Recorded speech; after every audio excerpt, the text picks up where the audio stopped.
Behold, 12-year-old Uchiha Chinyu find himself transported to the world of Naruto, languishing as the lowest performer in school, even subjected to the blows of Sasuke. Unexpectedly, he becomes bound to a sign-in system, granting him the initial version of Sage Mode on his first day, and the next day, he acquires the 3-Demo Sharingan. During the graduation exam, he astounds everyone with his prowess, further clashing with Sasuke. What transpires next? In the 59th year of Konoha, a 12-year-old boy with ebony hair curls up on the ground, awakening amidst towering trees and stones, bewildered. Where am I? As he attempts to stretch, the pain seizes him, causing him to gasp. How did I inexplicably end up here? I feel like I'm dying from the pain. Gritting his teeth, he leans against a tree trunk, when suddenly, a surge of unfamiliar memories floods his mind, rendering him unconscious for 10 minutes. Upon awakening, he smacks his leg in astonishment. No way. I've truly crossed over? It turns out he'd been playing an idle fishing game when he received a message asking if he wanted to bring a mysterious system into Naruto in a moment of impulse. He consented, and upon opening his eyes again, he found himself here. As he assimilates the memories, he learns that he is now Uchiha Chinyu, an orphan of the Uchiha clan, with his parents brutally slain by Itachi Uchiha, leaving him with nothing but a dilapidated house and scant change. More absurdly, he finds himself perpetually competing with Naruto for the bottom rank in the Ninja Academy. Chinyu, in disbelief, mutters, "Where is this so-called mysterious system? It was supposed to be here with me." Just as he finishes his lament, an explosive system prompt echoes. Ding. Sign-in system binding in progress. Binding successful. Ding.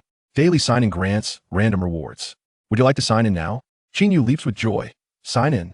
Ding. Congratulations, you have obtained the initial version of Sage Mode. Instantly, a refreshing current of energy swirls within him, alleviating his pain significantly. Before long, he feels nearly restored.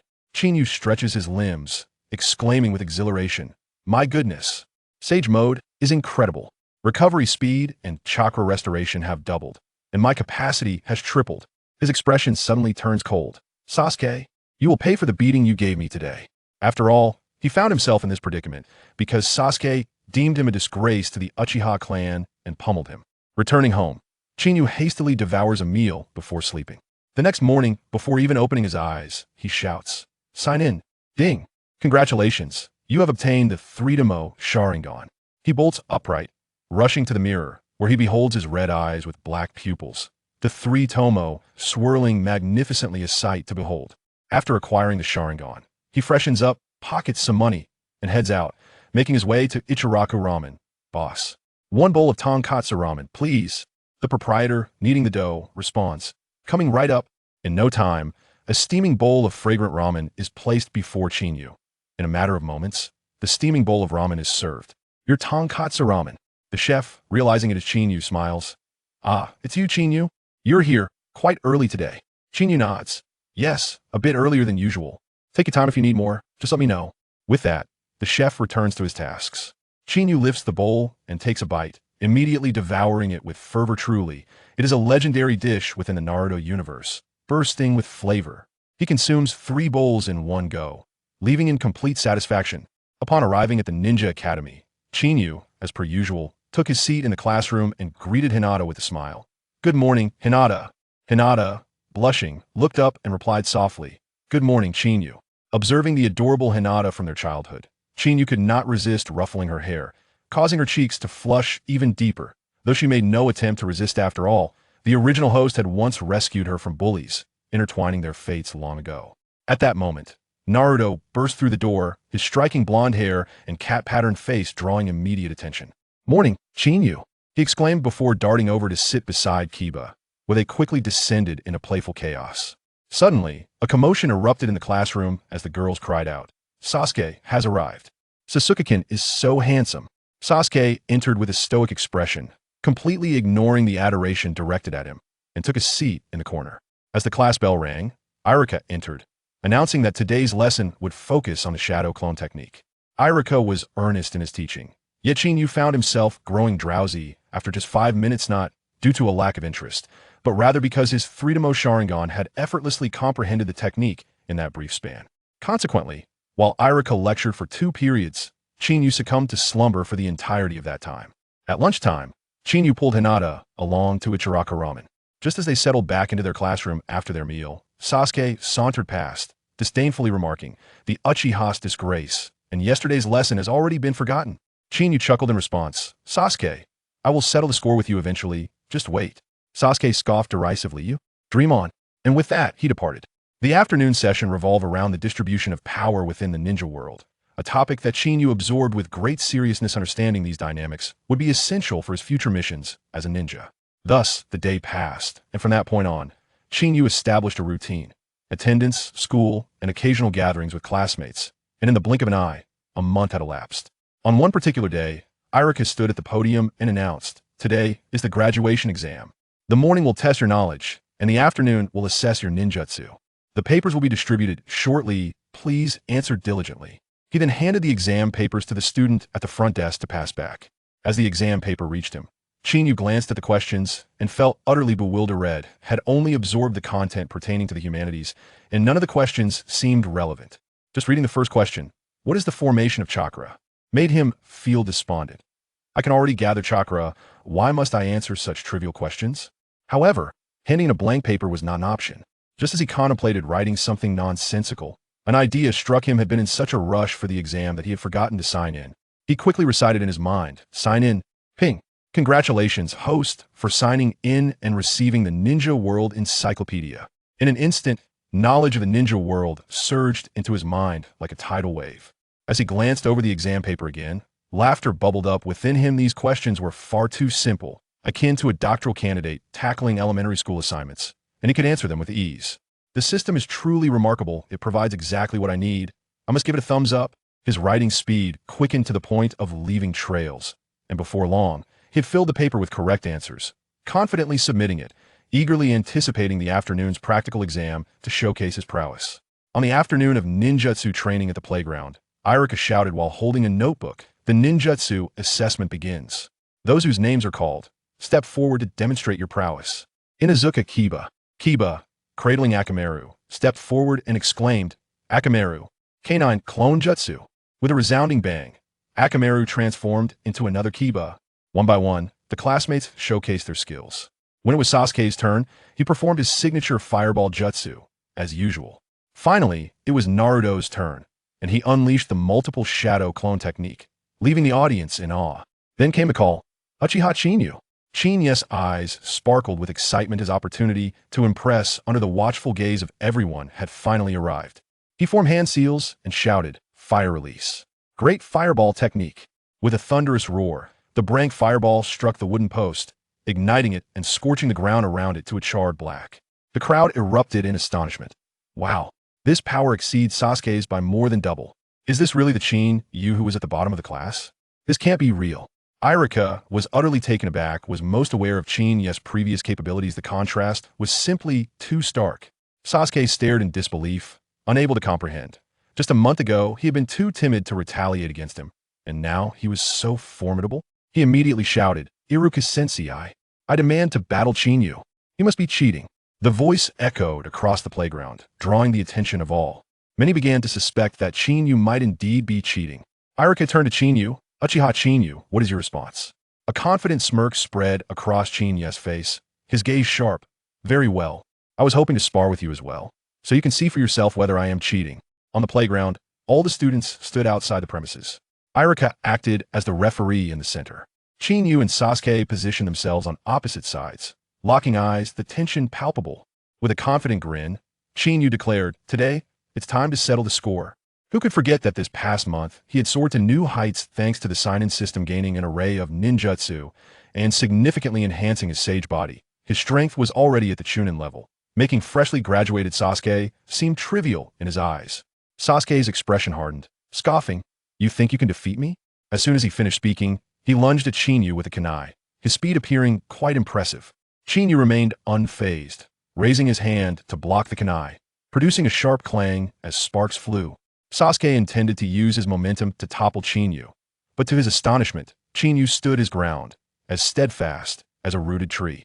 The students outside the playground were left dumbfounded, and Iruka's eyes widened in shock. How has Chinyu suddenly become so powerful?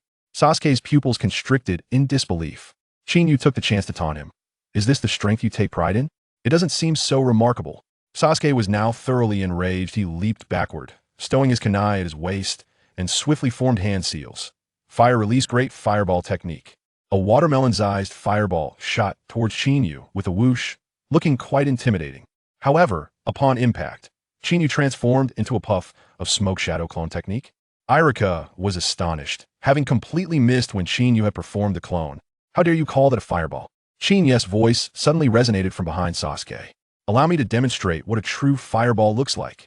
His hands danced gracefully, weaving through the hand signs with such astonishing speed that they left a blur in their wake. Iruka stood astounded, exclaiming, "The speed of those hand signs is simply explosive." Fire, style great, fireball technique. Chinyu declared, unleashing a massive fireball with a diameter of half a meter.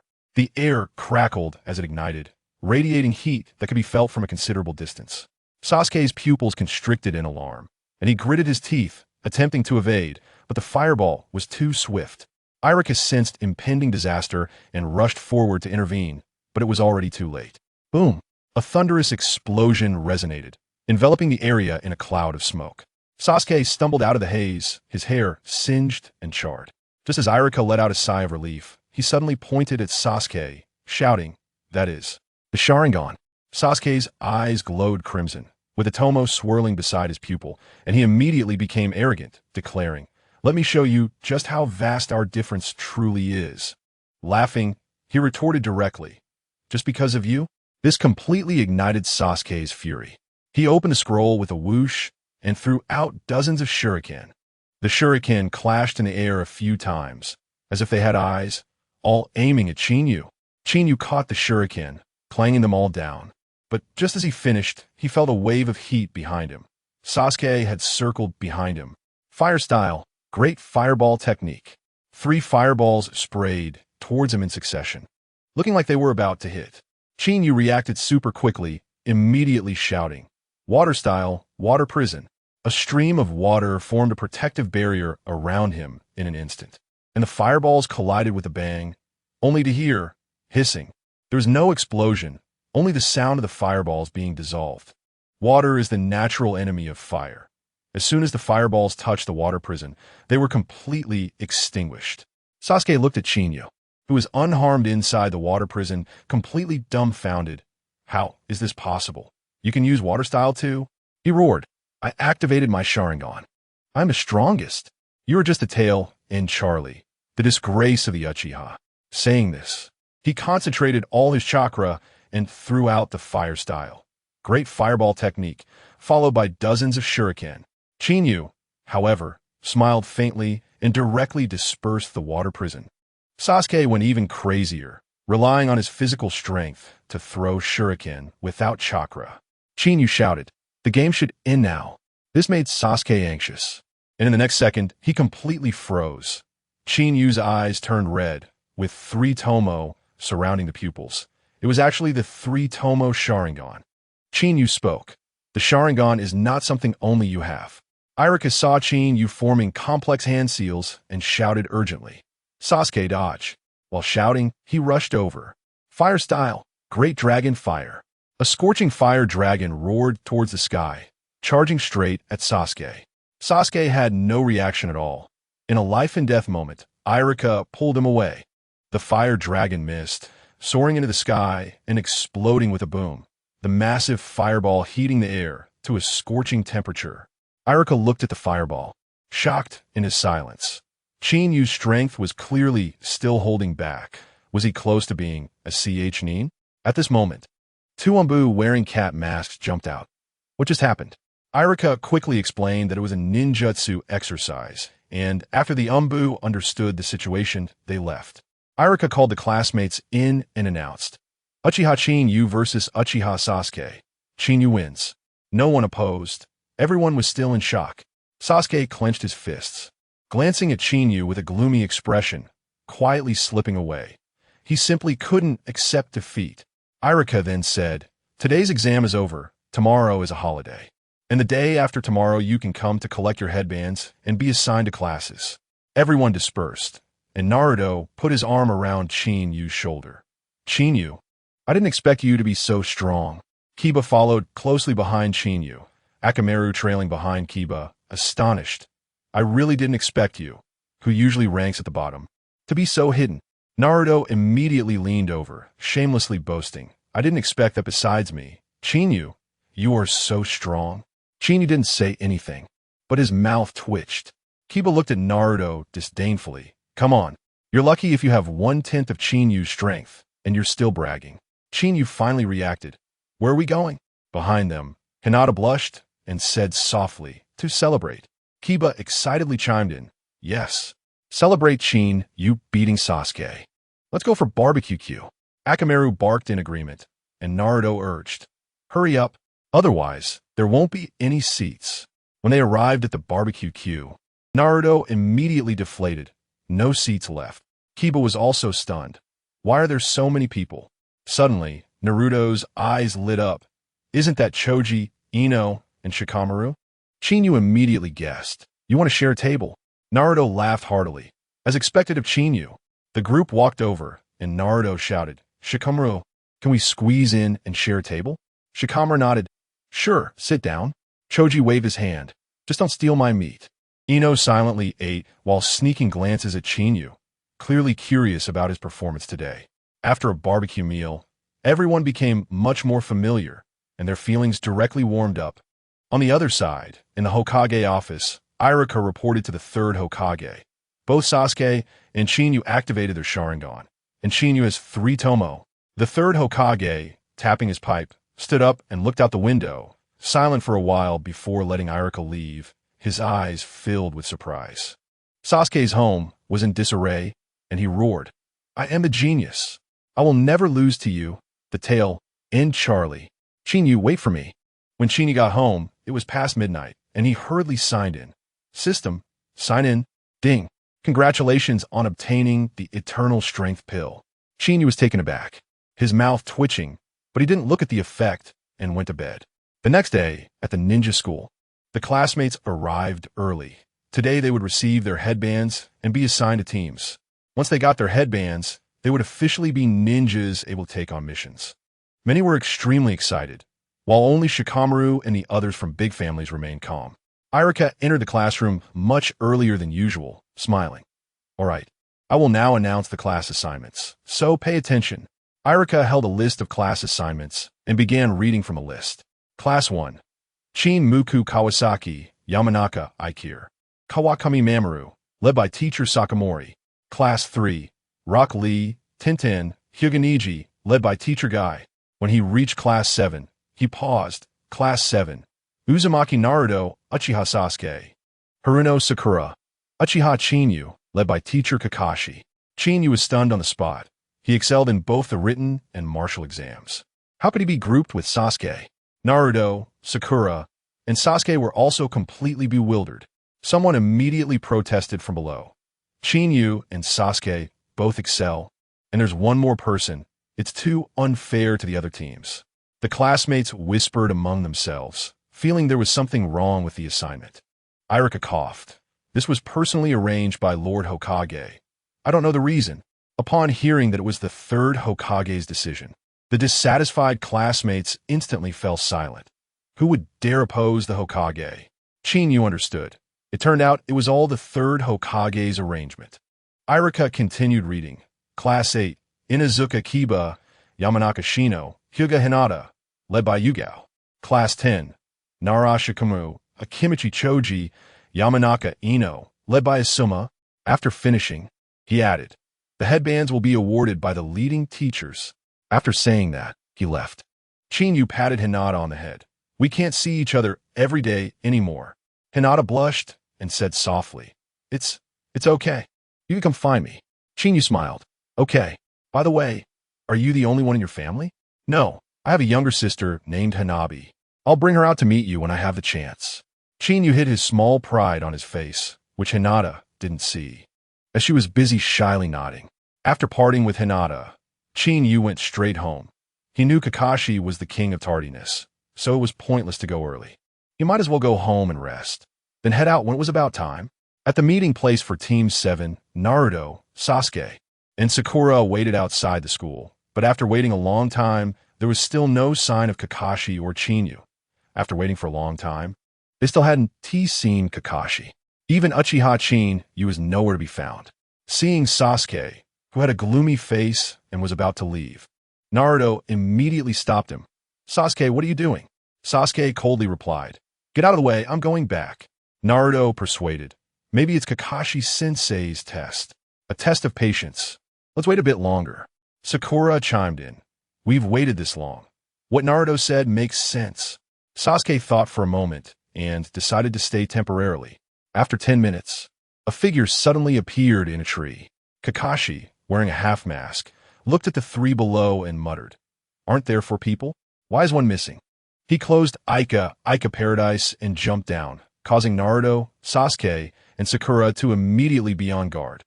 "Who are you?" Kakashi hurriedly said, "Don't be agitated. I am your team leader, Hatake Kakashi."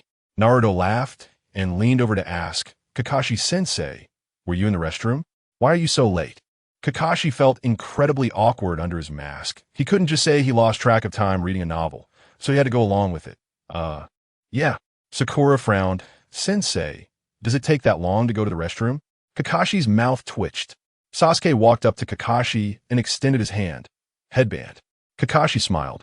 "Not everyone is here yet. We'll hand them out once everyone arrives." Naruto scratched his head. "You're talking about Chinyu, right? He still hasn't shown up." Kakashi sighed. On the first day of gathering, they already had issues, and now he had to worry about an additional problem child.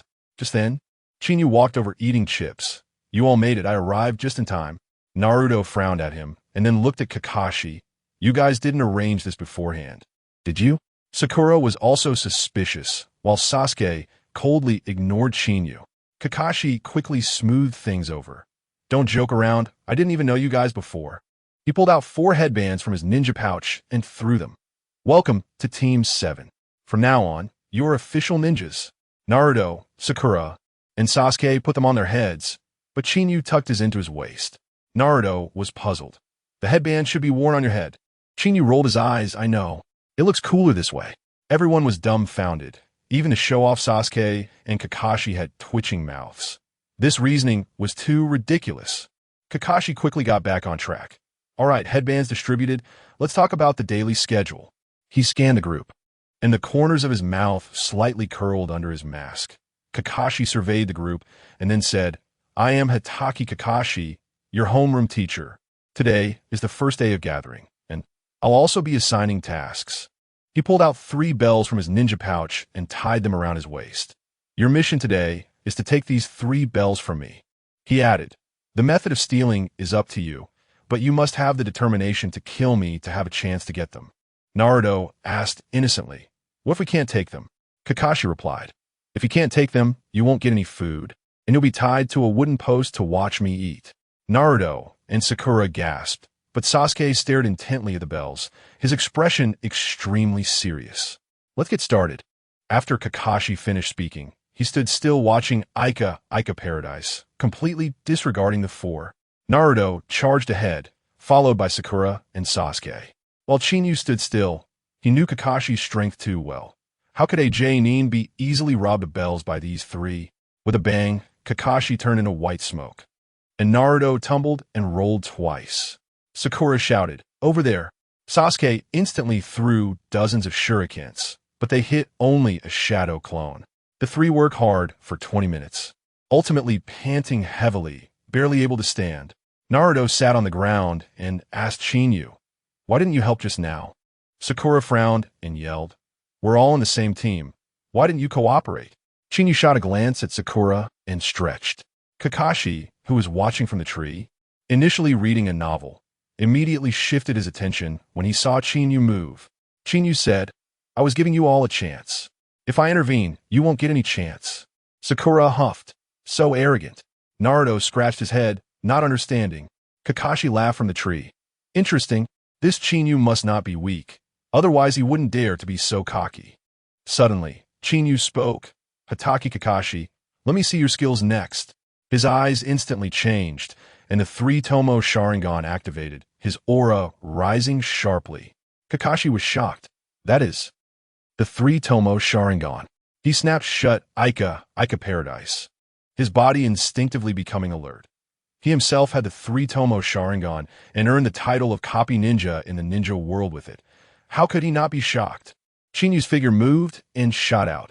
Fire style, great fireball technique.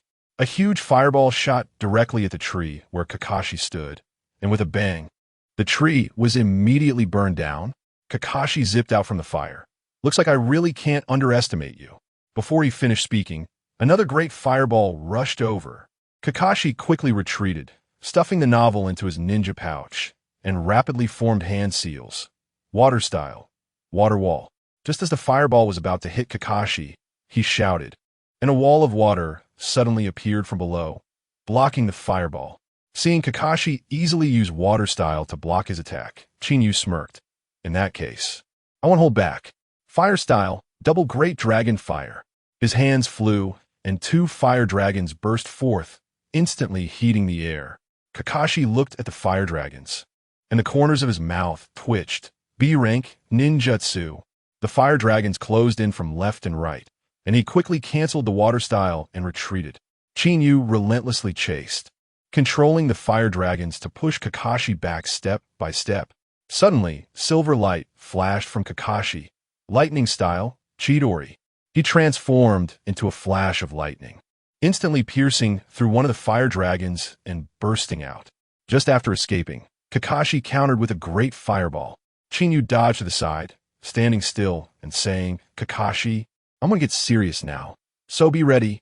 Kakashi was taken aback. So Qinyu hadn't been using his full strength until now. A sense of crisis instantly enveloped him. He raised his hand to push up his headband, the 3-tomo Sharingan prominently appearing. Sasuke shouted in shock. How is this possible? Kakashi has our Uchiha's Sharingan. Naruto stared at the scorched earth, dumbfounded. Qinyu is too explosive. Sakura was completely frozen in place. Qinyu smiled. Finally serious? Then I want to see your strength. He directly unleashed a big move. Fire style, Great Dragon Flame Bullet Barrage. 5 fireballs larger than great fireballs shot out in succession. Kakashi's pupils shrank, his hands moving so fast they left after images. Water style, Water Wall. Earth style, Earth Wall. The water wall was in front, and the earth wall was behind, forming a double-layered defense in an instant. Bang! Hiss! The fireballs collided with the water wall. The first one evaporated by more than half, while the remaining 4 directly smashed into the earth wall. Boom! The earth wall exploded, debris filling the sky, just as Qinyu dodged the flying kunai from behind. Dozens of kunai surrounded him. He swung his kunai, knocking them all away, but Kakashi had already circled behind him, kunai pointed at his back. Qinyu leaped into the air, but his figure suddenly turned into white smoke. Kakashi's expression changed. Not good. He hurriedly tried to retreat, but found it was too late. Qinyu's aura suddenly came from above. Not good.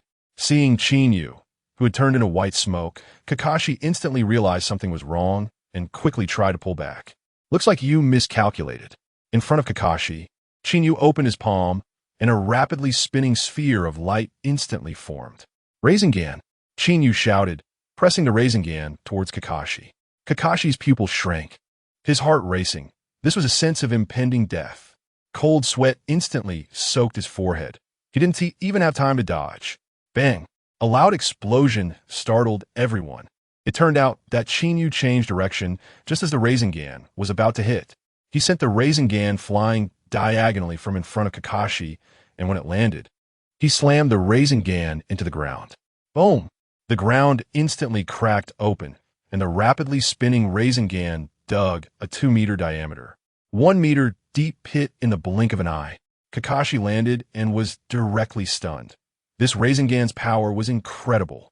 If he had been hit, the consequences would have been unimaginable. Cold sweat began to beat again. Qinyu suddenly appeared next to him, reaching down to pull a bell from his waist. Hey, Kakashi, you still can't do it. Kakashi's face instantly darkened. He wanted to save face, but had no words. Qinyu had won by strength, and he simply couldn't compete. Qinyu tossed the bell back, waved his hand. I'm heading back first. You guys keep playing. After saying that, he casually walked away. Kakashi, with a dark expression, was left standing in place, along with Naruto, Sasuke, and Sakura, who were still stunned from the recent battle. Kakashi gritted his teeth and muttered, Uchiha Chinyu. Then he vented all his frustration on the three young ninjas, who instantly found themselves in a chaotic and miserable lesson. At Ichiraku Ramen, Chinyu ordered a bowl of chashu ramen, looking relaxed. He recalled the Sharingan he had just casually used, something he had just received from signing in today. He thought it would be of average power, but it turned out to be so strong. He held his head and sighed. It's too painful. Clearly, I have stronger techniques, yet I can't use them openly. Ever since he time-traveled, he had been getting stronger every day through sign-ins. He had achieved full mastery of Sage Mode. With chakra levels comparable to the second Hokage, he possessed Byakugan, and his Sharingan was even an eternal Mangeki, capable of summoning Susanoo. He also had a bunch of S-rank ninjutsu, making him strong enough to be at the level of a Kage. But he dared not expose himself, especially with the third Hokage being a schemer, along with Danzo, Koharu, and Hamura, who loved to stir trouble. Once his strength was revealed, he would definitely be met with suspicion, and living a carefree life would be difficult. The thought of having to restrain himself made Chinyu a bit uncomfortable, but that's all there is to it. Your chashu ramen. A pair of delicate hands placed the hot ramen in front of Chinyu. He looked up to see Ayam. Her long hair was exquisite, her face flushed, and she looked super cute in her apron. Chinyu immediately greeted her. Ayam, did you make the noodles today? Ayam smiled and said, It's Chinyu-kun. Long time no see. Chinyu teased, What have you been busy with lately? I hardly see you, and my meals aren't as delicious. Ayam's face turned even redder. Chinyu-kun just loves to joke. She explained, I opened a flower shop, so I've been busy most of the time. Chinyu took a sip of the soup and responded, Then I'll come to the flower shop often to have meals with you. Ayam exclaimed, Huh? That wouldn't be good.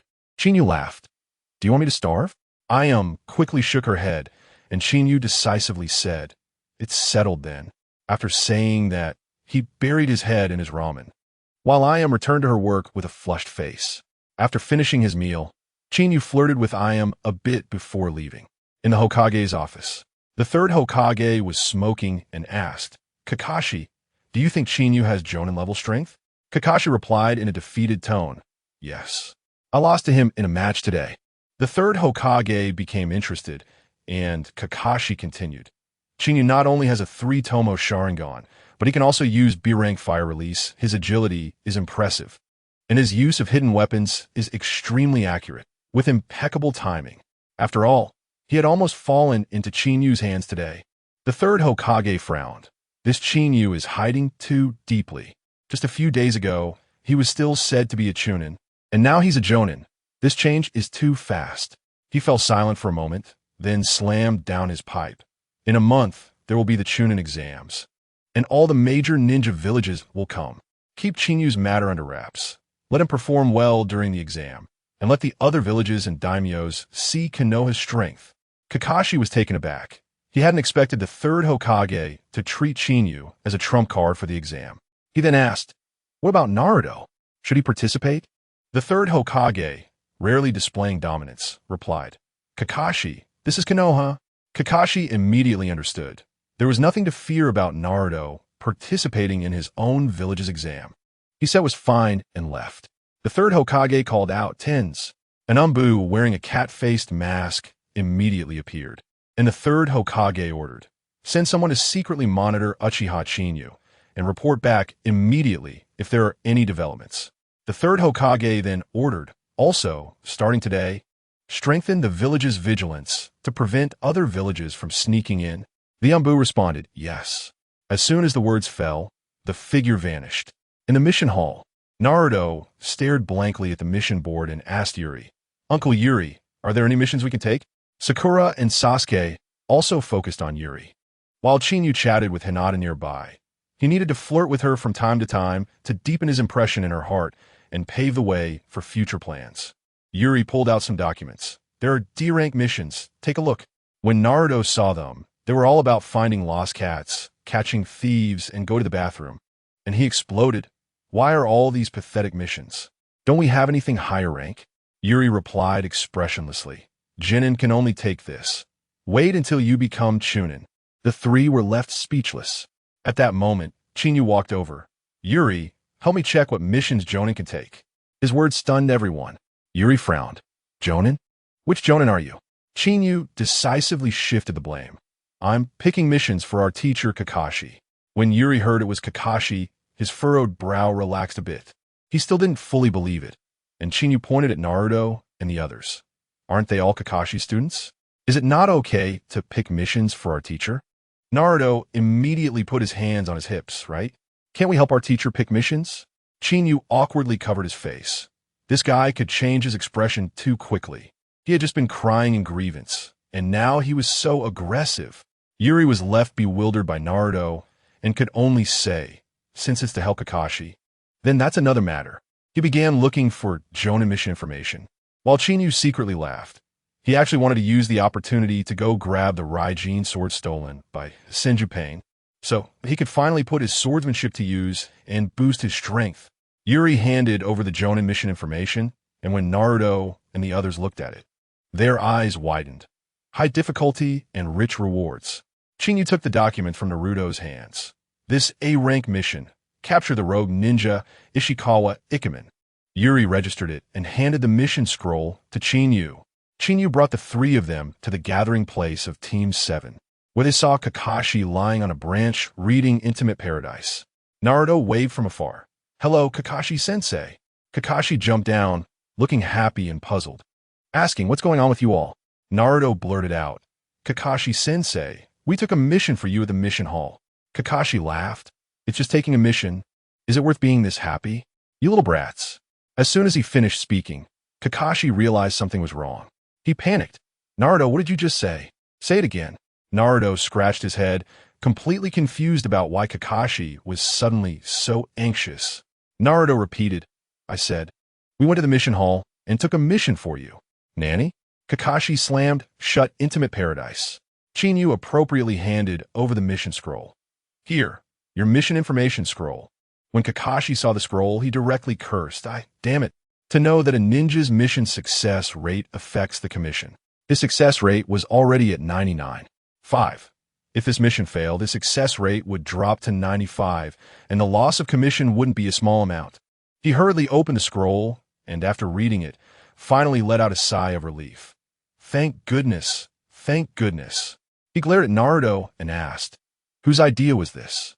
Naruto, Sakura, and Sasuke immediately pointed at Chinyu. It was him.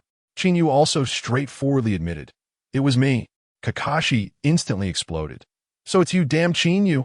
Last time you slapped me in the face and almost cost me my life. And now I'm being forced into a mission. He directly yelled. Chinyu had long been prepared and immediately used the shadow clone technique to escape, puffing into a cloud of white smoke.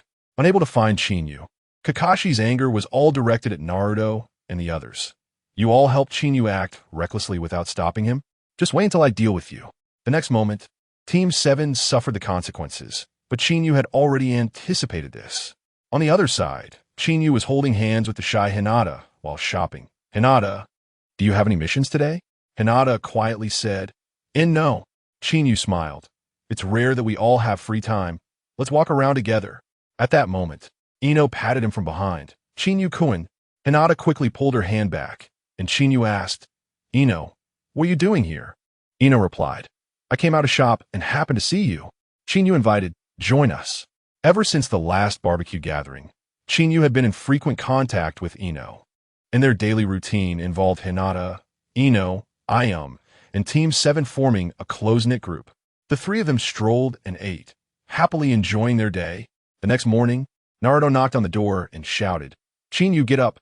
Kakashi said, we have a mission today. Chinyu replied and ended up sleeping until noon. He slowly washed up and had a bowl of Ichiraka ramen before heading to the meeting place. When he arrived, he saw Naruto, Sakura, and Sasuke sleeping against a wooden post. Chinyu shook his head helplessly. Kakashi was really too much. At that moment, Kakashi finally showed up. Upon seeing the scene before him, he was momentarily at a loss and asked in confusion, what happened? Chinyu rolled his eyes at Kakashi. Isn't this all your fault? Kakashi was bewildered. Huh? My fault? He completely couldn't understand how this mess ended up on his head. Seeing his expression, Chinyu instantly realized Kakashi hadn't even registered what had happened. Did you tell them about the mission yesterday? And asked them to come early? Kakashi nodded. Yes, that did happen. Chinyu asked again. So what time did you ask them to gather? Kakashi suddenly became speechless, awkwardly unable to respond. Chinyu added, and when did you come? Don't you have any idea? This struck a nerve, and Kakashi finally realized. It was all his fault. He awkwardly smiled and hurried to wake the three up. Under their resentful gazes, Team 7 finally set off. Kakashi became serious. This mission is to capture the rogue ninja Ishikawa Ikemen. He's a Chunin, proficient in water and lightning release. He operates within a 27-kilometer radius of Mukahara village. Once we get there, listen to my commands and do not act on your own. Understood? Naruto was the first to shout, got it. The others followed suit. Kakashi breathed a sigh of relief. He was most afraid of Naruto not listening and causing trouble. In fact, he dared to take everyone on an A-rank mission entirely because of Chinyu's strength.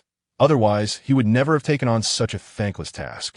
Thinking of the easy task ahead, he couldn't help but pull out Ica Paradise from his ninja pack and read while on the way. While on the move, Chinyu quietly used the body replacement technique he designed for. This technique was amazing. It could create clones that shared thoughts and vision with the main body. And the coolest part was that it could swap positions across space. The main body followed Kakashi, while the clone headed straight for the vicinity of the Rain Village. He had already found out that the rogue ninja Senju Pain was hiding there.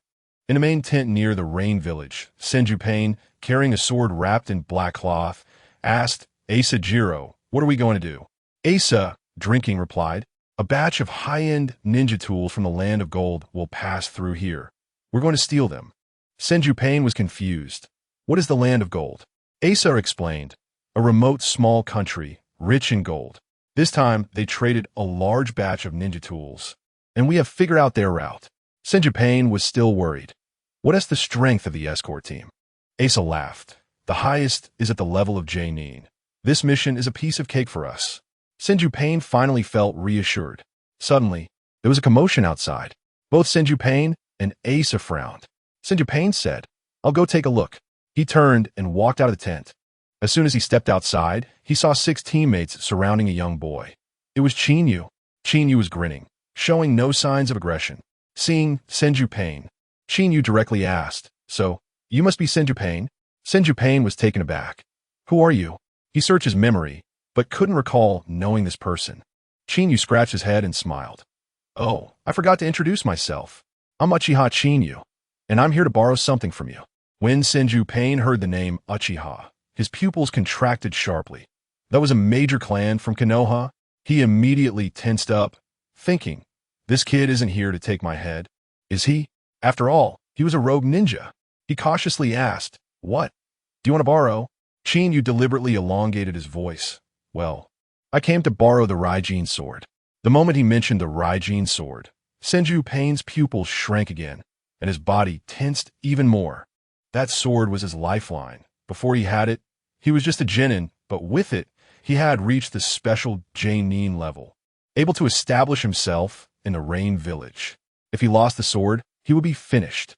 At this moment, a Rain Ninja, Chunin, angrily shouted, you little brat.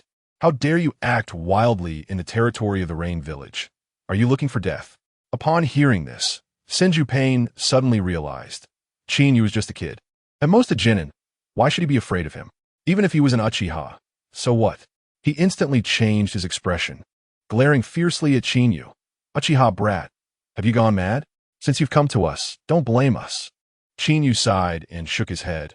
I only wanted to borrow a sword, but with your attitude, it seems you don't want to let me go. Then I have no choice but to be impolite. The 6 Chunin and Senju Pain all laughed. Just you? Or are there ambushes around? Senju Pain mocked verbally, but remained alert to his surroundings.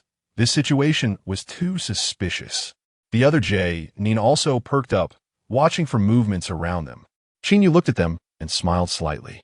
His 3-tomo Sharingan suddenly lit up. A series of gasps echoed. Senju Pain shouted, that's the Sharingan. At that moment, Asa Jiro emerged from the tent with a wine bottle. Dissatisfied, what is going on? Making such a fuss. Sharingan, Konoha ninja. Asa Jiro immediately realized when he saw Chinyu's eyes. Only Konoha had the Sharingan. He stared at Chinyu and asked, Senju Pain, what is going on here? Unable to explain, Senju Pain could only tell the truth. Asa placed his hands on the ground, using his sensing ability. There are no ambushes nearby. It's just this kid. Everyone instantly felt at ease. And Asa's eyes lit up. A Sharingan delivered right to my door. I'll take it. Everyone attacked. Qinyu smirked. Perfect. Let's see how Susanoo performs. His Sharingan transformed into a six-pointed star, shouting, Susanoo! A transparent black barrier enveloped him, surrounded by black flames. The 6J-nin immediately unleashed their ninjutsu. Water release, water dragon bullet. Fire release, great fireball. Lightning release, earth walk. 6 techniques were all hurled at Qinyu, with a loud explosion. When the smoke cleared, Qinyu was completely unharmed. He mocked. Is this your attack? Asa couldn't believe it, shouting, Senju Pain, use the Raijin sword to break this turtle shell. Senju Pain removed the black cloth from his back, revealing a silver-white sword. He infused chakra into it and swung it in the air, clang. The sharp sword light, imbued with lightning, actually split the barrier, creating cracks. Qinyu exclaimed, the Raijin sword is really impressive. The next moment, the cracks in the barrier healed, and a rib bone emerged, slowly transforming into a skeletal torso. The 6J-nin were stunned. What kind of monster is this? Asa forced himself to remain calm. Don't be afraid. This ninjutsu can only defend. Concentrate your attacks at one point, and it will shatter. He led the way in forming hand seals, and everyone unleashed their strongest techniques. Boom, boom, boom. Smoke filled the air, and everyone stared intently. When the smoke cleared, Asa's pupils contracted sharply. How can this be? Completely unharmed. Qinyu shook his head in disappointment. Is that all the power you have? Wasting my vision. As he turned his eternal Mangeki Sharingan, skeletal arms grew from the skeletal torso, and a bony palm swept across. Run. The crowd scattered, but how could Susanoo allow them to escape? Except for Asa and Senju Pain, the 6J-nin were all crushed by the bony palm and flew out of sight. Asa fell to his knees. Please spare me. I beg you for mercy. Senju Pain also knelt, trembling all over. Qinyu dispelled Susanoo and walked up to the two, asking rhetorically, why should I spare you? I'll give you the Raijin sword.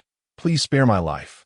Senju Pain trembled as he handed over the Raijin sword, panicking. He was truly afraid of Qinyu.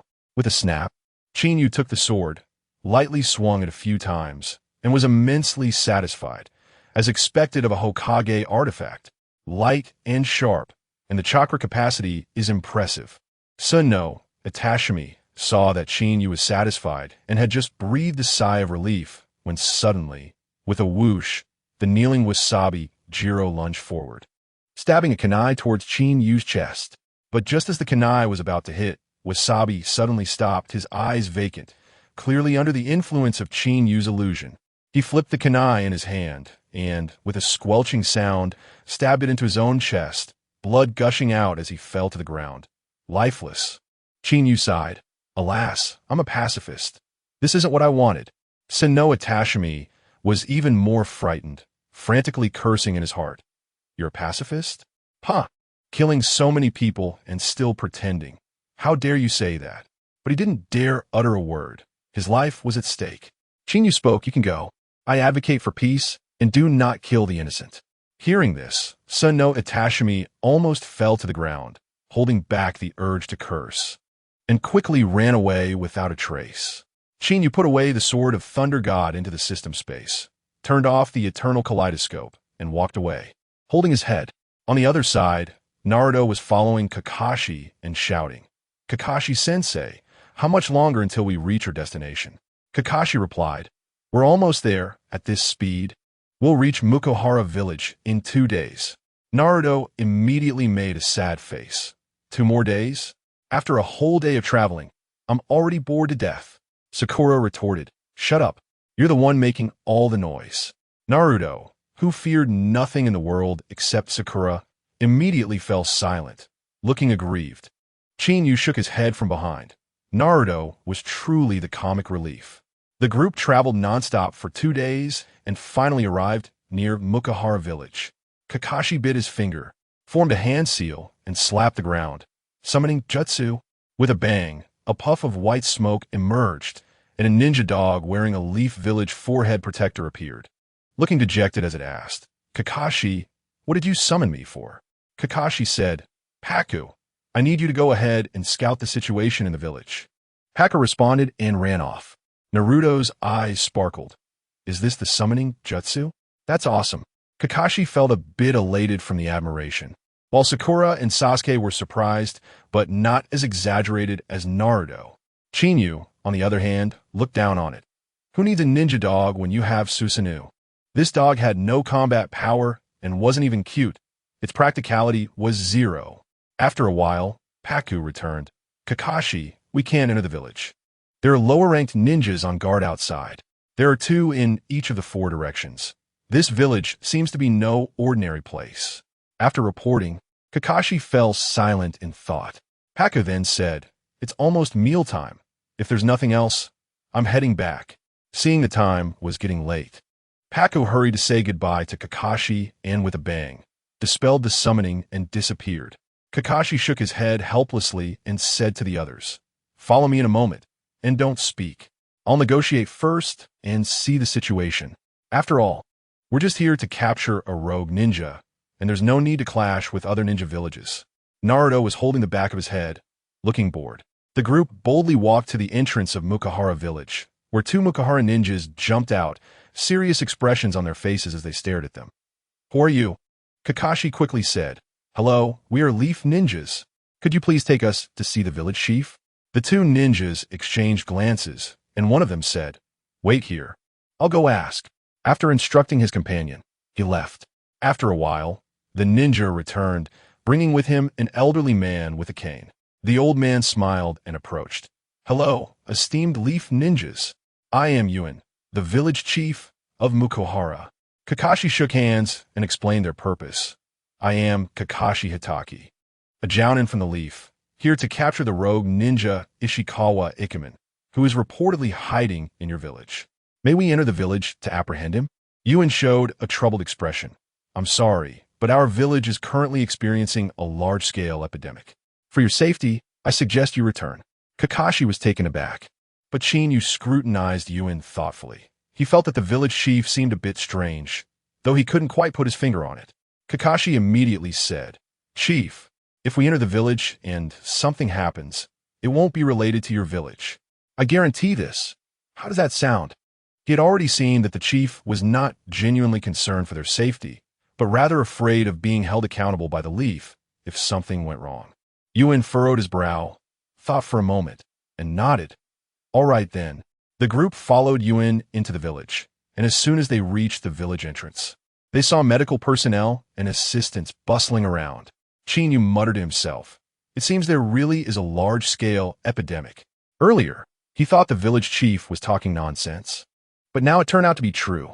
Kakashi had thought the same way before, but now that the facts were before him, he believed it.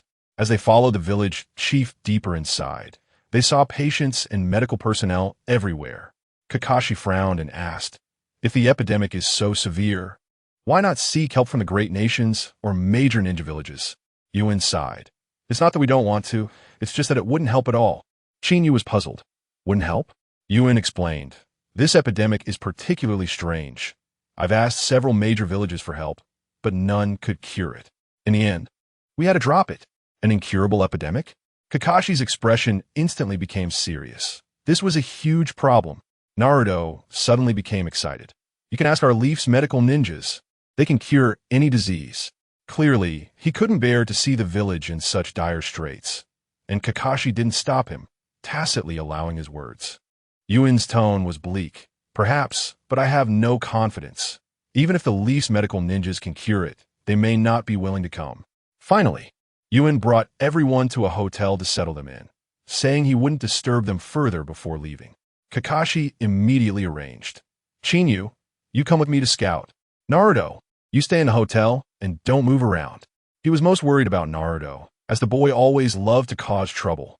The two split up.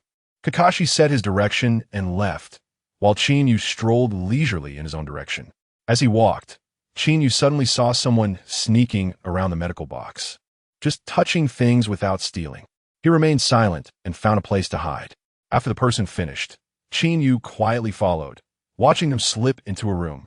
He jumped onto the roof, pried open a wooden plank, and entered the room but found no one inside. Just as Qinyu was puzzled, footsteps sounded from outside. He quickly hid, and the door creaked open, revealing none other than village chief Yuin. Yuin skillfully turned the stair railing, causing a series of clicks, and a hole with a ladder appeared in the floor. He stepped down the ladder, and Qinyu smiled, following him down. After descending 2 stories, they reached a spacious passage lit by candlelight. Yuin walked towards the end of the passage where there was a huge space. In the center was a large stone bed, surrounded by 6 cages. Yuin asked the man in front of the stone bed, "How is the plan progressing?" The man turned around with a sinister smile. "We have some leads." Qinyu looked closely and was shocked to see that the man was none other than the rogue ninja, Ishikawa Ikemen. How could he be here? And what was his connection to Yuin? Looking again at the stone bed, Qinyu's anger flared. There was a girl tied up on the bed, her eyes tightly shut, her face pale, and her wrists bleeding. Yuin was overjoyed and reminded, "The leaf people have come, so be careful not to get caught." Ishikawa Ikemen arrogantly replied, "What is there to fear?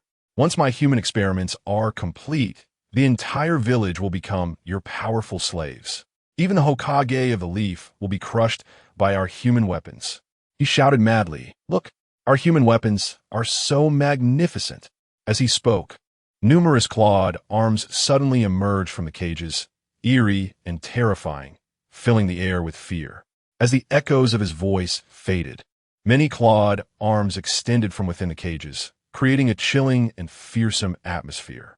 Yuin had long been used to Ishikawa Ikemen's madness and didn't take it seriously, reminding him, "Stop the poisoning for now. Don't let the poison people out or the leaf will catch wind of it, and our plans will be exposed." Ishikawa Ikemen paused his madness and frowned. "Got it. You can go back now." Xiongwei didn't get angry and walked away with his cane. Meanwhile, Qinyu had already slipped back to the inn before he left, as agreed with Kakashi, to regroup at the inn regardless of whether there were any leads. As soon as he entered the inn, Qinyu saw Kakashi deep in thought. Kakashi looked up at him and asked, "So, did you find any clues?" Qinyu didn't answer and retorted, "What about you?" Kakashi replied, "I found this village strange, and the epidemic is suspicious. I also saw a mysterious person, but I lost them while trying to follow." Qinyu secretly admired Kakashi's efficiency.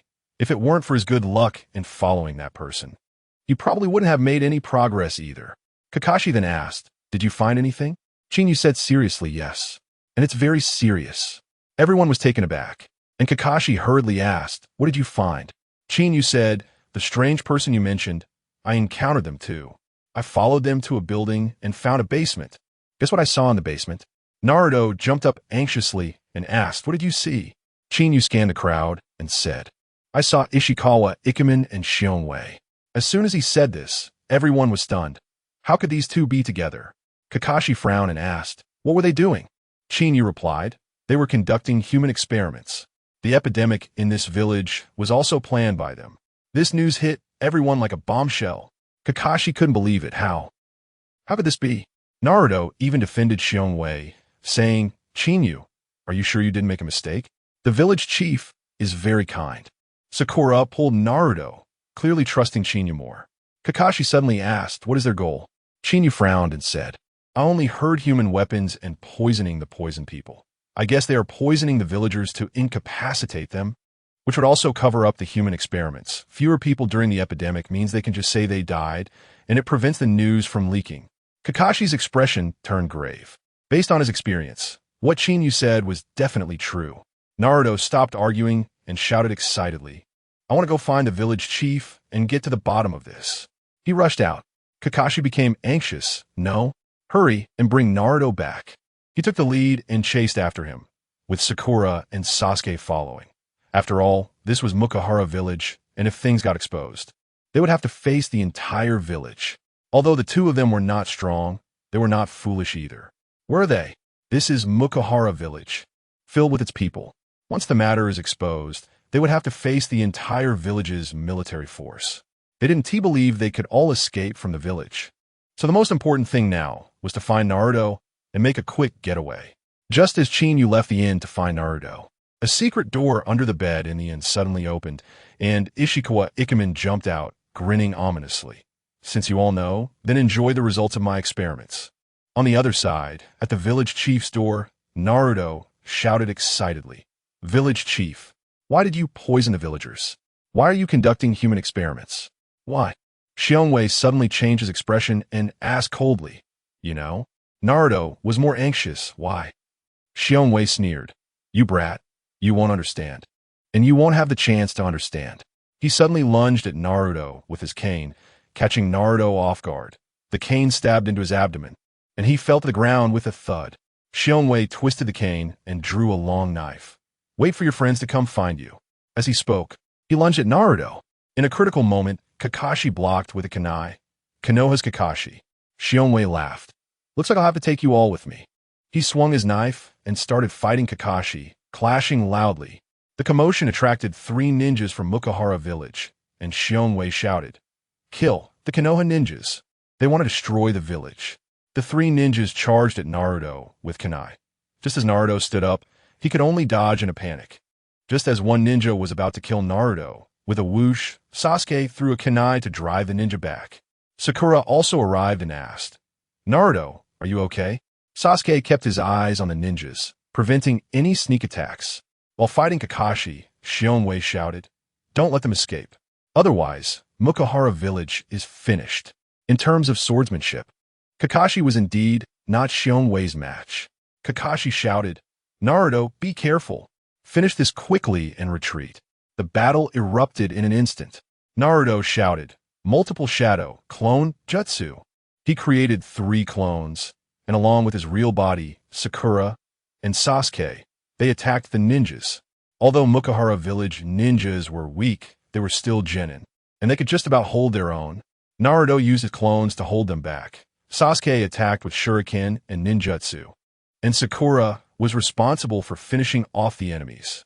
The 3 of them worked together with unprecedented synergy, probably brought out by the life and death situation. The fight was intense and hard fought. As for Chinyu, he was engaged in another battle elsewhere. Get him. Kill him. In the mysterious underground chamber, Ishikawa Ikemen stared at Chinyu, commanding the humanoid weapons in the cage. These were all villagers from Mukahara village that he had transformed, their eyes filled with madness, unafraid of pain and immensely powerful. Chinyu had a blank expression as he pulled out the sword of Thor from his system space, silver arcs swirling around the blade, crackling loudly. He gripped the sword and moved, ready to attack the charging humanoid weapons. Thud, thud, thud. The humanoid weapons were continuously cut down and fell to the ground. Ishikawa Ikemen's excitement turned to dissatisfaction, then to complete rage. Bastard! You dare to destroy my results. I'll make you wish you were dead. Just as the last humanoid weapon was about to fall, he could no longer contain himself. Water release. Water dragon bullet. The water dragon bullet shot straight at Chinyu. After finishing off the last weapon, Chinyu saw the water dragon bullet coming, and the eternal Manjiki Sharingan activated, Susanoo instantly opening. With a loud bang, the water dragon bullet crashed into Susanoo, sending smoke everywhere. The underground chamber shook, and stones fell. Ishikawa Ikemen laughed maniacally. This will be your grave. You're talking too much. Chinyu's voice came from the smoke, and Ishikawa Ikemen froze on the spot. You're not dead? He panicked, then die. Lightning release. Lightning needle. With both hands forming seals, lightning flickered, and lightning needles appeared, shooting towards Chinyu with destructive force. Lightning release. Lightning armor. Chinyu withdrew Susanoo, his lightning chakra boiling, and the lightning armor instantly wrapped around his entire body. The lightning needles barely touched the armor before exploding with a loud crack, instantly being destroyed in reverse. You have to know, the lightning armor is a famous ninjutsu in the ninja world, known as the strongest shield. And how could it be broken by lightning needles? Ishikawa Ikemen was dumbfounded. How could this be? This is my signature move, and I've used it to take down many tricky enemies on missions. Chinyu said coldly, I originally wanted to capture you, but seeing what you've done, I've decided to send you to accompany your humanoid weapons. Ishikawa Ikemen panicked and turned to run. Lightning release. Chidori sharp spear. Chinyu gathered lightning in his right hand. forming a long spear, and with a fierce swing, the spear shot out, instantly piercing Ishikawa Ikemen's body. But with a splash, Ishikawa Ikemen turned into a puddle of water. It was actually a water clone. Chinyu tightened his grip on the Chidori sharp spear and swept it horizontally. Explosions ringing out continuously as a figure appeared, dodging in a panic. Ishikawa Ikemen's face twisted in rage. "Damn Konoha ninja, you forced my hand." He pulled out a green syringe from his pocket and stabbed it hard into his body. Ishikawa Ikemen clutched his head, rolling on the ground with a crazed expression. In this, Chinyu aimed at Ishikawa Ikemen, and the Chidori sharp spear extended again. But Ishikawa Ikemen suddenly rolled to avoid the attack, and the spear stabbed into the ground. Ishikawa Ikemen had become something inhuman, but his momentum surged. Die. Lightning release, super lightning needle. Water release, water, dragon destruction. A dense mass of lightning needles appeared, even more numerous and larger than before, filled with destructive power, shooting towards Chinyu. Immediately, a water dragon roared and charged in. Ishikawa Kazuma was fighting desperately. Boom! The basement collapsed even faster. Stones kept falling, but his eyes were only on Chinyu. Want to know if this strike could kill his opponent. Crack! A thunderous explosion sounded. The Chidori suddenly appeared, striking precisely at Ishikawa Kazuma's chest. He had no time to react and was instantly pierced through. With a thud, Ishikawa Kazuma fell to the ground dead. Chinyu dissipated the Chidori and left with his body. Just as he stepped out, the basement collapsed with a loud crash. On the other side, Naruto shouted at Sasuke. "Sasuke!" Sasuke understood instantly and unleashed a fire technique. Great Fireball Jutsu. The fireball shot straight at Naruto, hitting the Konoha ninja behind him. With a bang, Naruto transformed into white mist. It was a shadow clone. The ninja, however, took the full hit and fell unconscious on the ground. Having taken out one ninja, the pressure on the three of them was significantly reduced. Kakashi seized the opportunity and shouted, "Lightning release, Chidori." Gathering lightning into his hand, he charged at Aoi. Aoi roared madly, "Damn Konoha, why are you here?" He poured all his chakra into his long sword and swung it at Kakashi with all his might. Clang! Kakashi barely blocked with his kunai, but it was sliced in half. The long sword followed through, cutting into his shoulder, blood gushing out.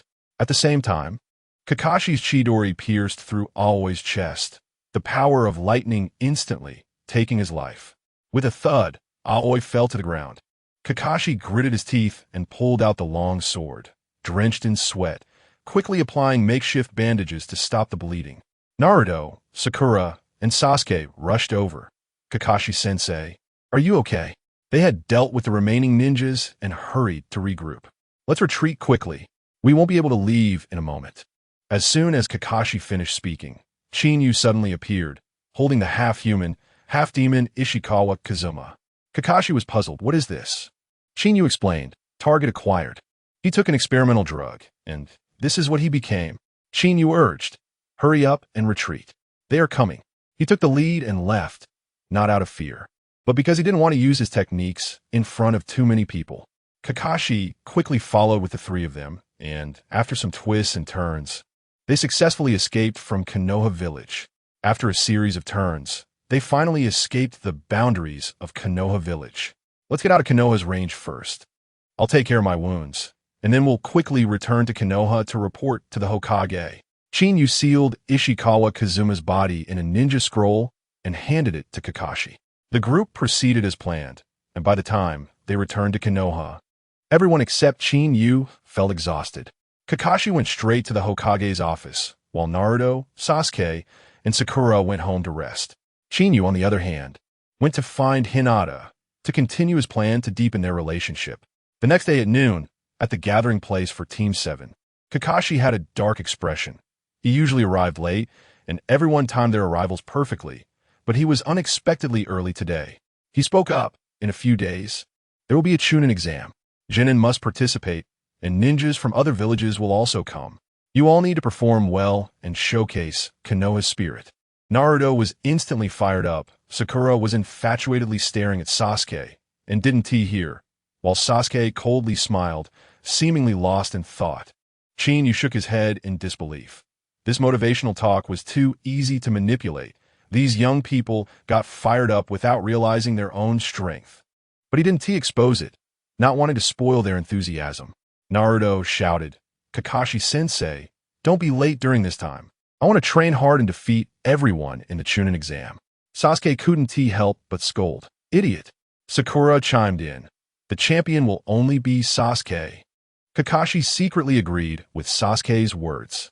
In fact, when Kakashi mentioned the exam, he mainly wanted to tell Chinyu, but seeing Chinyu's helpless shake of the head, he was filled with doubt. Did Chinyu know what he meant? But why shake his head? He didn't dare to ask, and sighed, letting things happen naturally.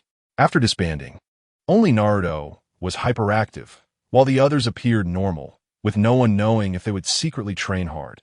After all, everything was unspoken.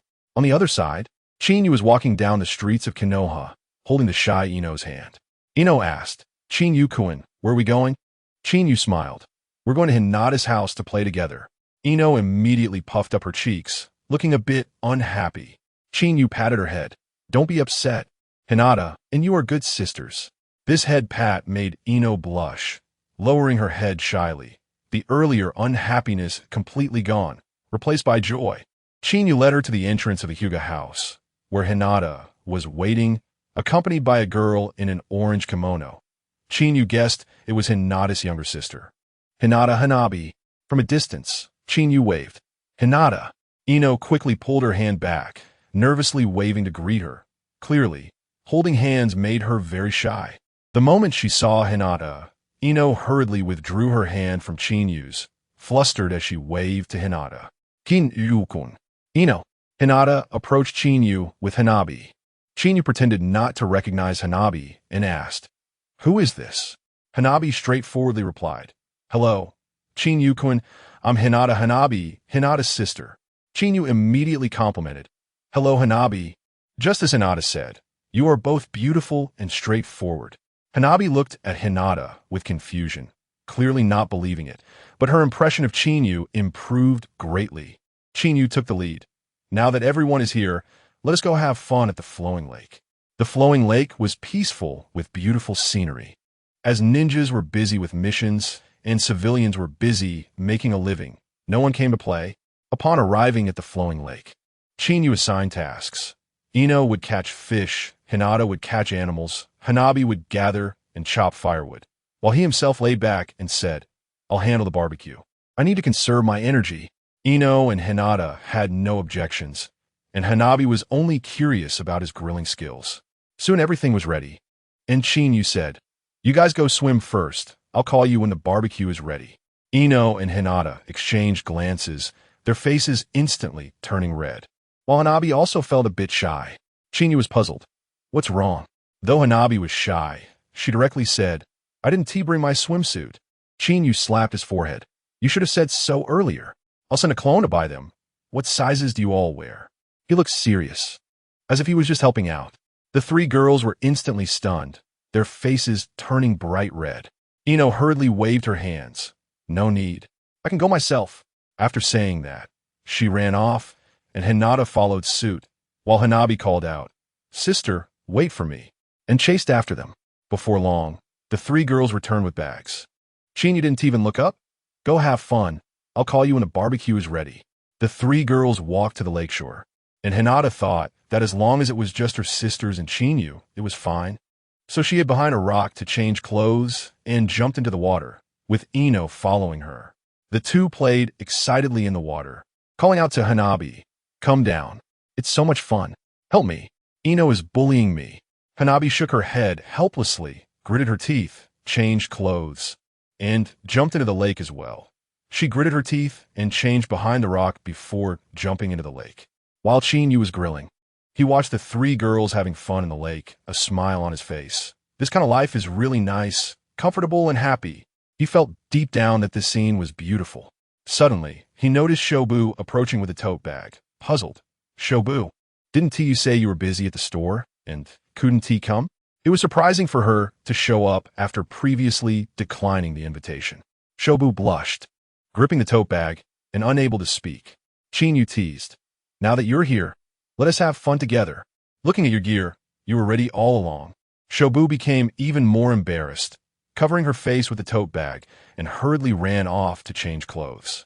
After Shobu entered the lake, the three girls paused for a moment, then the four of them played wildly. Chinyu shook his head and smiled. He used to not understand that women build friendships with just a few words, but now he completely understood. He felt a bit proud. Fortunately, I chose to be a chef in the past, so I can show off my skills now. Soon, a large pile of barbecue was ready, and he even made a thermal pile. Seeing that there was enough to eat, he stopped his work. Listening to the noise from the lake, Chinyu chuckled, picked up a stone, and wrote the Flying Thunder God technique on it, using a hidden weapon technique to throw it into the lake. The next second, he disappeared from in front of the barbecue pile and appeared in the lake, shaking his body until he was left in just his underwear. None of the four girls noticed. He saw a white, smooth thigh swimming overhead and rushed over to hug it like a fish. Ah! Hanabi's scream instantly exploded. Hinata and Ino immediately launched their techniques. Byakugan, 8 trigrams, 64 palms. Heart turn technique. Ino recognized it was Chinyu as soon as she used her ninja technique and screamed in surprise. Hinata's palm technique had already been unleashed, causing splashes on the lake's surface. Chinyu, while dodging, poked his head out. Can't be that bad. Ah! 4 screams rang out simultaneously, and all 4 girls dove underwater. Chinyu laughed. You can dive, but I can't? He splashed into the water and started playing hide-and-seek. After playing for a while, everyone came ashore to change clothes, and the 4 girls, blushing, hid in front of the barbecue pile. Burp SHBU's stomach growled first. Chinyu walked over in his underwear. Eat up. Try my cooking. The 4 girls, blushing, lowered their heads, and Hanabi whispered, Chinyu-kun, you're not wearing clothes. Chinyu shrugged nonchalantly. It's fine. Eating is more important. Burp Hanabi, Hinata, and Ino's stomachs growled too. Chinyu teased them. You're not eating because my cooking is bad? Upon hearing this, Hinata quickly raised her head and said, No, it's not. Ino looked up and said no. SHBU straightforwardly said, Then I won to be polite. She took the lead in starting to eat. And once she started, she couldn't stop. Everyone's hands and mouths were busy, shoving skewers into their mouths one after another. In no time, the barbecue was completely wiped out, leaving Chinyu dumbfounded. Seeing their faces still craving more, he could only continue grilling. At this moment, the girls realized Chinyu hadn't eaten yet, and they had snatched it all away. Watching Chinyu grill skewers in his underwear, the 4 girls felt both shy and awkward. Chinyu said, You all just wait. I'll handle it. SHBU quickly said, We'll help too. Hinata, Hanabi, and Ino followed suit. The 5 of them busily worked together, and after the previous commotion and now their collaboration, their relationships unknowingly grew much closer. Although they still felt shy seeing Chinyu in his underwear, they could interact with him, and their feelings for each other were rapidly deepening. After eating their fill, Chinyu accompanied the 4 girls to watch the sunset, and then sent each of them home under the starry sky, even holding one hand of Hinata and Hanabi as they walked. Neither of them objected, and Chinyu secretly delighted in it, feeling this gathering was well worth it. Back home, Chinyu immediately shouted, System sign-in. Ding. Congratulations to the host for obtaining the Wood Release Bloodline Limit, True Thousand Hands, Buddha Transformation, Wood Dragon Technique. Chinyu was completely stunned. This reward was too explosive. Wood Release was a top-tier bloodline in Naruto, and with the exclusive ninjutsu, he was so excited that he wanted to try it out immediately. From now on, I can finally do as I please. He was so excited that he couldn't sleep all night and finally fell asleep in the morning. Not long after he fell asleep, there was a loud knock at the door. Chinyu pretended not to hear and continued to sleep, and the person outside knocked for a while before leaving. He didn't wake up until the afternoon, and just as he woke up, there was another knock at the door. He opened the door to see Kakashi and said irritably, Why aren't you sleeping in the morning? He didn't want to wash up. Kakashi was stunned, thinking, Sleeping in the morning? What did you do last night? With a dark expression, he asked, Were you home this morning? Chinyu mumbled while brushing his teeth. Yeah. Kakashi's forehead twitched. Then why didn't you open the door when I knocked? Chinyu finished rinsing his mouth. I was sleeping. Kakashi took a deep breath, suppressing his urge to hit him. Chinyu was eating instant noodles and asked, "Is there something wrong?" Kakashi threw him a work badge. "This is yours." Chinyu was confused. "Work badge?" Kakashi explained. "In a few days, there will be a Chunin exam, and ninjas from other villages will come. You are responsible for hosting them, helping them familiarize themselves with Konoha to avoid conflicts." Chinyu flatly refused. "I'm not doing it." Kakashi's eyes widened in disbelief and asked again, "What did you say?" Chinyu raised an eyebrow and slurped his noodles. "I said I'm not doing it." Kakashi's face darkened. "This is an order from the Hokage. If you want to refuse, go talk to the Hokage. I'm just here to deliver the message." As soon as he finished speaking, he disappeared without a trace, clearly not wanting to argue with Chinyu. Chinyu didn't take it seriously and continued eating his noodles. Even smiling at the work badge, he never really intended to refuse. He was just deliberately trying to irritate Kakashi. "Sand Ninja Temari.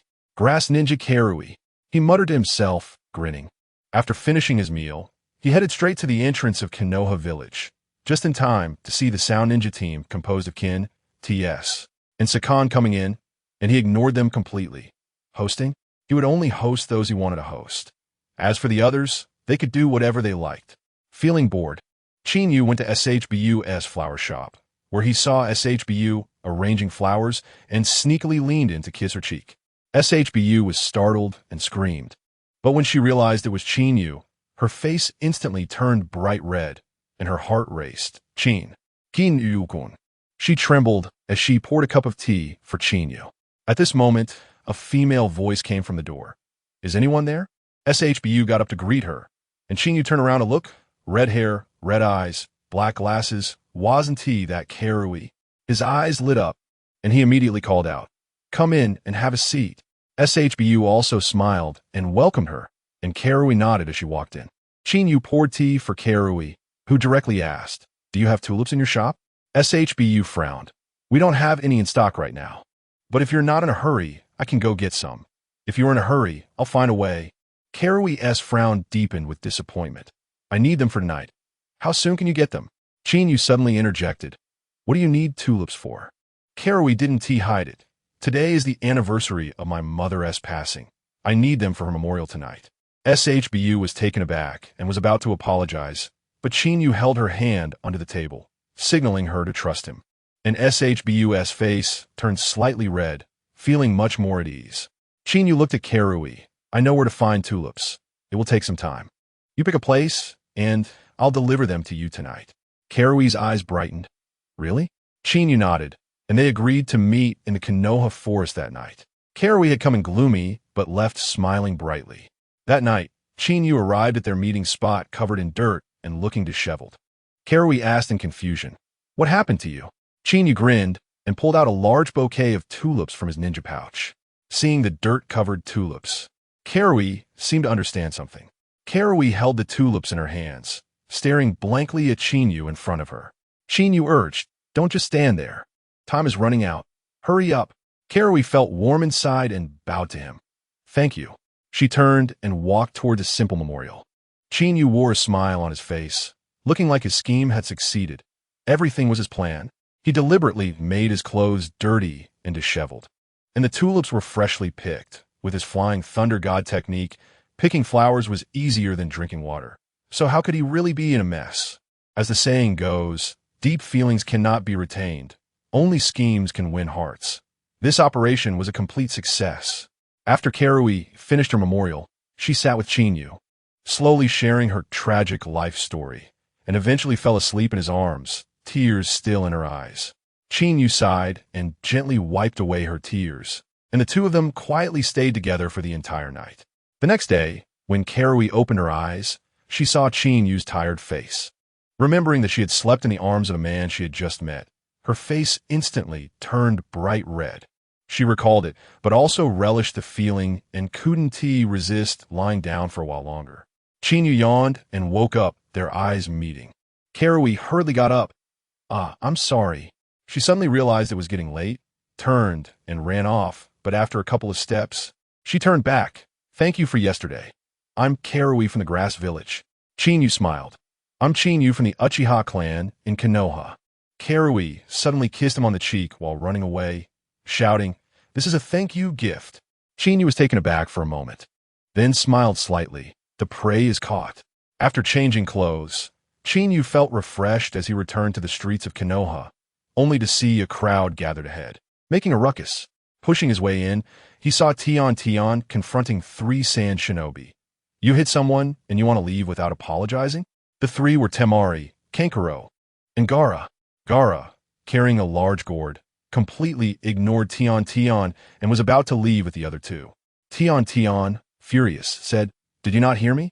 Kankuro sneered, "Get lost before we get angry." Tian's face turned red, reaching for the scroll at her waist, ready to fight. Temari frowned, knowing they couldn't act recklessly in Konoha, and was about to persuade her when Qinyu's voice rang out. "Hey, little crow and little panda from the sand. Come to Konoha to bully people? Bullying my girlfriend is too much." Qinyu stepped out of the crowd, grabbing Tian's hand that was reaching for the scroll. Tian froze, blushing and glaring at him, but didn't expose him. She knew Qinyu was helping her. Kankuro pointed at Qinyu, his face full of rage. "Bastard. What did you say? Who are you calling little crow? Who are you calling little panda?" Clearly, Kankuro took Qinyu's words personally, his anger reaching a peak. Gaara, instead of cursing like Kankuro, simply said, "You want to die?" As soon as he finished speaking, a chilling, killing intent suddenly spread. Tian was scared stiff by this killing intent. Qinyu smiled at Gaara, pulling Tian behind him. As Tian hid behind him, the cold feeling disappeared, replaced by warmth. Temari noticed Gaara's murderous intent and quickly grabbed his shoulder. Gaara, feeling the pull, Gaara's killing intent gradually weakened. Temari stepped forward to warn Qinyu, "Get out of the way. Once Gaara makes a move, we can't stop him." She was genuinely afraid Gaara would lose control and didn't want Qinyu and Tian to die for nothing. But Qinyu was completely unconcerned. "It's fine. It's just a little raccoon. I can handle it." As soon as the words little raccoon left his mouth, Temari and Kankuro were taken aback. How did he know Gaara's identity? This was a top secret. The 2 exchanged glances and quickly pulled Gaara back, fearing Gaara's secret would be exposed. The onlookers, seeing there was no excitement left, also dispersed. Only then did Tian realize Qinyu was still holding her hand. Her face flushed as she thanked him. "Teach. Thank you, Qinyu." Qinyu smiled. "You're welcome. I'll treat you to dinner." Tian was stunned. "Shouldn't I be treating?" Before she could think it through, Qinyu pulled her away. Arriving at Yakiniku Q, the restaurant was full. Qinyu quietly used his Sharingan Jinjutsu to instantly clear space, leaving Tian wide-eyed. So that's how the Sharingan can be used. Qinyu pushed the menu to her. "Order whatever you want. It's on me today." Tian was not polite, ordering a full table of food. While eating, Qinyu even helped wipe the food crumbs from the corner of Tian's mouth, making her blush again. After they happily finished eating and ambiguously parted ways, Qinyu wanted to stroll around but unexpectedly saw the sound shinobi, Tsu, sneaking around. So he followed him, only to unexpectedly encounter Orochimaru. Orochimaru had long hair, golden eyes, and purple eyeshadow, looking sinister. Tsu bent down. "Report, Lord Orochimaru. The plan is proceeding normally." Orochimaru's voice was icy. "Good, it's in your hands." Suddenly, he raised his hand and used the hidden shadow, snake hands, sending dozens of white snakes towards Qinyu. Qinyu realized he had been discovered and initially wanted to spar with Orochimaru, but then thought, if he sabotaged his plan now, how would he save Konoha and elevate his status? He decisively used Flying Thunder God to disappear without a trace. The white snakes struck empty air, and Orochimaru was stunned. Could it be an illusion? He didn't think much of it and turned to leave. Only Tsu remained standing in place, drenched in sweat. Tsu was clearly scared out of his wits by Orochimaru. Once Orochimaru had completely left, he slumped to the ground, unable to get up for a long time. Qinyu had no idea about this. He used Flying Thunder God to teleport to SHBU's flower shop, suddenly appearing and scaring SHBU. Her underwear fell to the ground with a thud, and her face instantly turned red to the roots of her ears. Qinyu understood at a glance. SHBU was about to take a bath. "Qinyu-kun, why did you come suddenly?" Her voice trembling. Qinyu casually said, I suddenly thought of you, so I came over. This line had full impact on a girl who had feelings for him. And SHBU's eyes lit up. Really? Really? Qinyu feigned sincerity. When have I ever lied to you? He then teased. I see you're about to take a bath. How about we go together? SHBU felt her whole body heat up from being looked at, turn around, and rushed to the bathroom, shutting the door. Qinyu was still outside shouting, I'll wait for you at the door. Suddenly, footsteps came from the roof. Qinyu instantly pushed the door and rushed into the bathroom, wrapping a bathrobe around SHBU and fleeing, kissing her to keep her from screaming. Don't make a sound. There's movement on the roof. I'll go check. You be careful. Chasing up to the roof. Qinyu only saw a figure leaving, quietly following it to the hidden woods of Konoha. In the woods, Tsunade said to the man in the black robe, the plan is proceeding as usual. We will act as soon as the exam begins. At this moment, Sak came over, and Tsunade asked, is everything arranged as the master ordered? Sak replied, all set. Just wait for the exam to start. Tsunade took out 3 scrolls, summoning scrolls, 10,000 snakes, wind-hunting hawk, giant centipede. We will summon them in 3 locations during the exam. Sak took the scrolls, shocked beyond belief. After they finished their conversation and left, Qinyu appeared, smiling. This is so exciting. The Chunin exam, Orochimaru, Hashirama, Tobirama. I can't wait. After all, the opponents he would face were all tough characters from the Hokage. Qinyu returned to SHBU's house, and SHBU, wrapped in a towel, was hiding. When she saw him come back, she finally relaxed. After all, the Chunin exam was coming up, and there were already some ninjas from various villages in the village. So SHBU was also scared, wondering if the ninja on the roof was from another village. After all, not being from Konoha, no one could be sure if ninjas from other villages would dare to act recklessly in Konoha. Qinyu pulled SHBU up, holding her and gently patting her back. It's okay. SHBU leaned in his arms, finally relaxing, but suddenly realized she was naked, and her body instantly stiffened. Qinyu suddenly kissed her, and the two fell into a long kiss. There was a loud knocking on the door, startling SHBU, who pushed Qinyu away. The towel slipped, and she hurriedly grabbed the towel to cover her body, embarrassed, and rushed into her room, locking the door. Qinyu, still yearning for more, went to open the door and saw K-Rin. K-Rin, what are you doing here? K-Rin, blushing, asked, Qinyu-kun, are you participating in the Chunin exam tomorrow? Qinyu patted her head.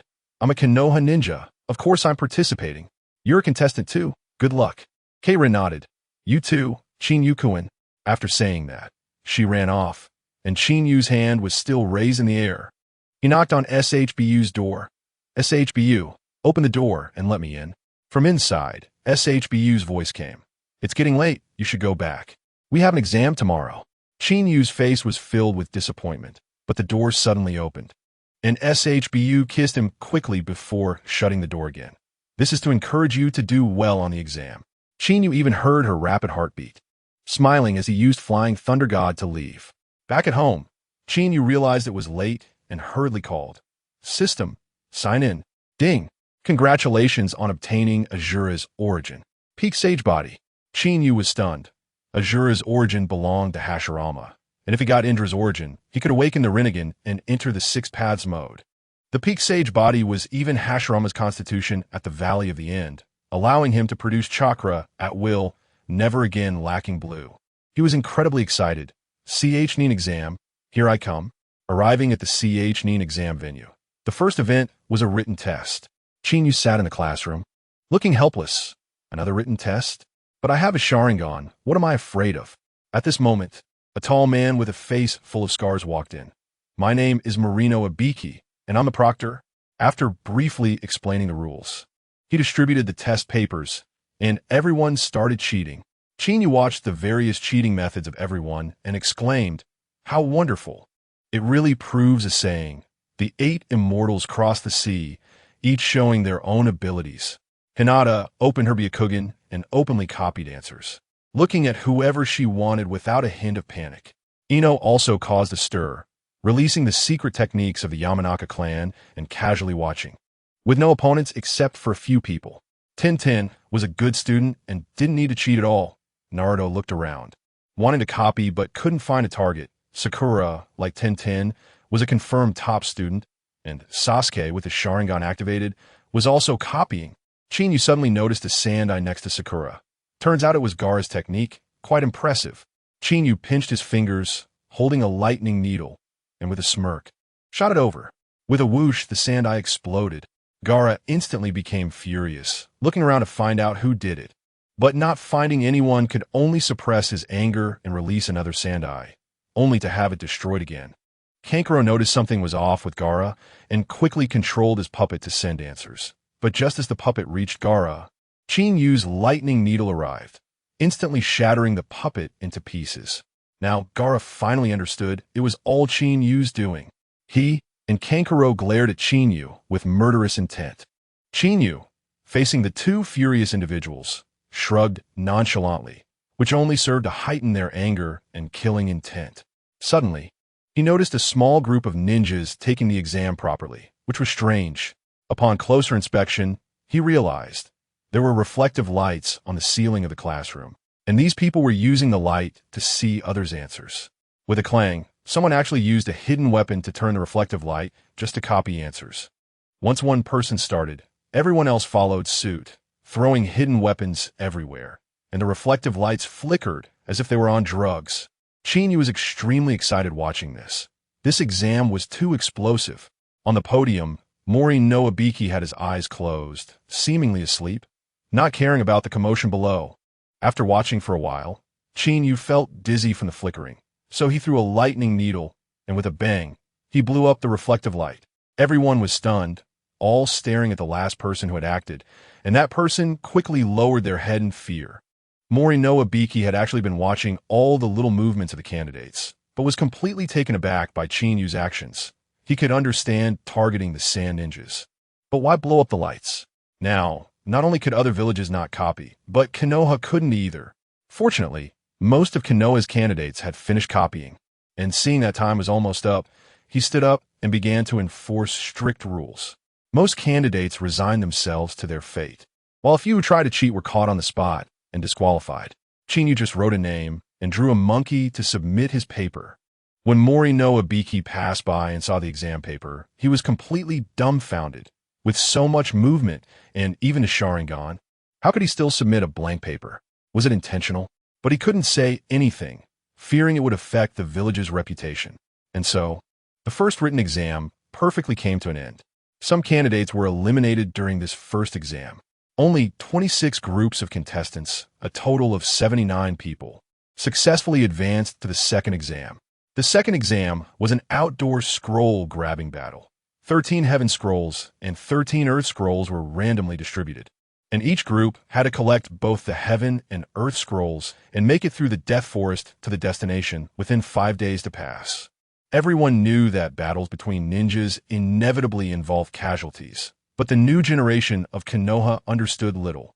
Chinyu looked at Naruto and Sakura, who were eager to try, and shook his head helplessly. With this strength, they still dare to charge? Don't they have any self-awareness? Looking again at Sasuke with a sour face, he secretly laughed. The harsh reality is about to hit them. At first, Chinyu followed Naruto and the others, but as they entered the dense forest, he took the opportunity to slip away when they weren't paying attention. With his Byakugan activated, he saw Hinata, Ino, and Tenten's positions clearly and used the Flying Thunder God to head straight for the nearest Hinata, only to find they had already started fighting. So he hit aside to watch the show, just right for them to train. The combatants were Team 8 and the Kankuro team.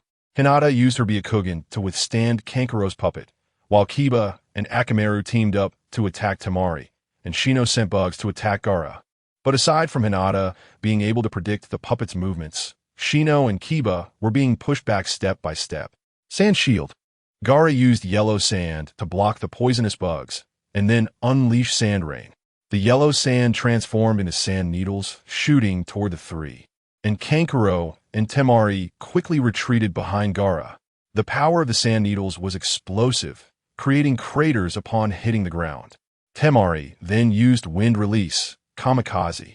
A violent wind surged forth, and the three struggled to stand while getting sliced by the sand needles. Kankuro took the opportunity to control the puppet crow to attack Hinata, with the crow swinging its weapon to slash down. Hinata, with her Byakugan, saw the movement clearly and directly activated her heavenly spin. She spun rapidly to form a protective shield, clanging as it blocked the fierce wind, the sand needles, and the puppet. Shino and Kiba took this chance to rush in. Kiba and Akamaru transformed into a tornado charging at Temari, who could only dodge in a panic. Shino then released his secret technique, Bug Wave. Countless bugs converged into a wave covering the three. Absolute defense. Kankuro and Temari's expressions changed drastically as they hurriedly gathered by Gaara's side. The sand formed an all-around barrier to shield them, but Gaara didn't passively defend. He attacked from inside. Sandstorm Waterfall. The sand surged into two sand pillars, transforming into gigantic sand arms, as if they had eyes, reaching out to grab Hinata and Shino. Returning heaven, seeing the sand arms rushing toward her. Hinata immediately activated her skill for defense. Shino also unleashed his secret technique, Bug Wave Defense, with bugs forming a shield to block the sand arms. Kiba, feeling anxious, shouted for an Akamaru to transform into a tornado and charge forward. Bang! The absolute defense dissipated, and new sand arms suddenly appeared, slapping the tornado down to the ground. Shino and Hinata were also caught by the sand arms. Now it's my turn to act. Just as Qinyu's voice fell, his figure instantly disappeared. Bang! Bang! Two explosions sounded, and the sand arms exploded into pieces. Qinyu appeared behind Hinata, wrapping his arms around her waist. Hinata was both surprised and shy. Qinyu-kun. Qinyu even kissed her cheek, causing Hinata's face to flush red instantly, even her ears turning red. She completely didn't expect him to do this in public. As the sand fell, Kankuro spotted Qinyu, gritting his teeth. It's you. Gaara, more direct, unleashed a giant sand hand to slap down. Qinyu, holding Hinata, casually used water release, water dragon bullet. The large water sphere directly smashed through the sand hand. Sand was already afraid of water. This was a crushing wave. Gaara was furious, his killing intent even more intense. Qinyu released Hinata. You wait over there. Shino and Kiba also came over, seeing Qinyu's single move to break the enemy and completely felt at ease. Kankuro controlled the puppet crow. Gaara, let's go together. Temari also wielded her 7-star fan, feeling that Qinyu was not simple, but could not help but assist. Don't hold me back. Gaara unleashed absolute sand. Sand assault, yellow sand flew out of the gourd, transforming into two giant sand arms. The crow also activated all its mechanisms, filled with blades, charging at Qinyu. Kiba and Shino's faces changed drastically. This strength was too explosive. Hee, it's time to reveal my true abilities. Qinyu shouted, Susanoo. The eternal Mangeki Sharingan instantly activated, and Susanoo's right arm bone appeared. The bony palm reached out to grab the crow. Kankuro turned pale. How could there be such a monstrous ninjutsu? With a bang, the crow was crushed, and Kankuro looked at the fragments, his heart bleeding. At this moment, the two sand arms also crashed over. With a bang, a fierce wind blew. Temari used wind release, kamikaze to counter the gale, while Qinyu easily blocked it with Susanoo. Little panda, it seems your strength is still not enough. Qinyu's ocular power surged, and the previously evenly matched bony arm instantly crushed the sand arms. With a bang, the sand arms shattered into yellow sand, and the bony palm continued its assault, aiming directly at Gaara. Temari suddenly charged forward, swinging the 7-star fan to unleash a larger kamikaze. Although the storm blocked the bony palm momentarily, it was directly broken through. Temari hurriedly pushed Gaara away, but she was completely covered by the bony palm. Kankuro watched helplessly, hating his own weakness. Gaara, stimulated by Temari's actions, felt a wave in his cold heart for the first time. Was this what familial love felt like? Anger and killing intent intertwined, and his killing intent reached its peak. Little panda, don't act rashly. Qinyu joked as he slowly withdrew his bony palm. Temari was bound by the bony hand, but was unharmed. Gaara, seeing her safe, suppressed his urge to act. Kankuro shouted angrily, "Let Temari go." Chinyu smirked. "Why should I?" Kankuro was instantly at a loss for words. Right, they couldn't beat him. Gaara suppressed his emotions. "Tell me, what will it take to release her?" Chinyu clapped his hands. "Refreshing. If you want to redeem her, help me collect the Heaven and Earth scrolls." Temari shouted anxiously. "You all hurry and leave. Don't worry about me." With a slap, Chinyu directly hit Temari's perky rear. Everyone was stunned. Temari was both embarrassed and angry, nearly fainting. Chinyu held up his palm. "Still not behaving?" Temari immediately dared not make sound. "All right, I promise you. Don't hurt her." Gaara took Kankuro and was about to leave when Chinyu called out to them. "Wait. Don't act recklessly when you see these few people. Otherwise." He threw a scroll to Kankuro, glancing at the blushing Temari. Gaara gritted his teeth and left with Kankuro. Chinyu said to the carried Temari, "From now on, you're my captive. I treat captives well, but if you try to escape, you'll get a slap." Temari didn't respond, and with another slap, she was hit again. Captives need to respond. Chinyu felt secretly pleased as Temari softly said, I understand." Kiba came over with Akamaru and gave Chinyu a thumbs up. "Chinyu, you're really something?" Shino also nodded in thanks. Hinata stood there with her head down. Wanted to get closer, but feeling shy. Chinyu carried Temari and took Hinata's hand. "Let's relax for these few days." Kiba chuckled. "I won't disturb your date." After saying that, he left with Shino. Upon hearing date, Hinata froze, shyly lowering her head, letting Chinyu lead her away. Temari buried her head deeply, not daring to look up. Somewhere in the forest of death, Naruto, Sasuke, and Sakura were all injured and panting. Who is this person? He's too explosive. Orochimaru stared at Sasuke with his pupils dilated, his eyes filled with blatant desire. "Sasuke, it's great to see you. I've been wanting to find you." That was a desire for Sasuke's body and also for his Sharingan. It was a raw desire deep in his eyes. "Who are you?" Sasuke frowned, staring at Orochimaru, having no impression of this person at all. Orochimaru licked his lips. "My name is Orochimaru." Sasuke was even more confused. Who is Orochimaru? He had no idea that Orochimaru was from the era of the 4th Hokage, and the new generation basically didn't know him. Orochimaru didn't explain, just stared at Sasuke. "Sasuke, do you want to become strong?" Sasuke frowned. "What do you want?" Naruto stepped in front of Sasuke.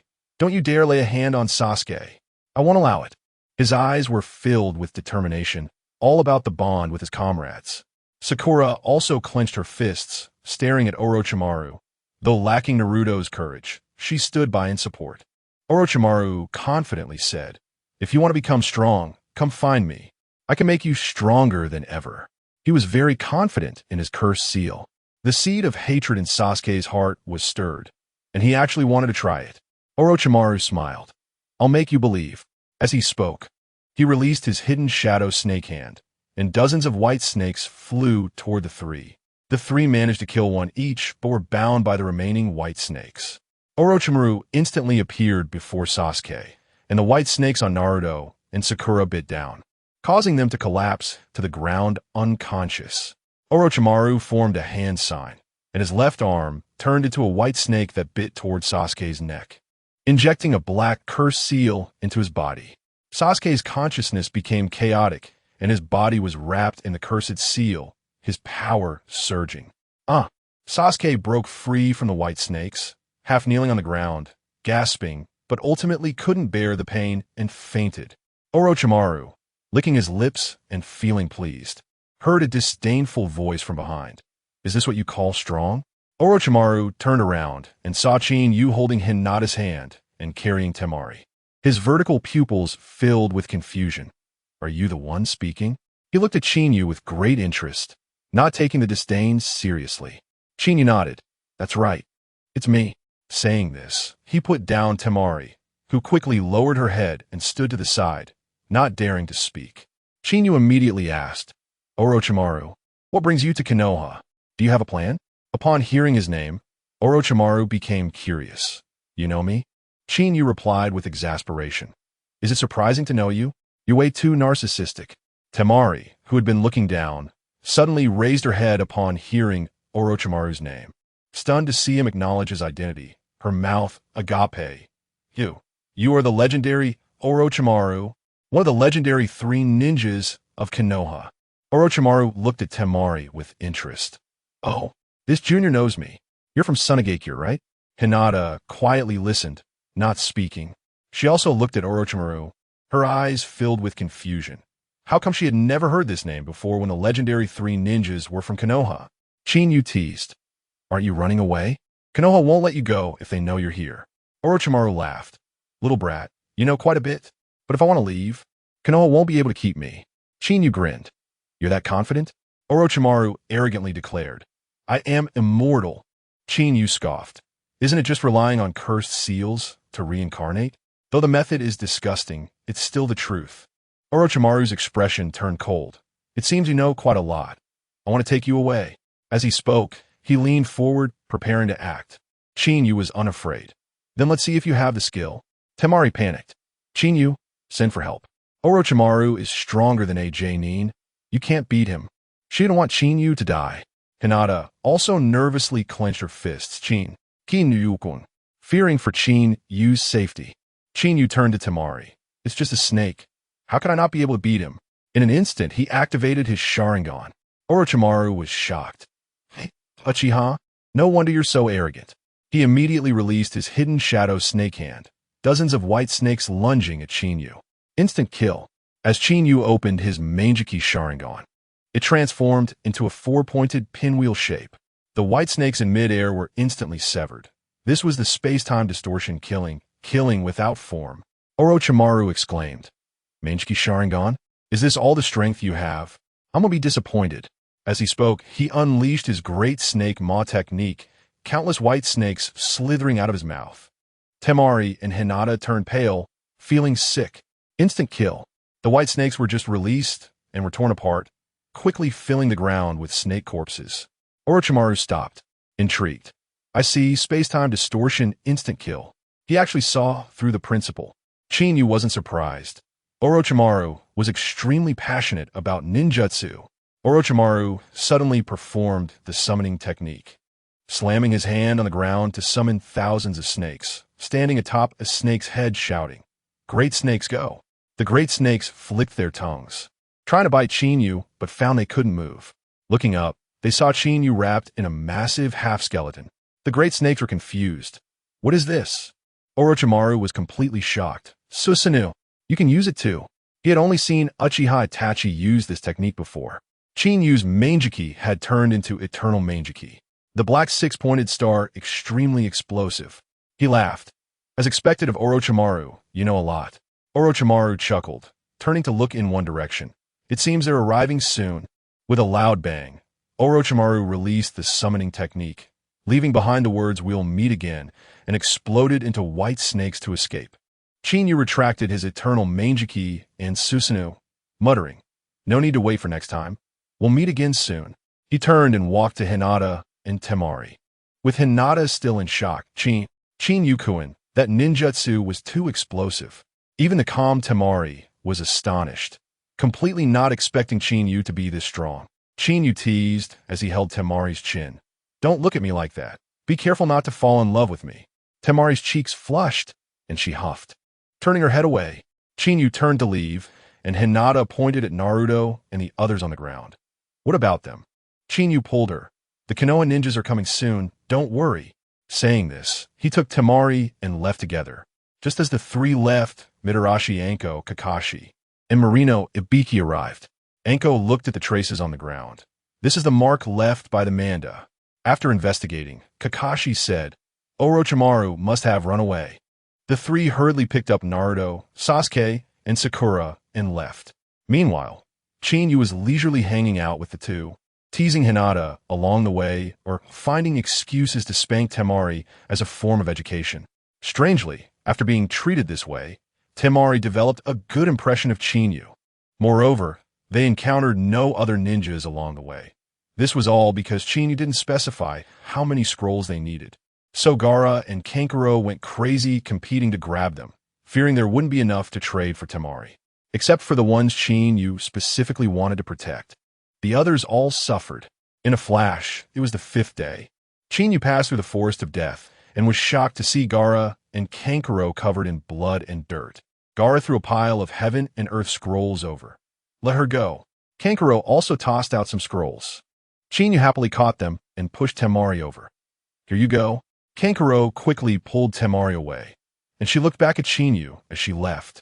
Hinata was also pulled away by Kiba and Shino. Don't switch sides. We're opponents later.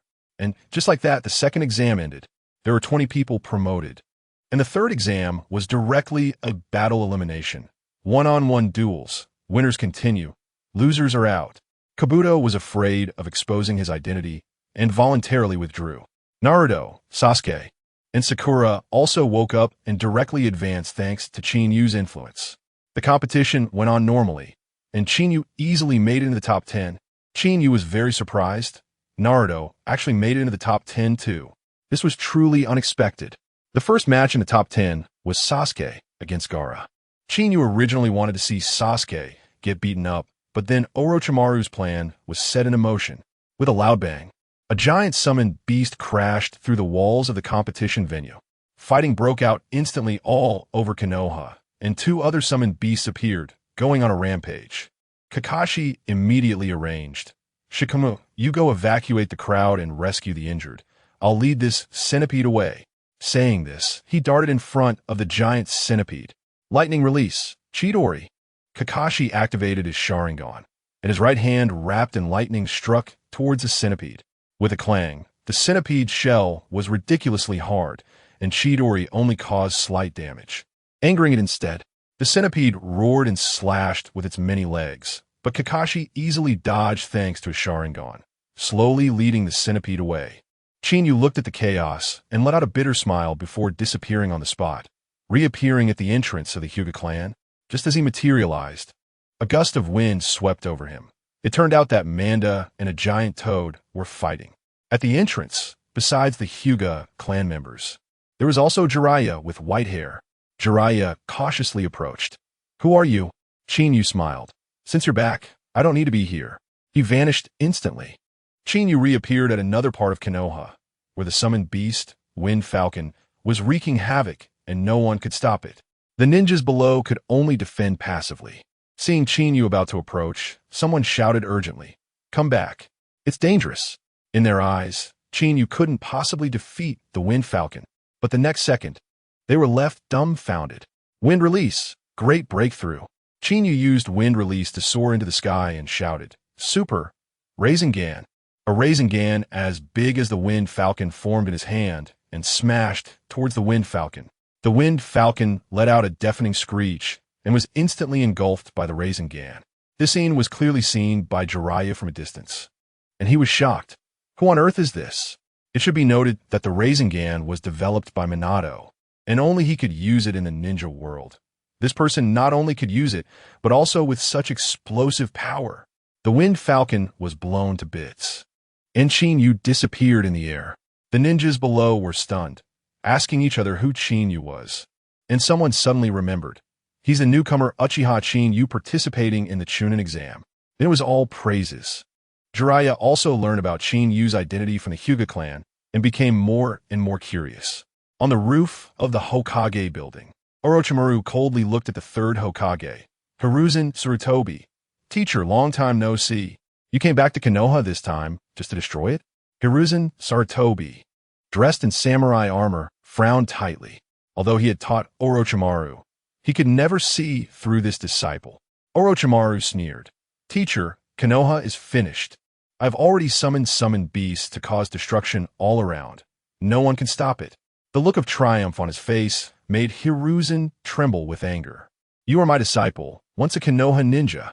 You should protect the village, not destroy it. Konoha's killing intent was evident in Hiruzen's eyes. Are you really going to do this? As the second Hokage's disciple and the third Hokage, he would never allow anything to happen to Konoha, even if the opponent was his own disciple. Orochimaru was indifferent.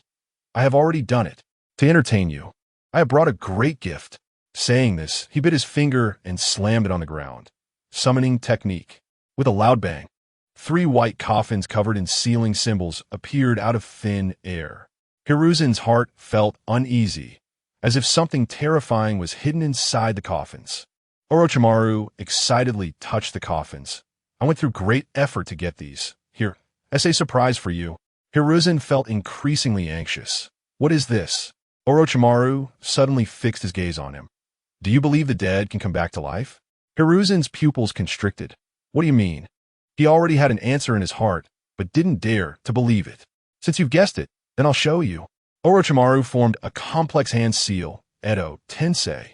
Although there was no immediate reaction, Hiruzen was stunned by this move.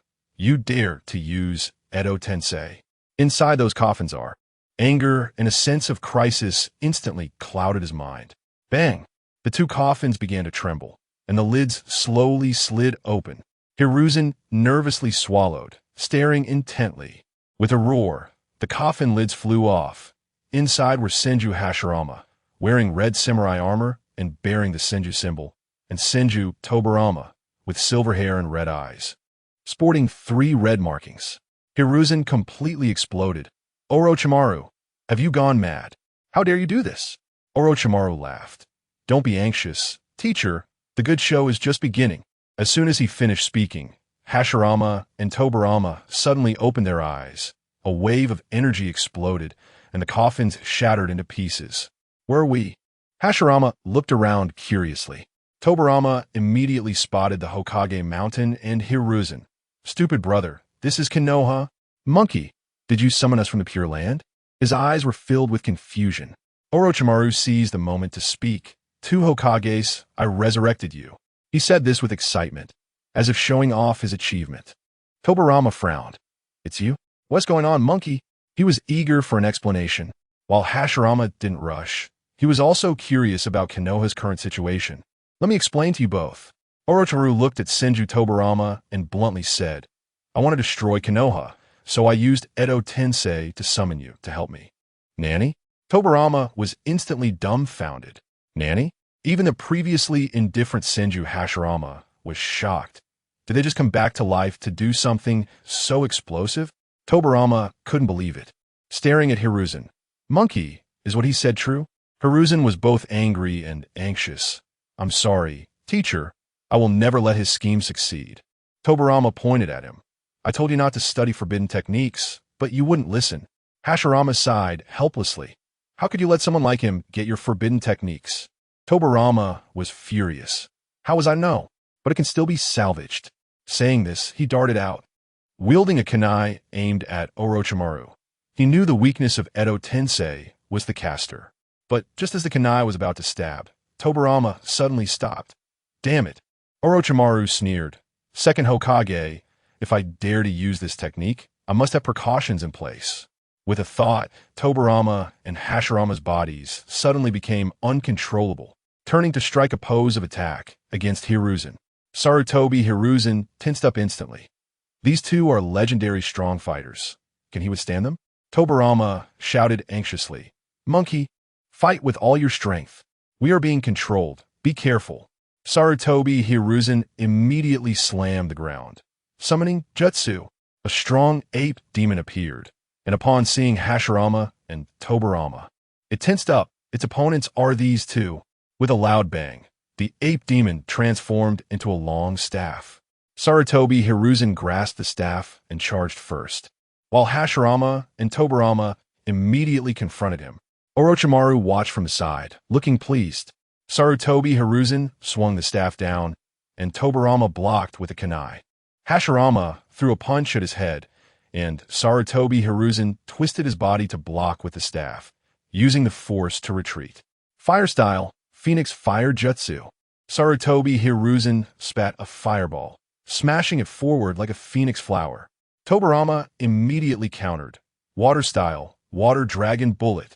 A gigantic water dragon surged out, extinguishing the fireball and crashing towards Sarutobi Hiruzen. Earth style, Earth Flow Wall. Sarutobi Hiruzen summoned an earth wall to block, but Hashirama used with style. Binding. Wooden strips shot up from the ground to entangle him. Sarutobi Hiruzen swung the staff to break the wooden strips and escape. But Tobirama suddenly appeared in front of him using the Flying Thunder God technique. With a clang, the ape demon blocked the kunai. But Hashirama's wooden fist was already coming from behind. With a loud crash, Sarutobi Hiruzen was sent flying into the air, and Tobirama used Flying Thunder God to chase after him, thrusting the kunai directly at him. Just in time, Sarutobi Hiruzen managed to react, and only his shoulder was pierced. Sarutobi Hiruzen used the force from being stabbed to fall rapidly to the ground. Shadow Clone Jutsu. He immediately created 5 clones, the ape demon hovering behind him, and the 5 Hiruzen posed against Hashirama and Tobirama. Fire style, Great Dragon Fire. Water style, Water Dragon Bullet. Wind style, Air Cutter. Lightning style, Lightning Strike. Earth style, Earth Dragon. The 5 elemental jutsu erupted simultaneously, charging forward explosively. Hashirama raised his hand. Wood style, Wood Pillar Wall. A row of wooden pillars arched into a wall, withstanding the barrage of 5 elemental jutsu. Until the explosions stopped, the wooden wall shattered into pieces. Tobirama flashed to Hiruzen's side with Flying Thunder God, attacking while saying, "Monkey, you made a lot of progress over the years." Hiruzen replied with shame, "I haven't reached the level of my teacher. I haven't protected Konoha well." Hashirama pursued, making Hiruzen cover his head and flee. "Konoha can't rely on you alone. Don't blame yourself." Suddenly, Tobirama wielded a lightning kunai. Lightning style, Spiral Cut. The high-speed rotating lightning shuriken flew out, slicing through Hiruzen's left arm with a puff. Hiruzen lost his balance, and Hashirama's wood style struck his chest, sending Hiruzen flying into the sky, spewing blood. Just then, a figure suddenly leaped out and caught him. Seeing that it was Chinyu, Orochimaru, Hashirama, Tobirama, and Hiruzen were all dumbfounded. Hiruzen shouted urgently, "What are you doing here? It's too dangerous." Tobirama curiously asked, "Who are you?" Chinyu ignored the two and greeted Orochimaru. "Good to see you again." Tobirama immediately suspected they were in cahoots. Chinyu smiled at Hiruzen. "If I didn't have some skills, would I dare to come save you?" Then he turned to Hashirama and Tobirama. "Next, I'll take a few rounds with you." Orochimaru watched with excitement. Interesting. Really interesting. Hiruzen wanted to stop him, but was held back by the ape demon. This kid is not simple. Hiruzen looked at Chinyu with a mix of trust and doubt. Tobirama frowned. "Who exactly are you?" Hashirama patted his shoulder. "I think he's one of us." Hiruzen quickly confirmed. "He's from Konoha." Only then did Tobirama relax, and Hashirama clenched his fists. "Kid, be careful." However, Chinyu turned to Orochimaru. "This place isn't suitable. Shall we change locations?" Orochimaru smirked. "If you have a way, then change." Chinyu immediately formed dazzling hand seals. Flying Thunder God, Space Jump. The space rippled, and everyone present vanished into thin air. Into the valley, the group that had disappeared from the Hokage building suddenly reappeared. This is a large-scale space-time ninjutsu. Senju Tobirama looked at the completely different scene in front of him, shocked. Senju Hashirama was also astonished. But the most bewildered were Sarutobi Hiruzen and Orochimaru.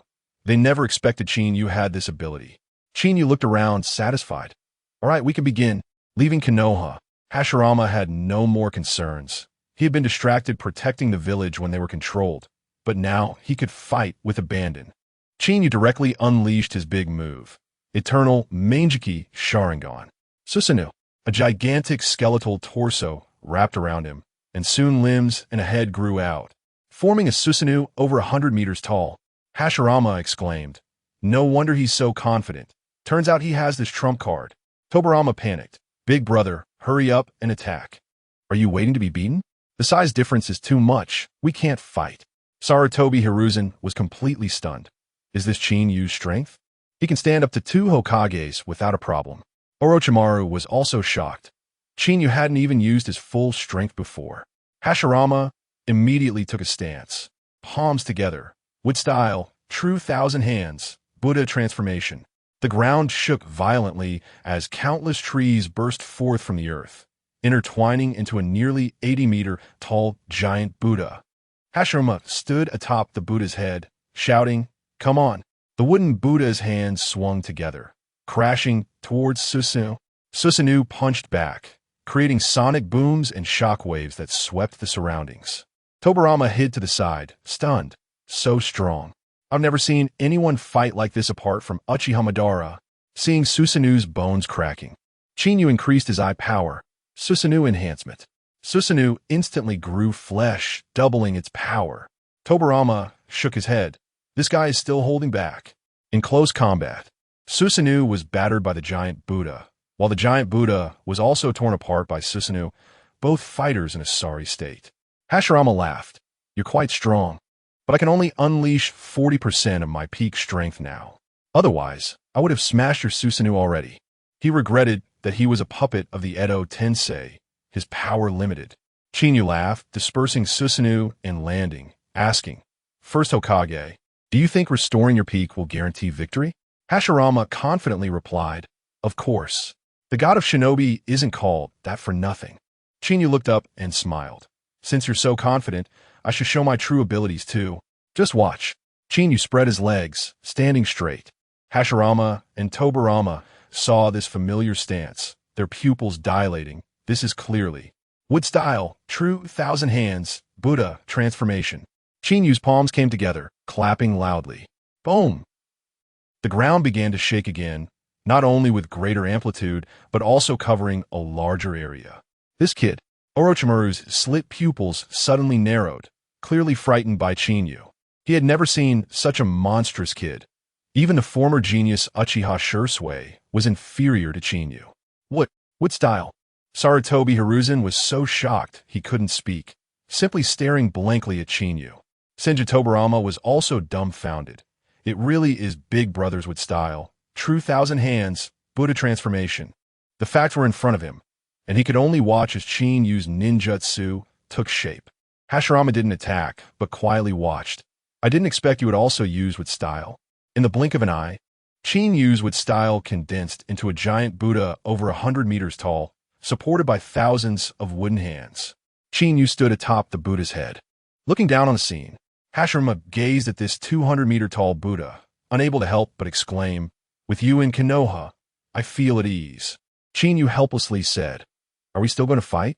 At least you're the first Hokage. Hurry and spar with me. Hashirama awkwardly twitched his face. All right, then let's do it. His giant Buddha charged at Chinyu, and Chinyu's giant Buddha met it head-on. Boom! The two Buddhas clashed, shockwaves rolling and sonic booms ringing. Wood chips flew everywhere, most of it coming from Hashirama's giant Buddha. Regardless of size or strength, Hashirama couldn't compare to Chinyu. Boom! With a loud bang, Hashirama's giant Buddha exploded, and he himself was smashed to pieces by Chinyu's Buddha palm. Big brother. Senju Tobirama panicked. Orochimaru stared at Chinyu with a wary expression. Konoha actually has you as a variable. It seems my plan has failed. At that moment, the fragments of Hashirama gathered again, and he was resurrected. Chinyu, good kid, you are enough to support Konoha. Chinyu dug in his ear. Come on, I just want to be a salted fish. Hashirama was confused. What does salted fish mean? Chinyu explained. It means no dreams, not wanting to work. Just wanting to eat and wait to die. Hashirama laughed heartily. I also wanted to be a salted fish before, but I didn't succeed. Tobirama and Hizashi were left speechless. Orochimaru sneered. Chinyu, don't celebrate too early. I still have a trump card. He summoned the last coffin, formed hand signs. Impure world reincarnation. The coffin lid opened, and the fourth Kazekage emerged. Hizashi was shocked on the spot. Fourth Kazekage. Orochimaru arrogantly said, Second, impure world reincarnation was created by you, but the next move is developed by me. He suddenly exploded into blood mist, flying towards Hashirama, Tobirama, and the fourth Kazekage. Tobirama's heart sank. Not good. The fourth Kazekage roared. The blood mist fused into his body, and he instantly went berserk. Magnet release. Gold dust wave. The golden sand surged like a tide, rushing toward Chinyu's wooden Buddha. Tobirama also unleashed water release. Raging waves, with waves crashing toward the wooden Buddha. Additionally, dozens of wooden dragons emerged from the ground, entangling Chinyu's wooden Buddha. The three suddenly went berserk, and Chinyu finally got serious. Chakra surged wildly within him, and the wooden Buddha struggled to break free from the bindings of the wooden dragons. With a loud boom, the wooden Buddha successfully broke free, and 1,000 Buddha palms struck out, directly piercing through the waves and sands. However, just as he finished dealing with that, Hashirama's wooden Buddha suddenly attacked from behind, and Qinyu's wooden Buddha was instantly smashed into splinters, beginning to sway. Qinyu frowned. Orochimaru has run away. These three are going crazy. I knew I shouldn't have been so pretentious. Suddenly his eyes lit up. That's right, I still have my eye technique. He threw the flying Raijin Kunai to Hashirama and instantly teleported over. Rasengan. The rapidly spinning sphere slammed into Hashirama's chest, directly piercing through his body. Space prison. The eternal Mangeki Sharingan activated, and a black spatial vortex appeared, instantly sucking Hashirama inside. Without Hashirama's chakra, his wooden Buddha immediately shattered and fell to the ground. The fourth Kazekage panicked and unleashed magnet release, gold dust shuriken, sending countless shurikens flying toward Qinyu. Qinyu activated Susanoo to block, the sound of clanging metal ringing continuously. He then threw a kunai and teleported to the fourth Kazekage side, who quickly used gold dust to form a shield for defense. But Tobirama suddenly unleashed lightning release, dragon dance. A lightning dragon roaring as it charged forward. Qinyu didn't dodge. As the lightning dragon approached, he used the flying Raijin to escape, and the lightning dragon crashed directly into the fourth Kazekage. With a loud boom, the gold dust shield shattered. Qinyu teleported behind the fourth Kazekage, using Rasengan to crush his body, then sucked him into the spatial vortex. Only Tobirama was left. Qinyu muttered, "This second Hokage is a bit tricky. Space ninjutsu doesn't work well on him. Never mind, let's go for it." He summoned the wooden Buddha again, and 1,000 wooden palms crazily struck toward Tobirama. However, Tobirama continuously dodged using the flying Raijin, escaping the attack range. Qinyu's eternal Mangeki Sharingan rotated, instant kill. The space around Tobirama distorted, and his left arm was instantly shattered. Space prison. The black vortex appeared, instantly sucking away the fragments of Tobirama's severed arm. Tobirama immediately counterattacked. Water release, ocean current impact. Lightning release, thunderclap. The two techniques combined. Combination ninjutsu, lightning dragon tsunami. The end valley was instantly covered by seawater, and 3 lightning dragons surged through the water, sweeping toward Qinyu. Qinyu praised. As expected, the strongest water release and lightning release. I give this ninjutsu full marks. The eternal Mangeki Sharingan rotated, and Susanoo manifested. The wooden Buddha shattered into debris and fell to the ground. Strongest Susanoo activate. Blood flowed from the corner of his eye, and Susanoo was covered in samurai armor, with 2 pairs of massive wings sprouting from its back. It's my turn to counterattack. Qinyu controlled Susanoo to fly into the sky. Yada mirror. 3 chakra orbs appeared, hurling toward Tobirama. Boom! The orbs exploded, not only interrupting the combined ninjutsu, but also obliterating Tobirama into pieces.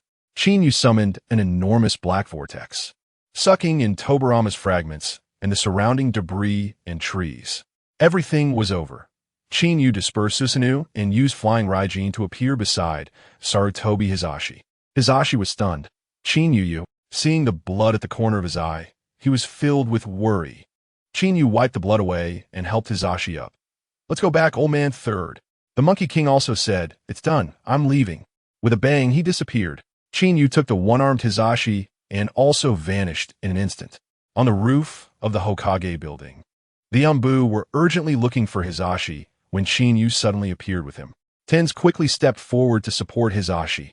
"Hokage-sama, I'll take you to the hospital." Hisashi shook his head. "I'm fine." Suddenly, there was a loud bang, and Konoha shook.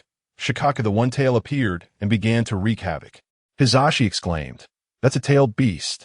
Qinyu replied, "To be precise, it's Shikaku, the One-Tail." Hisashi shouted angrily, "A tailed beast from the Sand Village? Damn it!" Just as he was about to rush over, Qinyu stopped him. "I'll go." He threw the flying Raijin Kunai and instantly disappeared. Hisashi shouted to the Anbu, "You guys go support first." Then he said to Tens, "Let's hurry over too." On the other side, Might Guy, wearing his green jumpsuit, said to Kakashi, Let's have a competition to see who can deal more damage to the tailed beast. Saying that, he leaped into the air, performing a split kick at Shikaku. Kakashi activated his Sharingan and warned, "Guy, be careful." Shikaku reacted, laughing harshly, "You're seeking death." The beast's tail swung upward to counterattack Might Guy. Not good. Might Guy saw Shikaku's tail coming and instantly tensed his body. Even as a Jonin, he didn't know how to counter this move. 8 gates, open gate, rest gate, life gate. He opened 3 gates in succession, his face turning red. Power surging as he forcibly drew his legs back in midair. Ryrange. He kicked with both legs, sending an air blast toward the beast's tail. With a loud bang, the tail was shattered, but Might Guy was also sent flying. At that moment, Jiraiya had already entered Sage mode and unleashed a Sage technique. Great Fireball. A fireball with a diameter of 20 meters, carrying immense heat, surged toward Shikaku. Shikaku, not being foolish, immediately activated absolute defense. Yellow sand surged out, forming a sand barrier, which was compressed into a black wall. With a loud boom, the fireball exploded, only shattering the barrier. Kakashi seized the opportunity to get closer. Using lightning release, Chidori. The silver lightning blade sliced through the air, creating a wound on Shikaku, and after landing the hit, he immediately retreated. He knew he was in extreme danger now. Roar. Shikaku was furious, chakra erupting, yellow sand filling the sky. Kakashi, Shota, Igegai. Now's the time. Waihai Kurinai directed 4 ninjas to form hand signs. 4 purple flame formation. 4 purple light pillars shot into the sky, enclosing Shikaku and everyone within the barrier. Jiraiya shouted, "Let loose. No need to hold back." Previously worried about destroying the village, they were now assured with the barrier. Sage technique, Sage Fire Dragon. 8 gates, damage gate, door gate. Everyone unleashed their ninjutsu like it was free, bombarding Shikaku. Just as it seemed Shikaku was about to lose, it suddenly began gathering chakra, a sphere of chakra forming, growing larger and larger. Jiraiya's pupil shrank. Not good. It's the tailed beast bomb. Waihai's face turned pale. The 4 purple flame formation can't stop it. It will destroy the village. Jiraiya panicked. "You all go interrupt it. Give me time to unleash a Sage technique." Everyone rushed forward. Even Waihai Kurinai grabbed a kunai and an explosive tag. But Shikaku didn't stop, swinging its tail to strike everyone, and they could only dodge, unable to fully attack. "Kurinai, be careful," Kakashi suddenly shouted. Shikaku's beast tail struck toward Waihai Kurinai with fierce momentum. If this hit, she would be seriously injured. Waihai gritted her teeth. She knew she couldn't dodge, so she gripped her kunai, preparing for a desperate fight. Suddenly, with a loud bang, a gust of wind rushed in, and an arm wrapped around her waist. Turning her head, she saw it was Chinyu. Chinyu whispered in her ear with a smile, "Are you okay?" The hot air made Yuhi Kurinai's face flush, and her heart raced. And no, it's nothing. Chinyu continued to tease. "If something happens to you, I'd be heartbroken." Even on the battlefield, he didn't forget to flirt. Kakashi was shocked. "Chinyu, what are you doing here?" Just now, Chinyu had taken a hit from the tailed beast and still managed to retreat unscathed, bringing Kurinai to Jiraiya's side, who was currently meditating to recover Sage mode energy. Chinyu slapped him awake. "Wake up. If you're just going to lie down and wait for death, why act cool here?" Jiraiya's face twitched, and he felt 1,000 alpacas running in his mind. Kakashi and Might Guy also gathered around. Kakashi asked, "Why did you suddenly appear?" Chinyu shrugged. "Just handled some stuff. Thought you guys were having a party. Turns out it wasn't tea." Kakashi's face twitched. "Can you be more serious?" Chinyu pretended not to hear as he playfully moved his hand around Kurinai's waist, making her blush. Roar. Shikaku suddenly let out a beastly roar, and a massive tailed beast ball formed in front of it. Jiraiya panicked. "Oh no, the tailed beast ball is ready. The village is doomed." Kakashi's expression turned grave. Suddenly, Kakashi remembered. "Chinyu, how did you get into the 4 purple flames formation?" Everyone was curious, and Chinyu pointed to Kakashi's kunai. There was a flying Thunder God seal on it. Jiraiya exclaimed, "Flying Thunder God seal." He knows how Minato became the yellow flash with that move. Kakashi was excited. You really can use space ninjutsu? Chinyu nodded. Don't think I'll use Flying Thunder God to move the tailed beast ball. That is troublesome. Just take it down directly. Isn't that enough? Kakashi and Jiraiya's faces twitched again. If it could be taken down easily, they would have done it already. Chinyu sighed, released Kurenai, and his eyes turned into the eternal Mangeki Sharingan. With a movement of the Flying Thunder God, he instantly appeared in front of Shikaku, watching it prepare to swallow the tailed beast ball. Chinyu's eyes widened. The eternal Mangeki Sharingan bloomed, and he instantly entered Shikaku's ceiling space. You are from the Uchiha clan. Damn! Upon seeing Chinyu's Sharingan, Shikaku roared on the spot, eyes filled with fury. Chinyu laughed. Hey, little raccoon in the panda's body, why so fierce? You need some proper training. He immediately cast a Genjutsu with his Sharingan. Shikaku was most afraid of this. Back then, Uchiha had subdued it thoroughly with the Sharingan. At first, it was scared upon seeing the Sharingan, but once it realized it wasn't Madara, it became a bit defiant, only to be pulled into the Genjutsu the next second. In the Genjutsu, Chinyu mercilessly tormented Shikaku, while in reality, only 3 seconds had passed. Breaking the Genjutsu, Shikaku trembled and lay down, its eyes devoid of rage, filled with panic, like a frightened kitten. Chinyu smiled and asked, Can we talk properly now? Shikaku's fur stood on end, hurriedly flattering. Yes, I will absolutely obey. Wagging its tail like a silly dog, Chinyu said, resolved the tailed beast ball, and obediently returned to the little panda's body. Shikaku nodded vigorously. Okay, Chinyu warned. Don't try anything clever, or you know what will happen. After saying that, he left, his voice echoing in the space. Shikaku immediately lay down exhausted, wiping cold sweat with its paw. Only a second had passed in reality. Everyone watched as Chinyu came and went, completely confused. Kakashi asked, Why are you back again? Jiraiya suddenly widened his eyes. Nanny. Everyone looked, and to their surprise, Shikaku had actually swallowed the tailed beast ball. Who has seen such a move? The next second, there was a loud bang, and Shikaku's body exploded, shockwaves spreading everywhere. Jiraiya shouted, Everyone be careful. Everyone quickly set up defenses. Kurenai was panicking, and Chinyu wrapped his arms around her. Would release absolute defense. Would burst forth from the ground, forming multiple layers of defensive spheres. And Chinyu even purposely shrank the space, taking the opportunity to kiss Kurenai. The shockwave hit the 4 purple flames formation, and the barrier was filled with cracks. The Umbu rushed over and said, Quick, everyone channel chakra together. They split into 4 corners and poured in chakra. The barrier that was about to shatter instantly radiated brilliance, and the cracks began to heal. The explosion's shockwave completely dissipated, and the 4 purple flames formation was surprisingly intact. Smoke billowed in the barrier as everyone emerged, covered in dust, especially Might Guy and Kakashi, looking as if they had just come out of a fight. The 3 met, all showing bitter smiles of having survived a disaster.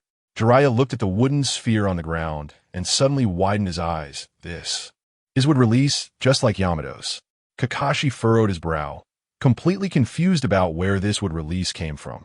Just as he was pondering, the wooden sphere began to move, drilling back underground, and Chinyu and Kurenai walked out. Kurenai's face was flushed, and Chinyu wore a smile. While everyone had a clear understanding, but didn't dare to ask much, Jiraiya pressed on. Was that what released ninjutsu just now? Chinyu ignored him and only said, The little panda should still be alive. You all go take a look. He pulled Kurenai and walked toward the barrier exit. Jiraiya wanted to ask again, but Chinyu had already vanished, so he hurriedly went to the spot where Shikaku had been, fearing it would go berserk again. Just as Chinyu pulled Kurenai out of the barrier, he ran into Sarutobi Hiruzen. Hiruzen asked, What is going on? Chinyu replied, Everything's fine, I'm heading back. Hiruzen looked at the two and instantly understood, internally cursing his son Asuma. After chasing for so many years without success, he was intercepted by Chinyu. But he didn't say much. After all, it was a matter for the young people. After that, everything went smoothly. Gaara woke up, the tailed beast was suppressed, and Konoha won the turmoil. Qinyu'sSign-In's performance was seen by everyone, and unknowingly, he became a hero of Konoha, but he himself had no idea. What he didn't know was that Hiruzen felt old and convened the higher-ups in the Hokage office, deciding to pass the Hokage position to Chinyu. Mito, Kazumi, and Tsunade strongly opposed, but Hiruzen forcefully suppressed it, keeping this matter hidden from everyone, including Immortal Danzo. Meanwhile, Chinyu was taking advantage of the momentum, pulling the dazed Kurenai back home, half pushing, half pulling her into a game of Ludo, and as soon as Kurenai realized what was happening, a new round started again. Not long after, Umbu's Yuzuki Yugao came to relay a message. Chinyu, the Hokage wants to see you in the office. But when she got to the door, she heard intoxicating sound from inside and could only wait outside. When the room finally became quiet, Chinyu opened the door, smiling as he joked, "Sorry for the wait." Yuzuki Yugao's face turned red to the roots of her ears, and she stubbornly said, "I just got here too." Chinyu glanced at her with interest, closed the door, and left. Yuzuki Yugao gritted her teeth and followed after him. Chinyu and Yuzuki Yugao walked leisurely toward the Hokage office, and just as they arrived downstairs, they bumped into Nara Shikamaru, coming out. Shikamaru saw him too. Shikamaru asked in confusion, "Chinyu, what are you doing at the Hokage building?" Chinyu chuckled. "The Hokage is looking for me." Shikamaru was even more puzzled. "What does he want with you? It can't be for promotion, right?" Chinyu patted his shoulder. "Maybe to make me the Hokage." Shikamaru froze for a moment, and by the time he reacted, Chinyu had already entered the building. He muttered, "This joke is too ridiculous." He didn't take it seriously, thinking Chinyu didn't know what he was there for. Just as he was about to leave, his father Nara Shikaku came out of the building. Shikamaru called, "Father." Nara Shikaku asked, "Did you see him?" Shikamaru nodded. "You mean Chinyu?" Nara Shikaku sighed. "Even though you are being promoted to CH-Nin, don't get arrogant. You need to work twice as hard." Shikamaru was confused. "Are you afraid I'll get carried away?" "Sure, I know," Nara Shikaku continued. "Otherwise, you'll fall too far behind." Shikamaru laughed. "You mean Chinyu? He'll at most become a J-Nin." Nara Shikaku rolled his eyes. "You don't understand anything. He is not just becoming a J-Nin." Shikamaru added, "Just now he was bragging about becoming Hokage." Nara Shikaku was instantly stunned, staring at Shikamaru. Shikamaru's expression changed from calm to surprised, and finally to complete shock. "Wait, does that mean?" Nara Shikaku nodded. "The third Hokage already contacted me." Shikamaru was completely bewildered. He wasn't just bragging. Nara Shikaku placed a hand on his shoulder. "Don't slack off. He is about to become Hokage." Saying that, he led him away. On this side, Chinyu entered the Hokage office and saw several people standing inside, instantly regretting. It can't be that they really want to pass the position, right? I was just saying it casually. Mito Minyan and T-Rune K. Haru stared at him, and Chinyu felt uneasy. Could these two have ideas about me? The hairs on his body stood up. Mito Minyan asked discontentedly, "Are you Uchiha Chinyu?" Chinyu replied unhappily, "That's right. What's up? Want an autograph? You need to make an appointment and wait in line." Sarutobi Hiruzen, who had his back turned, was taken aback and secretly suppressed a laugh. Jiraiya also struggled to hold back his laughter, his face twitching. Mito Minyan was dumbfounded, his anger flaring. "How can you speak to your elders like that?" Chinyu glanced at him sideways. "What gives you the right to be considered an elder?" T-Rune K. Haru got angry. "Mito is an advisor of Konoha. How can he not be your elder?" Chinyu chuckled. "Since you claim to be advisors of Konoha, then I have to ask, what contributions have you made for Konoha all these years? What have you given?" As soon as he said this, Mito Minyan and T-Rune K. Haru's expressions changed drastically. They had long forgotten what contributions they made, and being called out in public made them feel embarrassed. Mito Minyan held on. "Our past contributions are long forgotten. It's meaningless to bring up old matters." Chinyu found a chair to sit down and added another jab. "Fine, let us forget the past. But during this recent Konoha turmoil, I went around the village and didn't see you too. Were you busy?" The two immediately fell silent. They couldn't exactly say they were hiding out of fear. They stood there awkwardly, mouths agape, and unable to speak. Jiraiya was also stunned. These two were completely at a loss against Qinyu's rebuttal. Sarutobi Hiruzen, seeing this, spoke up. All right. No need to get into a fight as soon as we meet. He actually knew their characters well and deliberately used Qinyu to prod them. Now that his goal was achieved, he quickly played the peacemaker. Qinyu inwardly complained. Old fox just knows how to use me, but it feels really good to retort. Sarutobi Hiruzen looked serious. Qinyu, I called you here today to discuss something important. Qinyu instinctively asked, what is it? Sarutobi Hiruzen took a puff from his pipe, full of reminiscence. I've been sitting in this position for many years. Qinyu raised an eyebrow. This opening sounded like a succession speech.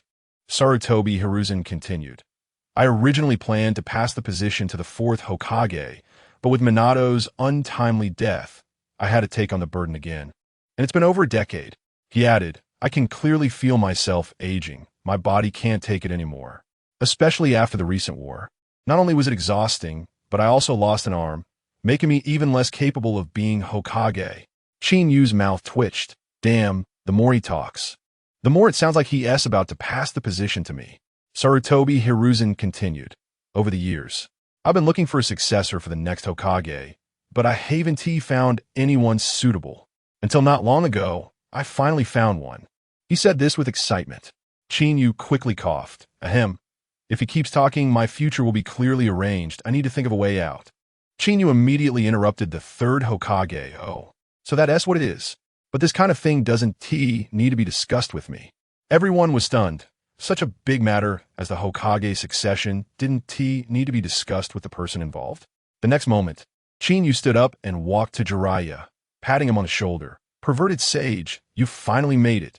It must be because you returned to the village in time and subdued the summoned beast that the old man passed the Hokage position to you. Everyone in the office was confused. Is this kid really stupid or just pretending? The 3rd Hokage has already said it so clearly, and he actually responds like this. Taking this opportunity, Qinyu tried to slip away. Congratulations, see you. But before he could take a step, the 3rd Hokage slammed the table and shouted angrily. Come back here, you brat. Qinyu had no choice but to pout and sit back down. Only then did everyone realize he was pretending to be foolish. They were soon bewildered again. Is the Hokage position now so worthless? Jiraiya rolled his eyes. You reacted quickly, directly putting the blame on me. The 3rd Hokage snorted. If you were suitable to be Hokage, there wouldn't have been the situation with Minato back then. Qinyu spread his hands. Just say it directly. The 3rd Hokage said solemnly. After discussions among the higher-ups, we nominate you as the 5th Hokage. Qinyu was not surprised at all and directly refused 3 times. I don't want it. I refuse. I'm not doing it. Whoever wants the Hokage position can have it. Don't look for me. Everyone was speechless, and the 3rd Hokage wanted to persuade him. Let us continue discussing. But before he could finish, the door to the Hokage office was kicked open with a bang. An elderly voice came through. Hiruzen, you've gone too far. Such a huge matter as the Hokage candidate, and you didn't even discuss it with me. Qinyu didn't need to turn around and know it was Danzo. This voice and demeanor were unmistakable. Turning to look, it was indeed a man leaning on a cane, wrapped in bandages. The 3rd Hokage frowned. This is troublesome. The 2 advisors exchanged glances, knowing that a variable had arrived. Danzo stormed in angrily, only to find that he was the only one standing. Even Qinyu was sitting with his legs crossed. He felt a bit awkward and immediately directed his anger at Qinyu. Uchiha Qinyu, you sit while I stand. Do you think that's appropriate? His voice was full of intimidation, trying to exert pressure on Qinyu. Qinyu nodded. It's indeed not very appropriate. Seeing Qinyu so cooperative, Danzo felt a bit smug. Looks like this kid was frightened by him. Danzo chuckled to himself. Is that all? Just a little brat. So what if he has some strength? He still has to listen. Jiraiya, who knew Qinyu well, raised an eyebrow. Qinyu was not so easily intimidated. Sure enough, the next second, Qinyu directly retorted. If you feel uncomfortable standing, then squat down or kneel in thanks. No one here will stop you. With a splutter, Jiraiya sprayed the tea he had just drunk, hurriedly trying to explain, but couldn't help but laugh. Danzo was mocked and immediately flew into a rage. Good kid. It's been years since anyone dared to speak to me like that. Even Jiraiya, who is a generation older than you, doesn't dare. You are too audacious. Jiraiya snorted lightly. He had long suffered enough from Danzo and was eager to watch the show after seeing Qinyu stand his ground. Qinyu scoffed. He is he, and I am I. His inability to stand up has nothing to do with me. Don't try to use him to show off. Jiraiya was dumbfounded. I'm just sitting here. How did I get dragged into this? Danzo slammed the table and angrily scolded. Do you know who I am? You dare to speak so arrogantly. Qinyu picked his ear and turned his head to the side. Who you are has nothing to do with me. Do I need to remember the names of every Tom, Dick, and Harry? Never heard of you. Are you famous?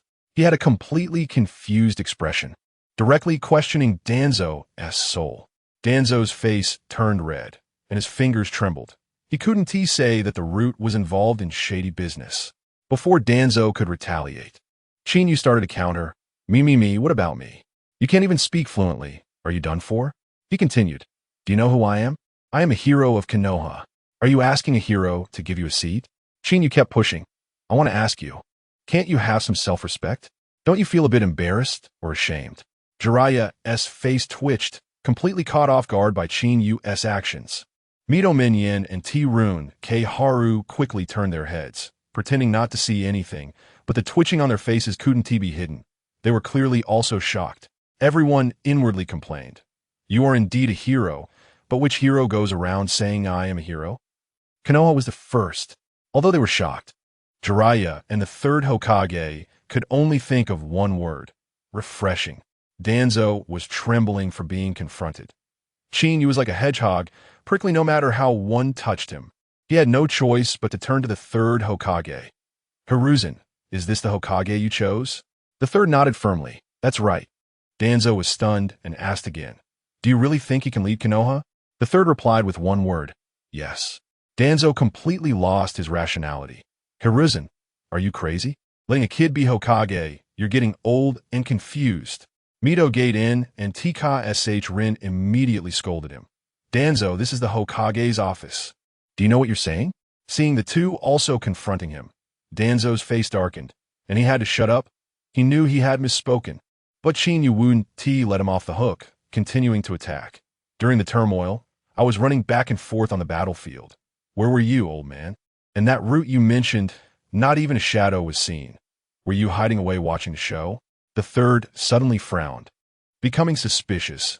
He seemed to have caught a key point that had been overlooked. Danzo, with strong mental fortitude, slammed the table and shouted angrily. What the hell do you know? Root is a secret power. Can it just be mobilized at will? My actions are not for you to dictate. Qinyu sneered. Hiding like a coward. Konoha is on the brink of collapse, and you're still hiding like a chicken. Danzo argued. I'm just being cautious. It's called double insurance. Besides, hasn't Konoha's crisis been overcome? Everyone present was sharp-witted, and their gazes toward Danzo changed. Qinyu continued. Everyone listen. Is this even a reasonable argument? I see you just want to preserve the root's power. Danzo decided to go all out. So what if I want to preserve power? Everything I do is for Konoha. Qinyu smiled. He had dug such a big pit, just waiting for him to jump in. Now that he had jumped in, it was time to reel him in. Qinyu pressed on. Preserving power is not wrong. But is this preservation for Konoha or for yourself? Is that root of yours for Konoha or for you, Danzo? Each word pierced the heart. Everyone's expression changed drastically, and the third, Mito Gaidon and TK Rin fell into deep thought. Qinyu felt the situation was not big enough and threw another bomb. I think you have ulterior motives, deliberately depleting the Hokage's strength while remaining unscathed yourself. The atmosphere instantly became heavy. This wasn't just a casual confrontation. If it was confirmed, Danzo would definitely face serious consequences. Danzo pointed at Qinyu, his hand trembling. Bastard! You're slandering me. Nonsense. He was both angry and afraid. Qinyu smirked. Since you say I'm talking nonsense, let me ask you. 13 years ago, during the Konoha turmoil, it was countless times worse than now, and the fourth Hokage even fell. ISNT that, right? Everyone was taken aback. Why suddenly bring up an incident from over a decade ago? Danzo, not catching the problem, admitted. That's right. It was like that. Qinyu smiled and pressed. Then at that time, did you and your root mobilize? What? Danzo was instantly dumbfounded. So the trap was here. Everyone's expressions turned cold, and the third's eyes were filled with coldness. Back during the Nine-Tails incident, Danzo and the Root personnel had never been seen. Every time Konoha faced a crisis, they were hiding. What Chinyu said was all solid evidence. Mito Gate-In and Qinyu'sSign-In looked at Danzo with unfriendly eyes. It was no longer just a matter of interests. It was about the survival of Konoha. Danzo panicked. Why are you looking at me like that? Everything I do is for Konoha. The third's voice was heavy. Danzo, you've changed. I've been too indulgent with you over the years. He began to reflect on whether he had made a mistake regarding Danzo's actions over the years. Danzo became even more flustered. Chinyu added fuel to the fire. Danzo is for Konoha, but it's his own Konoha. Danzo shouted anxiously. You just know how to slander me. But now no one believed him. The third looked at him and asked, Did you come here today to stop Chinyu from becoming Hokage? Unfortunately, you're too late. He has already refused. What? Danzo was completely dumbfounded. He couldn't understand. Being Hokage is one of the highest positions in the ninja world. Even Uchiha Madara coveted it. Yet Chinyu actually gave it up. Danzo was going crazy inside. You should have at least told me if you were giving up the Hokage position. Now look, not only did I fail to get to him, but I also ended up in trouble myself. At that moment, he really wanted to slap himself. Chinyu glanced at Danzo. Don't think everyone is like you, always fixated on the Hokage position. Let me tell you, I don't care about that position. Danzo was trembling for being confronted. He would stop at nothing for the Hokage position. Yet in Chinyu's eyes, that position seemed so worthless. Danzo was on the verge of collapse, his mental defenses crumbling. What on earth am I doing here today? He never expected to be pricked all over by Chinyu, the hedgehog, and foolishly jumped into the pit. Chinyu didn't forget to add a final blow. If you really had the ability to be Hokage, the second would have passed the position to you long ago. But the reality is he didn't. This statement struck Danzo's sore spot directly. He furiously threw away his cane and slammed the table. Being passed over by the second Hokage for the position was a lifelong wound. Danzo knew he couldn't stay any longer, picked up his cane, and wanted to leave. Since this brat has refused, let us discuss the Hokage position another day. I'll take my leave. Chinyu pondered. Is he really leaving? No way. He suddenly shouted. I've decided to become the 5th Hokage. Everyone was stunned. Are you willing to take it now? Sarutobi Hiruzen and Jiraiya exchanged smiles, while Mito Gate-In and Qinyu'sSign-In looked pained. So you were just putting on an act. Danzo, who had just reached the door, suddenly turned around and exploded. Damn, Uchiha Chinyu. You dare to play me. I'll fight you. He was completely messed up, charging toward Chinyu. Chinyu sneered. You brought this on yourself. His right hand crackled with lightning, and the lightning release hand blade instantly severed Danzo's cane. The next moment, wrapping around Danzo's back, the hand blade pressed against his neck. Everyone was stunned. Why did he suddenly make a move? Danzo felt the sharpness at his neck and swallowed hard. Qinyu'sSign-In shouted, Chinyu, what are you doing? Mito Gate-In was also anxious. Danzo has done merits for Konoha. Are you trying to betray the village?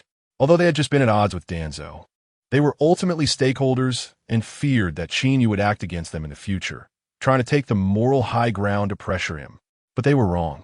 After all, ideals are beautiful, but reality is quite cruel. Facing their verbal condemnation and accusations, Chinyu showed no fear, sarcastically retorting, Are you two blind? Was it me who started the trouble first? Mito Gate-In and Qinyu'sSign-In thought about it, and realized that it was indeed Danzo who made the first move, suddenly feeling awkward. But they still held their ground. Danzo just wanted to teach you a lesson, and you drew a knife. Quickly put it away. Chinyu coldly laughed. Why should I listen to you? I'm a hero of Konoha. If I let him go, I'll lose face. Another hero of Konoha. Everyone internally complained. Is there anyone who constantly flaunts being a hero like you? Chinyu pretended to tremble his hand, the hand blade cutting a line on Danzo's neck. Blood immediately oozing out. Danzo was shocked. You, internally lamenting, why is it always me who gets hurt in these fights? Chinyu looked at him sideways. The meaning clear. Any objections? Danzo quickly lowered his head. His neck was under a blade. How could he dare to object? TKSH-Rin panicked. This is rebellion. Are you really going to betray the village? Jiraiya was watching from the side, enjoying the show but not intervening. The third sat there deep in thought. Have I been too indulgent with them over the years, especially Danzo? With the repeated mentions of betrayal, Qinyu completely exploded. Betrayal. Betrayal, betrayal. All you can say is that, even if I betray the village, what can you do to me? Everyone was stunned, and Jiraiya's face twitched. Why did you take the bait on this topic? The third sternly shouted. Qinyu, don't speak carelessly. Mito Gate in quickly fanned the flames. Sarutobi, look, this is the Hokage you chose. Are you really going to entrust the village to him? The third slammed the table and yelled. Enough! Shut your mouths. He was truly furious. Qinyu had saved Konoha from peril. How could he possibly betray the village? Even if he betrays, with his strength, who can stop him? The crowd was intimidated by the third Hokage's authority, and all fell silent, except for Qinyu. He suddenly said, Konoha is great, and the people in the village are also great. I like it here. Just as everyone breathed a sigh of relief, Jiraiya felt something was off. Qinyu didn't seem like someone who would bow his head. Sure enough, the next second, Qinyu changed his tone. But there are always some high-ranking fools in the village who want to destroy all of this. Nakakamaru angrily pointed at Qinyu, fully aware that he was referring to them. Nakakamaru was so angry that his chest hurt and turned to Sarutobi Hiruzen, saying, Look, this is the new generation of Hokage you chose. He doesn't have the slightest semblance of a Hokage. Sarutobi Hiruzen glared at him and said in a deep voice, Even if Qinyu doesn't look like a Hokage, does Danzo? Danzo was instantly confused. Why am I being dragged into this again? Why am I always the one getting hurt in your arguments? He had been secretly pleased that Qinyu might lose the Hokage position, but now he was called out, feeling extremely wronged, just as Danzo was about to defend himself. Old man, he suddenly felt a chill around his neck.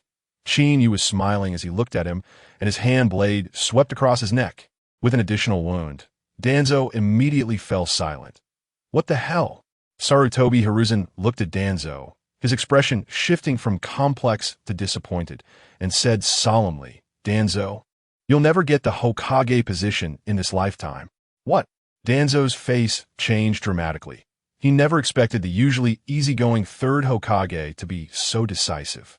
Mito Kazan and Nakakamaru also felt that the third Hokage was too direct, but didn't dare to speak up. The third Hokage coldly said, Because you don't deserve it. You will stop at nothing for your selfish desires. The root has long since transformed from Konoha's power into your private force.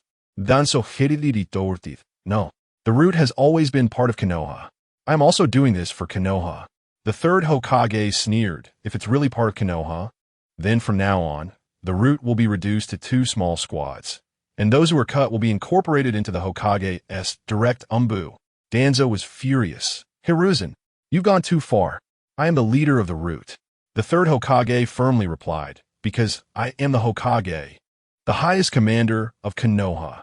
Danzo, disregarding the hand blade on his neck, began to roar in anger. The root was his lifeblood. After the reduction, he would have no power left. He grimaced and asked, Monkey, are you really going to do this to me for Qinyu? Upon hearing the term monkey, the third Hokage's heart softened, but seeing Qinyu, he hardened his heart. Everything is your own doing. Your heart has already changed. Enough, enough. Danzo roared with a twisted face. I don't care what you say, but you cannot say that I am not loyal to Konoha. Qinyu looked at him and said blandly, How pathetic. Danzo thought this was mocking him and shouted angrily, Kid, don't mock me. Everything I do. Yes. Yes. Everything you do is for Konoha, I know. Before Danzo could finish, he was directly interrupted by Qinyu's sarcastic remarks. Danzo's inner fire burned. Almost driven mad by Qinyu, he looked at himself repeatedly defeated by Qinyu since entering today and decided to go all out. I don't believe it. Do you dare touch me? Come on. Qinyu was completely stunned by this operation. In my whole life, I have never seen such a strange request, but I, being kind-hearted, will satisfy you today. Jiraiya's heart sank. This is bad. This kid is fearless, and Danzo still dares to provoke him. Sure enough, Qinyu grinned, not convinced. Huh, I specialize in treating all kinds of discontent. A silver lightning flash appeared, and in front of everyone's shocked eyes, Danzo's bandaged arm fell to the ground with a loud thud. The lightning blade was clean and neat, without even a drop of blood. The intense pain hit. Danzo's face twisted, filled with disbelief. This is the Hokage's office. He actually dared to make a move, instantly regretting. Why did I provoke this demon today? He had lost the most important arm. He covered the severed arm and gasped angrily. Nakakamaru came to his senses first and condemned Chinyu. You've rebelled. How dare you commit violence in the Hokage's office? Then he hurried to stop Danzo's bleeding. Mito Kazan also shouted angrily. Sarutobi, this is the person you chose. What is the difference with a madman? He also didn't expect Chinyu to really dare to act. Before the third Hokage could speak, Chinyu sneered. You two old men keep chattering. Do you believe I'll handle you as well? Mito Kazan and Nakakamaru were instantly scared. Blood-soaked examples were right in front of them, fearing that Chinyu might attack them the next second. The third Hokage frowned. Chinyu, you've gone a bit too far. Chinyu instead looked puzzled. Have I gone too far? Nakakamaru, seeing the third Hokage speak, regained his firmness. Outrageous. You still dare to contradict the Hokage. You truly have rebelled. Chinyu shook his head. To call you a fool is an insult to fools. He pointed at the severed arm on the ground. Open your dog eyes and see. Is this normal? Everyone was dumbfounded, but Danzo suddenly felt uneasy. Could it be that my secret has been discovered? Chinyu flicked a lightning needle towards the severed arm, and Danzo's face changed dramatically. What do you want? Chinyu looked at him as if he were a fool. You idiot. The third Hokage suddenly shouted. Shut up. Use your brain. The lightning was so violent, yet it didn't cause any harm to this arm. Mito Kazan and Nakakamaru exchanged glances and finally realized something was off, all staring at Danzo. Danzo asked with a dark face, Kid, how did you find out? Chinyu smiled secretly. I can't say I'm a time traveler who already knew. Can I? He said indifferently. I had the honor of fighting against the first Hokage, and I have something similar myself. How do you think I knew? You can deceive others. But not me. No way. What? Danzo was dumbfounded. You fought against the first Hokage? What does this even mean?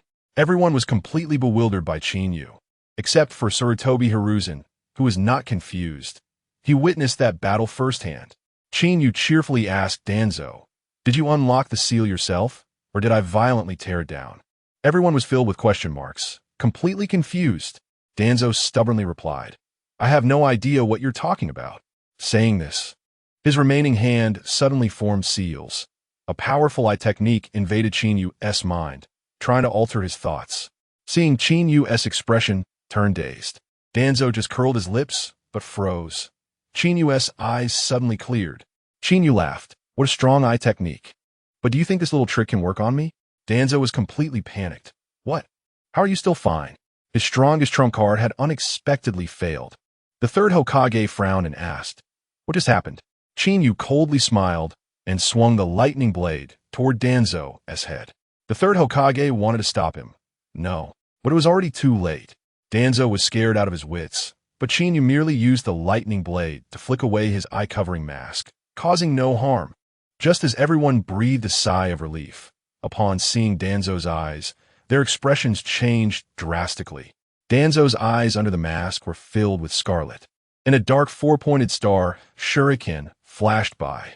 The two advisors' fingers trembled, and the third Hokage said in a deep voice, This is Uchiha Shusui's Mangeki Sharingan. The advisors were incredulous. So Shusui's eyes were transplanted to you. Danzo was unconcerned. Since the person is dead, why not let me make it shine? Chinyu sneered. Shining means using it to control me? Danzo had originally thought he had everything figured out, but unexpectedly Chinyu was a freak, and in the end, his trump card also failed. The third Hokage was shocked. Danzo, how dare you do this? At this moment, Danzo's body suddenly became ethereal and then solid again. His Sharingan slowly losing its brilliance, turning grayish white. The third Hokage instantly understood. This is the forbidden technique Izanagi. You actually used this. Danzo was extremely frustrated. He thought Chinyu was going to kill him, which was why he decisively used the forbidden technique. But it turned out Qinyu only flicked his mask. The third Hokage cursed angrily. Such a precious eye. How could you waste it like this? Danzo disdainfully replied. It's just an eye. Qinyu delivered a finishing blow. Of course, Lord Danzo has plenty of stock. What? The third Hokage suddenly looked up at Qinyu, and the others stared at him in shock. Qinyu calmly formed the Chidori sharp spear with his right hand and stabbed it towards the severed arm on the ground. With a thunderous sound, a blue light surged, and the seal on the severed arm was forcibly broken. Danzo's face instantly turned pale. Even those who were used to the turbulence were frightened by the scene before them. The severed arm was covered with an overwhelming number of Sharingan. This is... Sarutobi Hiruzen was so angry he could barely speak, trembling as he pointed at the severed arm on the ground, glaring fiercely at Danzo. Such an act of desecrating the dead was absolutely unforgivable. Qinyu added casually, "There's even more exciting stuff." Everyone was dumbfounded. Wasn't this exciting enough? In the next second, Qinyu's Chidori sharp spear slashed at the severed arm.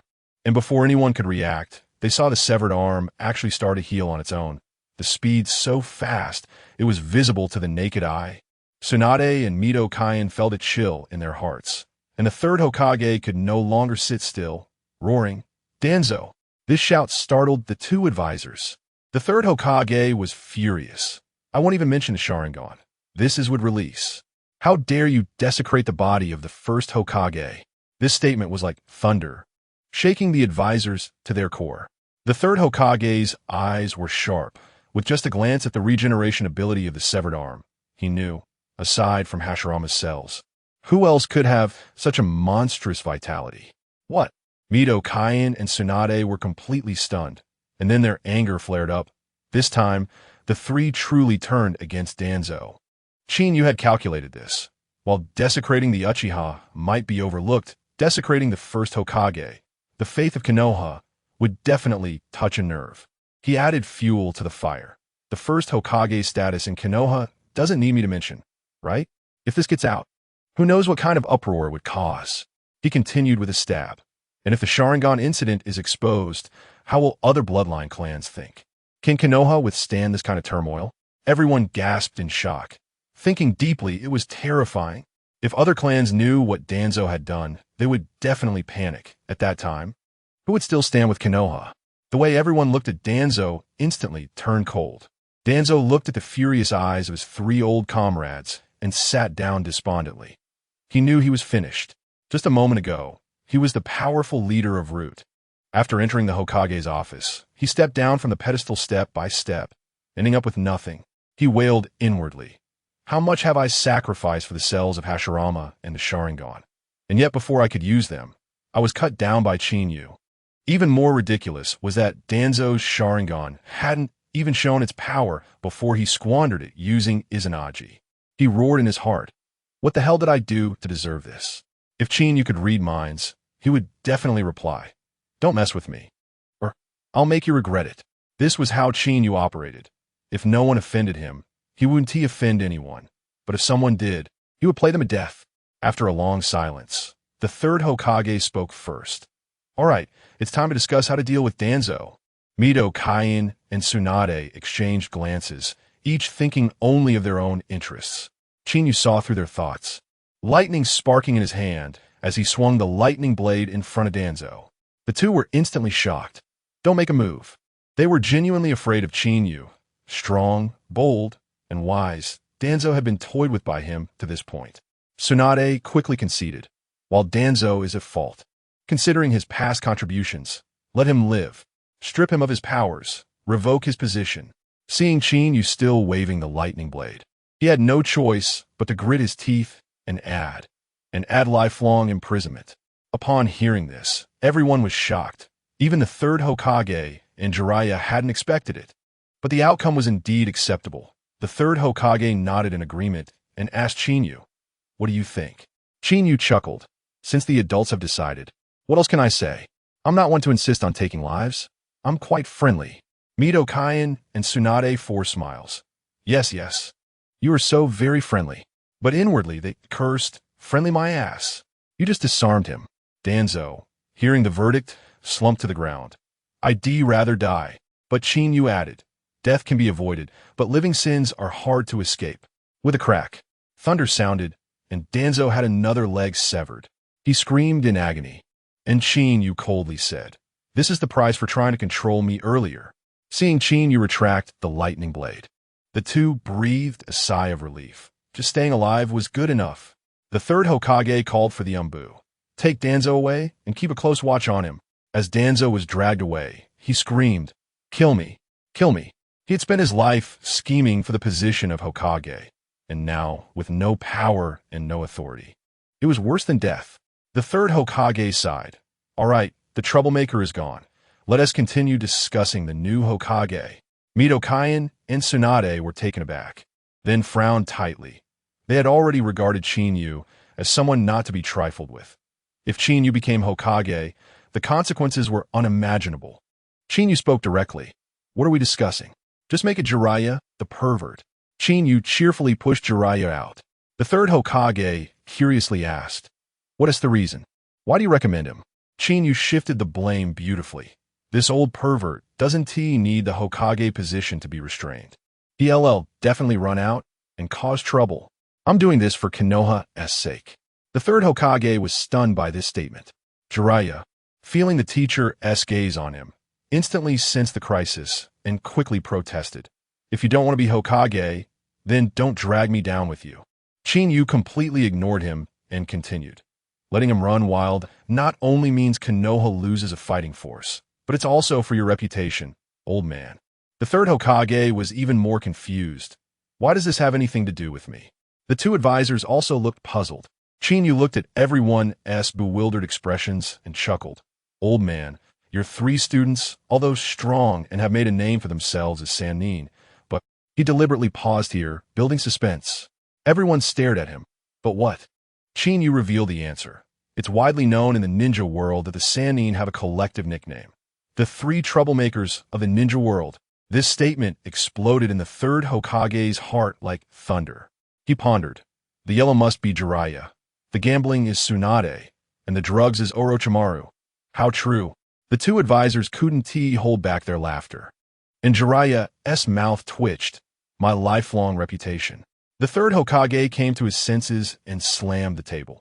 Damn it. My reputation has all been ruined by these three. Not a single one of them is reliable. Jiraiya stubbornly said, Old man, why do you still believe his words? Yet inwardly, he was doubtful. Is it really rumored like this in the ninja world? Qinyu didn't care about this, and just looked at everyone. The third Hokage looked at Qinyu and Jiraiya, his head aching. Previously, they had fought to be Hokage, but now these two were pushing each other, treating the position like a hot potato. The third Hokage slammed the table in anger. I'm not dealing with this anymore. You two decide who will be Hokage, or push someone reliable. After saying that, he took his pipe and stood by the window, clearly furious. The two advisors had stiff expressions, inwardly complaining. Why is selecting a Hokage so casual? But no one dared to speak, only wanted to be bystanders. Qinyu and Jiraiya were both dumbfounded. This old man was clearly being unreasonable. Qinyu spoke first. You go. Jiraiya panicked. Bullshit. I have things to do. How can I have time to be Hokage? You go. Qinyu retorted. Aren't your things just peeping? Stop pretending. Jiraiya exploded. Bullshit. You know nothing. I'll never do it. Qinyu delivered a finishing blow. Oh, so you would if I didn't kill you? Jiraiya roared. Damn it. You think I'm easy to mess with? The two started arguing back and forth, and the entire Hokage office instantly turned into a market. Midokaian and Tsunade had black lines all over their foreheads. These two are truly a pair of extremes. But the next second, Qinyu and Jiraiya suddenly stopped speaking at the same time. I recommend Tsunade. The two voices were in perfect unison, as if they had rehearsed it in advance. Qinyu looked at Jiraiya with disdain. To avoid being Hokage, you're really being sneaky. Jiraiya shot back. Likewise. The third Hokage's eyes suddenly lit up. Qinyu and Jiraiya were both restless and active, indeed not as suitable as Tsunade. He could use this opportunity to call Tsunade back. And Konoha's strength would surely surge. Qinyu patted his dust free, but since someone has been chosen, it's none of my business. He activated the Flying Thunder God technique and disappeared in an instant. The third Hokage patted Jiraiya on the shoulder. Finding someone will be up to you. Just as Jiraiya was about to object, the third Hokage vanished too. He wanted to cry without tears, damn. They're all bullying me. Mito Minyin patted him. After all, he is your master. After saying that, he left with T. Kakamachi, leaving Jiraiya in a mess in the Hokage office. Later, Jiraiya went to Naruto's house. Today's grievances had to be compensated by Naruto. Meanwhile, Chinyu had already returned home, continuing to fly his plane, and later went to see Gaara, becoming his brother-in-law, with Temari also joining his big family. On the other side, Chinyu saw Naruto practicing summoning techniques under a tree and pretended to be clueless. Naruto, what are you doing? Naruto Siged, practicing summoning technique. This technique is super hard. Jiraiya suddenly jumped out. Not bad. This technique is indeed difficult. Chinyu picked his ear. What's so hard about it? It's clearly you who won't really teach him. His eyes were full of mockery. Jiraiya was so angry. Can you speak human language? Suddenly, he thought of an idea. Since you say I didn't teach, then I'll teach you in the same way and see what your level is. He had never seen Chin use true abilities, only the Sharingan and Sharingan. So he felt confident. Chinyu laughed. Sure, I specialize in treating all kinds of disrespect. Jiraiya smiled and added conditions. Let's make a bet. If you can't summon a 2-meter-tall summoning beast on your first try, you have to call me your master. If you succeed when your summoning technique is perfected, I'll teach you a powerful, secret technique. He shook his eyebrows, full of confidence. Naruto immediately protested. What? There's a powerful secret technique? You never told me. Jiraiya glanced at him, completely ignoring him. Chinyu pretended to think, but was already overjoyed inside. Isn't this what I want? Jiraiya, you're really a money-making kid. But on the surface, he still looked dismissive. Chinyu sneered. TCH, afraid of you? Just come. Let me show you what a genius is and what a fool is. Naruto's face turned dark. This was clearly directed at him. Jiraiya cheerfully took out the summoning scroll and spread it out. Chinyu was already familiar with it and had seen Naruto practice, so he didn't need to teach. He bit his finger, wrote his name on the scroll flamboyantly, and formed the hand seals. Jiraiya reminded him, form his seals. Hai Suyu Shunwei, gather the maximum chakra, or you'll only summon a little tadpole. Chinyu smirked internally. Watch me hit a grand slam. Chakra was surging wildly within him. His total chakra amount could crush any shadow-level ninja, and 2/3 of it was massive. Jiraiya was still speculating. Can he summon Wanta? He shouldn't be able to. His strength isn't that strong. He even deliberately comforted. There's no pressure on the first try. Summoning a 1-meter-tall beast is already genius. Chinyu pouted. 1 meter tall? Who are you insulting? If you go to summon something big. He slowly formed the hand seals. And both Jiraiya and Naruto were staring at him. Once the hand seals were completed, Chinyu slapped the ground with one hand. Summoning technique. A large number of runes spread out, and with a bang, white smoke filled the air. Naruto stared at the white smoke and laughed heartily. Just a little frog? Nothing impressive. Jiraiya was secretly pleased. The bet is definitely mine. But when he looked at the little frog, he was nearly scared to death. Naruto was still grinning, completely oblivious. The green little frog sized up the 3 of them and impatiently shouted, Little Jiraiya, why did you summon me? Naruto jumped in shock. Damn, the frog is talking. The little frog had veins popping on its forehead, jumped on Naruto's head, and started slapping him. Stinky brat. I'm a toad. Toad. Naruto cried out in pain. Jiraiya was trembling all over, his voice hoarse. Elder Fukasaku, you came? He was completely dumbfounded. Summoning Elder Fukasaku on the first try? How much chakra did that take? Naruto was still unconvinced. Elder? Isn't just a frog? As a result, he got another slap, and a bump appeared on his head. Elder Fukasaku looked at Jiraiya awkwardly and asked, What do you want me for? Jiraiya quickly said, It wasn't me who summoned. Elder Fukasaku raised an eyebrow. Oh, could be that kid over there? Elder Fukasaku looked at Chinyu behind Jiraiya, his face full of disbelief. How could someone of this age summon him? But Jiraiya firmly nodded.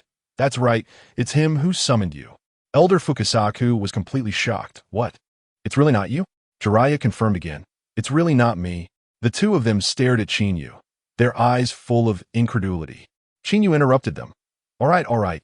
Elder Fukasaku, does this count as meeting the requirements, and have I succeeded? Hurry up and fulfill your promise, and give me the secret technique. Jiraiya was instantly choked. He originally wanted to trap Chinyu, but didn't expect this kid to be so monstrous.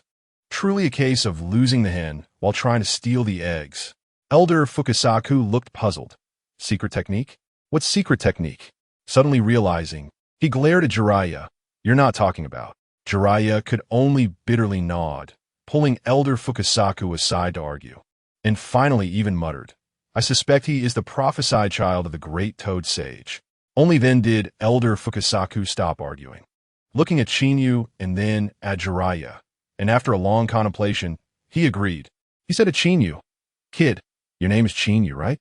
I'll make an exception and take you to Mount My Boku to learn sage techniques. I'll go back first and use reverse summoning to bring you over later. Naruto immediately shouted, I want to learn sage techniques too. Jiraiya smacked him on the head. What are you shouting about? You need to summon Elder Fukasaku first before you have the right to learn. As soon as he finished speaking, Elder Fukasaku disappeared with a bang, and Chinyu also vanished. In a whirl, Chinyu arrived at Mount My Boku, instantly feeling a sense of inner peace.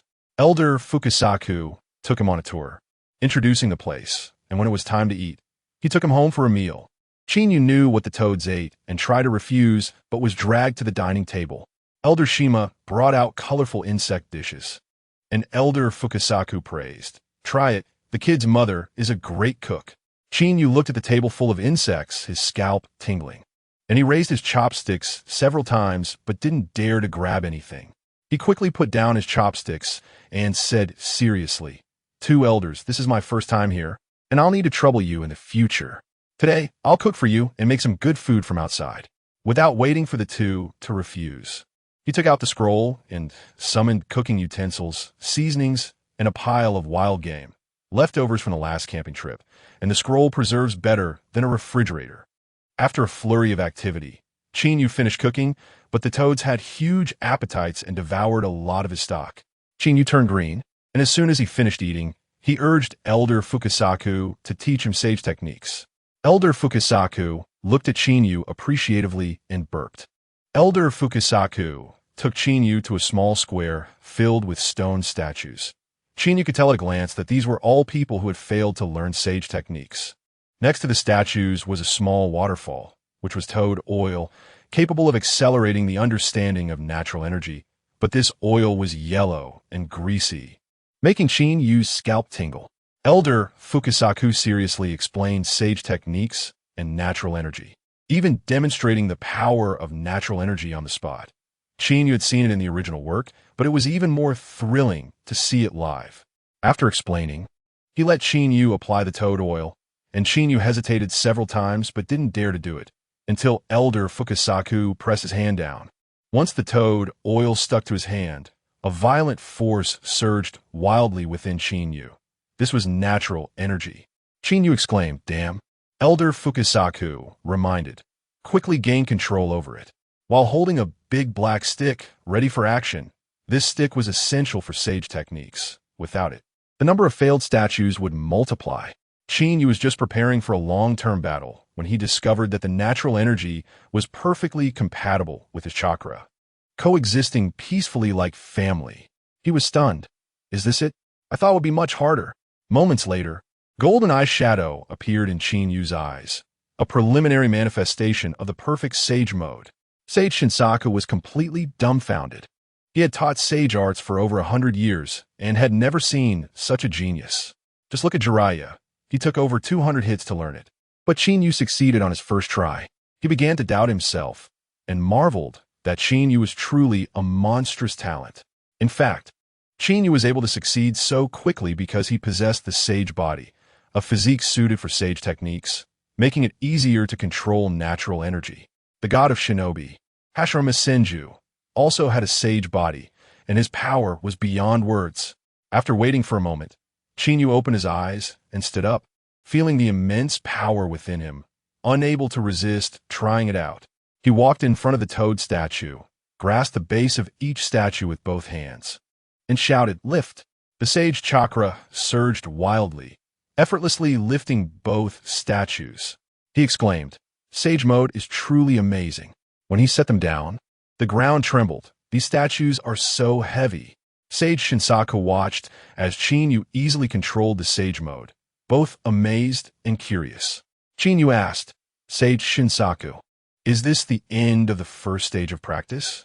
Sage Shinsaku snapped back to reality, stuttering, why yes, it's over."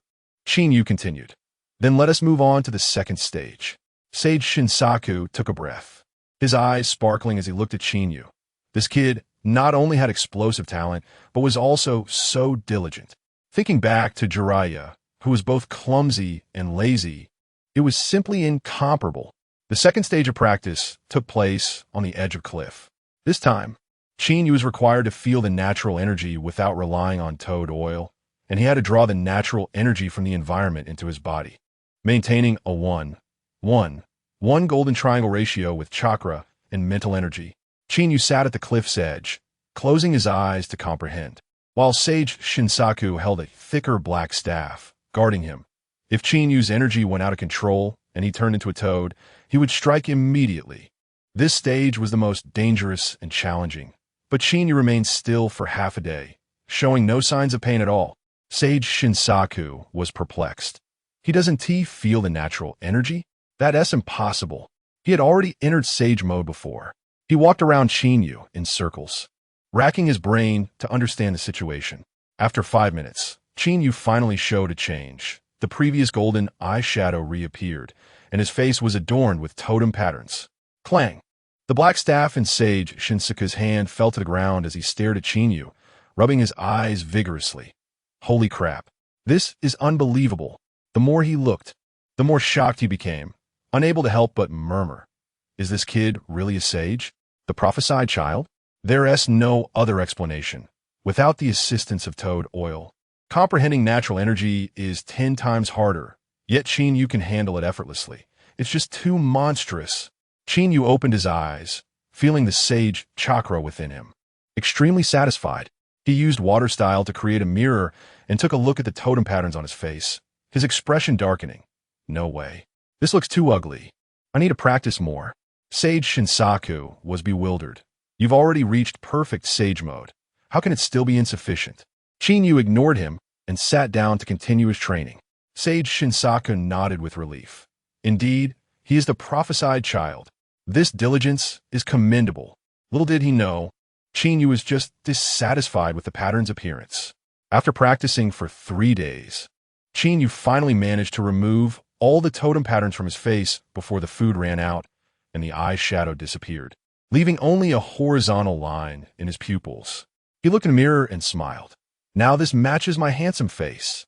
Originally, Sage Shinsaku wanted to train him in the Sage Fusion mode, but Qinyu refused outright, making up a poor excuse about a gas leak at home to escape. That mode required 2 sages to fuse on the shoulders, which was too ugly. Qinyu the reverse summoning and returned to Konoha, and only 5 days had passed. As soon as he got home, he saw Yuhi Kurenai wearing an apron and casual clothes, cooking in the kitchen, while Hinata, Hanabi, Ino, Shino, Temari, and Kankuro were happily helping out. Looking at the scene before him, Qinyu felt inexplicably calm, a warm feeling spreading in his heart. He didn't disturb anyone and just stood quietly at the door, smiling. "Ah, Qinyu, you're back." Ino suddenly saw him, very surprised. Didn't Jiraiya say he would be training at Mayaboka Mountain for at least a month? How did he come back so quickly? Hearing the commotion, everyone turned to look at the door. Their expressions varied. Only Yuhi Kurenai signaled to Qinyu with her eyes. "See, I'm amazing. I gathered all your little lovers. Let us see how you handle this." Qinyu shot back with a glance. "You little brat, I specialize in dealing with all kinds of disobedience." Qinyu walked in with a smile, feeling sentimental. It's so good. Finally, being home feels like home. A family should be together. The others blushed at his words, looking at him with mischievous expressions. "What do you mean by that?" Qinyu didn't care, directly sitting down at the dining table, secretly pinching a piece of food. Delicious. The others ignored him and continued chatting and laughing while cooking, but they occasionally stole glances at him. Chinyu enjoyed this family atmosphere. Then, they all had a family dinner together, and later it was time for the fun game of flying chess. The next day, feeling refreshed, Chinyu made breakfast for everyone, then went out to exercise. Basically, he was just going out to flirt. After all, home flowers don't smell as sweet as wildflowers. And Chinyu knew that well. As he walked, he unexpectedly arrived at his cheap father-in-law's handmade ramen shop. The chef beamed when he saw him. "Chinyu is here? What do you want to eat today? I'll make it for you." Chinyu smiled. "Father-in-law, a bowl of ramen, please." The chef paused when he heard the word father-in-law, then understood and happily patted Chinyu's shoulder. Good, good, good. Coming right up." Soon, a bowl of the chef's signature ramen was placed in front of Chinyu, and he thanked him. "Thank you, father-in-law." The chef laughed. "We're family.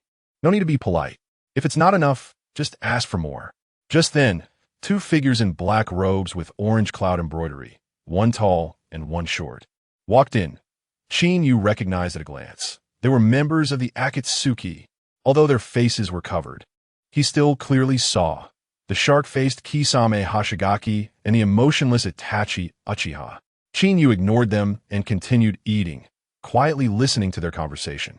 The two ordered ramen, and Kisame spoke first. "Itachi, you came to Konoha this time to see your brother, right?" Itachi nodded. "Yes. I want to see how he's doing now." Kisame sighed. "Itachi, who doesn't he care about anything, actually cares so much about his brother. That's rare." Itachi remained silent, and Kisame was used to it. "All right. Not talking again." The chef brought their ramen and left. Kisame continued eating and whispered.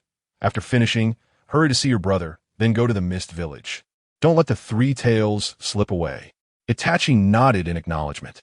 At that moment, Sasuke suddenly appeared at the shop's entrance, walked in, and froze when he saw Chinyu, then acted as if he hadn't seen him and directly found an empty table to order ramen. Chinyu's mouth twitched slightly as he couldn't help but sigh. What a small world, this is all fate. Kisame noticed Sasuke entering the ramen shop and immediately nudged Itachi's arm. "Itachi, look quickly. Isn't that your brother? He looks just like you, almost like a mold." Staring at Sasuke's emotionless face, he laughed. "They really are brothers. Even their expressions are the same." Itachi didn't catch the teasing and replied seriously. "Because he is my biological brother." Kisame felt awkward for a moment, holding back laughter. The next second, Itachi's Sharingan lit up, and Sasuke was immediately caught off guard, his face contorting as he frantically ran out. Kisame was dumbfounded. "Is this how you brothers meet? That's too intense." He gave Itachi a thumbs up, and Itachi closed the Sharingan. "We should go." Kisame panicked. "But I haven't finished my ramen yet." However, Itachi walked straight out, and he could only shovel down a few bites, leave the money, and chase after him. Chinyu shouted towards the kitchen. "Father-in-law, I'm leaving." Without paying, he slipped away, enjoying the free ride. He wandered into the Leaf Village's no man's land, and suddenly Itachi and Kisame appeared. Itachi coldly spoke. "Long time no see, Chinyu." Chinyu smiled. "I'm living the good life every day. Unlike you, sleeping in the wind and rain while carrying a salted fish." Itachi just hummed in response. They weren't particularly familiar, but Itachi didn't kill him during the Night of Blood, so this time he wanted to see him. Kisame's forehead twitched. Stepping forward to interrupt, "You're Chinyu?" Chinyu didn't even look at him. "That's right, it's your little master." Kisame angrily retorted. "You little brat dare to be so arrogant." Seeking death. Chinyu shot back, ugly shark face. "Do you believe I can dry you out like salted fish?" Kisame drew his sword, pointing it at him. "Today, you'll know who the salted fish is." Chinyu looked at Itachi. "Isn't it tiring to hang out with someone like this? But his sword is quite impressive. I want it." Itachi and Kisame's mouths twitched. They had never seen someone so arrogant, already eyeing weapons without even fighting. Unable to hold back, Kisame plunged his sword into the ground and quickly formed hand seals, while Chinyu quietly watched. Kisame shouted, "D. Water style, water shark bullet technique." The river next to him instantly surged, waves rushing towards Chinyu. A water bullet suddenly shot out of the river, charging straight at Chinyu. Kisame turned to Itachi. Full of confidence, "This brat can defeat Orochimaru?" Ridiculous. You didn't need to come. Qinyu completely ignored the water shark bullet until it was about to hit him, then slowly opened his mouth and spat out. Fire style, great fireball technique. A massive fireball erupted suddenly, without even forming hand seals. Itachi's eyes widened in shock. How has this little guy become so strong? Kisame didn't see Qinyu use no hand seals. He only saw the fireball coming towards him and sneered. You don't even understand that water extinguishes fire, yet you dare to show off in front of me. Qinyu didn't respond, just watched as water and fire were about to collide. Boom! A huge explosion erupted, and the result was not water extinguishing fire. But Kisame's water shark bullet was instantly evaporated by the fireball. The great fireball still had residual power and flew towards Kisame. What? Both Kisame and Itachi were shocked. Kisame hurriedly raised his sword to slash at it, the fireball creating a path through it, flames howling past him, still burning him painfully. This great fireball is too powerful. After the flames disappeared, the sword went limp, and it poked Kisame's arm, who awkwardly coughed, sorry. Now, Kisame looked at Qinyu with a serious expression, no longer daring to underestimate him. In the shadow-level realm, elemental weaknesses are a principle, yet today he was broken by Qinyu. Too humiliating. Qinyu teased with a smile. How's that, salted fish? Not dried out yet? Elemental weaknesses? That's aimed at you. This genius never falls for that. Qin, you could be so arrogant, because he had the ability of elemental mutation, allowing him to ignore elemental weaknesses. He didn't want to show off unexpectedly. Kisame wanted to retort, but the facts were in front of him, and he couldn't say a word, only glaring at him angrily. Itachi maintained his poker face, but there was a hint of appreciation in his eyes. Kisame stubbornly said, You're really arrogant. The warm-up is over. This time I'm serious.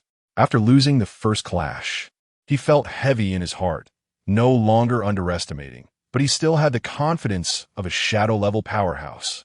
Kisame gripped his sword and slashed at Qinyu. Clang! Qinyu took out the sword of Thor from his system space, easily blocking it. Kisame saw him looking down on him like this, feeling angry inside, and put more strength into his left hand gripping the handle. But Qinyu showed no reaction, his face unflustered, looking completely at ease. What? Impossible. Kisame exerted force with both hands, but the sword was easily held by Qinyu, leaving him shocked. How is this little brat so strong? Qinyu mocked. Is this the strength you take pride in? And you dare to come out and show off with this? Kisame was furious, no longer holding back, swinging his sword at Qinyu. But with the swordsmanship cultivated by the system, Qinyu was super skilled, and despite Kisame's ferocity, he couldn't even touch the hem of his clothes. Soon, Qinyu began to exert force, pushing Kisame back step by step. Itachi saw this and wanted to help, but Kisame blocked him. I'll handle this myself. I don't believe this little brat can defy the heavens. The next moment, Qinyu slashed diagonally with the sword of Thor, tearing Kisame's clothes with a rip. Kisame exclaimed in shock, quickly putting all his effort into defense, regretting deeply. He shouldn't have competed in swordsmanship with Qinyu. Kisame felt extremely frustrated, wanting to use ninjutsu, but finding no opportunity. He could only roar, Just you wait. There'll be a chance for you to taste the great shark bullet. Qinyu saw through his thoughts and smirked. Are you thinking of using ninjutsu? Must be frustrating, right? Kisame gritted his teeth. What if? Qinyu smiled even brighter. Just because you can't use it doesn't mean I can't. Saying this, he attacked with his right hand holding the sword, and his left hand began to form hand seals. Zzz, blue lightning gathered, and Kisame's soul almost left his body. Is this little brat even human? Fighting while forming such a violent ninjutsu. Qinyu shouted, Try my Chidori sharp spear. The lightning shot towards Kisame, who retreated awkwardly to the lake, after being hit by the Chidori sharp spear. He turned into a puddle of water. It was a water clone. A few meters away, Kisame appeared, his breath disordered, clearly having dodged very awkwardly. Kisame shouted angrily as he formed hand seals on the ground. Water style, 1,000 shark. The lake boiled, and countless sharks charged towards Qinyu. Qinyu laughed. Shark face, did you forget who I am? I'm Uchiha Qinyu. Saying this, he also formed hand seals. Water style, Thousand Shark. The lake surged even more violently, and the shark swarm Chinyu summoned was even larger, not only dispersing Kisame's sharks, but also charging towards him. Kisame was terrified. He can even use my ninjutsu, and he's stronger than me. He could only keep dodging and retreating. Chinyu threw the sword of Thor, and Kisame swung his sword to slash, knocking the long sword away. Just as the sword of Thor was knocked away, Chinyu suddenly appeared next to it. What? Kisame was shocked. What is happening? Chinyu gripped the sword of Thor, infused it with lightning chakra, and slashed diagonally at Kisame. Thud!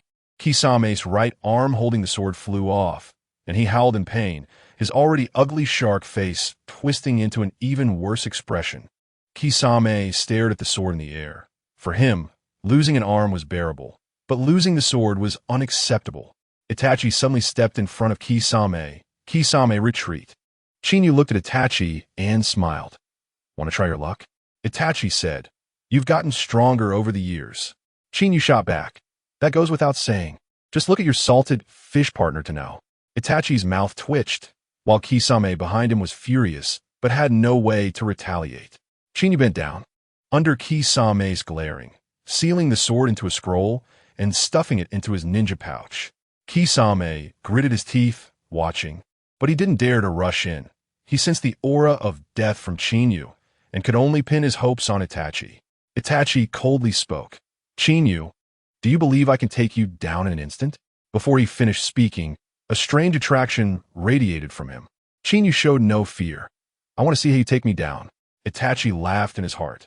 Still a little brat, too poor in combat awareness. Just consider this a lesson for you. Itachi activated his Sharingan on the spot, 3 tomo spinning to form a triangular windmill shape, Tsukuyami. A powerful light shone, and Chinyu instantly felt his mental energy being invaded. This is Itachi's Manjiki ability. The world before his eyes turned red, and he soon entered the Tsukuyami space, where a crimson moon hung high. Itachi suddenly appeared in front of Chinyu, waving his hand to drop a wooden stake, tying Chinyu to it with a rope. A long sword hovering nearby. He coldly smiled. Welcome to the Tsukuyami world. Everything here is under my control. This sword will treat you well. The pain is very real. The long sword lunged towards Chinyu. Chinyu grinned. Itachi, you think this little illusion can trap me? Get out of here. Itachi shook his head. Don't waste your effort with your ocular power. Before he could finish, he was completely stunned. The Sharingan in Chinyu's eyes began to spin, forming a 4-cornered windmill shape. What? Itachi's pupils suddenly constricted, and he had never lost his composure like this before. Chinyu teased, don't think you're the only one with a kaleidoscope. I have one too. Itachi couldn't believe it. Even if you activated your kaleidoscope, you can't break my Tsukuyami. Chinyu smirked. Oh really? Are you still so confident now? As Itachi's shocked gaze returned, the kaleidoscope in Chinyu's eyes continued to spin. The 4 corners of the windmill vanished, replaced by a 6-pointed star. Eternal kaleidoscope. Itachi could no longer remain calm and was utterly astonished. Chinyu shouted, break it for me. The light of the eternal kaleidoscope surged in his eyes. Crack! A shattering sound echoed, and Itachi's heart tightened. In the next second, the Tsukuyami world he created was forcefully shattered by Chinyu, and the blood-red world shattered like glass. No! Itachi's voice was filled with disbelief. Chinyu internally shouted, Tsukuyami, rebound. The eternal kaleidoscope shone once again. Itachi had just been too shocked, staring intently at Chinyu's eyes, and was caught off guard by this rebound. The Tsukuyami world reappeared, but the roles were reversed. Itachi was tied to a stake, and Chinyu stood in front of him. Itachi was completely panicked, losing all his previous calmness. He thought his strength was enough, but Chinyu repeatedly refreshed his understanding. Itachi frantically activated his kaleidoscope. Tsukuyami, release. But it was completely useless. Chinyu watched him cheerfully, a long sword hovering beside him, pointing at Itachi. Chinyu repeated Itachi's earlier words verbatim. Welcome to the Tsukuyami world. Here, everything is controlled by me. This sword will take good care of you. The pain is very real. Itachi smiled bitterly. I didn't expect I would end up like this. But he had a strong mental fortitude and quickly adjusted. his face showing no fear. He bore a mission, and his heart had turned to iron. Chinyu waved his hand, and the long sword poked at Itachi. Itachi said indifferently, "This won't work on me." Chinyu raised an eyebrow. "Are you sure?" The long sword suddenly changed direction, pointing diagonally at Itachi's fifth limb. Itachi screamed. No matter how iron-hearted, a man can't withstand that. He gritted his teeth. "I can still take it." Chinyu sighed. "So boring. I'm not playing anymore." With a snap of his fingers, the Tsukuyomi world was undone. Itachi returned to reality, gasping for breath, his face pale to the extreme. Kisame quickly asked, "Itachi, what's wrong?" He had never seen Itachi like this, and became even more fearful of Chinyu. Itachi retreated to Kisame's side, speaking in a deep voice, "We need to retreat." Kisame was reluctant, but Itachi rationally analyzed. The commotion just now was too loud. The Leaf Village ninjas will definitely come. If we don't retreat now, it will be troublesome. Kisame still hesitated, but the Samahata. He pleaded with Itachi, "You activate your kaleidoscope and help me get back the Samahata?" Itachi snapped. "Do you think I haven't activated it?" Kisame looked confused. "When?" Itachi shot him a glance. "Did you not see how exhausted I was when I returned?" Itachi weakly said, "I activated the kaleidoscope just now and used Tsukuyomi on him, but got rebounded." "Nanny." Kisame was completely stunned, finally understanding why Itachi was acting strange just now. His Tsukuyomi was even rebounded. He knew very well the power of Tsukuyomi, having been caught in it many times during practice, and now was actually rebounded by this little brat Chinyu. He was shocked beyond belief. Kisame muttered, "This little brat is way too strong." Though unwilling to believe it, the facts were right in front of him, so he could only curse and pull Itachi to retreat. But Chinyu suddenly appeared behind them, his right hand holding the Raijin sword wrapped in furious lightning, a smile on his lips. It's rare to see an old friend. Isn't it a bit too much not to give a little welcome gift?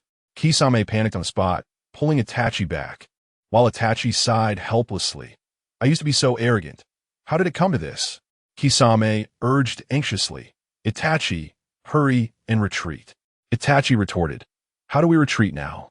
Kisame was taken aback. Right, retreating would get them killed instantly, and facing head-on would also get them killed. This situation was utterly unsolvable. For the first time, he felt that making a choice was so painful. Itachi thought for a moment and asked, "Can you still use ninjutsu?" Kisame nodded. "It's a bit exhausting, but no problem." Itachi said, "I'll hold him off for a while, giving you a chance. Whether we can escape depends on your ninjutsu." After saying that, he walked toward Chinyu, leaving Kisame stunned. So their lives depended entirely on himself? He didn't have time to think too much and began to form hand seals with one hand. Itachi and Chinyu clashed with sword techniques, but he was being pressed hard.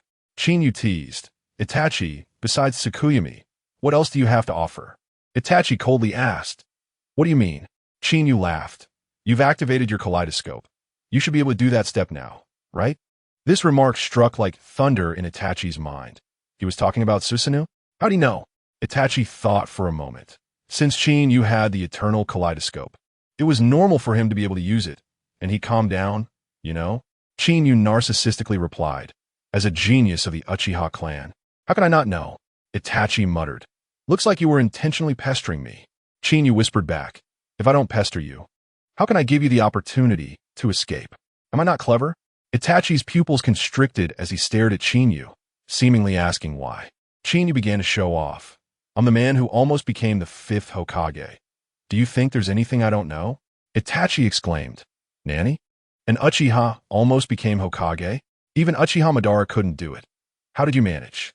Chinyu added, "The 3rd Hokage originally wanted me to be Hokage, but I declined." Seeing Itachi's surprise, he added, "The 3rd Hokage had the same idea as you." Itachi was thrown into confusion. What's going on in this world? Has the world truly changed? Water release. Great shark bomb. A gigantic shark bomb leaped from the surface of the lake, crashing towards Chinyu. Kisame shouted, "Itachi, retreat." After releasing the ninjutsu, he led the way to run, and Itachi slipped away under Chin, used deliberate leniency. The great shark bomb missed Chinyu, fell back into the water, and exploded, splashing water everywhere. By the time the two had fled far away, the Leaf Village ninjas finally arrived. But Qinyu had already used the Flying Thunder God to escape. He didn't want to be surrounded and questioned. If they wanted to know, they could investigate themselves. In the southwestern corner of a short book street, the rogue ninja Orochimaru, accompanied by Kabuto, was discussing matters with Tsunade. Orochimaru smiled sinisterly as he made demands, and Tsunade was hesitant. Nearby, Shizen held a piglet defensively and advised Tsunade. These two didn't look like good people, and the deal seemed dubious. Orochimaru was not in a hurry, squinting and waiting coldly, but suddenly a strong sense of unease surged in his heart. What was going on? This feeling was growing stronger, making his heart race. He hadn't felt this way in a long time. Could it be that Tsunade didn't want to agree to the deal? Orochimaru's eyes instantly turned cold, until a figure suddenly appeared. Whoosh! Qinyu dropped directly beside Tsunade and Shizen. Tsunade and Shizen immediately went on guard. This young man appeared too suddenly, and even Tsunade, a shadow-level ninja, couldn't react in time. He was definitely not simple. Damn, it's Qinyu! Orochimaru and Kabuto exclaimed in shock simultaneously, their eyes filled with terror. Their hairs standing on end, retreating immediately, not daring to stop. Tsunade and Shizen exchanged glances, filled with shock. Orochimaru was one of the legendary Sannin. Yet he was so afraid of this young man. They had long been out of touch with the ninja world, having never heard of Qinyu's name. But looking at this young man, so young yet so powerful, they grew more curious and began to examine Qinyu. Qinyu raised his eyebrows and greeted them with a smile. Yo, Orochimaru, long time no see. The words seemed friendly, but were filled with mockery. Orochimaru was astonished. Aren't you curious to see me alive? By all accounts, I should have died long ago.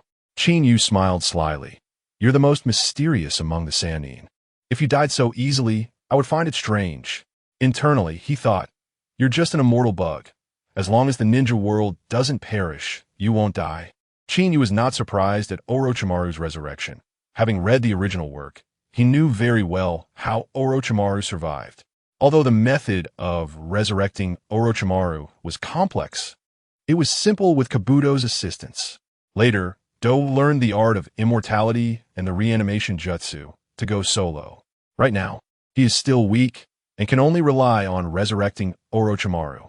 Moreover, Orochimaru has raised many orphans with cursed seals, so finding cursed seals for resurrection is simply easy. Therefore, Qinyu was not surprised at all to see Orochimaru alive. In the original work, Orochimaru was sealed by the third Hokage, which led him to seek Tsunade. Although this time is different, he is still here to find Tsunade, and Qinyu guessed that he definitely has plans for a deal. Orochimaru looked at the calm Qinyu and was shocked. This guy not only has explosive strength, but also has such a meticulous mind. It's terrifying. The two exchanged glances from a distance of more than 10 meters, and a chilling atmosphere silently spread. Shizen, the weakest, felt the air grow cold first and became extremely nervous. Tsunade was also bewildered. Just a moment ago, they were discussing a deal, and now, with Qinyu's appearance, the atmosphere was tense. What's going on? To ease the tension, Tsunade couldn't help but ask, wait. Kid, who are you? As one of the legendary three, she should have been calm, but she was too curious. Orochimaru coldly replied with mockery, Tsunade, you've been away from Konoha for too long. You haven't even heard of the Konoha hero, Uchiha Qinyu? I guess the third Hokage wants to pass the Hokage position to you. Qinyu laughed back. You know this? ISNT it thanks to you. Orochimaru's face turned dark immediately. This hit too close to home. After careful thought, he realized it was indeed the truth. Without the Konoha invasion he orchestrated, there would be no reputation or status for Qinyu. Tsunade was shocked. How old is this kid to want to become Hokage? And he is being pushed by the third Hokage. Even a fourth Hokage, Minato, wasn't he this strong back then. She also sensed that Orochimaru had suffered a significant loss at Qinyu's hands. Tsunade asked in a daze, who exactly are you? Qinyu grinned, me? I'm the hero of Konoha. Tsunade's expression darkened. Is this how the kids of Konoha are now? It seems I've been away too long. Qinyu didn't take it seriously. Orochimaru coldly asked, Qinyu, why did you suddenly come here? Qinyu scratched his ear. Aren't you supposed to be hiding and surviving? You dare to come out and show your face. You really have some guts. Orochimaru was furious, just using your tongue. He was in such a miserable state now, because of Chinyu. Even today's trip to Shortbook Street to find Tsunade for a deal was rooted in Chinyu. Last time, Orochimaru used a special method to make the reanimated individuals go berserk, paying a huge price that left him physically weak, his strength diminished, and sickly. This time he sought Tsunade to use her medical ninjutsu to speed up his recovery, but he certainly wouldn't tell his enemy Chinyu about this. Faced with Orochimaru's question, Chinyu mockingly replied, "What I'm here for is none of your business, but I can probably guess what you want." He turned serious and stared at Tsunade. "Lady Tsunade, you're a Konoha ninja, the granddaughter of the first Hokage and the apprentice of the third Hokage. Are you sure you want to collude with Orochimaru?" As soon as these words came out, Tsunade's face turned red, but her proud nature kicked in, and she wouldn't easily back down. She coldly said, "I don't need your approval to do my business." Immediately after saying that, she felt it was inappropriate. Chinyu is a prospective Hokage. She quickly, awkwardly explained, "I'm just making a deal with him. Besides, Orochimaru has been a rogue for so long and hasn't done anything to Konoha." Chinyu laughed on the spot, as if he had heard the funniest joke of the year. "What? Are you sure you're not joking? He just carried out a destructive operation in Konoha not long ago. If I hadn't been so strong, half of Konoha would have been gone, and your teacher, the third Hokage, would have fallen at his hands." "Nanny?" Tsunade's expression changed dramatically. Previously, she thought it was just some minor skirmishes. She didn't expect it to be so serious. Chinyu continued to throw bombs. "Do you know what he used to destroy Konoha? It was the forbidden technique of the sealing book, reanimation jutsu, to destroy Konoha. He desecrated the souls of the predecessors and summoned the first and second Hokage from the Pure Land as tools." Tsunade was completely furious. The first Hokage is her grandfather, the founder of Konoha. She initially wanted Orochimaru to summon Dan and SHT out of nostalgia, but she never imagined Orochimaru would desecrate them like this. She glared at Orochimaru, her fists clenched tightly. But Orochimaru was unafraid and even smug. "Tsunade, do you believe in my strength now? I can help you fulfill your wishes." Tsunade immediately calmed her anger and lowered her head in contemplation. Chinyu secretly facepalmed. This guy really has a big chest, but no brains. To pull her back, Chinyu began to show off. "Isn't it just about wanting to summon people with reanimation? Just say it. To be honest, I happen to know this reanimation technique." As soon as Chinyu finished speaking, everyone froze on the spot, staring at him with wide eyes, not daring to breathe. Tsunade's gaze towards Chinyu became fiery in an instant, her breath unconsciously quickening. Cooperating with Orochimaru would always have concerns. After all, he is the enemy who killed his teacher, but collaborating with Chinyu, a Konoha insider, wouldn't be problematic at all. This is simply a better choice. However, Orochimaru looked disdainful, full of disbelief. "Don't talk nonsense. How can a kid like you know reanimation?" Chinyu chuckled, his tone full of mockery. "Don't believe it? Then think carefully. Back when I broke your reanimation, wasn't it as easy as playing a game?" Upon hearing this, Orochimaru was stunned, and as he recalled, his expression grew increasingly ugly. Chinyu not only deliberately challenged the reanimated individuals at first, but he also directly used spatial sealing to handle all of them, fast and ruthless. Moreover, although he hadn't seen the outcome himself, he knew the result through the connection of reanimation. Tsunade instantly understood as well. Chinyu truly knows how to do it. Seeing that they still had doubts, Chinyu directly revealed his trump card, quickly forming several hand seals. Orochimaru's face changed suddenly upon seeing those seals. "These are clearly the seals for reanimation." Tsunade quickly asked, "What technique is this seal for?" Chinyu replied casually, "This is part of the seals for reanimation. Now you should believe it." Tsunade completely believed him and understood. No wonder the third Hokage wanted to pass the Hokage position to Chinyu. This talent is too explosive. She immediately coldly laughed at Orochimaru, saying, "It seems there's really no need for us to cooperate." Orochimaru's expression instantly darkened to the point where water could drip from it. Again, it's Chinyu. This guy is like his nightmare. always ruining his plans. But Qinyu suddenly changed his tone. There is still a need for cooperation. It's just a different way of cooperating. Tsunade was stunned. What do you mean? Qinyu smiled at Orochimaru. Reanimation requires living sacrifices. Lady Tsunade wants to resurrect 2 people, so naturally, she needs 2 sacrifices. As for these sacrifices, he stopped halfway through, but both Tsunade and Orochimaru instantly understood. Tsunade immediately glared at Orochimaru with an unfriendly expression, her fists clenched tightly, looking ready to strike at any moment. She no longer had any concerns about cooperating with Orochimaru. Orochimaru was completely panicked, and his companion, Kabuto, was trembling in fear. Completely at a loss, Tsunade couldn't contain her anger. Orochimaru, it's been years since we last met. I wonder if your strength has improved. As she spoke, she was about to charge forward. Boom! Qinyu conjured the Thunder God's sword out of thin air, the blade shimmering with a cold light. Seeing this, Orochimaru took a deep breath and also prepared for battle. However, even though Qinyu was holding the sword, he didn't make a move. Instead, he raised the sword and gently blocked it in front of Tsunade. Shizune, witnessing this scene, gasped in shock, her eyes wide open. Shizune secretly glanced at Tsunade, finding her expression explosively interesting. Her mouth twitched, her eyebrows shook, and her body trembled. Over the years, no one dared to treat Tsunade this way. Even Jiraiya, who spied on her, almost got beaten to death, let alone this young man in front of her. He really has some guts. Qinyu had just been showing off with the sword, but unexpectedly, he actually hit the mark, feeling secretly pleased. He could feel the arrogance, even from behind the Thunder God's sword. He couldn't help but swing the sword a few more times. Tsunade clenched her fists in fury. Hey, kid, do you want to die? Qinyu cheerfully explained, it's all an accident. I just wanted to tell you that you don't need to make a move. I can handle it myself. Tsunade gritted her teeth in anger.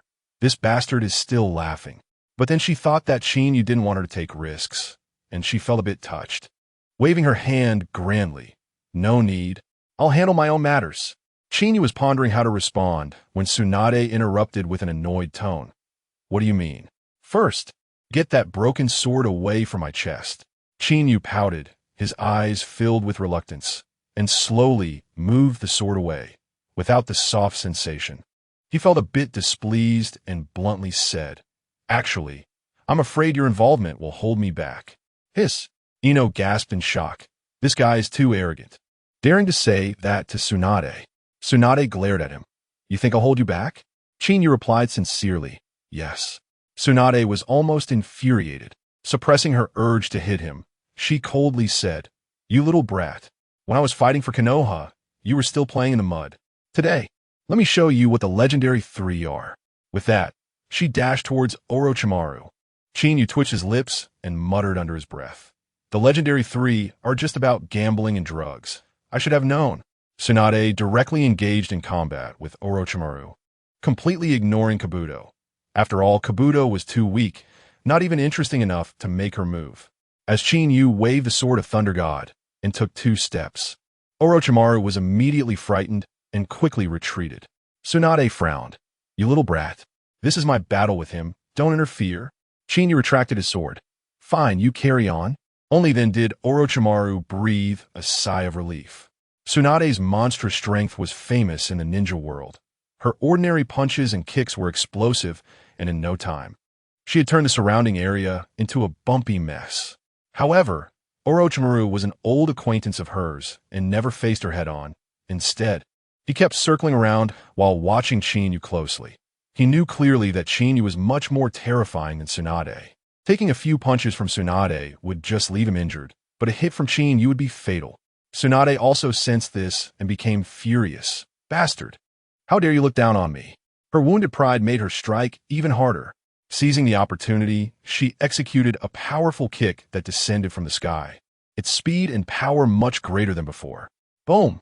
The ground exploded, cracks spreading like a spider web. Orochimaru didn't react in time, taking a hit and sustaining some minor injuries. Watch out, Lord Orochimaru! Kabuto shouted anxiously. As Orochimaru's most loyal lackey, Kabuto was also quite scared just now. Orochimaru, having been injured, darkened his expression and cursed, "Damn it," then opened his mouth to unleash a snakehead. The two were close, and the snakehead immediately coiled around Tsunade. Tsunade felt a wave of disgust, grabbing the snakehead with both hands and exerting her strength.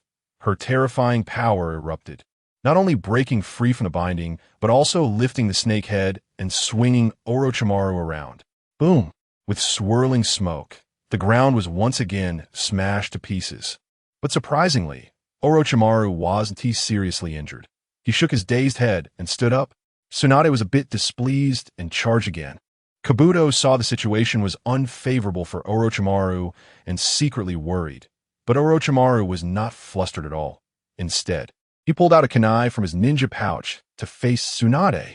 Tsunade looked disdainful. Using a kunai as a shadow-level ninja is just too degrading. But just as Tsunade was about to punch Orochimaru, he suddenly grinned wickedly, flipping the kunai to stab his own palm. Poof! Blood splattered, hitting Tsunade in the face. The previously fierce Tsunade froze upon seeing blood, screaming no, her pupils constricting, her whole body trembling. Blood! It's blood! Tsunade slumped to the ground, resembling a frightened child mumbling. Ino shouted urgently, "Lord Tsunade, be careful," but didn't dare approach. She knew that her intervention would be futile. Orochimaru grinned maliciously. "Tsunade, after all these years, you still haven't gotten over your hemophobia? Then die." With that, he lunged at Tsunade with the kunai, viewing their friendship as a joke. Tsunade looked at the incoming kunai, her pupils dilating, yet she couldn't move, waiting for death. Ino was horrified, her face losing color.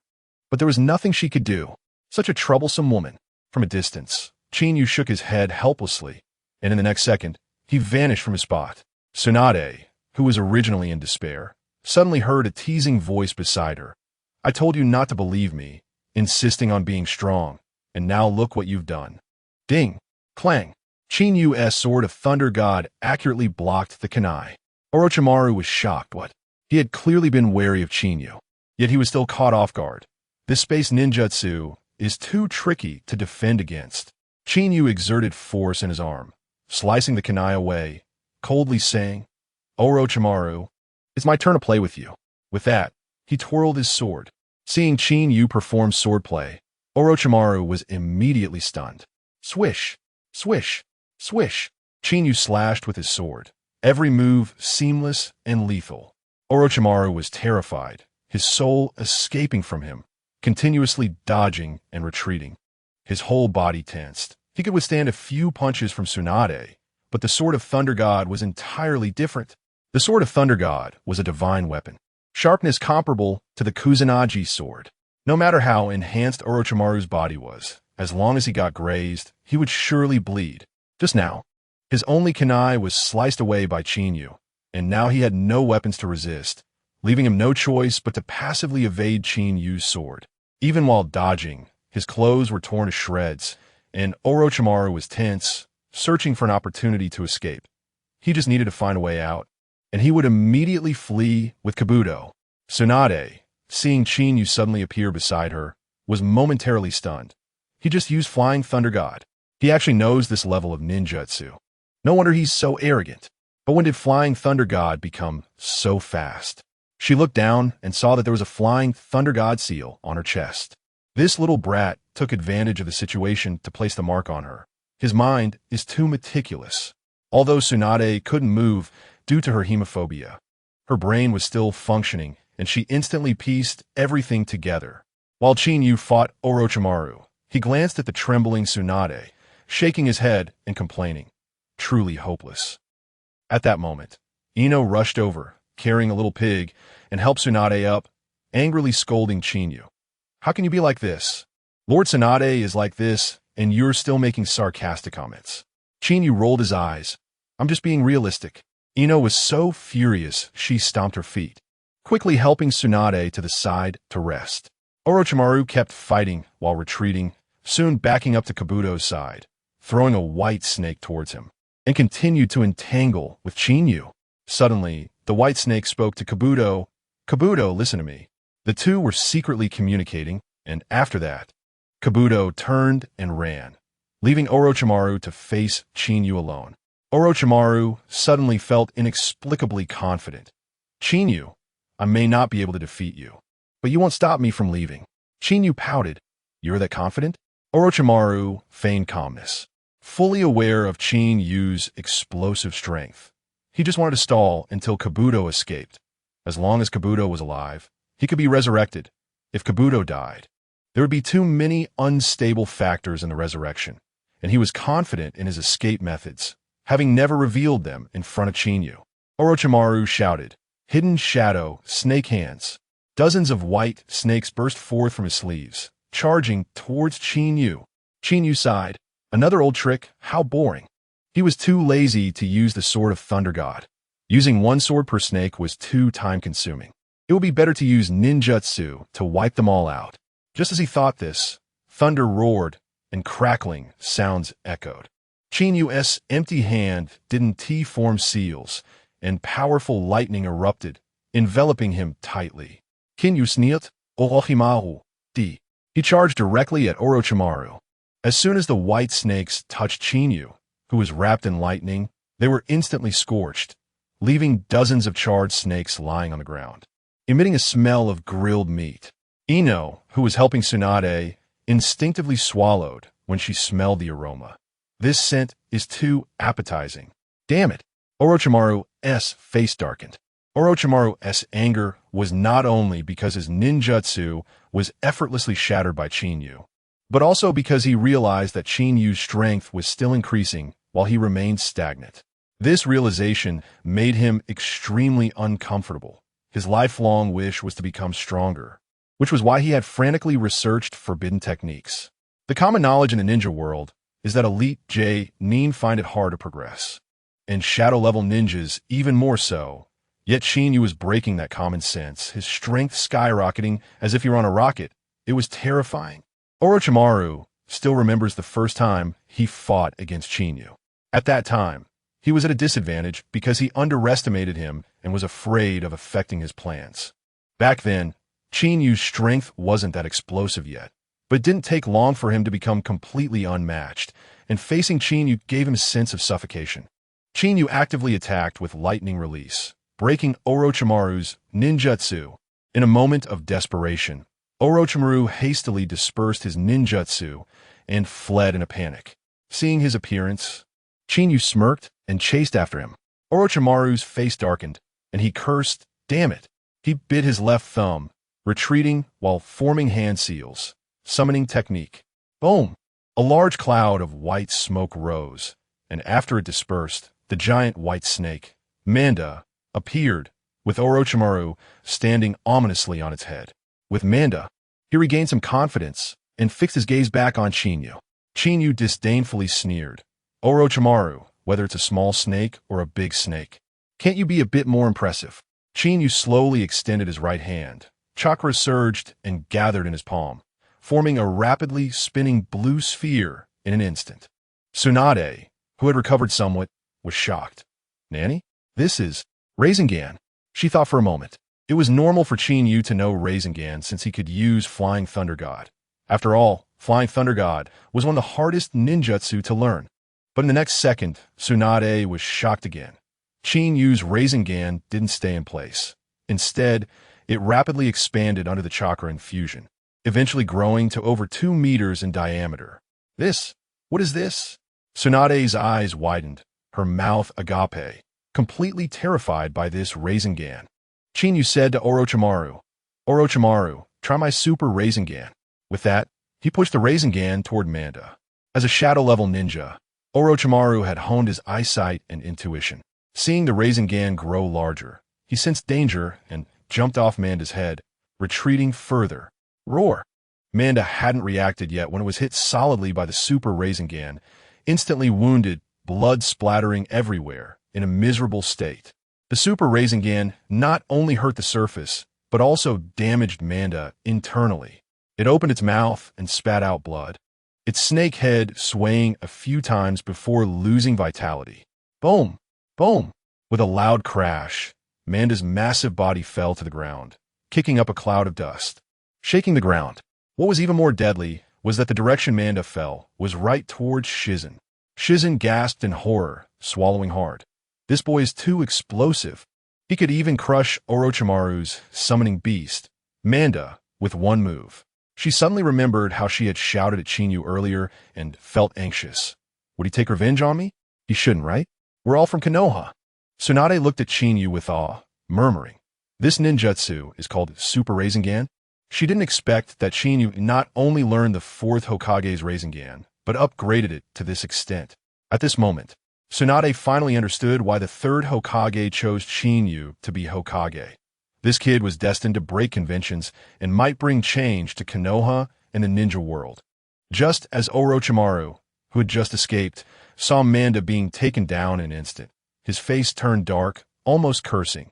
This Qinyu is too monstrous. His big move was unleashed without hesitation, and he wasn't even panting afterward, and now he was charging straight at him. Orochimaru knew very well that after fighting Qinyu so many times, he couldn't win in ninjutsu, and getting close would mean death.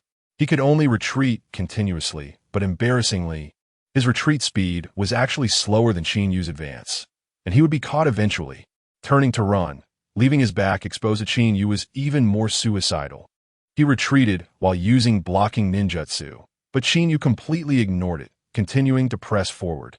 Orochimaru glanced at where Kabuto had escaped and found no trace of him, realizing he couldn't escape, so he simply stopped running. He sneered coldly. "Qinyu, do you think you have me cornered?" Qinyu coldly laughed. "Feel free to use any tricks." As a time traveler, he already knew Orochimaru's trump cards and wasn't afraid at all.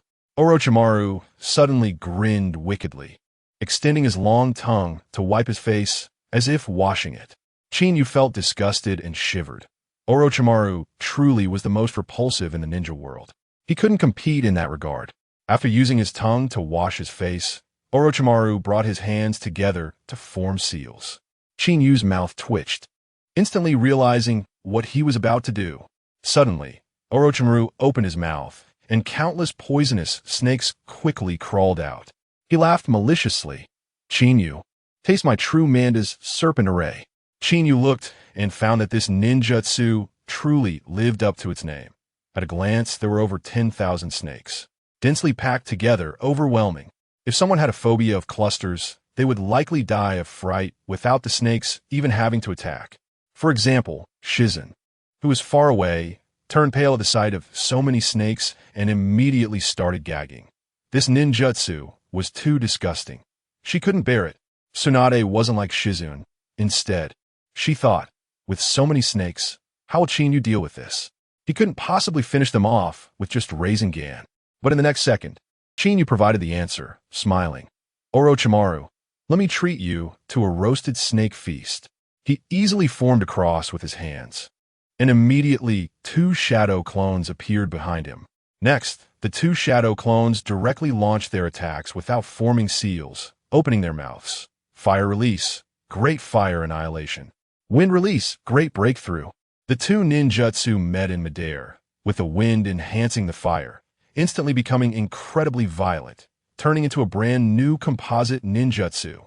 It's worth noting that both Great Fire Annihilation and Great Breakthrough are not high-level techniques, but in Qinyu's hands, they unleash the power of S-rank ninjutsu.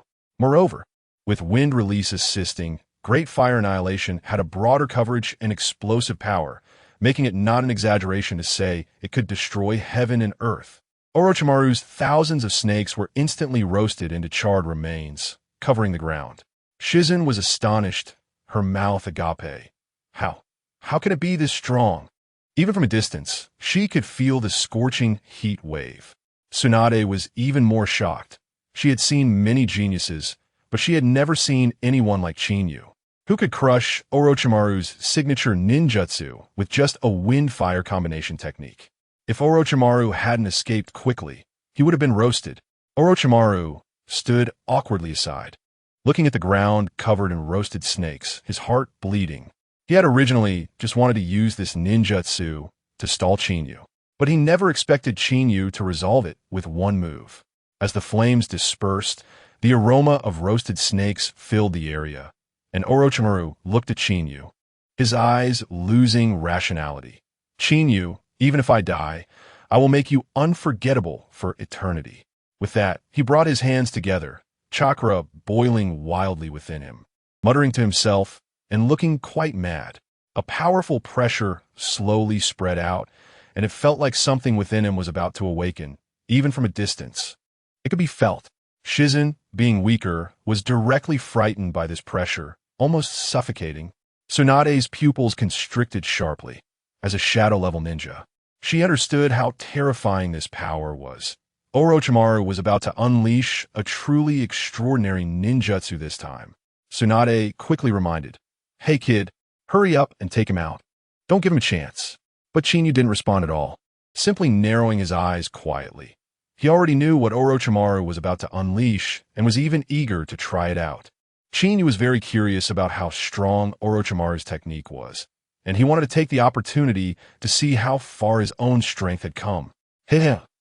Orochimaru laughed wildly, rapidly growing dense white scales all over his body, covering him in an instant, and his body kept swelling, eventually transforming into a massive white serpentine monster with 8 snow-white snake heads.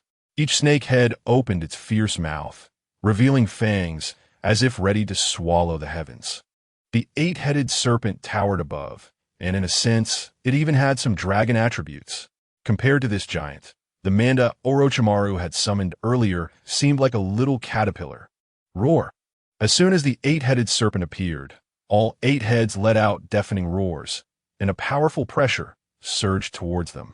Shizen was instantly stunned, almost crying out, "How can it be this strong?" Tsunade looked at the gigantic Orochimaru with a pale face, despite her immense strength. She couldn't harm this behemoth at all. She never imagined that as one of the legendary 3, she would experience such a powerless day. At that moment, the central snake head opened its massive jaws, and Orochimaru staggered out, covered in slime and looking incredibly disgusting. Yet he wore a smug expression, clearly satisfied with his current strength. Orochimaru tilted his head back and spread his arms, reveling. Chinyu, you've never seen such powerful strength, have you? I told you not to provoke me. Why didn't you listen?" Chinyu smiled calmly and retorted, "Why should I listen to you? You're nobody to me." Orochimaru was furious, still pretending at this point. "I want to see how you keep pretending." Chinyu looked incredulous. "Orochimaru, you don't really think this thing can compete with me, do you?" Orochimaru coldly replied, "No more talking. Let's see the real deal." He knew that while the 8-headed serpent technique was powerful, its aftereffects were severe. If it weren't for being pushed to the edge by Chinyu, he wouldn't have used it, especially since he was already injured. Using this technique would only worsen his condition. "Kinyu, Orochimaru snarled, controlling the 8-headed serpent to crush towards Chinyu, the massive body shaking the ground. Compared to it, Chinyu felt as small as an ant. Chinyu unleashed an incredibly powerful fire release. Great fire, annihilation. Flames surged towards the 8-headed serpent, engulfing it instantly. But this time, the great fire annihilation had no effect. Roar! The 8 heads of the 8-headed serpent came together, simultaneously exhaling a powerful serpent breath. 8 streams of flame converging to meet the great fire annihilation. Boom! The 2 flames collided, causing an explosion at the center, with sounds of blasts ringing out for a long time. This time they were evenly matched. Interesting, truly interesting. Chinyu smirked, suddenly feeling excited. It had been a long time since he felt such stimulation. He had to admit that Orochimaru, transformed into the 8-headed serpent, had indeed surprised him. But as soon as the battle began, Orochimaru became overly confident. "Chinyu, show me your moves quickly, or else you won't have a chance." He felt invincible and certain of victory. Chinyu looked at the inflated Orochimaru and coldly shook his head. "Orochimaru, you really don't understand what power is." Orochimaru was taken aback. Did Chinyu have hidden techniques? He saw Chinyu spread his palms, chakra surging wildly from his hands, quickly forming 2 Rasengan. Orochimaru immediately sneered. "Chinyu, do you think the big Rasengan could defeat me? Too naive." Tsunade and Shizen nearby were also filled with worry. While the big Rasengan might work against ordinary summoned beasts, it was hardly enough against the 8-headed serpent. But Chinyu was not worried at all, smiling as he said, "If the big Rasengan won't work, then how about this?" "What?" Orochimaru, Tsunade, and Shizune were all stunned. Did Chinyu have an even stronger move? As soon as he finished speaking, the Rasengan in Chinyu's hands began to expand. But it stopped at half the size of the big Rasengan. Everyone was even more confused. What was he trying to do? In the next second, Chinyu increased his chakra output. Buzz!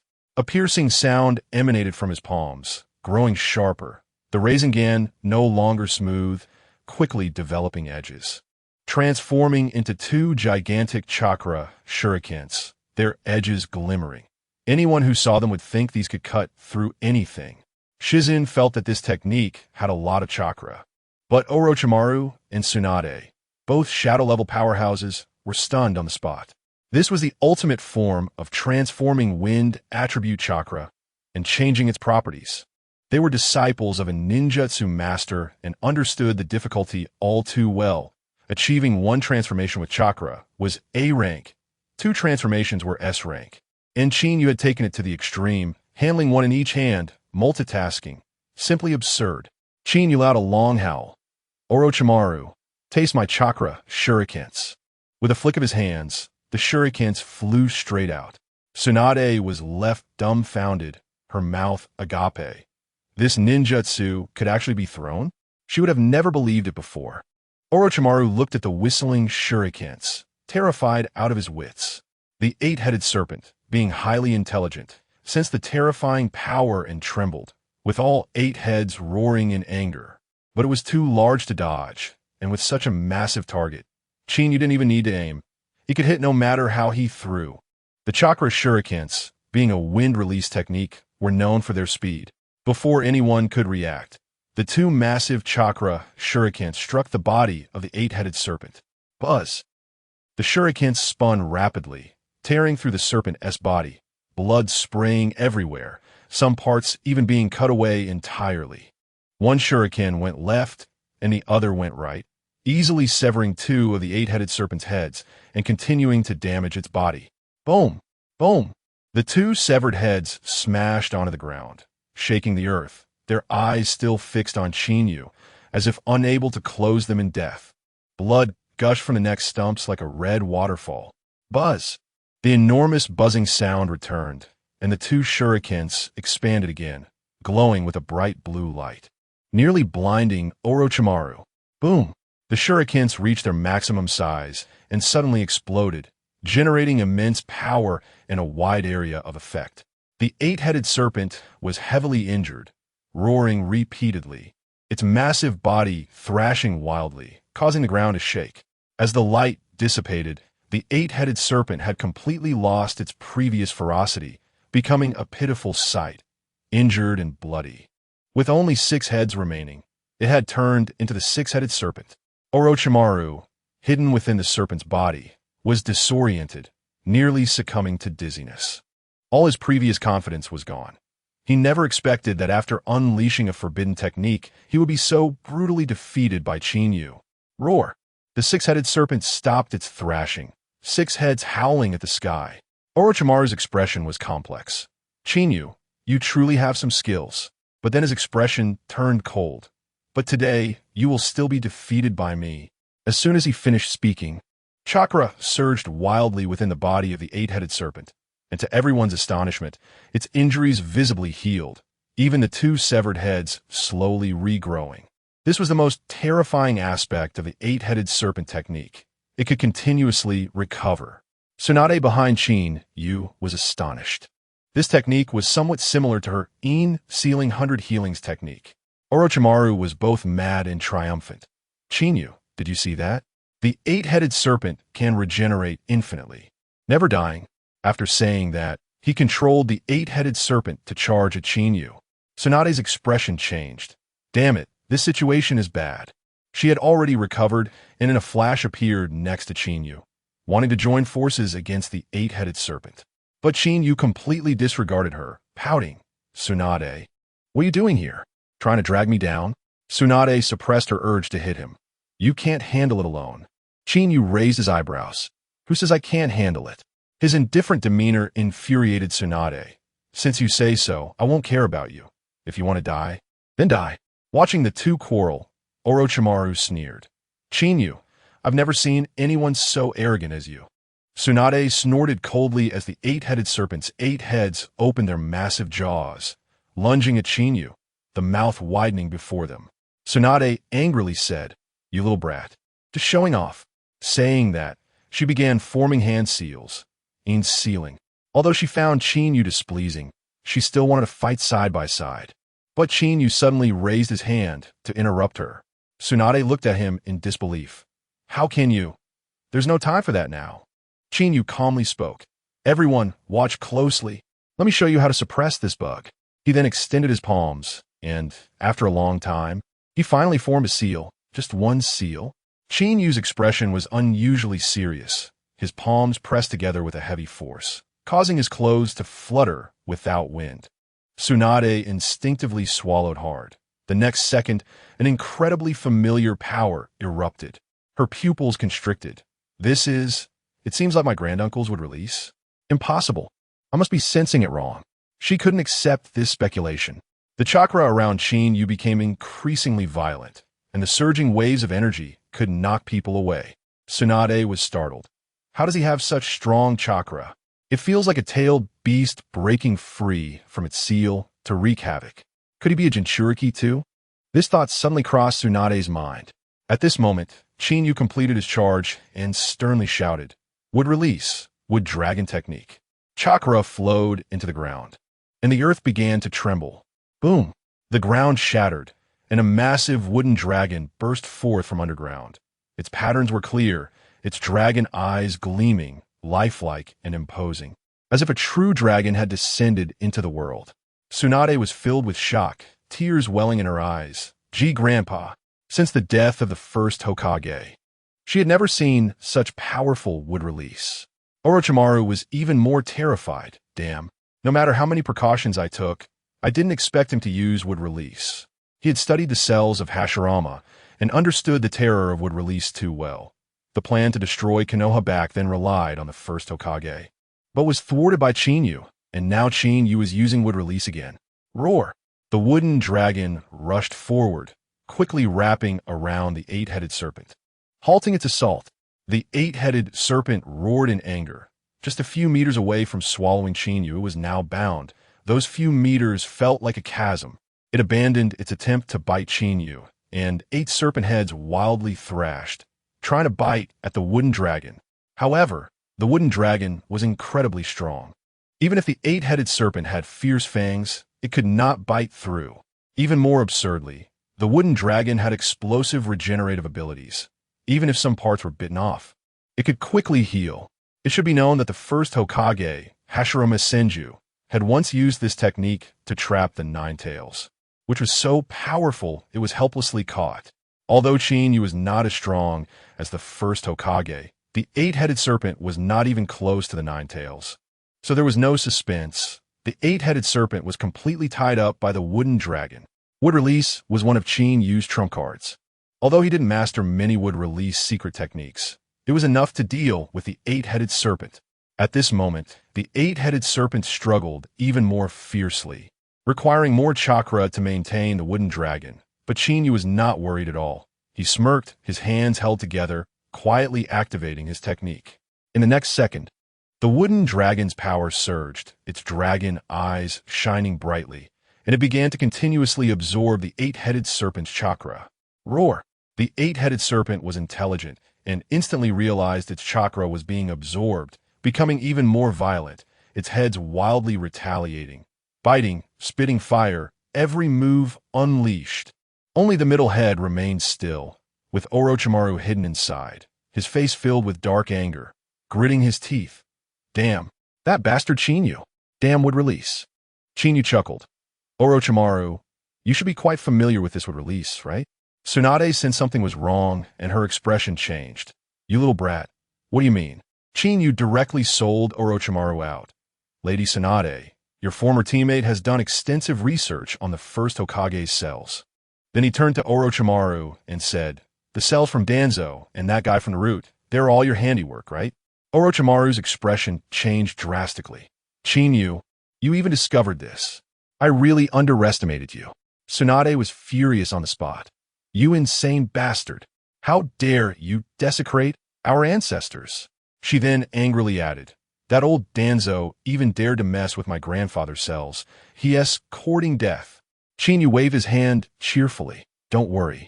Danzo has already been cut down by me. He is now worse than dead. What? Orochimaru and Tsunade were both shocked.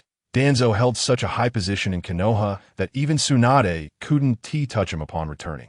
Yet Qinyu actually dared to act against him.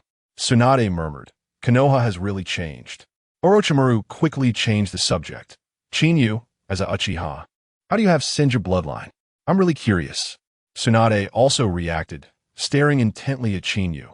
Wood release is a bloodline limit of the Senju. Qinyu was well prepared and smirked. You should thank me for that. Orochimaru was taken aback, a bad premonition rising. What do you mean? Qinyu countered. Orochimaru, have you forgotten your experiments with Hashirama's cells? Orochimaru was startled, then glared at Qinyu, gritting his teeth. You mean to say you were once the experimental subject? Tsunade was stunned, finally understanding everything. But Orochimaru completely refused to believe it. No. Impossible. When did I ever have an Uchiha experimental subject? Qinyu cheerfully guided. You may not have done it, but your collaborator did. Orochimaru instantly realized, gritting his teeth. Danzo, so it was you. Roar. A furious roar sounded. While the three were talking, the eight-headed serpent became even more violent and was about to break free from the wood release restraints. Orochimaru coldly mocked. Qinyu, it seems your wood release isn't yet perfected. Roar. The eight-headed serpent roared again, truly about to break free. Qinyu coldly retorted, I don't know where your confidence comes from. Tsunade looked at Qinyu, her mouth twitching. She wanted to ask the same. Qinyu suddenly took out the Raijin sword and threw it at Orochimaru. Orochimaru thought he was furious and laughed coldly. Qinyu, do you think this can threaten me? He spread his arms wide, as if welcoming the Raijin sword. Now he was blinded by power and didn't even consider that Qinyu must have some trick up his sleeve. The Raijin sword was incredibly fast, instantly arriving near the main head of the eight-headed serpent. Whoosh! Qinyu vanished from his spot, instantly appearing above the sword. This was the flying thunder god. He pushed off the sword, using it to launch himself into the air. Orochimaru was startled, finally remembering that Qinyu could use flying thunder god, but he was not only unafraid, but also laughed coldly. This is just walking into a trap. Tsunade thought the same. Sure enough, upon seeing Qinyu so close, the eight-headed serpent became furious, abandoning its attempt to break free from the wooden dragon. And several serpent heads turned to bite at Qinyu. Tsunade shouted urgently, Qinyu, be careful. In her view, Qinyu was suspended in midair without any support, and was definitely in danger, but she couldn't save him. Qinyu, however, coldly laughed.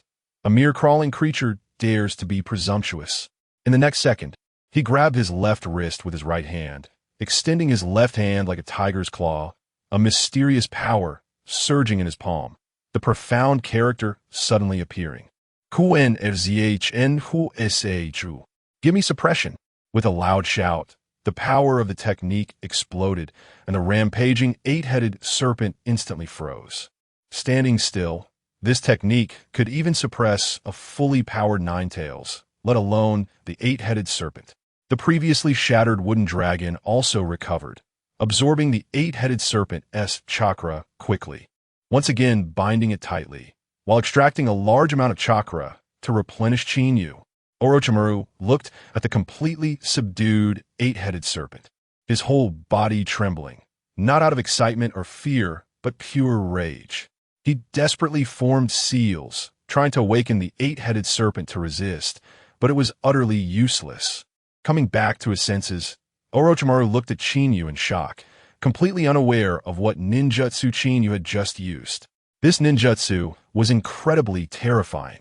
Qinyu coldly smiled, extending his right hand. Crackle.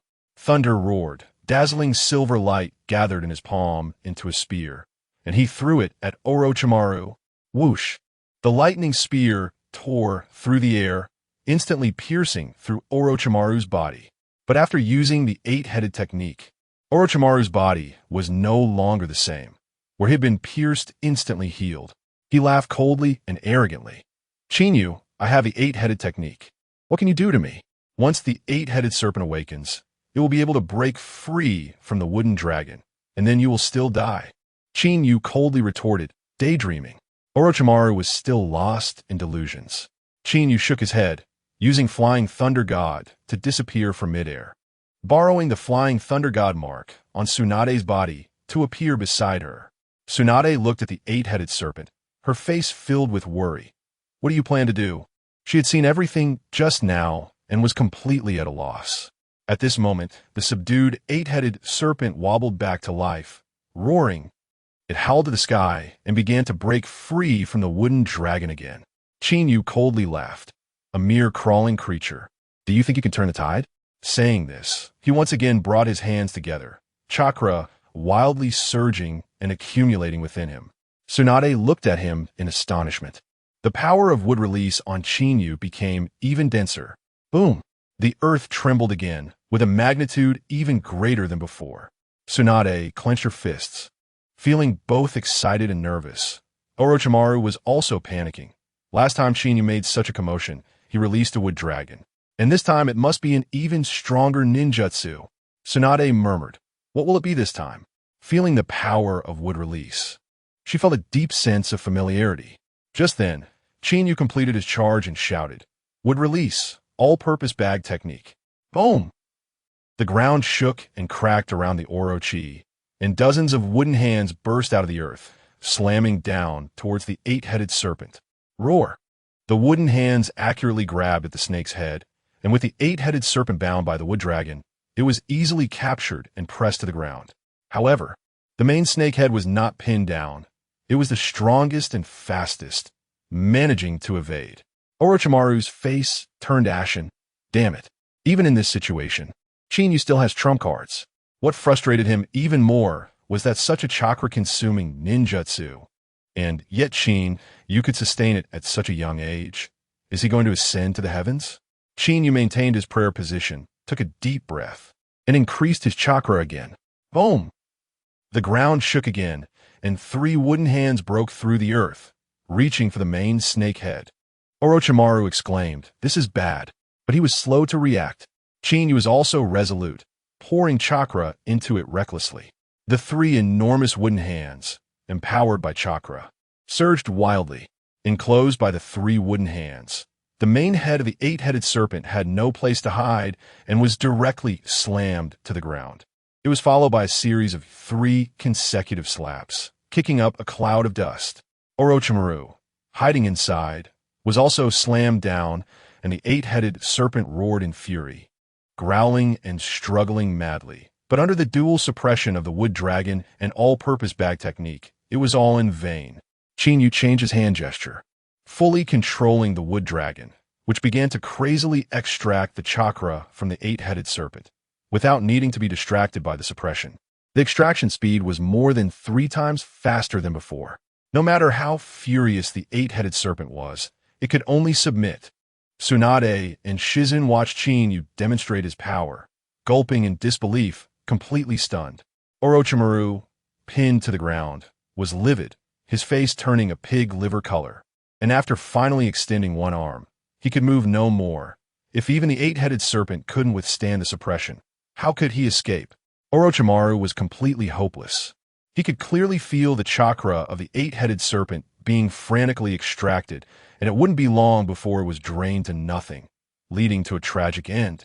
He knew that although Chinyu was young, he was the greatest threat, with strong ninjutsu and a ruthless mind.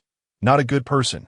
Orochimaru's face twisted into a mad grimace. Chinyu, you forced me. If you want me dead, then come and die with me. His voice was filled with resentment. Chinyu coldly smiled. Now that Orochimaru was completely at his mercy, he couldn't think of any tricks left. But Tsunade felt uneasy. Chinyu, be careful. Orochimaru is a madman. He definitely has a trump card. Just as her words fell, boom, an eerie loud sound erupted. The chakra within the suppressed eight-headed serpent suddenly went berserk, and its body rapidly swelled. Tsunade quickly said, he wants to control the eight-headed serpent to self-destruct. Qinyu's mouth twitched. This was obvious. Why say it? But he didn't dare to complain, fearing Tsunade would punch him. Orochimaru shouted frantically. Qinyu, I know you can use space-time ninjutsu, but there will always be someone here to accompany me in death. The eight-headed serpent has a spirit and a strong will to survive. It definitely wouldn't self-destruct voluntarily. Obviously forced by Orochimaru. Boom! A powerful wave exploded, distorting even the space. Bang! A second later, a tremendous explosion erupted. The few of them were far away, but could still feel the extreme violent force. If this power fully erupted, the entire short book street would be instantly flattened. Shizune, seeing this for the first time, had her small face filled with tension. She didn't expect the meeting would turn out like this, but with her strength, she had no way to intervene. Tsunade clenched her fists, gritting her teeth. Damn Orochimaru. How could he become so malicious, wanting to drag so many people down with him? Although she was used to big scenes, she had never seen an explosion of this scale before, and she panicked within this explosion. Even her sealing technique and 100 healing technique would be useless. Her cells would evaporate in an instant. In a helpless situation, Tsunade instinctively looked at Qinyu. She wanted to know if he had a way out of this desperate situation. But when she looked at Qinyu's expression, it seemed somewhat strange. Tsunade frowned. Could it be that he also has no way out? She thought Qinyu was struggling with whether to run or stay. But in fact, Qinyu was gathering chakra. Qinyu dashed forward, shielding Tsunade and Shizune behind him. Qinyu! Tsunade was startled, and there was no time to stop him. Facing the impending explosion, Qinyu's expression was more serious than ever, gripping the sword of Thor with his left hand, silently reciting a spell, and his chakra instantly surged. Tsunade was dumbfounded. No matter how divine the sword of Thor was, it couldn't withstand this explosion. Buzz! The next second, an extraordinary power erupted around Qinyu. Show yourself. He pointed the sword at the sky above the explosion, and the sword's body revealed the mark of the Sword of Love, shining brightly. Following that, a gigantic sorcerer's diagram appeared in the void before him, filled with mysterious symbols that would make an ordinary person dizzy just by looking at it, with a pitch-black hole in the center, as if it could swallow everything. An invisible devouring force erupted, and the eight-headed serpent's self-destruction was gradually swallowed by the black hole, until it completely disappeared. Tsunade and Shizune were stunned, their eyes filled with disbelief. Qinyu could actually perform such a large-scale space-time ninjutsu, and he succeeded. After the black hole absorbed the explosion, Qinyu quickly turned the sword, aiming at the distant forest. Boom! A thunderous roar shook the ground, and the explosion detonated in the forest. Even from a distance, everyone could feel the destructive power. Shizune, having survived, exclaimed in shock. Such a powerful explosion was actually diverted. Tsunade narrowed her eyes, pondering. Is this the space technique of Minato Namikaze? Only space-time ninjutsu has this ability. After the explosion subsided, everyone was stunned. The original forest had been blasted into a nearly 100-meter-wide deep pit. Clearly, this was caused by the earlier massive explosion. The destructive power was astonishing, comparable to tailed beast balls. And not just one. It would take at least 3 or 4 tailed beast balls exploding together to achieve this effect. Tsunade suddenly asked, Qinyu, did that guy wearing glasses, Kabuto, take the opportunity to escape? Qinyu shrugged, completely unconcerned. Kabuto is an important pawn for the future. Killing him now would be like squashing an ant. It would be meaningless. Tsunade looked at his attitude. Furious. What a meddlesome person. Shizune clutched her chest, gasping for air. Did we really get saved? She had been quite frightened just now, and even now it felt unreal. Previously, she had accompanied Tsunade all over the world, gambling and sending money, persuading her to return to the village. But she had never imagined that Tsunade's first performance after coming out of the mountains would be such a grand spectacle, almost turning into ashes. This also made her develop a sense of awe towards the ninja world, starting to miss her previous life of sending money. Tsunade said nonchalantly, based on your performance just now, the old man has a good eye. Qinyu smiled confidently. Do I even need to say it? I come with a protagonist aura. Tsunade and Shizune twitched their mouths. This guy's owed to float to the sky. Tsunade suddenly asked. By the way, Qinyu, when will you help me with the impure world reincarnation? It's a pity that the two who were supposed to be sacrifices are gone. This matter has become troublesome. She thought Orochimaru had turned to ashes from self-destruction, and Kabuto had vanished, not knowing that as long as Kabuto was alive, Orochimaru could be revived. So he hadn't turned to ash at all. Qinyu shrugged.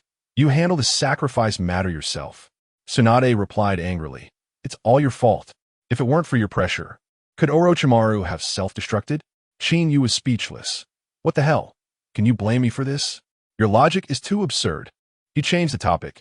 But even if there's a sacrifice, I don't recommend you do this. Tsunade frowned. Why?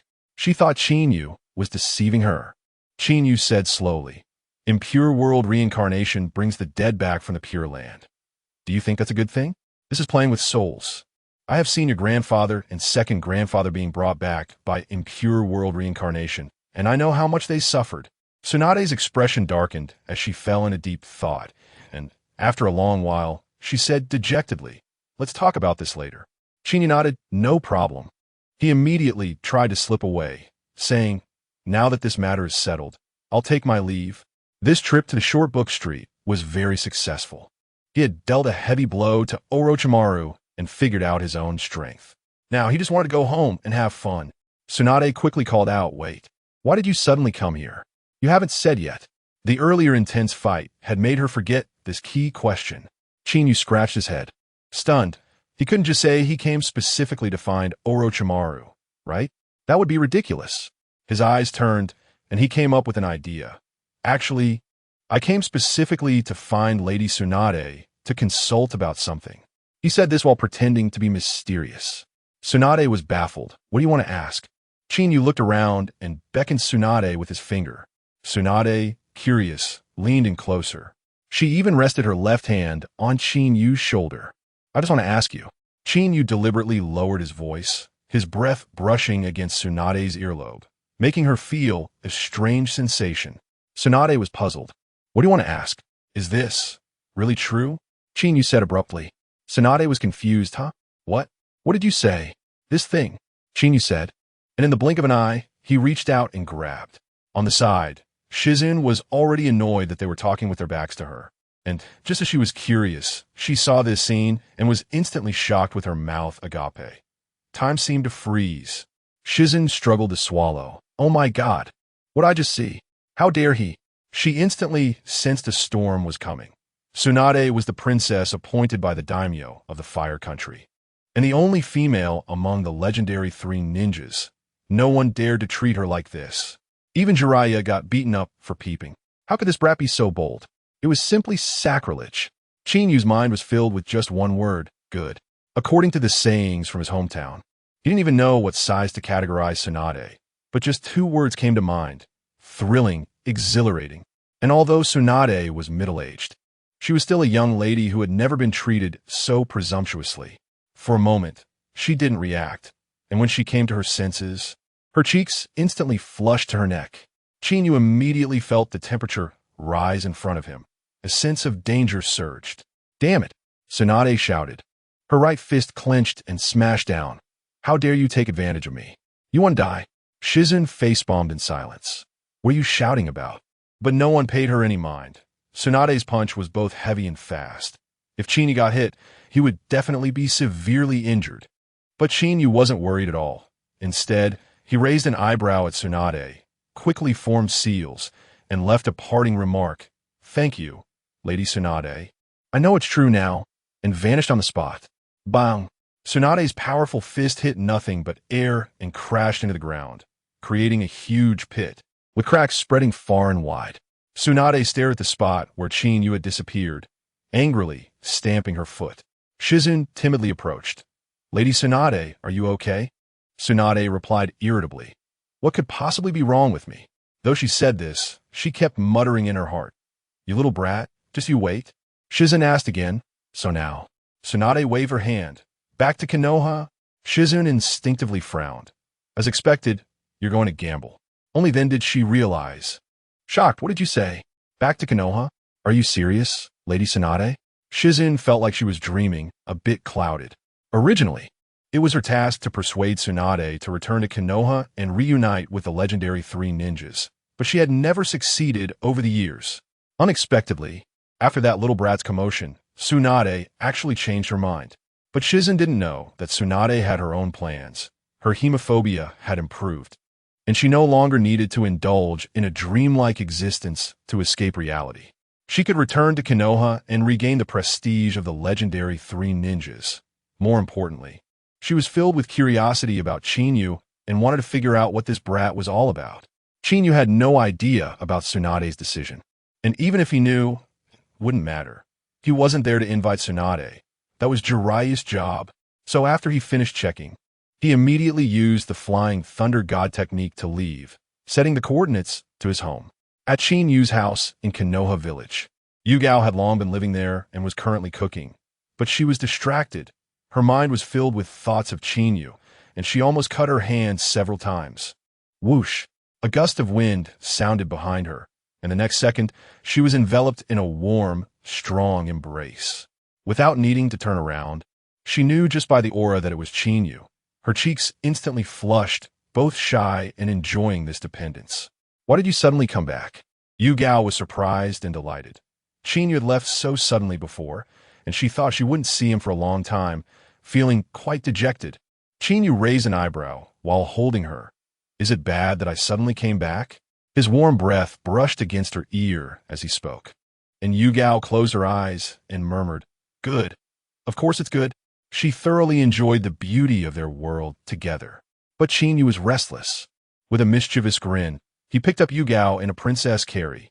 Yugao screamed, what are you doing? I'm still cooking." Qinyu laughed heartily. Cooking can be done anytime. Yugao blushed and glared at him, but Qinyu carried her over to the bed. And then the tense and exciting game of Ludo began. Long live the harmony. The next morning, Yugao thought about getting up to make breakfast, but found it hard to even stand. Who knew how late they played Ludo last night? She pounded on the bed where Qinyu was sleeping. "It's all your fault." Qinyu lazily woke up, looking at Yugao, and thinking she seemed more charming now. Wanted to play Ludo in the morning. Yugao immediately pleaded for mercy. Let me go. I still have a mission to do." Qinyu was confused. "Isn't today Sunday? Don't you get a break?" Yugao tapped his head. "Do you think a Jonin can be like you? Konoha is recovering now. Everyone is working overtime." Qinyu sighed. So troublesome. But in his heart, he was secretly delighted. Thank goodness he didn't go through the front door. Otherwise, he would have been dragged by the third Hokage to do free labor. Yugao said irritably, "You're the one who's comfortable." Then she proposed, "Let me go. I'll come back at night, and we can play Ludo again." Qinyu shook his head directly. No, I refuse." As if he would wait until night for such an important Ludo game. What a joke. Qinyu's eyes turned, and suddenly he had an idea. With a wave of his right hand, bang, a shadow clone popped up. Yugao looked at the shadow clone, her face full of confusion. Shadow clone? Boom! White smoke erupted, and the shadow clone instantly transformed into Yugao's appearance. Yugao immediately realized, exclaiming, "You don't mean to." Qinyu nodded in acknowledgement. "Just as you thought." Yugao was worried. "Isn't this going to be a problem?" "Don't worry. That old man won't notice," Qinyu said with confidence. Yugao was speechless. Only you would dare to do this and not care. No one else in Konoha would. She blushed and playfully scolded. "Why do you have to do it this way?" Qinyu casually replied, "Of course, I don't want you to work hard." Yugao scoffed. "I believe you not." Qinyu raised an eyebrow with a mischievous smile, waved his hand to make the tool clone of Yugao disappear, and then continued discussing Ludo with her, secretly gathering people to prepare for a multiplayer game. The disgruntled tool clone of Yugao arrived at the Hokage building. As a newly promoted beautiful Jonin, she usually appeared cool, but today she was flamboyant, walking arrogantly, her aura almost reaching the heavens.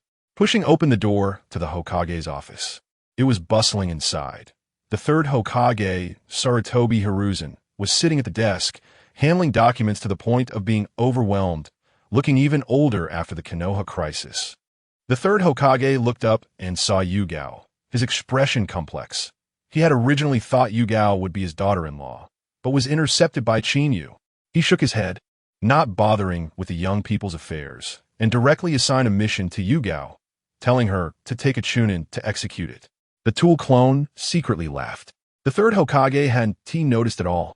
In the days that followed, the Tool clone went on missions every day, living like a worker with no rights, while the main body of Yugao stayed at home, constantly changing ways to play multiplayer Ludo.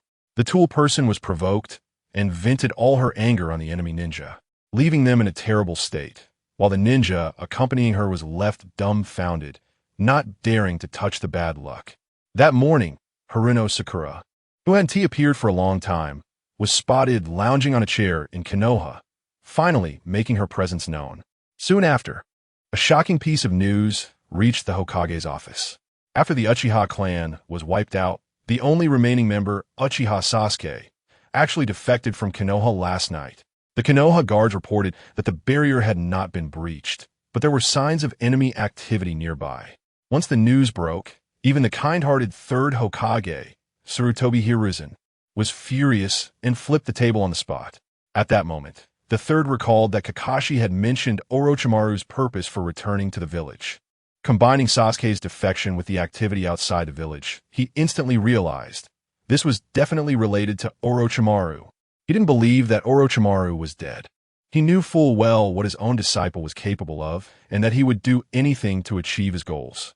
A sharp glint flashed in the third's eyes. The evil spirit truly wouldn't rest. He then thought of Uchiha Itachi, the young man who slaughtered his clan for Konoha. They had agreed to protect Sasuke, but now Sasuke had defected and might even ally with Orochimaru. The third felt a chill at the thought of Orochimaru. Puffing on his pipe and muttering guilt-ridden, "Itachi, I'm sorry, it's Konoha that has wronged you."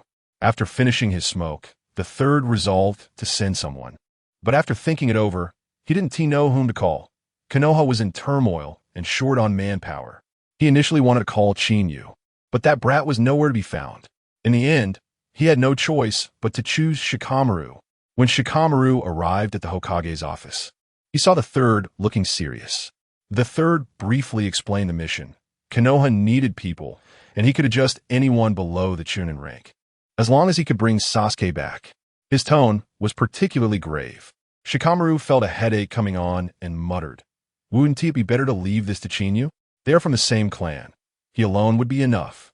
The third internally scoffed. "Don't I know to look for him? If I could find him, I wouldn't be looking for you." But he said, "That kid is unreliable. He is not in Konoha. Don't go looking for him." Shikamaru couldn't help but curse, damn. With no other choice, he had to take on the mission. The third urged him, "Hurry and prepare. We leave in an hour."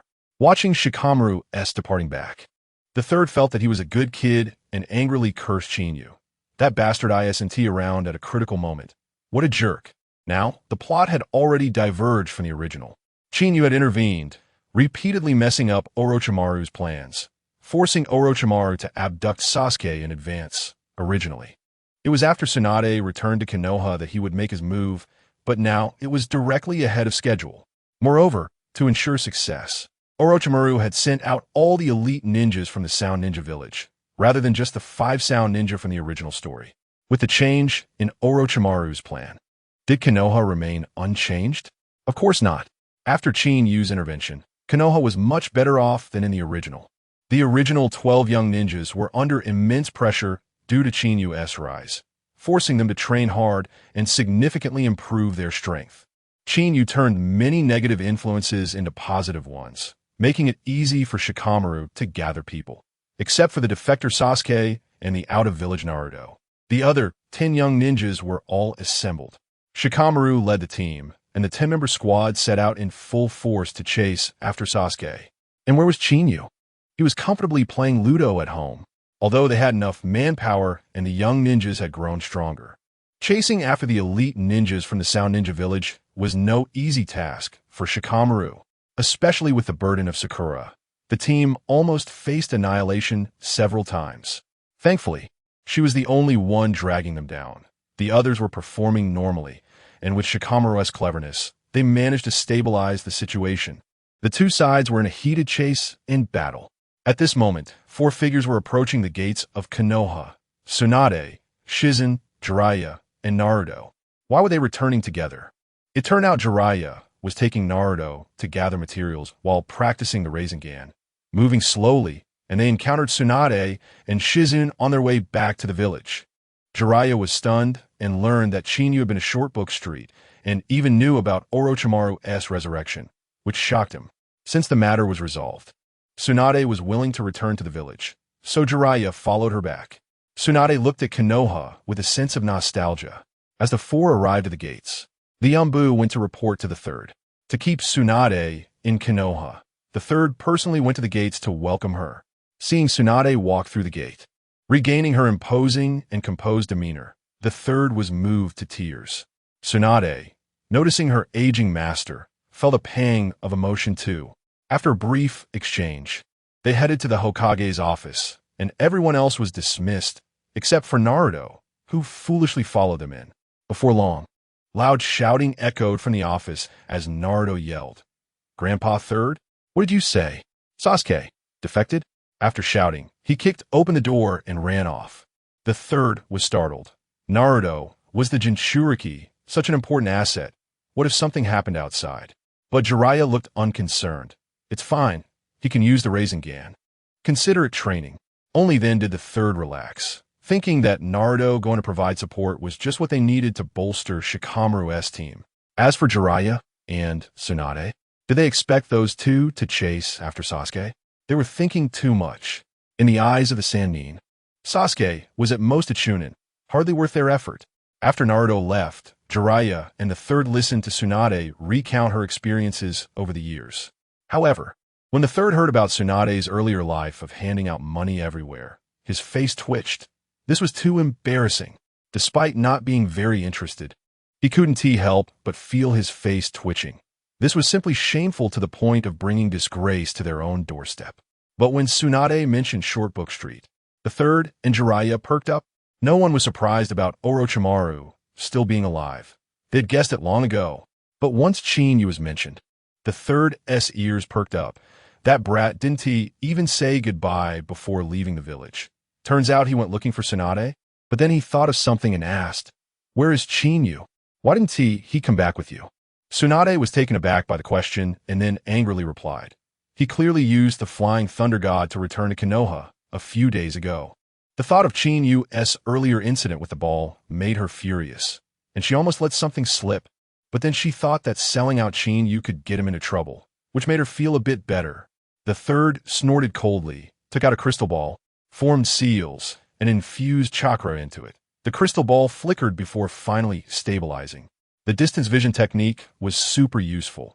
Knowing the properties of chakra, it could locate targets within 1,000 miles, and the third usually used this technique to monitor Konoha. Tsunade and Jiraiya, as the students, also knew this technique. But today, the crystal ball was acting strangely. The image was blurry, only showing the surroundings, but not the subject. Jiraiya was confused. "What is going on?" The third angrily scolded. "Were you a pig brain? It's blocked by a barrier." Jiraiya muttered in frustration. "You just know how to yell at me." The third ignored him, staring at the crystal ball and gritting his teeth. Tsunade wasn't wrong. That brat came back long ago. No one knew that Chinyu had set up a barrier on his first day back in the village. He had anticipated this trick from the third, but he didn't expect that Tsunade would directly sell him out, having been in Konoha for so long. The third recognized this as Chinyu's home after a glance, and was filled with rage. This brat came back and acted like a hands-off manager, disregarding the bigger picture. At that moment, the tool person, Yugao, happened to come to report her mission. Upon seeing Tsunade, her mouth twitched. Tsunade was back, and her good days were over. She wanted to finish her report quickly and slip away, but was spotted by the third, observing Tsunade's expression. Then looking at Yugao's smug demeanor and her anxious attempt to escape, combined with her relationship with Chinyu, the third suspected this was a fake. Under the third's scrutiny, the tool person Yugao's face trembled, and she hurriedly said, "Lord Third, the mission is complete. I'll take my leave now." After saying that, she turned to run. The third shouted angrily, "You brat, stop right there." But the tool person not only didn't stop, but ran even faster. "Damn it." Sarutobi Hiruzen shouted in anger. "You two, stop her." Tsunade and Jiraiya were well prepared. directly blocking the tool man, Yakumo Yukihira, on both sides. Yakumo's mouth twitched as he looked at the two people in front of him and asked, Lord Hokage, what is going on, you two? Damn it, after all this, you still dare to play games with me? Sarutobi Hiruzen slammed the table, his shout shaking the office. Tsunade clenched her fists, her knuckles turning white, ready to throw a punch at any moment. Jiraiya leaned against the wall, arms crossed, grinning, purely enjoying the show. When Chinyu saw he was exposed, he wasn't flustered at all, shouting, "Winds tight, pull the call back." Forming a seal, and with a bang, the toolman Yakumo exploded into white smoke. Vanishing on the spot, Sarutobi Hiruzen glared at the empty space, his anger causing his beard to stand on end, and yelled outside, "Umbu, go to Chinyu's house immediately. Tell that brat to rush over to see me.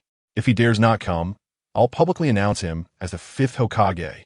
Hiss, Jiraiya gasped. This threat was worse than a knife to him. For a lazy guy who loved freedom, being Hokage meant sitting in the office every day signing documents. With no chance to slack off, it was a nightmare. The Umbu on the roof, Yuzuki Yugao, nearly slipped and fell, trembling as she asked, "Lord Hokage, should we reconsider this?" Her usually cold voice was filled with confusion. Who threatened someone with the Hokage position? This is clearly a tremendous reward. Sarutobi Hiruzen suppressed his anger and shouted, "No need. Deliver my message verbatim. Stop talking nonsense. Hurry up." The Umbu didn't dare delay and rushed towards Chinyu's house. In just a few minutes, they arrived at Chinyu's doorstep. As Yuzuki Yugao raised her hand to knock, the sound of a game of Ludo suddenly came from inside. Her hand froze in mid-air, her mouth twitching, and a black line appeared on her forehead. Are they not doing anything serious during the day? Why must they play Ludo now? This was the second time she had summoned Chinyu. The last time she came, he was playing Ludo, and it was the same this time. She stood at the door, conflicted for a long time, wanting to knock but afraid of disturbing him. Retracting her hand only to worry about getting scolded by the 3rd Hokage, going back and forth 3 times without daring to knock. Finally, she could only step back a few paces, hiding and waiting, but Chinyu was no ordinary person. After waiting for a quarter of an hour, the noise inside not only didn't stop, but grew louder. Yuzuki Yugao stood there, her feet going numb, wondering, can a game of Ludo last this long? Is this a person or a beast? Last time it ended quickly, why is it still going on this time? With a dark expression, she could only continue to wait helplessly. After a while, the game of Ludo finally ended. Yuzuki Yugao's expression was complex. After taking a deep breath, she walked to the front of the house and knocked. One knock, no response. She knocked harder, still no sound. Her face turned dark as she shouted inside, "Lord Chinyu, the 3rd Hokage knows you're inside, and he wants you to go to the Hokage office immediately." But the inside remained silent, not a single response.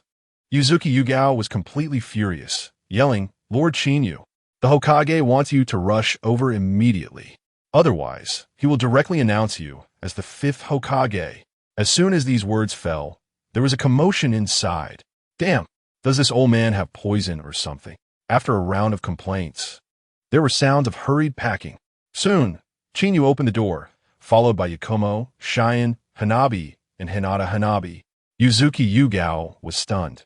This is a full Ludo mobilization, especially seeing his old classmate Yakumo, who had now become both mature and charming. While the other girls also exuded a youthful vibe, he was even more flustered. Chinyu saw Yuzuki Yugao and casually said, "Oh, it's you. Vimidlush time." Yakumo greeted back, "Oh, it's you, Yugao?" Yuzuki Yugao coughed awkwardly, her face reddening as she thought about the noise from earlier, not daring to talk to Yakumo, just urging Chinyu, "Let's go. The 3rd Hokage is waiting." Chinyu squinted his eyes, smirking. "Did you hear something just now?" Yuzuki Yugao exclaimed, quickly denying, "No. Nothing. I just got here." But her flustered tone hinted at a problem. Yakumo's face turned red at once, glaring at Chinyu, but he was unfazed, following Yuzuki Yugao out. On the way, Yuzuki Yugao kept her eyes on the ground, while Chinyu chuckled, "Yugao, don't be shy. Come play Ludo with me sometime. I'm really good at it." The air instantly fell silent. Yuzuki Yugao opened her mouth, her face full of disbelief. This brat actually dared to say such things in public. She stammered, I can't play Ludo. Chinyu laughed. It's okay if you can't, I'll teach you. Yuzuki Yugao's face turned beet red, feeling both angry and flustered, but she didn't dislike Chinyu's flirty demeanor. Chinyu, however, didn't care, continuously cracking lewd jokes along the way. And before long, they arrived at the Hokage office. Sarutobi Hiruzen had been waiting impatiently and slammed the table upon seeing Chinyu. Bang! I told you to rush over immediately. You've dawdled for 2 hours. Seeing Sarutobi Hiruzen angry, Tsunade and Jiraiya both found it amusing. Watching Sarutobi Hiruzen so furious. Chinyu didn't take it seriously. Chinyu shrugged, don't be so angry. I almost got scared when I just came in. I was busy with a major life event. Sarutobi Hiruzen snorted heavily. You little brat don't have any major life events. Chinyu spread his hands, nodding towards Yuzuki Yugao. Don't believe me?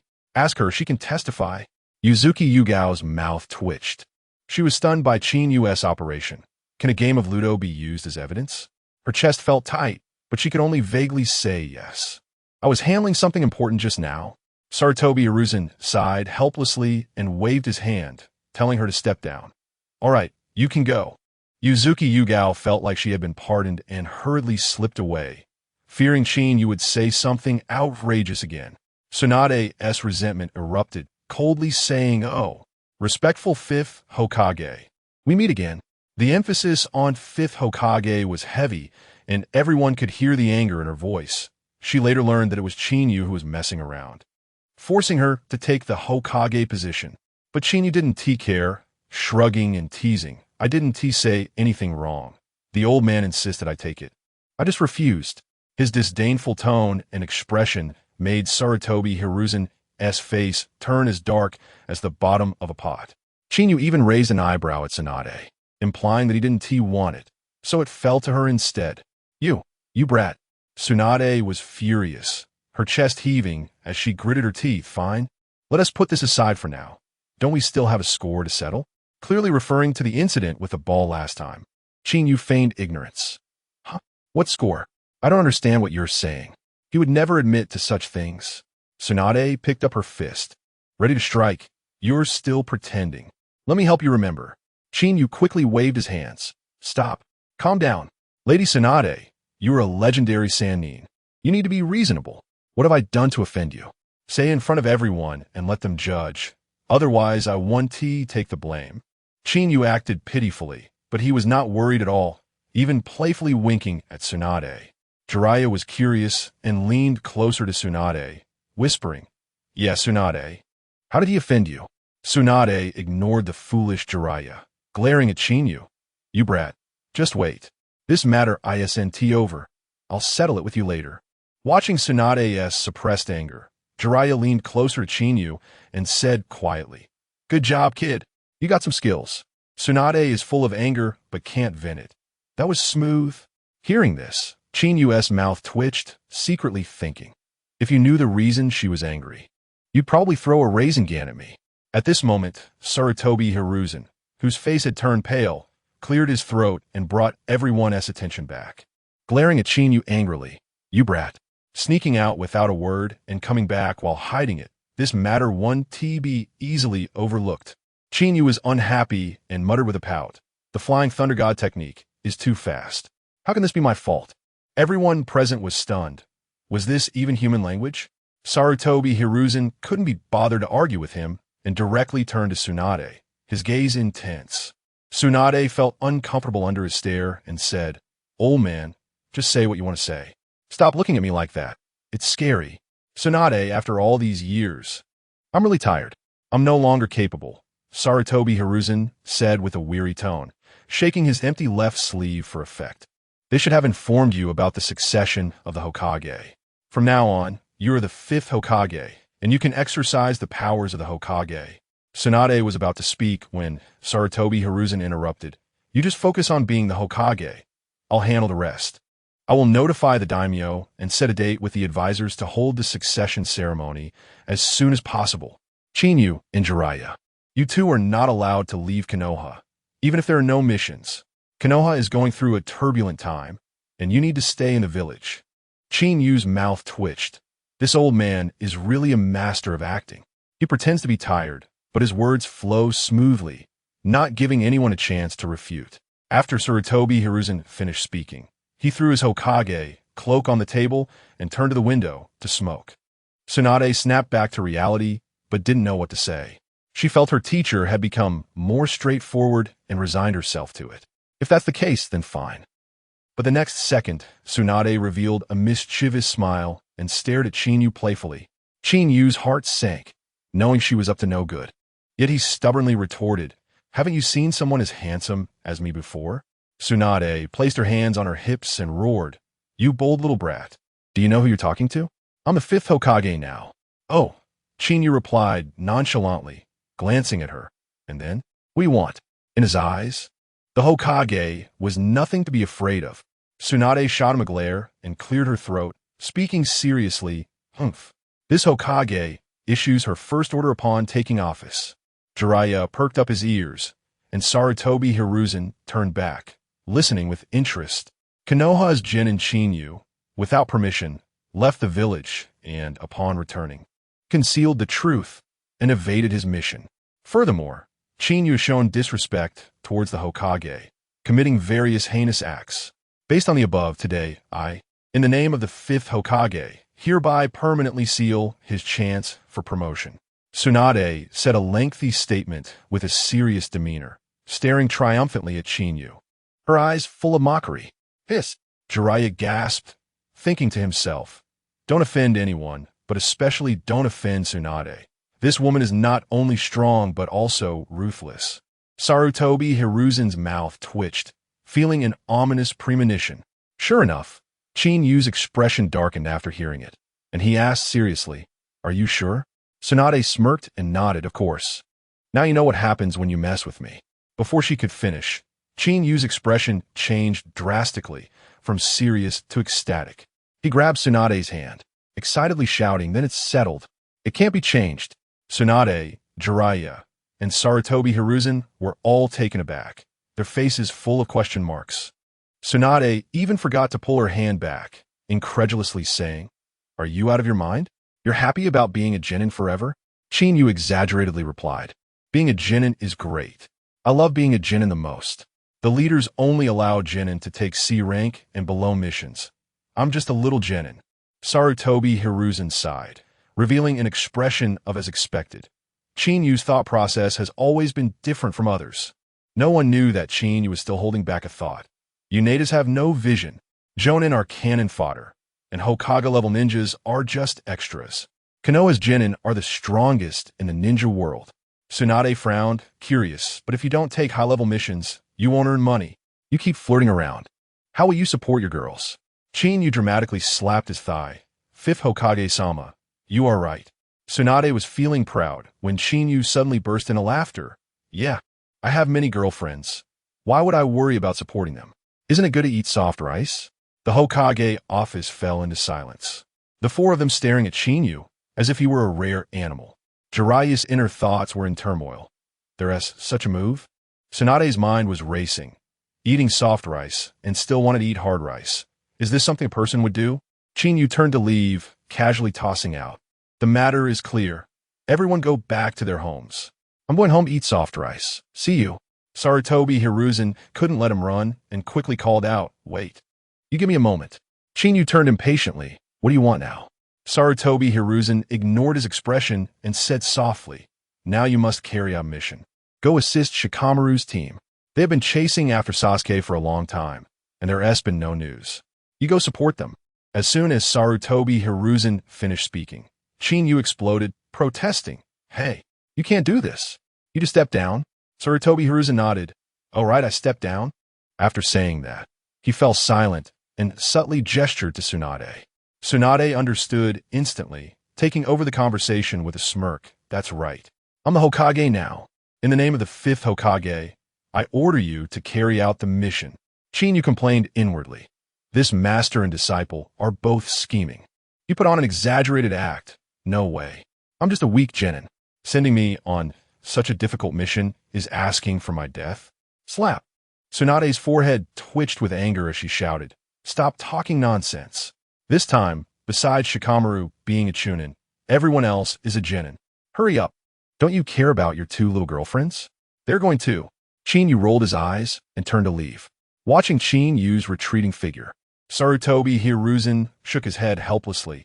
This kid is really uncontrollable.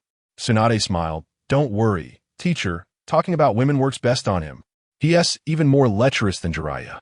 And his girlfriends are all in Konoha. He can't run away. Sarutobi Hiruzen laughed heartily, feeling completely at ease. Jiraiya awkwardly touched his nose. I was just doing research for my work. No one paid him any mind. After Chinyu left the Hokage office, he was completely unbothered. He felt that the 12 small strong could handle the Sound Ninja 5 without any problem, and he probably wouldn't even need Gar's help. But he didn't know that Orochimaru had sent Sound Ninja that were far superior in both number and quality compared to the original story. As soon as Chinyu arrived at the entrance of Konoha, he saw Ino and Hinata supporting Tenten, with Sakura coming over. The group was uninjured, so he felt relieved and casually asked about the battle situation. However, when he heard that Orochimaru had sent over 30 Sound Ninjas, Chinyu was shocked and thought to himself, my involvement has made the situation too serious. Orochimaru is being so cautious now. Thankfully, Hinata and Ino are fine. Otherwise, I would have directly slaughtered the Sound Village. Just as he was thinking, he noticed something was off. Ino and Hinata didn't have any injuries. Not even a speck of dust. Were the Sound Ninjas just for show? Ino also found it strange. It seems the enemy has orders to be ruthless towards others, but they avoid me and Hinata whenever possible, never using lethal moves. Chinyu was stunned. He didn't expect the brutal Orochimaru would go to such lengths to avoid provoking him. Clearly, he had been frightened earlier and had done his homework, knowing that his Achilles heel was women. It might not be a big deal to hurt others, but if they dared to touch Chinyu's women, he would probably charge straight into their Sound Village to massacre them. Orochimaru must have considered this, which is why he issued such an absurd order. After figuring it out, Chinyu no longer lingered on it. Looking at Tenten and Sakura, who were being supported, he asked, "Are they okay?" Ino softly replied, Tenten fought too many battles, overused her ninja tools, and got exhausted. She is not in danger. Chinyu nodded and turned to leave. Ino curiously asked, "Aren't you going to ask about Sakura?" Chinyu replied bluntly, "What is there to ask about her? With her level, it wouldn't be surprising if she got killed." Ino was speechless, while Hinata quietly explained, "No. Sakura isn't injured. She was knocked out by Captain Shikamaru's knife hand." Chinyu's mouth twitched. "Oh, such a show. Did Shikamaru miss?" Hinata quickly shook her head. "No. He did on purpose." Chinyu was completely stunned. "Huh?" Hinata didn't know how to explain it, and Ino, in a hurry, interjected, "Sakura is too worried about Sasuke, charging in recklessly and not listening to orders, leading the team to near annihilation several times." "Several times?" Chinyu asked tentatively. Ino awkwardly nodded. "That's about the gist of it." Chinyu clicked his tongue. "I knew she was a liability, but I didn't expect it to be this serious. Truly a harbinger of annihilation. She just can't help but cause chaos, whether in this life or the last." He has never thought highly of Haruno Sakura. Fans of the original Naruto know that the Black Sakura is just a friend. This woman doesn't even need to be deliberately criticized. She comes with her own flaws. Ino suddenly got nervous. Chinyu, the team has defeated most of the enemies, but the last 5 are the real threats. You need help quickly. Hinata also tugged at his sleeve pleadingly. Niji and Captain Shikamaru are injured. Please go assist them. Chinyu waved his hand. "All right. Since you both asked, I'll go take a look. This is also the new Hokage's mission. Can't complain." Before leaving, Chinyu publicly cupped Ino and Hinata's faces, kissing each on the cheek. Both girls instantly blushed, and Tenten, who was watching from the side, was stunned, unable to speak for a long time. Chinyu raised an eyebrow teasingly. "Tenten, do you want one too?" Tenten blushed deeply. No. But Chinyu suddenly kissed her too, grinning. "I know you're just too nervous to speak. It's okay, I understand." Hinata, Ino, and Tenten were all left in a daze. This is what he calls understanding? Clearly just pretending to understand. After leaving the village, Chinyu confirmed the direction through his senses, and along the way, he could see the bodies of Sound Ninjas. Using the flying thunder god kunai, he traveled quickly and within half an hour spotted CHG lying on the ground. CHG, lying there, was in very poor condition, his large body leaning against a rock, panting heavily. Not far from CHG lay the corpse of a high-ranking sound ninja, already a cold body. CHG, who had been gasping for air, was immediately excited when he saw Qinyu. Qinyu saw that CHG was just exhausted, not seriously injured. Upon closer inspection, he noticed a small 3-compartment box next to CHG, with the first 2 compartments empty and a red pill still in the third. Qinyu was shocked. CHG's progress was too explosive. In the original story, he had to use his last pill to win, and nearly died, but now he was so strong. He didn't know that it was the pressure he brought that caused the 12 small strong to improve dramatically. Qinyu patted CHG's shoulder. Not bad, CHG. You did great this time. CHG, finding it hard to speak, was super happy. I'm glad I didn't hold you back. If you had come earlier, we would have taken him down sooner. Qinyu laughed. Well, I'm here now, right? Suddenly, CHG's eyes widened. Qinyu, I can hold on. Don't worry about me. Shikamaru and the others are in more danger. Go help them. Seeing CHG protect his teammates, Qinyu thought, this is the true inheritor of the will of fire. He waved his hand. No rush. Let's get you back to Konoha for treatment first. CHG quickly refused. No way. It will waste time. Shikamaru and the others are in more danger. Qinyu grinned. How could it waste time? Trust me, it'll be quick. Clang. Qinyu pulled out the Thunder God sword and stabbed it into the ground, grabbing CHG's arm. Whoosh! CHG felt the world spin. In the next second, they found themselves in the Hokage's office. It turned out Qinyu had already marked the location with the flying Thunder God. CHG was both surprised and excited. This is the legendary flying Thunder God technique? In the Hokage's office, Sarutobi Hiruzen quickly comforted CHG. Good boy. You've worked hard. CHG's eyes were moist. Hokage Grandpa. Qinyu raised an eyebrow at Tsunade. He's in your care now. I'm going to get the others. With a flash, he disappeared, instantly returning to his original position using the Thunder God sword as a coordinate. Qinyu continued forward, saving Niji, Kiba, Shikamaru, Lee, and Shino back to Konoha, all thanks to the flying Thunder God, finishing it in a second. Although these little strong ones were heavily injured, none were in life-threatening danger. This time, they didn't rely on Gaara. They defeated the 5 sound ninjas on their own, and all of them had grown quite a bit. After sending the last 2 back to the Hokage's office, Qinyu returned to the battlefield via the flying Thunder God. He knew that only 2 sons of the ninja world were left ahead, probably engaged in a deadly battle at the Valley of the End. Half an hour later, Qinyu arrived at the Valley of the End, and he was right. Some things are truly destined. Years ago, Hashirama and Madara battled here. Now, Naruto and Sasuke, the reincarnated generation, are fighting here too.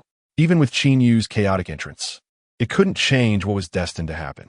When Qinyu arrived at the scene, he happened to catch the final clash between Naruto and Sasuke in midair. One red, one black, the two erupted into their strongest forms, charging towards each other. Qinyu didn't reveal himself immediately, hiding in the shadows to watch the show. Gotcha. Hey, Sasuke, go. The two shouted each other's names as they unleashed their ultimate moves. The naive Naruto, with deep obsession, pressed his Rasengan against Sasuke's forehead protector. Sasuke, however, disregarded everything, thrusting his Chidori straight into Naruto's abdomen. The outcome was the same as in the original story. Naruto fell, and Sasuke stood victorious. The darkened Sasuke hesitated beside Naruto for a long time, his fists clenched so tightly that his nails dug into his flesh. His mind was in turmoil. Killing Naruto would unlock the Manjiki Sharingan, giving him the power to confront Itachi. But if he didn't kill him, he didn't know how many detours he would have to take. But Naruto was a classmate and a teammate, someone he had fought alongside, and his conscience was troubled. Sasuke scratched his head in pain, caught in a dilemma. He had seen the Uchiha tablet and knew how to awaken the Sharingan. And Itachi had said that only the Manjiki could defeat him. Now, if he just used a kunai to stab the unconscious Naruto, he could obtain everything he had ever desired. The powerful temptation made Sasuke's body tremble, his heart racing. In the end, he found his conscience and let Naruto go, throwing down his forehead protector and turning to leave. Just then, Chinyu slowly stepped out. "Kid, you think you could just walk away like that?" Chinyu spoke lightly, his voice not loud, but it struck Sasuke like a bolt from the blue. He was all too familiar with this voice. It belonged to the bastard who had once pinned him down and crushed him repeatedly. The one who had taken away all the glory of his Uchiha genius. "Uchiha, Chinyu!" Sasuke trembled, turning around in fear. Upon seeing that it was indeed Chinyu, who was walking toward him, panic filled his eyes. He was enraged. "Damn it. Why did you come at the last moment? You could have come earlier or later. But why now?" He had been so close to escaping the land of fire to pursue power. How could he be stopped now? If it were anyone else, even a Konoha Jonin, Sasuke, boosted by the cursed seal, would have confidence in fighting them. But facing Chinyu, he felt nothing but powerlessness. Chinyu's strength far surpassed that of a Jonin. He might even be able to challenge someone at the level of a Kage. Maybe even Itachi couldn't defeat him. Sasuke bit his lip tightly, his body tensed, and asked in a low voice, "Are you going to forcibly take me back to Konoha?" Chinyu coldly smiled and shook his head. Sasuke was taken aback, suddenly realizing a more terrifying possibility, his pupils constricting, becoming highly alert. "Then you are here to kill me?" He stared warily at Chinyu. Seeing Sasuke's reaction, Chinyu waved his hand. With a relaxed expression, he said, "If you had really dared to kill Naruto just now, you'd be dead by now." Such a serious matter as killing was spoken so lightly from his mouth. Yet, these words frightened Sasuke so much that he broke out in a cold sweat, and upon reflection, he was filled with dread. Just a moment of indecision could have meant life or death. He understood Chinyu far too well, knowing he was not joking. Chinyu could kill him at any time, possibly without any psychological burden. Sasuke suppressed the chill running down his spine and gritted his teeth to ask, "If you won't capture me or kill me, what do you want?" Chinyu smiled. "I understand you want revenge and power. Konoha's ivory tower indeed isn't suitable for you." Sasuke was taken aback, a glimmer of hope rising in his heart. But then Chinyu's tone shifted. "But you just leave without a word, causing your comrades to get hurt and injuring Naruto severely. That's not right." Sasuke sensed something was off and asked cautiously, "So what are you going to do to me?" Chinyu pointed in the direction of Konoha. "I'll give you a chance. Kneel and apologize to Konoha." "What?" Sasuke's expression changed drastically, retreating repeatedly. You. He never expected that Chinyu would force him, a Uchiha genius, to kneel and apologize. This humiliation was worse than death. "Chinyu, you are so despicable. If you want to kill me, just say it outright. Don't make excuses." Sasuke shouted angrily, believing that Chinyu was intentionally provoking him to strike first due to the presence of his companions. Chinyu looked at him with pity and shook his head disdainfully. "Huh, you really are full of theatrics. Does one need a reason to crush an ant?" Sasuke's expression changed drastically as he instantly understood. In Chinyu's eyes, he was just an ant. Sasuke was completely enraged. "I've never been humiliated like this. Chinyu, you are too overbearing. The current me is not someone you can easily control." With the power of the cursed seal, he even fantasized about trading blows with Chinyu. Chinyu, uninterested in banter, coldly stated, "Either kneel and apologize to Konoha, or die. There's no third option. Is this how the higher-ups of Konoha treat me?" Sasuke asked resentfully. Chinyu shook his head. "The third Hokage is soft-hearted. He only let me take you back." Sasuke furiously retorted, "Then why?" "But your heart is no longer in Konoha. What difference does it make to take me back? You wouldn't want to either, right?" Chinyu questioned his soul. "I give you freedom, but before you leave, obediently kneel and apologize." Sasuke's face turned red with anger as he shouted, "Chinyu, I will only kneel if I die." With a loud roar, Sasuke's body was suddenly covered in cursed seals. He roared again, his body instantly engulfed in cursed seals. Even being forced into the second stage of the cursed seal due to Chinyu's pressure, the strange cursed seal runes quickly wrapped around him, his fair skin turning gray, and his black eyes becoming a vast gray. Buzz! A strange wave flashed by, power gathered, and an evil cross appeared on his nose, with two evil wings sprouting from his ribs. Although his power was corrupted, under the enhancement of the cursed seal, Sasuke's strength surged, originally at the level of a Chunin. He directly surpassed a Jonin. Chinyu calmly watched him transform, standing still with a cold smile. Half a day later, Sasuke finished reveling in his own power, frantically shouting, "Chinyu, look at my power now. What can you do to me?" Chinyu's mouth twitched, internally mocking him. "Oh wow, he's really putting on a show. I can easily handle Orochimaru. He dares to act tough in front of me after just picking up Orochimaru's scraps. Truly a mysterious confidence." He rubbed his temples and shrugged. "If this is your trump card, I can only say, you're somewhat delusional. Chinyu, you are too overbearing." Sasuke shouted in fury, quickly forming hand signs. A storm of lightning gathering on his left hand, condensing into a spear-like shape that extended forward, directly stabbing at Chinyu. Chidori, sharp spear. Under extreme pressure. This technique was even more powerful, and with the cursed seal, it reached a new level. At the same time, the giant hands and wings on his back trembled, and he leapt back explosively. Chinyu was momentarily stunned. He thought Sasuke was going to fight, but it turned out he was trying to escape. Although it was embarrassing, it was truly the best choice he could make at that moment. If he had truly fought, Sasuke would have been crushed in 2 moves. The remaining rationality gave him self-awareness. He knew he wasn't worthy of fighting Chinyu, and his attacks were just to buy time to escape. He was still arrogant enough to think he could outrun Chinyu with his wings. As long as he bought a little time, the violent lightning spear instantly struck in front of Chinyu, but Chinyu remained completely unfazed, not even moving. A dazzling lightning flashed within him, extending out in arcs, enveloping him as if he were wrapped in a lightning armor. This was lightning release. Lightning movement wave. At his current strength, it was far more powerful than before, surpassing even Kakashi Hitake. Sasuke's Chidori sharp spear met the lightning movement wave, not even sparking a single electric flower before being easily dissipated. What? How is this possible? Sasuke's pupils shrank in midair.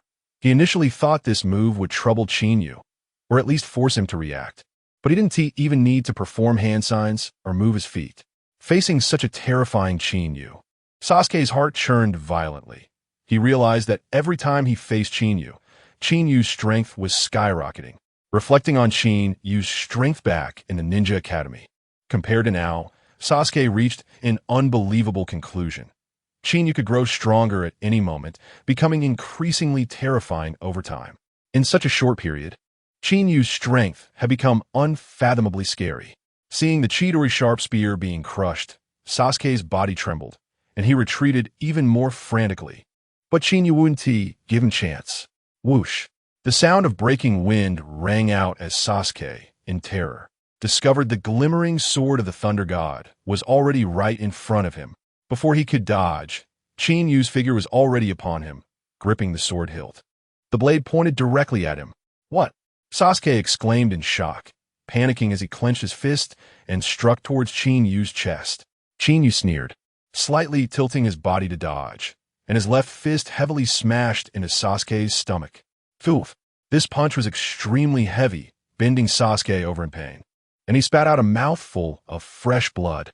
Then, with a casual whip kick, Chinyu sent him plummeting from the sky. Cough, cough. After being hit twice, Sasuke was dazed, struggling to stand up. Seeing his miserable state, Chinyu mocked, "TSK, TSK, is this the power you take pride in? Still so vulnerable? You." Sasuke was furious, his face flushed, losing his rationality. Sasuke's hand suddenly erupted with violent lightning, and under the enhancement of the cursed seal, his previously blue Chidori turned black. "Die for me!" Sasuke yelled madly, desperately flapping his remaining wing and charging at Chinyu. With the cursed seal's enhancement, it was still not enough. Chinyu looked at the charging Sasuke with a cold smile, and in the next second, violent lightning erupted from his hand too. Mid-air, Sasuke froze for a moment, then sneered, "Fool! You dare to match my Chidori with a stolen technique? You don't even understand Chidori strike. Look closely, you don't deserve it." Soon, 2 Chidoris, one black and one blue, crashed together. At the moment of contact, the black Chidori gained the upper hand, and Sasuke was brimming with confidence, partly due to his familiarity with Chidori, and partly due to his confidence in the cursed seal's power. His face was filled with a crazed, maniacal smile, as if he could already see Qinyu's misery. But in the next second, his expression changed drastically. The previously suppressed blue Chidori suddenly surged with power, glowing like it had taken a potent tonic, and instantly suppressed the black Chidori. How is this possible? Sasuke's face was filled with disbelief, and his heart collapsed. He couldn't understand. He was more familiar with Chidori, activated the jutsu first, had the curse seal enhancement, and charged so far. Why was he being suppressed? Little did he know, in terms of understanding lightning release, chakra control, and chakra volume, he was far inferior to Chinyu. Chinyu's move was simply using his own tactics against him. In the moment Sasuke was stunned, Chinyu's Chidori had already drained all the energy from the black Chidori, and still had strength to spare. Chinyu slightly diverted his left hand to avoid hitting vital points, and the Chidori stabbed diagonally toward the large wing on Sasuke's back. Ah! Sasuke let out a miserable scream as his wing was pierced, blood gushing uncontrollably. In that moment, Chinyu was also stunned. Orochimaru's cursed seal was so pathetic. This broken wing was flesh and blood.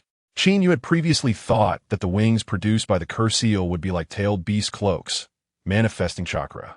But who would have thought it was actually flesh and blood?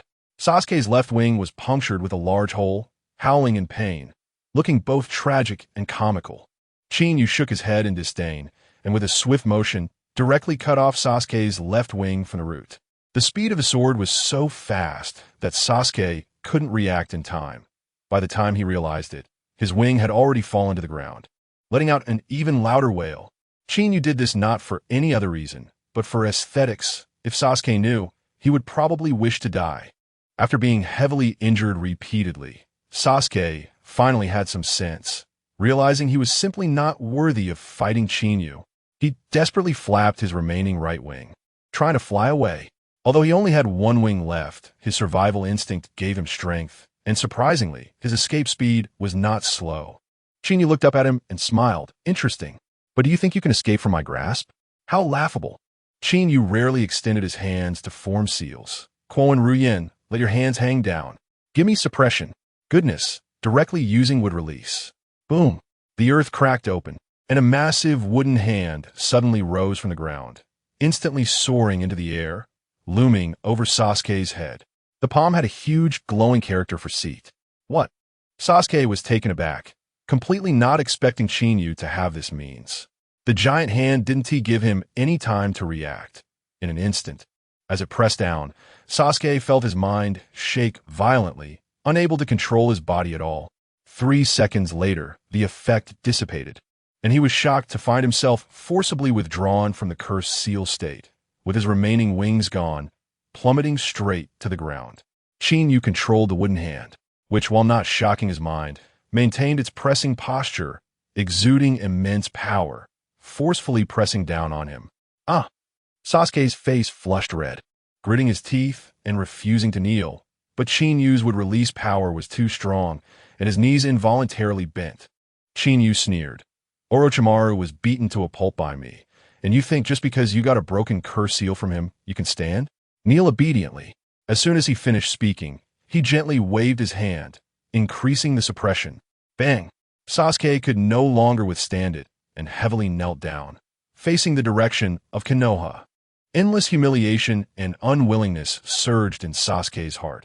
He bit his lip until it bled without noticing, staring fiercely at Chinyu, his eyes full of hatred. Chinyu ignored his gaze, shrugged and laughed. Wouldn't it have been better to just kneel down earlier? Why go through so much trouble? Uffed. Sasuke spat out blood on the spot, both from internal injuries and from anger. In the next moment, Sasuke's dark eyes suddenly turned crimson, the double tomo spinning rapidly like a windmill. The intense stimulation caused a surge of chakra to rush to his eyes, and a third tomo unexpectedly appeared in his gaze. Chinyu's provocation had pushed Sasuke to unlock the 3-tomo Sharingan. But even so, it posed no threat to Chinyu. Ha ha ha. Suddenly, Sasuke activated his 3-tomo Sharingan and laughed maniacally towards the sky.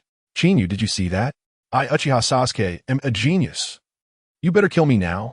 Otherwise, if I don't die today, I will definitely kill you in the future. Looking at the crazed Sasuke, Chinyu shook his head disdainfully. Your temperament is far inferior to your brother. You, don't mention that bastard. Hearing Itachi's name, Sasuke became furious and spat out another mouthful of blood. No future. Chinyu rolled his eyes and waved his hand to withdraw the suppression of Qinyu'sSign-In, then slapped Sasuke with his other hand. The sudden force caused Sasuke to sustain even more injuries, and he flew backward, crashing hard against a rock before coming to a stop. Cough, cough. After a while, he struggled to get up, giving Chinyu a complex look from a distance, full of resentment, pain, unwillingness, and deeply hidden fear. Without saying a word, he turned and ran, getting faster and faster, afraid that Chinyu might change his mind. After Sasuke completely disappeared, Chinyu did not linger, grabbing Naruto and using Flying Thunder God to vanish, appearing directly in the Hokage office the next second. Looking down, he saw that Naruto's abdominal wound from Chidori was healing quickly.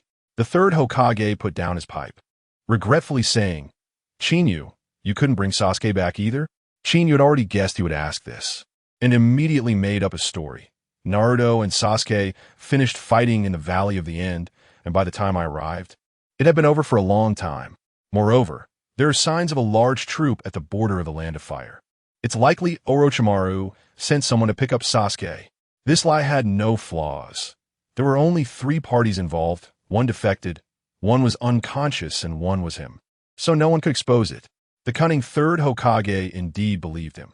After all, Chinyu had put in considerable effort, and continuously using Flying Thunder God to transport people was very chakra-consuming, which he understood. Chinyu spread his hands. Don't get angry, old man.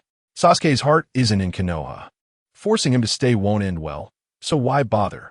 Tsunade chimed in. Teacher, Chinyu is right. The third Hokage sighed helplessly. Alas, there's no other way. It's just that I feel guilty about. Guilty about what? Tsunade asked in confusion. Nothing. Nothing. The third Hokage immediately shut up. Uchiha's extermination was done under the orders of the higher-ups by Itachi, and the fewer people who knew about it, the better. Even though Tsunade was his direct disciple and was set to become the 5th Hokage, he had no intention of sharing this, especially with Chinyu, an Uchiha clan member present. Tsunade, I have obtained the daimyo's consent, and the arrangements for each family are in place. Your succession ceremony will be held in 3 days. The third Hokage left this sentence and turned away despondently. As for the other young ninjas who were brought back by Chinyu earlier, they had long been taken to Konoha Hospital. After all, they had not sustained serious injuries and did not need Tsunade, the medical sage, to treat them personally. The old pervert Jiraiya had long slipped out of the Hokage office, likely off to some hot spring for his research. In the large office, only Tsunade and Chinyu remained. Feeling bored, Chinyu wanted to leave, waving his hand. I'm leaving, goodbye. Tsunade glared at him with wide eyes, shouting, Wait a minute. She strode up to Chinyu, sneering. You little brat, we still have an account to settle, right? Do we? I don't remember. Chinyu pretended to be innocent on the spot. Don't remember? Do you need me to help you recall? Tsunade continued to sneer. Oh, in that case. Chinyu suddenly became serious, nodding. Recalling is indeed necessary, but no need for your help. I can do it myself. What? Tsunade hadn't reacted yet when Chinyu, in a flash, executed the same move he did back in Shortbook Street. He directly grabbed her. Instantly, the scene fell silent. Even a needle dropping could be heard. You. Tsunade took a long time to come back to her senses, staring at him in shock. Having reached the Hokage office, this little brat still dared to be so reckless. Bastard. You little brat, go to hell. Furious, Tsunade clenched her fist and slammed down, but Chinyu had already disappeared, leaving behind a parting remark. Since we have to settle the account sooner or later, I'll just add one more note. Boom! Tsunade's immense strength shattered the office floor into pieces. Time flew by, and 3 days passed. On the morning of the 3rd day at 10 o'clock, the whole of Konoha was deserted. Countless civilians and ninjas who were not on missions gathered beneath the Hokage office rooftop, the crowd buzzing with excitement. The reason was simple. Today was the day Tsunade would succeed as the 5th Hokage. The Hokage represents the highest status and the greatest power in Konoha. And Konoha is recognized as the strongest ninja village in the ninja world. The position of Hokage is undoubtedly the most sought-after and powerful position in the ninja world. Almost every Konoha ninja considers becoming Hokage as their goal, but Konoha has been established for decades, with countless excellent ninjas, yet only 4 have ever held the position. Today, the 5th one is finally making an appearance. In the small square, every Konoha citizen was smiling happily. For them, this was definitely a grand occasion. Especially with Tsunade ascending to the position, it was like a timely help. After the last war, the 3rd Hokage's health had deteriorated, and he rarely appeared. In the past 2 weeks, the citizens and lower-level ninjas had panicked, feeling that Konoha was leaderless. Although Tsunade had already started exercising Hokage powers a week ago, this news only circulated among the high-ranking officials. And the public was unaware until 3 days ago, when the succession ceremony was officially announced, which finally reassured everyone. Tsunade's aura was more explosive than ever. The granddaughter of the 1st and 2nd Hokage of noble status, the legendary female ninja of the legendary 3 ninjas, with an immense reputation. In Konoha, even those slightly older had heard of or even seen her legends. The younger generation, even if they hadn't heard, had elders to explain it to them on the spot. Some younger people, even if they hadn't heard of her, would have elders to enlighten them right then and there. For the citizens of Konoha, the newly appointed Hokage Tsunade was absolutely trustworthy. At this moment, on the rooftop of the Hokage office, 6 figures stood side by side. Chinyu, Tsunade, the 3rd Hokage Jiraiya, and 2 advisors. Seeing that the lower ninja Chinyu was also present, Jiraiya curiously asked, "Why are you here too?" Chinyu was a bit displeased. "Isn't it because the old man and Tsunade insisted I come? Otherwise, wouldn't it be nicer to stay home and play chess?" Jiraiya was stunned on the spot, his lips twitching. He really was shameless. Why ask that? Only to be shown up. Only someone like Jiraiya would dare to make such comments.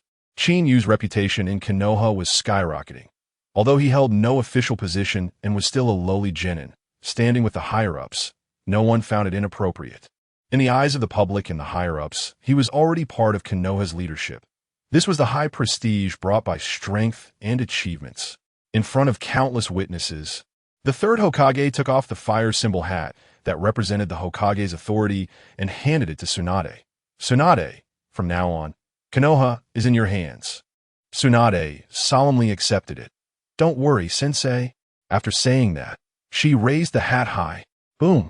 The crowd erupted with enthusiasm, everyone excitedly shouting Lady Tsunade, the 5th Hokage.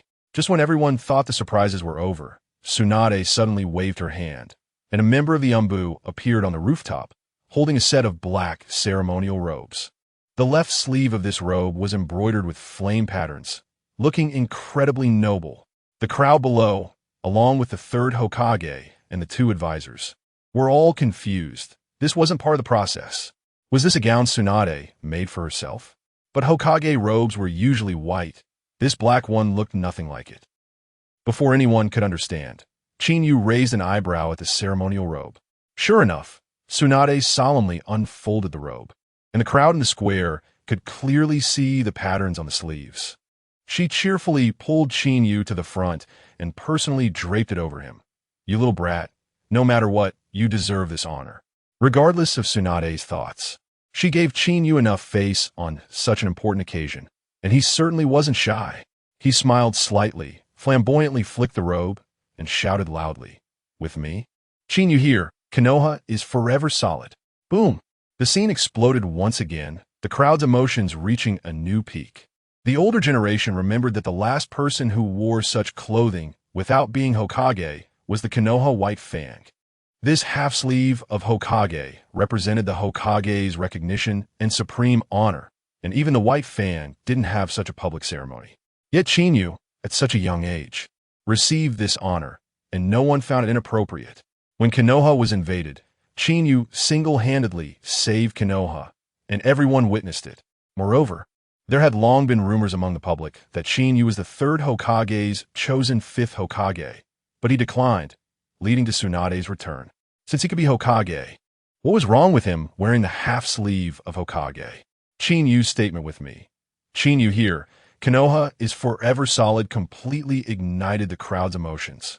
The crowd instantly boiled over, everyone shouting wildly. Qinyu, Qinyu, Konoha is forever solid. Konoha is forever solid. On the rooftop, Sarutobi Hiruzen was still dazed. Tsunade hadn't informed him beforehand, doing this on her own, and he was initially displeased. But then he thought about the pros and cons. In recalling Qinyu's bold words, he immediately became happy. It's just a title, but it can firmly bind this battle god to Konoha. This deal is a huge profit. In a corner, Naruto looked at Chinyu being surrounded by the crowd and secretly clenched his fists. Chinyu, the recognition I want. You achieved it first, but I won't give up. However, Sakura beside him was absent-minded, watching Chinyu's reputation, feeling mixed emotions, and thinking of Sasuke. How great it would be if Sasuke hadn't defected and could share in this glory. As she thought about it, her eyes turned red, feeling out of place amidst the surrounding joy. On the other side, Kakashi and Guy were in a corner, with Kakashi sighing. This subordinate has completely surpassed me. Guy, being the simpleton he was, added fuel to the fire. Next time you meet, will he call you teacher, or will you call him sir? Kakashi, feeling irritated, snapped, Guy, shut up. He was filled with envy and jealousy. Not only was Chinyu's reputation high, but he had also charmed all the girls of this generation, including Yuhi Kurenai, and still wasn't satisfied. He even felt that the paradise of affection in his hands wasn't appealing anymore. I'm handsome too. In another corner of the crowd, Hyuga Hisashi was initially cheerful. His future son-in-law was so impressive, it brought him glory. But soon he felt discomfort. Others were losing one daughter, but he was losing two daughters to Chinyu. After complaining, he began to worry. With Chinyu being such a monster, can Hinata and Hanabi keep up with him? He quickly patted his two daughters on the shoulders and asked, "What are you two marrying Chinyu?" Hinata was stunned. Huh? Marriage? We haven't thought about it yet. Hanabi also looked confused and quietly said, "Father, you mentioned a few days ago that Chinyu is involved with too many women." Hisashi rolled his eyes and interrupted. "Those are minor issues. Not important. You two hurry up and get married." Hinata weakly retorted, "But we are still young." Hisashi decisively said, "Then get engaged first." Both daughters were dumbfounded. This could happen? Niji beside them found it amusing, raising his eyebrows. Still not getting it? Uncle is anxious. Hisashi's lips twitched as he scolded. "You shut up." Niji shrank his neck, not daring to speak again. On the other side of the crowd, Yamanka Ino was also saying similar things to her daughter. The others were also making arrangements for their daughters. Originally, it was Tsunade's succession ceremony, but the spotlight was stolen by Chinyu, yet the effect was unexpectedly good. Everyone in Konoha, from ninjas to ordinary citizens, was extremely excited. Of course, except for that old man with only one arm and one leg. That old man was hiding underground, watching Tsunade take office and seeing his enemy Chinyu's reputation soar. He pounded the wall in frustration. He knew he was completely out of the running for the Hokage position. Danzo sighed in his root hideout. "After planning for most of my life, I ended up falling into the hands of a brat. I hate it. Once prosperous, the root was now reduced to a few stray cats after recent cuts, without subordinates, without Shursue's Kotoeme Tsukumi and Sharingan. Danzo could no longer stir up any waves. After the Hokage ceremony, Tsunade officially led Konoha, with the third Hokage assisting, and everything was back on track. Jiraiya took Naruto out to train, while the other young ninjas began to take on missions, steadily improving their strength. The easiest life in Konoha was undoubtedly Chinyu, proving that being a longtime genin was truly enjoyable. Every day, aside from playing intense and thrilling games of Ludo with a few wives, he would stroll around Konoha, flirting with girls and reaping benefits, living a relaxed and happy life. Soon, 3 years passed, and Tsunade sent Yuzuki Yugao to find Chinyu. As soon as Chinyu entered the Hokage office, he protested, "I'm just a lowly genin. Don't send me on difficult missions." Tsunade's lips twitched. "You only know how to slack off. This time it's not a mission. Your two old friends have come back." Chinyu was stunned, then realized, "Those two goofballs have returned." Tsunade glared at him, unable to help but laugh. "But they are quite fitting." Outside, A boisterous voice rang out. Baka! Just returned and already hear you two talking bad about me. The door to the Hokage office was pushed open, and an old and a young figure walked in, along with a woman in pink clothes, whom Chinyu automatically ignored. Oh, it really is you. Chinyu smiled, earning eye rolls from the two. The few exchanged pleasantries, and Kakashi also entered. Tsunade waved her hand. You two will test their training results. Naruto and Sakura were shocked. Jiraiya protested, his lips twitching. Let this kid test? That's too much. The results will definitely show no progress. Better let Kakashi. What do you mean, pervy sage? Naruto exploded, feeling underestimated. I haven't wasted these 3 years. Jiraiya facepalmed. He knew his disciple's capabilities all too well. This was mysterious confidence. And so it was decided. Tsunade made the final call, adding restrictions for Chinyu before leaving. For fairness, you can't use your Sharingan, Wood Release, or Flying Thunder God. Jiraiya was overjoyed. Good idea. Chinyu was full of question marks. Are you sure this is called fairness? Just let me stand there and let them hit me. Tsunade shot him a sidelong glance and asked, I say, you're not afraid, are you? Previously, he often heard people say that Chinyu relied on these bloodlines and secret techniques to thrive, and at that time, he didn't believe it. Now it seemed to be true. The Hokage's special rules. Chinyu crushed Team 7, and Sakura's fist hit hard but ended up staggering in shock. Chinyu rolled his eyes. Lord Hokage of the 5 generations. Can you be any worse at provoking people? Who would say something so ridiculous? Tsunade chuckled and replied, So, are you brave enough to take me on? Chinyu scoffed. There's no need to use those tricks to deal with them. Oh, things are getting heated. Let's go. Kakashi, keep an eye on them. With a wave of her hand, Tsunade issued the order to disperse. The 4 members of Team 7 charged toward the 3rd training ground, the old place from when they were genin. At the training ground, Chinyu stood face to face with Naruto and Sakura. Chinyu yawned. Get ready and start, the sooner we finish. The sooner I can go home and catch up on sleep. Naruto got angry. You're still so cocky. Just wait, I'll crush you in a bit. Sakura clenched her fists. Previously, she had been terrified of Chinyu to the point of despair, but now that Tsunade had limited Chinyu's tricks, she felt confident. I haven't wasted my training these 3 years. You never even looked at me in ninja school. I have to make up for that this time. Well, it seems everyone wants to win. Then, let's begin. Kakashi chuckled. The rules remain the same. Winning means snatching the 2 bells from Chinyu's hands. As soon as he finished speaking, he immediately retreated to a distance. Naruto and Sakura tensed up, rushing towards Chinyu from both sides. But Chinyu just smiled and stood still. Watch closely. This is a crushing defeat. Bang! As the 3 clashed, Naruto and Sakura were immediately pressed to the ground. Their attacks were easily dodged by Chinyu, who casually made a move that left them flustered.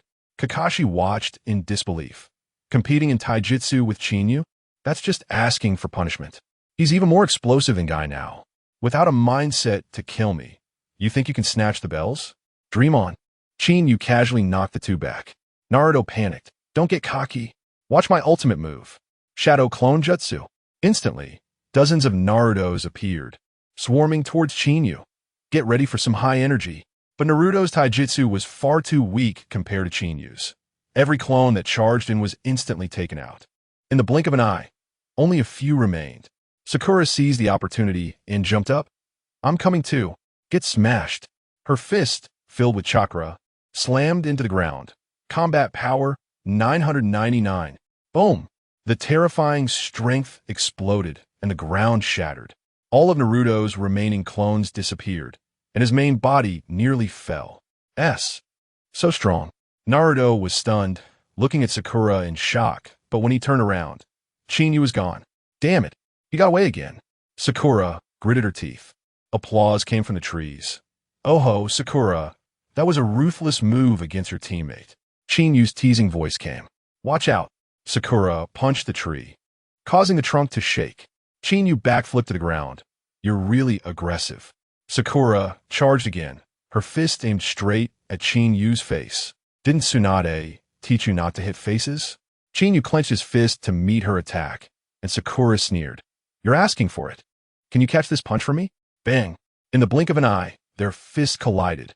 A powerful gust of wind erupted between their fists, then suddenly shot outward. The Hokage is on a roll. Chinyu was spinning a chakra ball with one hand, while Kakashi was going crazy over a little yellow book. But the next second, Sakura's expression froze, her face filled with disbelief.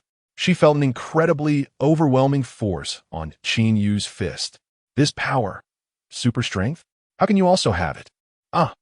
The next second, Sakura screamed and flew backward. Chinyu calmly retracted his fist, his feet not moving at all. This crushing defeat was exhilarating. Buzz. On the other side, a strong buzzing sound grew louder. Chinyu turned to look, and two Narutos were forming a blue chakra ball. Almost done.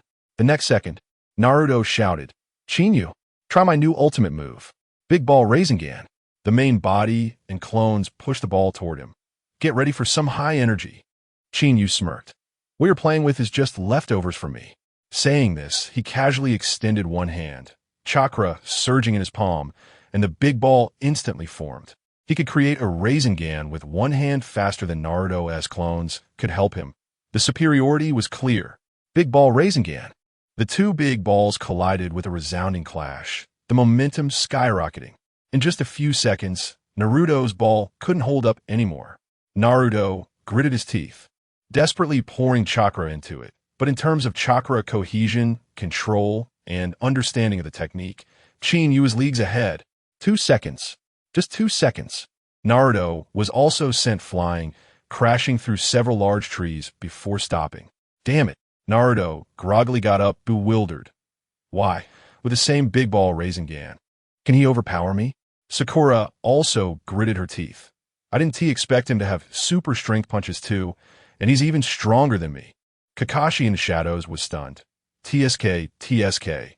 Chinyu is ridiculously strong even without tricks. No matter how much Naruto and Sakura improve, they still can't win. Suddenly, Tsunade and Jiraiya appeared behind Kakashi. Hey, don't slack off. Let's all join in and have some fun. Kakashi was startled. Two adults scaring people can kill. Tsunade rolled her eyes. Stop talking nonsense. Let's go. Kakashi shook his head vigorously. Fight Chinyu? Not a chance. I still want to keep some teacher dignity. Why suffer? Tsunade spat. You have no spirit at all. Kakashi smiled bitterly. It's not that I'm cowardly. It's just that Chinyu is too monstrous. At that moment, Jiraiya pulled out a green book. Not going up? Then this unreleased Paradise of Affection Part 3 won't have your share. Kakashi's eyes widened instantly. His breathing quickened. Can you believe it? The little yellow book is the ultimate weapon. Jiraiya raised an eyebrow. Want it? Then come on. No matter who wins or loses if you fight. I'll give it to you. If you win, I'll give you every part 1 right first. Kakashi swallowed hard, his face full of joy. Every part? Chinyu heard everything clearly from his side, his mouth twitching. Do you really need to be? I'm going. Lightning Blade. Before Chin, you could finish his sentence. Kakashi shouted, raising his lightning blade and lunging at him. The Hokage is on a roll. Chinyu used lightning release to block the lightning blade. Being outnumbered 3-1 and still getting bullied? Zing! Facing Kakashi's incoming lightning blade, Chinyu remained calm. He casually formed a few seals, and a powerful surge of lightning erupted around him. This is lightning release. Thunder Wave. Kakashi's pride, the lightning blade, was completely blocked by the thunder wave. The electric shock from Chinyu almost harmed him. Kakashi was stunned. This is my father's technique. Chinyu is using it even more fiercely. His left eye's 3 tomo spun wildly, quickly copying this technique. Huh! Chinyu shouted lightly. The lightning around him instantly surged, covering a massive area. Kakashi was startled and quickly leaped back, running to Naruto and Sakura's side. Naruto exclaimed, Kakashi-sensei, why are you fighting too? Kakashi shrugged, I can't just stand by. The temptation is too great. Naruto scratched his head, confused. What temptation? Kakashi shook his head. Don't worry about it. The 3 of us have to do our best to crush Chinyu. Naruto instantly gained confidence. With you as our teacher, we'll definitely win. Kakashi's expression turned serious. Don't get cocky. This guy is super tough to deal with. One mistake, and we could be wiped out. Naruto scoffed.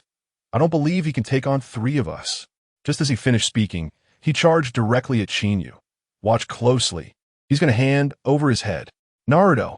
Kakashi wanted to stop him, but was too late, so he could only charge in with Sakura. The three of them attacking Chinyu from three directions. Sakura spotted an opening, her fist filled with chakra coming from a blind spot. Thinking it was a sure hit, what happened next would exceed your expectations. Chinyu seemed unprepared, but just as Sakura's fist was about to hit, he suddenly ducked. Sakura was shocked, and it was too late to retract her punch. That super strength punch landed directly on Naruto's stomach. Naruto was instantly sent flying, curled up like a shrimp on the ground. Even the nine tails inside him was almost knocked out. Sakura stood there dumbfounded, mouth agape, while Chinyu smirked and casually kicked her away, right on Naruto, who had just gotten up. As Naruto groggily stood up, he was knocked down again. This accidental injury was too hilarious. Kakashi was stunned. In less than 2 seconds, a 3-on-1 turned into a 1-on-1, and the pressure skyrocketed. Clang! Kakashi gritted his teeth and drew his sword. While the Thunder God sword at Chinyu's waist was also unsheathed, the sound of clashing metal ringing continuously. Although Kakashi's swordsmanship was fierce, it was far from enough compared to the cheat level of Chinyu.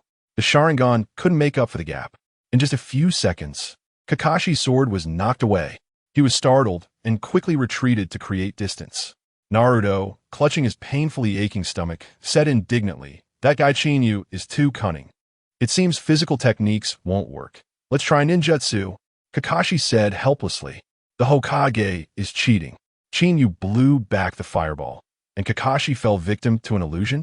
With his physical technique suppressed, Kakashi could only rely on ninjutsu to try and crush Chinyu for victory. He quickly formed hand seals and unleashed a great fireball technique. The fireball roaring towards Chinyu. Chinyu smiled slightly, took a deep breath, and blew forward with force. Wind release. Great breakthrough. A fierce wind erupted from nowhere, blowing the great fireball back. Kakashi was stunned. What? Wind defeats fire? Haven't he turned around? There was no choice. Kakashi hurriedly used water release, water barrier to protect the three behind him. Chinyu laughed. Not bad. You could take one of my moves. As soon as he finished speaking, he began forming hand seals. Watch closely. High energy is coming. Kakashi activated his Sharingan to the maximum, predicting in an instant, Chinyu is going to unleash a super strong fire release. There's no way I can stop it. In a panic, he shouted to Naruto, "Naruto, use wind release." Naruto was stunned for a second before reacting, quickly forming a Rasengan. At the same time, Kakashi's hand seals reached their limit. Water release, breaking stream. A strong current rushed towards a Rasengan, instantly forming a massive vortex in front. Combined ninjutsu, hurricane water vortex technique. Kakashi named the move with a light shout, but it was forced into existence by Chinyu. Chinyu raised an eyebrow, not expecting this technique. At that moment, a Sand Village communication hawk flew into Konoha, interrupting the battle. Naruto and Sakura stared at the powerful vortex in shock, unable to speak. It was the first time they had seen such a fierce combined ninjutsu. Boom! Chinyu's great fireball collided with a hurricane water vortex technique. The two powerful ninjutsu clashed, exploding into a sky full of steam and finally dissipating. Chinyu still looked relaxed, but Kakashi, who was lacking chakra, was already panting heavily. Who knew that Chinyu had already released most of his power, keeping only a quarter? Chinyu raised an eyebrow in encouragement. Not bad. You were able to block the great fireball. Naruto pouted in dissatisfaction. What? It's just a draw? Kakashi rolled his eyes. A draw is already good. Without the Sharingan's prediction, we would have been roasted alive long ago. Chinyu shrugged. Your Sharingan is really quite annoying. Kakashi laughed. Just bullying you because you can't use the Sharingan now. Oh really? Chinyu suddenly revealed a strange smile, pointing at Kakashi. If I can't use it, then you shouldn't either. Dark technique. A powerful chakra burst interfered with Kakashi's line of sight in an instant. Kakashi was caught off guard by the illusion and was immediately affected, his vision turning pitch black. Even with his high-level Sharingan, he couldn't break it for a moment. This technique was originally created by the second Hokage to counter the Sharingan, and the second was a genius. The Hokage is cheating. Chinyu's illusion tortured Kakashi, And was the little yellow book the ultimate antidote? During the time of the second Hokage, countless ninjutsu were created, many of which were forbidden. But these ninjutsu had one thing in common. They were almost all designed to target the Sharingan. For example, his water release specifically counters Uchiha's fire release. The dark technique directly seizes the Sharingan's vision. Shadow Clone is indistinguishable from the real body to the Sharingan. Flying Thunder God is fast and hits blind spots, making it impossible for the Sharingan to predict.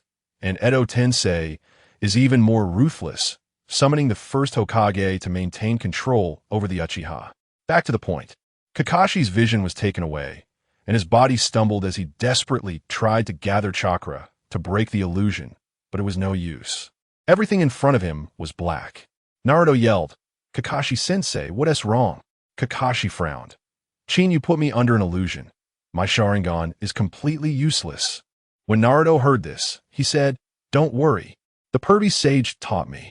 Saying this, he pressed his right hand on Kakashi's shoulder, channeling chakra to try to save him. But you would never guess this operation was completely wasted. The illusion specifically designed to target the Sharingan, plus Chin-Yu's casting, was not so easy to break.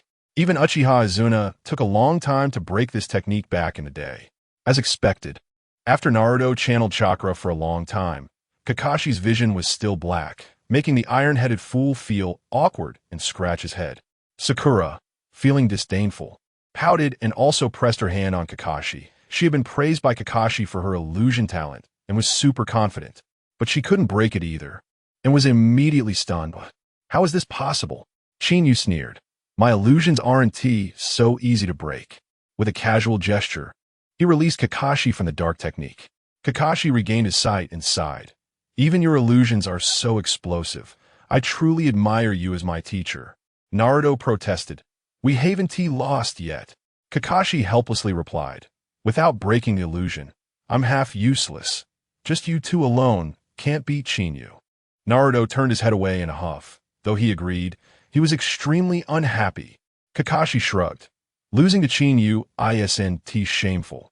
If you want to blame someone, blame Tsunade for choosing such a freak for an opponent. And I'm the one who should feel lost. My sequel to Paradise of Affection. Swish. Jiraiya and Tsunade walked out from the woods. Jiraiya patted Kakashi's shoulder. All right, when a new version of Paradise of Affection comes out, I'll let you know immediately. Kakashi instantly perked up, staring intently at Jiraiya.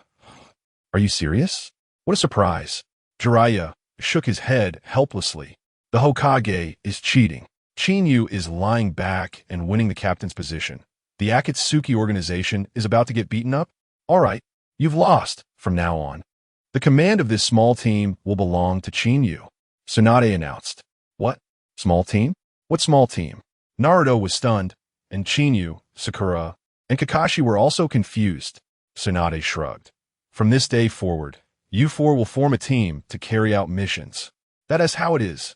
Naruto asked, what about the command? Tsunade smiled. If you win, it belongs to Kakashi. If you lose, it belongs to Chin-Yu. Naruto was dissatisfied. So it has nothing to do with me, whether we win or lose. Chin-Yu patted his shoulder. You silly if you command. Aren't you afraid of total annihilation? Naruto spat. Don't look down on me. Tsunade asked Kakashi. Do you have any objections to being commanded by Chin-Yu? Jiraiya side-eyed. He is too busy enjoying Paradise of Affection. Kakashi awkwardly touched his nose, mainly because Chin-Yu is the strongest, and his command is reasonable. Chin-Yu sneered. I'm just a humble genin. How can I command? Tsunade waved her hand. Then Kakashi can do it. Kakashi firmly refused. No way. I don't want to. Naruto was stunned. He wanted the captain position, but the two were still pushing back and forth. He shouted, if you 2-1-T do it, I will. Kakashi looked at him in disbelief, and Chin-Yu twitched his mouth. How about we play rock, paper, scissors? Kakashi nodded. Sound good. The two immediately took their stances to prepare for rock, paper, scissors. Naruto angrily shouted, you guys are too much. Kakashi-sensei, all right. Tsunade rolled her eyes and decisively said, enough nonsense. The captain will be Chin-Yu. Your current task is each. Before she could finish, a member of the Umbu delivered an urgent message. Tsunade opened the letter and scanned it with her eyes, her expression changing dramatically. What? How could this happen? Naruto asked anxiously. Tsunade Baba, what happened? Jiraiya frowned. What's wrong? Tsunade took a deep breath. Suna has sent an urgent report.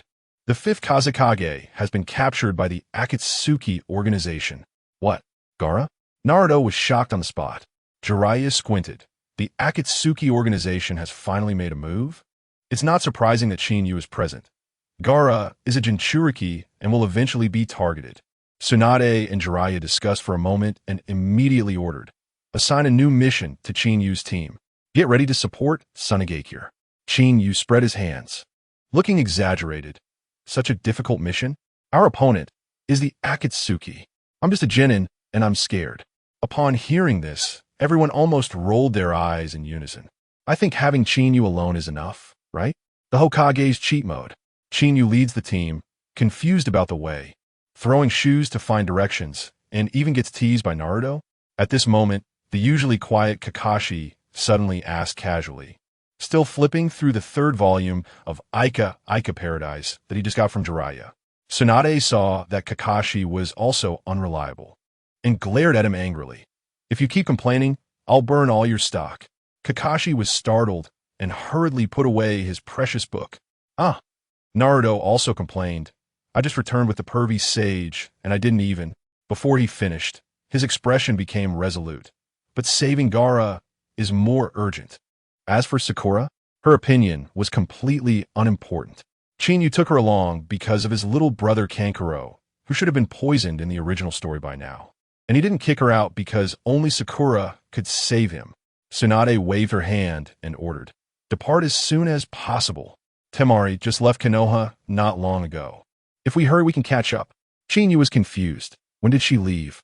Why didn't she tell me? Tsunade snorted coldly. You brats spend all day at home doing bad things. How would you notice this? Seeing no one else talking, Tsunade waved her hand. Less chit-chat. Let's go. Just before departure, Tsunade reminded Chinyu. This mission is important. No slacking off. We must save the Kazekage. Chinyu waved his hand. Got it. He's my little brother. How could I not save him? Tsunade was taken aback, realizing it was indeed the case, and suddenly felt less worried. Watching the group leave, Jiraiya bid farewell to Tsunade. I will go gather intelligence on the Akatsuki. This organization is too dangerous. Tsunade nodded and returned to the Hokage's office. They weren't worried at all. Not even Naruto, subconsciously thinking, with Chinyu around, what danger could there be? Chinyu led a few people to the village entrance, and the scene instantly became awkward. Chinyu asked with a look of certainty, who knows how to get to Tsunade? He had been in the Naruto world for a few years, and had only been to the Valley of the End and the Shortbook Street. Naruto was loud. Isn't Tsunade just over there? But as he started, he realized he didn't know the way either and awkwardly shut up. Sakura also shook her head in confusion, and Kakashi was completely absorbed in Ica Paradise, doing nothing. Chinyu helplessly thought, just left the village and already encountered a tricky situation. Then he suddenly had a bright idea. Why don't we throw shoes to find the way? Sakura was confused. Throw shoes? What kind of operation is that? Chinyu explained. Throw the shoes in the air in whichever direction the toe points. That's the way to go. Sakura was full of question marks. There's such a way? Naruto frowned, about to complain, when his expression suddenly changed, and he exclaimed, this method looks very reliable. In fact, as he spoke, he was already taking off his shoes. The Hokage's cheat mode. Chinyu chasing after his love and grabbing a fan. Sensing the Akatsuki at the border? Naruto. Sakura was stunned, mouth agape. Damn, Kakashi, who had been immersed in Ica Paradise, couldn't bear to watch any longer, reluctantly closed the book and complained. What are you guys doing? Tsunade is over there. Damn, why didn't you say so earlier? Chinyu rolled his eyes and set off. Naruto and Sakura complained in unison. Kakashi-sensei, we're getting lazier and lazier. The last one. Kakashi sighed. My students are becoming more and more disrespectful. After finding the right direction, the group sped up. Kakashi was an elite jonin. Sakura was skilled in taijutsu. Naruto was the Nine-Tails Jinchuriki. And Chinyu was a powerhouse, full of energy. In just a little over half a day, they spotted Temari. Temari had left Konoha in anger, not rushing on her way, and as she passed through towns, she turned her grief into appetite, quickly being caught up by Qinyu's group. Huh? Who? Temari heard the sound of wind behind her, and without turning around, she pulled down her fan for defense. But before she could steady it, her hand was empty. Temari was shocked. What? Since being robbed of her fan by Qinyu a few years ago, she had been very cautious. How could she be robbed again today? Temari concluded it was a master, and her body instantly tensed, seeing a familiar black figure. Her eyes widened. Qinyu. The next second, the fan spun in the air and directly slapped Temari on the backside. Smack. The crisp sound echoed, and the air instantly froze. Temari's expression froze, and Kakashi and the others were also dumbfounded. A few seconds later, Temari reacted, her eyes turning red. You bastard. In broad daylight like this. She had been angry and overeating all the way, gaining quite a bit of weight, and seeing Qinyu chase after her. She felt excited but pretended to be calm. What are you here for? Can't you just be happy at home? Qinyu awkwardly smiled, flashed to her side, embraced her waist in public, and even kissed her on the cheek. Temari was both shy and anxious, and after breaking free from his embrace, she forgot to be unhappy. The other three were speechless. This dog food came too suddenly. Temari thought of Gaara and became anxious. Qinyu comforted her while leading everyone on their way, quickly reaching the border of the land of fire. After crossing the border, Qinyu sensed the surroundings every now and then. He only remembered the rough plot of the original story, but had forgotten the details. According to the original story, Deidara and Kakuzu didn't go far after capturing Gaara. They went to the land of rivers to extract the tailed beast. Kakashi's team first crossed the land of fire and the land of rivers and half of the land of wind, arriving at Tsunade. The Hokage's cheat mode. Qinyu sensed the Akatsuki's location. Could they be secretly lurking and were seen through? Originally, Kakashi's team had to go to Tsunade first, find the Akatsuki's location, and then go back to the land of rivers, only to find Gaara's corpse. But now it was different, with Qinyu, who had a cheat. They could directly go to the Akatsuki's base to save Gaara. Although the original story didn't provide a specific location, the land of rivers was just so big. Qinyu confidently believed that with his sensory ability, which was even more explosive than the Byakugan, he could definitely find it. Sure enough, after not walking long, he sensed Gaara's chakra, along with several massive chakras nearby, most likely the Akatsuki's members. Qinyu stopped, communicating with Kakashi and Temari. Naruto just followed, and Sakura was directly ignored. Temari was excited to hear that Gaara was sensed and immediately wanted to rush over, but Qinyu casually hugged her waist. Hold on, I got this. Temari instantly calmed down, her face flushed as she looked down. Kakashi's mouth twitched, pretending not to see this dog food scene. Who understands the pain of having to eat dog food while on a mission? He praised. As expected of you. Before, you were stopping and starting, and it turns out you were sensing Gaara. Naruto was also excited. We know the location now. Let's hurry to save him. Wait a minute. Kakashi stopped him, saying they needed to discuss a strategy first. Tsunade ordered us to go to Tsunade to listen for orders. Sakura frowned in agreement. Qinyu sneered. Orders are for the dead, not the living. Now that we've encountered it, are we just going to run to Tsunade and come back? Are you out of your mind? Besides, I'm a Konoha ninja. Why should I listen to Tsunade? Sakura was angered by his retort, but didn't dare to argue back. Just the four of us. Can we ensure Gaara's safety? Qinyu scoffed. Can you guarantee that if we go to Tsunade and come back, Gaara will still be alive? Besides, when have I ever relied on you to help? Sakura was so angry she gritted her teeth. Fine, let's go.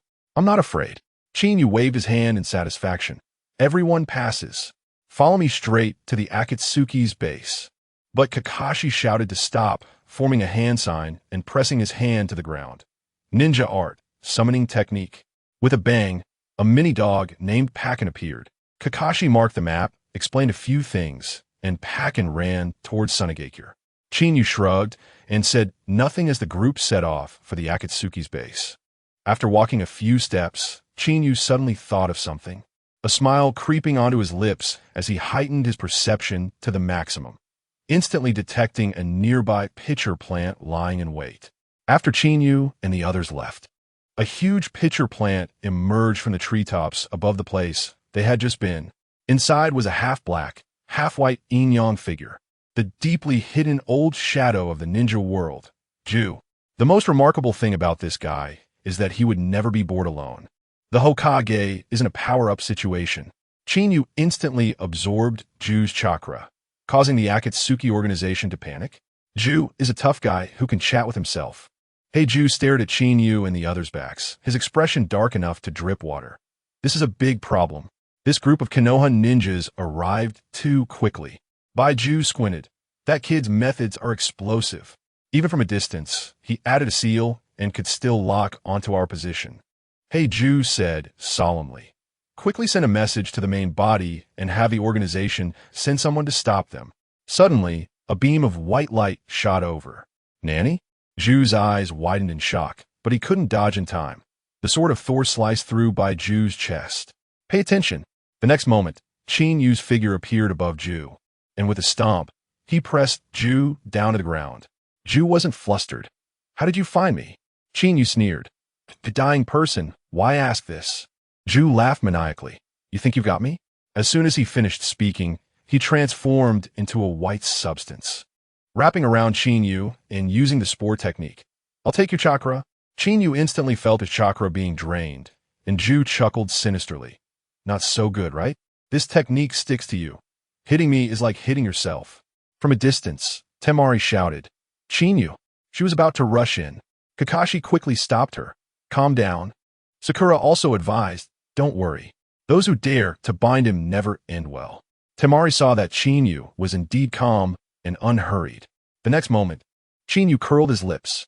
Crackle. A powerful lightning burst from his pores, striking Ju directly. Temari's mouth twitched. Sakura really didn't lie to her. Nanny? Ju was stunned on the spot, never expecting Chinyu to be able to cast ninjutsu from his body. And the explosion was yet to come. Chinyu coldly smiled. Ugly monster, did you enjoy the absorption just now? Now return it all to me.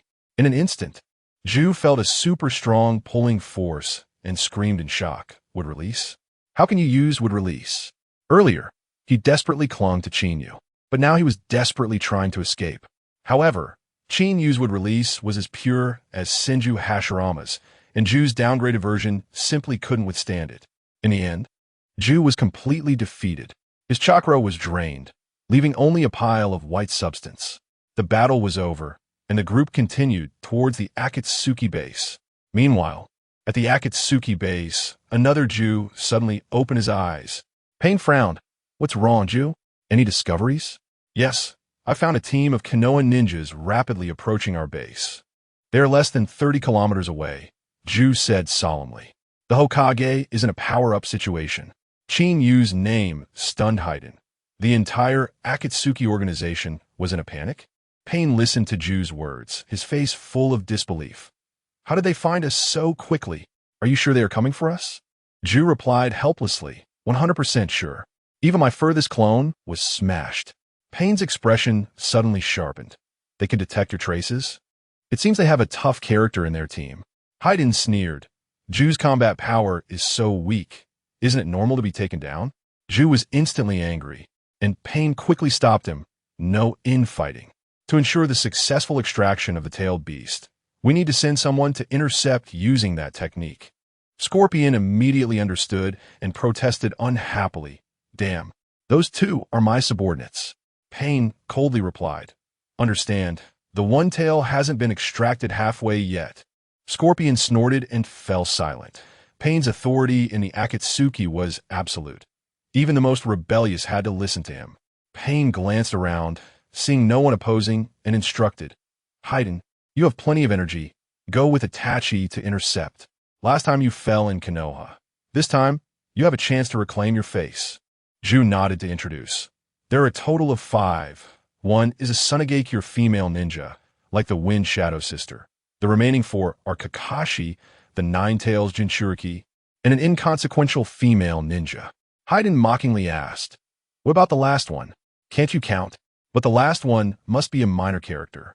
Itachi, and I can deal with him easily. Before he could finish his sentence, Ju interrupted. The most troublesome is the last one. It seems to be called Chinyu. I couldn't hear clearly when I was further away. Hayden's words suddenly got stuck, his face twitching wildly, even his shadow clone flickering in and out. Itachi, who had been silent, suddenly spoke, his tone filled with surprise. Chinyu? Could it be Uchiha Chinyu? Ju frowned. It seems to be that name. Itachi asked, what are his characteristics? Ju curled his lips. He's quite arrogant and self-important. Itachi narrowed his eyes. What does he wear? Ju recalled. Not old, wearing a black god robe, and carries a sword that's crackling with lightning. Once Itachi heard this, he was certain it's him. Hayden also confirmed, his voice trembling. It's actually him. Konoha actually sent him here? Deidara asked boldly. Who is this Chinyu? What can scare the fearless Hayden like this? His tone was filled with mockery. Scorpion's voice came from the crimson sand. Uchiha Chinyu? I remember now. 3 years ago, when Itachi and Hayden went to Konoha, they fought with him, right? Hearing Scorpion say this, Kakuzu also recalled the events from 3 years ago. The Hokage is in a power-up situation. Chinyu's name paralyzed Hayden. The Akatsuki organization was in chaos. Kakuzu slapped his thigh. Now that you mention it, I remember. Back then, Hayden's arm was cut off by him, and I even reattached it with Earth Grudge Fear. This guy is the financial master and arm reattachment expert of the Akatsuki organization. He had helped Deidara and Hayden stitch up wounds before, and now he has another one to add to the list. Oh ho, Deidara excitedly exclaimed. So it's him. That's the organization's nemesis. 3 years ago, I wanted to go to Konoha to find him. Defeating him would prove my art. Hayden disdainfully glanced at him. Just you? He could defeat you with one hand. Deidara instantly became furious. You're talking nonsense. Don't compare me to a loser like you. Just because of the name Chinyu, the Akatsuki base was in uproar again. Pain's mouth twitched, and he instantly felt exhausted. Kakuzu suddenly spoke up. I was very interested in him originally, thinking he could fetch a good price.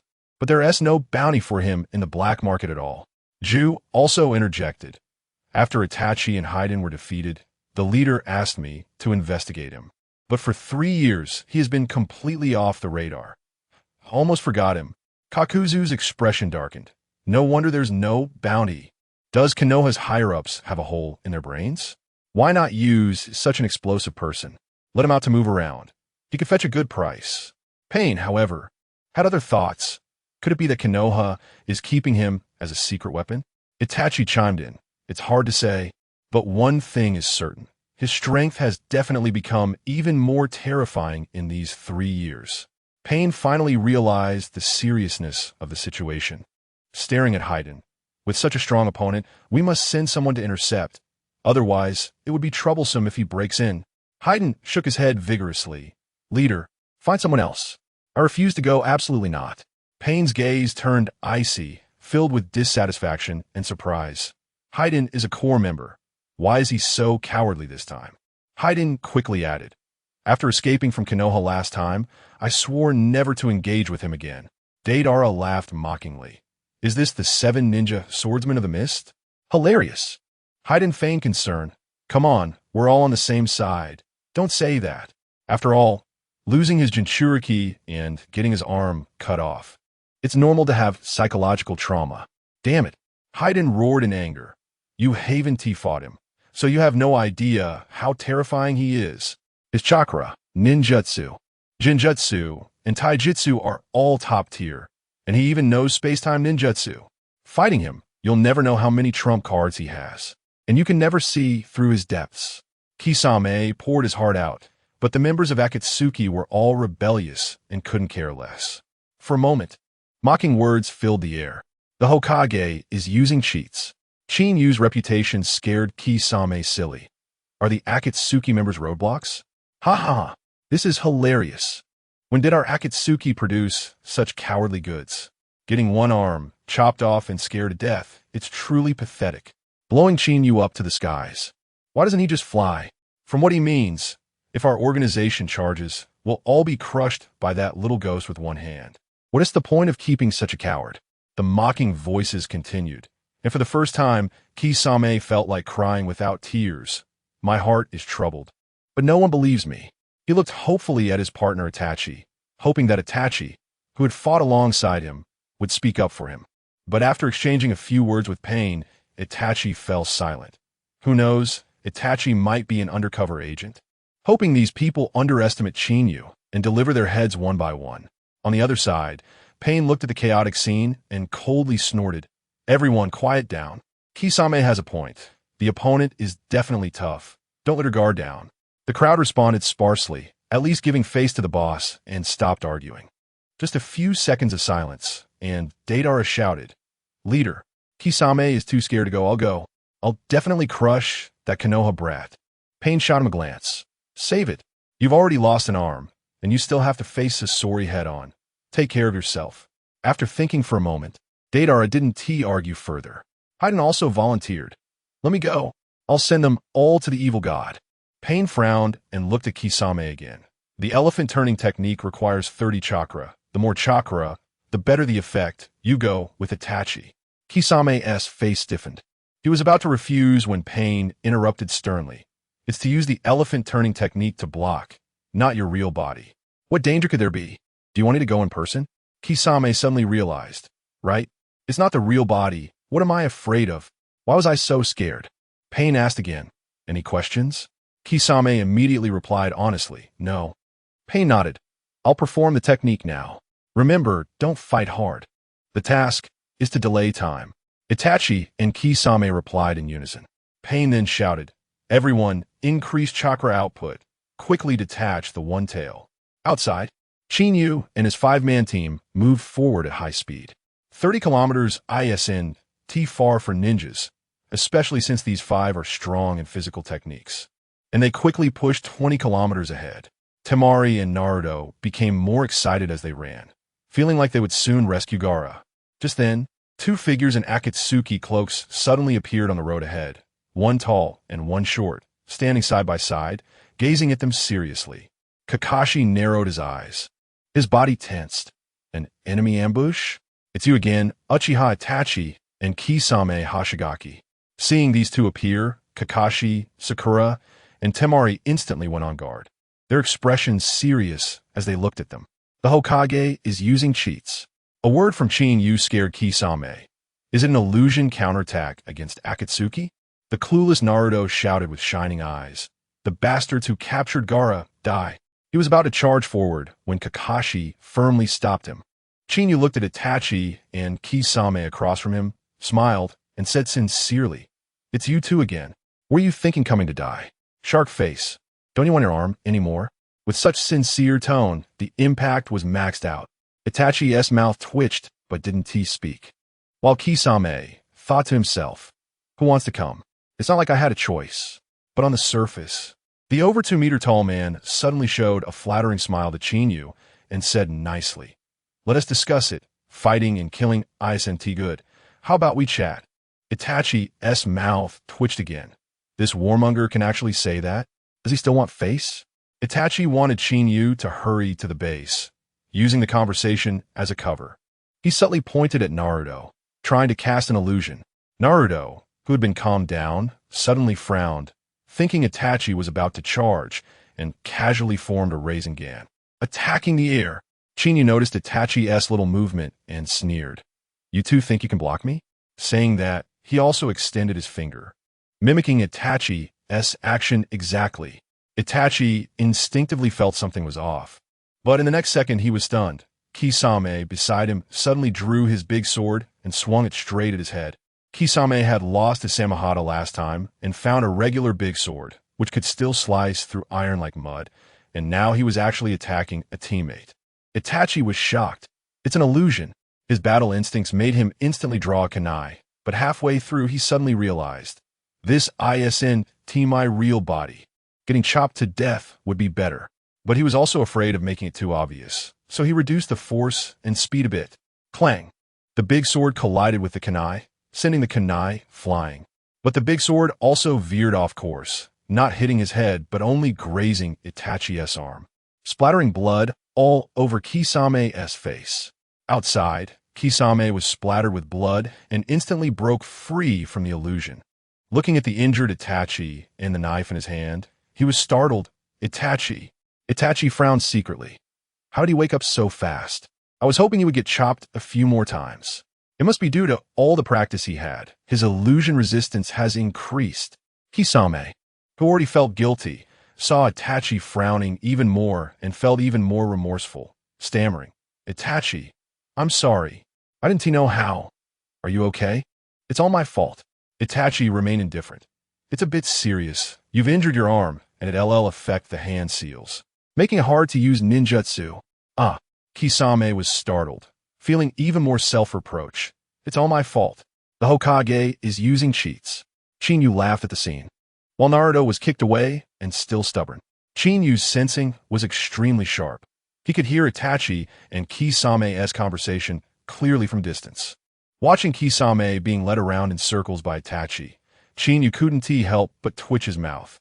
Even he, the king of flashy operations, had to admire Itachi's move. Simply killing multiple birds with one stone. Not only did he find a reason to do less work, but he also heightened Kisame's guilt and saved time for the rescue team. And most importantly, he shifted all the blame for the poor obstruction onto Kisame. With Kisame's straightforward personality, he might even take the blame voluntarily. The misunderstanding of injuring a teammate would be impossible to clear up. Over here, with Kakashi and Sakura's help, Naruto finally broke free from Itachi's illusion. Just waking up, he was dissatisfied and shouted, "Damn, this broken illusion again. Luckily, the pervy sage taught me how to break it." Saying that, he looked over and saw blood on Itachi, feeling mysteriously confident. "Humph. My Rasengan also hurt him."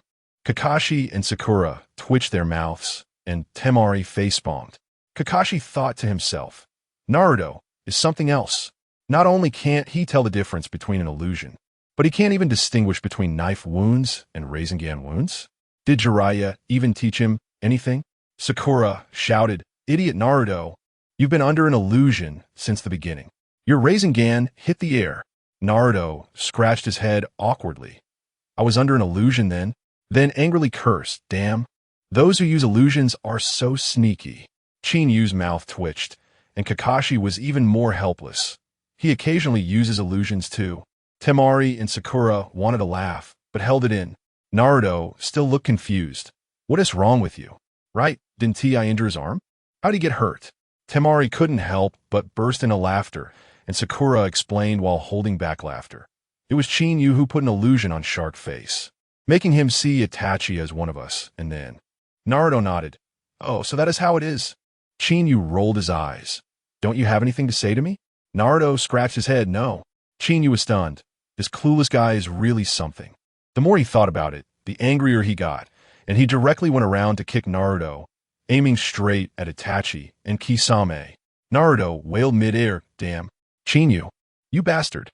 Chinyu laughed. "If you don't want to die, figure out yourself." Kakashi rolled his eyes. "Foolishness." Chinyu shrugged. "Don't worry. Naruto isn't that weak." Sure enough, when people are in a dilemma, they can unleash their small universe, especially the destined child, Naruto. As the enemy drew closer, Naruto gritted his teeth and managed to form a Rasengan while flying at high speed. Upon seeing Naruto perform the Rasengan mid-flight, Kisame exclaimed in surprise, This kid has some skills." He instinctively prepared to evade using his body flicker technique. With his agility, dodging this attack wouldn't be difficult. The Hokage is using a cheat. Naruto's Rasengan shatters Kisame's greatsword, and can Chinyu's lightning escape defeat water escape? Kisame initially wanted to avoid Naruto, but after glancing at the injured Itachi, hesitated for a moment. During that instant, he completely lost the chance to evade. He wanted to use a water barrier, but it was too late. He could only infuse his sword with chakra and raise it against the Rasengan. Itachi, seeing Kisame hesitate, felt a surge of joy, prepared for them both to go down. Never expecting Kisame had this trick, Chinyu watched in excitement. Itachi's teammates are all godly.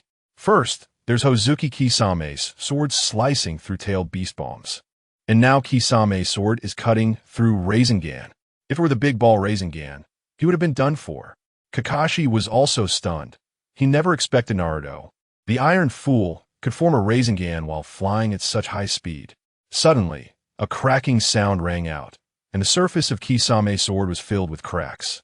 In his shock, The sword shattered.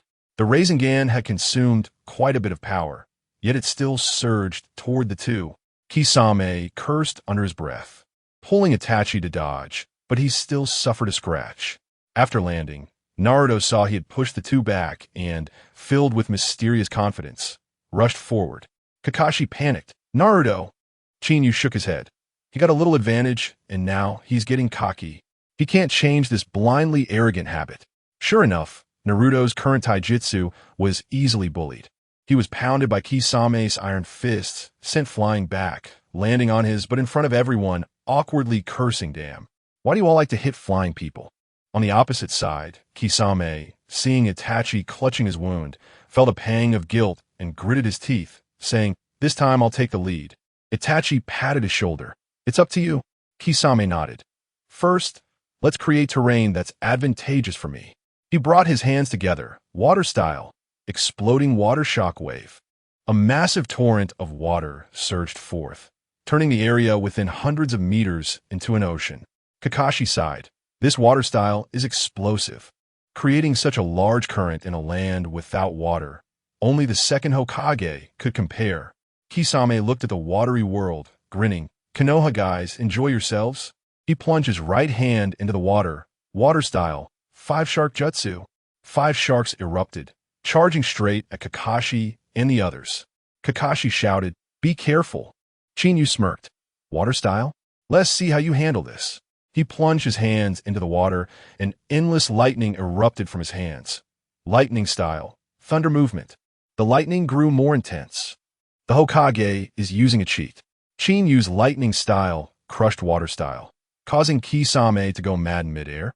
Kakashi, witnessing Chinyu's lightning style, was shocked and muttered, "This is my father's technique." Sakura and Naruto also exclaimed in shock. This lightning style is way scarier than Kakashi-sensei's Raikiri.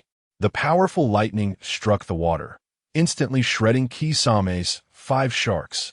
The current surged toward Itachi and Kisame. Kisame was stunned. "What? This guy can actually break my water style." The two exchanged glances and simultaneously shot into the sky. Boom! The current crashed down where they had just stood. Kisame, terrified in midair, said, "This technique is too explosive." Itachi coldly replied, "Stop marveling. Think about how to land." Kisame scoffed. "What is there to fear? Can he maintain this indefinitely? That would waste a lot of chakra."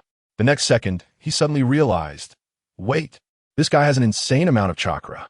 Looking down, Chinyu was still outputting chakra, with lightning waiting for them to land. Kisame's mouth twitched. Truly, cleverness can backfire. Kakashi remarked, "Using lightning style against water style, that's quite the idea. And he has so much chakra, he can maintain this technique."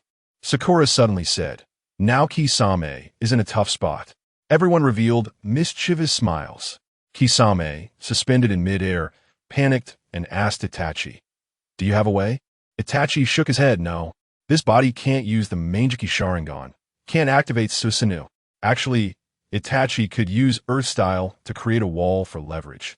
But he just wanted to cool off quickly, so he wouldn't help. Kisame's face turned ugly. He only knew Water Style. The two reached the highest point and began to descend. With no leverage, Kisame gritted his teeth and formed hand seals. Water Style, Water Shark Bullet Technique. But no matter how he tried to pull, the water on the ground didn't budge. He instantly realized Chinyu's lightning style was suppressing the water flow. Damn it. With no other choice, Kisame could only use his chakra to painfully form a small water shark bullet in midair. Seeing this, Chinyu chuckled, retracted thunder movement, and quickly formed hand seals. Water style, water shark bullet technique. This was the technique he copied from Kisame using the Sharingan last time. Boom! The ground churned, and a huge water shark bullet formed, over twice the size of Kisame's. Even more terrifying, the water shark bullet crackled with lightning arcs, powered by the residual thunder movement. The Hokage is using a cheat. Chinyu's water shark bullet instantly overwhelmed the Akatsuki base, causing everyone to panic. Whoa! In midair, Kisame saw Chinyu's water shark bullet and cursed loudly.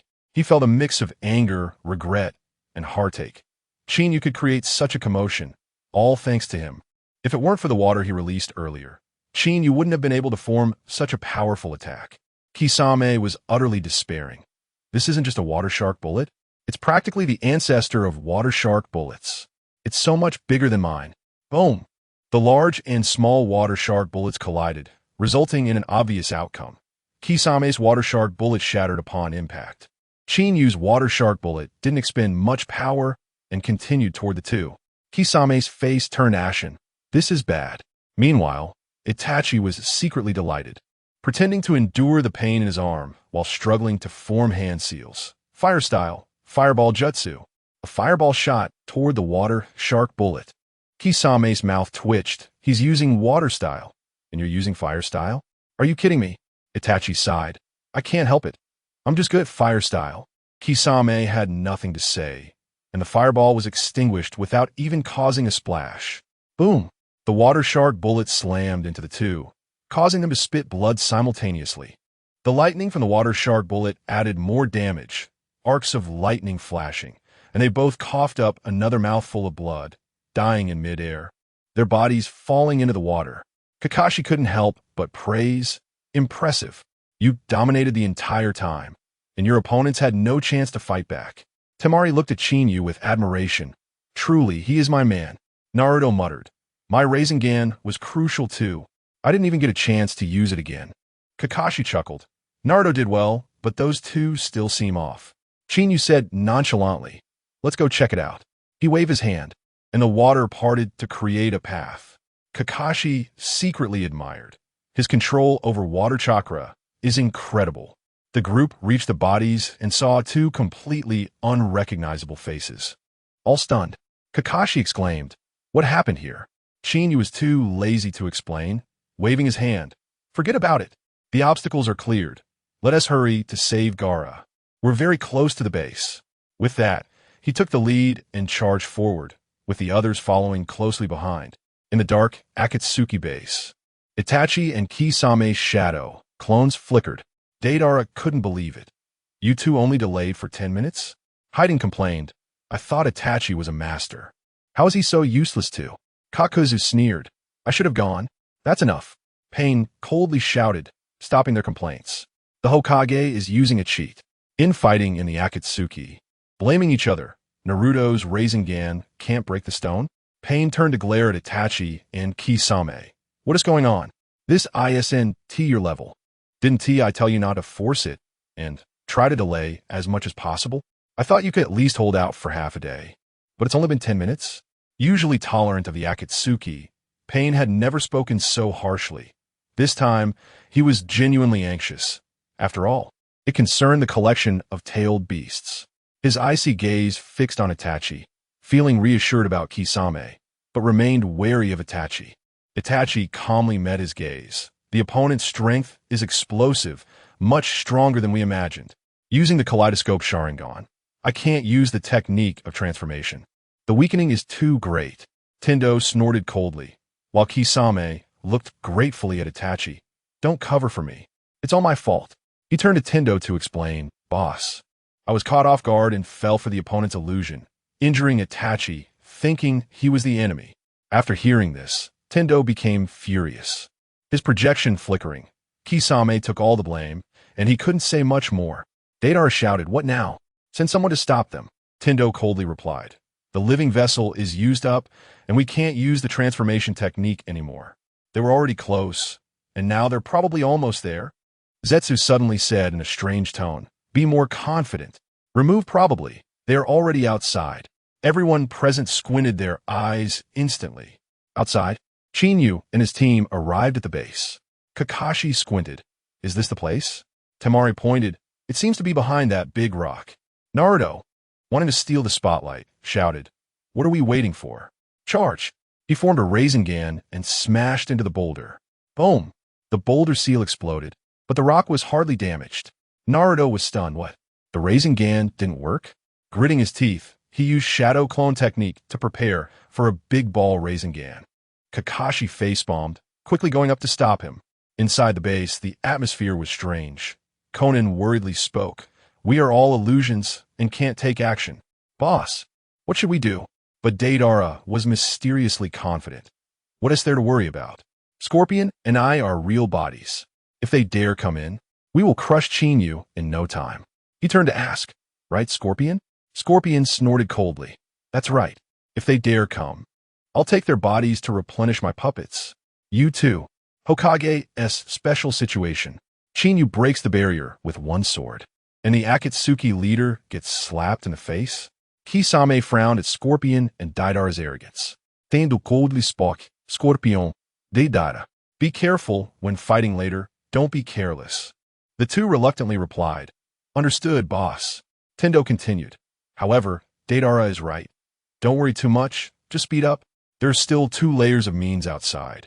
Especially the hidden second trap. He sneered, full of confidence. Since you all praise Chinyu so highly, if he falls for the trap, he will definitely. Itachi secretly shook his head. Is mysterious confidence contagious? Even Pain has it now. Just then, before Tendo could finish his sentence, a loud bang suddenly came from outside. The Akatsuki base shook violently, and everyone stared in shock at the entrance. Buzz. After a sharp sound, everyone was horrified to discover the huge boulder at the entrance had been split in half. A 40-meter-long golden sword light swiftly slashed in, breaking the ceiling barrier, splitting the boulder, and carrying a terrifying momentum, directly striking the outer path golem in the center. Nagato's face instantly turned ashen. Just a second ago, he was boasting about his reliable means. And the next second, the barrier was forcefully broken. This slap in the face came fast and hard.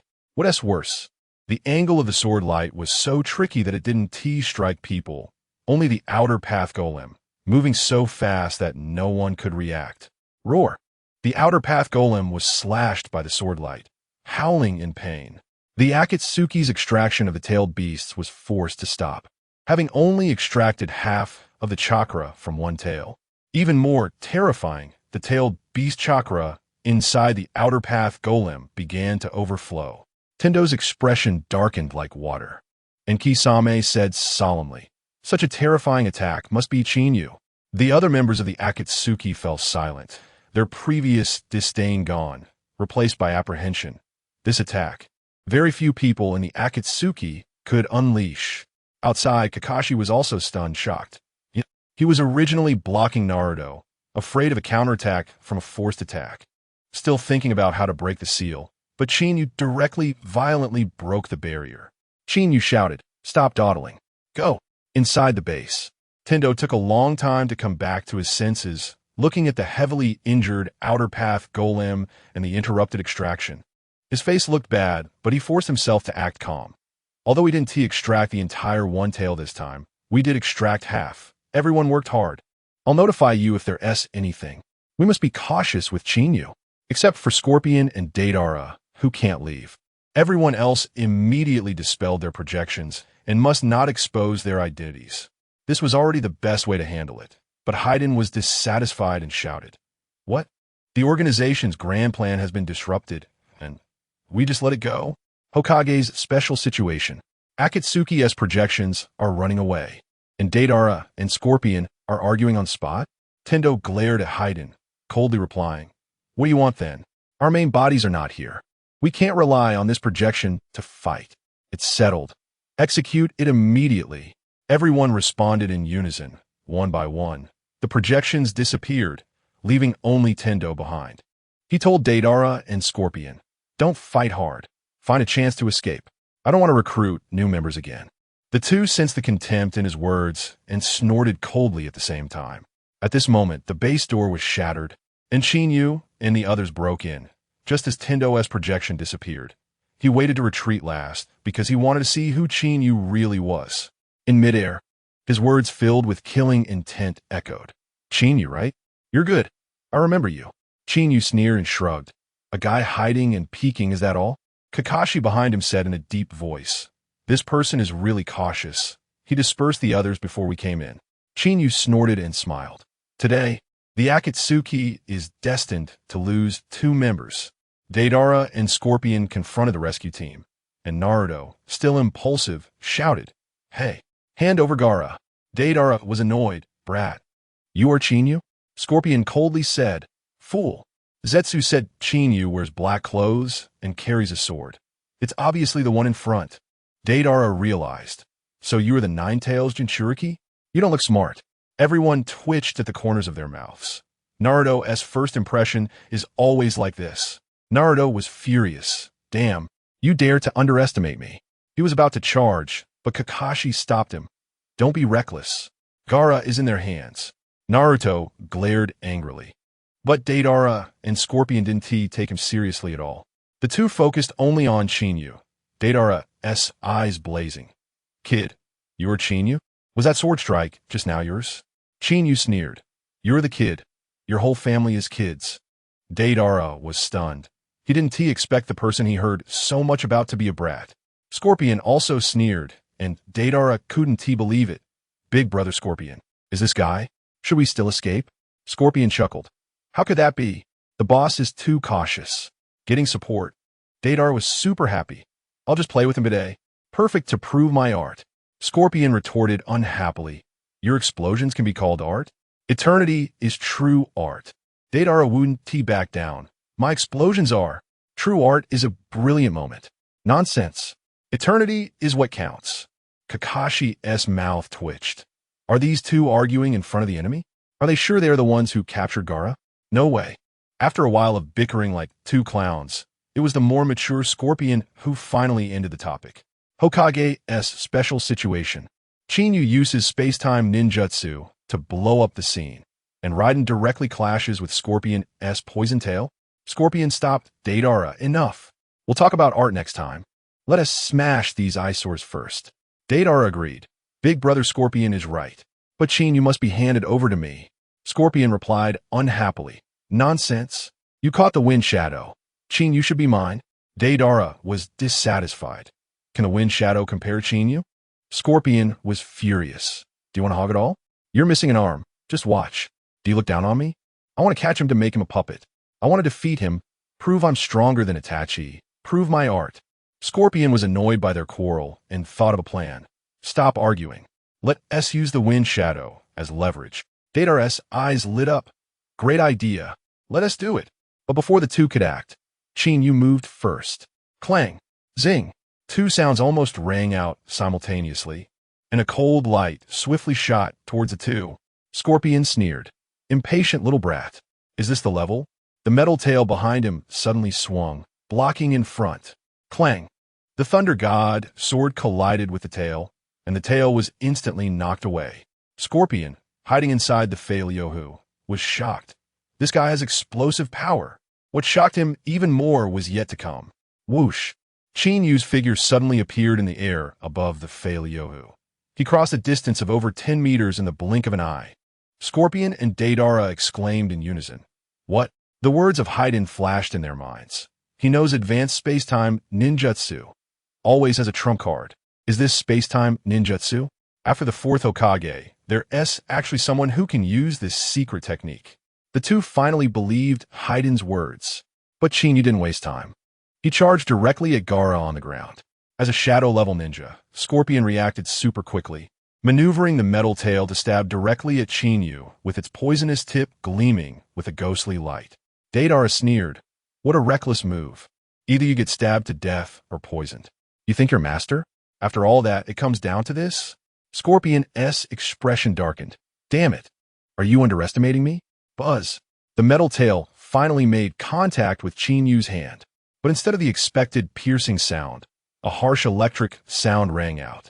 A powerful lightning chakra suddenly enveloped Chinyu's hand, and the poisonous tip couldn't break through his defense at all. Both Deidara and Scorpion were startled. The Hokage is using a cheat. Chinyu's monstrous strength shattered the Fei Liohu, revealing Scorpion's true form. Chinyu smiled slightly, his right hand suddenly gripping the metal spike. He actively caught the metal tip. At the same time, the lightning on his hand surged violently. Now, this lightning not only protected his hand, but could also attack. A tremendous current surged along the metal spike, directly directing towards the body of the Fei Liohu. Scorpion, as a shadow-level ninja, instantly sensed danger. Not good. Needle 8 waves. He controlled the Fei Liohu to raise its head, its mouth wide open, spewing out a large number of high-density poisonous needles. Chinyu sneered. using his right hand to forcefully swing the metal tail in front of him. Clang, clang, clang. All the poisonous needles were blocked by the tail, and the rest were casually deflected by his left hand holding the sword. But Scorpion didn't have time to get angry. The lightning continued, directly shocking his body through the Fei Liuhu's shell. Scorpion screamed in pain. If it weren't for his body being modified into a puppet to withstand damage, he would have been seriously injured. Furious, Scorpion wanted to release more seals from the Fei Liuhu, but Qinyu moved first. He threw the Thunder God's sword into the ground beside Gaara and tightly grasped the tail, yanking it hard. He actually lifted the entire Fei Liuhu into the air. Scorpion's face changed dramatically inside. What? This Fei Liuhu is super heavy. He could actually lift it. Even more incredible, as the Fei Liuhu was pulled up, it changed direction and sprayed poisonous needles towards Deidara. Deidara jumped in fright. What the hell? Scorpion, what are you doing? Hurry up and use Earth Release for defense. Scorpion could only stop the poisonous needles. Qinyu yanked again, and the Fei Liuhu rapidly fell towards his head. Scorpion sneered. Do you think a puppet master can't fight at close range? At such a close distance, how will you dodge? He quietly opened the mechanism in the belly of the Fei Liuhu, but before he could act, Qinyu directly punched upward. Boom! After a loud sound, the hard Fei Liuhu was smashed into 4 pieces. Scorpion's true form was revealed, a red-haired, handsome young man. Qinyu looked at him with a cold smile. Do you still think you can fight at close range? Scorpion, already looking bad due to the destruction of the Fei Liuhu, was even more shocked and angry upon hearing this, only able to snort coldly. This face slap was fast and fierce. It's worth noting that Qinyu's punch used monstrous strength, the kind of terrifying power at Tsunade's level. The Hokage is using a cheat. Qinyu targeted the weakness of the Fei Liuhu and shattered it, which made Deidara so angry he threw an explosive clay ball. Tsunade relied on monstrous strength and medical ninjutsu to dominate the ninja world, especially in the Sand Village. Sand Ninja's puppets and poisons were useless against her. Just a couple of blows from her monstrous strength could destroy puppets, and she could use medical ninjutsu to dispel poisons. Back then, she's stationed at the Wind Country's border, single-handedly intimidating the Sand Ninja, earning the title of the Puppet Master's nemesis. So it's completely normal for Qinyu to shatter the puppet with his monstrous strength, right? As for the poison, it couldn't even get close to him. However, the reason Qinyu could smash the Fei Liuhu with one punch wasn't just because of his strength, but also because he knew the Fei Liuhu's weakness: strong defense at the back, weak defense at the abdomen. He precisely targeted the weakness, landing a decisive blow. Seeing Scorpion's true form, Kakashi was amazed. This puppet master is so young? He even felt a bit strange. Naruto asked in confusion, "What is strange?" Kakashi replied uncertainly, "I feel like he has not a flesh and blood body, but more like a puppet." Sakura frowned, and Kakashi suddenly said, "This person seems to be a traitor from the Sand Village." He looked towards Temari. Temari frowned in thought and suddenly found it hard to believe. Could it be? Kakashi quickly asked, "What do you know?" Temari nodded. There's a legend in the Sand Village about a genius puppet master who can turn people into puppets. He can convert humans into puppets and preserve their secret techniques and bloodline limits. Kakashi gasped. That is too cruel. Having suffered a loss, Scorpion dared not linger any longer and coldly snorted before retreating. Deidara, however, laughed loudly. "Ha! Scorpion, you're no good. You're being made to look so pathetic by a kid." Scorpion angrily shouted, "Shut up." Qinyu didn't pursue. He had a plan. First to save Gaara. His figure flashed, and he was at Gaara's side, retrieving the Thunder God sword he had previously stabbed in the ground, picking up Gaara and leaving. This operation infuriated Deidara. Qinyu was right next to him, yet he completely ignored him. Deidara, filled with competitiveness and rage, shouted, "Damn it! How dare you ignore me?" He quickly stuffed clay in a mouth on his hand, chewed a few times, and spat out a spherical piece of clay. It was his signature explosive clay. With a cold laugh, he threw at Qinyu. Naruto stared at Deidara's hand, shocked. What the hell? A mouth on his hand? Kakashi, Sakura, and Temari were all dumbfounded. Seeing a mouth on his hand was enough to give anyone goosebumps, but such expressions from everyone were completely normal. A mouth on the hand is enough to make anyone feel uneasy. The Hokage is using a cheat. Chinyu used the Flying Thunder God to dodge the explosion. Tearing off the seal to save Gaara, Chinyu secretly laughed. If they knew that Deidara had another mouth on his chest, wouldn't they'd be even more shocked? Seeing that Chinyu didn't move, Deidara thought he was scared.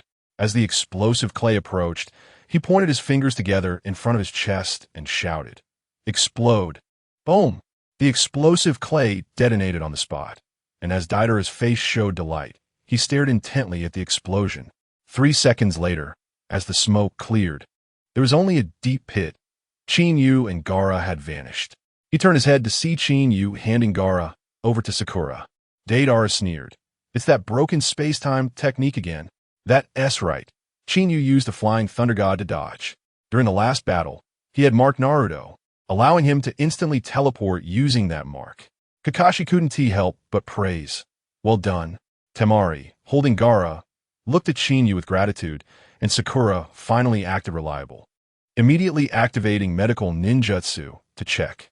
However, Sakura quickly frowned. Gaara's aura is weak, but his vital signs are normal. They're only external injuries. And I can't find any problems. Chinyu's mouth twitched. "Is this what you call a medical ninja? Did you learn nothing from Tsunade?" He shook his head helplessly, realizing he had to do it himself. In fact, Gaara wasn't seriously injured. It was just that half of the tailed beast had been extracted, and the seal had been torn open, causing the one-tailed chakra to become overly excited and suppress his consciousness. Chinyu didn't know the Sand Ninja sealing technique, so he planned to break the old seal and create a new one. He lifted Gaara's clothing, exposing the damaged seal, no matter how fierce the Shikaku inside was. It couldn't scare him. Temari gasped.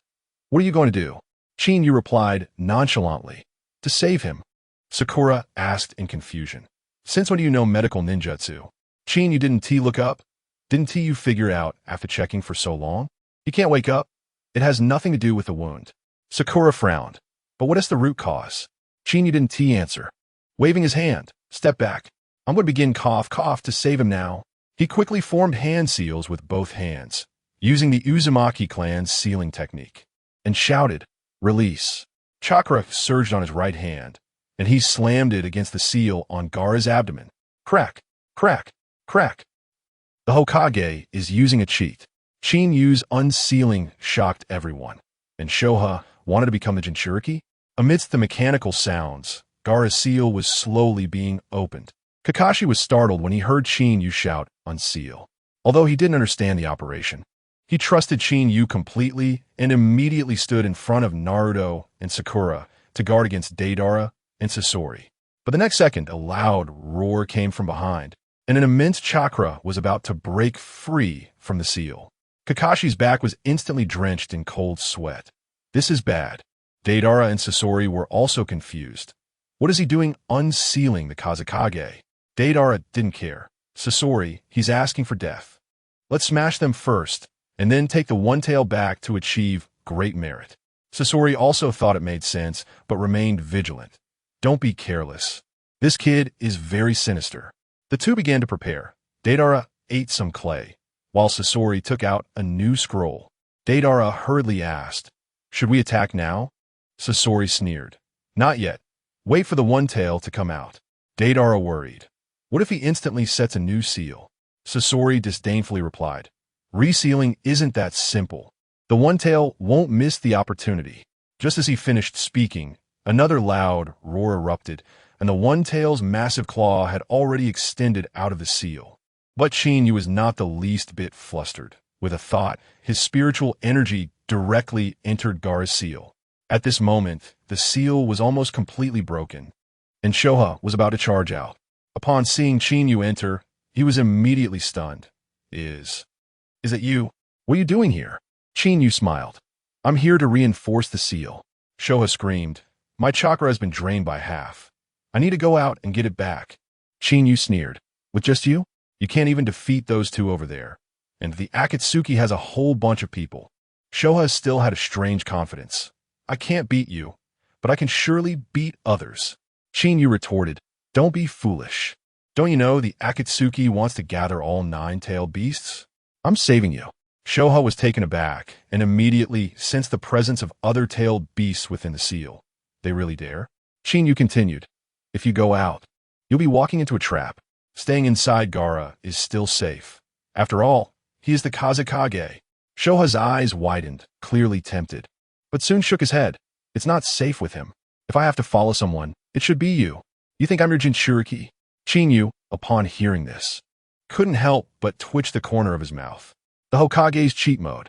Shoha's request to become the Jinchuriki was rejected. Gaara was willing to sacrifice himself for it. The One Tail, not seeing Chinyu's reaction, became even more excited. Yes, yes, yes. You think I'm your Jinchuriki? This idea is super reliable. Chinyu immediately shook his head like a rattledrum. No. The One Tail became anxious. Why not?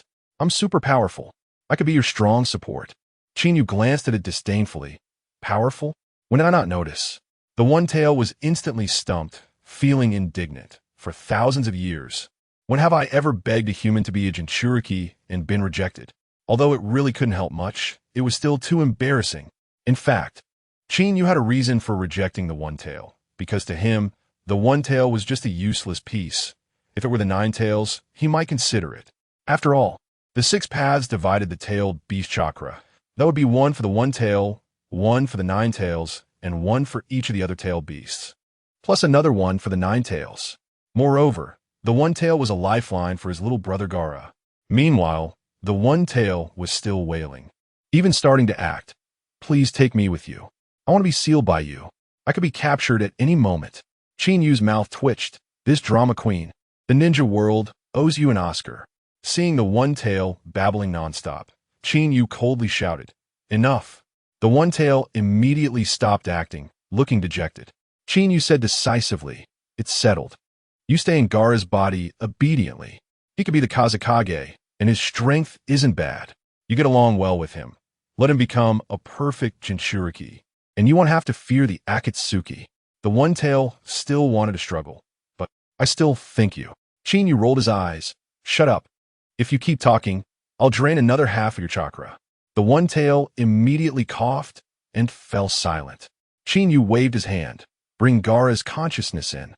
The One Tail gloomily complied and released the suppressed consciousness of Gaara. Gaara looked confused. Is this Shoha? Chinyu? What are you doing here? Chinyu rolled his eyes. Of course. I'm here to save you. Gaara squinted. Tsunade asked Konoha for help? Chinyu waved his hand.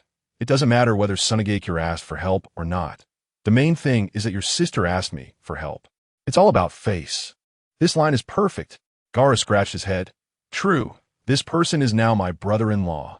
He then asked, Those people captured me for the One Tail, right? I feel like they drained a lot of chakra. Chinyu nodded, right?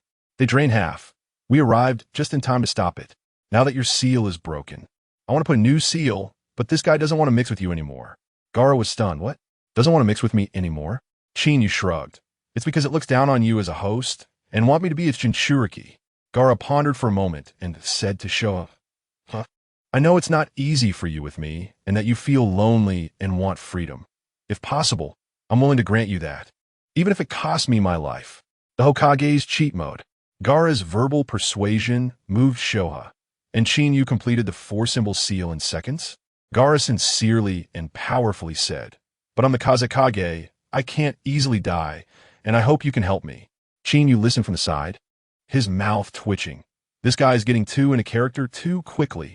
This verbal persuasion is almost on par with Naruto's foolishness. Gaara's words directly stunned the One Tail and Shoha.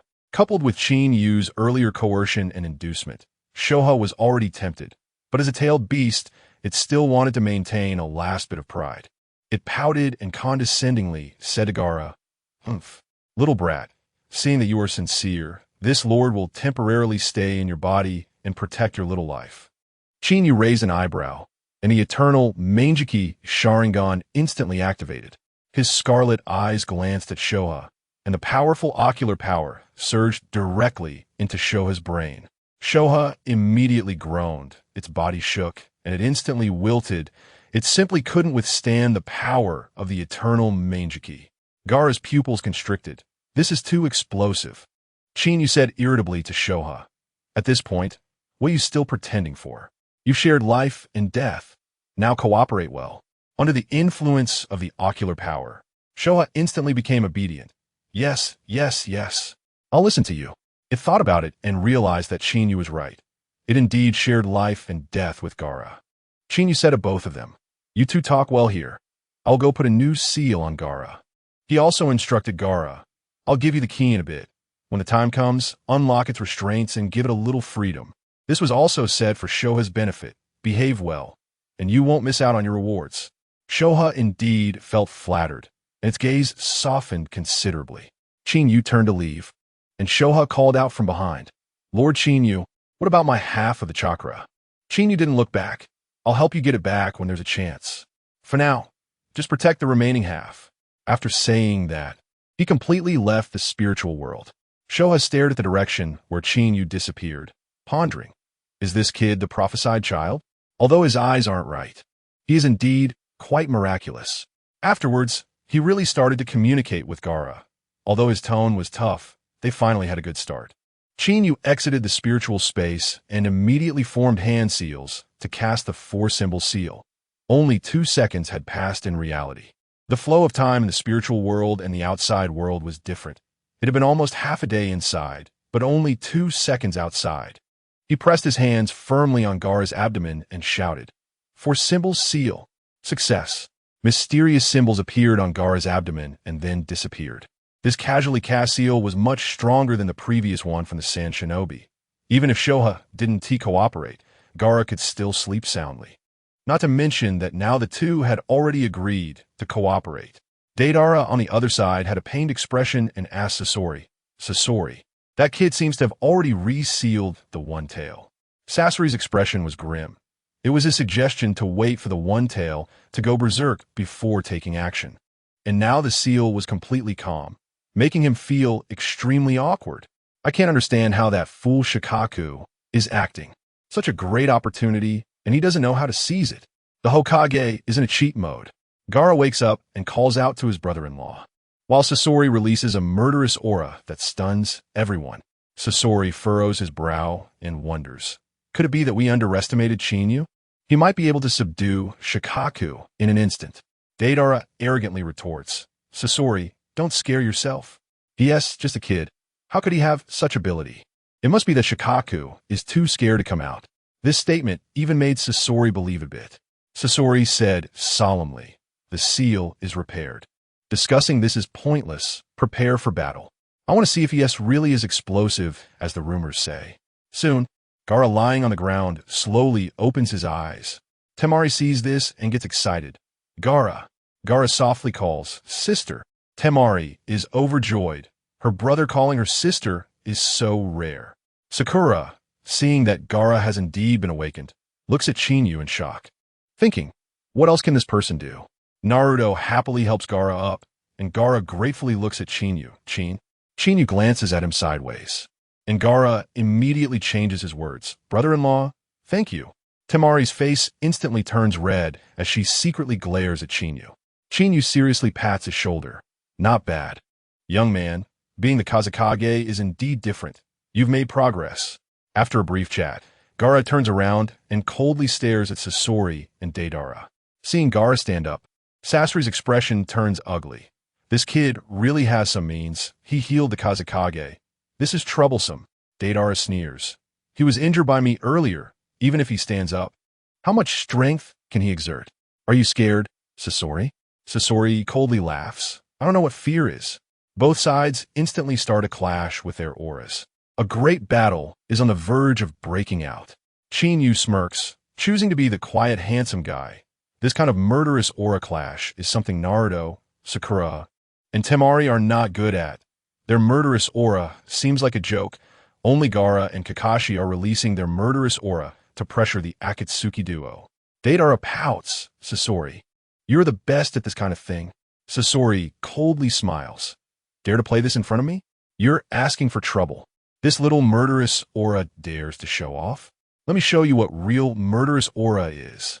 His delicate face is filled with killing intent, and a strong murderous aura instantly erupts, directly breaking through Kakashi and Gaara's murderous aura, leaving everyone feeling as if they've fallen into an ice cave. Kakashi breaks out in a cold sweat. How many people has he killed to have such terrifying murderous aura? Gaara is also drenched in sweat. Though he has killed before, he simply cannot withstand Sasori's murderous aura. Shikaku inside him sneers. So weak. Gaara quickly calls for help. Shikaku, help me. Shikaku coldly huffs. Let me take over. Releasing its own murderous aura, Gaara and Kakashi instantly push back.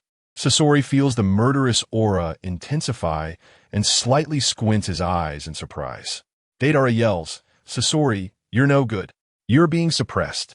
Shut up. Sasori coldly shouts. It's that guy Shikaku who made a move. The Hokage is in a cheat mode.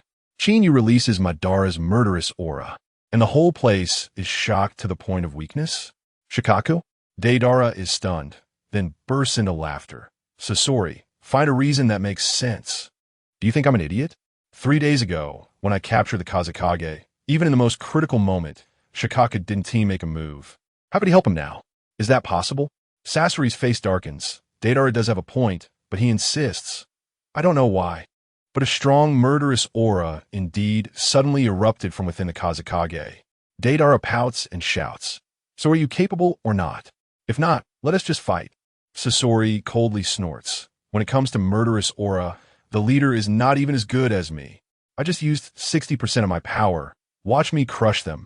A crazed look flashes across Sasori's face, and an even more violent, murderous aura instantly erupts.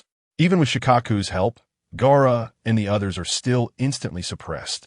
This is the murderous aura of the strongest puppet master in the ninja world. Over the years, Sasori has killed countless people, and all 100 puppets in his 100 machine manipulation are human puppets. He has even slaughtered more than one country. This murderous aura, created by blood debt, can even suppress tailed beasts. Except for Chinyu. Everyone feels as if they've fallen into an ice cave. Kakashi is shocked. He didn't even use his full strength just now? Shikaku also squints. This kid is not simple. Gaara asks, even you can't withstand it? Shikaku defends. Every time I come out, I haven't killed many people before being sealed. What else there to panic about? Murderous aura doesn't represent strength. Just beat him up and it's over. Sasori glances at Deidara, proudly asking, did you see that? Just as Deidara is about to praise him, his expression suddenly changes drastically. He feels a murderous aura that is countless times stronger than Sasori's pressing down, and Sasori's murderous aura is instantly shattered. Sasori's back is instantly drenched in cold sweat. How is this possible? He always thought his murderous aura could crush everyone. But he was slapped in the face by Chinyu. This murderous aura from Chinyu is inherited from Uchiha Madara. Although Sasori has slaughtered nations, he is far from the ninja world's Azura, Madara, who came from the Warring States period. Once Madara's murderous aura emerges, the entire place is instantly shocked. Kakashi and Gaara are also dumbfounded. He hasn't been in Konoha for 3 years. How does he have such terrifying murderous aura? Shikaku is also startled. Wow, this guy's indeed not simple. This murderous aura is not inferior to those two. Gaara is curious. Which two? Shikaku rolls its eyes. Who else could it be? Uchiha Madara and Senju Hashirama. Only against Gaara would it dare to be so arrogant. Hearing this, Gaara gasps. It's actually those two legendary figures. The Hokage is in a cheat mode. The Akatsuki organization is fighting over opponents, and Sasori summons the third Kazekage puppet. Coincidentally, Gaara and Kakashi, who have murderous auras, are super shocked, while Naruto, Sakura, and Temari, who have no murderous aura, don't react much. Sasori takes a deep breath, staring fixedly at Chinyu. Who exactly are you? Chinyu smiles and replies, the one who will kill you. Sasori coldly smiles. You're worth my full effort. After you die, you will become my best work. As he speaks, he licks his lips with a bloodthirsty look, looking at Chinyu like an art piece. Deidara explodes on the spot. Sasori, he is my opponent. I want to crush him to prove I'm stronger than Itachi. Sasori angrily retorts. You captured the Kazekage. This time it's my turn. Deidara refuses. The Kazekage can't compare to him? Sasori adds insult to injury. You broke your hand fighting the Kazekage, and you still want to fight him? The two argue openly, and Gaara's mouth twitches. How did he get caught in the crossfire? Shikaku gleefully says, "You've been looked down upon," then adds, "There are not many people in the ninja world who can compare to Chinyu." Deidara, embarrassed and angry, "That was my carelessness." Sasori stands firm. "I want to capture him and make him a puppet." The two directly turn on each other over the opponent. Gaara stares at Deidara, feeling very displeased after losing before. Shikaku smugly says, "Want revenge? This time I'll help you. It's a sure win." Gaara nods and tells Chinyu, "Brother-in-law, leave the clay to me." Before he finishes speaking, Sasori suddenly summons a humanoid puppet. That is. Upon seeing the humanoid puppet summoned by Sasori, Gaara's eyes suddenly widen, and he is dumbfounded on the spot. As the fifth Kazekage, he is quite familiar with the deeds and portraits of previous Kazekages. So, with just one glance, he recognizes that this is the third Kazekage. Temari's expression changes drastically. "Gaara, that seems to be Lord Third Kazekage?" Gaara solemnly says, "Exactly." "Nani? Is that the missing strongest Kazekage? Kakashi's pupil's contract. How could he be here?" Gaara thinks. It seems he was turned into a puppet by Sasori. Human puppet.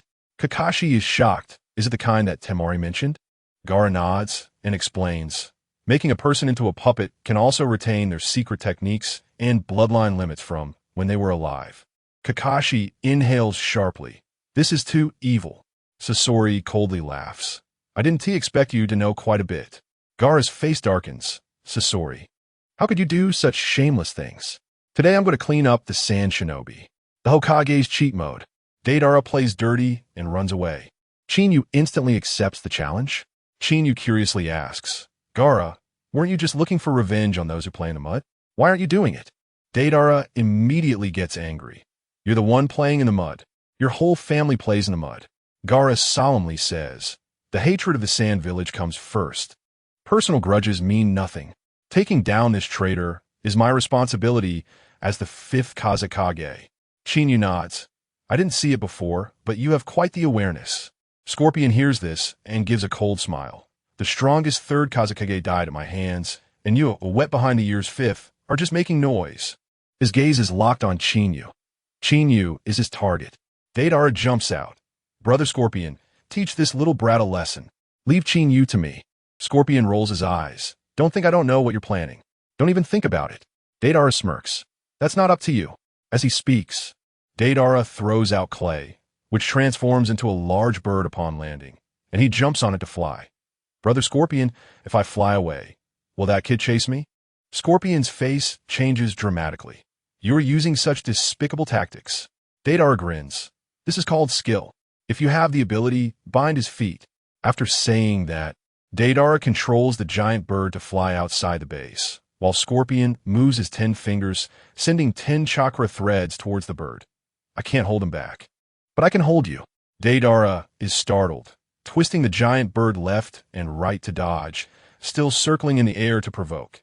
"Chinyu, if you have the guts, come outside and compete with me." Chinyu laughs. "If you insist on seeking death, I'll fulfill your wish. I've been annoyed by this chatterbox for a long time." Naruto shouts, "You don't need to do anything, I'll handle it." Chinyu glances sideways. "What jutsu can you use to hit him? With Shuriken?" Naruto is taken aback by the question, awkwardly scratching his head. "Then I'll deal with that guy over there."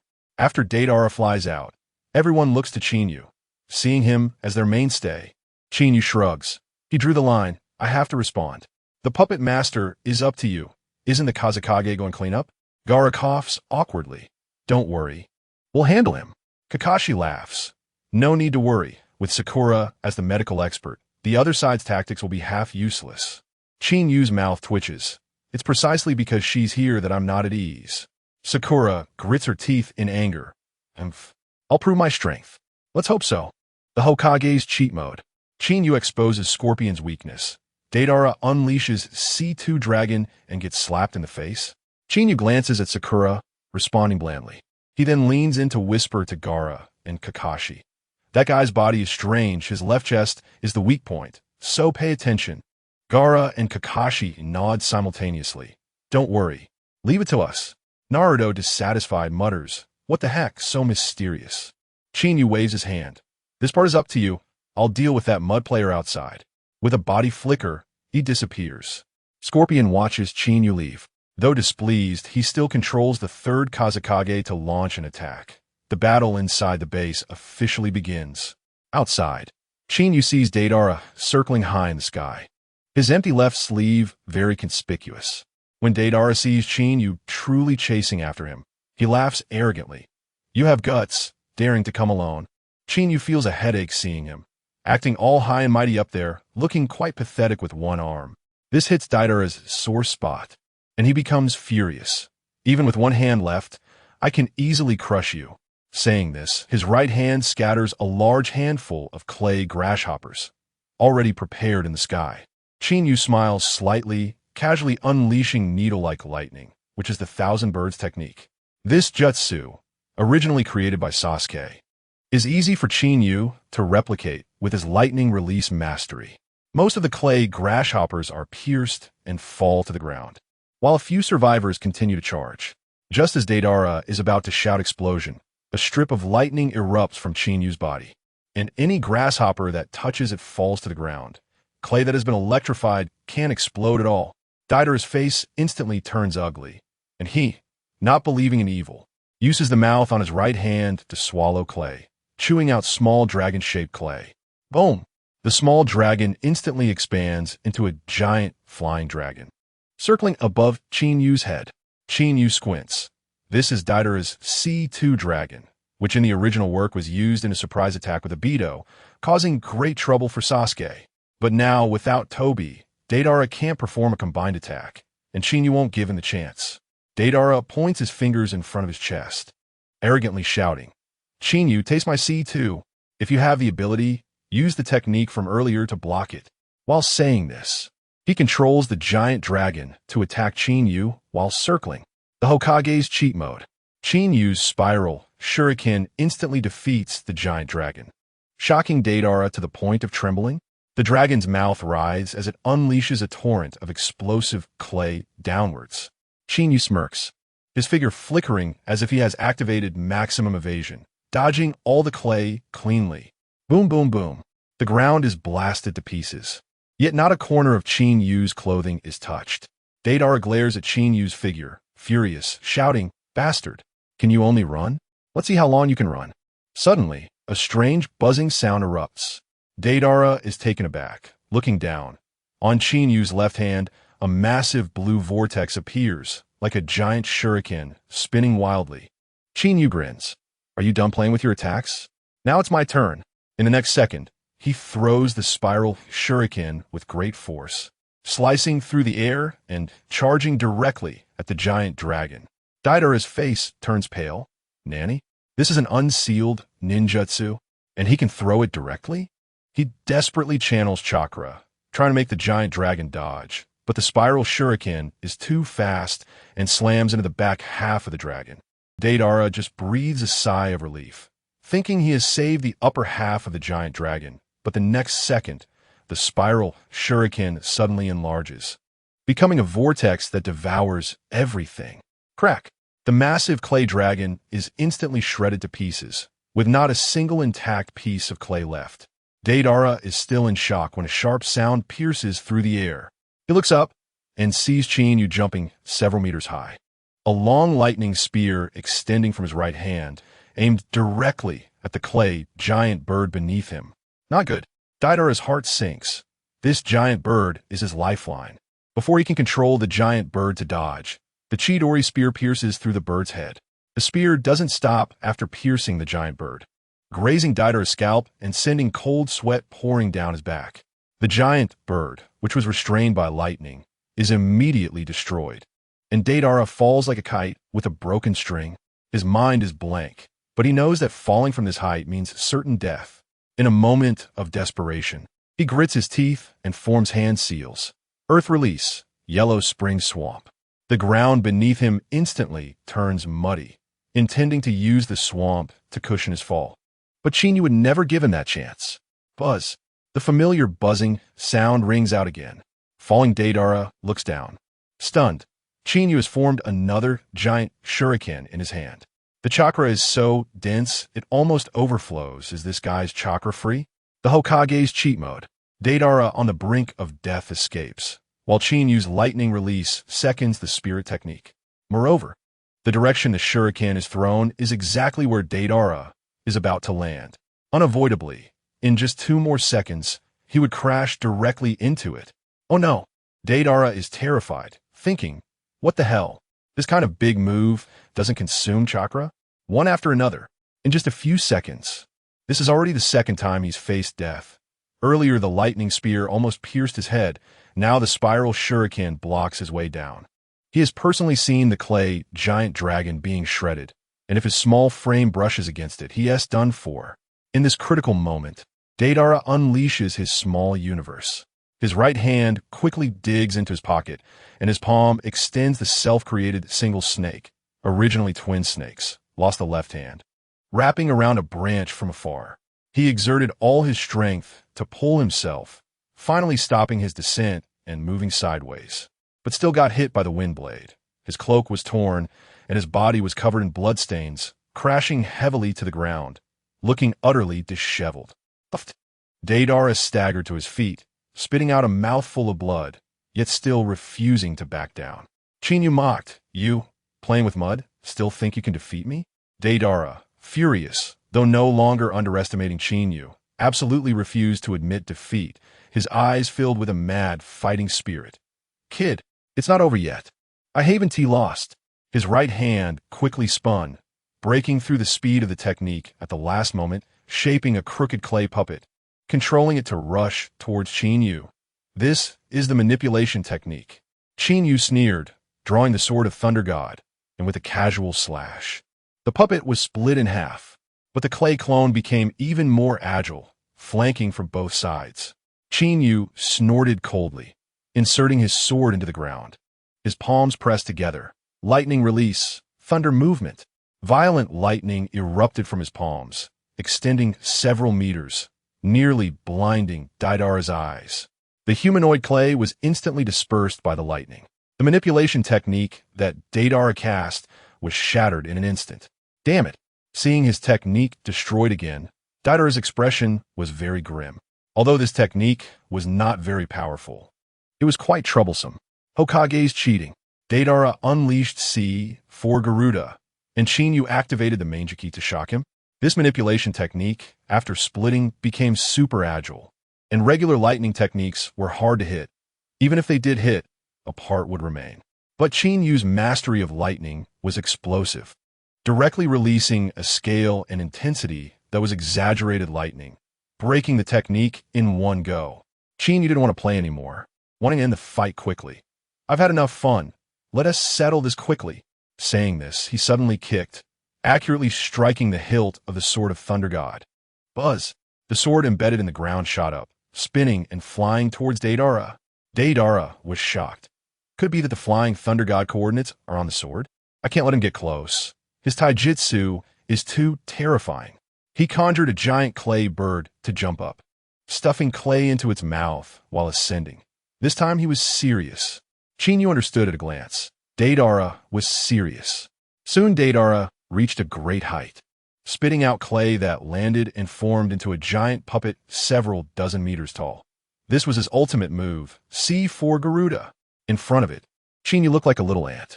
Deidara shouted from high above, "Qinyu, catch this big gift."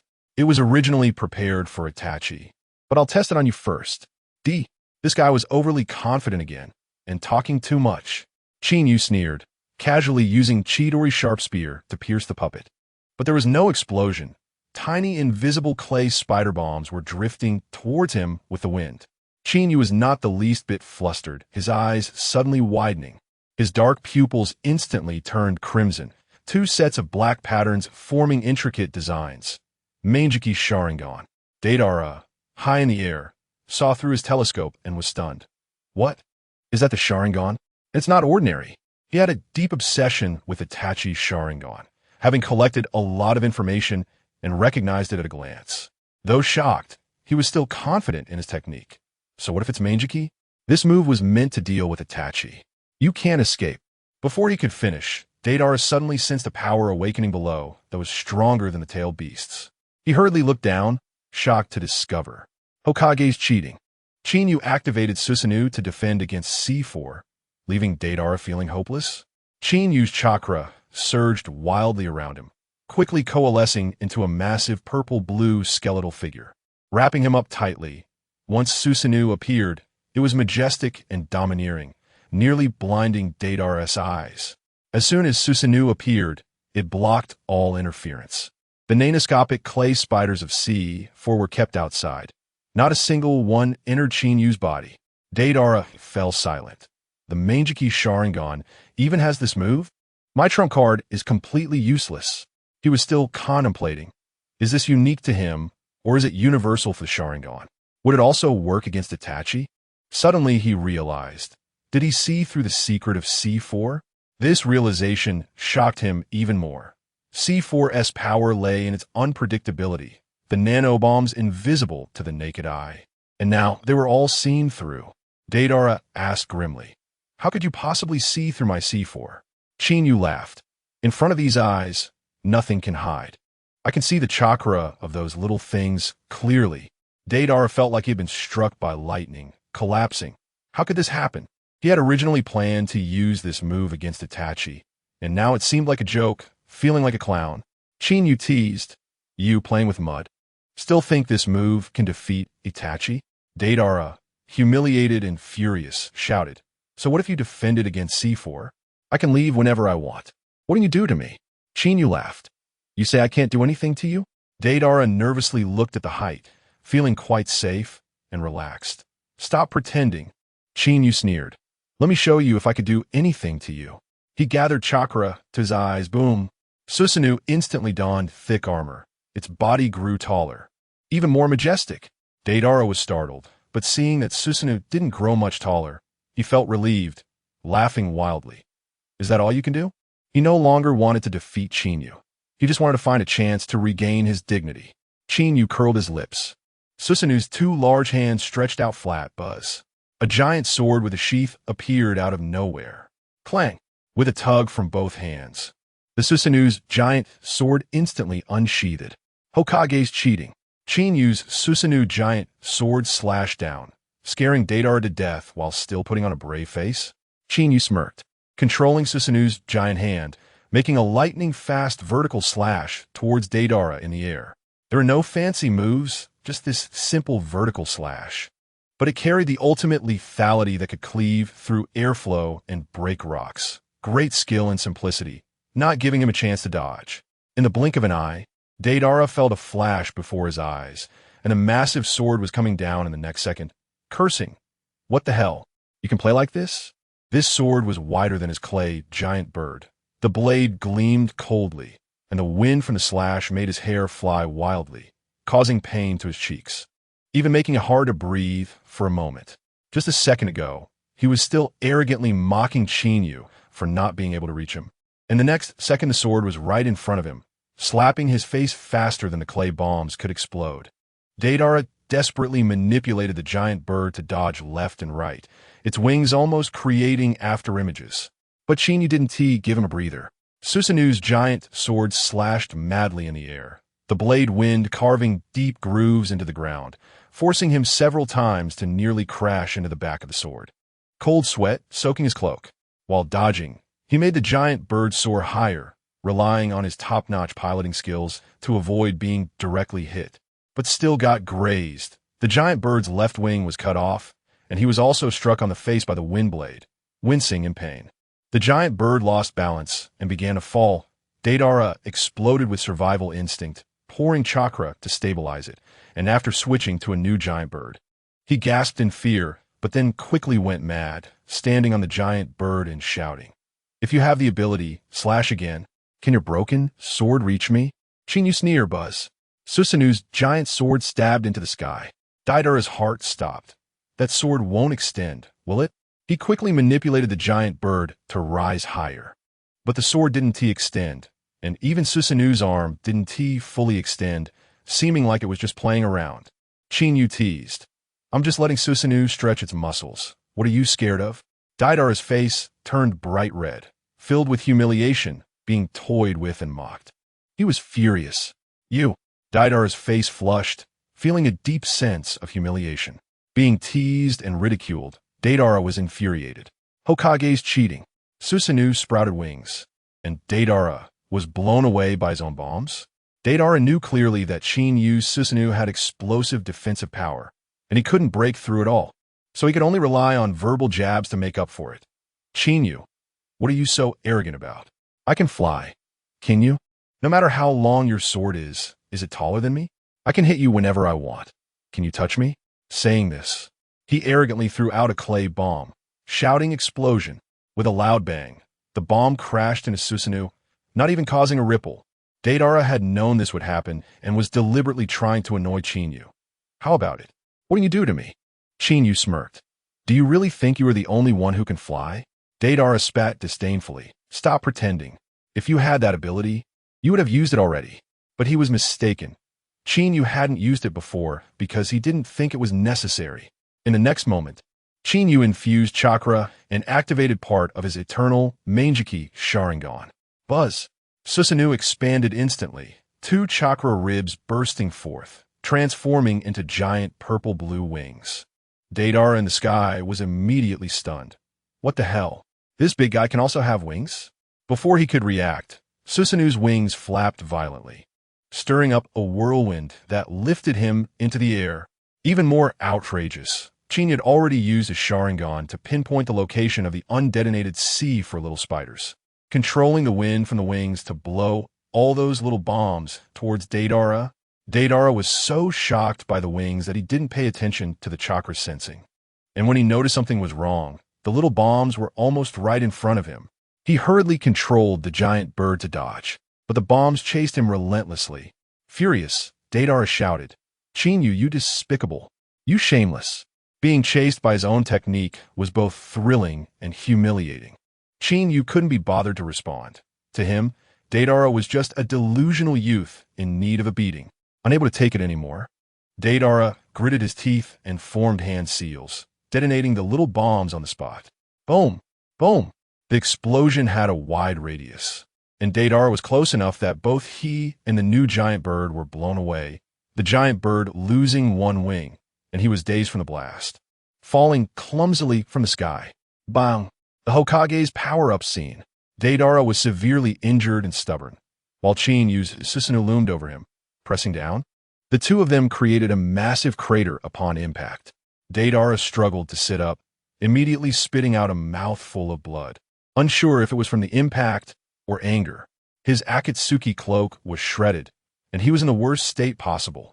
Qinyu controlled Susanoo, hovering 5 meters above the ground, looking majestic like a deity, coldly staring down at the collapsed Deidara.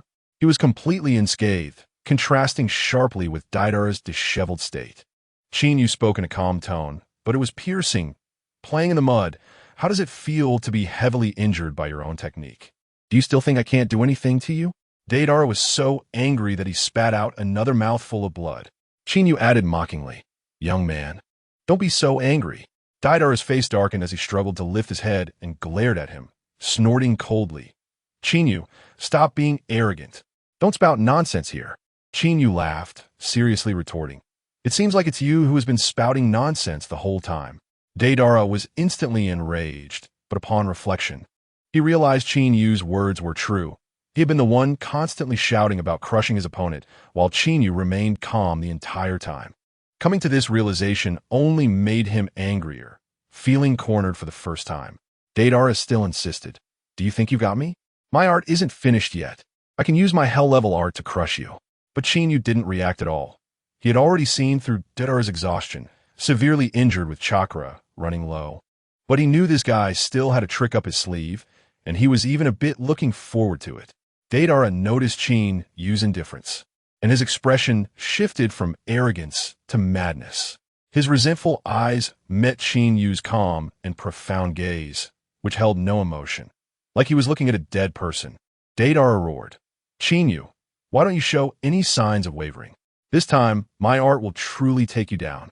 Qinyu still remained unresponsive, floating in midair. Coldly observing, Deidara completely exploded, Just this look is infuriating. It's the same gaze as Uchiha Itachi. Those composed eyes are so irritating, completely disregarding my art. I can't forgive those eyes. Seeing my art garner no at all, I must crush it. He was already severely injured, and after shouting for so long, he was panting heavily. Chinyu simply scoffed. Boring tricks. The scene suddenly turned eerily silent. 3 seconds later, Deidara suddenly burst into mad laughter. Chinyu, you underestimate me too much. Unforgivable. But today, you are fortunate to witness my ultimate art. Saying this, he tore off his tattered shirt, revealing a strange seal on his left chest with stitches at the center. He used his remaining right hand to press against his chest, pulling off the stitches with his palm. Suddenly, the stitched gap violently opened. A thick tongue extended out. The Hokage's power-up scene. Deidara self-destructs and is devoured, while Chinyu's Mangeki ability wreaks havoc. Upon seeing Deidara tear off his shirt, Chinyu instantly thought of the Akatsuki's fatal law of undressing. This law was about to be proven true. At this moment, Deidara showed no fear, wearing a crazed smile on his face as his right hand pulled out a large lump of clay and stuffed it into the mouth on his left chest. A hissing, eerie sound began, and after consuming the clay, black lines suddenly erupted all over Deidara's body. Chinyu understood that this was explosive chakra mixed into his meridians. With black lines crawling all over his face, Deidara shouted madly, "This is my ultimate art. I'm going to self-destruct. Death will make me become art itself." With an unprecedented explosion, I will leave an eternal scar on the ground.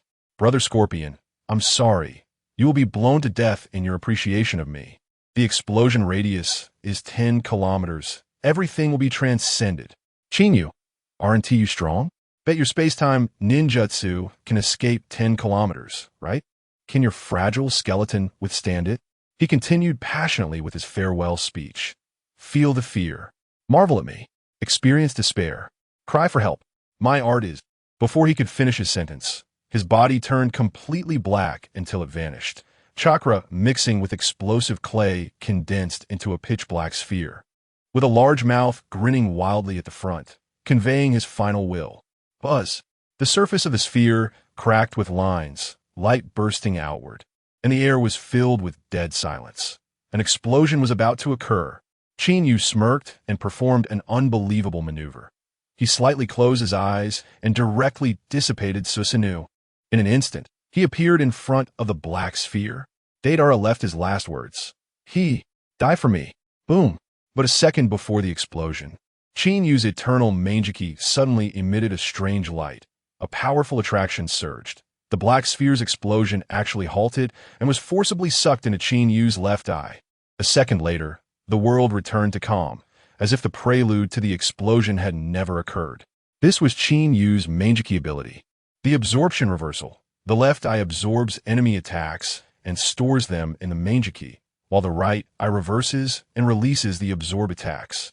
While other Sharingan only have one ability, Chinyu's Mangeki, opened through the system, had its abilities doubled. Although this technique consumed chakra and ocular power, had a long cooldown, and could only absorb ninjutsu, not useful against jinjutsu or taijutsu, it was still incredibly effective in creating chaos. After dealing with Deidara, Chinyu casually tossed his god robe, his figure instantly disappearing, reappearing at the Akatsuki base, standing beside Naruto.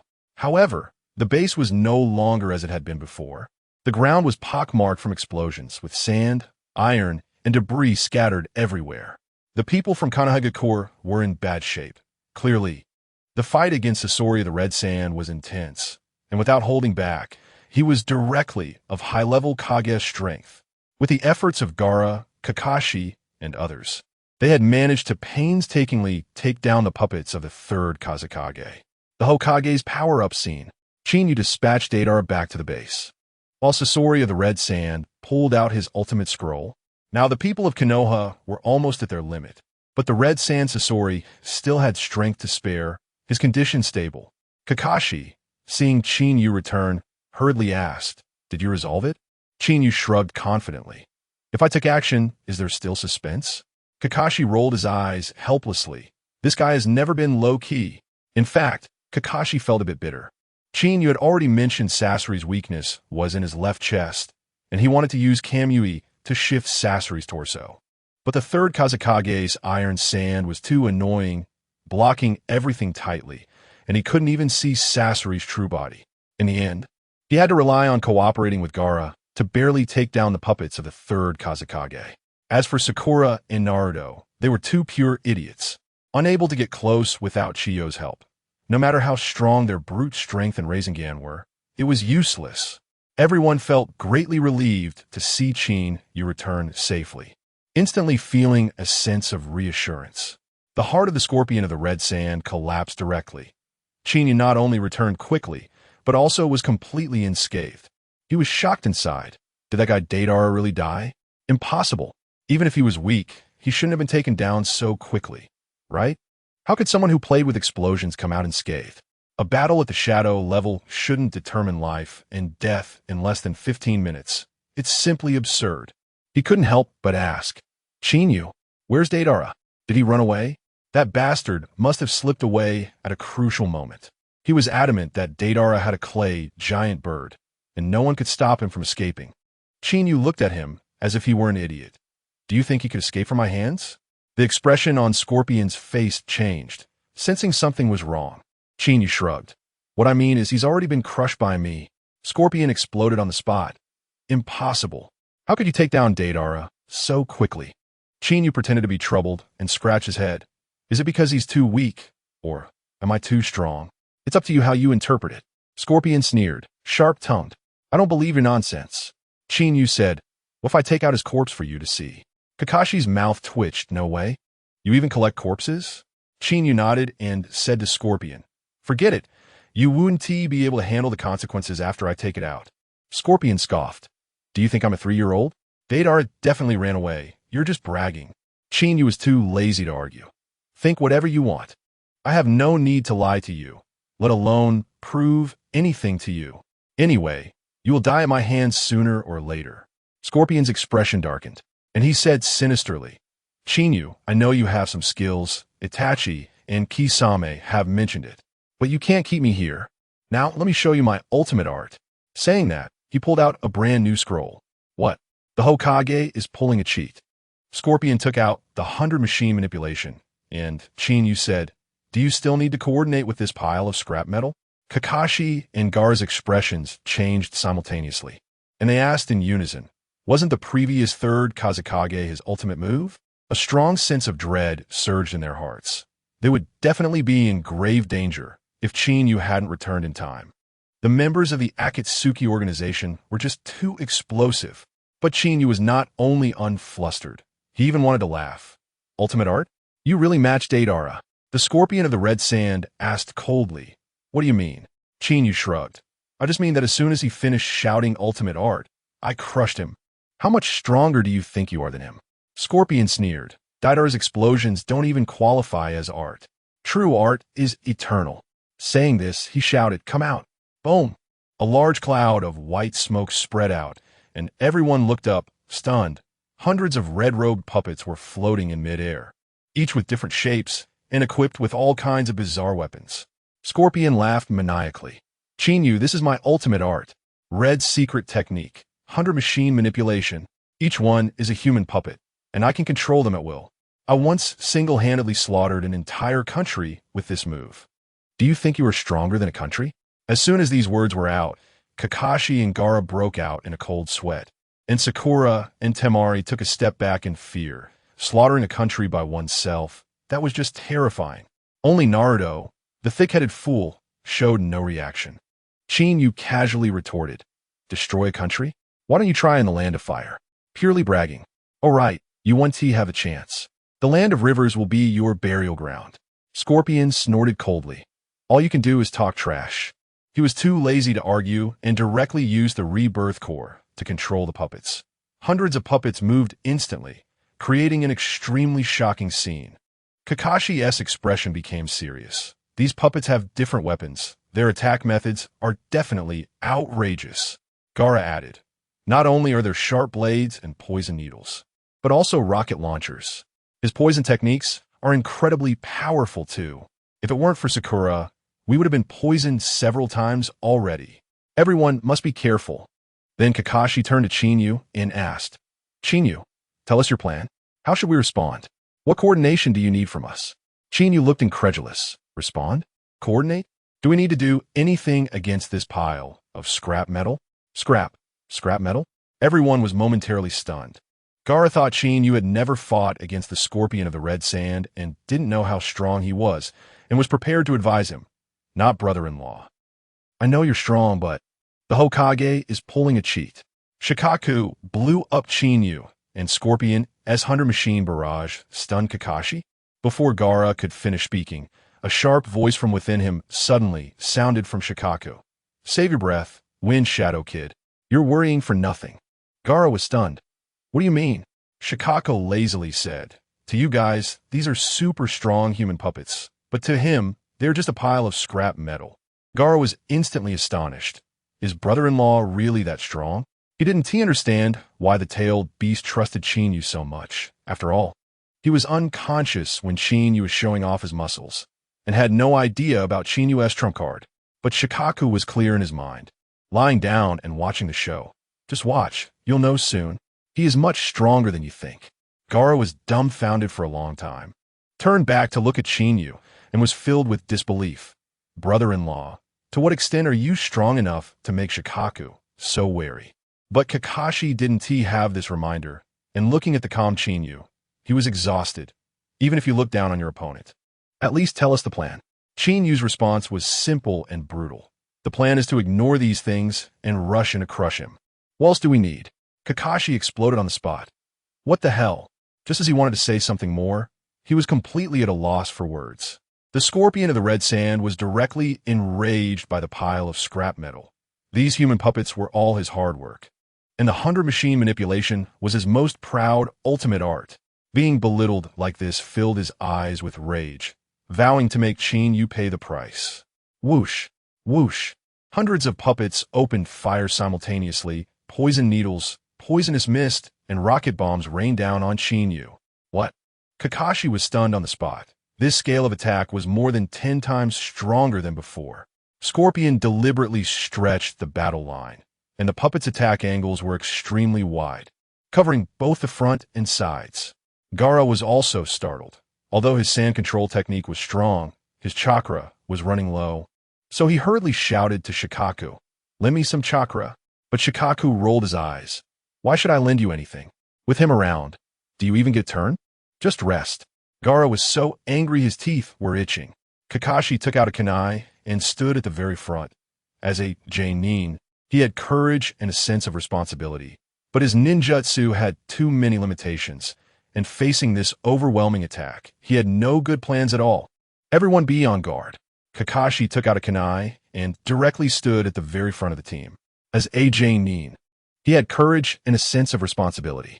However, his ninjutsu had great limitations, and he had no good way to deal with this overwhelming attack. The Hokage is pulling a cheat. Chinyu opened his Susanoo to withstand the 100 machine, and Scorpion was furious and outputting madness.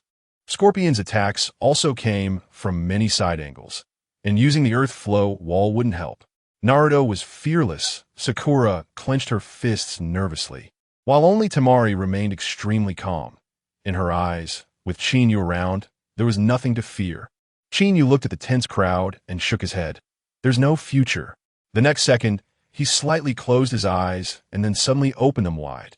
Shikaku inside Gaara was excited and wary, shouting, "Here it comes." Gaara was confused. What is coming?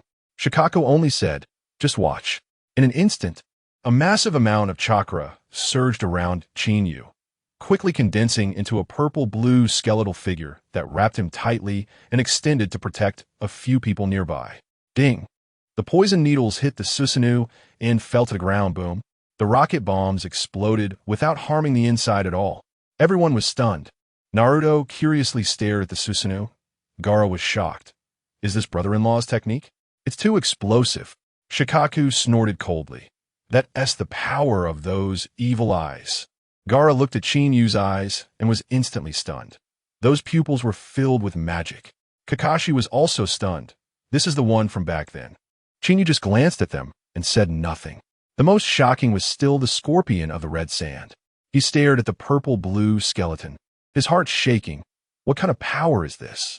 He initially thought the first wave of attacks would take down half of the opponent, but instead, he achieved nothing. Qinyu smirked sarcastically. Is this your ultimate art? Scorpion immediately flew into a rage. He usually didn't care about insults, but he absolutely couldn't tolerate anyone belittling his puppet art. He roared, "Stop showing off your tongue." He frantically activated the regeneration core, controlling the puppets to charge towards Susanoo, clawing and attacking from all angles with knives and axes. But Susanoo didn't budge. Qinyu continued to mock. Is this all you've got? Even Sakura isn't nervous. She thinks this purple-blue giant is super reliable. Scorpion gritted his teeth. How long can you hold on? He guessed this move consumed a lot of chakra and couldn't last long. His analysis was correct. Susanoo drained chakra and eyesight heavily. And even Sasuke couldn't hold out for long without the eternal Mangeki Sharingan. However, Chiyo's scorpion underestimated Qinyu. For Qinyu, chakra was fundamentally not an issue. Hokage's cheat mode. Qinyu with Sage Body Eternal Mangeki. Can he shatter dozens of puppets with one strike? Qinyu had a Sage Body constitution, with an absurdly large chakra reserve. As for the consumption of eyesight, sorry, the system's Eternal Mangeki allows for whatever he wants. Qinyu smiled. I think holding on until you die shouldn't be a problem at all. Shikaku sighed inside Gar's body. No wonder he has two kinds of cheats. His sharp tongue is so fresh and refined. Gar also nodded. Indeed, always improving, never surpassed. Shikaku rolled his eyes. You should be grateful he's not a bad person and hasn't shown hostility towards you. Gar agreed. I realized that 3 years ago. Luckily, I didn't offend him too much, or Tsunade would be in trouble. Shikaku rolled his eyes. Don't be ridiculous. You should be most grateful for having a good sister. Gaara was instantly speechless, falling silent. After hearing Qinyu's words, Chiyo's scorpion was directly enraged. You little brat. Just a hard turtle shell. What are you bragging about? I can't do anything to you, and you can't do anything to me. Qinyu just smiled. The next second, Susanoo's large hand stretched out. Buzz. A gigantic chakra blade appeared out of nowhere, clang. Susanoo's big sword was drawn, a simple horizontal slash with explosive power. The purple-blue glow flashed, almost blinding everyone. What? Scorpion instantly sensed something was off and hurriedly controlled the puppets to retreat.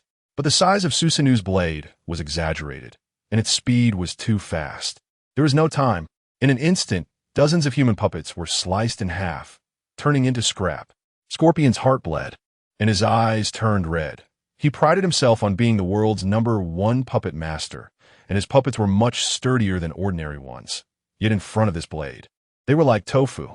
He shouted inwardly, what kind of move is this? Why is it so perverse? Strong defense is one thing, but the attack is also ridiculous. Qinyu didn't give him a moment to sigh. Susanoo's right hand flipped, and the big sword swung towards the puppets again. The blade's wind howled. Scorpion was startled and quickly regained his composure to control the puppets to retreat. This time, he wasn't cut, but his mentality was shattered.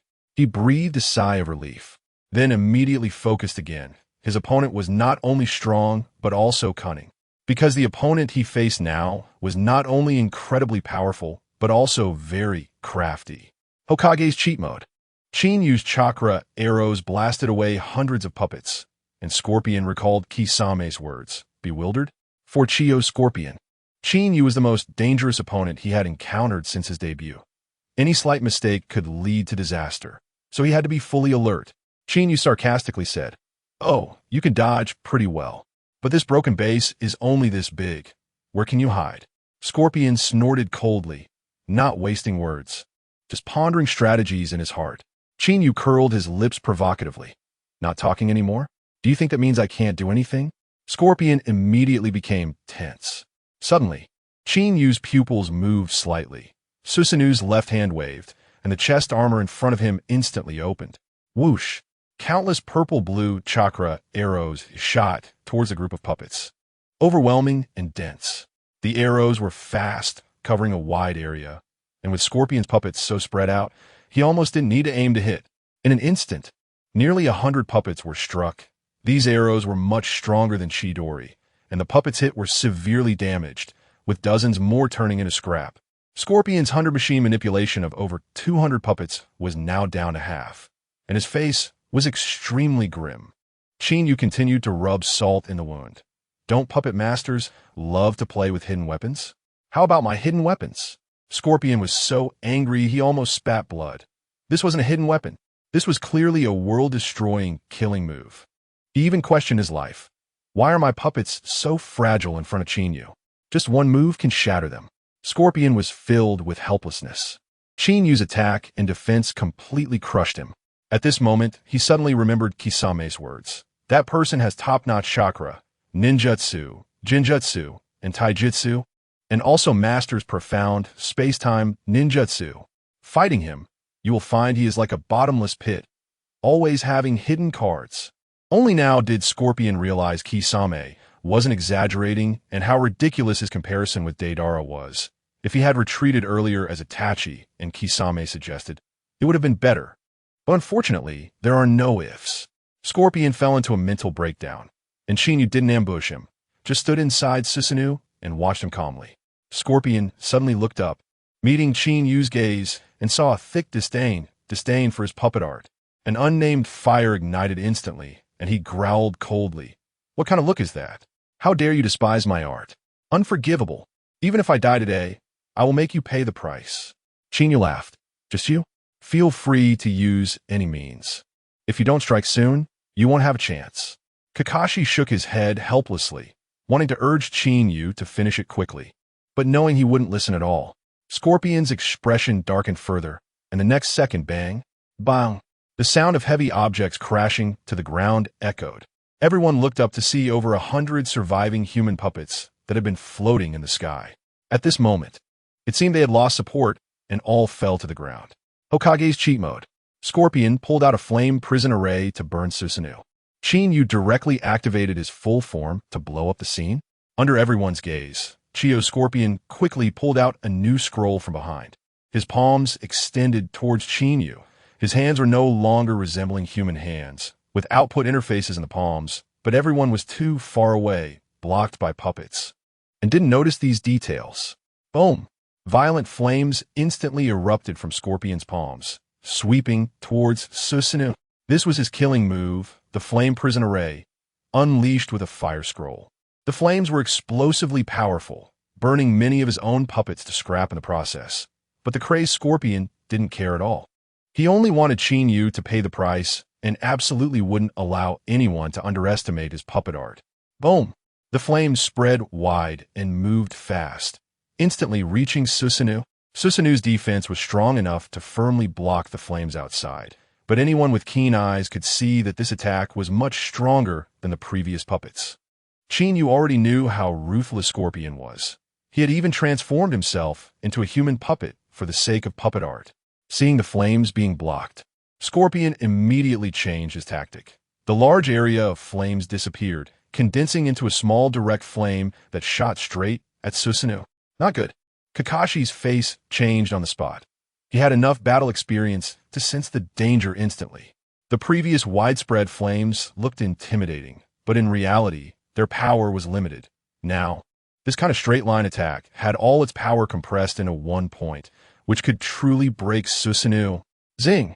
The flame struck Susanoo, and the impervious Susanoo actually emitted a melting sound, seemingly about to be broken.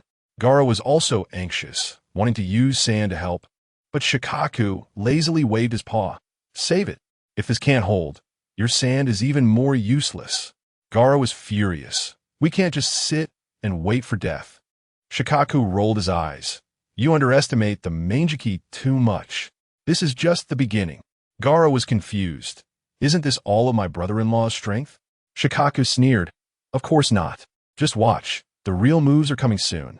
Gaara swallowed hard, filled with anticipation. The most calm one in the field was Qinyu. Looking at the Susanoo that was about to break, he curled his lips.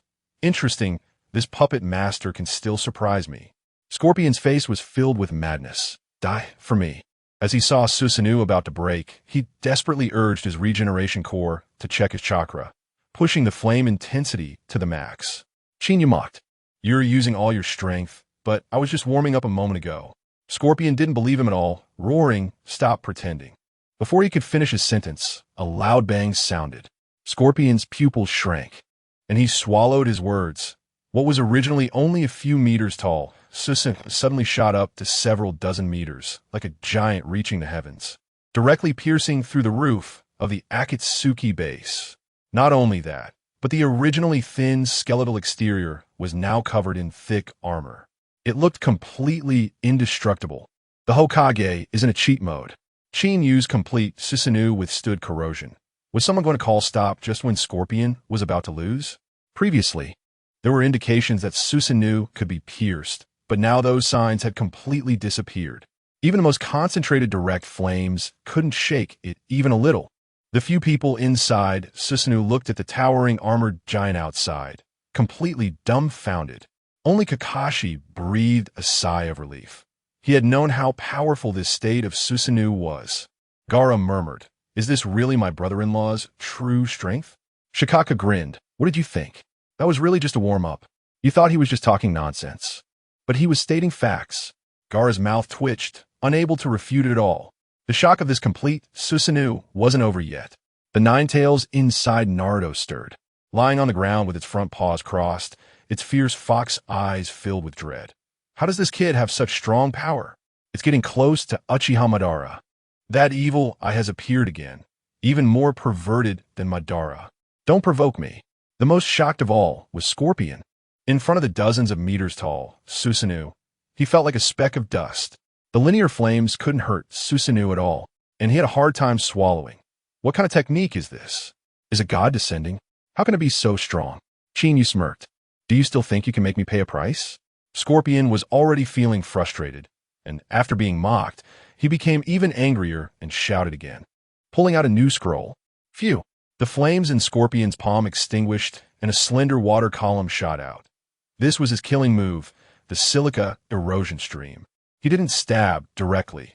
Instead, he raised both hands over his head, and the water column shot into the sky, piercing through the roof of the Akatsuki base, even slicing through the clouds above. Then he lowered his arms, and with a hiss, the corrosive water column split the roof of the base in half, finally striking Susanoo. Susanoo was corroded and started emitting steam, but before the water column could advance further, the corroded area automatically repaired itself. No matter how mad Scorpion was to add chakra, the water column couldn't advance an inch. Kinyu sneered, "Is this all you've got? If there are no new surprises, you can die." Clang! The Susanoo's great sword was drawn again, and along with Susanoo, it lengthened. Now this distance was more than enough to reach Scorpion. Buzz! The sound of the sword wind was clear. Scorpion's pupils shrank in fear, and he hurriedly stopped the water column and dodged to the side. Boom! The sword struck the ground with a huge sound. Scorpion dodged quickly, but was still grazed, and his right arm was cut off halfway. Fortunately, he had transformed into a human puppet, not spilling a drop of blood. Swish! Kinyu casually waved, and the Susanoo's great sword slashed again toward Scorpion. Oh no! Scorpion's face changed drastically. This time the sword was too close, and he couldn't dodge at all. The enormous sword kept enlarging in his pupils, and death was drawing nearer. Just then, an urgent elderly voice suddenly came from the side. Wait. The Hokage is in a cheat mode. Kinyu's sword was about to slice Scorpion's regeneration core, and Chiyo was kneeling on the ground, expressing her apologies to the stunned crowd. Kinyu's great sword would never stop just because someone wanted it to, and especially now. It couldn't be stopped even if he wanted. Whoosh! A shadow rushed past quickly, blocking in front of the great sword, but in front of Susanoo's great sword. It was like tofu, directly sliced in half. The sword's momentum did not diminish and struck straight toward Scorpion's left chest regeneration core, his biggest weakness. Boom! In front of everyone, Susanoo's great sword struck Scorpion. The left chest regeneration core was instantly shattered. Scorpion's pupils shrank, life fading away, before he died. He looked to the side. A gray-haired figure was rushing over. He murmured "Grandma," and then completely lost his breath. Scorpion. The rushing Chiyo's eyes were filled with sorrow, her voice full of grief. She held Scorpion's corpse, tears streaming down her face. As a puppet master, she instantly saw that Scorpion had transformed himself into a human puppet. Her eyes filled with guilt. Seeing the scattered hundreds of puppets and the third Kazekage's puppet, she was even more shocked. Scorpion, how could you? As she spoke, she completely lost control, holding the corpse and crying bitterly. Chinyu saw the battle was over and casually dispersed Susanoo. Temari whispered to Gaara, I really didn't expect Lady Chiyo to personally come out. Gaara nodded. Her biggest wish over the years has been to see her grandson one last time, but unfortunately now. Kakashi asked curiously, Who is this person? Gaara replied, She is the advisor of Tsunade, Lady Chiyo, and also Scorpion's grandmother. Temari added, She must have come after receiving news from the summoning dogs, knowing that Scorpion was the one who captured you. Kakashi suddenly understood. Gaara called Temari. Come with me to take a look. The siblings walked to Chiyo's side. Gaara bowed. The kid was incompetent and was captured. I trouble you to come. Chiyo was too busy crying to respond. Shikaku spoke from within Gaara. Was this old lady the one who sealed me inside you back then? Don't you hate her? Gaara replied indifferently. I hated her before, but I don't hate her now. I don't even hate my father, let alone her, since she did it for Tsunade.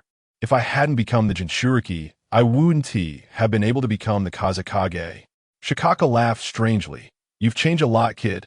Temari advised. Lady Chiyo. He is no longer the grandson you remember. Please grieve. Chiyo stared blankly for a long time, murmuring, Scorpion, I'm sorry. I must save you today.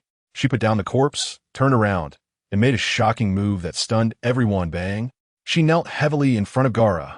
Gaara was startled and quickly tried to help her. Grandma Chiyo, what are you? Chiyo said heavily, Kazekage-sama, I apologize on behalf of my grandson. And I apologize to the Sand Shinobi. This child assassinated the third Hokage and even captured you. He truly bears deep sins.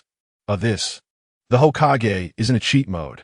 Chiyo wants to sacrifice her life to resurrect Scorpion, and Chinyu's words determine life and death. Gaara waved his hand. Yes, already dead. The grudges are settled. Please don't blame yourself too much. But Chiyo shook her head vigorously. I must speak. I beg you to forgive him, to pardon him. Gaara hurriedly said, I have already forgiven him. Please get up. Chiyo tightly grasped his sleeve, her old eyes flashing with surprise. Really? After Gaara nodded, she was overjoyed and softly said to Scorpion's corpse, Scorpion, Kazekage-sama has forgiven you. Grandma will save you now. Temari was stunned. Grandma Chiyo, please grieve. He really is dead. Chiyo didn't even turn back. I have researched a secret technique. The dead can be revived. Huh? Gaara and Temari were shocked on the spot, their eyes filled with curiosity and a desire for resurrection. Can resurrecting the dead really be done? Chiyo affirmed. If I say it can be done, then it can be done. Her withered hands caressed Scorpion's face, as if trying to engrave his appearance into her heart. Temari suddenly realized. This kind of technique must have a price, right? Chiyo smiled. Of course, reversing life and death requires a price, but it's not too big. Just as the two breathed a sigh of relief, Chiyo's next words caused an uproar. But it's just my old life. Gaara immediately refused. Grandma Chiyo? Absolutely not. Chiyo waved her hand. No need to persuade. My mind is made up. I've lived this long. I'd rather use my frail body to exchange for my grandson's life. Hoping he will repent. Temari and Gaara frowned, unsure how to persuade her. Shikaku suddenly sneered. This old lady does have a soft side. But Kazekage kid, you can't stop her. Does she think just asking for your forgiveness is enough? If she revives Chinyu, he stab him again, and they reunite underground. Gaara was startled. Are you saying my brother-in-law? Shikaku coldly huffed. He is not a good person. Without his consent, reviving that puppet kid is just a fool's errand. Gaara came to his senses and quickly whispered a few words to Chiyo. Chiyo's eyes widened in shock. She hadn't expected that reviving her grandson would require the consent of the young ninjas from Konoha, but recalling the previous Susanoo and the Shatter Puppets, she felt a sense of dread and sighed. Well, fine. Temari and Gaara supported her as they approached Chinyu, and Chiyo stared intently at Chinyu, trying to gauge him. Temari hurriedly explained, and Chinyu chuckled softly, so they were worried that Scorpion would act against them after being revived. Chinyu said, You're overthinking it. I have no deep grudges against him. He's dead, and our debts are settled. Whether he comes back or not has nothing to do with me. But let me say this up front. If he comes back and remains obstinate, don't blame me for taking action." Chiyo chuckled upon hearing this, her eyes flashing with a hint of something unusual, and she couldn't help but sigh. Konoha is truly exceptional. The Hokage has such an advantage. Chiyo sacrifices to revive Scorpion, while Kinyu holds hands with Temari, leaving the onlookers dumbfounded. Chiyo lamented, "Konoha had the first Hokage and Madara in the early years, then the Sannin and the fourth Hokage, and now there's you, Kinyu. Each one surpasses their peers. I truly envy my old self." She felt a mix of envy and helplessness. Sand ninjas were too far behind Konoha. They had barely produced the third Kazekage and Scorpion, only to end up with one dead and the other a traitor. Kinyu smiled. There's no need for the old predecessors to belittle themselves. But in the next moment, he revealed his true nature. It's fine that you sand ninjas have fewer talents. As long as you produce beauties, that's enough. As he spoke, he playfully grabbed Temari's hand. In public, Temari blushed deeply and, after a few token protests, bowed her head and allowed him to hold her hand. Chiyo, who had lived for so long, couldn't keep up with Chinyu's train of thought, but suddenly felt relieved. Temari has such good taste. The sand ninjas of this generation are stable. Previously reluctant about Temari marrying into Konoha, she now felt this choice was wise and patted Temari's shoulder with deep meaning. Chiyo didn't waste any more words with Kinyu and turned to walk towards Scorpion's corpse, with the crowd curiously following to observe the technique that could reverse life and death. She took out 2 scrolls from her pocket, and with a bang, the left one summoned the puppets of Scorpion's parents from his childhood, and with another bang, the right one summoned 10 bizarre puppets from the puppet master of the 10 series. Then she pressed her palms together, gathering blue chakra in her palms. This was the forbidden technique she had researched for many years, self-reincarnation. She squatted down and pressed her hands on Scorpion, calmly explaining, "Lord Kazekage, I will erase Scorpion's puppet body and give him a new physical form. Please convey to him that true puppet art lies in the soul. Human puppets are a misguided path. Even without a human puppet, he is still the best puppet master in the ninja world. I will leave his parents' puppets and the 10 from the Puppet Master series for him, allowing him to return to the Sand Village to atone." Gaara and Temari listened with choked emotions, but Chiyo did not respond, only looking kindly at Scorpion. "Little Scorpion, if my death can awaken you, I hope you will reform." Finally, the blue light surged.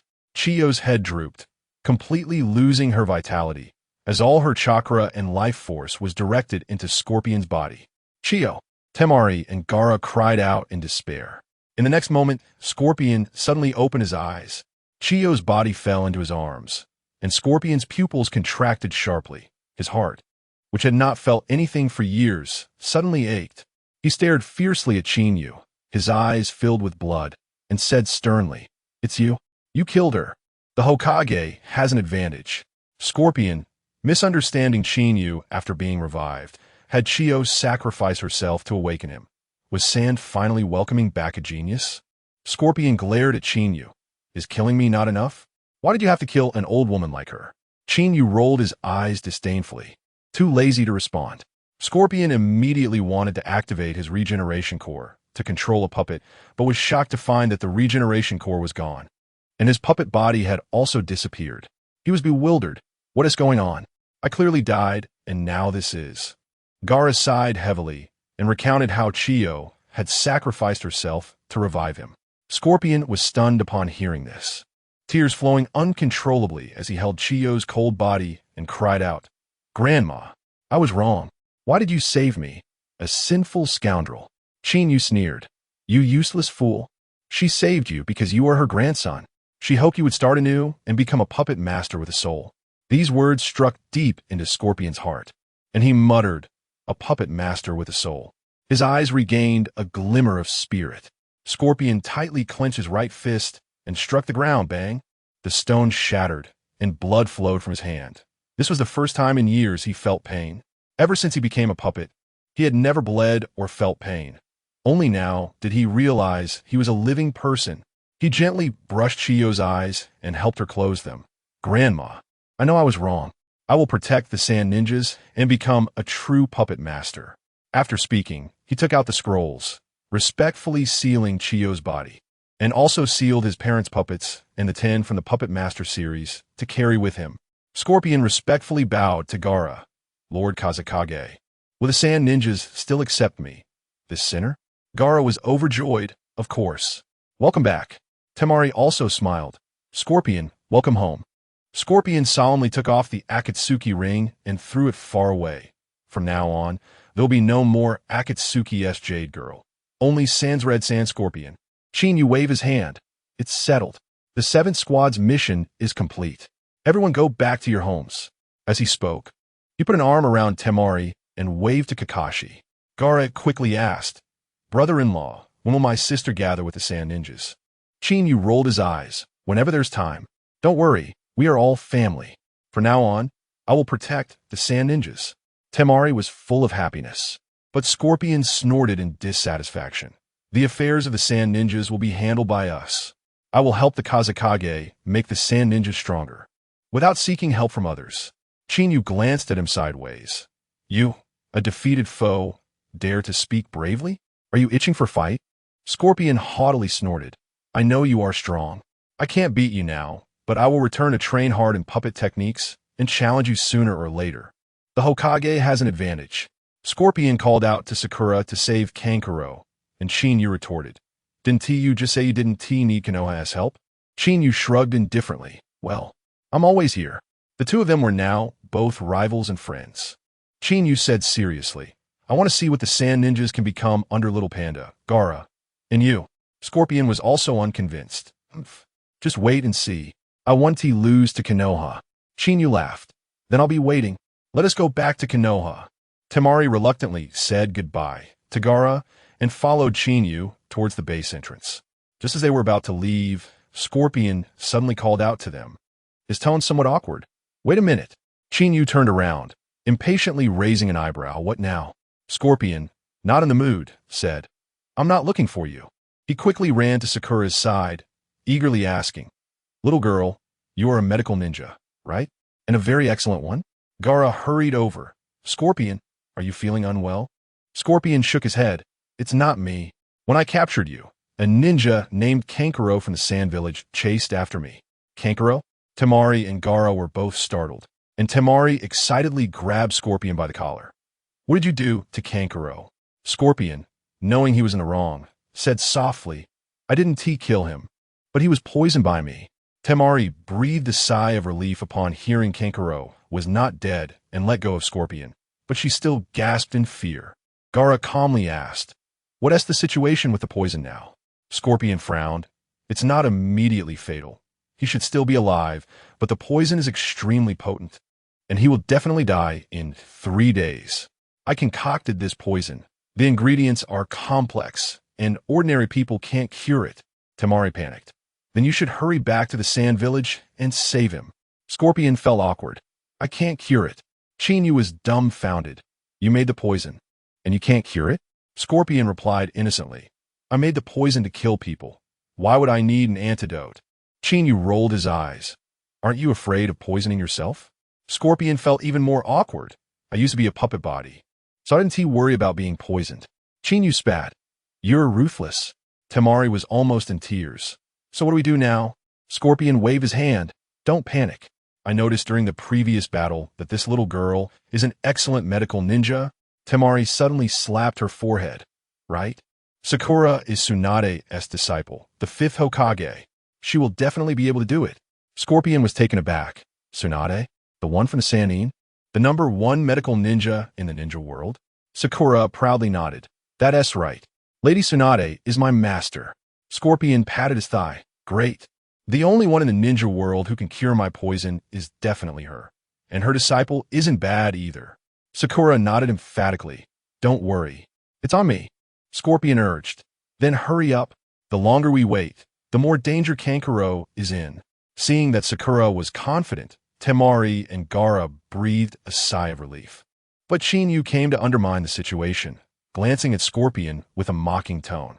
Who was just boasting that we don't need Konoha's help. Is your face hurting now?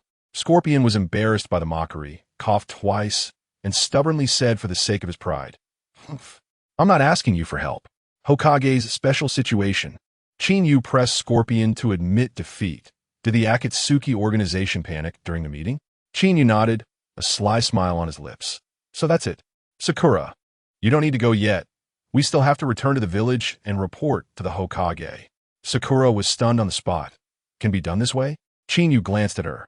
As a ninja, you must first obey orders. Besides, that guy, Kankuro, is a sand ninja, and I don't have a good impression of him. Scorpion was so angry that his hand shook, almost spitting blood. He never expected Chinyu to be so shameless, blocking the medical ninja from saving people at such a time. But he couldn't fight or argue back. The situation was stronger than the individual, and he still needed to ask for help, so he could only lower his head and admit defeat. I was wrong. The sand ninja still needs to ask Konoha for help when necessary. Chinyu's scheme succeeded, and he sneered. That's more like it. While speaking, he patted Scorpion's shoulder, and Scorpion hated it inwardly. Just wait until I defeat you in the future. I will make you pay. Seeing that the proud Scorpion had admitted defeat, Chinyu was in a good mood and waved his hand to change the order. All right, Sakura, you go with them. The rest of you come back to Konoha with me. Temari was worried about Kankuro, opened her mouth, but didn't say anything. Chinyu reassured her, don't worry. Sakura is Tsunade's disciple. That guy won't die. If she can't handle this, she'll lose Tsunade's face. You won't be able to help by following her. So it's better to come back to Konoha with me. Sakura gritted her teeth, cursing inwardly. This bastard, always targeting me whenever there's a chance. Gaara also persuaded Temari, and she finally nodded in agreement. Chinyu took Temari, Kakashi, and Naruto back to Konoha, while Gaara hurried to save Kankuro, making a large sand mount to carry Scorpion and Sakura towards the sand ninja.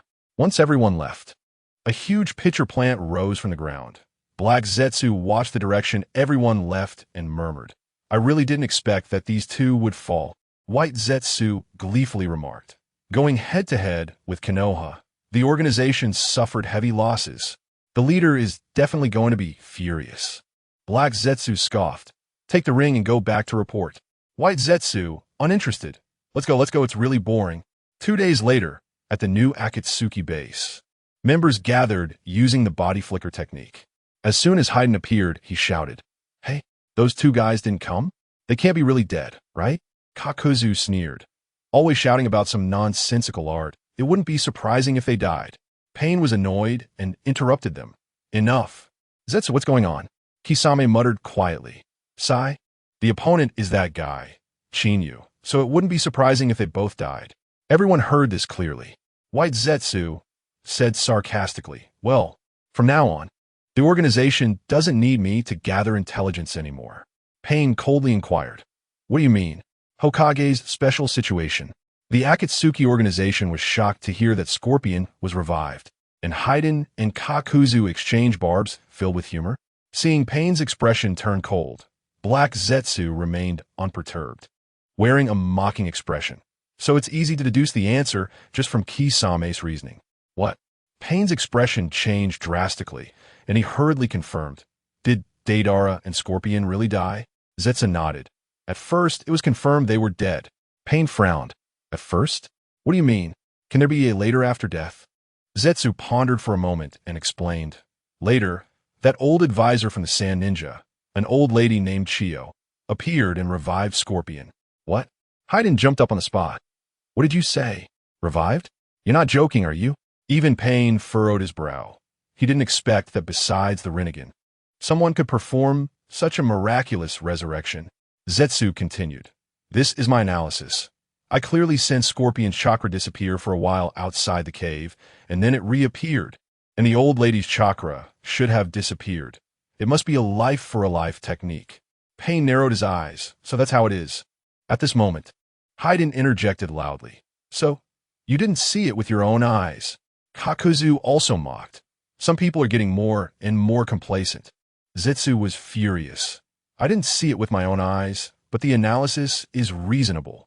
Besides, with Chinyu's explosive insight, I would have been dead if I showed up. At that time, I wouldn't even be able to gather information, let alone bring back news. Haiden scoffed. You're useless, and still boosting others' confidence. Previously bragging about how great your stealth technique was, now you've blown it to bits, right? You. Zetsu was so angry that the pitcher plant on his head was shaking. Kisame then interjected. Actually, it's not Zetsu's fault. It's just that Qinyu's opponent is too strong. Otherwise, Deidara and Scorpion wouldn't have fallen so easily. Haiden glared at him. I thought who it was. Turns out it's the cowardly 7 ninja swordsman. You've already been nailed to the pillar of shame. How dare you speak up for others? Haiden was confronting whoever he saw, showing no fear. Kisame was furious. 3 years ago, he and Itachi were crushed by Chinyu, fleeing back to the organization in disgrace, and even lost an arm in the Samahata, being ridiculed ever since. Last time at the meeting, boasting about Chinyu and getting mocked, and now Haiden poking at his sore spot, his temper flared, wanted to grab a weapon and fight. But remembering they were in the body flicker state, he could only simmer in anger. He coldly huffed, "Stop talking big. If it weren't for your good luck not running into Chinyu, you would have been dead by now." Haiden was unafraid, full of confidence. That was his good luck for not running into me. Otherwise, I would have offered him to the great evil god. Kakuzu, who had been silent, suddenly interjected, "Nonsense. If you kill someone, you must exchange their head for money. Offering it to the evil god is disrespectful." Hey. Haiden protested. Killing someone must be sacrificed to the evil god. Exchanging for money is disrespectful. Kisame showed no concealment of disdain. Just you two. What dream are you having here? You two zombie duo would definitely be crushed if you actually ran into Chinyu. So stop thinking about it. Damn it. Hokage's special situation. Pain angrily restrained the Akatsuki organization, and Kakuzu's outburst about Konan buying explosive tags sparked public outrage. Haiden directly exploded in anger, pointing at Kisame's nose and cursing. "What are you babbling about? I see you just." "Enough." Pain, who had been silent, suddenly shouted, and the entire room fell silent in an instant. Even Haiden, who had been the most lively, obediently shut his mouth, instinctively shrinking his neck. Pain's authority as the leader in the Akatsuki organization was truly explosive. Pain angrily retorted, "Enough with the noise. You argue as soon as we meet. Can't we discuss serious matters? I'll put it this way. If we don't complete the tailed beast capture mission within the specified time, don't blame me for being rude." Although everyone was unconvinced, they could only respond in a sparse manner. Yes. Pain sighed helplessly and waved his hand to Zetsu. "You continue. Why didn't Scorpion come to the meeting after being revived? Did something happen?" Zetsu was momentarily taken aback before speculating. "I don't know. Anyway, after he was revived, he seemed to have changed into a different person and followed the 4th Kazekage back to the sand village to hide." "What?" Pain narrowed his Rinnegan eyes, his tone filled with coldness, exuding a dangerous aura. Scorpion was clearly defecting. Pain was both angry and shocked, and the other members were in an uproar. Scorpion returned to the sand village? That's defection, right? I said he was unreliable. He's the second one to defect, right? The first was Orochimaru. The members kept discussing, and Pain's expression grew even worse. Zetsu added his speculation. It should be that old Lady Chiyo sacrificed herself to save him, which is why he returned to the sand village. Kakuzu coldly snorted. He does live experiments all day. How can he have humanity? Zetsu suddenly remembered, right?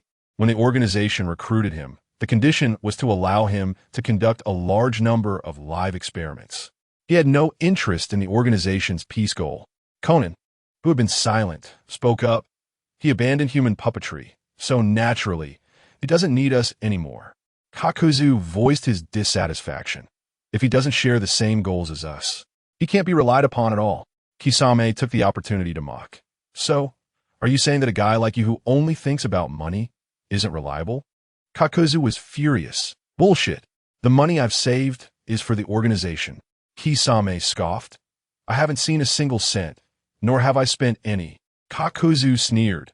What level are you at to even be able to spend the organization's money? Most of the money I've saved has been taken by Konan to buy explosive tags. Cough. Kakuzu didn't finish his sentence when Pain coughed loudly. Kakuzu turned to see Pain's displeased expression and quickly shut up. But everyone understood what he meant. Feeling a surge of dissatisfaction, So all the money has been used by that woman for explosive tags? What a wasteful woman. What relationship does she have with the leader? Why is there such favoritism?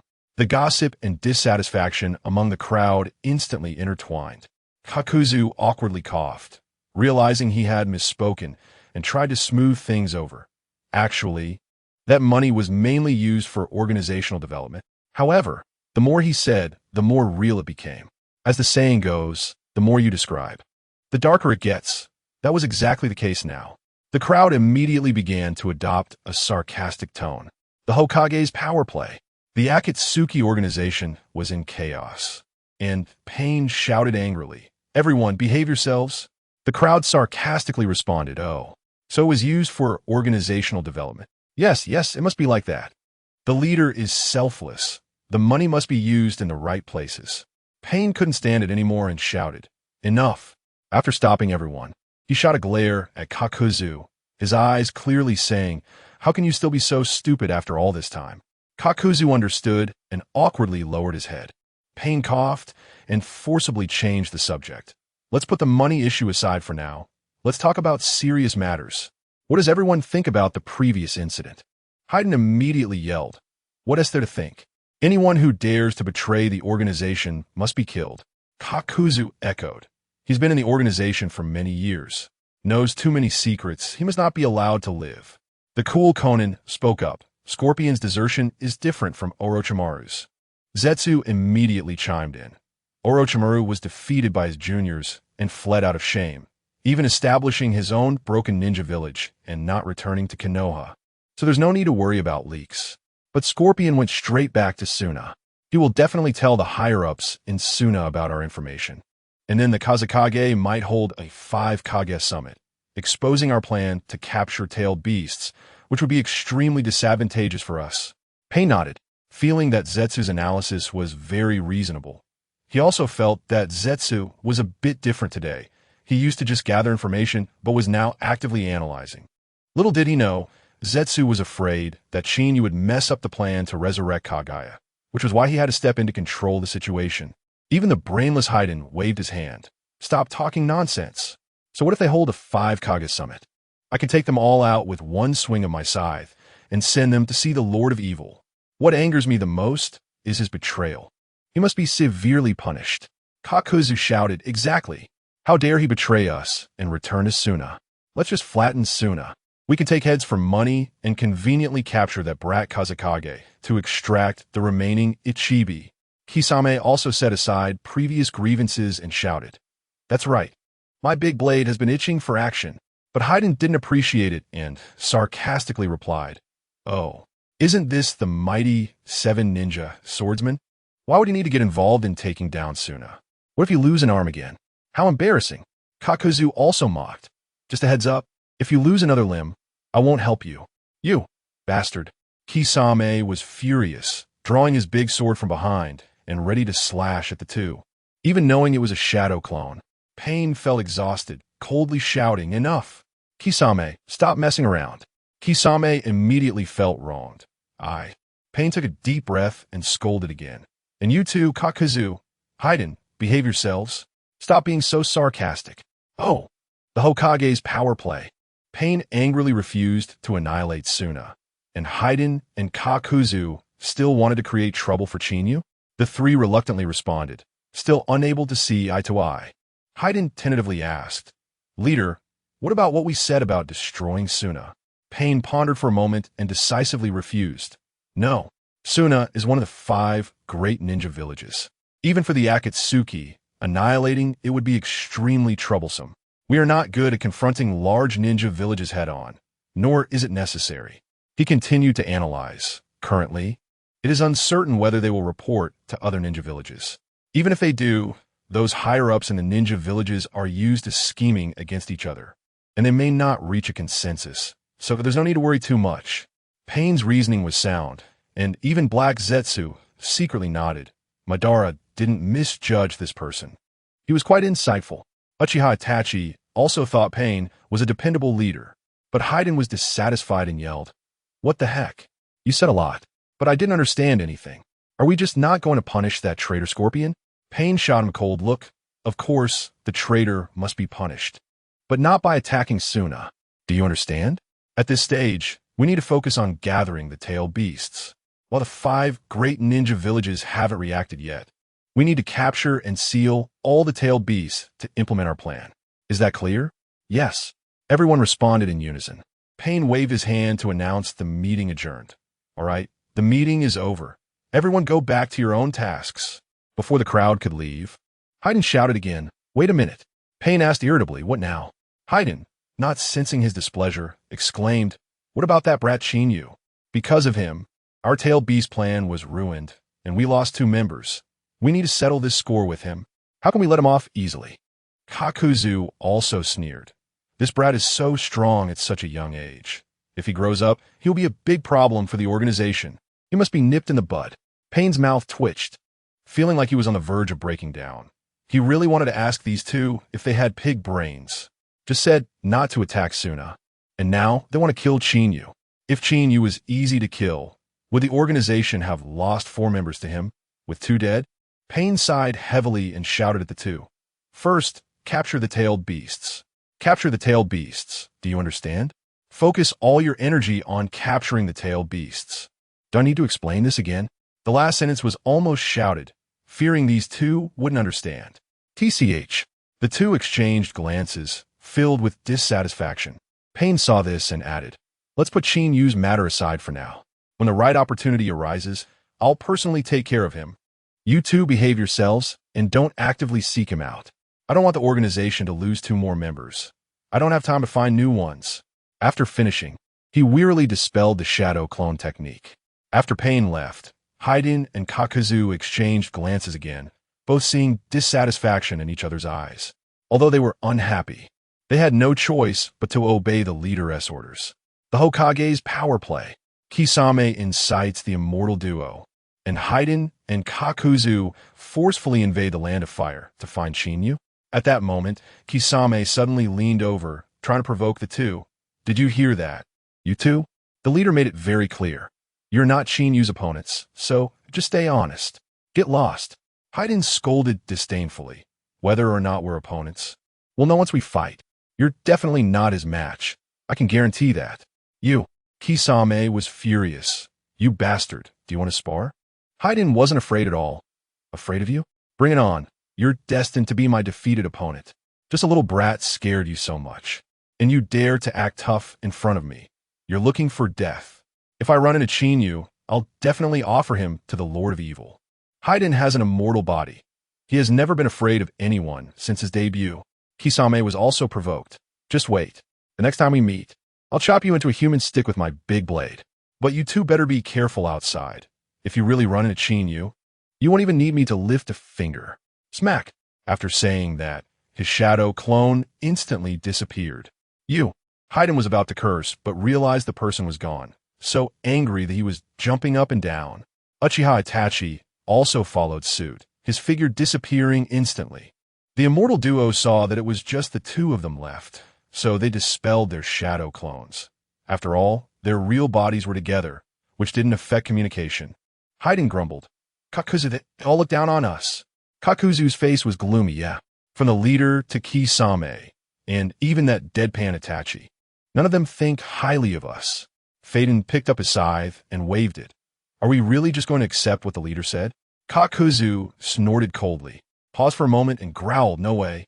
We can't let ourselves be looked down upon. We must take down that little brat Qinyu and prove our strength. Let's go to the land of fire. It's perfect timing. He's making a big fuss, and there's a bounty on him in the black market with a good price. We can exchange his head for money, and I can also collect his heart." Faden directly retorted, "Kakuzu, here you go again. All you think about is money and hearts. Killing him should be offered to Lord Jashin. Otherwise, it would be disrespectful. After all this time running around with you, we haven't properly offered sacrifices to Lord Jashin, and he would definitely be furious." Kakuzu quickly waved his hand. Fine, fine, fine. How we split it after killing him can be discussed later. Let's just take him down first." Faden nodded. "All right." The 2 of them talked as if Qinyu's head could be obtained immediately and stepped towards the land of fire. On the way, Faden nervously asked, "What about capturing the tailed beast?" The The two-tailed beast we want to catch is in the land of lightning. And now we're going to the land of fire, which is the opposite direction. Kakuzu snorted. Phaeton, you're overthinking. Do you really think the leader doesn't value Chinyu or doesn't want to kill him? Wrong. He just underestimates us. As long as we kill Chinyu, it will definitely be a great achievement. Even more pleasing to the leader than capturing the two-tailed beast. Phaeton nodded in a way that suggested he sort of understood. So that's how it is. He was straightforward and didn't grasp these roundabout things. Anyway, if Kakuzu said so, then it must be fine. Meanwhile, in the Hidden Leaf Village, Tsunade was summoning Chinyu. Tsunade usually didn't summon him easily.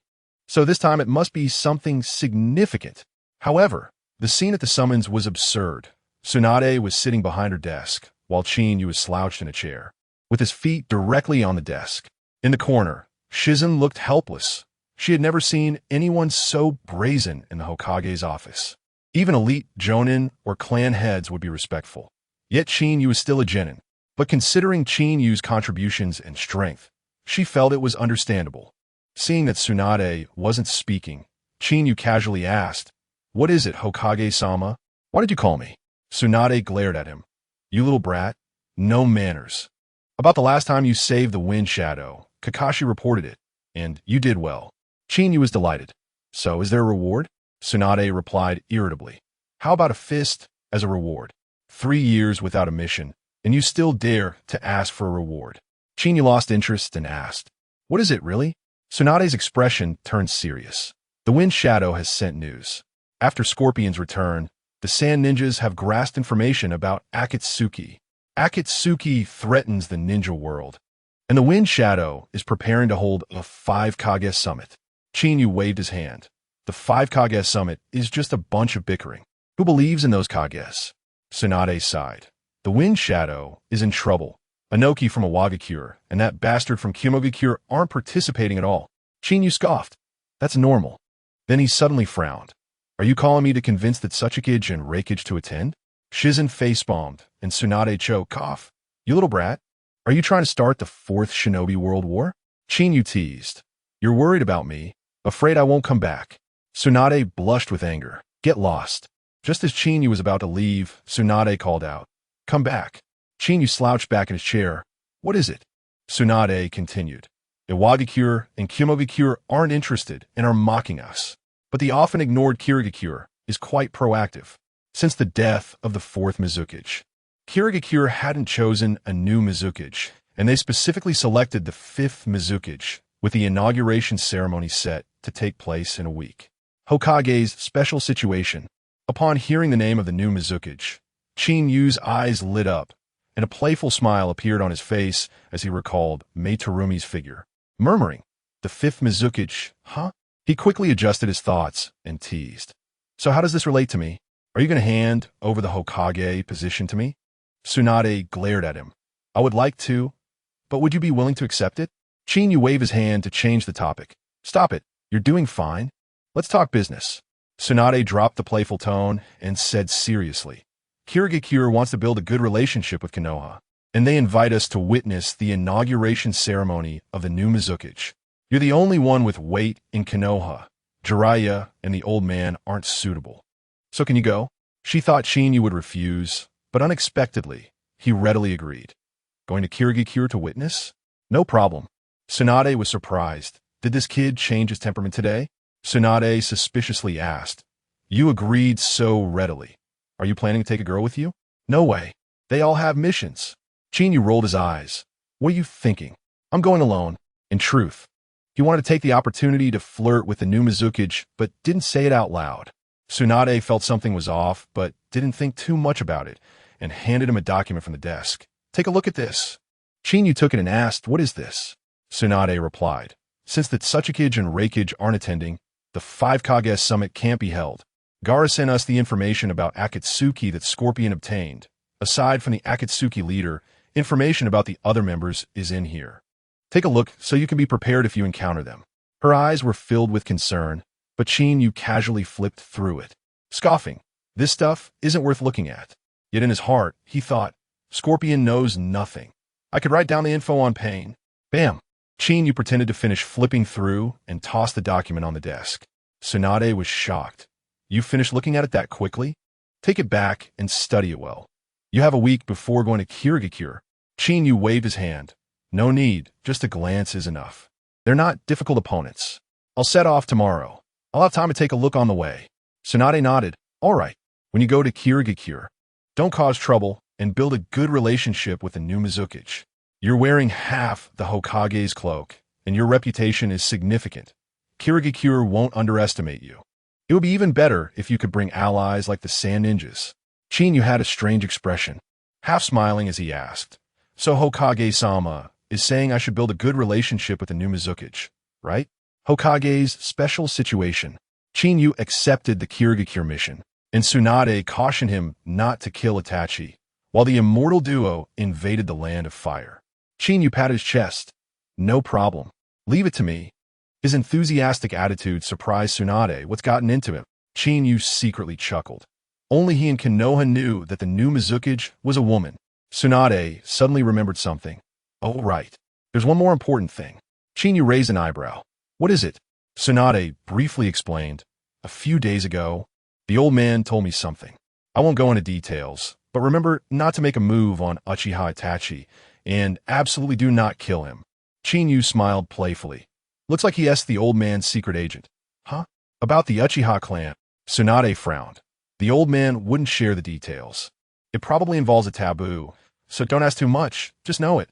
But be cautious with that Uchiha kid. As Chinyu was about to leave, Tsunade trembled as she cautioned. Be careful on your way to Kirigakure. Shizune interjected. You're overthinking it. He's never suffered a loss. With his explosive strength, and sometimes space-time ninjutsu, there's no danger. Tsunade smiled. That's a fair point. He really doesn't suffer losses. Just as Chinyu was about to leave, he teased with a smirk. Hokage-sama, you can't bear to part with me, can you? Tsunade's face turned red. Pfft. Who can't bear it? Chinyu mischievously said. How about we follow the old rules? Tsunade was taken aback. What old rule? In an instant, Chinyu's right hand reached out and grabbed Tsunade. Her scale was no match for a little girl. He laughed. Of course, it's the old rule before parting. Tsunade shouted in embarrassment and anger. Damn it. Take this punch from me. Boom. The Hokage's desk shattered. But Chinyu had already used the Flying Thunder God to disappear. Tsunade was still fuming. While Shizune coughed awkwardly, she was already used to such scenes. Chinyu returned home after causing a ruckus, and the next day set off for the Land of Fire, preparing to head to Kirigakure. Meanwhile, Faden and Kakuzu had already ventured deep into the Land of Fire, not far from Konoha. The two had been there for 2 days without any gains. And Faden complained, Kakuzu, what now? Relying on luck isn't working. What if he doesn't come out of Konoha? Should we just charge in and kill him? Jiao Du coldly snorted. Someone of his level cannot stay in Konoha forever. I have a feeling we will meet soon. His tone carried a hint of excitement. Fate, Duan retorted. But he has been hiding in Konoha for 3 years without any movement. Jiao Du shook his head and analyzed. That was then. Konoha might be hiding their trump card. This time, they sent him out to rescue the Wind Shadow. And with such a big commotion, all the major ninja villages have noticed him. There are even high bounties on him in the black market. Hiding is meaningless now. In fact, someone has specifically put up a high bounty for his head in the black market. Hiding makes no sense anymore. The Hokage is playing a special game. Chinyu has been lazily staying at home for 3 years, mistakenly thought to be a trump card, and the immortal duo is about to clash with him. In Jiao Du and everyone else's eyes, Chinyu's absence over the years means Konoha is hiding this card. Only this makes sense logically. Jiao Du's analysis sounds reasonable at first, but no one knows that Chinyu hasn't shown up for 3 years purely out of laziness, not because Konoha is hiding a trump card, adding in Tsunade's pampering. That is why he has been so lazy for so long. Although Jiao Du's analysis is reasonable, the simple-minded Fei Duan still wants to argue. But what if? Before he could finish, Jiao Du angrily interrupted. No what if. No what if. If he really is hiding in Konoha, we can sneak in and kill him. We could take a few valuable heads for money. Fei Duan instantly got excited, as if he had been injected with adrenaline. Right. But why don't we just storm into Konoha and kill anyone we see? Jiao Du looked at him with disdain and glared. Get lost. Storm in? What do you think Konoha is?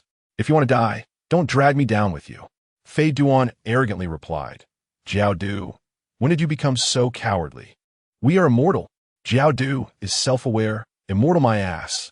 You might not die, but being chopped into pieces and buried would be quite stimulating. Fei Duan complained loudly. You're so boring. Why say such depressing things? Jiao Du rolled his eyes and changed the subject. All right, let us continue to Konoha to find Qinyu. Hey, wait a minute.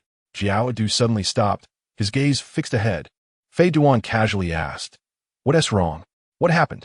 Seeing Jiao Du ignoring him, he turned to look ahead. Through the trees, a figure in a black god robe, with a long sword at his waist, slowly walked out. The person was 15 or 16 years old, wearing a cynical smile, and his gaze locked onto the two. Sasori, after abandoning the darkness for the light, had done an excellent job gathering intelligence, knowing not only the abilities of the Akatsuki members, but also their images. Even if Qinyu didn't know before, he could recognize him just by looking at the image. Although Fei Duan is a bit foolish, he is not stupid. He could tell from Jiao Du's serious expression that something was off. Is this person troublesome? Is he a Konoha ninja? But he is not wearing a forehead protector. Qinyu had already thrown away his forehead protector. His famous saying is that serious people don't wear forehead protectors. Shut up, you idiot. Jiao Du is furious. Can't you see? Black god robe, long sword, and half of the Hokage's sleeve. This is Qinyu. What? He is Qinyu? Fei Duan couldn't believe it, but then he thought Jiao Du was right. After all, Jiao Du was the one most eager for Qinyu's head, and there was information about Qinyu's appearance on the black market. After realizing this, Fei Duan arrogantly looked down at Qinyu, sneering. Hey kid, are you the Qinyu from Konoha? He had a deep obsession with Qinyu. On one hand, he wanted to prove to the leader and Kisame that he could defeat Qinyu. On the other hand, both he and Deidara had been defeated by Itachi, and if he could win against Qinyu, it would mean he surpassed Itachi. So, as soon as they met, he prepared to show Qinyu who was boss. The Hokage is playing a special game. Qinyu fiercely confronts the immortal duo, and Jiao Du mentioning the first Hokage is actually mocked. When it comes to showing off and messing with the mindset, Qinyu from Konoha is second to none. Qinyu smiled slightly. That's right, I am Qinyu. And you two are calling yourselves the immortal duo? You. Fei Duan was instantly furious. He was already arrogant and couldn't stand being looked down upon by others. Staring at Qinyu, he shouted, Junior, do you dare talk to me like that? You're so bold. Are you looking for death? Beside him, Jiao Du also had a gloomy expression, chuckling ominously. Kid, you really are bold. It's hard for us to make a move while you're hiding in Konoha. But now, I want your heart. Fei Duan also laughed maniacally. Stinky kid, if you dare step out of Konoha, you're looking for death. Qinyu coldly smiled. That is what I should be saying to you. You two Akatsuki trash. Dare to step into the land of fire? Can't you live peacefully? Why come looking for death? Fei Duan exaggeratedly laughed. This little brat is really arrogant. Let me tell you, we specifically came to take you down. Just as he finished shouting, he muttered again. Jiao Du just said we would probably meet soon, but I didn't expect it to be this fast. Did your mouth get blessed or something? Jiao Du rolled his eyes in annoyance. Stop talking nonsense.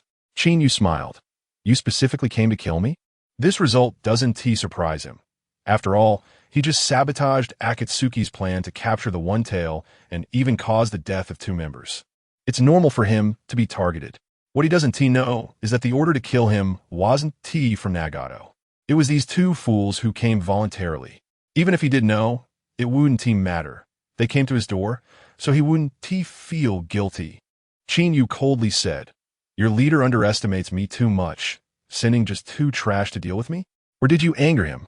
And he let me take care of you, intentionally sending you to death? Fei Duan coldly huffed. The leader is busy. He doesn't have time to deal with you. It's us brothers who came voluntarily. Qinyu feigned realization. Oh, so you came voluntarily to seek death. Then I will help you. I'm the most helpful person. Fei Duan's face was full of killing intent. Kid, your mouth is really sharp. It make me furious. When I sacrifice you to Lord Evil God, let's see if you can still be so arrogant. Jiao Du shook his head. Such an arrogant little brat.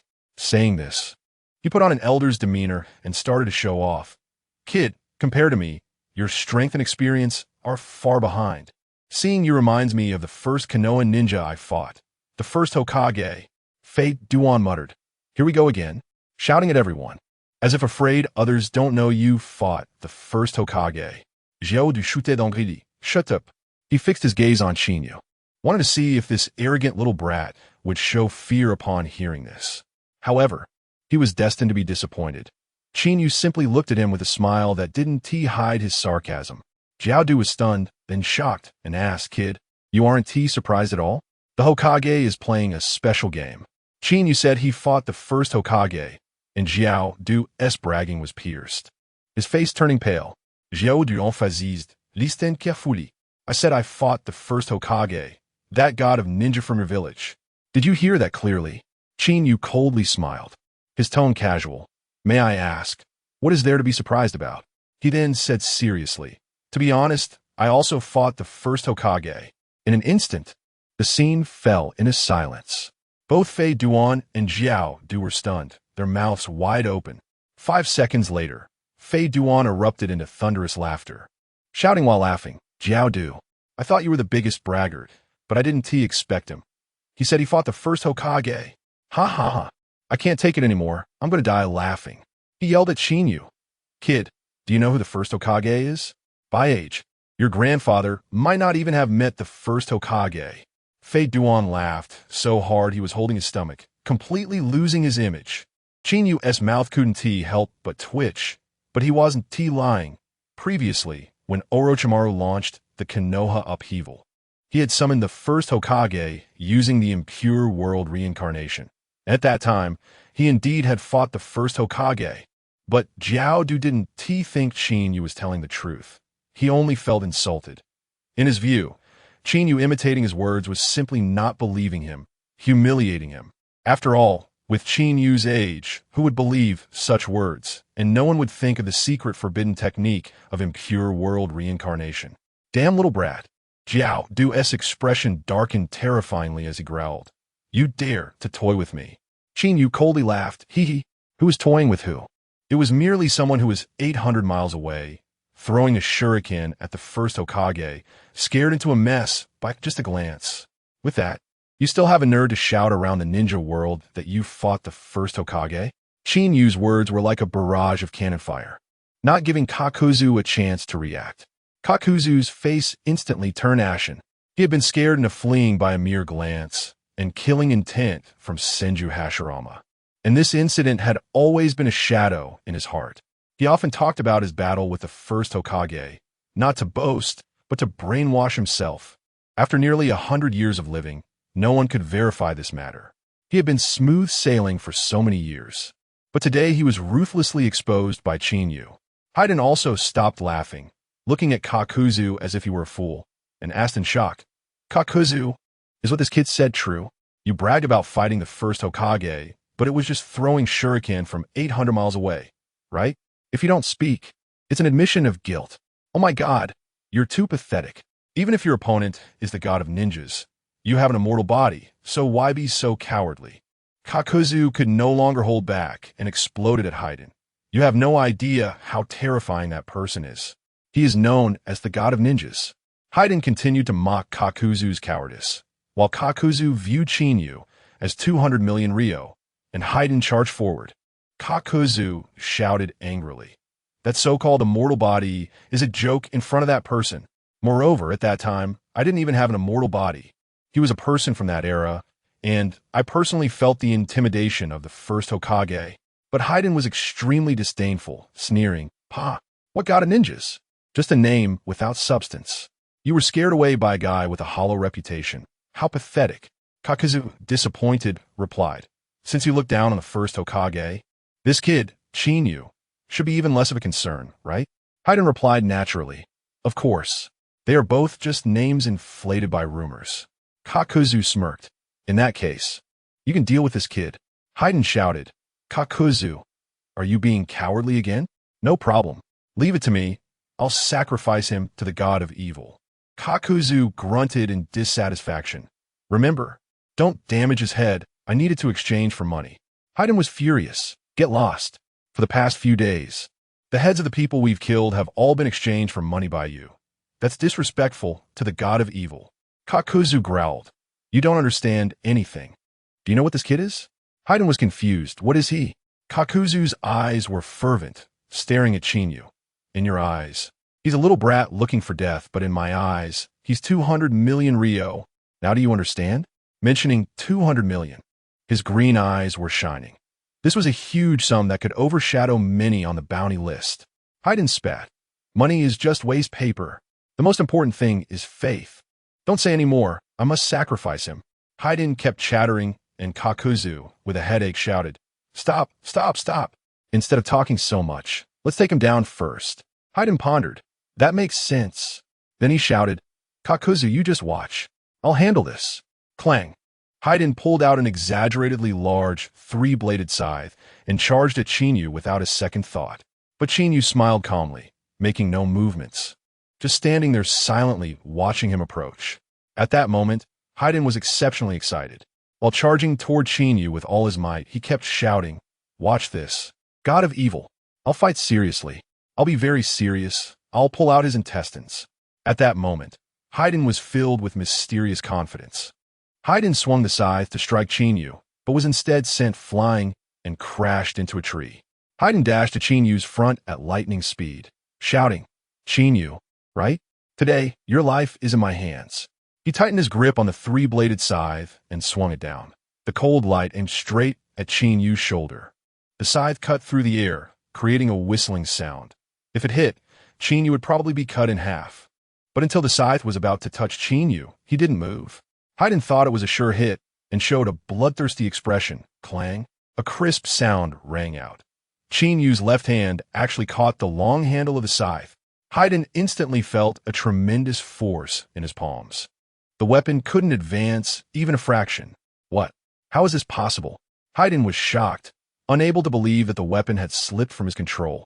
Chinyu smiled coldly, exerting a little more force with his arm. Haiden's face turned red, desperately trying to reclaim his weapon. But the strength was simply unmatchable. His two hands couldn't withstand Chinyu's single hand. With another pull, Chinyu lifted the scythe, along with Haiden's entire body, into the air, swaying precariously. Goodbye. Chinyu raised an eyebrow, suddenly exerting force, directly throwing the giant scythe. Haiden was dragged by the scythe and crashed hard into a big tree. Boom!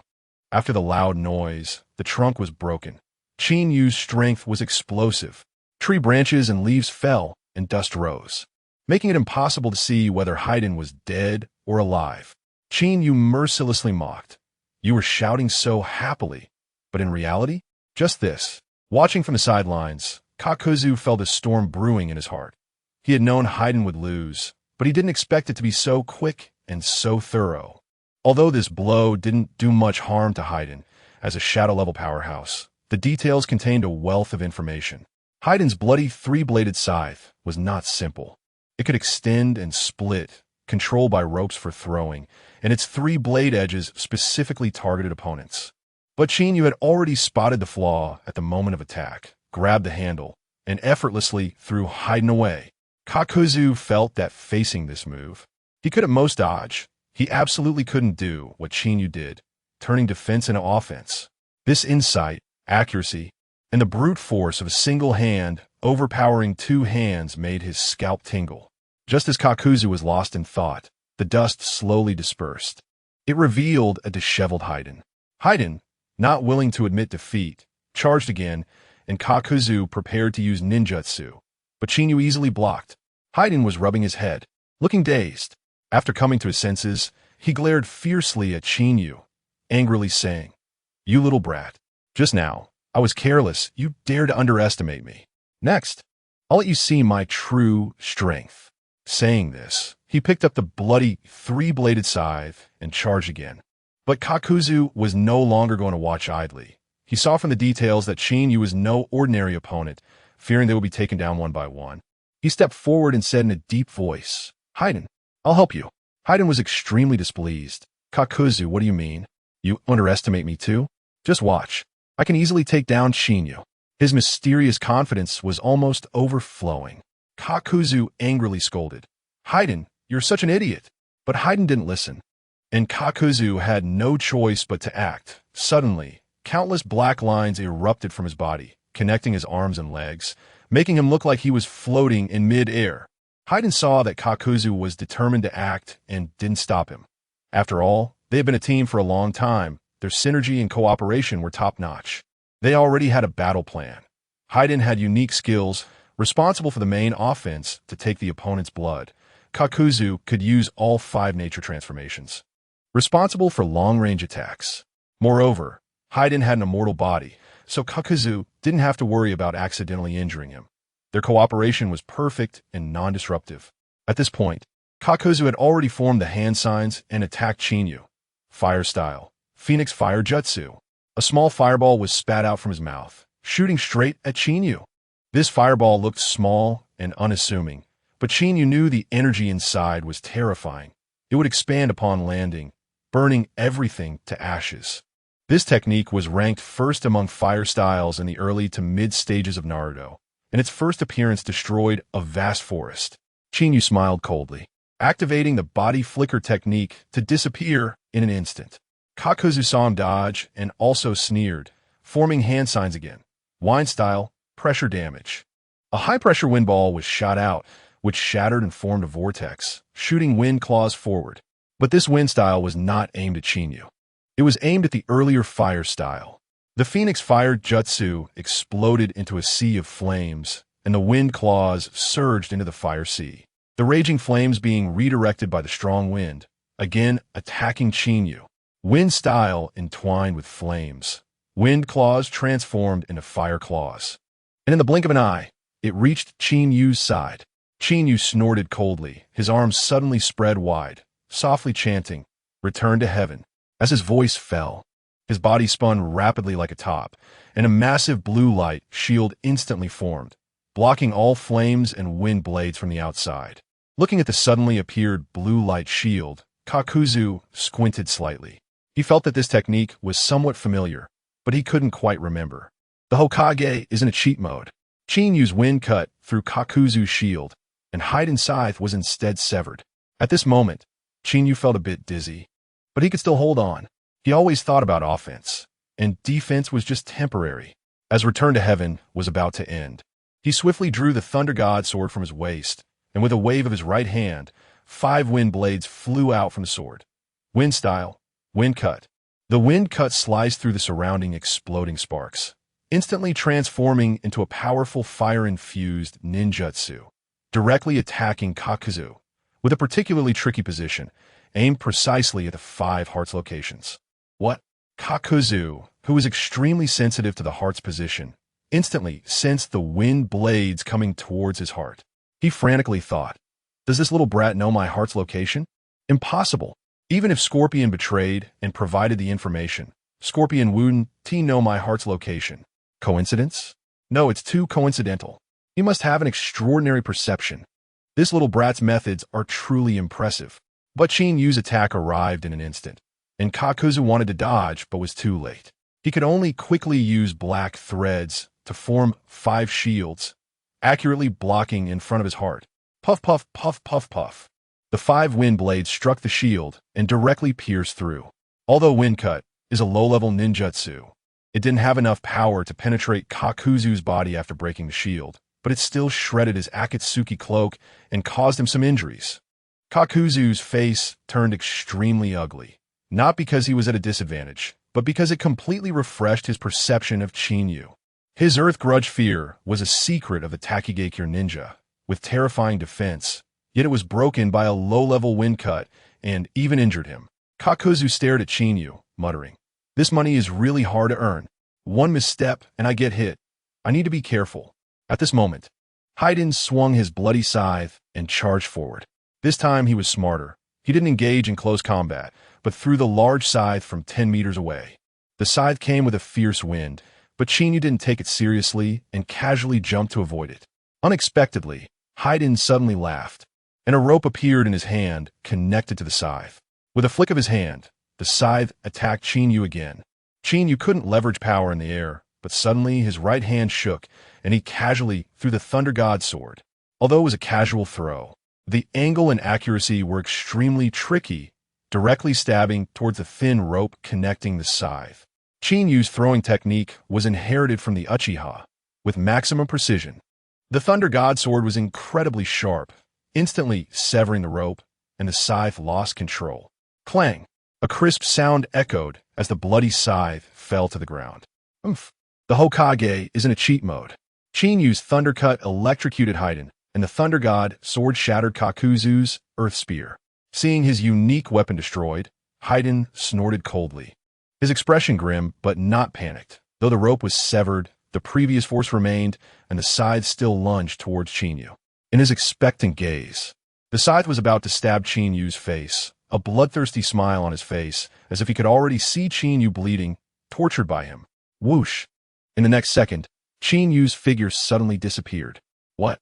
Haiden was shocked and hurriedly searched around. Chinyu actually used the coordinates of the Thunder God Sword to activate Flying Thunder God, and immediately charged at Haiden. By the time Haiden reacted, Chinyu was almost upon him.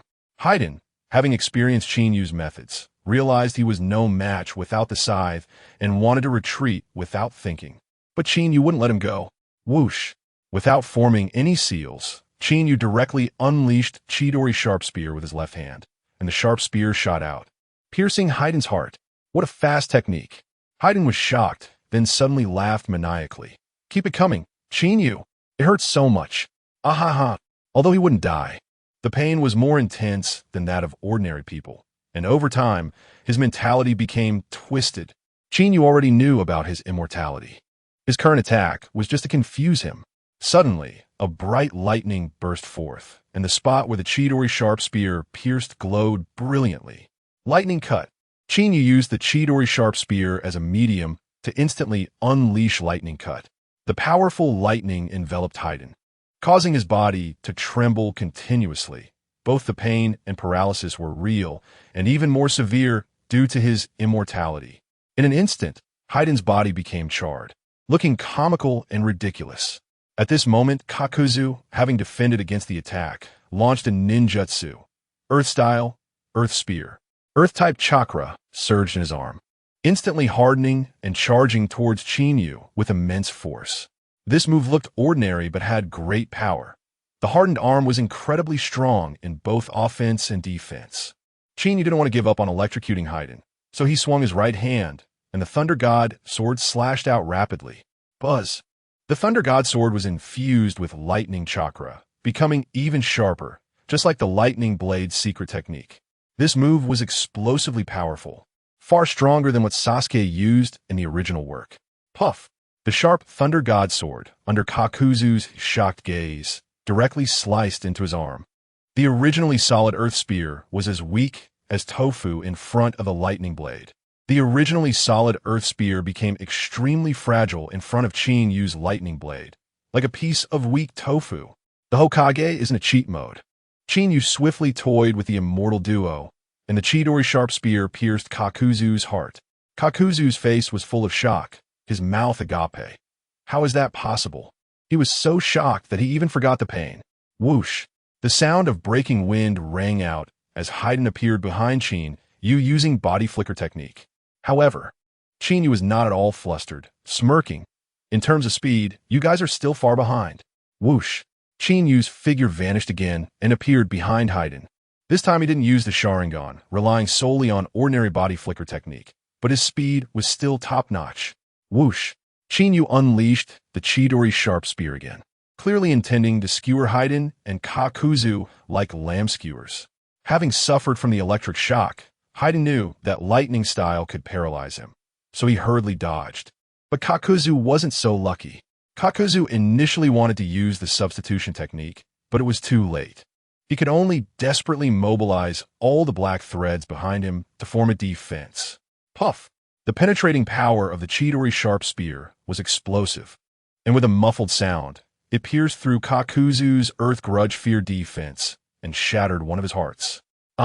Kakuzu roared in anger.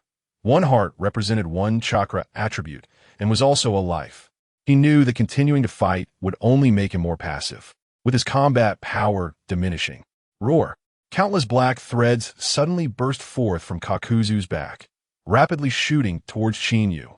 After Scorpion's betrayal, He had long suspected that his immortality would be exposed, so he no longer pretended to be dead. He was afraid that pretending to be dead would allow Qinyu to pierce all his hearts. But the Earth Grudge Fear was simply not enough against Qinyu. Qinyu sneered. Such childish tricks. Do you really think you can show off in front of me? Watch how I deal with you. He gripped the Thunder God Sword, infusing it with lightning chakra, swinging it up and down. And a large number of black threads were blown away and destroyed, unable to get close to him. Kakuzu's eyes flashed with killing intent. He still wanted to take out another heart from Kakuzu. Kakuzu seemed to sense it, instantly tensing up, and hurriedly distanced himself, running to Haiden's side, feeling somewhat relieved. Kakuzu complained to Haiden, "Didn't you say you're immortal? Haven't you been bragging about your immortality? Why are you running so fast?" Haiden rolled his eyes. "Do you think I'm stupid? Immortal bodies can't be immune to lightning paralysis. I just had enough of the pain. This brat's lightning style is too explosive. Weren't you also hit and lost a heart?" Haiden's revelation made Kakuzu even angrier. "You bastard." Although angry, he had to admit that Qinyu's strength was extremely formidable. The Hokage is in a cheat mode. The immortal duo teamed up to attack Qinyu, and Haiden's taijutsu was lacking while he was bleeding.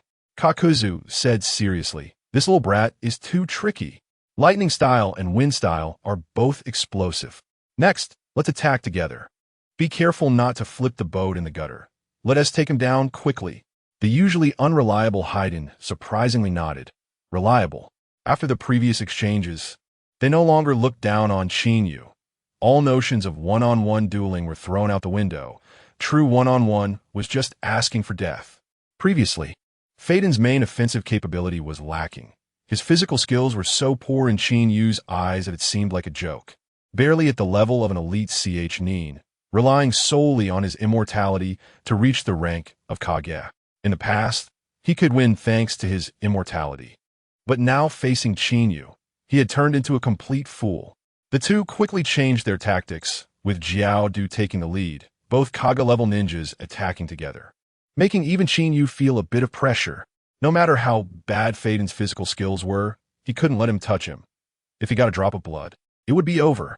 Feiden's ninjutsu was incredibly abnormal. As long as he had the opponent's blood, unless it was an immortal body, they would definitely die. Facing two Kage-level opponents at once was not as simple as 1 + 1 = 2. Qinyu had fought dozens of battles and faced many Kage-level ninjas, but had never fought two at once. Not using his Manjiki Sharingan would be a bit strenuous, but he didn't want to rely on it. He didn't want to become a fool who couldn't fight without the Sharingan. He wanted to win with his own power. Qinyu's swordsmanship was granted by the system, incredibly explosive. With the Sword of Thunder God, the transformation of wind and lightning chakra flowed smoothly, almost like art. In just a few exchanges, Faden was covered in injuries, but fortunately his wounds healed quickly, though bleeding was a hassle. Jiao Du's Doton, Yomi Numa, and Ninjutsu kept helping Faden out of trouble. Without Jiao Du, Faden would have been dismembered by Qinyu long ago. Jiao Du was the most frustrated, knowing he couldn't defeat Qinyu alone and could even die at his hands, so he absolutely couldn't let Faden be taken out. No matter how uncomfortable it was, he had to hold on. Whoosh! The Sword of Thunder God in Qinyu's hand struck Faden's chest from an awkward angle. Jiao Du's Yomi Numa couldn't defend against it, and Faden's chakra protection was utterly useless.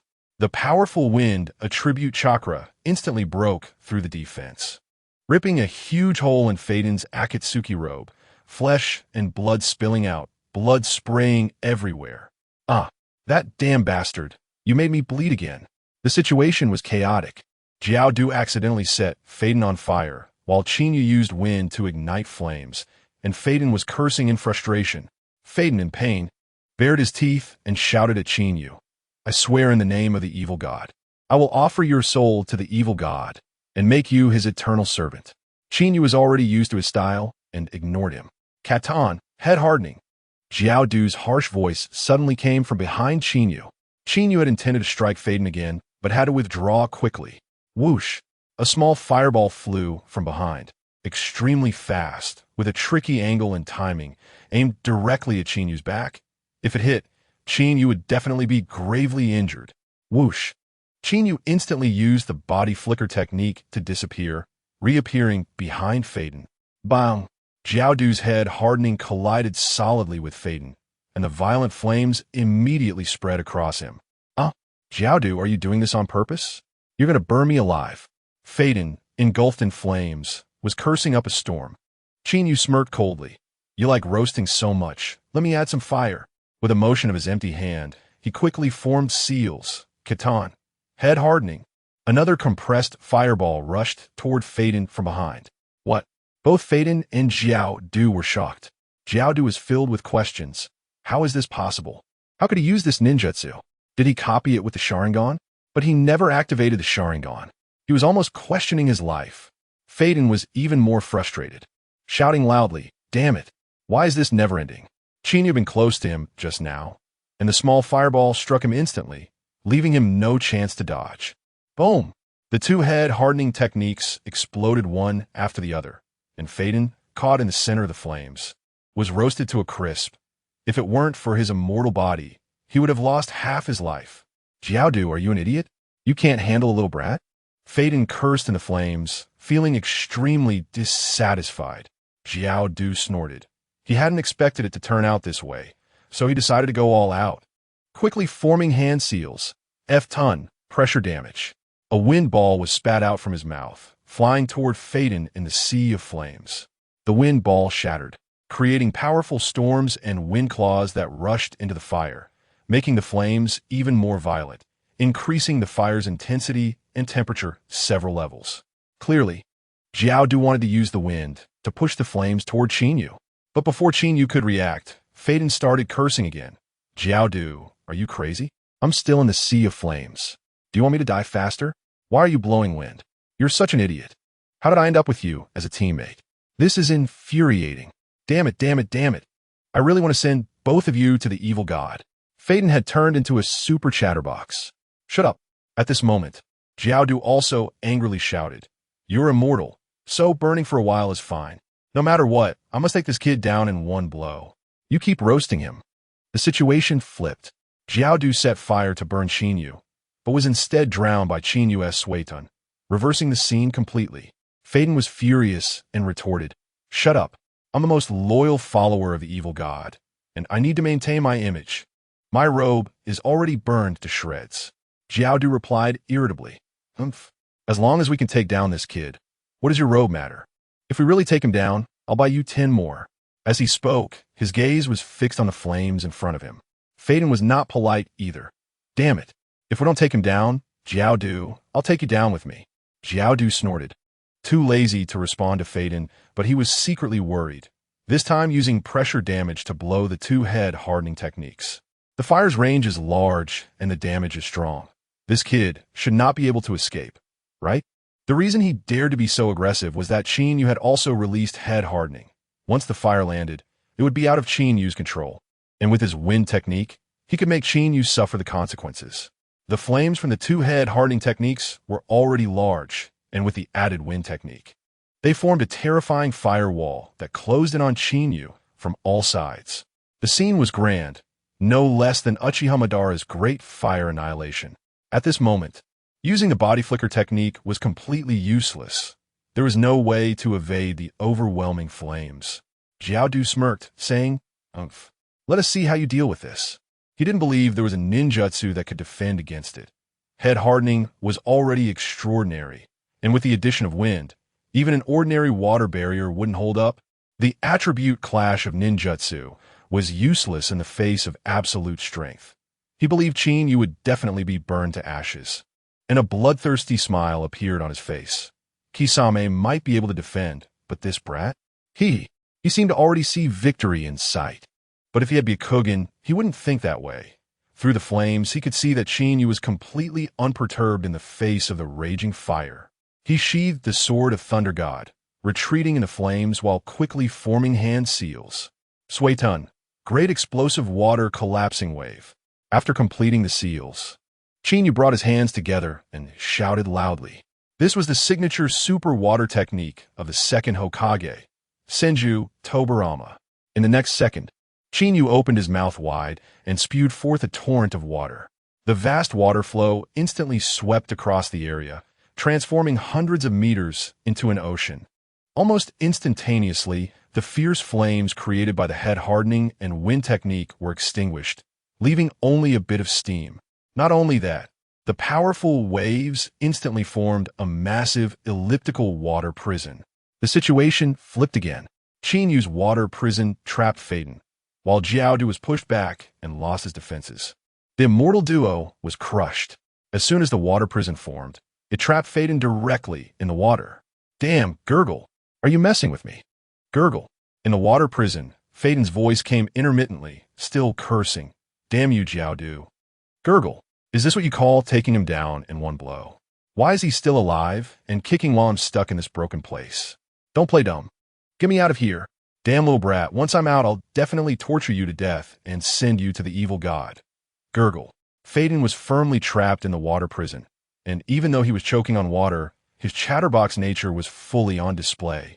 He was close and had a single method, so he was instantly caught.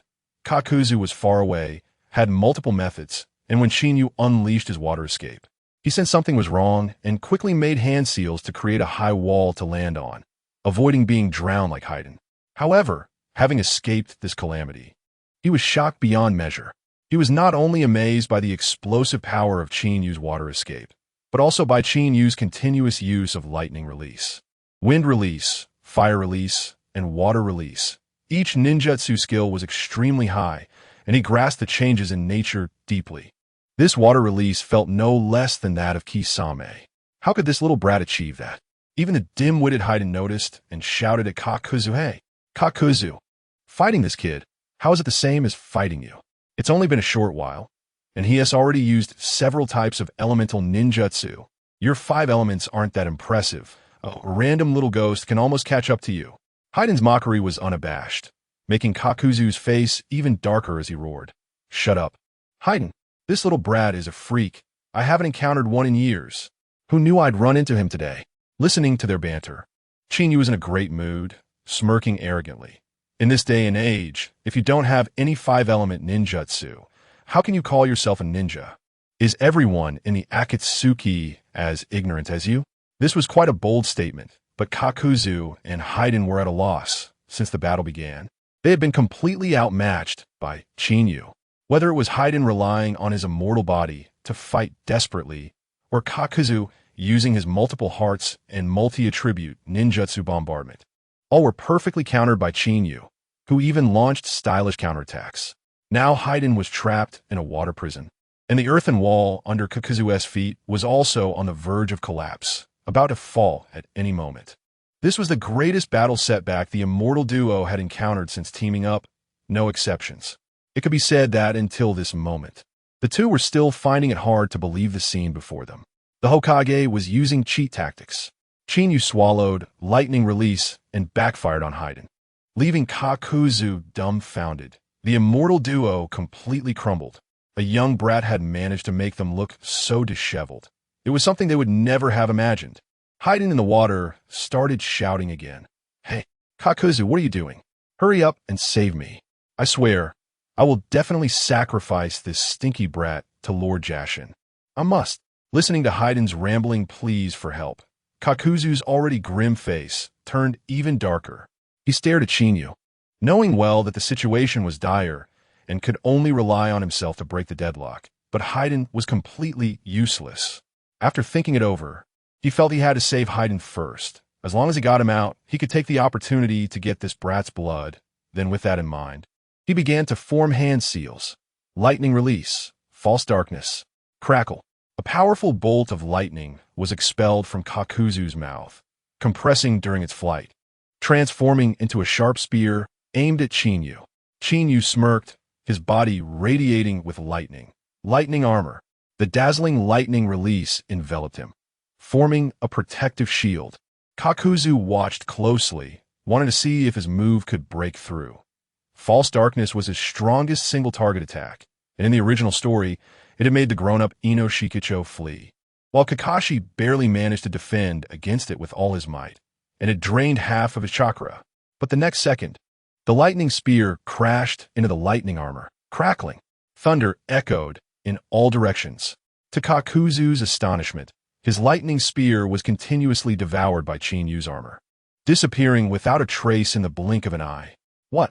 Kakuzu was completely dumbfounded. How is this possible? Just how strong is his lightning release? Before he could recover, a furious shout came from beneath the water. Kakuzu, you bastard! Are you trying to make me die faster? Using lightning release on the water surface. Before he could finish, a wail escaped his lips. Lightning coursed through the water and hit him, causing him to tremble all over. And he was about to foam at the mouth. Kakuzu looked at Haiden's miserable state, his mouth twitching. He had intended to attack Chinyu, but unexpectedly his ninjutsu was swallowed, and he ended up harming Haiden. Yet he wouldn't admit his mistake, growling at Haiden. Enough. Shut up. I was just trying to save you sooner. Haiden yelled in anger. Is this how you call saving me? You've put me in danger several times in these few minutes. At that moment, Haiden wanted nothing more than to crawl out of the water and sacrifice Kakuzu to Lord Jashin. The Hokage was using cheat tactics. Kakuzu was trying to shift the blame and wanted to escape, but Haiden charged out of the water, and Qinyu's lightning release dominated the scene. Kakuzu's mouth twitched as he forcefully shifted the blame. How was I supposed to know this brat's lightning release was so strong? Chinyu, wrapped in dazzling lightning, coldly smiled. Kakuzu, you underestimate me too much. In terms of lightning release, no matter how you struggle, you can't win against me. Unless you can get your hands on the fourth Raikage heart. Maybe then you could compete with me. Normally, Kakuzu would have retorted arrogantly, but now, facing Qinyu's elusive techniques, he was completely speechless, unable to utter a word. At that moment, Kakuzu suddenly recalled what Kisame had said earlier. That guy, whether it was chakra amount, ninjutsu, jinjutsu, or taijutsu, was top-notch. He even had the profound and unfathomable space-time ninjutsu. Fighting him, you would find he was like a bottomless pit, always having trump cards, and you could never see through his depths. Kakuzu's mouth twitched even more, his face dark enough to drip water. Damn it, Kisame really didn't lie. Why couldn't I just go capture the Two Tails, instead of looking for trouble in Konoha? This time I really lost my mind. It was too rash. Kisame, I'm sorry. He even felt an impulse to just run away. Kakuzu had survived this long, not just because of strength, but also because of his survival tactics. If he could win, he would strike hard, kill people, and take their hearts for bounty. If he couldn't win, he would immediately flee. Just like when he attempted to assassinate the first Hokage. Realizing he couldn't win, he tossed a shuriken and ran without hesitation. But this time he didn't dare to run. Chinyu could use space-time ninjutsu, and if he turned his back, he would expose himself and probably be killed in an instant. Kakuzu's green eyes were spinning, and soon he had an idea. First, save Haiden, then take the opportunity to get this brat's blood. If he could kill, he would crush him directly. If he couldn't, he would let Haiden hold him back while he slipped away. Just as he made up his mind, a loud crashing sound of water suddenly echoed. Qinyu's great explosive water shockwave began to churn, the water surface shaking violently, clearly indicating that the suppressive effect was about to wear off. Kakuzu squinted at the water surface, muttering, could it be that the chakra from the lightning release disrupted the suppressive effect of the water release? As he was pondering, an even bigger commotion came from under the water, the crashing sounds ringing painfully in his ears. Kakuzu quickly looked up, only to see the water surface suddenly explode, a drenched figure with hair stuck to its face charging up from the water. Who else could it be but Haiden? The Hokage was using cheat tactics. Haiden broke free, angrily confronting Kakuzu, while Chinyu brandished a spear and kunai directly threatening Kakuzu. As soon as Haiden broke free, he rushed towards Kakuzu, filled with resentment. Kakuzu's eyes were darting around as he patted Haiden's shoulder, pretending, "Oh, Haiden, you're out. I told you I was saving you. If it weren't for my lightning release, would you have gotten out so quickly?" Haiden shouted in fury. "Kakuzu, do you think I'm an idiot? That was just the time for the ninjutsu to end. It had nothing to do with your lightning release. You just want me dead. I really want to send you to meet Lord Jashin right now." Saying that, he pulled out a long black spear from his clothes, pointing its tip directly at Kakuzu. His blood scythe was broken, but this spear could still extend and retract, shrinking to 20 centimeters and extending to 120 centimeters, quite peculiar. Having his lie exposed, Kakuzu awkwardly coughed. No, let us focus on crushing this brat first. But inwardly he cursed. When did this guy become so clever? I can't even trick him. Haiden snorted coldly. He wasn't foolish, knowing that the biggest enemy now was Chinyu. So he grabbed the spear and charged. Bastard, dare to insult me repeatedly. I will definitely send you to meet Lord Jashin. Kakuzu sighed helplessly, never wishing more than now that Haiden knew some ninjutsu. This guy only knew how to charge and stab. How could he restrain Chinyu? Without restraint, how could he trust himself to escape?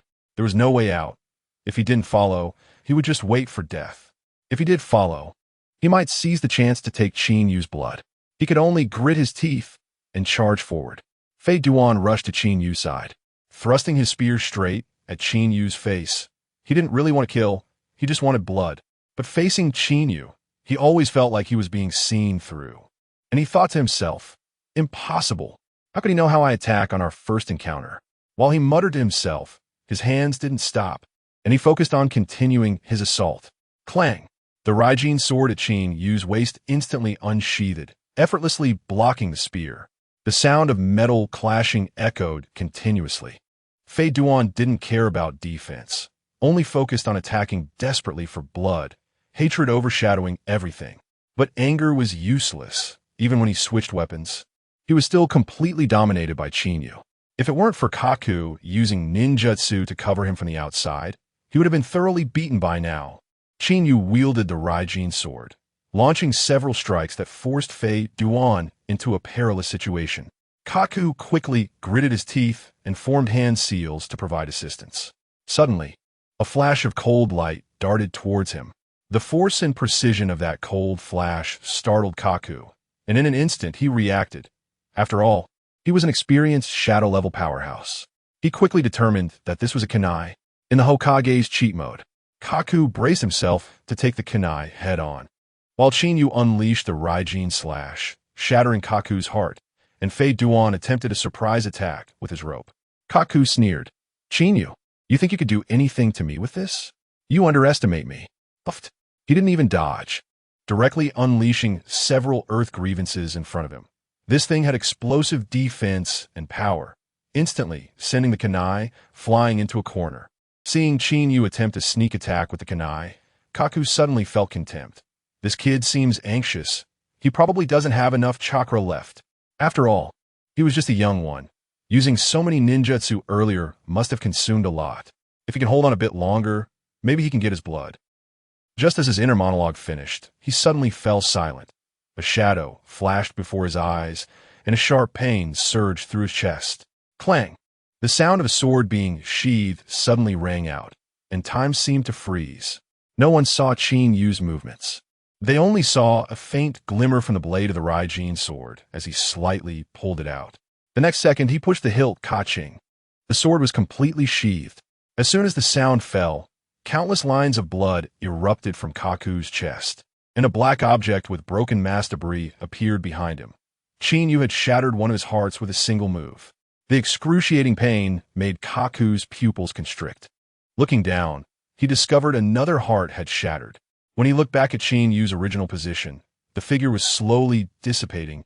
After images, he murmured, his eyes full of disbelief, and his face instantly turned pale. Losing 2 hearts in such a short time had a tremendous impact on him. Beside him, Fei Duan was also shocked. As an observer, he hadn't seen clearly. Chinyu had pushed him back, his figure instantly disappeared, and the next moment, Kaku had lost a heart.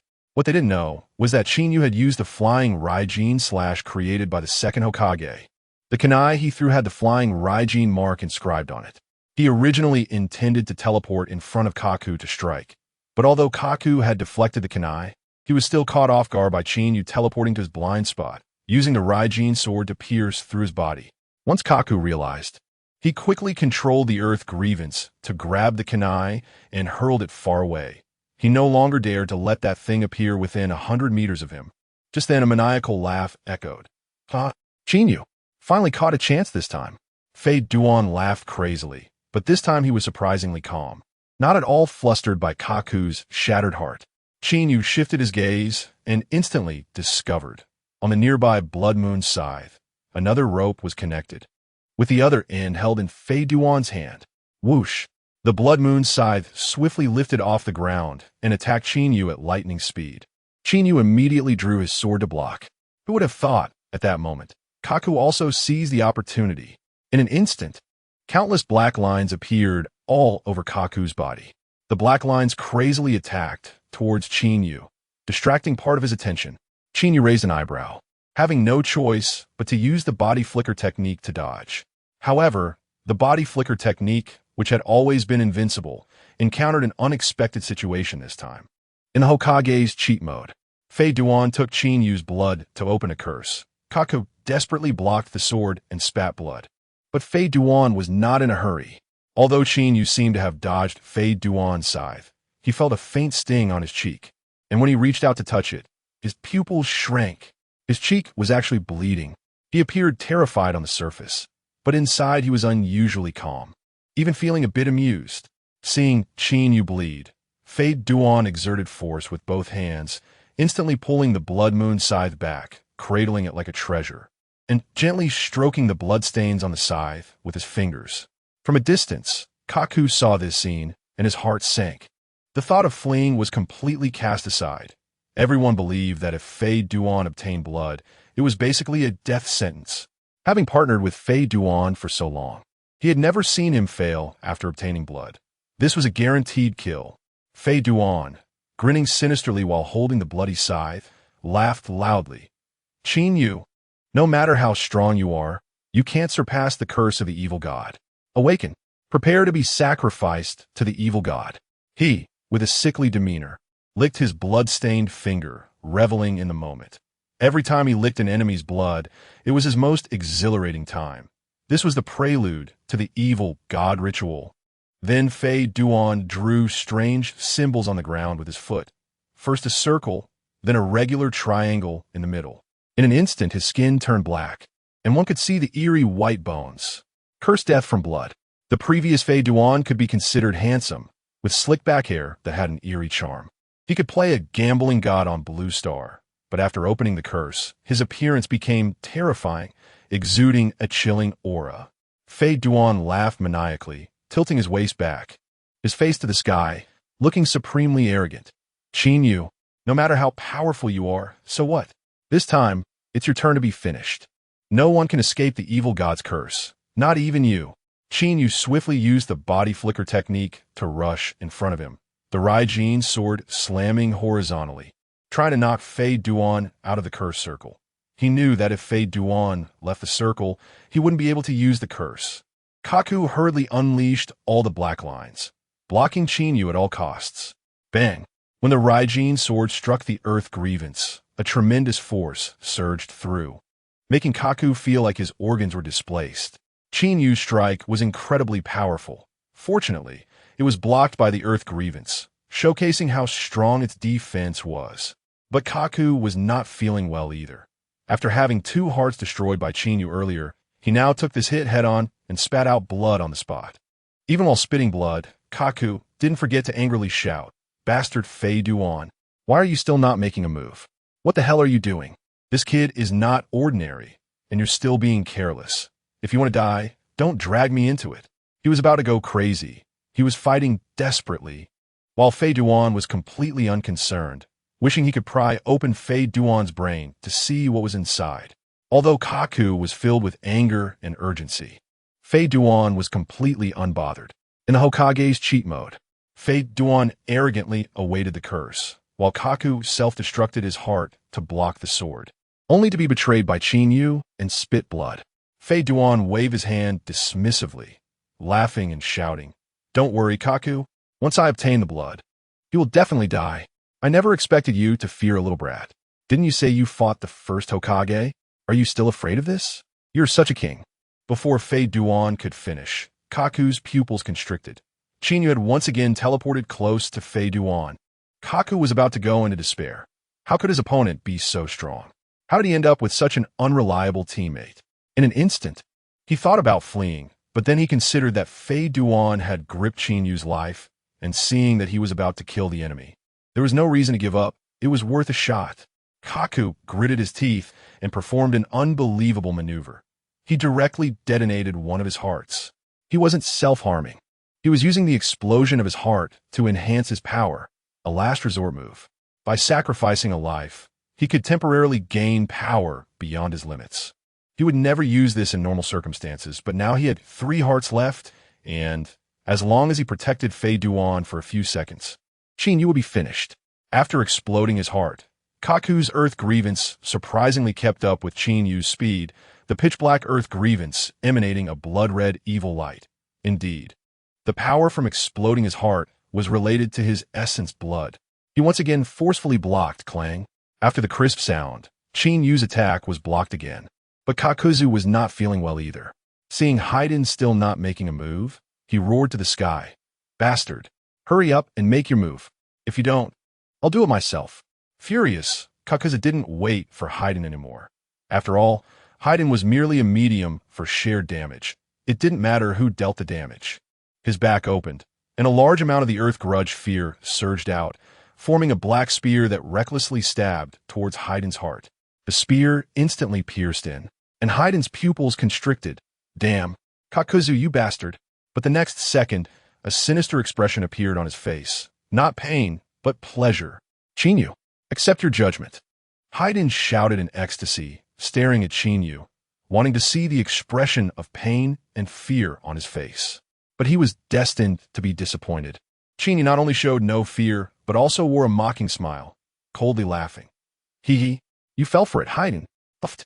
Before Qinyu's words finished, Haiden was astonished to find that Kakuzu, his teammate beside him, suddenly spat out a mouthful of blood. The Hokage's cheat game. The evil god's curse pitifully struck Kakuzu. Qinyu's sword severed both arms, leaving Kakuzu with only 1 life. The next second, a strange entity split from Kakuzu's body, wearing a red mask, which was even penetrated in the center, exactly the same way Kakuzu attacked Haiden's heart. This meant that the evil god's curse didn't land on Qinyu. It all fell on Kakuzu. "Baka, what the hell is going on?" Kakuzu went mad as he lost another heart. Haiden was also confused. He was originally enjoying the ritual sensation, feeling quite angry when Kakuzu stabbed his heart, then looking forward to Qinyu getting killed. However, Qinyu was fine, and Kakuzu lost a life instead. His mind was completely blank. What is going on? Did the ritual go wrong? Impossible. How could the ritual to sacrifice the evil god be wrong? Suddenly, Haiden seemed to realize something and scrutinized Kakuzu. "I got it. Kakuzu, it must be because you keep selling the sacrifices for money. The evil god is angry and punished you." "That's right, just like that." Qinyu couldn't help but twitch his mouth, silently sighing. "Haiden, you are really good at tricking people." "Shut your mouth." Kakuzu was already furious for losing a heart, and seeing Haiden's nonsense made him even angrier. But Haiden remained adamant. "That's it. I told you couldn't do it. Now the evil god is unhappy, right?" "Shut up," Kakuzu roared. Suddenly seeing Qinyu's mocking expression, he instantly realized. "That's my blood. Damn Qinyu, you knew his weakness all along?" He hurriedly shouted to Haiden. "Quick, lift the curse. Otherwise, if I die, you won't survive either." Haiden was bewildered. "Your blood? Impossible. I took that from his face." "You bastard." Kakuzu was speechless, only able to shout, "Get out of that pattern quickly." Haiden finally understood, seeing the bloodstains on Qinyu's sword. He just wanted to retreat, but it was too late. Qinyu's Raijin sword fell on Haiden's shoulder, instantly severing it. Haiden's close combat was extremely weak, and his arm holding the spear was directly chopped off. At the same time, Kakuzu's right arm dropped instantly. "Nanny?" Kakuzu's pupils constricted. Qinyu's sword was too fast. He didn't react at all, and by the time he came to his senses, his arm was already gone. Although he was startled by having his arm severed, a sense of relief actually surged in Kakuzu's heart. Thankfully, it was just an arm. If it had pierced his heart, he would have died. He had 5 hearts when fighting Qinyu. The first was shattered by Chidori's sharp spear. The second was destroyed by flying Thunder God Slash. The third exploded to protect Haiden. The fourth was lost to the curse, and now only 1 life remained. For someone like Kakuzu, who had always been cautious and survived by living on the edge, this was simply unacceptable. The Hokage's cheat game. Chinyu set up a trap that pitifully affected the immortal group. Kakuzu saved Haiden to protect his life, while he lost all his hearts. With only one heart left, Kakuzu was filled with anxiety, feeling that he would die in the next second. Before he could think too much, Chinyu had already launched an attack, holding the Raijin sword. He unleashed Chidori, the lightning release striking like lightning, hitting Haiden in the chest in the blink of an eye. Although it didn't hit the heart, the paralysis effect of the lightning release made Haiden convulse all over, screaming in agony. Bastard! That damn lightning release. Not far away, Kakuzu was also suffering, his body shaking uncontrollably. Chinyu sneered. He knew Kakuzu only had one heart left, and if he attacked Haiden again, he could solve Kakuzu once and for all. But the explosion from Kakuzu's self-exploded heart hadn't ended, and this guy was extremely protective of his life. At the critical moment, he withstood the paralysis, seizing the opportunity to use Earth Grudge Fear to blast Haiden away. Earth Grudge Fear was already powerful, and with Kakuzu's desperate strike, Haiden was directly smashed out of the evil god's cursed circle. Seeing Haiden roll out of the cursed circle, Kakuzu finally breathed a sigh of relief. Now if Chinyu attacked Haiden again, he wouldn't be affected. This was the simplest way to disrupt the evil god's ritual. After temporarily securing safety, he was filled with questions, painfully shouting, "Chinyu, you bastard! How did you do it? How did you collect my blood and let that idiot Haiden get it?" Chinyu replied indifferently, "I figured out your tricks a long time ago. I formulated a plan specifically targeting you early this morning." What he used was exactly the method from the original work by Shikamaru. He had long since understood Kakuzu and Haiden's routines. Haiden's combat power was lacking, but he couldn't let him get the blood. Kakuzu, although possessing 5 elemental ninjutsu, couldn't beat him, only focused on helping Haiden get blood for the curse. When he used Flying Thunder God / earlier, Chinyu had already covered the Raijin sword with Kakuzu's blood, sheathing the sword to cover it up. When Haiden used a rope to control the scythe, Chinyu instinctively dodged but deliberately cut a line on his cheek, and while blocking, he rubbed Kakuzu's blood onto the scythe. This set of operations flowed smoothly, and neither Haiden nor Kakuzu noticed. Haiden thought he had obtained Chinyu's blood and was happily starting the ritual, but Kakuzu couldn't wait and stabbed Haiden's heart, equivalent to Kakuzu exploding his own heart. The Hokage's cheat game. Chinyu caused the immortal group to turn against each other. Kakuzu wanted to escape, but Chinyu had already prepared a backup plan. Haiden and Kakuzu could be paired together for a reason. They were both immortal, sharing too many similarities. One managed the Akatsuki's finances, and the other loved to kill strong opponents. Aside from the differences in sacrificing heads to the evil god or exchanging money, they usually cooperated quite amicably. But this time, after being severely affected by Chinyu's trap tactics, Kakuzu suddenly felt that this combination was terrible. If his blood was obtained by the enemy, they could use Haiden's ritual to kill him, which is a huge threat to someone like him who is all about survival. Even with 5 lives, it wasn't enough to risk it. Before Kakuzu could hesitate further, after blasting Haiden out of the cursed circle, he directly retracted all of his Earth Grudge Fear. What happened to Haiden at Chinyu's hands was none of his business. After retracting the Earth Grudge Fear, Kakuzu picked up his severed arm and, as if no one was around, used thread-like Earth Grudge Fear to piece his arm and shoulder back together, fitting them perfectly. But after reattaching his arm, he felt even more anxious. He wasn't trying to regain strength to fight again, but merely to maintain his power for self-preservation. Kakuzu's face was pained, yet his mind was exceptionally calm. Hoshigaki didn't say anything wrong. This Chinyu guy is too terrifying. His power is explosive. And on top of that, his mind is ruthless. If you're not careful, you'll fall into his trap. The more he thought about it, the more afraid he became. Chinyu relied on a bit of information given by Sasori and simple interactions to thoroughly understand him and Haiden, and even set up such a meticulous trap. His thoughts were too terrifying, definitely a great threat to the Akatsuki. Taking advantage of Kakuzu's distraction, Chinyu instantly disappeared and used body flicker technique to rush to Haiden's side. Chinyu didn't believe that Kakuzu had used all his means after crossing over. He had realized that the original work couldn't be entirely trusted. Just now, Kakuzu self-exploded his heart to increase his power, which was never mentioned in the original work. He couldn't rule out the possibility of hidden cards or even a mutual destruction move. If he forcefully killed Kakuzu, it would be pushing him to self-destruct. How smart is Chinyu? He would never choose such a foolish path. Waiting for Kakuzu to regain his confidence before killing would make the situation different. Human nature is like this. As long as there is a glimmer of hope, no one wants to die, because death is the most terrifying thing. The Hokage's cheat game. Chinyu specializes in tormenting Fei Duan, forcing Jiao Du to flee, while leaving a shadow clone to entangle Fei Duan, with his main body chasing the escapee. Jiao Du, an old-school shadow-level character, has lived so long only to crave fame and wealth. Chinyu seizes this weakness of his and directly bypasses him to attack Fei Duan. Fei Duan has an absolute immortal body, so he can't be killed in a short time. But he can still be seriously injured by dismembering him. With a few flickers, Chinyu rushes to Fei Duan's side. In Fei Duan's eyes, his taijutsu is already subpar. Now that he has lost an arm, and without Jiao Du's help, he's incredibly weak. Chinyu bullies Fei Duan like a defenseless child. But Fei Duan doesn't dare to use the curse anymore.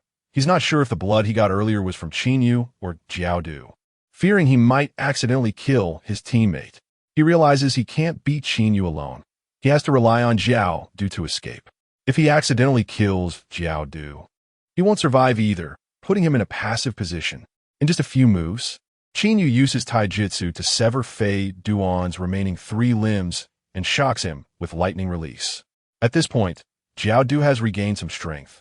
But Chinyu sneers. Don't think just because you've regained some strength you can fight me. You couldn't even do it at your peak, let alone now. You should be thinking about how to escape from me.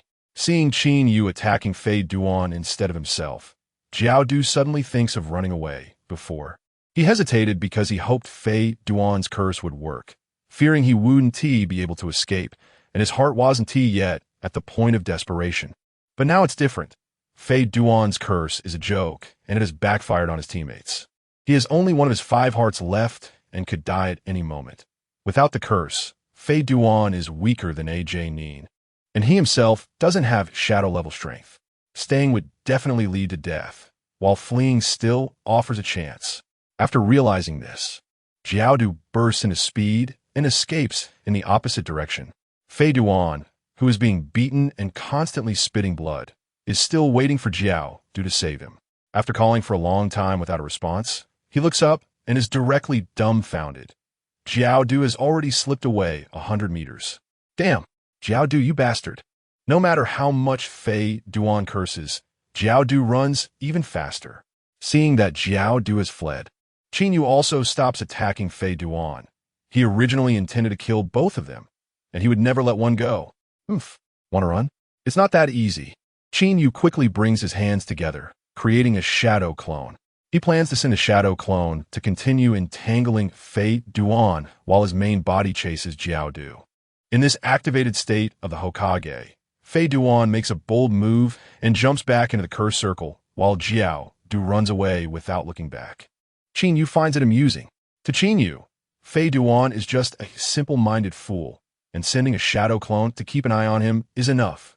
On the other hand, Jiao Du, this cowardly old monster, has many tricks, so he must chase him with his main body for peace of mind. But just as he's about to move, Fei Duan suddenly pulls off a shocking move that stuns everyone. He uses body flicker technique to disappear and reappear, jumping back into the evil god's cursed circle. Meanwhile, Jiao Du is running for his life without looking back, completely disregarding Fei Duan's previous shouting. He has survived this long by being cautious, with his life always coming first. Fei Duan is just a partner he can replace at any time. So how could he turn back? As he runs away, he curses angrily.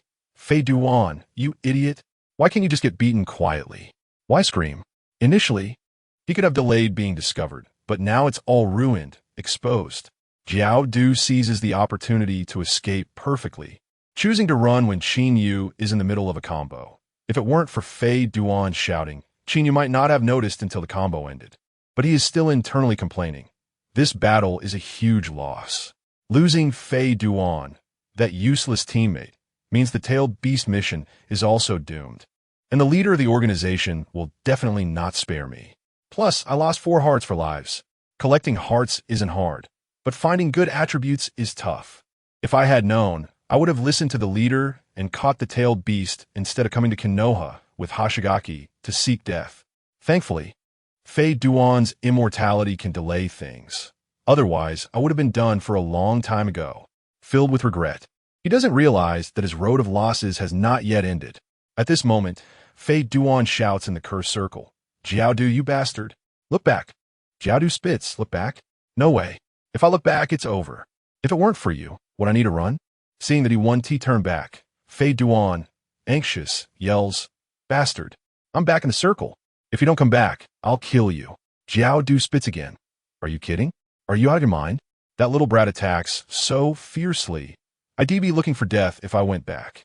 He continues to run without looking back, thinking that Qinyu must be torturing Fei Duan, and Fei Duan couldn't possibly stay safely in the circle.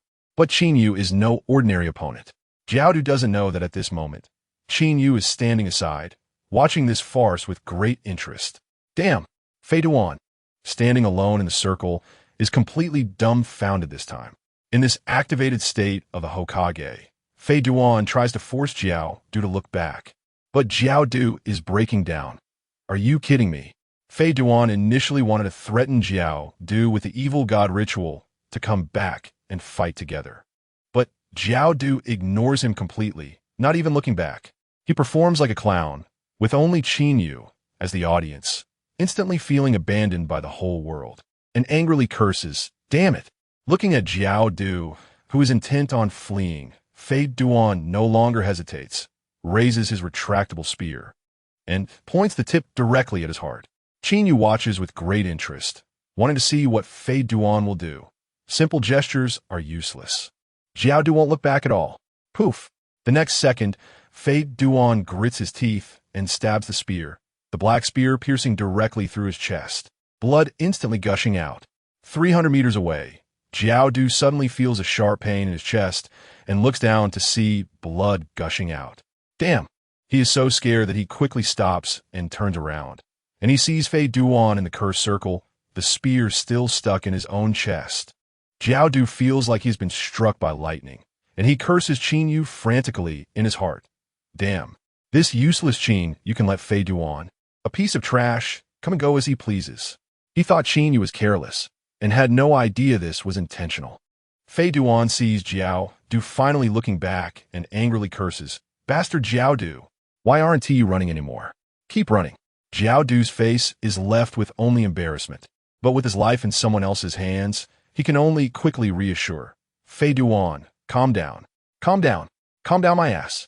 Fei Duan becomes more agitated, pushing the spear in a bit more. Poof! Jiaodu is once again severely injured, spitting blood, but he doesn't care about the pain and quickly explains, "It's a misunderstanding. This is really a misunderstanding. Misunderstanding my ass." Fei Duan spits and threatens, "Hurry up and roll back. Do you really want me to kill you?" Okay. Jiaodu curses Fei Duan's ancestors in his heart, but doesn't dare hesitate and immediately rushes back to the battlefield, cursing as he runs. "Fei Duan, that bastard. Going back is most likely death, but if I don't go back, I'll die now. This moron really dares to go all out. I have to make him put down the spear first. Otherwise, if he shakes, I'm done." Halfway there, he quickly shouts, "I'm back. You put down the spear first. Put down my ass." Fei Duan angrily shouts, "Are you dreaming? If I put it down and you don't come back, what then?" In an instant, Jiaodu's heart is in turmoil. "You bastard. Are you messing with me?" This is the most accurate portrayal of Jiaodu at this moment. However, he only dares to complain in his heart. In this activated state of the Hokage, Qinyu delivers the finishing blow, sending Jiaodu to the afterlife, while Fei Duan stubbornly endures and continues to provoke. In the past, Jiaodu could still scold Fei Duan, but now his life is in someone else's hands, and he doesn't dare offend him at all. He can only suppress his anger and gently persuade. "You should put down the spear first. Anyway, you're in the circle. If I run, you can strike at any time. If you keep holding it up, it would be so embarrassing if you accidentally injure me." That makes sense. Fei Duan. The fool nods. "You bastard, don't play tricks. As he speaks, he prepares to pull out the spear, but before he finishes, a sudden change occurs. Qinyu, who has been watching the fun, suddenly disappears. This is bad. A few hundred meters away, Jiaodu instantly senses something is wrong, and his face changes dramatically. But Fei Duan, still acting foolishly, has been thinking about Jiaodu and hasn't noticed Qinyu at all. He is still in a daze. He forgot he was in the cursed circle. Even if Qinyu attacked, he wouldn't die, but Jiaodu would definitely die. The next second, Qinyu appears beside Fei Duan. Without needing the sword of Raijin, he simply pushes. Before the spear is fully pulled out, it is instantly pushed through his chest. Poof! Fei Duan spat out a mouthful of blood, staring at Qinyu with confusion. Weren't you just watching the show? Why did you suddenly attack? 200 meters away, Jiaodu's face changed drastically, blood gushing out. He clearly felt that his last heart had shattered. Fei Duan, you bastard! Damn you! Before he could finish, Jiaodu was dead. In his last moment, he didn't hate Qinyu, but rather loathed Fei Duan, this pig teammate. He could never have imagined that he would die at the hands of his own ally. Qinyu suddenly recalled an old saying. It's not the godlike opponent you fear, but the pig-like teammate. The ancients truly did not deceive me. Jiaodu. Fei Duan looked at Jiaodu, who was dying with his eyes wide open, his eyes almost bursting with rage, not because he cared about Jiaodu, but because he knew that with Jiaodu dead, he couldn't escape either. He glared at Qinyu with fury. Despicable. Shameless. How could you sneak attack me? Bah. Qinyu dug at his ear and sneered. Get it straight. We are enemies. It's either you die or I die. Where's the despicable part? You're about to die, and you still have time to chatter. You really have a big heart. Fei Duan's face turned ashen, but he still scoffed in provocation. Qinyu, even so, what can you do to me? Saying this, he actually slapped the bottom of his spear. Puff! In an instant, the black spear that had pierced through his body suddenly shot out, dropping directly from Fei Duan's back. After the black spear left Fei Duan's body, a pitch-black hole appeared on his chest. The hole was dark and looked terrifying. The Hokage's OP game.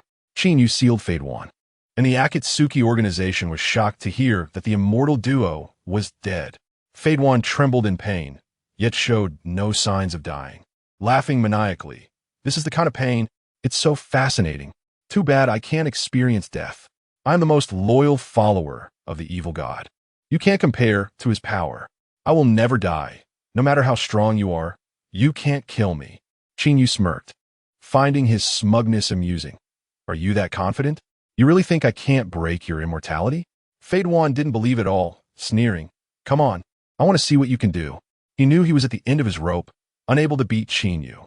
But he relied on his immortality to act recklessly, still thinking that someone would definitely come to save him.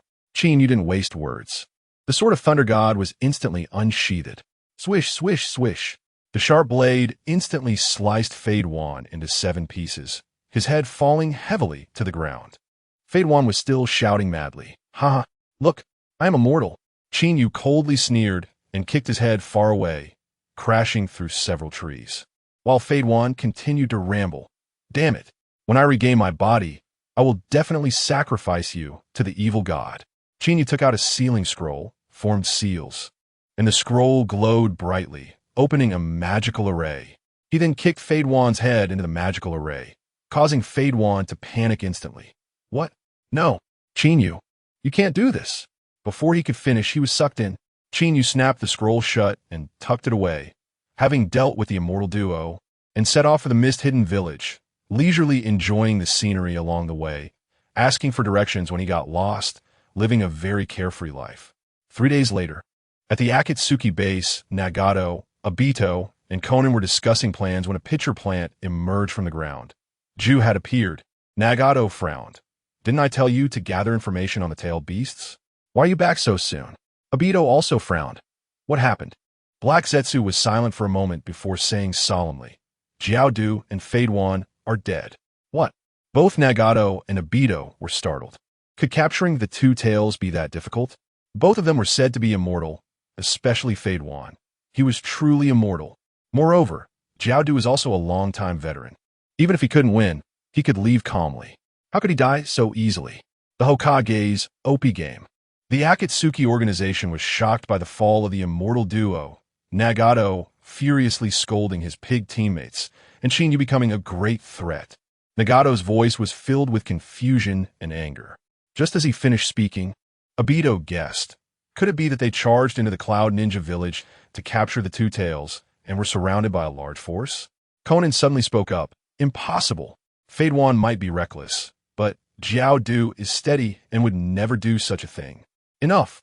Nagato coldly interrupted, saying to Ju, "Stop guessing. Just tell us what happened." Ju calmly replied, "They died in the Land of Fire." The Land of Fire? I sent them to capture the Two Tails. How could they? Nagato suddenly realized. Glaring at Ju, wait.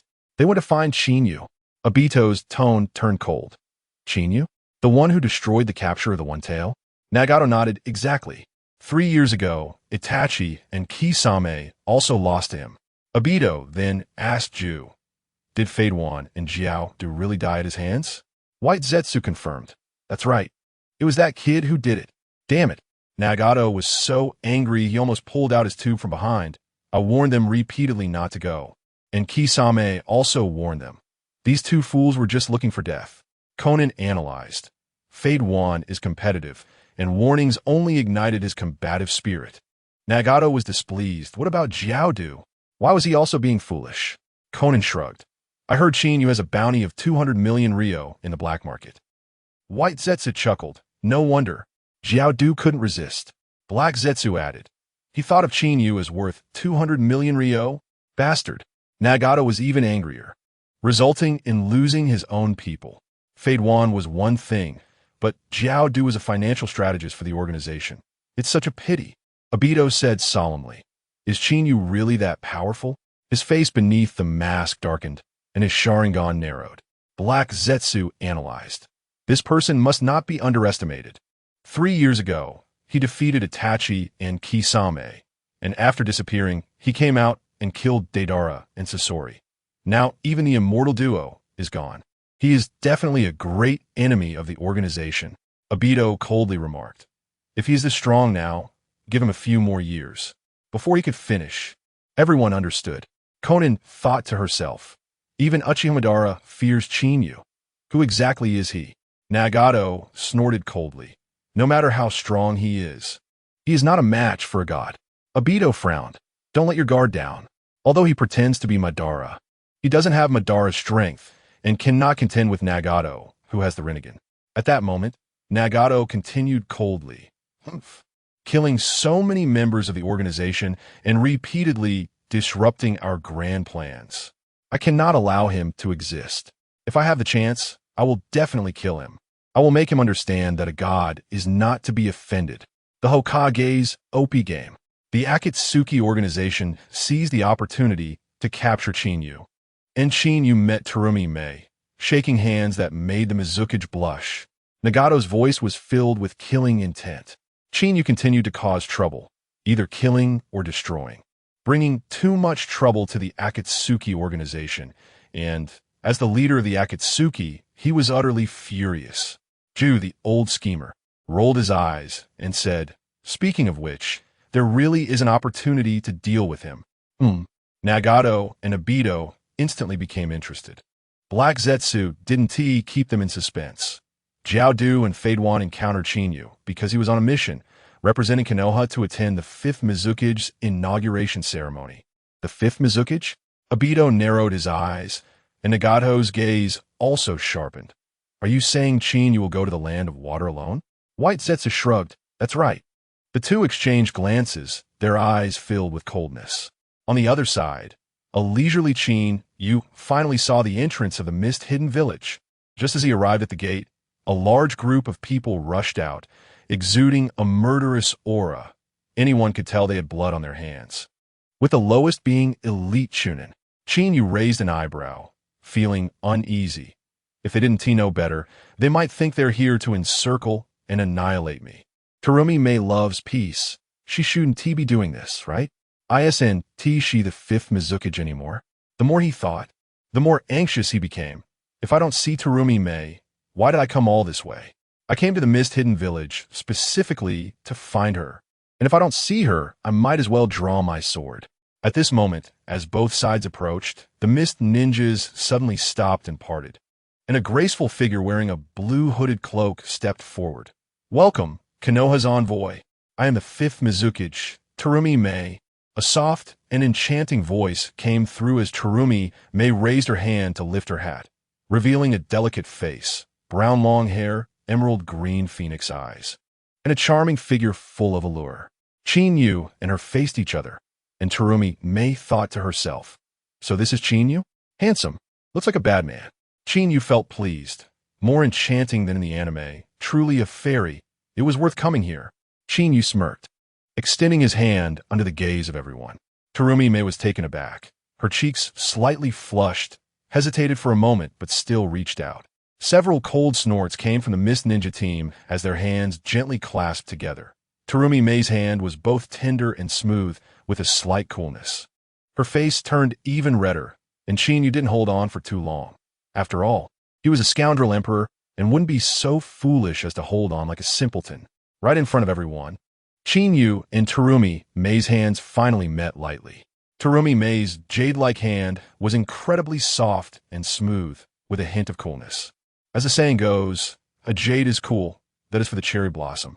At the moment their hands clasped, Terumi Mei, as the fifth Mizukage, blushed even more. And Qinyu didn't hold on for long. He was a scoundrel, and a high-level emperor scoundrel at that. So, of course, he wouldn't act like a fool. The Hokage's cheat mode. Qinyu scratched his palm to tease the Mizukage, shooting off verbal bombs against the Akatsuki organization, while Terumi Mei exposed the old stories of the rogue ninjas. Before letting go of Terumi Mei's hand, Qinyu secretly scratched her palm. This action was very subtle, known only to the two of them. Terumi Mei was both shy and angry, glaring at him, but Qinyu didn't care and even raised an eyebrow at her. "Umph." Terumi Mei stomped her foot. After so many years, no one dared to be so audacious toward her, yet she couldn't bring herself to be angry. Soon, Terumi Mei adjusted her mindset and smiled charmingly. "Your Excellency has come a long way. Let me take you to the inn first. The succession ceremony will be held tomorrow." Qinyu waved his hand. "I'm Uchiha Qinyu. Just call me Qinyu. Don't call me Your Excellency." Terumi Mei covered her mouth and laughed. "I've heard your name for a long time. Seeing you today, it truly lives up to the reputation. Then I'll call you Qinyu."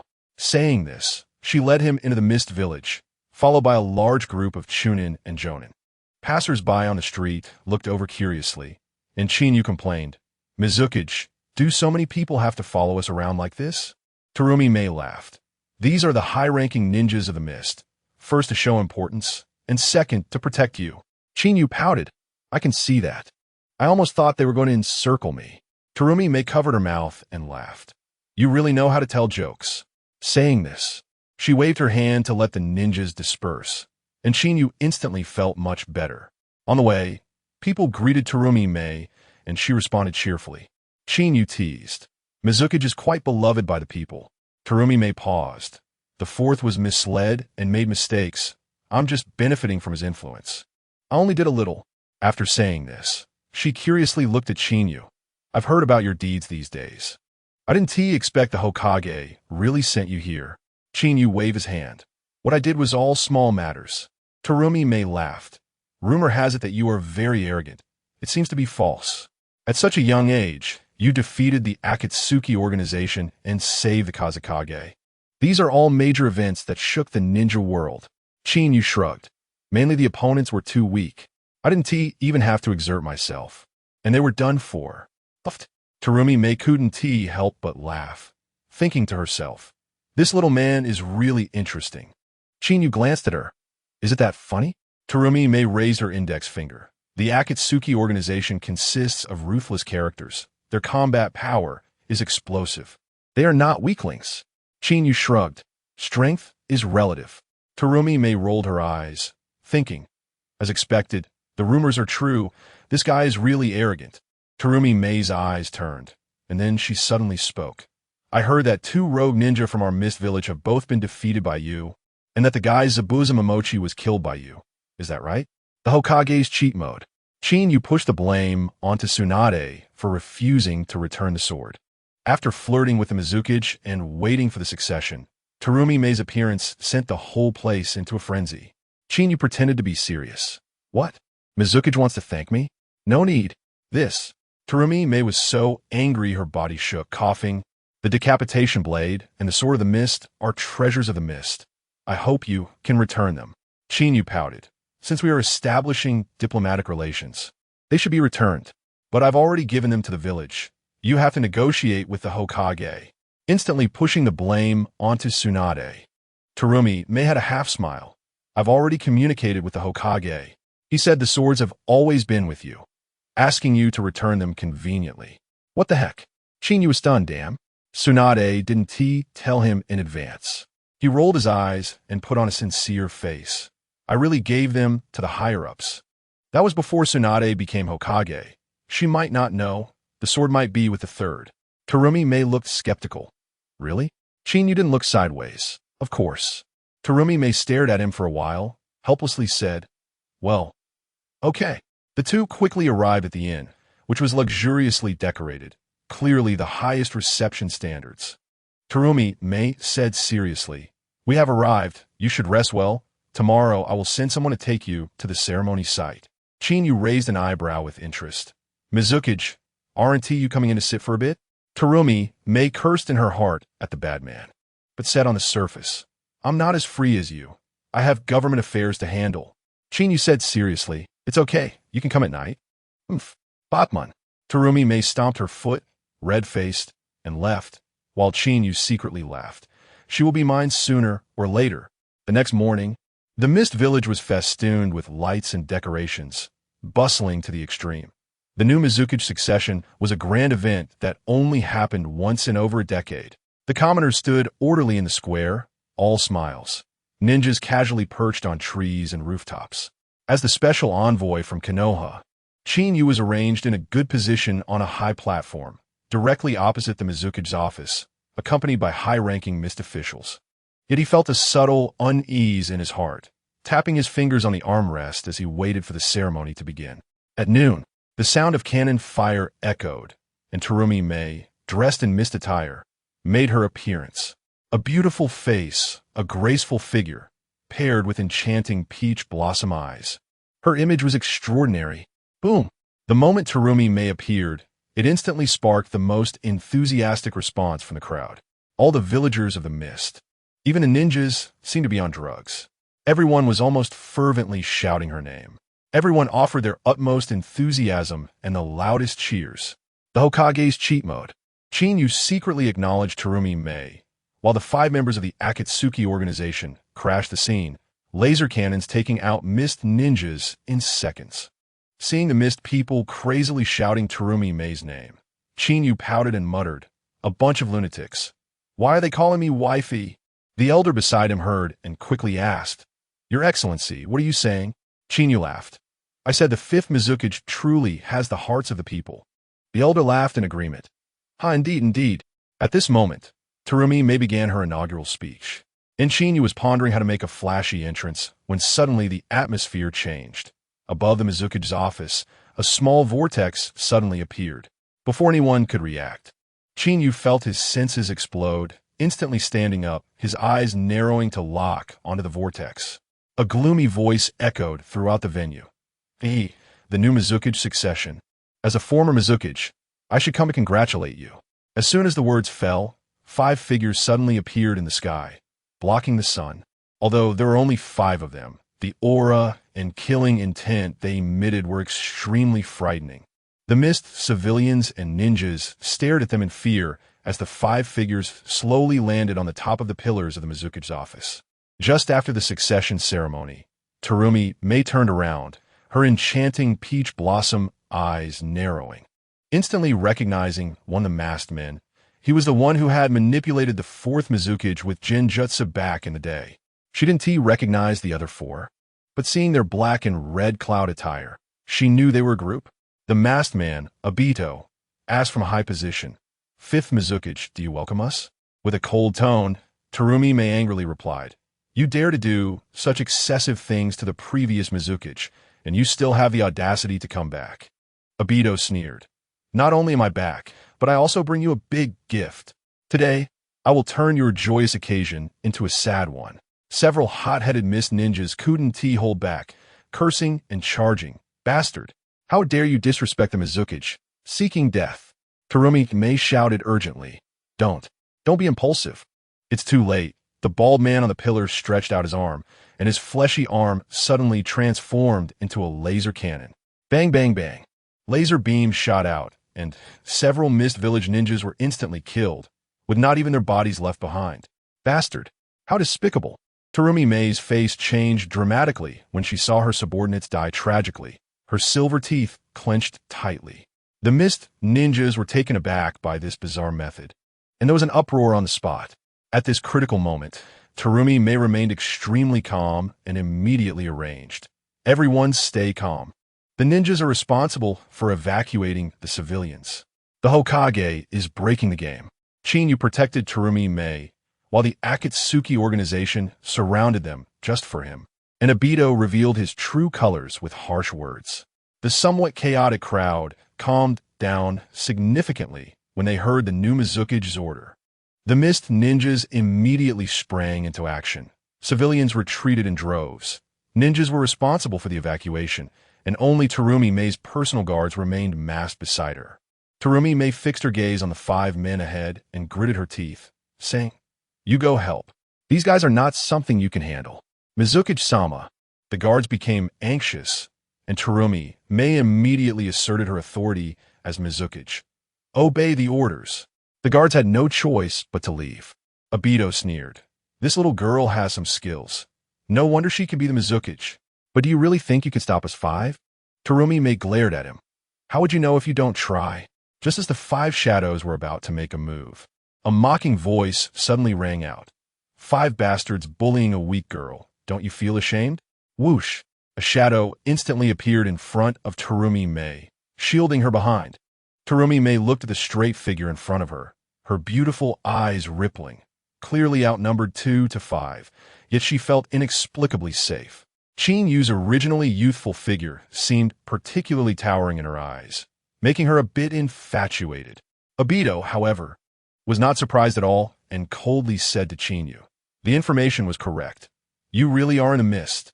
Qinyu was taken aback and smiled. So you came for me. Obito sneered. Otherwise, do you think a mist village is worth our effort? Hearing this, many mist ninjas stopped in their tracks curiously and disgust. Chinyu? Is he the one from Konoha that's been causing a stir? He looks too young.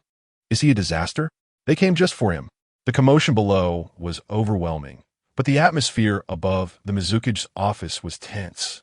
Obito looked down at Chinyu, and after a long while, he coldly spoke. Good. Chinyu, I've been hearing your name all this time. At first, I thought you were just a little brat, not worth worrying about. However, I never expected that 3 years ago, you suddenly rose to prominence. Not only defeating the legendary Sannin Orochimaru, but also defeating Itachi and Kisame from our organization.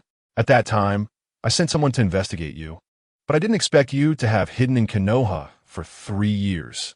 If you had stayed in Konoha, that would have been fine, and I wouldn't have bothered with you, but you dared to take action against my organization again. You not only repeatedly sabotaged our plans, but also killed several of our generals. You really are capable. Uchiha Obito's words were not fast, but his tone was filled with coldness. Nevertheless, this short statement revealed countless pieces of information. The Hokage is breaking the game. Chinyu fiercely attacked the Akatsuki organization, and Tendo activated the Rinnegan, leaving Terumi Mei stunned. At this moment, countless mist ninjas gaped in disbelief. Even Terumi Mei was no exception, her beautiful eyes wide open, her small hand covering her mouth.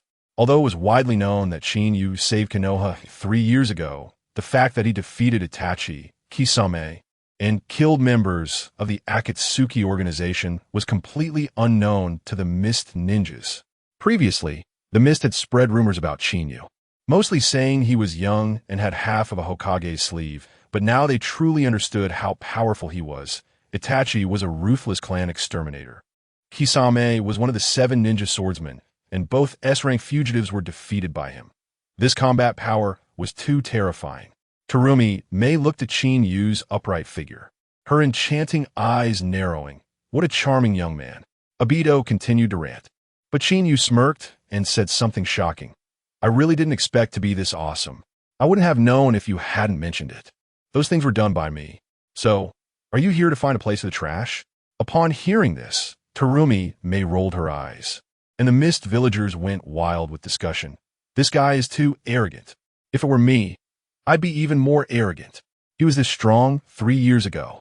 So he must be even more explosive now. Obito said nothing, but the orange-haired youth beside him suddenly spoke.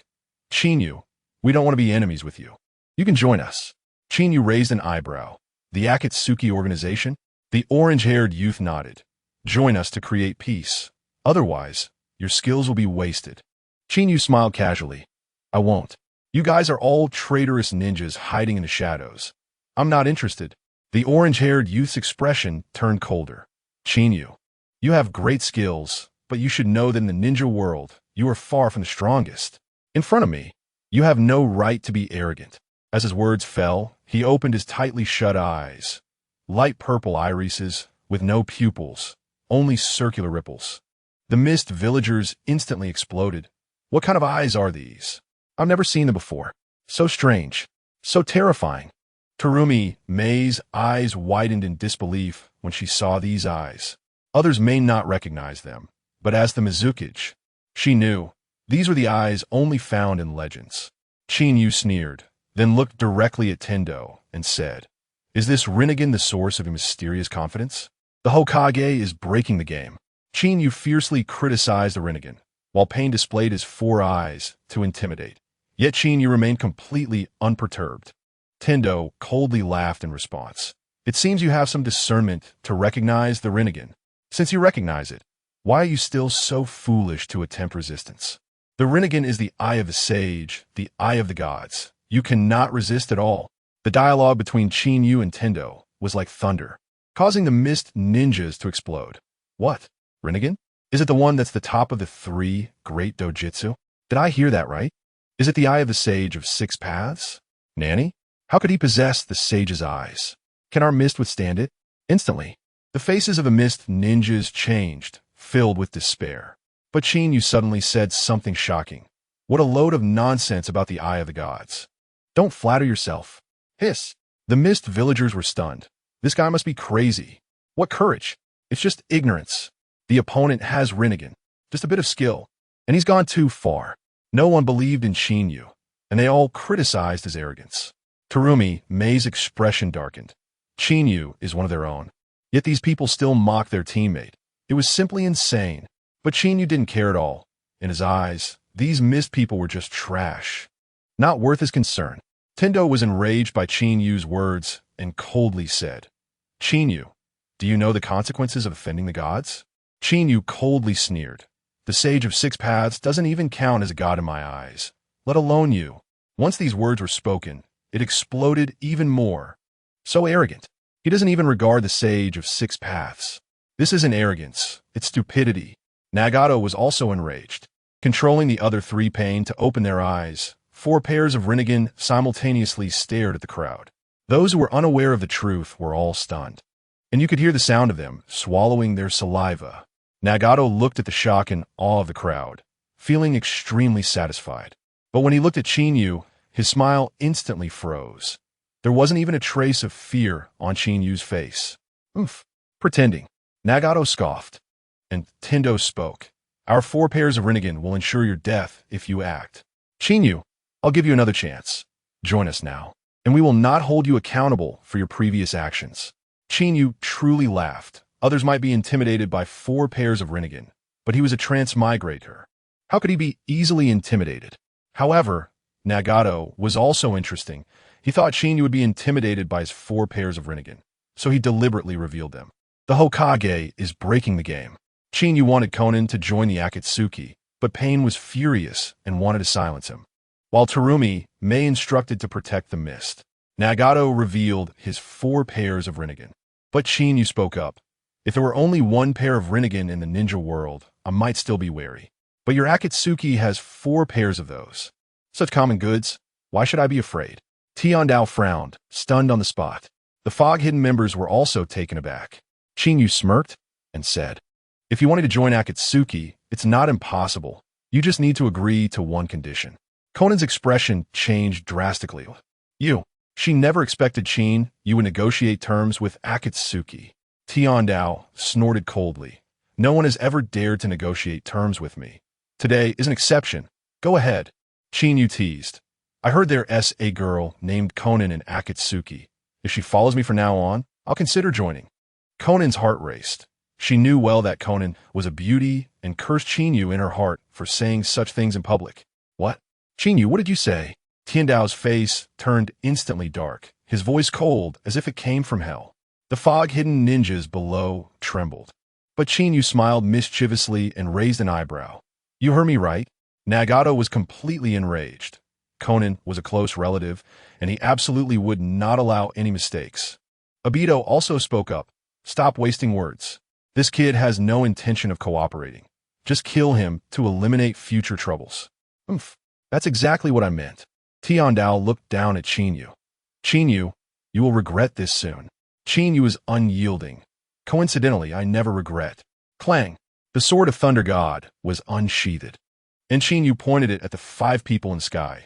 Obito, Tiandao, Azura Path, Animal Path, and Hungry Ghost Path. In fact, the reason Akatsuki sent these 5 to the fog-hidden village was that Kakuzu and Haiden had been killed. Akatsuki had never been so frustrated since Yahiko's death. And after Qinyu caused them to suffer losses, Nagato and Obito discussed it and decided to come to the water country to confront Qinyu. If they could recruit him, they would. If not, they would kill him, and it would also give Conan a chance to vent.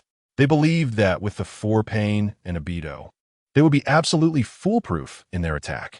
Both sides faced each other quietly, the killing intent colliding, and a battle was about to break out. At that moment, Conan suddenly said to Qinyu, Hey, bad man, be careful when you move. Don't cause too much damage to our fog-hidden, the Hokage's special battle. Qinyu dodged the attack while avoiding the water shadow. Conan unleashed her boiling escape to cause chaos, and Pain counterattacked with Shinra Tensei. Qinyu grinned at Conan. You're begging me. Huh? You bad guy. Conan glared at him fiercely with her charming eyes, full of allure, but secretly complained. What kind of time is it to still joke around? Qinyu shrugged, utterly unconcerned. He knew Pain's destructive power too well. Fighting against this group of demolition experts without causing damage to the fog-hidden was simply impossible. It should be known that Tiandao was recognized as the strongest demolition expert. With the summoning beast of the Animal Path, the missiles of the Azura Path, each one more destructive than the last, only the Hungry Ghost Path had weaker destructive power. Qinyu felt pleased. Fortunately, the battlefield isn't in Konoha. If it gets destroyed, it's the fog-hidden's problem. Seeing Qinyu smiling, Tiandao's anger flared even more. His eyes narrowed, and his left hand extended towards Qinyu. Shinra Tensei, the Rinnegan suddenly shone brightly, and a tremendous gravitational force rushed towards Qinyu. Qinyu was already prepared. Channeling chakra to his feet, he swiftly used body flicker technique to evade. But in doing so, he directly sold out Conan behind him. The gravitational pull of Shinra Tensei instantly locked onto Conan. Catching her off guard, her graceful body lifted off the ground and flew towards Tiandao. What? What is this?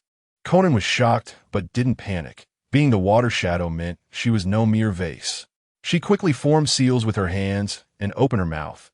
Boiling release. Mist jutsu. A large amount of high-temperature, acidic mist spewed out. This was the bloodline limit of the combination of fire and water, capable of adjusting acidity, with super corrosive properties, even stronger than her dissolution technique. In the original work, it could even dissolve Sasuke's Susanoo. Normally, the acidic mist spread slowly, but with the gravitational pull of Shinra Tensei, it was immediately transformed into a current rushing towards the Akatsuki. Obito's expression changed drastically. He had fought Conan before and knew how powerful this technique was, so he hurriedly shouted, Not good. This technique is extremely troublesome. Tiandao snorted, his eyes wide open, and his right hand suddenly reached out. Shinra Tensei. The powerful repulsive force exploded, pushing the acidic mist back violently, and Conan was also thrown backward. She bit her silver teeth tightly. knowing clearly in her heart. At this speed, crashing into a wall would mean death or serious injury. But in midair, she couldn't use her strength at all. She could only desperately stabilize her body, and her hands quickly formed seals again. She knew that now she could only rely on herself. That guy Chin, you might be somewhere watching the show. With no other choice, she had to form seals with her hands. The Hokage's special battle. Chinyu opened the 8 gates to save the beauty while distracting the water shadow, and Obito intercepted Pain, preparing to personally step in. Conan wanted to set up a water barrier behind her to slow down her retreat speed. Meanwhile, Chinyu pouted and muttered, "Tsuke, what a foolish woman." But in his heart, he didn't truly think that getting soaked in water in public would be too embarrassing. He had already considered Conan as his woman. He absolutely couldn't let that happen. Whoosh! Chinyu's figure vanished in place, and when he reappeared, he was already behind Conan. He extended his arms and firmly caught her as she flew backward at high speed. Conan was instantly startled. She had prepared to dive into the water, but instead, she crashed directly into a broad chest. Although Chinyu was not very old, a strong masculine aura rushed towards her, and in this heroic rescue scene, she was instantly captivated. As soon as Chinyu stabilized his stance, he felt the powerful repulsive force of Shinra Tensei. 8 gates.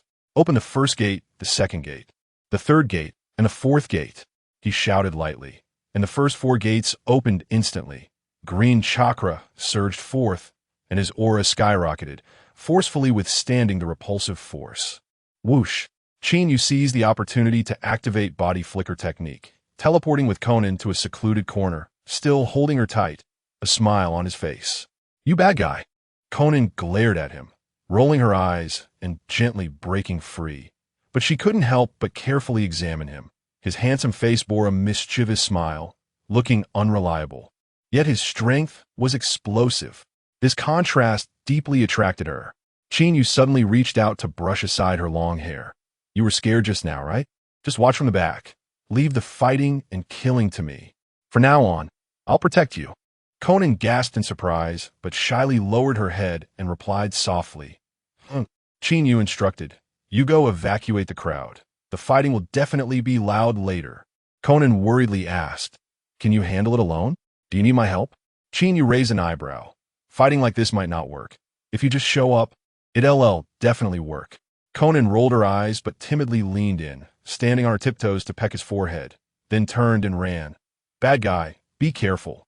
On the high platform of the Water Shadow's office, Obito and Tiandao had extremely ugly expressions. They both had high self-regard, and seeing Chinyu flirting while fighting was unbearable. Nagato controlled Tiandao, raising his right hand. Azura Path lifted its missile, and Animal Path prepared to summon, but Obito suddenly reached out to stop them. Tiandao frowned, and Obito spoke. "I'll go down and meet him. The Hokage's special battle." Obito disguised himself as Madara to lure Chinyu, using Kamui to dodge attacks and show off, while Chinyu coldly laughed, preparing to counterattack. Tiandao said solemnly, "All right, I'll hold the line for you." Whoosh! Obito nodded, his figure instantly disappearing, and when he reappeared, he was already standing in front of Chinyu. He coldly spoke, "Let me introduce myself. My name is Uchiha Madara." Obito's tone was full of admiration, yet concealed a substantial killing intent. "Chinyu, you are truly a variable. With this strength at your age, even I and Hashirama were not as good when we were young." Chinyu's mouth twitched, suppressing a laugh. Quietly watching his performance, he found Obito to be quite comical at this moment. Obito continued, "To be honest, I really admire you. You disrupted my plans and crushed my organization members. I'm not even angry, but rather appreciate you more. Killing you would be too much of a waste of your abilities. I'll give you one last chance. Join Akatsuki and create true peace together. Only by siding with me can you live and become a great figure in the ninja world." After saying that, his exposed Sharingan burned brightly as it stared at Chinyu. Chinyu coldly smiled. "Join Akatsuki? Siding with you? Who do you think you are? Even if you are truly Uchiha Madara, I won't side with you." Obito suddenly sneered, his figure starting to blur.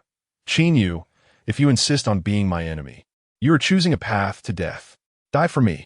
His voice suddenly echoed behind Qinyu, and his hand reached for the back of Qinyu's neck. Qinyu's neck hair stood on end, and he wanted to move, but found his body was out of control. The space around him was thrown into chaos by Obito's technique. Qinyu couldn't help but marvel. Obito's Mangeki Sharingan is too abnormal.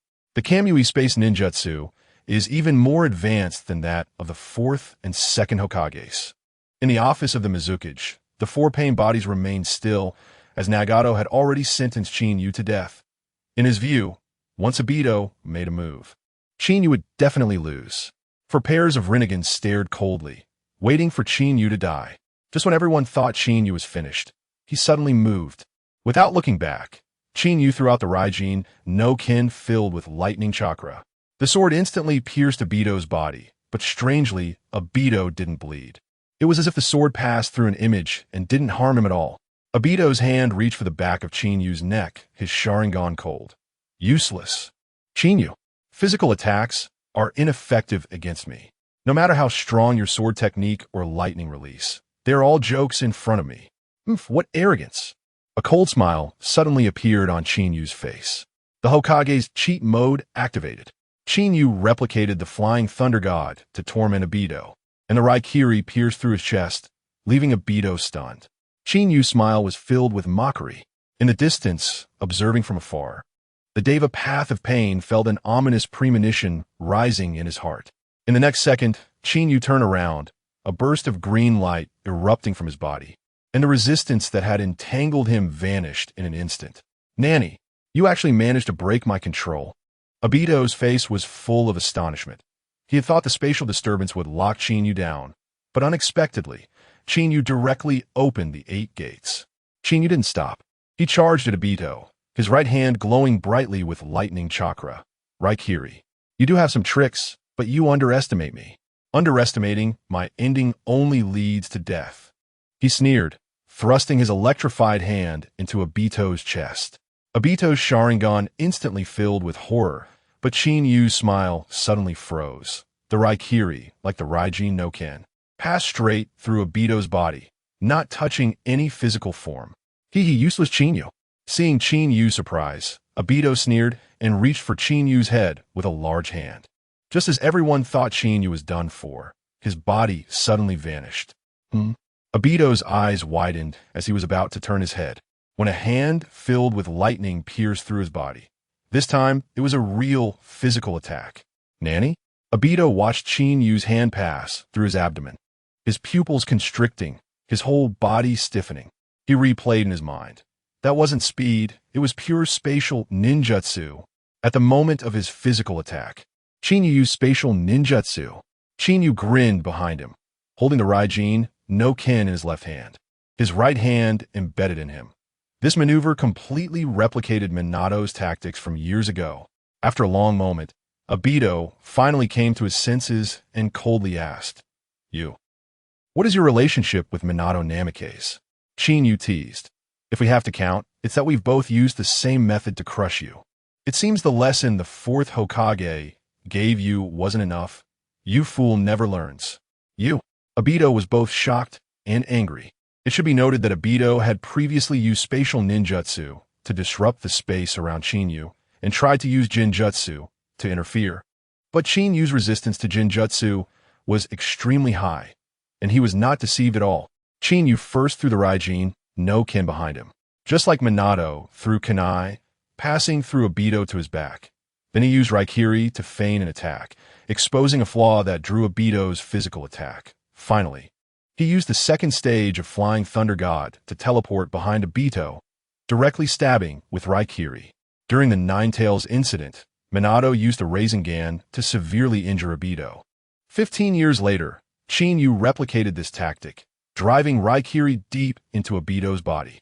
The Hokage's cheat mode activated. Obito bled while escaping Kamui, and Qinyu dodged missiles, countering the Deva path, causing Conan to become anxious.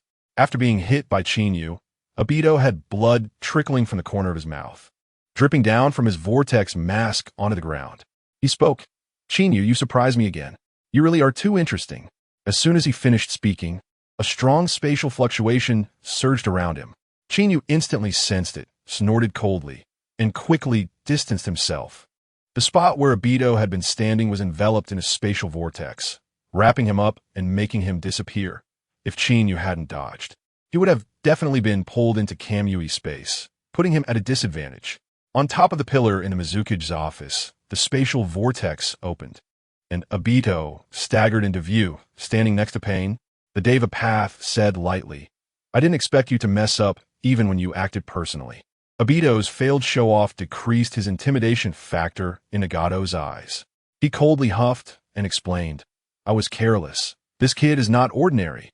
You go deal with him." The Deva Path replied coldly, "Don't worry, Pain won't fail." Obito squinted his eyes, feeling a hint of dissatisfaction towards Nagato. The Deva Path looked down at Chinyu. "You do have some ability, but when I make a move, it won't be so easy." Chinyu scoffed. "Then let's see." The Deva Path's expression hardened, and he extended his right hand. Universal pull.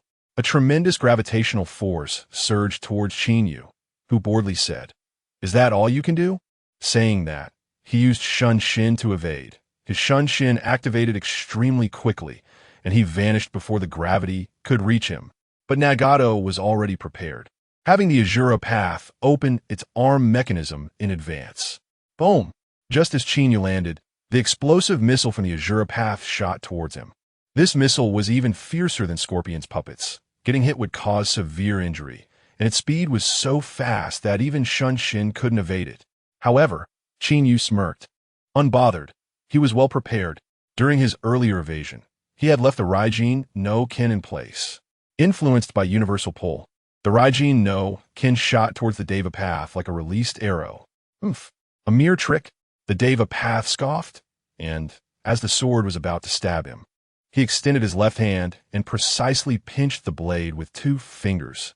The sword trembled continuously, but couldn't advance another inch. At that moment, the missile from the Azura Path also flew towards Chinyu. Suddenly, Chinyu smirked and activated Raikiri. Zzz. A piercing sound of electricity rang out, echoing for hundreds of meters. The mist ninja and the civilians turned their heads, all complaining. This lightning release is explosive.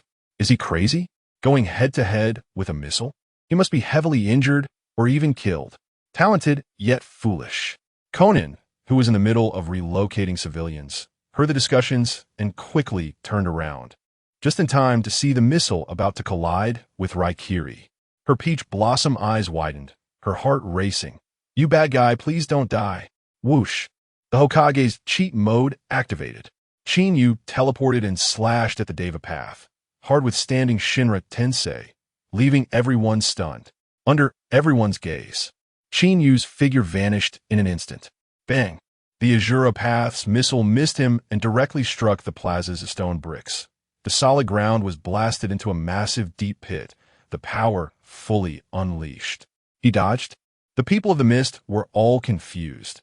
His body technique is faster than a missile. Is this something Shunshin can achieve? Where is he? The crowd searched around, and someone with sharp eyes pointed at the top of the Mizuki's office pillar, shouting, "Over there!" Everyone looked up, and Chinyu was indeed there. He held the Raijin no Ken's hilt in his right hand, and the Raikiri in his left hand suddenly lunged at the Deva Path. What? How'd he do that? Crossing dozens of meters and overcoming a height difference. It turned out that his earlier lightning release wasn't a head-on clash with the missile. He had already planned to launch a sneak attack. This battle IQ is terrifying. Even the high-level ninjas from the mist were amazed. The Deva Path's pupils constricted. Nanny? How could this be? With a distance of dozens of meters and a height difference, no matter how strong the Shunshin technique, it shouldn't be possible. Nearby, Obito saw the flying thunder god mark on the hilt of the Raijin no Ken, and his Sharingan widened in shock. He finally understood how he lost. This kid actually engraved the flying thunder god mark onto the sword. Whoosh!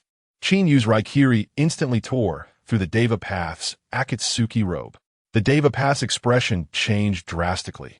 There was no time to think further. If he didn't act now, he would be stabbed. Although the hungry ghost path could absorb ninjutsu, it couldn't keep up. In a hurry, he gritted his teeth and activated Shinra Tensei. However, He had no time to control the repulsive force's direction, and it exploded 360 degrees centered on his body, indiscriminately affecting friend and foe. Boom!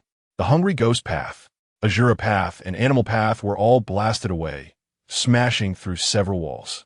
Only Obito, having hidden into Kinyu's's space, was unharmed, cursing inside. Nagato, you fool! Why didn't you observe that sword earlier? Nagato's plan of sending Chinyu flying did not happen. When the repulsive force struck, Chinyu directly opened the sixth gate of the 8 gates of bypass. With the immense speed and power boost, he withstood the Shinra Tensei. What? How is that possible? Nagato was stunned. His Shinra Tensei had never been withstood by anyone relying solely on their own strength. Oh no! Nagato's heart sank. Sure enough, in the next second, Chinyu's Raikiri pierced through the left shoulder of Nagato. He had actually aimed for the heart, but while enduring the Shinra Tensei, his arm was deflected by the repulsive force. Although he had withstood the powerful repulsive force of Shinra Tensei, his arm was still uncontrollably affected. The situation was chaotic. Chinyu overwhelmed Nagato and crushed Obito, while Pain's intricate plans were broken by the Flying Thunder God, leaving everyone dumbfounded. Taking advantage of Obito hiding in the space. With the other 3 Pains absent, Chinyu charged directly at the recovering Nagato and unleashed a flurry of taijutsu. Nagato was known for his incredible taijutsu, among the strongest in the Pain arc. He could hold his ground against Sage Mode Naruto's shadow clones, which is a testament to how terrifying Sage Mode enhances one's abilities. However, facing Chinyu, he was utterly suppressed. The Sword of Thunder God in Chinyu's hands danced with ferocity, each strike deadly and at impossible angles. With power and technique perfectly combined, Nagato was already injured by Raikiri and could only draw his black rod to barely defend himself, having no ability to counterattack. His Akatsuki cloak was soon shredded. After holding on for a moment, Obito jumped out from the Kinyu'u space, wanting to help but hesitating. His taijutsu was lacking, and without a suitable weapon, charging in would be pointless. Usually, Obito relied on Kinyu'u to absorb opponents, but Chinyu's swordsmanship was too exquisite. The sword shadows were everywhere. Just watching made him feel apprehensive. Without Kinyu'u, Obito couldn't even hit a shadow clone, and facing Chinyu, who was proficient in space ninjutsu, he could only anxiously watch from the sidelines, unable to find an opportunity. Fortunately, at that moment, the other 3 Pains got back up. The animal path saw that Nagato was in trouble and quickly formed hand seals, summoning technique. Boom!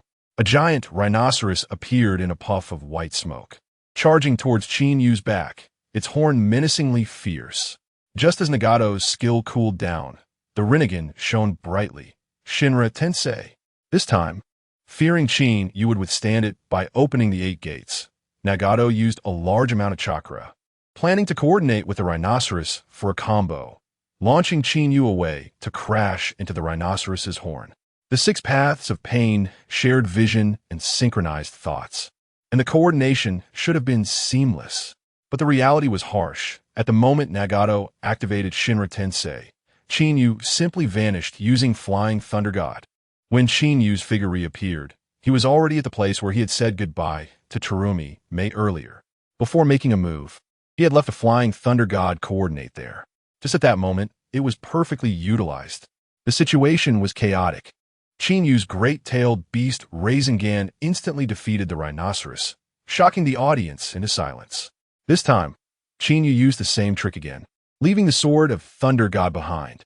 The immense repulsive force from Shinra Tensei propelled the sword, shooting towards the giant rhinoceros like an arrow. Clang! The Sword of Thunder God struck the rhinoceros's horn, creating a shower of sparks.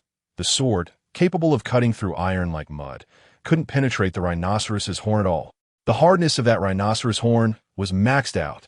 As soon as the repulsive force from Shinra Tensei disappeared, Chinyu immediately activated Flying Thunder God, teleporting to the rhinoceros's face using the sword's coordinate. Roar! The rhinoceros, not lacking in intelligence, excitedly charged forward as it saw the enemy approaching. But the next second, a buzzing sound filled the air. The rhinoceros looked up, its pupils dilating. Above its head, An enormous azure sphere was aimed directly at it. Great-tailed beast Sharingan. Die for me, Chinyu shouted, slamming the great-tailed beast Sharingan onto the rhinoceros's head. Oh, the once mighty rhinoceros instantly howled in agony, its massive body being sucked into the spiraling sphere and spinning wildly. Boom! This powerful summoning beast was obliterated into white smoke. The mist ninjas were left dumbfounded. Mouths agape in discussion. What was that technique? An S rank, right? One hit to take down a giant rhinoceros. That's too explosive. They had previously thought it was just Leaf Village boasting, but now they saw it was genuinely strong. Compared to CH'er, he wasn't even fit to carry Qinyu's shoes. On the other side, except for the Hungry Ghost path, the Animal path, and the Azura path returned to Nagato's side. The Hungry Ghost path was sent flying near Terumi Mei, who immediately attacked. Although the Hungry Ghost path could absorb ninjutsu, Terumi Mei's taijutsu could easily overpower it. Nagato coldly snorted. First, deal with Chinyu. The Animal path immediately responded. I'll handle it. He didn't care about the loss of the rhinoceros. There were plenty of summoning beasts in his Rinnegan. The Animal path formed hand seals and slammed the ground, producing two loud bangs. Out came a giant centipede and an 8-headed bird. The two massive creatures charged towards Chinyu with wild shrieks. The crowd was startled again. More big ones? It's never ending. Please don't rampage through the mist. Chinyu had just used the great-tailed beast Sharingan. Did he have enough chakra? He was in danger. As everyone began to discuss, Chinyu once again gave them an even greater shock. The situation was chaotic. Chinyu unleashed dual Sharingans to defeat the two beasts, using the great-tailed beast bomb to stun the mist ninjas. Facing the two gigantic summoning beasts charging at him, Chinyu smirked coldly, completely unperturbed.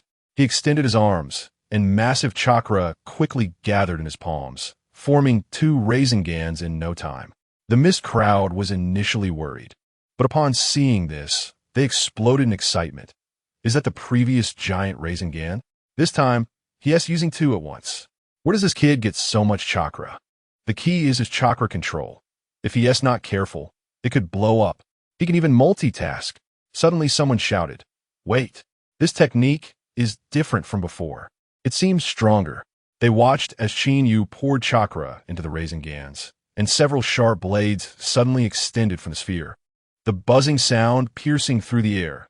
This was the sound of wind chakra rubbing against the air. Duel, Sharingan, Chinyu called out, and two massive blue Sharingans shot out. The Sharingan is the pinnacle of wind release ninjutsu, with a speed that is outrageous. The two summoning beasts didn't even have time to react before being instantly obliterated. The mist crowd completely lost their minds. What the hell? This is too ridiculous. The previous giant Sharingan, wasn't he even his trump card? He can actually hold his ground against the Rinnegan. The crowd's fear of the Rinnegan diminished significantly, with the summoning beasts of the Animal path destroyed. The Azura path coldly snorted, and its head mechanism suddenly opened, with a click blooming like a lotus flower, revealing a dark, small hole in the center. Buzz. Energy surged wildly, and with a loud boom, a laser cannon shot out. This technique had severely injured the Six-Tails Jinchuriki in the original story. But in front of Chinyu, it was utterly insignificant. Chakra surged wildly within Chinyu, and he raised his hands, causing water vapor to rapidly gather around him. The mist crowd noticed the air suddenly becoming humid. Although the land of water was already damp, this change was too exaggerated. Water release, great-tailed beast bomb technique. Chinyu lightly shouted. An enormous torrent of water instantly formed into a gigantic shark-shaped water bomb, roaring as it surged towards the Akatsuki. The mist crowd was once again stunned. Great-tailed beast bomb? This is our mist's secret technique. Only the Mizukage can use it. How does he know it? Even more absurd was that he cast the technique without hand seals. From the previous Sharingan to now, he hadn't used any hand seals. Wait, it seems to be the case. I didn't even notice until you mentioned it. The situation was chaotic. Chinyu's great-tailed beast bomb clashed with the Azura Pass laser cannon with a resounding boom. The Great Shark Bomb is set up to be super broken. It can swallow chakra projectiles to enhance itself. And that laser cannon is essentially a chakra cannon, making it completely countered. The two seemingly evenly matched techniques were stalemated for only 2 seconds before the Great Shark Bomb swallowed the laser cannon in one bite. After swallowing it, it looked like it had taken a powerful tonic. Its size increased again, and it charged at Obito and Pain with even greater momentum. The Deva Path and Obito's faces turned dark instantly. The hungry ghost path, which can absorb ninjutsu, was entangled by Chunin, leaving the remaining Pain with no way out. With no options left, Deva Path gritted his teeth and shouted, "Shinra Tensei!" Nagato was afraid it wouldn't hold, so he filled his chakra to the brim. The powerful repulsion instantly scattered the Great Shark Bomb, turning it into a stream of water that crashed to the ground. The people of the Mist Village sighed in unison. What a pity. They had charged right up. Can't even defeat the Great Shark Bomb? The Rinnegan's secret techniques are just too abnormal. Lord Mizukage used 2 types of bloodline limits and was still absorbed by the hungry ghost path. But Chinyu remained unfazed. He had already calculated that Shinra Tensei would have a cooldown after use. Chinyu took a deep breath, puffed out his chest dramatically, then opened his mouth and unleashed a vast sea of fire. Fire release, Great Fire Annihilation. In the original work, when Madara used this technique, dozens of water release ninjas from the Ninja Alliance barely managed to block it with a water wall. Chinyu's use of it was equally powerful. The flames, nearly 100 meters in diameter, directly dyed the sky red, and even the Mist Village crowd 100 meters away could feel the scorching heat. At this moment, Devapath Pain's expression was extremely grim. The Hokage's cheat mode.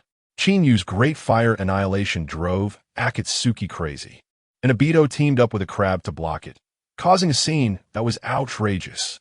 Devapath had just used Shinra Tensei, and now his skill was on cooldown, leaving him completely helpless. The nearby Azura Path could only throw missiles, and faced with such a large-scale fire release, he had no means of protection. Nagato regretted deeply. If he had known, he should have saved the Hungry Ghost Path.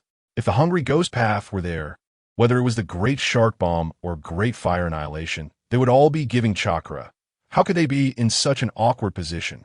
In a critical moment, Obito finally made his move. He quickly dashed in front of Pain, hands forming seals at lightning speed.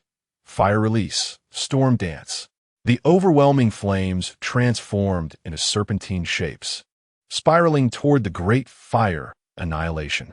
This was a super strong fire release created by Obito in combination with his Manjiki Sharingan, rivaling the Great Fire Annihilation in level. With top-tier speed, range, and power, definitely a signature technique for the early to mid-game. Boom!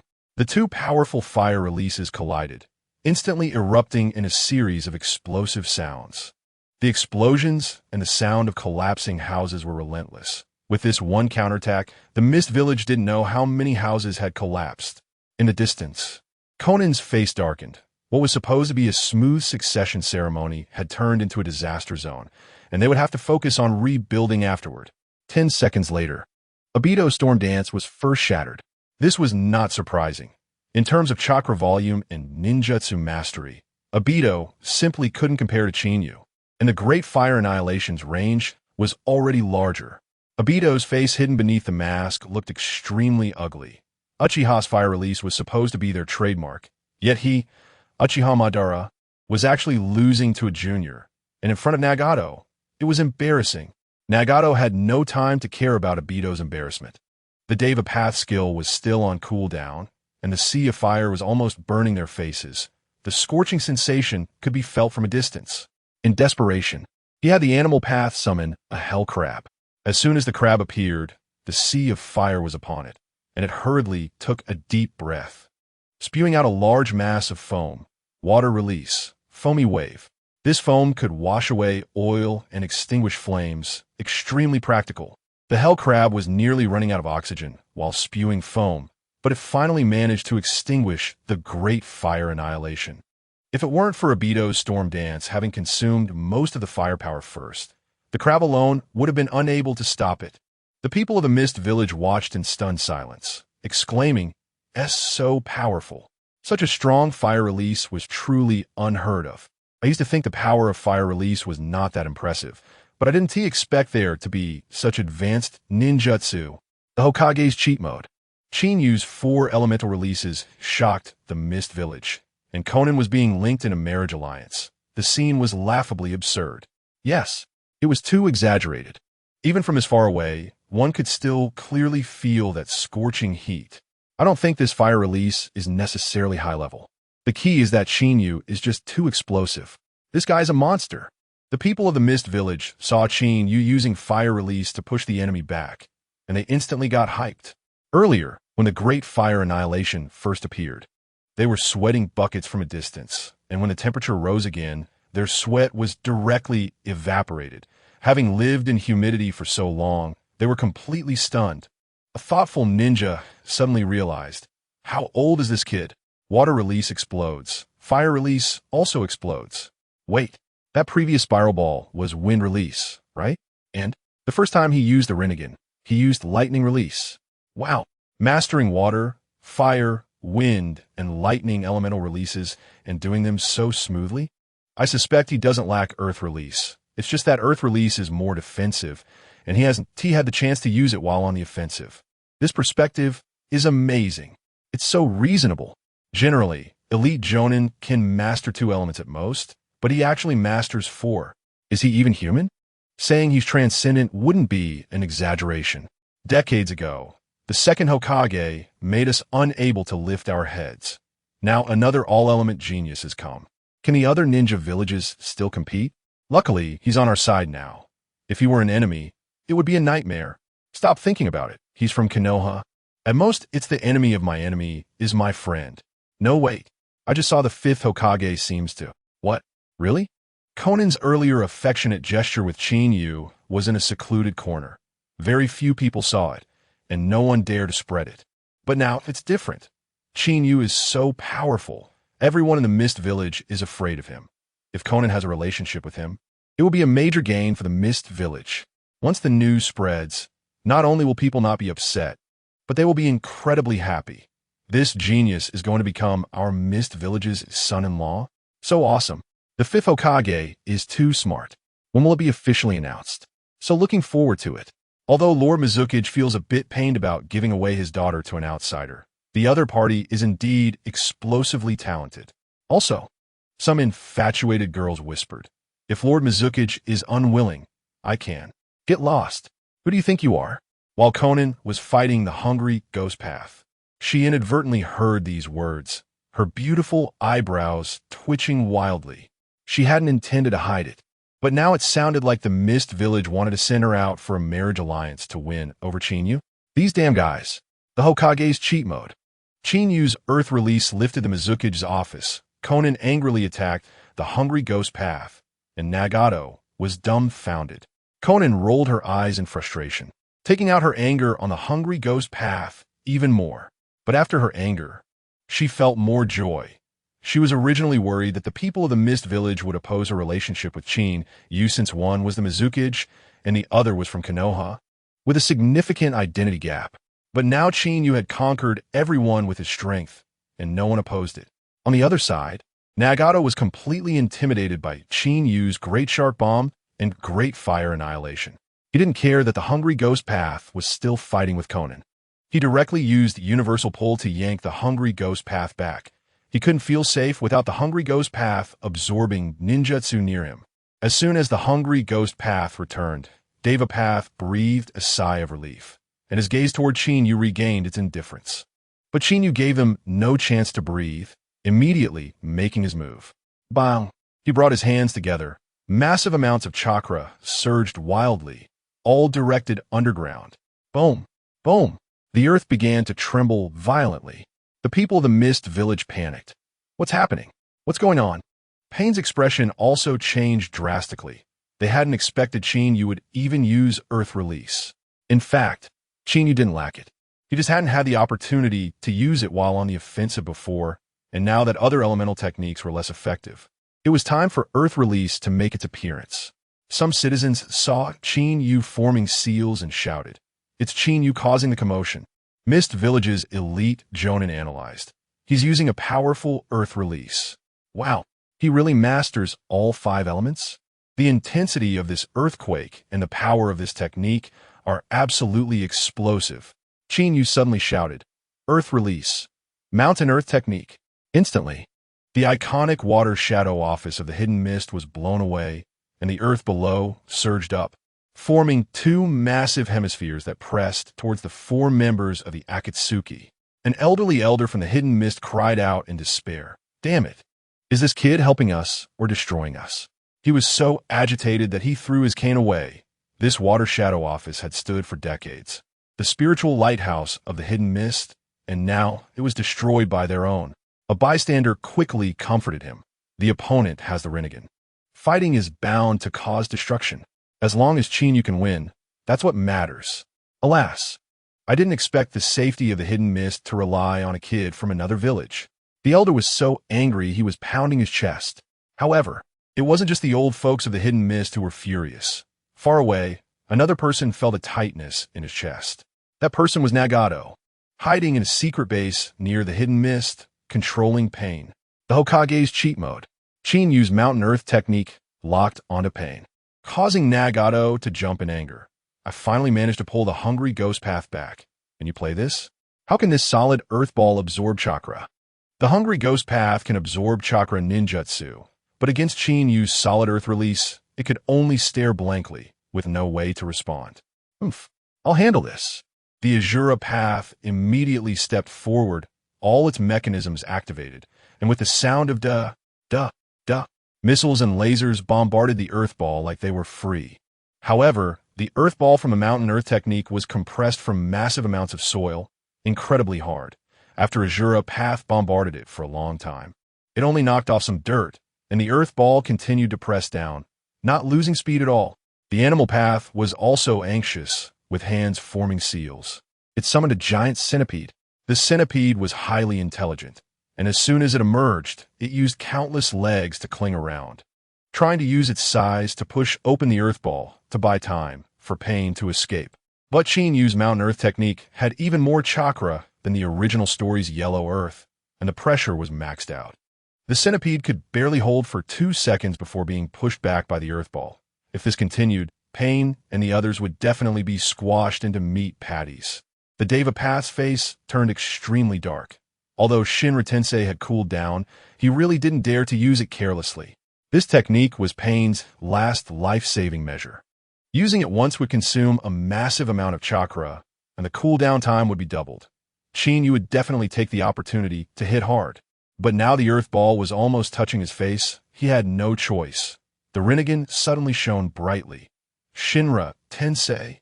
A massive amount of chakra was instantly released, and a powerful repulsive force exploded from the Deva Path center. Bang! Bang! With 2 loud booms, the 2 earth balls, larger than houses, were blown away, shattering into dust mid-air. The people of the hidden mist watched in shock. This repulsion is too explosive. But no one knew that the chakra within the Deva Path had burned to the point of pain, and Nagato, controlling from afar, was trembling. Even in the process of being blown away, the 2 earth balls were scattered into powder. The Hokage's cheat mode. Chinyu opened the 7th gate of the 8 gates, shocking the hidden mist while the Deva Path was still putting on a brave face. From the earth balls being blown into powder, one could see how explosive the power of the Deva Path Shinra Tensei was this time. But the people of the hidden mist were all dejected. Ah, what a pity. Even the water shadow office was lifted, but it still didn't succeed. So unfortunate. Chinyu, however, was secretly pleased, murmuring, "Hee, I was just waiting for you to use Shinra Tensei." Suddenly, an overwhelming aura erupted from Chinyu, a rich green energy enveloping his entire body, eventually radiating a blue light. He had opened the 7th gate of the 8 gates in one breath. The already explosive momentum increased several times. The people of the hidden mist stared in disbelief. What secret technique is he using? How did he become so terrifying? This enhancement is too fierce. An old man with a face full of wrinkles suddenly trembled as he pointed at Chinyu. This is the legendary 8 gates technique. The younger generation was confused. What is that? Never heard of it. But the older generation's faces changed drastically. It's the technique that almost wiped out the 7 ninja swordsmen over a decade ago. My God, to see in my lifetime. The younger generation was completely stunned. The 7 ninja swordsmen held a position in the hidden mist comparable to the legendary 3 ninjas of the leaf. This technique had almost wiped them out. The looks directed at Qin-yu were filled with awe. Obito also recognized the 8 gates, his expression changing drastically, quickly warning, "Don't be careless. This technique is definitely not simple." The Deva path, however, remained stubborn. What use is sheer momentum?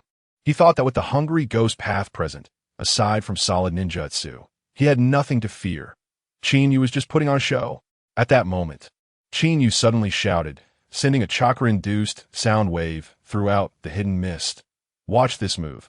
How will you block it?"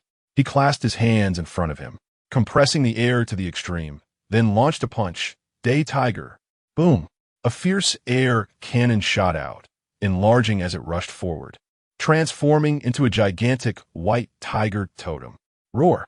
The white tiger roared, shaking the earth, and the gust of wind made everyone's clothes flutter. What kind of technique is this? It feels stronger than all previous moves. The Hokage's cheat mode. Qin-yu's Day Tiger shattered the absorption, stunning everyone. While the Deva path was completely panicked. From top to bottom, the hidden mist, elite ninjas, and civilians alike were all stunned. The Deva path, however, only snorted coldly, not at all flustered. In his eyes, no matter how strong Qin-yu's moves were, they were just feeding chakra to the hungry ghost path. The plump hungry ghost path grinned, stepped forward, and raised its hands to create a transparent shield, waiting to absorb the Day Tiger. Boom! The fierce Day Tiger crashed into the shield, and the hungry ghost path laughed even more, preparing to absorb chakra. But the next second, its expression changed drastically.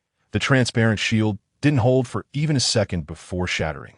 The mighty white tiger totem slammed directly into it. Poof! The hungry ghost path spat out a mouthful of blood, flying backward like a kite with a broken string. Its face filled with disbelief. How could this happen? It had never failed to absorb chakra ninjutsu before, and now it actually fell. Before it could react, the Day Tiger had already charged in front of the other Pains, exploding with a loud bang. For Pains were all seriously injured, and only Obito had dodged into the Kamui space to escape the disaster. The hungry ghost path was the worst off, blown far away and crashing into a large rock before stopping, directly heavily injured. The Deva path's gaze darkened to the extreme, its voice trembling. How could the hungry ghost path's absorption ability fail? Qin-yu smirked. The reason is simple. The Day Tiger is not a ninjutsu. It's pure taijutsu. Essentially, it's just a fierce straight punch. What? All the ninjas present exploded, whether from the hidden mist or from pain. They were all shocked, unable to close their mouths. Who would have thought that pure taijutsu could unleash such explosive power? Just how terrifying must Qin-yu's physical strength be? The wind from the Day Tiger made skin ache from a distance, and some were even blown over. An ordinary person would have been shattered. The Deva path was full of shock. Then what is that blue aura around you? Qin-yu replied lightly. It's not chakra. It's blue sweat produced after opening the 7th gate, and the aura is the effect of sweat evaporating due to body temperature. The Deva path instantly understood but became even more afraid. He suddenly remembered Kisame's evaluation of Qin-yu. Chakra, ninjutsu, jinjutsu, taijutsu are all top-notch, plus profound space ninjutsu, always having a trump card. The Deva path stared at Qin-yu, murmuring, I haven't seen jinjutsu, but chakra, ninjutsu, and taijutsu are indeed top-notch in the ninja world. Space ninjutsu is not inferior to Obito's, and there are countless trump cards. It's been years since I've encountered such a terrifying opponent. Looking at the lively Qin-yu, the Deva path's heart sank to the bottom. Obito had become timid after just a few exchanges. His skills were still cooling down. And the hungry ghost path had been heavily injured in a single blow, completely losing combat capability. He had thought that relying on the hungry ghost path would completely withstand Qin-yu's attacks. However, he never expected that it would be heavily injured by a single blow from Qin-yu, losing all combat capability. The Hokage's cheat mode. Qin-yu entered Sage mode and dominated pain, while the Rinnegan's resurrection technique stunned the hidden mist, fists smashing down like a cornered beast. The remaining pain is not good at defense at all. Facing Qin-yu's continuous attacks, They simply cannot withstand it. Suddenly, Tendo realizes Qinyu previously used Earth Release just to force him to use Shinra Tensei. Once the skill is on cooldown, even if he realizes that the Azura path uses taijutsu, he can only send the Hungry Ghost path in, resulting in a direct breach of Pain's defense. Tendo takes a deep breath, his face looking even worse.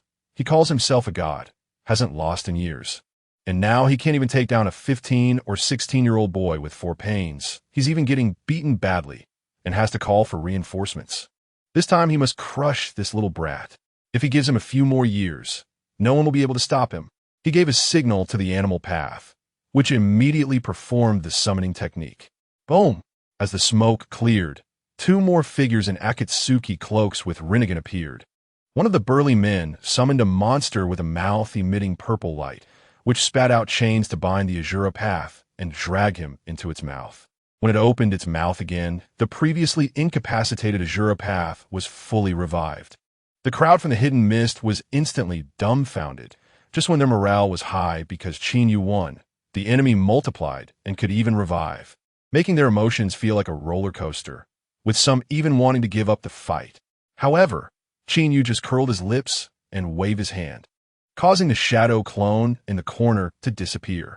In the next second, a golden eyeshadow appeared above his eyes, and a sage aura erupted from within him. Tendo instantly sensed this kid used a secret technique again. Everyone be careful. Entering sage mode, Qinyu charged forward with the Thunder God sword. The Azura path and Hungry Ghost path snorted coldly, each wielding a black rod to meet him.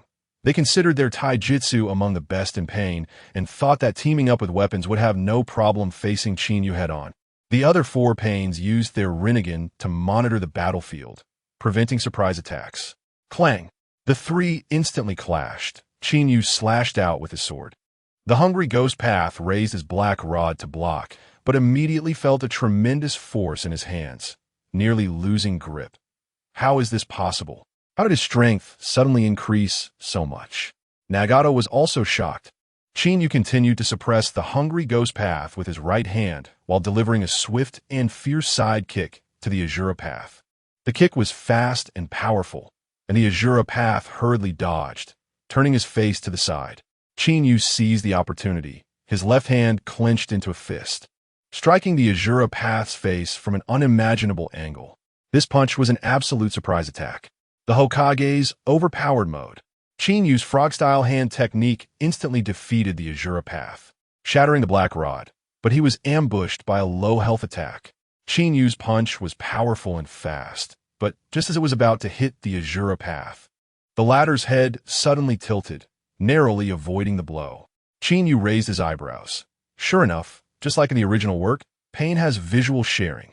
Missing that punch, he threw another straight punch at the Azura path. Having easily dodged the previous surprise attack, he thought even less of this direct punch. He slightly turned his head to evade, while his arm rapidly transformed into a saw blade, preparing to counterattack Qinyu. But in the next second, an invisible force exploded on his face, smashing it and revealing the mechanical structure inside his head. This was the frog-style technique from Miyaboka Mountain. Qinyu's chakra amount and control in Sage mode were stronger than Naruto's, making this move even more powerful. The Azura path was sent flying by a single blow, and Qinyu yanked him back from midair, delivering a heavy punch with his left hand. Boom!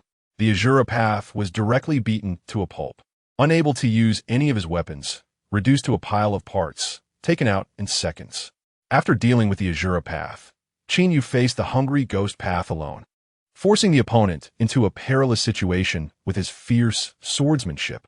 The human path saw this and rushed over with a black rod to assist, both Pains attacking with their rods. Qinyu was not afraid at all, smirking. He useless. Now he had sage power. Shattering a rock was easy. Qinyu planted the Thunder God sword into the ground and pushed forward with both palms. Boom! Boom! The two black rods shattered into pieces. The Pains were all dumbfounded. What?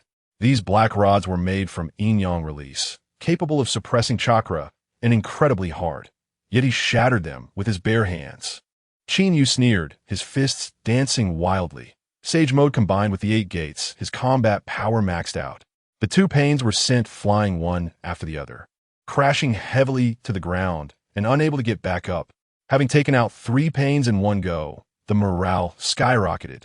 The remaining 3 pains saw him coming, and their faces changed drastically. Tendo snorted coldly and stepped forward first, thrusting with the black rod. His close combat ability was much stronger than the previous 3 pains. He no new tricks? Qinyu sneered, not even putting the cooldown Tendo in his eyes, casually smashing the black rod again. Tendo's expression changed, and he kicked at Qinyu. But Qinyu easily blocked it with his arm. Just as the two were locked in a struggle, Qinyu was suddenly bound by ropes. On the other end of the ropes was the already battered Azura path. He lay pitifully on the ground, but his face was full of a mad smile, desperately controlling the chains to sneak attack from behind, binding Qinyu. However, his face was now filled with a crazy grin. The Azura path was desperately controlling a chain to sneak attack from behind, binding Qinyu. The Hokage's overpowered mode. Qinyu set a trap to deceive the hungry ghost path, using sage arts to counterattack pain, and a lightning cutter aimed directly at the hell path. The battered hungry ghost path also quickly rushed behind Qinyu, wrapping his stout arms around him from behind. Though bound, Qinyu was not in the least bit flustered, forming seals with one hand. Sage art, thunder wave. Powerful lightning erupted from his body. But this time the thunder wave actually failed.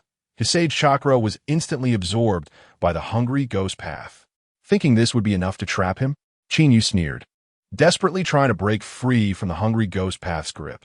But his arm fell weakly, clearly feeling his strength draining away. What could it be? Qinyu's pupils shrank suddenly, and when he turned back to look, he was completely dumbfounded. The hungry ghost path wore a satisfied smile, crazily absorbing his chakra. Tendo breathed a sigh of relief, sneering. That's right. The hungry ghost path can not only absorb ninjutsu, but can also directly absorb chakra. Your powerful chakra will soon belong to us. You will die at the hands of the gods. As he spoke, his expression turned cold again, carrying a hint of pity. Having been suppressed by Qinyu before, he finally regained his pride. But in the next second, all the terror and anger on Qinyu's face vanished, leaving only a strong sense of mockery. Tendo instantly sensed something was off, his heart tightening. Qinyu grinned. Did you really think I would be careless?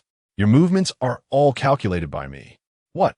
Tendo's expression changed drastically, hastily shouting, not good. Hungry ghost path. Let go.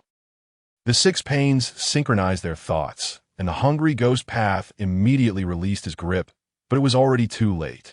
His already plump body suddenly swelled, the Akatsuki cloak bursting apart, and in the next second, he transformed into a toad. As the sage chakra erupted, his body began to petrify, ultimately turning into a stone toad. Tendo was dumbfounded. What on earth is that power? Tendo, a topichir fighter, saw that Qinyu was still bound and drew out his black rod to thrust. Naive. You think you can hurt me? Qinyu sneered, using his arms with force to directly break the petrified, hungry ghost path's arms.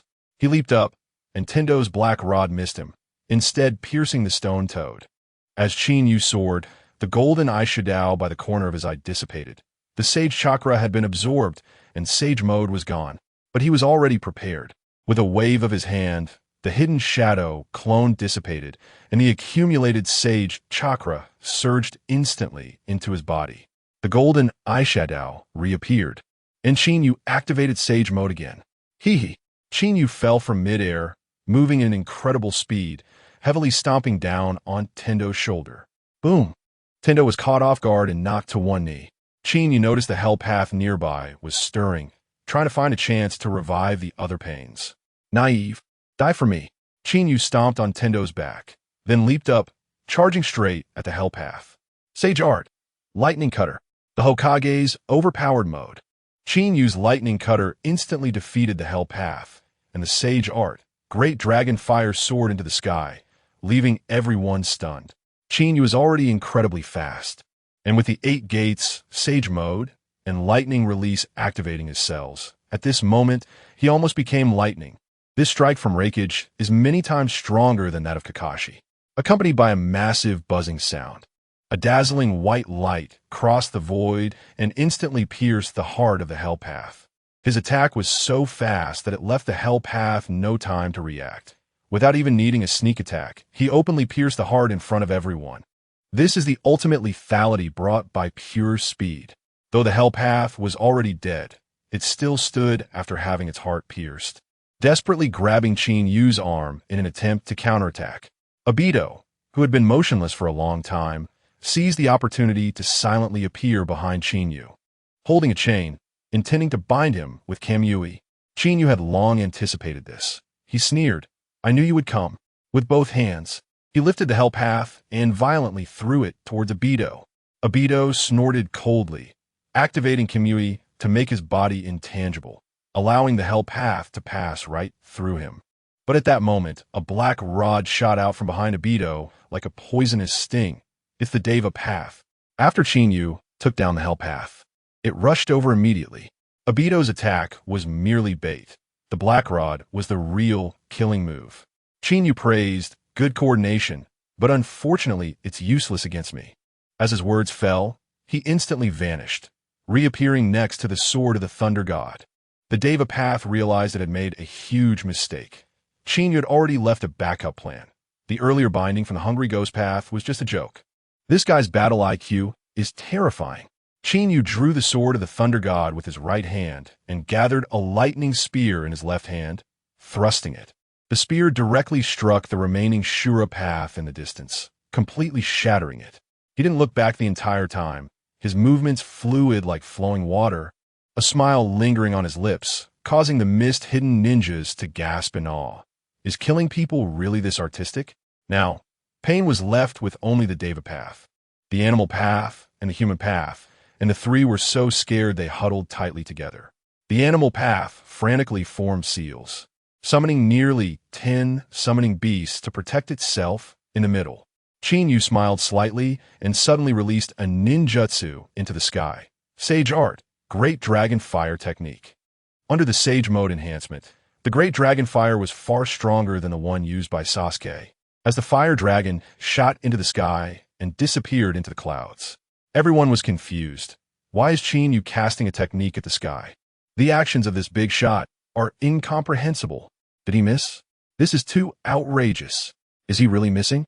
But this is also too outrageous. The Hokage's cheat mode.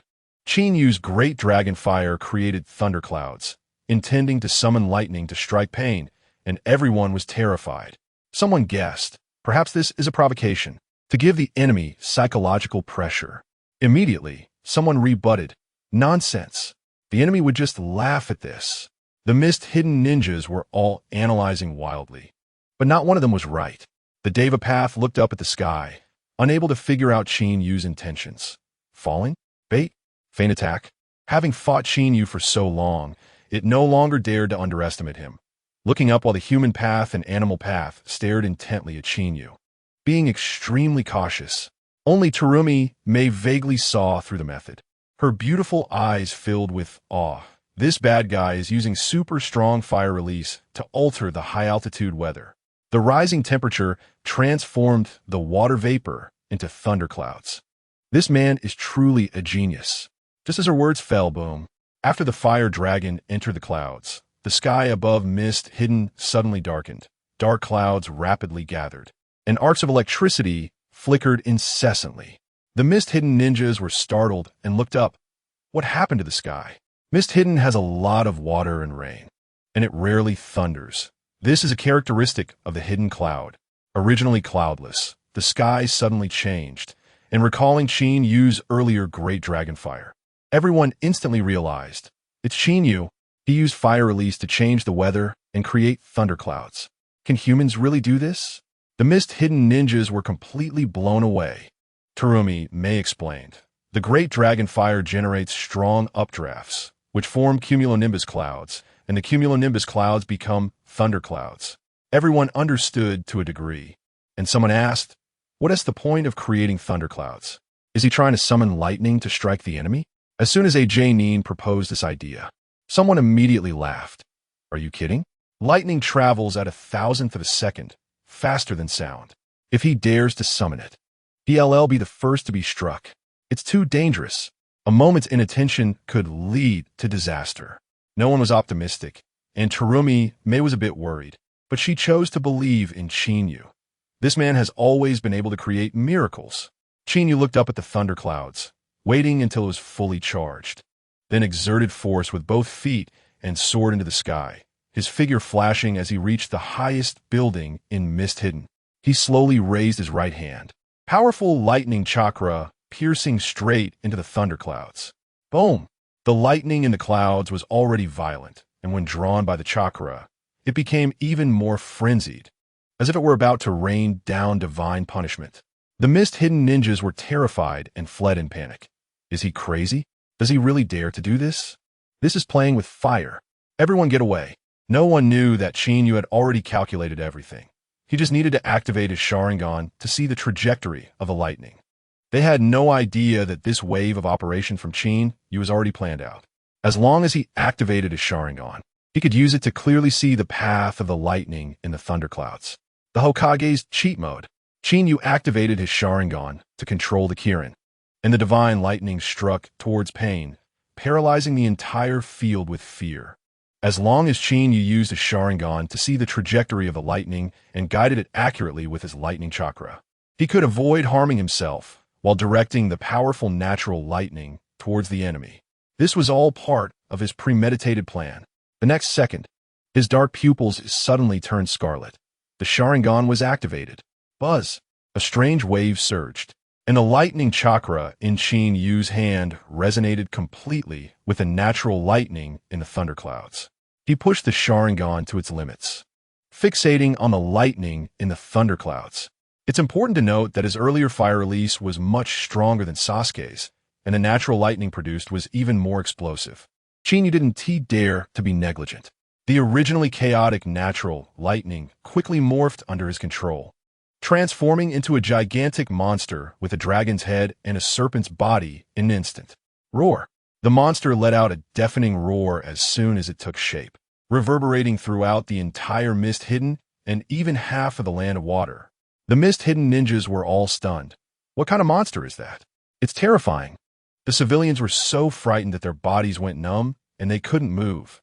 May looked at this scene, her beautiful eyes filled with brilliance, murmuring, "Bad guy, you really can do it." This technique is the super explosive lightning release. Kirin. Qinyu hovered in the sky with the Kirin, like a god of thunder descending, coldly asking the Pain below, "So, Pain? I want to see if these clucking chickens around you can protect you." The Deva Path's expression was extremely grim, not only because of Qinyu's arrogance, but also because the eyes of the Kirin above were fixated on him, making it hard for him to breathe even before it descended. He finally understood Qinyu's earlier actions, but it was already too late. Obito's face was also extremely poor, muttering to himself, "Konoha doesn't have this technique. This kid is truly a prodigy." Although he could evade with Kamui, summoning Pain would take time, and lightning travels at 1,000th of a second. Once he made a move, he would definitely be affected, leaving him only to watch helplessly. Pain didn't dare to run either. Lightning speed is fast and coverage wide. Without space ninjutsu, there was no way to escape. Qinyu didn't rush to make a move, guiding the Kirin to move in the air, the atmosphere growing increasingly tense, making everyone feel short of breath. The animal path desperately tried to have the summoning beast protected, but it was utterly useless. As the atmosphere reached its peak and the Kirin's energy was full, Qinyu coldly declared from high above, "This technique is called Kirin. Let it fall with the thunder." As his words fell, he gripped his right hand tightly and swung it downward. Roar! The Kirin emerged from the clouds, roaring as it transformed into a thunderous divine lightning that struck down. All of this happened in an instant, the speed of the lightning unimaginable. The powerful thunder rolled and then instantly fell. The Hokage's cheat mode. Qinyu's Kirin struck the summoning beasts, leaving Pain with only the Deva Path, while Obito attempted to flee but was rejected. Before anyone could react, the falling lightning exploded right in the midst of the summoning beasts. Amidst the howling thunder, a large number of giant summoning beasts were turned to charcoal without even a mournful howl. The previously troublesome splitting hounds didn't even get a chance to split.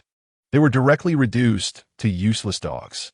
At the last moment, the animal path summoned a giant stone panda, This panda was specifically for defense and exceptionally sturdy. But before the Kirin, it was still unable to withstand a single blow, exploding into pieces. In an instant, the area around the Mizuki's office was completely obliterated, turning into ruins, with thick smoke enveloping everything. Before, the Earth Escape still retained some architectural forms, but now it is completely unrecognizable.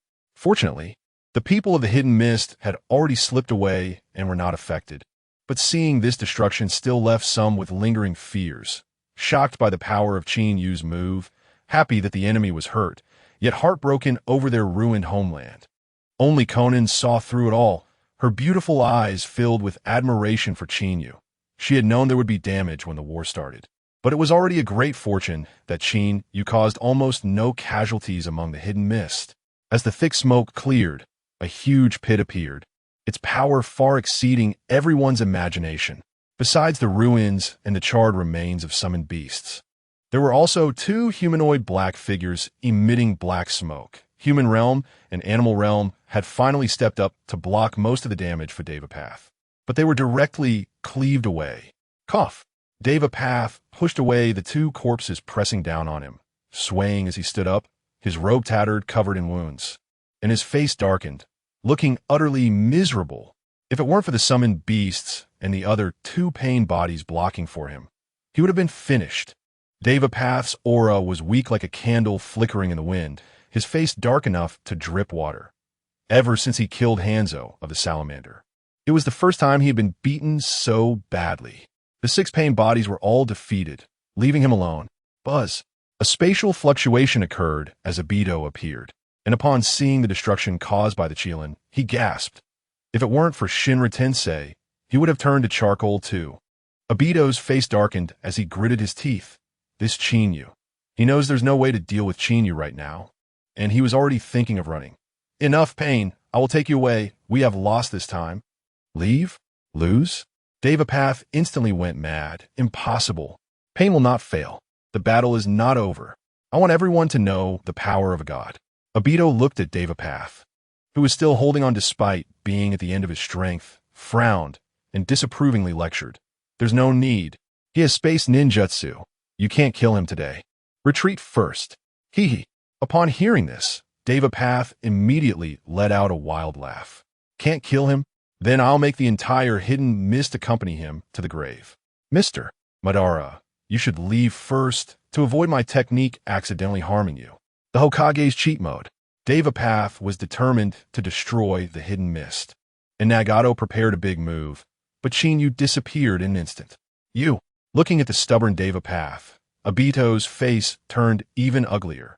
He could never fully control Nagato, which made him particularly unhappy. Clearly, retreating was the best choice, but Nagato insisted on staying. He had no choice but to leave angrily.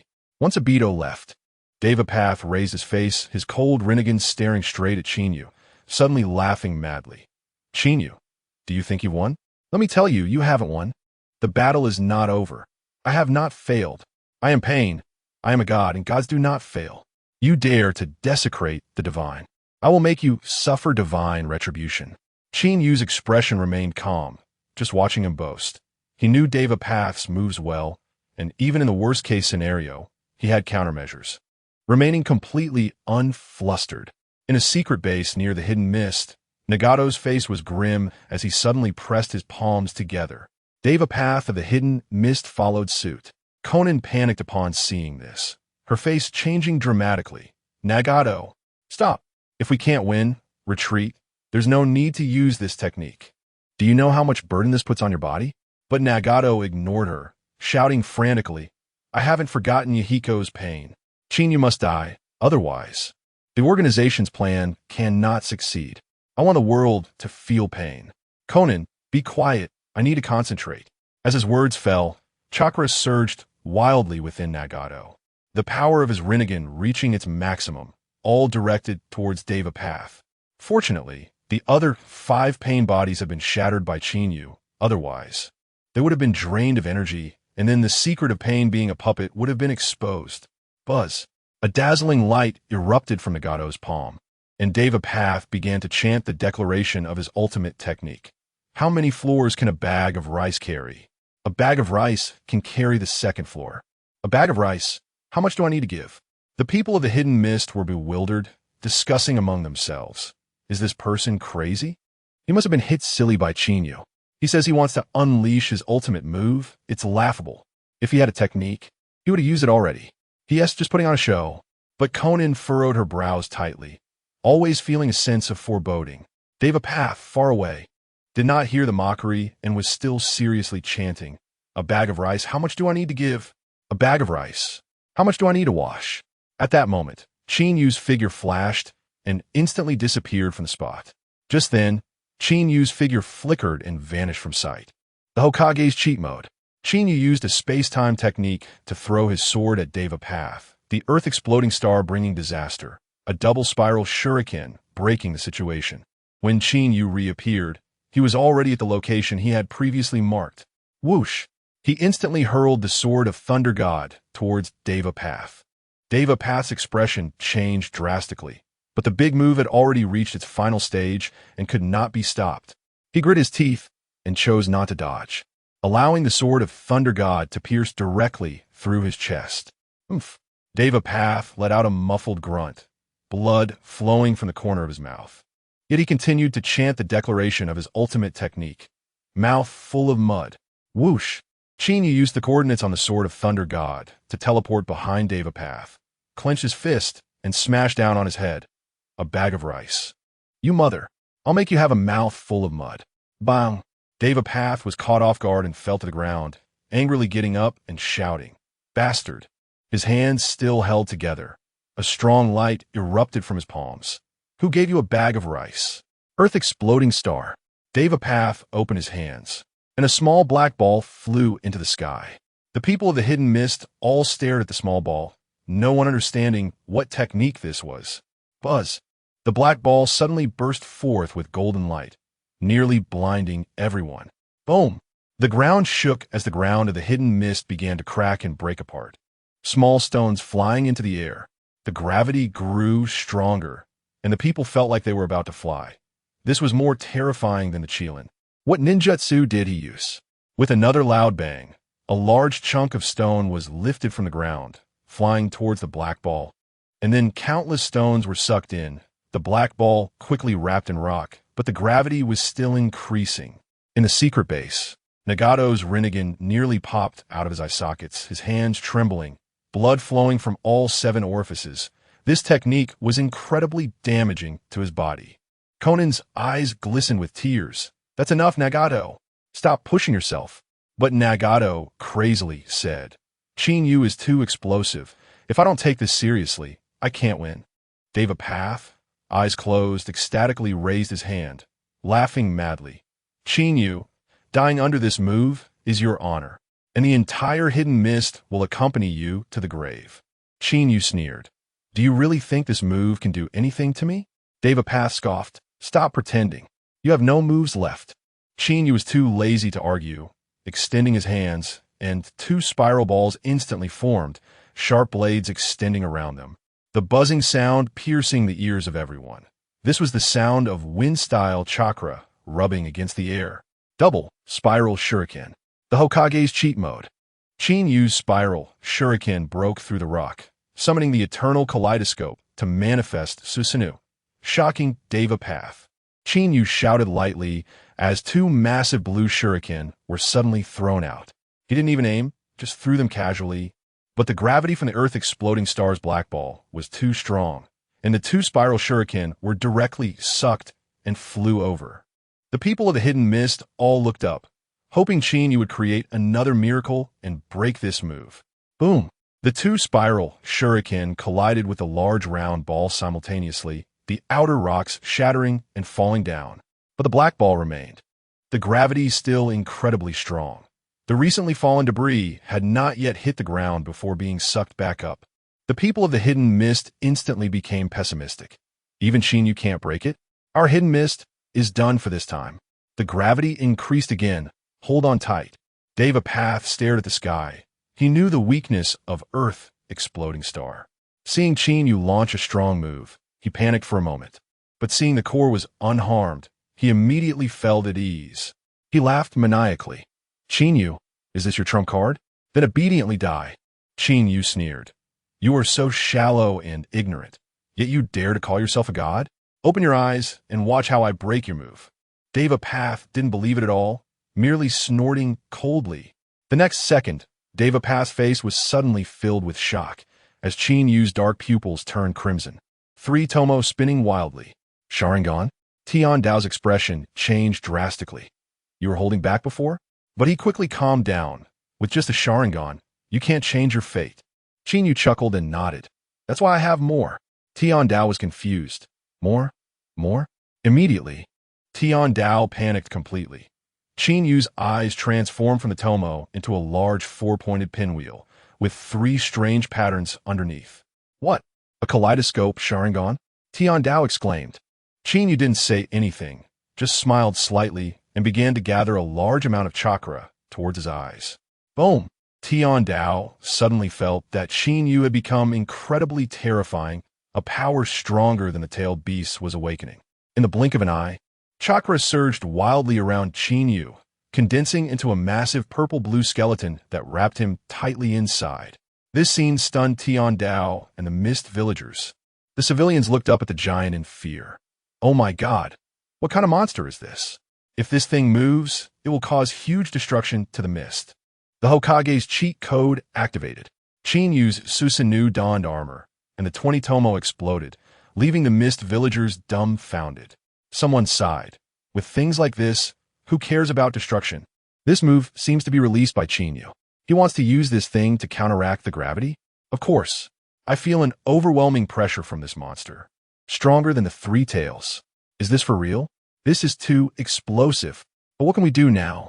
We need to hold on for another 30 seconds before we fly away. Trust him. He has created so many miracles.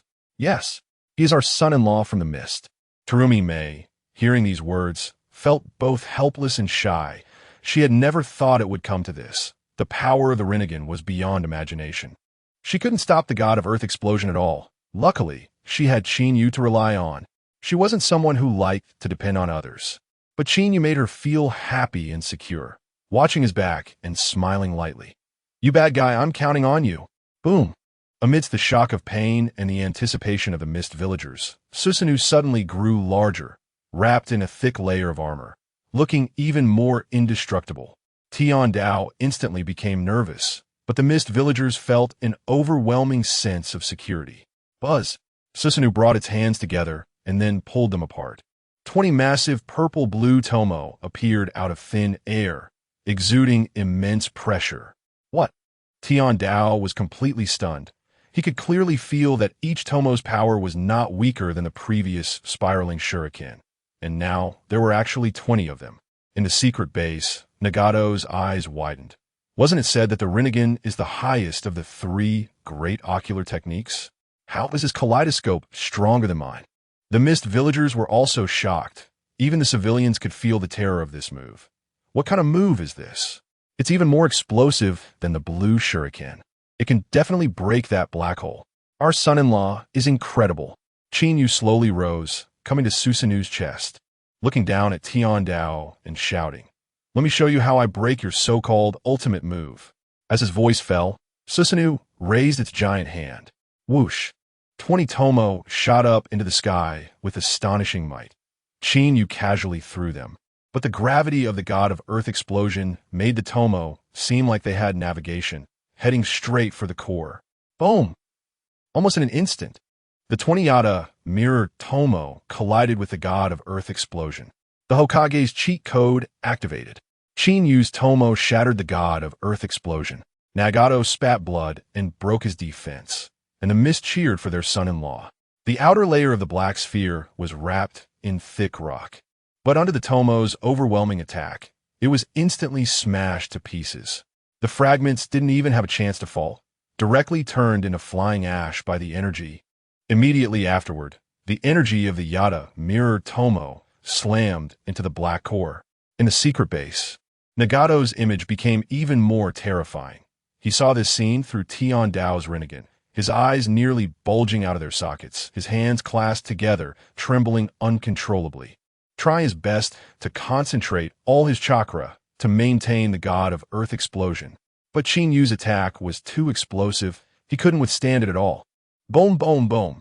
A shocking explosion echoed continuously above the mist. Even at hundreds of meters high, the entire mist was shaking.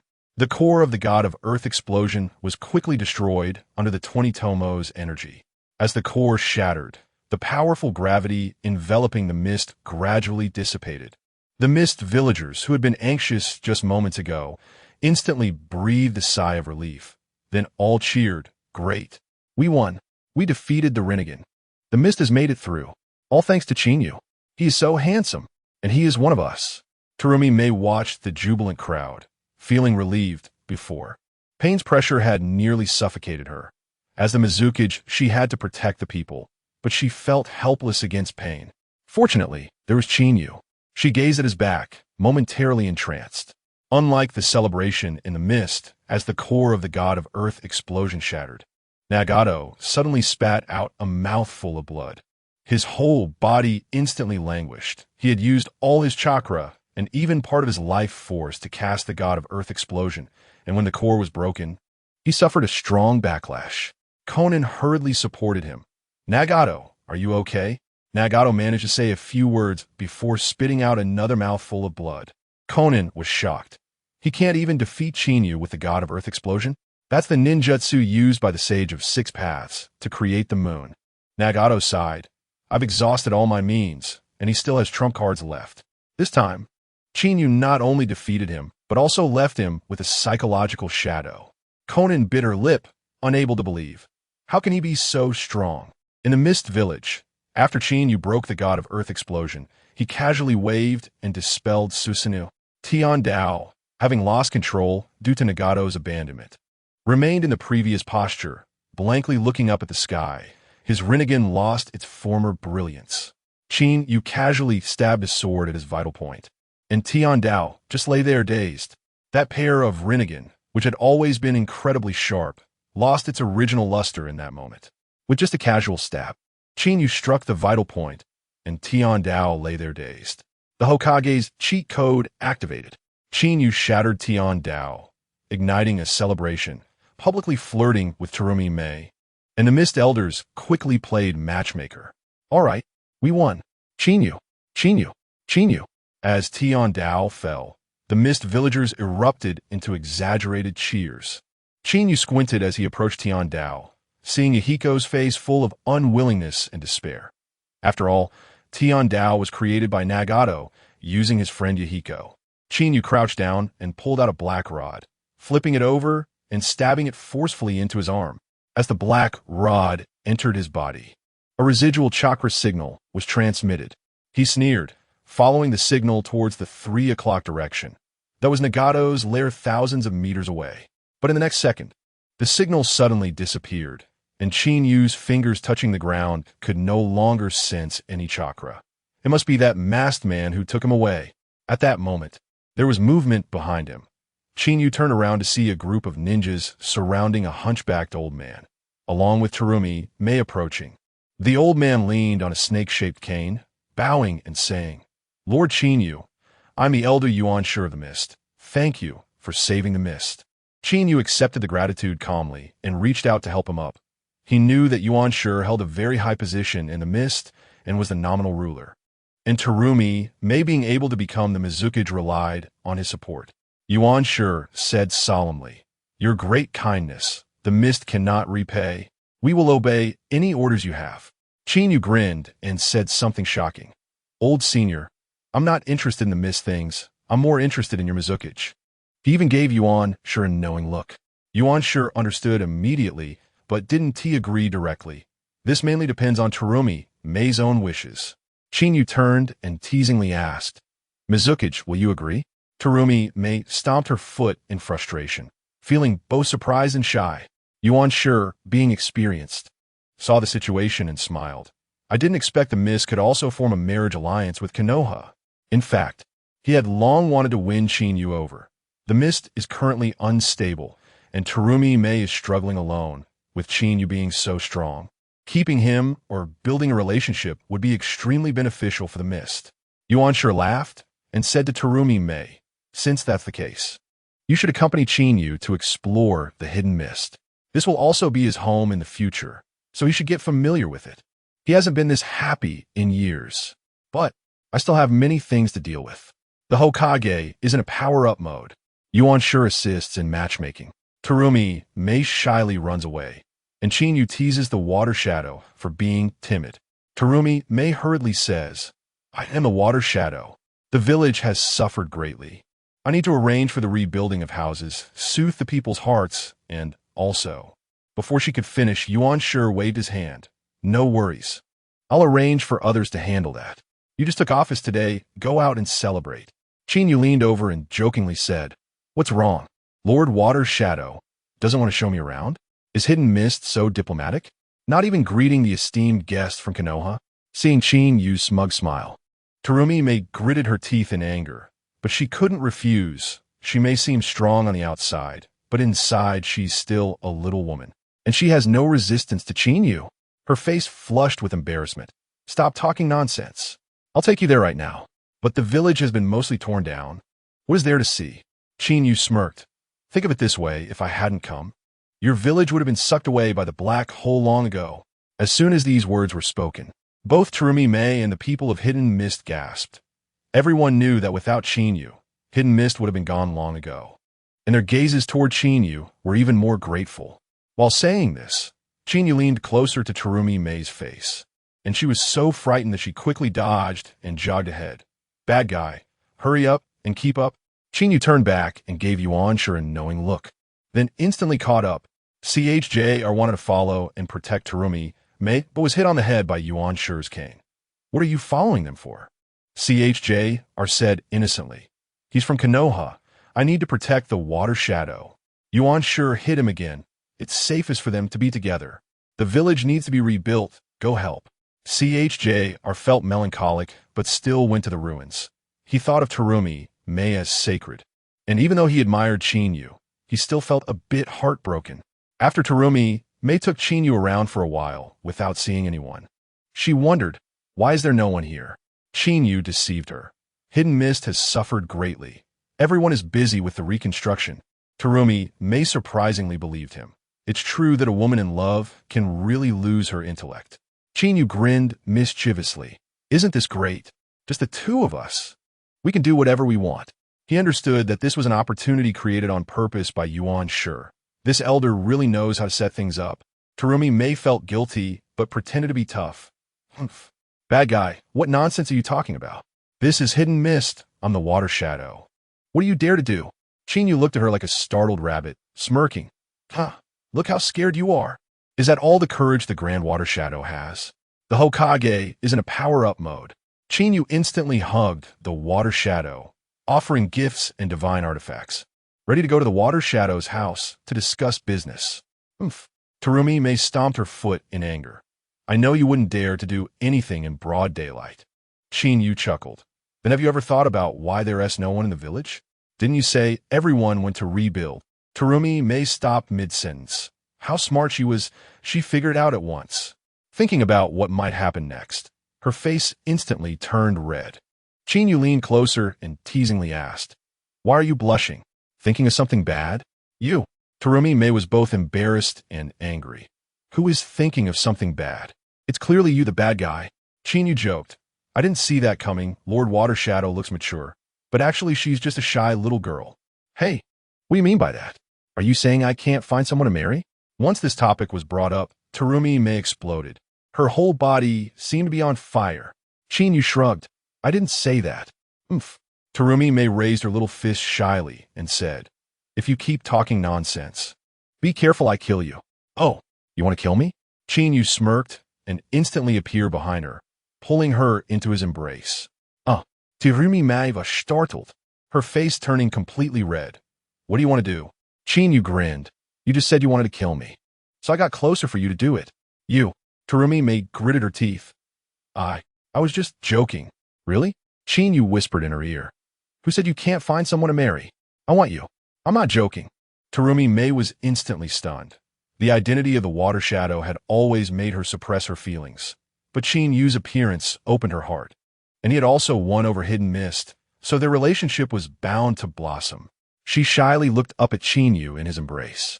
And Qinyu felt delighted as he saw this beautiful water shadow completely becoming his own.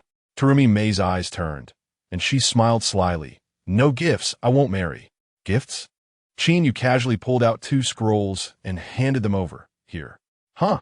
Terumi Mei was taken aback. She was just joking, but she didn't expect Qinyu to actually have them. What is this? Qinyu smiled. Your hidden mist divine artifact, the beheading sword and the skin of the shark. Ah, really? Terumi Mei was overjoyed and directly kissed Qinyu on the face. But the next second, she reacted and pointed at Qinyu angrily. You bastard. Didn't you say you were giving them to the Konoha higher-ups? How dare you trick me? Thinking of how Qinyu had confidently promised before, she was furious. Qinyu coughed twice. Well, I forgot about it before, but now I remember. Oomph. At least you still have a conscience. The surroundings were empty, and Qinyu completely lost his inhibitions, directly picking Terumi Mei up in his arms. Ah, Terumi Mei didn't expect him to be so bold and screamed in surprise. Qinyu raised an eyebrow. Next, let's go to your house to discuss business. Hearing this, Terumi Mei's pretty face was filled with confusion. What? Discuss business? What business? The Hokage is in a power-up mode. Qinyu carried the water shadow and discussed a business deal worth over $1 billion, causing an uproar in the ninja world. And the Raikage smashed 3 desks. Qinyu smirked. For someone as talented as me, of course, it's a business deal worth over $1 billion. After saying that, he transformed with Terumi Mei into lightning, heading straight for her home.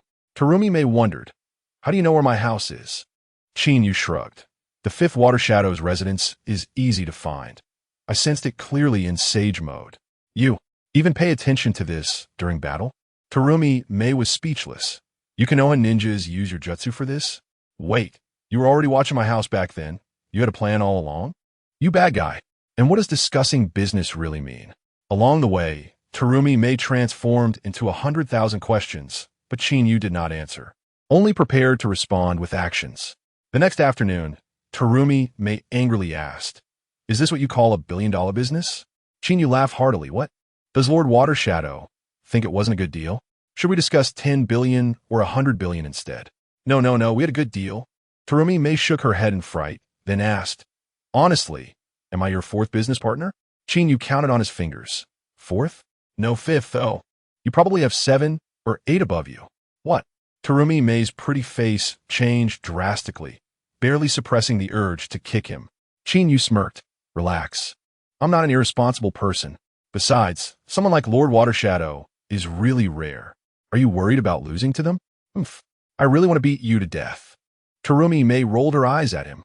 The next day, Qinyu left Hidden Mist under the reluctant gazes of Terumi Mei and Yuan Shi. Terumi Mei truly felt reluctant, while Yuan Shi was eager for him to leave, worried that Terumi Mei would be delayed in her work. 3 days later, Qinyu smoothly returned to Konoha, having crushed half of the Akatsuki organization, and the remaining ones were all defeated foes. No one dared to trouble him. Soon, news of Qinyu's great victory over the Akatsuki in Hidden Mist spread throughout the ninja world, and then Hidden Mist announced his union with Terumi Mei, causing a direct uproar in the ninja world. Konoha and Hidden Mist were overjoyed, while other ninja villages were furious. Gaara from Tsunade only smiled slightly, lamenting that his brother-in-law was capable of anything. Anoki from Awagakure scolded at the elders' meeting, and the 4th Raikage from Kumagakure became even more irritable, smashing 3 desks in one day. Killer Bee, seeing his brother like this, was so scared that he even stopped his daily rap. In the Raikage's office, angry shouts echoed from time to time. Baka! Why does Konoha have such a monster appearing every once in a while? The Hokage is in a power-up mode. Qinyu confronted Tsunade and rejected Jiraiya, but agreed to invade the Rain Ninja village to save the lecherous sage. These matters didn't concern him at all and had no impact on him. After returning to Konoha, Tsunade threatened him, but Qinyu wasn't one to suffer losses. Before leaving the Hokage's office, he habitually grabbed a handful of something, feeling satisfied as he went home. He originally wanted to find a few people to discuss a big business deal, but Jiraiya came knocking. No, Irafuza. Before Jiraiya could say his purpose, Qinyu directly waved his hand. You little brat. I haven't even spoken yet. Jiraiya glared at him angrily. Chinyu shot him a sidelong glance. Do I not know you? The lecherous sage coming to me is definitely not for anything good. I just returned from the Mist Village. It was tough. Jiraiya shot back with a sidelong glance. You went there and defeated the Mizukichi. It must have been really tough for you. Chinyu shrugged it off. You're just envious and jealous. You deserve to be a lifelong bachelor. Jiraiya wasn't angry and even raised his eyebrows. What's the Mizukichi like? I didn't expect the new Mizukichi to be a woman. What does it matter to you? If you don't leave, I'll kick you out. Chinyu sneered. Oomph. A brat who values women over teachers. After Jiraiya finished mumbling, he suddenly became serious.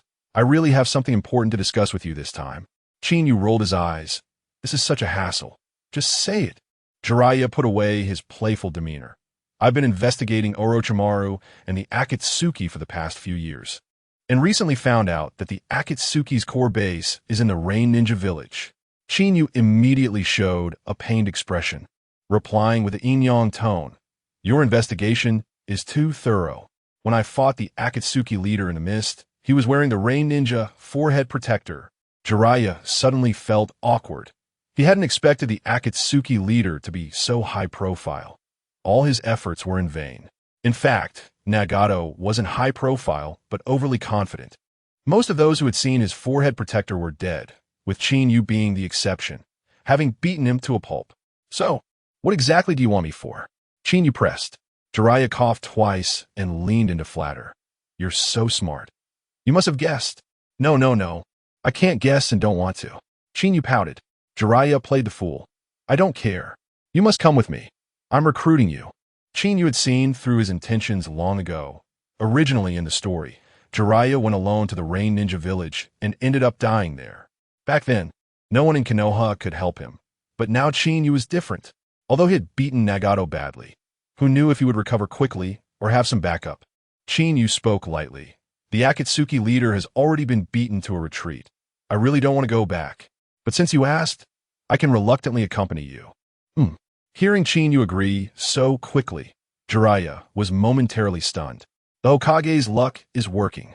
Jiraiya was nervous about encountering his student, while Chinyu teased that he wanted to find his senior sister to help him relax. Jiraiya was dumbfounded. He knew Chinyu too well and thought he would have to sign a bunch of unequal treaties to persuade this brat.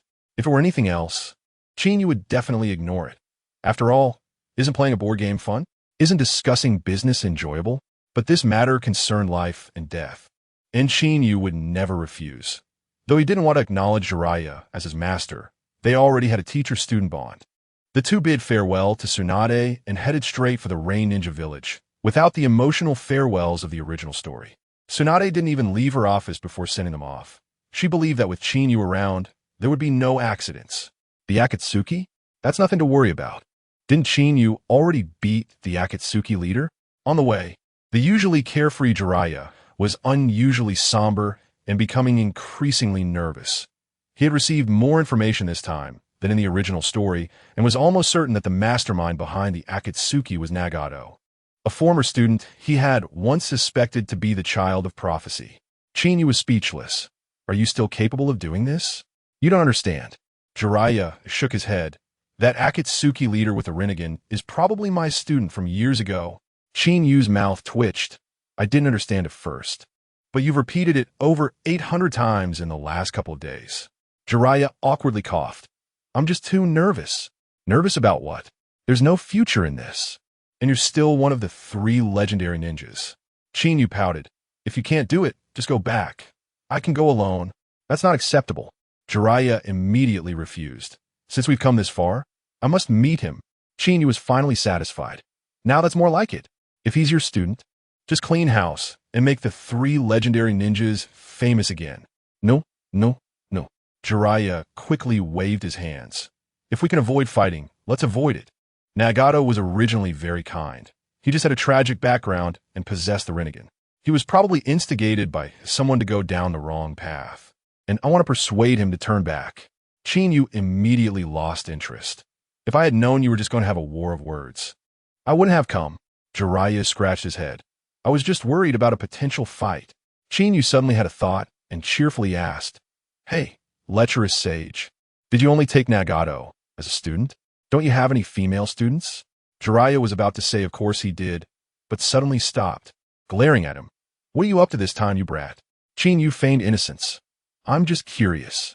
You say I'm half your disciple. Shouldn't I ask if you have any senior sisters? Huh. Jiraiya shot him a sidelong glance, not believing him at all. Qinyu was unhappy. What kind of look is that? I know you too well. Jiraiya spat at him. You already have so many in Konoha, and you just defeated the Mizukage a few days ago. Aren't you satisfied? Qinyu pretended to be clueless. What are you talking about? I don't understand. TCH, Jiraiya pouted. But after Qinyu's diversion, he felt much more relaxed. Along the way, Jiraiya also shared many stories from when he was with the three little ones. The Hokage's luck is working.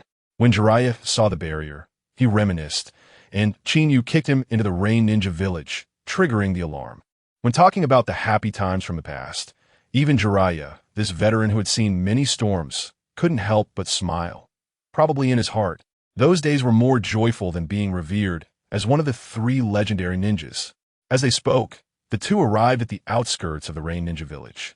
As shadow-level powerhouses, they clearly sensed that the Rain Ninja village was covered by a hemispherical light barrier. This was the Rain Ninja's barrier. Jiraiya looked at this familiar barrier and was speechless for a long time, almost moved to tears. Of course, he recognized it. This was Konoha's barrier, and it was a version he had specifically modified back in the day. It was exactly like the one he taught. Now he was completely certain that the mastermind behind the Akatsuki was his former student. Phew! Although he was mentally prepared, when the moment arrived, Jiraiya still couldn't calm down. He took a deep breath and asked Qinyu seriously, what do you think? Should you go in or should I? He knew Qinyu also studied sealing techniques, so this barrier wouldn't be difficult for both of them. Qinyu pouted. To be honest, it's completely unnecessary. Jiraiya frowned. Qinyu narrowed his eyes. Your perception is weak. You might not have noticed. The rain inside the barrier is different from the one outside. Jiraiya's first reaction was to refute, but then he thought about his own lack of perception and immediately awkwardly asked, what's different? The rain outside is naturally formed, while the rain inside is mixed with weak chakra. Qinyu stared at the barrier.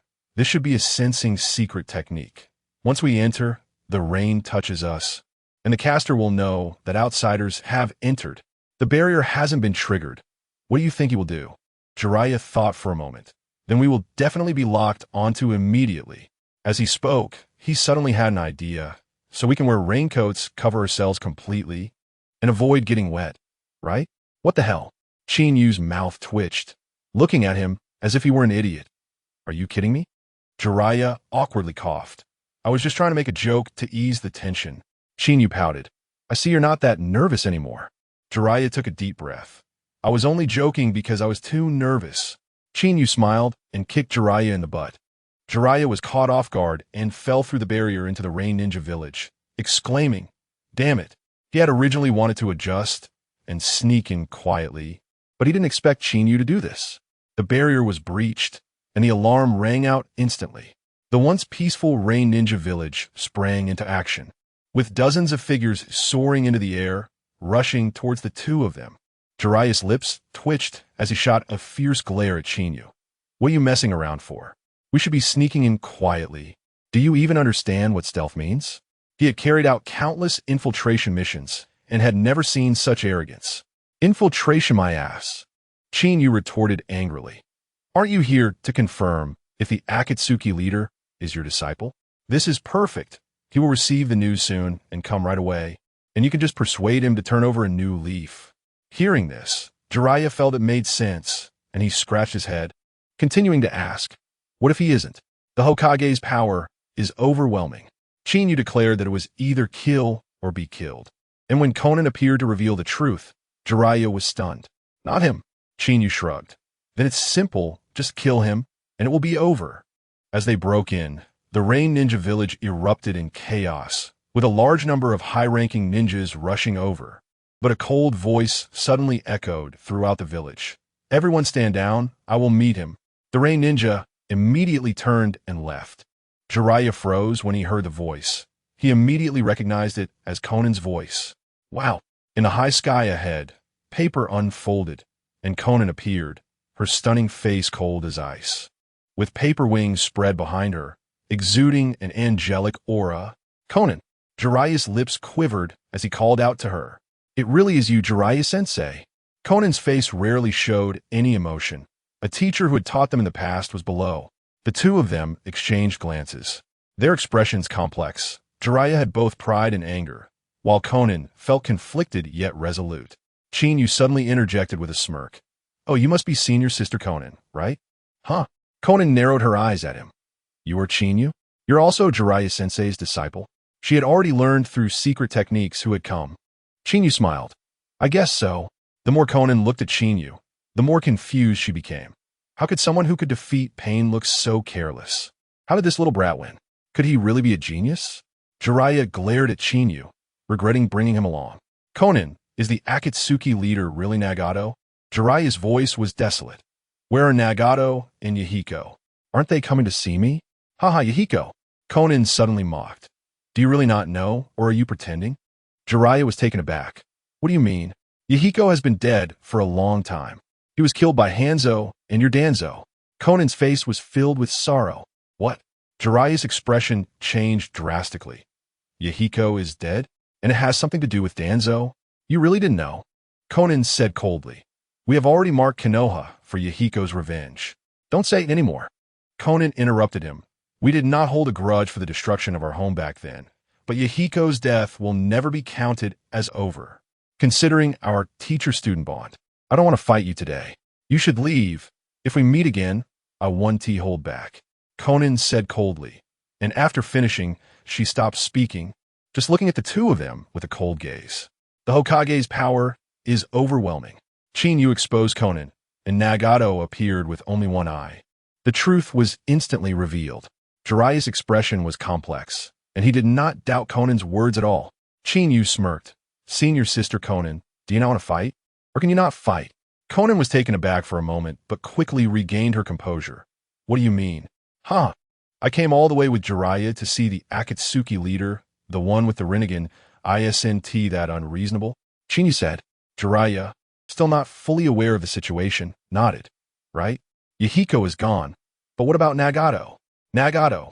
Conan's eyes flashed with struggle. It's not very convenient to meet. There's nothing inconvenient about it. It wouldn't hurt to meet.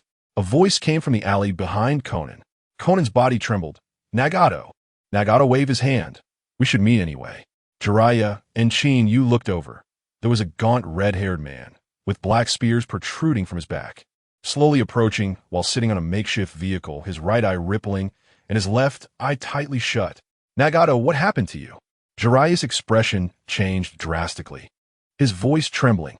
In his memory, Nagato should be a vibrant young man, but now he looked over 20, yet full of despair, making Jiraiya's heart ache. Kid, how did you become like this? Haha, thanks to your Danzo from Konoha. He allied with Hanzo to wipe us out. Nagato smiled bitterly. Jiraiya was instantly enraged. And then? Did they do this? Conan coldly replied. Nagato went crazy due to Yahiko's death and forcibly unleashed the Rinnegan's power he couldn't control, resulting in a strong backlash. This. Jiraiya gritted his teeth. Danzo, how despicable. I haven't been this angry in years. Jiraiya-sensei, now that you see me, are you satisfied? Do you want to kill me directly? Nagato sneered. No, I don't mean that. Jiraiya waved his hand, suddenly noticing Nagato's tightly closed left eye. Your left eye is. Conan's expression changed drastically. Nagato remained calm. You asked too many questions, but I won't hide it from you. He suddenly opened his left eye. Jiraiya was shocked on the spot. The eye socket that should have had the Rinnegan was pitch black. The eye was gone. Nagato. Conan spread her wings to prepare for defense. She didn't trust Qinyu. Jiraiya took a step back, his voice trembling with anger. Who took your Rinnegan? That's a long story. Nagato smiled bitterly. There's nothing long about it. Qinyu waved his hand. It was that masked man who called himself Uchiha Bito, right? How do you know? Conan asked in surprise. Qinyu said confidently. In the current ninja world, besides me, who else can so openly take away his Rinnegan? The Hokage's power is overwhelming. Qinyu instantly revealed the truth about Obito's ambush. Nagato angrily exposed the hatred for the stolen eyes, and Jiraiya tried to persuade him. Qinyu's words were full of confidence. Besides me taking action, it was either a comrade's ambush or the space-time techniques that made Nagato fall for it. Conan was directly stunned after hearing this. Qinyu's analysis was exactly the same as the facts, but this self-praise was too outrageous. That's right, Nagato nodded. After the failed planetary devastation, he suddenly appeared at my original location, using space-time techniques to take me and Conan away. I thought he was helping us escape, but as soon as we came out, he struck, taking one of my Rinnegan. As he spoke, his right eye flashed with cold light, clearly hating Obito. Conan coldly added, if it weren't for Nagato's quick reaction, using Shinra Tensei, he wouldn't have been able to protect the other Rinnegan. Her tone was filled with fear. Jiraiya was stunned. Isn't he your ally? Why did he attack? He couldn't understand this old good guy at all. But Chinyu was not surprised at all. Obito was originally crazy and unscrupulous, and he and Nagato were just using each other. Chinyu was clear in his mind. In the original story, Obito waited until Nagato died to steal the eyes because the Akatsuki was going smoothly. Now that Chinyu had appeared, beating Nagato to the ground, Obito was scared and no longer trusted Nagato, which led him to rush to steal the Rinnegan. Moreover, Obito thought Conan was a flower vase and Nagato was at the end of his strength, so he figured the ambush was a sure win. But he only managed to steal one and ended up injured by Chinyu, having to retreat and wait to steal another. Jiraiya understood everything, his face full of pain. Nagato, even after all this, you still won't wake up? Wake up? Wake up to what? Nagato sneered. You are too crazy, and your team is not trustworthy. Jiraiya said solemnly. For Yahiko's pain, I want the entire ninja world to experience it. His idea of absolute peace. I will fulfill it for him. Nagato suddenly went mad. Your thoughts are too extreme. This kind of peace is not real. Jiraiya shook his head helplessly. Jiraiya-sensei, if you haven't experienced our pain, don't lecture me. Nagato passionately retorted. Jiraiya was instantly at a loss for words. Chinyu waved his hand impatiently. Enough, stop arguing. Jiraiya and Nagato both paused in surprise and turned to look at him. Chinyu stared at Nagato and said, in the end, it's still because your own strength is too weak. Upon hearing this, Nagato's face darkened as he said, what did you say? The Hokage's power is overwhelming. Chinyu's verbal assault left Nagato in tears as he offered the Rinnegan like a gift, but Chinyu simply handed it back. Chinyu scoffed, your strength is inadequate, which is why Hanzo threatened you and let Yahiko die right in front of you. Your lack of power allowed me to easily crush you. Your weakness is why someone took your Rinnegan, and still, your weakness is why you can only rely on creating chaos and stealing tailed beasts to elevate yourself. Each of his words struck like a hammer, completely shattering Nagato's pride and laying bare the harsh reality before him. Nagato trembled and raised his hand, unable to refute. After a long pause, he held his head in despair. But this is the only way I can think of to achieve peace. Chinyu laughed. If you can't do it yourself, you should try trusting others. As he said this, he exuded confidence and charm. Nagato stared at this powerful youth dumbfounded. Conan, the Ice Queen, also showed a glimmer of interest in her beautiful eyes. Nagato muttered, if I can't do it myself, then trust others. A bold idea emerged. This kid is so strong. Maybe he really could. He fixed his gaze on Chinyu and asked seriously, Chinyu, can I trust you? Chinyu grinned. Of course, Senior Nagato. That's great. Very good. Nagato smiled, though it looked more like a grimace than a smile. Yet it was sincere. Jiraiya watched as Chinyu managed to sway Nagato with just a few words, feeling greatly relieved. But the next second, Nagato did something no one expected. He suddenly raised his left hand and without hesitation removed the remaining Rinnegan from his left eye socket. Blood gushed out instantly. Nagato, you. Conan and Jiraiya both shouted in shock, completely stunned. No waities. Nagato waved his hand despite the excruciating pain. His eyes became black holes, devoid of color. Yet he smiled as he handed the Rinnegan to Chinyu. Junior brother Chinyu, I entrust everything to you. The peace of the ninja world relies on you. Take this Rinnegan. It can increase your odds of victory. His tone was particularly sincere. Chinyu was moved. He knew that although Nagato was extreme, he had a sense of responsibility and yearned for peace. Chinyu took the Rinnegan, but unexpectedly placed it back into his eye socket and even used a half-baked medical ninjutsu to treat him. Chinyu wouldn't choose such a foolish method as exchanging eyes. He already had the Byakugan and eternal Mangeki Sharingan, which was more than enough. Moreover, eye techniques are strongest when both eyes are used together.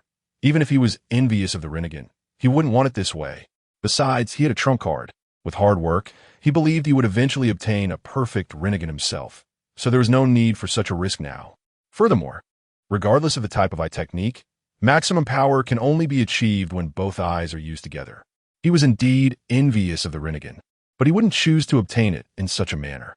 Also, Chinyu had the system as a trump card. With his relentless efforts, he believed one day he could obtain a perfect-level Rinnegan himself.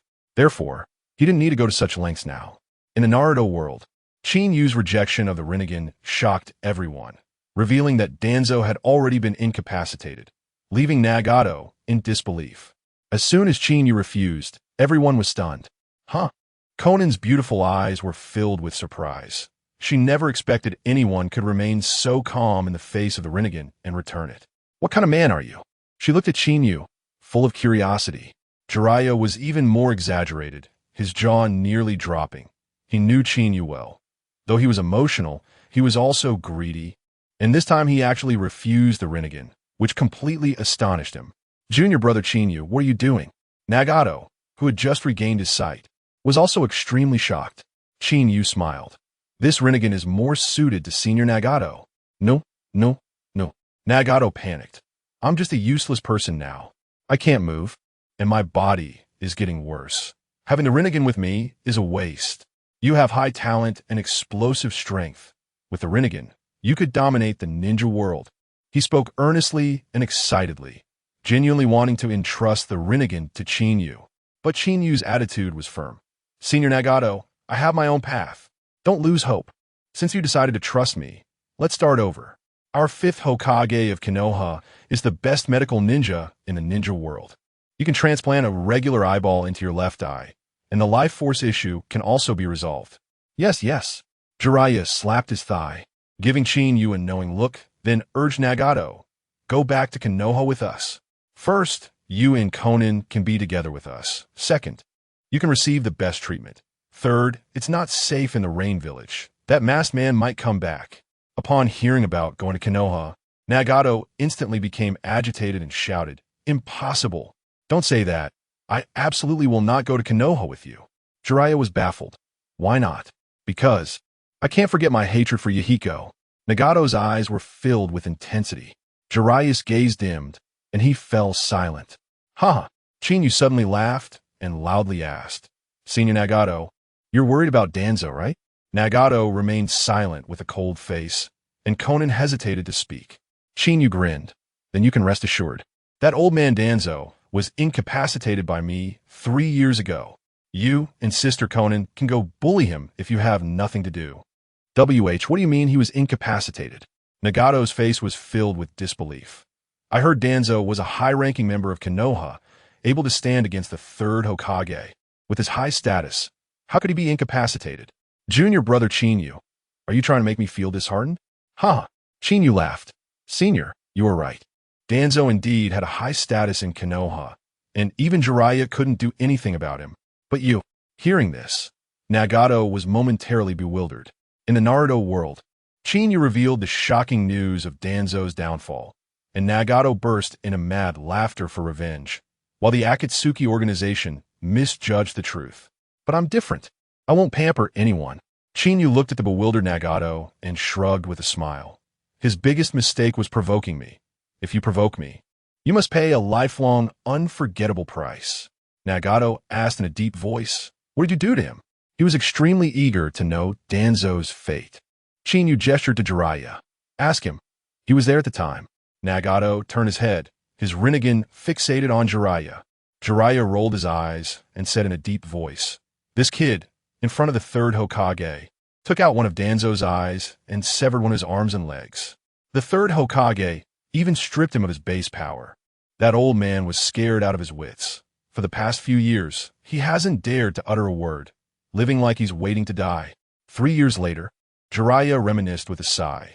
When Danzo entered the Hokage's office, he was the powerful leader of the Roots, but when he was carried out, he had nothing left.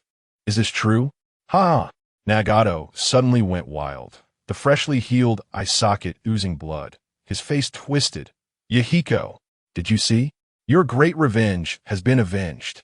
Both of our enemies have received their comeuppance. The peace we pursue has also begun a new chapter. Although Konan was more reserved, she was also teary-eyed with excitement. Looking at Chinyu with admiration and gratitude, Jiraiya looked at the two of them, thinking of the tragic death of Yahiko, and tears streamed down his face. All right. Chinyu comforted Nagato. Are you relieved now? Yes. Jiraiya chimed in. Now can you go back to Konoha with us? Nagato hesitated again, expressing his concern. I heard that Konoha is now under the control of the 5th Hokage. What if she... Hey! Jiraiya waved his hand. This 5th Hokage, have you met her? She's the blonde woman who was by my side many years ago, Princess Tsunade, one of the legendary 3. She will definitely give me face. He thought for a moment and then pointed at Chinyu. Even if my face isn't enough, this kid's face is definitely enough. Tsunade spoils him. Huh? Nagato and Konan were both taken aback. Jiraiya laughed. Aren't you curious why he hasn't had any news for the past 3 years? Nagato scratched his head. Isn't it that Konoha wants to hide him as a secret weapon? Air. Jiraiya curled his lips. Is that what you think? Konan also asked. To be precise, the entire Akatsuki organization thinks this way. It makes sense for you to think so. Jiraiya thought for a moment and then curled his lips. But the fact is this kid is just lazy and doesn't want to go on missions. And Tsunade is indulging him. What? Nagato and Konan were both shocked at the same time. Was it really that simple? Konan looked incredulous. Is it really that simple? Jiraiya shrugged. It's that simple. It's unbelievable. How much value could junior brother Chinyu create for Konoha in 3 years? Nagato shook his head helplessly. It seems that Lady Tsunade really spoils you. Hey! Chinyu waved his hand. There's nothing I can do. My personal charm is just too great. Hokage is cheating. Chinyu threw the blame onto Konan, exposing the secrets of his harem, making Nagato so angry that he wanted to hit someone. The 3 of them instantly rolled their eyes in unison, too lazy to pay attention to Chinyu. Chinyu urged Nagato, if there's no problem, let's set off. Jiraiya also urged, let's go. Hey, perverted sage, don't just talk without action. Chinyu pointed at Nagato with his mouth. Your beloved disciple is like this, and you don't push him. Konan laughed at the perverted sage. That name is really fitting. Oomph. Jiraiya glared at Chinyu. Why don't you help when you're young? I have more important things to do. Chinyu leaned closer to Konan and took her hand. Sister Konan, take it easy. Your face is pale. Let me help you check for internal injuries. Konan's face turned red, and Chinyu pulled her away without looking back. Damn, Chinyu, you bastard. Jiraiya stood there dumbfounded, completely stunned. Nagato looked at the two of them, and the corners of his mouth couldn't help but curl up. Revenge was taken, and Konan had a good home. He felt relieved. Jiraiya curled his lips, teasing.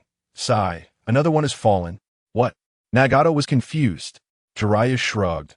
Besides those little girls, even Konan is going to fall for him. I'm the most charming. Wait, Nagato asked, does Chinyu have other? In Konoha? Jiraiya said lightly. You should ask how many. There's several more? Nagato almost jumped up. How many exactly? Jiraiya counted for a long time. 4, no 5. Anyway, quite a few. Nagato held back the urge to curse and wanted to grab Chinyu to hit him. It's okay. Jiraiya waved his hand. He is responsible for every girl. If he dares to treat Konan badly, I won't spare him. Nagato sighed. Don't worry. If he dares to bully Konan, I will be the first to not spare him. Jiraiya patted his shoulder. Nagato thought for a moment and then said softly, Jiraiya-sensei, then I'll trouble you to push me. Okay. Jiraiya responded with a smile. It wasn't the same kind of unfocused smile as before, but a truly heartfelt and comforting smile. Under the setting sun, an old man with white hair was pushing a young man with red hair towards Konoha, gradually getting further away. The scene was harmonious and loving. Hokage is cheating. Chinyu signed in and obtained the source of Indra, opened the Rinnegan to tease Konan. Feeling great. for this master and disciple pair. This ending can be considered an alternative fulfillment. At least it was countless times better than the original work where master and disciple harmed each other. This trip to the Rain Village went exceptionally smoothly with Chinyu around, and the four of them took more than half a month to return to Konoha. Jiraiya deliberately walked slowly because Nagato was inconvenient, while Chinyu was busy working hard, pulling Conan into a game of Ludo. After arriving in Konoha, Tsunade warmly welcomed Nagato and Conan. Back then, she couldn't make the decision to take them in, but now as the fifth Hokage with power in her hands. Considering their connections, and for Chinyu and Jiraiya's sake, she directly arranged a quiet residence for Nagato. As for Conan, Tsunade didn't worry at all, nor did she need Conan to worry. In the following month, Chinyu's life was both rich and monotonous. Though playing Ludo was exciting, playing too much became boring. Fortunately, he had many chess friends, and now, with Conan added, they changed partners every day with no repeats for a week. Later, to make it more exciting, he even organized multiplayer Ludo, making life both tense and enjoyable. One day, Chinyu suddenly remembered that he had played too late yesterday and forgot to sign in with the system. After feeling annoyed about wasting the opportunity, he immediately shouted, "System, sign in." Ding. Congratulations to the host for signing in and obtaining the source of Indra. Chinyu instantly jumped up from his bed. He already had the source of Ashura, and this could lead to big things. He took a deep breath to calm his excitement, controlling the two sources of the sons of the six paths within him to slowly approach and use powerful chakra to harmonize and fuse. The next second, his pupils displayed the eternal kaleidoscope form. After a moment, a strange humming sound came from within, and a massive power surged towards his eyes, causing the eternal kaleidoscope to spin rapidly, the scarlet fading to purple, the pattern forming a strange vortex. He had opened the Rinnegan. Chinyu was extremely satisfied, suppressing the thought of using Shinra Tensei, fearing it would destroy the house. In the kitchen, Conan was cooking. After returning to Konoha with Chinyu, she no longer had to play the angel, nor did she need to worry about the Akatsuki organization. Her thoughts were entirely on Chinyu. Chinyu grinned mischievously, extending his right hand towards Conan. Universal pull. As his mischievous voice sounded, a gravitational force burst forth from his palm. Hokage is cheating. Chinyu opened the Rinnegan to tease Conan, and Tsunade sent him to the land of lightning as an envoy, changing the atmosphere dramatically. Conan was focused on cooking, completely unprepared when her delicate body suddenly left the ground, screaming as she was pulled into Chinyu's embrace. "Chinyu, how did you?" Seeing the purple patterns in Chinyu's eyes, Conan was instantly stunned. How could she not recognize the Rinnegan? Hee, didn't expect that, did you? Chinyu raised his eyebrows, full of confidence.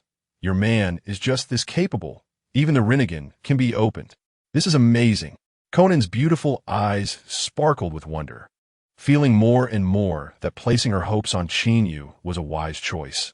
This man was simply capable of anything. Is this really amazing?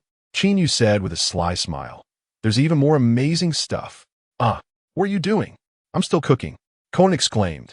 Half a month later, Chinyu was called to the Hokage's office, sitting with his legs crossed on the desk and asking, "What's wrong now, my Hokage-sama? You brat. Can't you be more proper?" Tsunade said angrily. Chinyu raised an eyebrow. "I'm very proper at home." Tsunade instantly understood. Her face slightly flushed as she spat. "Forget it. No matter how much I say, you won't change." Tsunade cleared her throat and said seriously, "Clean up in the next few days and go as an envoy to the Land of Lightning." To the Land of Lightning? What for? Chinyu asked, puzzled. Nagato had switched sides, but Uchiha Madara was still alive, and he would definitely take over the Akatsuki to continue collecting tailed beasts. Tsunade explained. He took one of Nagato's Rinnegan, and now he can do what Nagato did. Gaara held the 5 Kage summit before, which was very necessary. At the very least, we need to remind the Cloud and Rock villages to protect the Jinchuriki. Then, can't you just send a Jonin? Chinyu swayed left and right. The 4th Raikage of the Cloud village has a bad temper and is arrogant. I don't trust anyone else to go. Tsunade said. What do you mean? Chinyu pouted. Because your strength is reassuring. There's no one in all of Konoha who can compare to you. Tsunade decisively declared. Prepare to set off in the next few days. Qinyu pouted and didn't refute anymore, leaving before causing trouble as usual, using Flying Thunder God to slip away, leaving Tsunade fuming and shouting. Bastard kid. A few days later, Qinyu left Konoha alone, strolling leisurely, crossing several small countries, and finally stepping into the Land of Lightning. As soon as he entered the Land of Lightning, he noticed a dramatic change in the scenery. The Land of Fire was vast and fertile, but the Land of Lightning was barren, full of high mountains. The people of the Land of Fire were open and simple, while the people of the Land of Lightning were extremely fierce. The reason for the Land of Lightning situation is actually quite simple. That is, the successive raikage of the Cloud Village have all been ambitious figures. Each raikage aimed to dominate the ninja world, thus placing great emphasis on the quality of ninjas, with almost every generation prioritizing military force above all else. Hokage is cheating. Qinyu barged into the Land of Lightning, was approached by a charcoal black figure, and immediately rushed to kill the Jonin, while the raikage led a team to intercept. Because of this reason, the atmosphere in Cloud Hidden Village is completely different. The entire Land of Lightning is aggressive and fierce, not just the Cloud Shinobi, but even ordinary citizens are like this, ready to fight at the slightest disagreement. It's everywhere. Moreover, most of the people in the Land of Lightning have wheat-colored or even charcoal gray skin, which is a huge difference from the normal skin tone of the Land of Fire. The world of Naruto is open-minded, and after wandering in the Land of Lightning for half a month, with his handsome appearance and flamboyant temperament, many women approached Qinyu. Normally, he would definitely welcome them, but this time he directly fled in panic. Facing this group of dark-skinned people, he really couldn't bring himself to fight. Several times he thought about turning back to Konoha, thinking that whoever wants to go on this mission can go. But in the end, Qinyu didn't leave. He just didn't dare to travel normally and directly used the body flicker technique to fly. In no time, he arrived near Cloud Hidden Village. Konoha is built on flat ground, while Cloud Hidden is nestled among towering peaks, the summits reaching into the clouds, with thunder and lightning swirling around them, which is the origin of the Cloud Shinobi. As he got closer to Cloud Hidden, Qinyu encountered more Cloud Shinobi. Some were rushing about on missions, and Qinyu didn't bother with them. But there were always some who wanted to question and provoke him, and Qinyu was direct and unceremonious, casually waving his hand to make them disappear. By the end of this journey, he didn't know how many Cloud Shinobi had died at his hands, having killed a dozen or so Jonin. On the surface, this was a diplomatic mission, but it looked more like a terrorist attack, yet Qinyu didn't care. He knew Tsunade sent him to take the opportunity to discipline Cloud Hidden. Suddenly, Qinyu sensed movement not far away. Byakugan, activate. His eyes instantly turned white, and through the obstacles, he saw a large group of people rushing towards him from the southeast. The leader had a fierce aura filled with violent lightning chakra, and Qinyu guessed this must be the fourth raikage. Qinyu felt this scene was familiar, similar to when he went to the Land of Water. Both times the Kage was leading his subordinates to find him, but while in the Land of Water, they came to welcome him. The posture of Cloud Hidden was clearly ready for a fight. However, this time there was only Raikage A and his subordinates. He didn't see the Jinchuriki of the Eight Tails. Qinyu didn't dodge, put away his Byakugan, and leisurely walked along the planned route, soon colliding head-on with a group of dark-skinned ninjas. Looking at the dark-skinned ninjas in front of him, as expected, they were all a bunch of muscular men, especially the one in the lead. As the fourth Raikage of Cloud Hidden, his physique was even more robust. The Hokage's special ability. Qinyu faced off against the fourth Raikage, engaging in verbal sparring that left the Cloud Shinobi collectively dumbfounded. Qinyu looked directly at the fourth Raikage, who was accompanied by a bunch of subordinates. Their steps were hurried, and their gazes were erratic, as if they were searching for something, not at all like they were here to fight. At that moment, a sensing type, Cloud Shinobi anxiously said to the Raikage, "Raikage-sama, there's nothing, absolutely nothing." The Raikage's expression instantly turned grim, snorting coldly. "That bastard Karabi. If I catch him, I will beat him up severely." Just as he finished speaking, the Raikage's gaze suddenly locked on Qinyu, raising an eyebrow as if he thought of something, and immediately stopped in his tracks. The cloud shinobi behind him also stopped in confusion. "You brat, stop right there." The Raikage glared and shouted, "You are Uchiha Chinyu, from Konoha?" His voice was as loud as thunder. Chinyu dug in his ears, nonchalantly saying, "What are you shouting about? My ears are not deaf." Instantly, the cloud shinobi collectively gasped. One of them said to his companion, "Is this kid seeking death?" They knew the Raikage very well. His temperament was extremely violent, and they had never seen anyone dare to speak to him like this. Especially now that the Raikage was in a bad mood, no one dared to provoke him. As expected, the Raikage's already dark face turned even darker, and he roared angrily, "I, the Raikage, am asking you if you are Uchiha Chinyu." Chinyu glanced at him sideways. "Yes." And then? The Raikage was stunned. He didn't expect Chinyu to admit it so straightforwardly. The cloud shinobi behind him were also shocked, suddenly remembering the Raikage's furious outburst in the office some time ago, waving documents and shouting, "Damn it! Konoha has produced another peerless genius." That document recorded Chinyu's name. The Raikage squinted and asked in a deep voice, "Why aren't you staying well in Konoha, and come to Cloud Shinobi for what?" "Hith hith," Chinyu sneered. "I have a bad temper. You better be nice to me, otherwise." The Raikage's eyes widened. "Otherwise what?" Chinyu smiled. "Otherwise. The consequences are yours to bear." Another round of gasps filled the air. This was going to be a direct confrontation with the Raikage.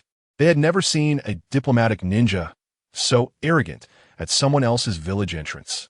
Was he not afraid of the Cloud Shinobi attack? To be honest, I have never seen someone so reckless. A wave of discussion erupted behind the Raikage. The Hokage's special ability. Chinyu ignored the Raikage bodyguards, flipping the truth upside down and boldly declaring he would take down the Raikage. The Raikage's bodyguards were stunned. Chinyu was directly going to attack. Chinyu knew Kurabi was safe, so he didn't bother with warnings anymore, directly shifting to discipline the Raikage. "Oomph. This kid is dead. He won't get out of the land of lightning. He won't last a minute." The Raikage was already in a bad mood, and he was provoking him, truly seeking death. Never seen someone this reckless. Just right for the Raikage to vent his frustrations. A collective gasp echoed around the Raikage. The Cloud Shinobi never expected that Chinyu, despite his young age, would have such great audacity. The Hokage's special ability. Chinyu used Genjutsu to torment the Cloud Shinobi, causing a Jonin to sever his own arm, making the Raikage break into a cold sweat. Among the bodyguards, a hot-headed dark-skinned ninja who idolized the Raikage exploded in anger, shouting at Chinyu, "You insolent brat. Who do you think you are, daring to speak to Raikage-sama like this? I see you're seeking death." While shouting, he drew a long knife from behind him. Chinyu helplessly shook his head, thinking, this guy is truly seeking death. But he also noticed that the Raikage had a very high prestige among the Cloud Shinobi. Back in the day, the A and B combination had a reputation. And now as Raikage, it was even more outrageous, comparable to his prestige in Konoha. Even higher, the Cloud Shinobi valued strength, and absolute power solidified that prestige. But breaking this prestige was very simple for Chinyu. Chinyu glanced at the dark-skinned ninja with a sneer. "Hey, and what are you?" The dark-skinned ninja paused, then shouted furiously, "Damn, watch the knife." D. In the next moment, he swung the long knife in his hand and actually cut straight toward his own arm. Ah! A piercing scream echoed through the forest, shaking the trees. After the black guy harmed himself, he finally came to his senses. Looking at the arm on the ground with a face full of disbelief, he had just been a little dazed, and now his left arm was gone. The wound was neat, and blood was gushing out. The other Cloud Ninjas were stunned. None of them could react. If the knife had been aimed at them, the outcome would have been the same. Clearly, Chinyu had used an illusion technique. That black guy didn't even understand how he lost his arm. Chinyu exaggeratedly applauded, grinning and teasing. "TSK, TSK. Impressive. I've heard that the Cloud Ninjas are fierce and skilled with their blades, and seeing it today, the reputation is well-deserved. This knife technique is precise and ruthless. I admire it." You. A group of black guys were both angry and shocked. Although they didn't understand what was happening, they knew it had to be Chinyu's doing. This 15 or 16-year-old Konoha brat dared to be so arrogant in front of the Raikage. The fourth Raikage's already dark face grew even darker, and he said to his bodyguard team in a deep voice, "Be careful. It's an illusion." Calm on the surface, but shocked inside. He thought he understood Qinyu, but the information didn't mention that Qinyu is skilled in illusion techniques. Just now, Qinyu casually glanced and controlled a Janin, even making the opponent self-harm. This level of illusion power was too exaggerated. No cloud ninja could compare. He suddenly thought of Konoha's signature bloodline limit, the Sharingan, and remembered that Qinyu was a member of the Uchiha clan. Looking at the excited cloud ninjas, Qinyu's expression suddenly turned cold, and he coldly said to those black guys, "A mere Janin, a piece of trash, dares to be arrogant in front of me? Hokage is on." Qinyu issued a warning about decapitating, while the Raikage unleashed his lightning release armor, and Qinyu's explosion of lightning release stunned the cloud ninjas. "Raikage, manage your subordinates. This time I only imposed a slight punishment. If you dare to speak disrespectfully again, next time it won't just be an arm I cut off." After Qinyu finished speaking, the scene fell into silence. The cloud ninjas were stunned for a few seconds. This Konoha brat actually called them arrogant? Who is really being arrogant here? Baka. Qinyu, you're too arrogant. This is cloud ninja territory, not your Konoha. The cloud ninjas angrily retorted. Is this considered arrogance? Qinyu sneered, looking down at the entire scene. Sorry, I've always been this arrogant. And when I get arrogant, it doesn't matter where I am. The cloud ninjas were completely enraged, drawing their swords. I'm so angry. Brothers, let us go together and kill him. Qinyu showed no signs of backing down, provocatively grinning. Come on, whoever backs down is a grandson. Just as the cloud ninjas were about to charge, the fourth Raikage reached out to stop them. Stand down. You're not his opponent. The cloud ninjas were unconvinced, murmuring, but the Raikage shouted angrily. Shut up. Stand down. The crowd dared not defy him and could only step back. Qinyu raised an eyebrow in mockery. Oh, you guys got scared? Baka, you little brat. You're looking for death. The Raikage roared. The Raikage, will personally deal with you. Let us see what you're made of. He was already irritable, having been holding back until now, and could finally no longer contain his anger. Boom! Without forming hand seals, the Raikage unleashed a violent storm of lightning, instantly forming a solid lightning armor. This was a secret lightning technique passed down through generations in the Cloud Ninja Village. Qinyu, D. The Raikage pushed off the ground, shooting toward Qinyu like a lightning cannonball, so fast that the ground was plowed into deep grooves. With the lightning armor enhancing his speed, strength, and destructive power to the maximum, every punch and kick was incredibly fierce. Qinyu thought to himself, the Raikage indeed has some skills, but compared to me, he falls far short. The Cloud Ninjas, however, were going wild with excitement. It's been a long time since we've seen the Raikage go all out. So exhilarating. Just learning 20 to 30% of it would make one an elite Janin. They were worshipping the Raikage to an unhealthy degree. But facing the Raikage's might, Qinyu merely smiled slightly. Buzz. He also unleashed a violent storm of lightning around him, the intensity not weaker than that of the Raikage. How is this possible? The Cloud Ninjas were stunned. They thought only the Raikage could wield such powerful lightning release. But unexpectedly, the Konoha brat could too. The fourth Raikage was charging wildly, and upon seeing this scene, his eyes widened in disbelief. Hokage is on. The Raikage, filled with excitement, threw a heavy punch. And Qinyu stood firm, unafraid, leaving the Cloud Ninjas collectively dumbfounded. The Raikage even felt a sense of thrill. He hadn't encountered such a strong lightning release master in a long time. Instantly, his fighting spirit soared. Haha, so you're Qinyu. You've got a good handle on lightning release. He then grinned sinisterly. But I wonder if it's just for show? Qinyu coldly replied. Whether it's for show or not, we'll find out with the test. Boom! The Raikage instantly charged to Qinyu's's side. Roaring, die for me. His electrified iron fist slammed directly at Qinyu. The nearby Cloud Ninjas stared intently, seeing the Raikage's fierce punch and then looking at the unresponsive Qinyu. They all felt sure that Qinyu was bound to be seriously injured. The Raikage, looking rough, was actually quite meticulous, with a strong combat awareness. Seeing that Qinyu remained still and calm after unleashing the lightning armor, He felt a chill in his heart, suddenly recalling a past opponent, the fourth Hokage of Konoha, Minato Namikaze. Over a decade ago, that blonde man faced his lightning iron fist with the same confidence, cleanly taking the upper hand. Could it be that this little brat can also use the Flying Thunder God technique? The Raikage thought to himself, feeling somewhat annoyed. The Raikage, don't believe that everyone is like Minato Namikaze. Instantly, he increased the power and lightning in his iron fist, striking directly toward Qinyu's face while preparing to change direction at any moment. Just at the last moment, Qinyu finally moved. He didn't T-dodge or use flashy ninjutsu, but threw a plain and unremarkable punch toward the Raikage's iron fist. This little brat got a bit of fame and got cocky. How foolish. A cloud ninja spat disdainfully. How can this young punk withstand the might of the Raikage? A nearby person echoed. The Raikage's punch has been charged with long-distance momentum. The power is explosive. I bet he will definitely be seriously injured. His bones will be broken. Boom! The two fists wrapped in violent lightning finally collided. The thunder and lightning exploded in a deafening sonic boom. But the scene the Cloud Ninjas envisioned, where Qinyu would be injured, didn't happen at all. Instead, Qinyu looked relaxed and at ease.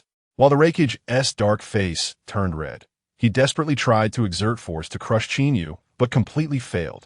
The two fists were locked in midair, and the Cloud Ninjas were shocked to discover their Raikage was subtly falling into a disadvantage. How is this possible? The Cloud Ninjas were completely stunned, unable to accept it. They knew that the Cloud Ninjas were known for their strength, and only the Eight Tails Jinchuriki, Killer Bee, could compare with the Raikage in terms of power. Together, they could unleash the ultimate combination attack, the Super Lightning Release, Raging Thunderblade. But this Konoha brat was so young. How could he possess such overwhelming strength? The Black Cloud Ninjas felt that everything was going wrong. Hokage is on. Qinyu clashed head-on with the Raikage, and the Cloud Ninjas tried to save face, but the Raikage was completely furious. What is even harder for the Cloud Ninjas to accept is that while only Killer Bee could contend with the Raikage in terms of strength, in terms of lightning release mastery, there was no one in the entire ninja world who could compare with the Raikage. The Lightning Armor's offense and defense were both abnormal. This had been proven in countless battles. The Cloud Ninjas had always believed that there was no second person in the ninja world who could challenge the Raikage in lightning release. If it weren't for Qinyu, they wouldn't have been wrong. Kakashi's Raikiri was strong, but his understanding of lightning release was far from the Raikage's level. Only his father, Tsukumo Hatake, might have been able to compare. But now, the confidence of the Cloud Ninjas was completely shaken. A young brat from Konoha, who had only recently risen, actually had the qualifications to contend with the Raikage in lightning release. Little brat, you really have some strength. You're a good opponent. The Raikage, while desperately holding on, squeezed out a compliment between his teeth. Qinyu smiled slightly, sarcastically. Of course I can. But what about you, Raikage? Are you getting old and can't keep up? You should know, Qinyu possesses the power of the first Hokage and the 8 gates of Uchiha. His strength has long surpassed all in the ninja world. Baka! The Raikage was enraged by the retort, frantically increasing his chakra and power output. But he soon discovered, to his shock, no matter how much he increased his strength, Qinyu seemed like an unfathomable ancient well, absorbing it all. Qinyu's strength had already surpassed everyone in the ninja world, and in terms of pure strength, he could crush the Raikage. Although the lightning release is slightly inferior to the Raikage, it's not far off. The Raikage dreaming of suppressing him with a single punch is simply ridiculous. However, the Raikage is stubborn and wants to prove himself even more when faced with difficulty. Qinyu felt bored and unleashed a tremendous force from within. The Raikage was instantly pushed back 5 or 6 steps by sheer brute strength. Good. The Raikage, furious to the point of laughing, said, Qinyu, you really have some skills, but you've completely angered me. Qinyu smirked and glanced at him. It seems that Lord Raikage's strength and lightning release haven't been trained properly. One of the Cloud Ninja couldn't stand it any longer and shouted angrily, You brat. Lord Raikage was just careless earlier. Don't get too arrogant. Other Cloud Ninja chimed in. Exactly. We let you live because you're young. To be ungrateful and arrogant like this is seeking death. You must have been sent by Konoha to die. TSK, TSK. Chinyu sneered. The Cloud Ninja are really regressing. Is this the spirit of victory? Seeing that even the Cloud Ninja were quite dissatisfied with Chinyu's words, the fourth Raikage was even more furious. The Hokage's cheat mode activated. The Raikage angrily activated the second stage of the Raijin armor, and Chinyu poked at the second Hokage's sore spot, causing the Cloud Ninja to erupt. The Raikage shouted at Chinyu, "Konoha brat, don't be arrogant. I'm telling you right now who is the strongest in lightning release in the ninja world. Lord Raikage. Smash him. Let this brat see the power of a Kage." The Cloud Ninja were instantly filled with fervor, roaring their support. They absolutely could not accept that the strongest in lightning release was from Konoha, or else they would lose face and become a laughing stock in the ninja world. Originally, the conflict between Chinyu and the Raikage was just a clash of powers and a war of words. But once the Raikage spoke, it turned into a battle for the strongest lightning release in the ninja world. The Raikage had previously believed himself to be the pinnacle of lightning release like the Cloud Ninja, but after fighting with Chinyu and bringing up this topic, it showed that he truly regarded Chinyu as a formidable opponent. However, Chinyu suddenly grinned and teased the Raikage. I wonder if Lord Raikage has ever heard of the legend of the second Hokage? The Cloud Ninja were instantly confused. How did it suddenly shift to the second Hokage? Was the second lightning release that explosive?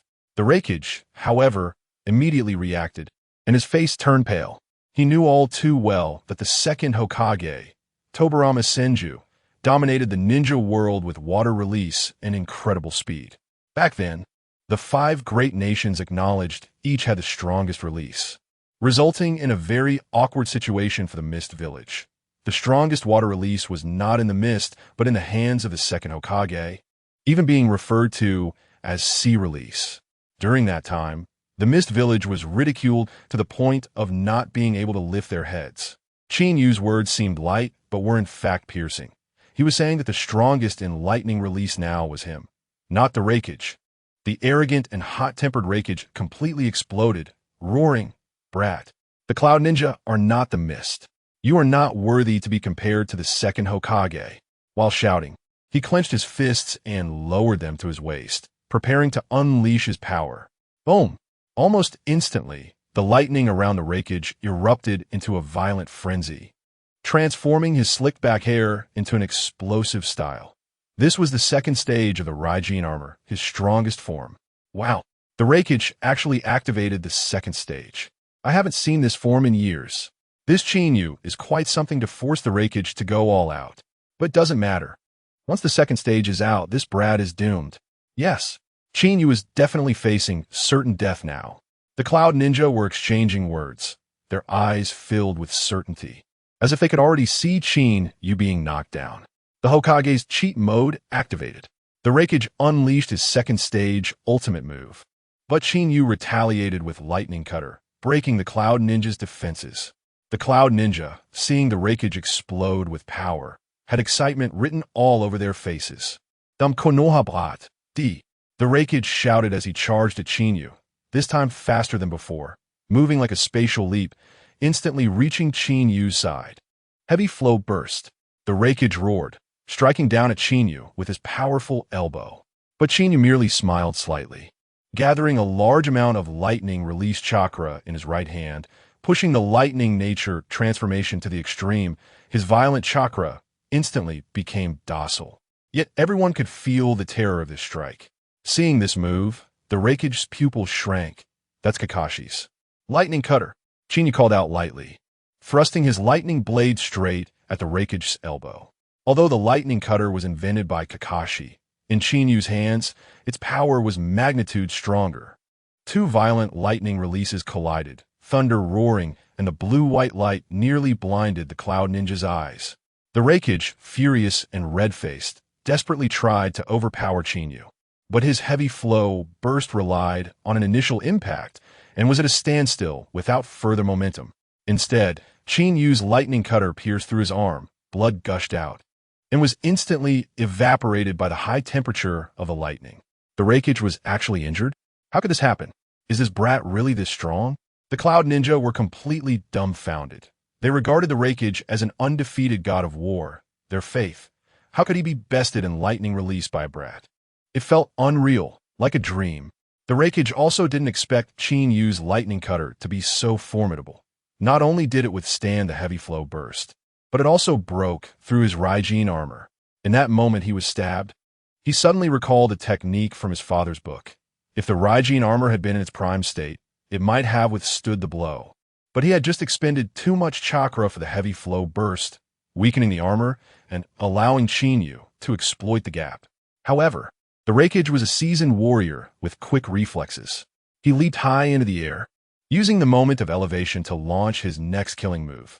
This was the top-notch ninja's seamless transition between offense and defense, fast and fierce. Raging Thunder Axe. The Raikage roared, channeling all his lightning-released chakra into his right foot, striking down at Qinyu with incredible force. If his kick landed, it could directly turn a person into mush. But Qinyu merely curled his lips, his figure flashing as if he had been directly passed through by this move. Boom! The Hokage's cheat mode activated. The Raikage's kick created a massive pit, and Qinyu countered with a flying Thunder God kick, leaving the Raikage embarrassed. The fourth Raikage's elevated kick slammed down hard on the ground. Surrounding the Cloud Ninja village were solid mountains. Yet this kick created a giant pit several meters wide. Its power was absolutely explosive, but Qinyu was completely unscathed. It turned out that just now, Qinyu had perfectly used the flying Thunder God technique. Just as it looked like he would be hit, he instantly teleported a short distance away, moving so fast that he left an afterimage, making it appear as though he had been passed through. Watching Qinyu standing cheerfully beside him, the Raikage was completely dumbfounded, not even recognizing the flying Thunder God. The surrounding Cloud Ninja were also bewildered, with only the sound of arcs of electricity buzzing around the Raikage, as if the world had been frozen. No one could explain how Qinyu dodged. Not even the battle-hardened Raikage could comprehend. Qinyu didn't hold back and delivered a powerful kick to his stomach. How terrifying was Qinyu's strength? The Raikage's Raijin armor could only block ninjutsu, but it couldn't withstand a direct impact of raw power. His body, as solid as a mountain, was directly sent flying. Boom, boom, boom. As the Raikage flew back, he crashed through countless large trees, finally smashing into a giant rock, raising a cloud of dust before stopping. Lord Raikage, the Cloud Ninja were astonished and all rushed forward. From the dust, the Raikage coughed and emerged, not severely injured but looking extremely disheveled. There was even a footprint imprinted on his muscular chest. Qinyu couldn't help but laugh. The Raikage had really lost face this time. The Cloud Ninja surrounded him, asking with concern, "Lord Raikage, are you all right?" "I'm fine." The Raikage waved his hand arrogantly. "What are you panicking about? Do you really think I would lose?" But the shoe print on his stomach was too obvious, and the Cloud Ninja wanted to laugh but dared not, each of them turning red-faced. The Raikage snorted coldly, ignoring his subordinates, and fixed his fierce gaze on Qinyu. "Brat, you've completely angered me. I will make you remember this for a lifetime." In his extreme rage, the Raikage's Raijin armor became even more violent. He raised his left arm high as wild blue lightning wildly gathered, quickly forming a dazzling lightning release handblade. "Try this." The Raikage instantly teleported to Qinyu's side, leaping into the air, and the lightning release handblade struck down from above. Die. Thunder Fury level dance. Seeing their Raikage use this move, the black-clad ninjas of the Cloud Village instantly changed. The Hokage's cheat mode activated. The Raikage summoned the tailed beast, and Qinyu opened his Rinnegan to counterattack, leaving the Cloud Ninjas dumbfounded. The Cloud Ninjas immediately shifted from their previous worries to complete calmness. Clearly, they had great confidence in the Raikage's ability to dominate, believing that once this move was unleashed, victory was assured. This was not misplaced confidence. This technique had a glorious track record, having once severed the horns of the Eight Tails. Over a decade ago, during the Eight Tails riot, the young AI made a name for himself alongside the third Raikage by using this move, which also created an opportunity for the third Raikage to seal the Eight Tails. The Cloud Ninjas thought simply, if the Eight Tails' defenses couldn't withstand it, Qinyu would definitely be obliterated. Qinyu looked at this move and compared to Kakashi's Raikiri, found it to be much stronger. Yet, facing such a fierce strike, Qinyu smiled brightly. The Raikage noticed his expression and furrowed his brows. He couldn't fathom how Qinyu would block such a powerful attack. Humph, what a pretense. The Raikage didn't want to think any further and swung his lightning blade with even greater ferocity toward Qinyu. At that moment, Qinyu slightly narrowed his eyes and suddenly opened them wide, his dark pupils instantly transforming into purple ripples. He activated the Rinnegan. The Raikage saw this gaze, his pupils constricting in shock. In the next second, he felt two enormous ripple eyes shaking in his mind. Shinra Tensei, Qinyu shouted lightly, and a violent repulsive force rapidly expanded from him. The Raikage's originally rapid charge came to an abrupt halt in midair, and then he flew backward at an even more exaggerated speed. Bang, bang, bang. He crashed through countless trees and rocks, finally embedding himself into a mountain, severely injured. The other Cloud Ninjas were also blasted away, but not as badly as him. Oucha! The Cloud Ninjas groaned as they got up, ignoring their injuries, and immediately looked at the Raikage. The poor Raikage finally regained consciousness, realizing he was embedded in the mountainside, and erupted in fury, lightning crackling all over. His anger intensified the lightning, causing the mountain to shatter from within. However, even after freeing himself, he was not happy. His face filled with rage as he shouted, "You brat! You have no sense of martial ethics. It was supposed to be a contest of lightning release. Yet you used a dojutsu. I was careless and didn't dodge." Upon hearing this, Qinyu suddenly found the Raikage somewhat amusing. The Hokage's cheat mode activated. Qinyu confronted the stunned Raikage with his Rinnegan, declaring that he would show the true lightning release, breaking the morale of the Cloud Ninjas. Qinyu smirked at the Raikage. "Stop talking nonsense. When did we agree to a contest of lightning release?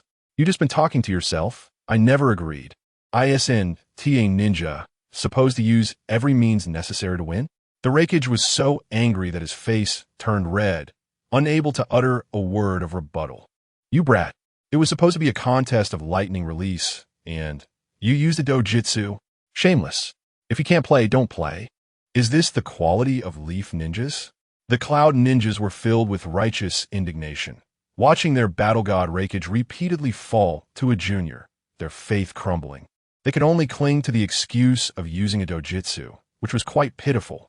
Suddenly, the Raikage reacted, his dark face filled with shock. What the hell? The legendary Rinnegan. The Cloud Ninjas were also dumbfounded. Is that the eye of that great person? How is that possible? That's definitely cheating. Qinyu smirked. "I didn't expect you to have some discernment." The Raikage coldly snorted and questioned, "Where did you get that eye?" Qinyu glared at him. "What is it to you?" The Raikage suppressed his anger and asked again.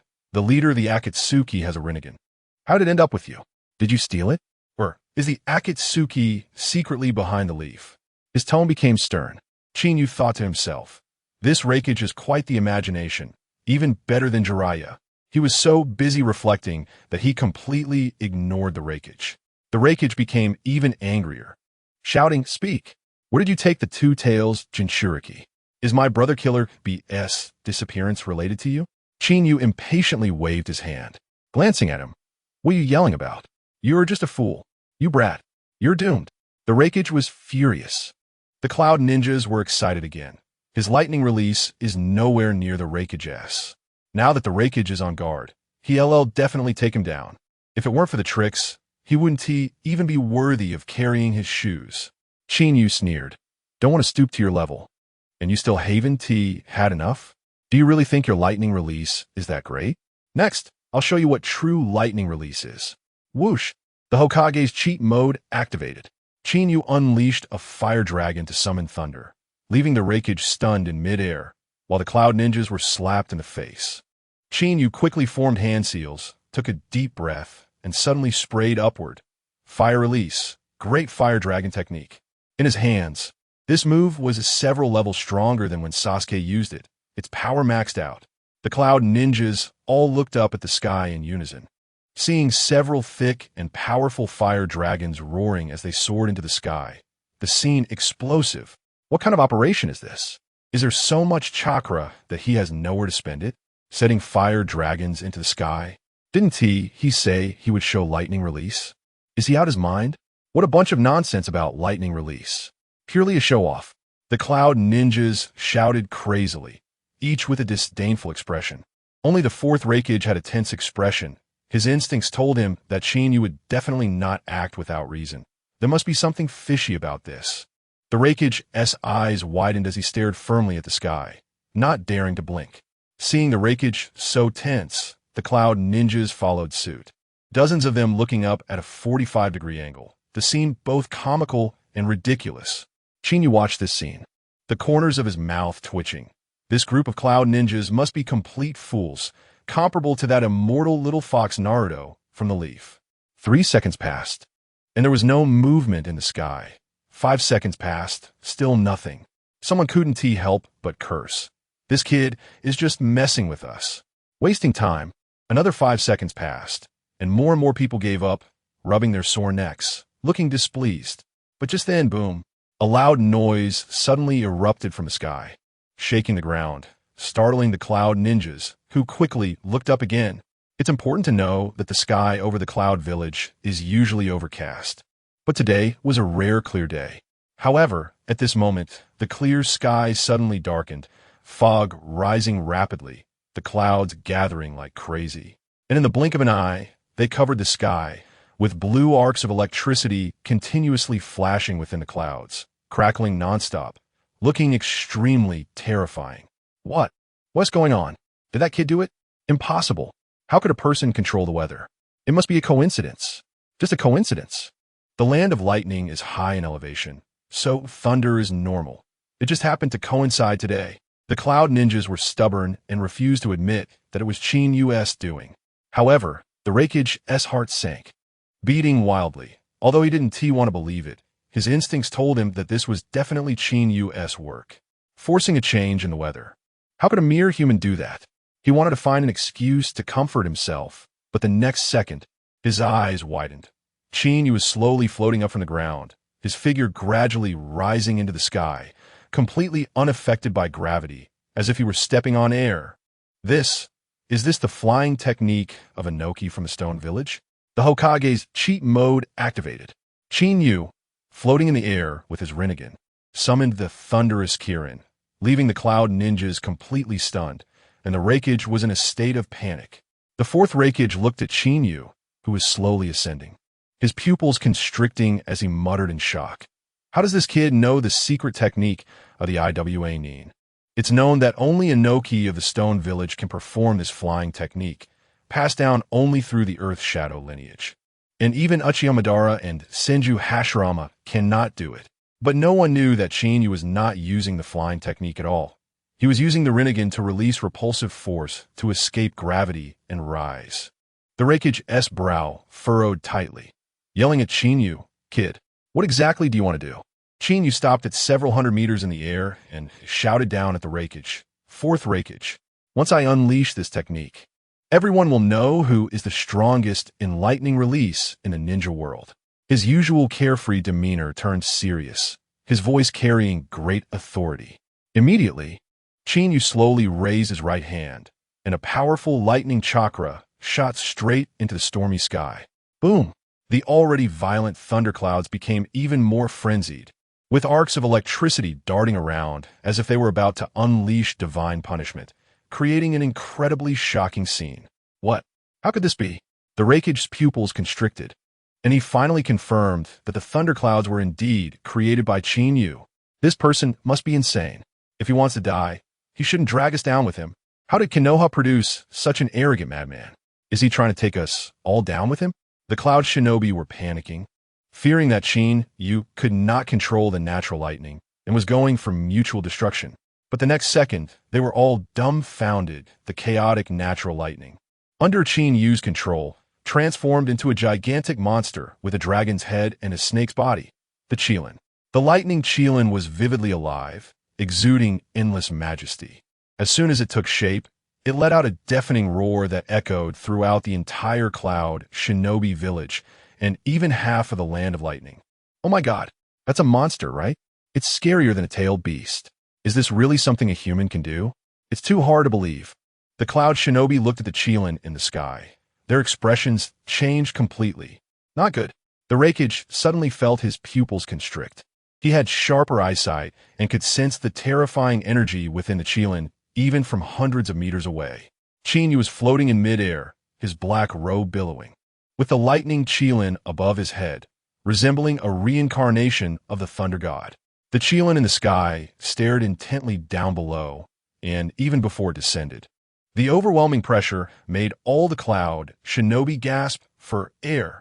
Although the Chunin had not yet descended, the immense pressure had already made all the cloud shinobi, including the fourth Raikage, feel somewhat breathless. The Hokage is playing a cheat. Qinyu controlled the Chunin to force the Raikage to back down, leaving him speechless, while the cloud shinobi were suffocating in panic. It was only then that the fourth Raikage finally understood the principle behind Qinyu's lightning creation. But the most difficult part of creating the Chunin was not making the thunderclouds, but being able to control it after it was created. Natural lightning is so violent that a single misstep could result in being struck. Yet Qinyu could control it perfectly. The Raikage's gaze darkened, filled with a sense of helplessness. In the face of this move, all cloud shinobi techniques and the strongest lightning techniques were meaningless. The Raikage instantly concluded, natural lightning is so fast that it is impossible to dodge. Even if he activated his cells with lightning to dash short distances comparable to space-time ninjutsu, he was not confident he could evade. Not to mention, there was a group of ordinary cloud shinobi behind him. Qinyu floated in the air, smirking, not in a hurry to strike, just guiding the Chunin to roam in the sky. This only intensified the fear. Dark clouds gathered, lightning flickered, and the atmosphere was so oppressive that everyone was struggling to breathe. Qinyu was extremely confident in this move, believing that once it was unleashed, there would be no more strongest lightning competition in the shinobi world. The Raikage below was completely stunned, his dark face turning slightly pale. He glanced back at his subordinates, a flicker of pity in his eyes, and shouted to Qinyu, "Qinyu, don't be impulsive. Let's talk this out." It was all a misunderstanding. As he said this, the Raikage's face turned bright red. He was straightforward and couldn't bear to lie. Qinyu secretly curled his lips. This Raikage has such thin skin. If Sarutobi were here, his face would not turn red at all. He was not so easy to talk to, coldly retorting. Misunderstanding?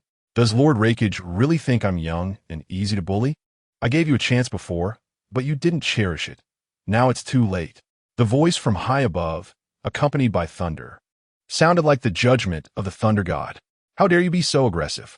The Raikage, humiliated, became furious and threatened. Are you not afraid of provoking a war between Konoha and the Cloud Shinobi? Huh? Qinyu sneered. This is the common fault of those who bully the weak. If you can't win, you back down. If backing down doesn't work, you start preaching. Qinyu continued to retort. When you just said you wanted to kill me, why didn't you worry about war? Over a decade ago, you used peace envoy tactics to deceive Konoha's Byakugan. Why weren't you worried about war then?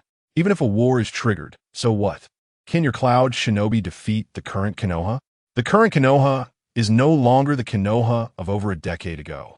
The Hokage, is playing a cheat. Qinyu controlled the Chunin to scare the Cloud Shinobi, and the Raikage regretted it deeply, while the Cloud Shinobi collectively fled. The fourth Raikage was left speechless by Qinyu's retorts, trembling with anger all over. Everything Qinyu said was true. He was indeed the one who provoked the other side, and now the Raikage regretted it deeply. He never expected that Qinyu would be this monstrous. The rumors were conservative. His actual strength was even more exaggerated. Just that Chunin in the sky made the Raikage doubt that if it fell on Cloud Shinobi Village, it would at least destroy a quarter of it. Suddenly, a cold voice came from Qinyu in the sky. Aren't you Cloud Shinobi all about strength? Don't you think whoever has the bigger fist is right? Today, I'll let you see whose fist is bigger. Damn it. The Raikage gritted his teeth and growled, his iron fist cracking, and at that moment he finally understood how ridiculous his mistakes had been. Since the time of the third Raikage, the Cloud Shinobi had followed the path of valuing strength, and their power had skyrocketed. The Raikage once thought he was incredibly strong, and the Cloud Shinobi could compete with Konoha. Previously, when they kidnapped Kushina and Hinata, and even bit back, it was all a test of Konoha. And Konoha's repeated forbearance made the Raikage and the Cloud Shinobi swell even more, even believing they had become the #1 shinobi village in the world. But Qinyu's appearance shattered all his fantasies. If he couldn't even handle a single Qinyu, how could he talk about fighting against all of Konoha? Qinyu waved his hand again, and the lightning Qilin in the sky immediately moved, roaring wildly at the Cloud Shinobi below. The deafening roar and terrifying pressure struck at the hearts of every Cloud Shinobi. The agony of waiting for death was too tormenting. They hated Qinyu, and their fear surged wildly. Slap! Someone trembled and took a step back, instantly triggering a chain reaction. Run! A group of Cloud Shinobi screamed in panic, scattering in all directions. Whatever bravado and pride they had was thrown out the window, only wanting to escape the Qilin's coverage and survive. Not good. The Raikage saw this scene, his brows twitching wildly. He knew the Qilin's power was immense, its speed was fast, and its range was wide. Running around like this would not allow them to escape. It would only lead to more deaths. Thinking of this, the fourth Raikage immediately shouted to the Cloud Shinobi, "Come back. Don't panic. The Hokage is playing a cheat." Qinyu controlled the Qilin to scare the Cloud Shinobi, causing their defenses to become a joke, and the Raikage was so anxious he cursed. In the face of the Raikage's shout, he, who usually had authority, realized for the first time that his words were ineffective. Although the Cloud Shinobi slowed their pace, they did not stop thinking about fleeing. Damn it, the Raikage spat, and if looks could kill, Qinyu would have died hundreds of times. He quickly regained his composure, with lightning surging around him, and shouted, "Stop. If you keep running, you'll all die. We need to defend together to have a chance to survive." This finally had an effect. Most of the Cloud Shinobi stopped to form hand signs, but their hands were trembling violently, and their condition was absurdly poor. Qinyu couldn't help but laugh. This defense was simply a joke. It's important to know that the Cloud Shinobi were known for their bravery and fierce attacks, and during battle, they would charge recklessly regardless of their strength, rarely forced to defend, let alone a situation where dozens of them would defend against a single ninjutsu. The Cloud Shinobi were in an incredibly awkward position. Firstly, they had never trained for coordinated defense. Their way of a ninja was to charge forward, and they had no concept of defense. Secondly, most Cloud Shinobi were only skilled in lightning techniques, which were incredibly fierce in attack, but had almost no defensive ninjutsu. The Mist Village could use water barriers, the Rock Village could use earth walls, but the Cloud Shinobi could only fight individually, trembling as they formed hand signs. Qinyu guessed correctly. Their defenses were indeed a joke. Various ninjutsu illuminated the scene chaotically, and because the Cloud Shinobi were too close together, there were many instances of friendly fire. Before the Qilin even struck, cries of pain were already emanating from the ground. Qinyu felt powerless to complain. If this were Konoha, even a few small clan ninjas would have stronger defenses than this. The Cloud Shinobi cursed Qinyu in their hearts 1,000 times. The Raikage looked at his chaotic subordinates, and his face grew darker. But suddenly, he felt a bit grateful to Qinyu. This Qilin move made him realize how terrible the Cloud Shinobi's coordinated defense was. He understood that the Cloud Shinobi couldn't always just attack, and thought to himself that he must strengthen defensive coordination training when he returned. Boom! Suddenly, a huge sound resonated from the sky, startling the Raikage, pulling him back from future planning to reality. He looked at Qinyu and the Qilin above his head, almost slapping himself. At this point, thinking about the future, whether he could survive was still uncertain. How could he still think about what comes next? Just looking at the Qilin in the sky, whether there would even be a future was debatable. The Hokage is going all out. Qinyu unleashed the Qilin's destructive power. The Eight Tails came to the rescue and turned into grilled octopus, and the Cloud Ninjas were ecstatic while Raikage's face turned dark. Raikage snapped back to reality and hurriedly set up an electro barrier above his head, but that barrier was crooked and looked uncalibrated. Not much stronger than the other Cloud Ninjas. It should be known that Raikage's lineage specializes in body techniques, with the Raijin armor being both an offensive weapon and a solid defense. Plus lightning release could activate cells to accelerate evasion. Usually he wouldn't need specialized defensive measures. Now, at the last moment, his makeshift defense was severely lacking. Buzz. The lightning in Qinyu's hand suddenly burst into brilliance. Boom! The lightning Qilin in the sky seemed to have been injected with a powerful drug. Its form instantly expanded, and its pressure became even more terrifying. Here it comes. Every cloud ninja felt a jolt in their hearts, the fear of death tightening around their hearts. In the next second, Qinyu swung his hand fiercely, his voice carrying an oppressive force. Let us try this. Lightning Qilin. Roar.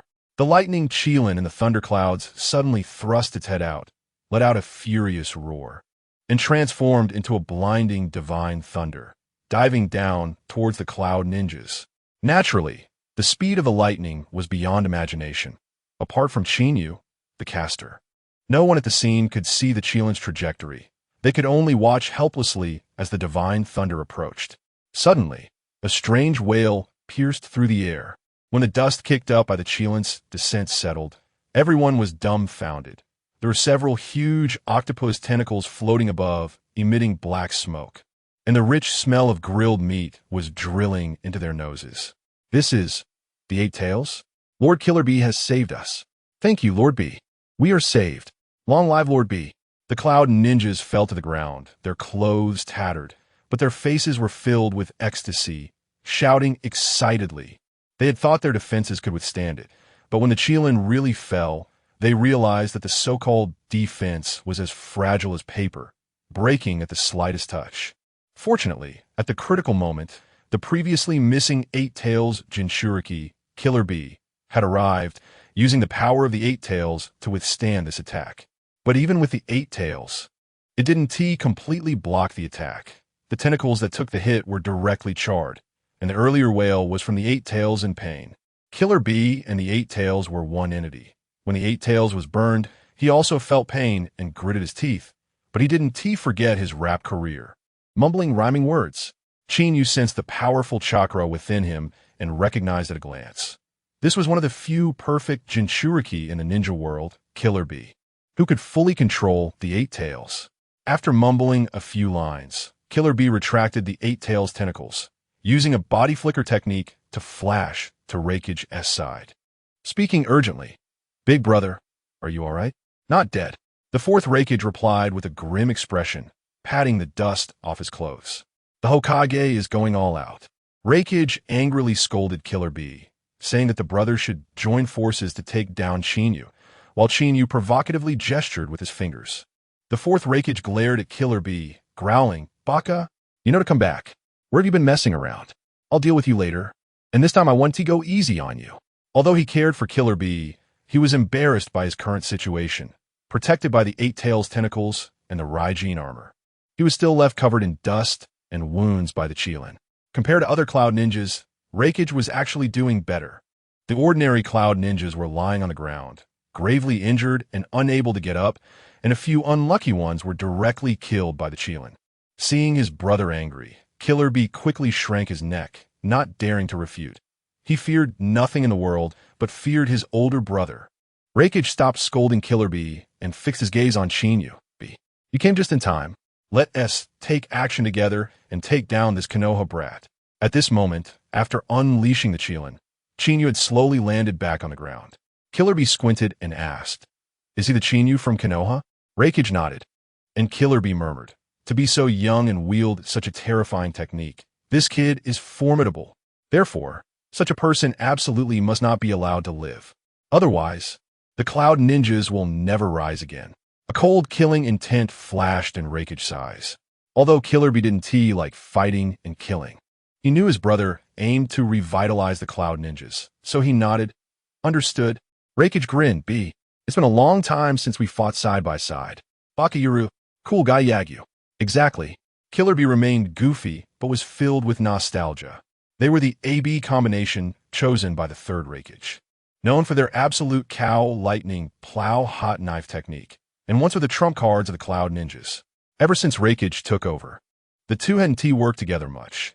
After all, they were both at the pinnacle of the Kage level, close to surpassing the Kage level, and usually, they didn't need to team up against general enemies. But facing Qinyu, Raikage could no longer care about pride. Raikage narrowed his eyes and warned, this brat is not easy to deal with. Don't be careless. Wait for the opportunity to use that move. Yashi. Got it. Killer Bee immediately understood, their brotherly bond still intact. Killer Bee moved his hands, starting an awkward rap directed at Chinyu. Yo, yo, yo, bullying the small ISNT good. But I have no choice. Chinyu's mouth twitched at that moment. He didn't dislike Killer Bee, but his rap skills were too lacking. If he performed in the Blue Star, he'd be roasted alive. After the awkward moment, Chinyu shrugged at the two and smiled playfully, even cheekily beckoning Raikage and Killer Bee with his fingers. The Hokage is going all out. Raikage and Killer Bee teamed up for a powerful attack, while Chinyu opened the 8 gates to counter, leaving the Cloud Ninjas collectively dumbfounded. Why had the 4th Raikage ever been provoked like this? He immediately erupted in anger, shouting, "B, go!" Before his voice even faded, he transformed into a bolt of lightning. Charging wildly towards Chinyu, Killer Bee didn't dare to slack off either, quickly drawing his long sword and rushing up. The two brothers moving so fast they seemed to fly, changing techniques wildly as they charged, finally leaping high, one on the left and one on the right. Raikage used his steel wrist guards, and Killer Bee used his long sword, almost simultaneously striking towards Chinyu. Thunderstorm Fist. Thunder Slash. As expected of brothers, their cooperation was super tacit, 2 sharp lightning release attacks, falling simultaneously from different directions. However, Chinyu was not the least bit flustered, even showing a playful smirk. Whoosh! The Raijin sword at Chinyu's waist suddenly unsheathed, instantly enveloped in wind-release chakra. He was playing with elemental counters, as wind counters lightning. Boom! Chinyu casually sealed with one hand, steadily blocking the 2's furious attacks. This scene left the heavily injured Cloud Ninjas dumbfounded. The Raikage and Killer Bee were incredibly powerful, and this kid could actually withstand 2 attacks? This raw strength is too terrifying. What the hell? Raikage and Killer Bee exchanged glances in midair and simultaneously shouted to exert their strength. Raikage's Raijin armor became even more violent, reaching the 3rd stage. Killer Bee's red chakra surged from his body, directly utilizing the power of the 8 tails.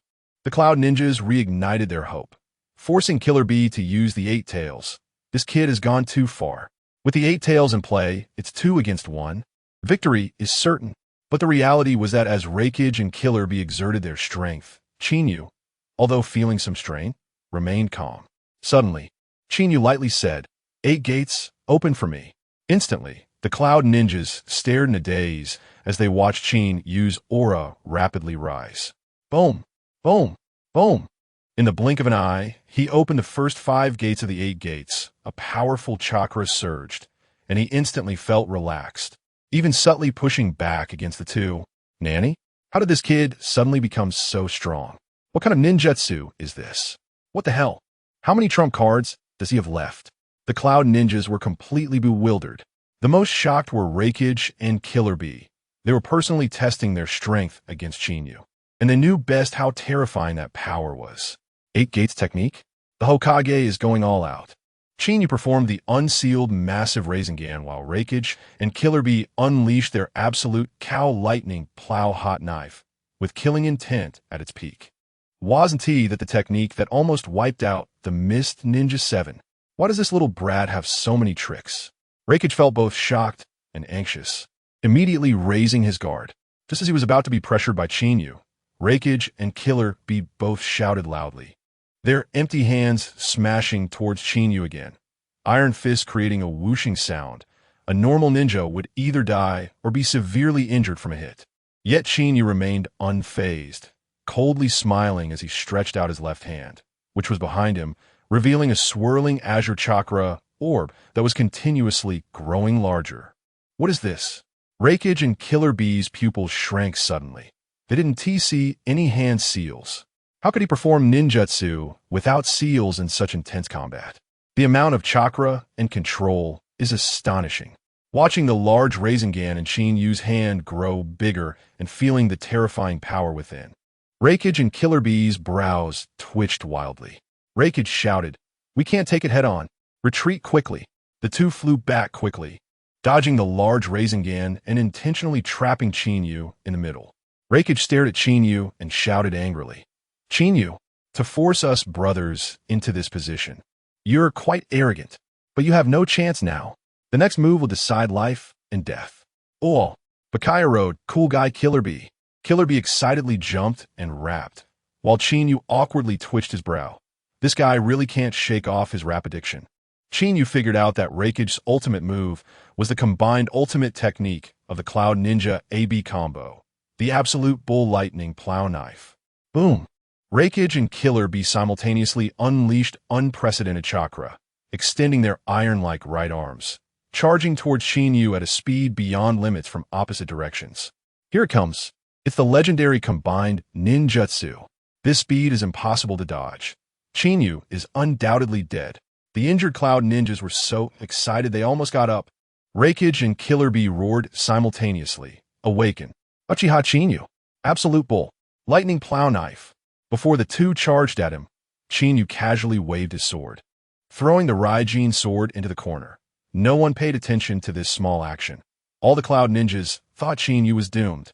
But just as Raikage and Killer Bee launched the absolute bull lightning plow knife, the space between the two suddenly twisted. Almost in an instant, their arms entwined together. Hokage's cheat mode.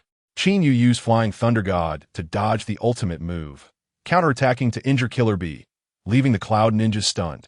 The absolute bull lightning plow knife has never had exceptions. Some said it could be dodged. Don't joke around. This move breaks the limits of speed. No one has ever dodged it. All the Cloud Ninjas thought you would undoubtedly die. But at the moment Raikage and Killer Bee's arms touched, both of them furrowed their brows simultaneously. This sensation is wrong. The insides of their elbows crashed into each other, with no one in between. Nanny? Raikage and Killer Bee's pupils shrank in disbelief. How is this possible? This ultimate technique was actually dodged? Where did Chinyu go? The Cloud Ninjas were also confused, searching around. Look over there. Yes, over there. A Cloud Ninja suddenly pointed towards the direction where Chinyu had thrown the Raijin sword. Sure enough, Chinyu was there, his god robe still neat, and he had picked up the Raijin sword again. In the next second, he vanished and reappeared beside Raikage and Killer Bee, slashing down with a sword wrapped in wind chakra. It turns out Chinyu had just used the Flying Thunder God coordinates on the Raijin sword to teleport away. When he dodged Raikage's Lightning Fury axe, he had already left a mark. Was this a coincidence or intentional? Most likely intentional. Those who play tactics have dirty minds. This use of Flying Thunder God is too carefree, directly turning the Cloud Ninja's ultimate combined attack into a joke. Not good. Raikage and Killer Bee were shaken. But having just used their ultimate technique, they had no time to react. At the critical moment, the 8 tails within Killer Bee exploded with power, and several octopus tentacles burst out to wrap around the two. Although Chinyu's sword was blocked, the Raijin sword combined with wind chakra sliced through the tentacles like butter, leaving a deep wound on Killer Bee's left shoulder. But as soon as the wound appeared, red chakra surged from within Killer Bee, healing the injury in an instant. It's the 8 tails using tail beast chakra to heal him. Killer Bee roared, and in an instant, he completely unleashed the 8 tails chakra within him. Hokage's cheat mode. Chinyu's Rinnegan killed the Cloud Ninjas, Shinra Tensei instantaneously dispatching extras, while Raikage was furious but helpless. Facing Raikage grandstanding, Chinyu only sneered, swinging his god robe and retorting boldly. Who told you that the 4th Hokage of Konoha is inferior to you 2 Cloud Ninja brutes? A Cloud Ninja shouted in anger, Bakaya, how dare you insult Lord Raikage as a brute? Even if he was knocked down by Kirin, he still wanted to defend Raikage. What a thing! How dare you be noisy in front of me? Chinyu raised an eyebrow. Have you forgotten my previous warning? A Cloud Ninja who spoke recklessly before had his arms severed by my illusion technique and was warned that if he spoke again, he would lose his life. This time he couldn't even be bothered to look at that Cloud Ninja, directly extending his right hand slightly. Universal pull. From dozens of meters away, that Cloud Ninja was pulled towards Chinyu with terrifying speed. Nanny? The Cloud Ninja's face changed drastically. He couldn't use leverage while in midair. Raikage's brows twitched wildly, shouting urgently. Killer Bee. I know. Killer Bee, dropping his nonchalant demeanor, extended his octopus tentacles to wrap around the Cloud Ninja. The Cloud Ninjas had just breathed a sigh of relief when, in the next second, Killer Bee's feet left the ground as well. The gravity transferred through the tentacles to him. This is the power of the Rinnegan. Terrifying. Although Killer Bee was shocked, he didn't panic and quickly extended more tentacles to wrap around a large tree, barely counteracting the gravity. The ones I want to kill, even the gods can't protect. Qinyu sneered, holding the Raijin sword level. Shinra Tensei. The powerful repulsion caused the Raijin sword to shoot out, instantly piercing through the chest of that cloud ninja, killing him on the spot. Damn it, Uchiha Qinyu. You really don't take me seriously. Raikage roared in rage upon seeing his subordinate dead. Even a usually good-natured Killer Bee's face turned grim. I see you are ignoring my warning. Qinyu sneered. I said long ago that he is seeking death. As he spoke, he glanced at the other cloud ninjas. Those cloud ninjas, who were originally fearless, were frightened to the point of their scalps tingling and their bodies shaking by Qinyu's gaze.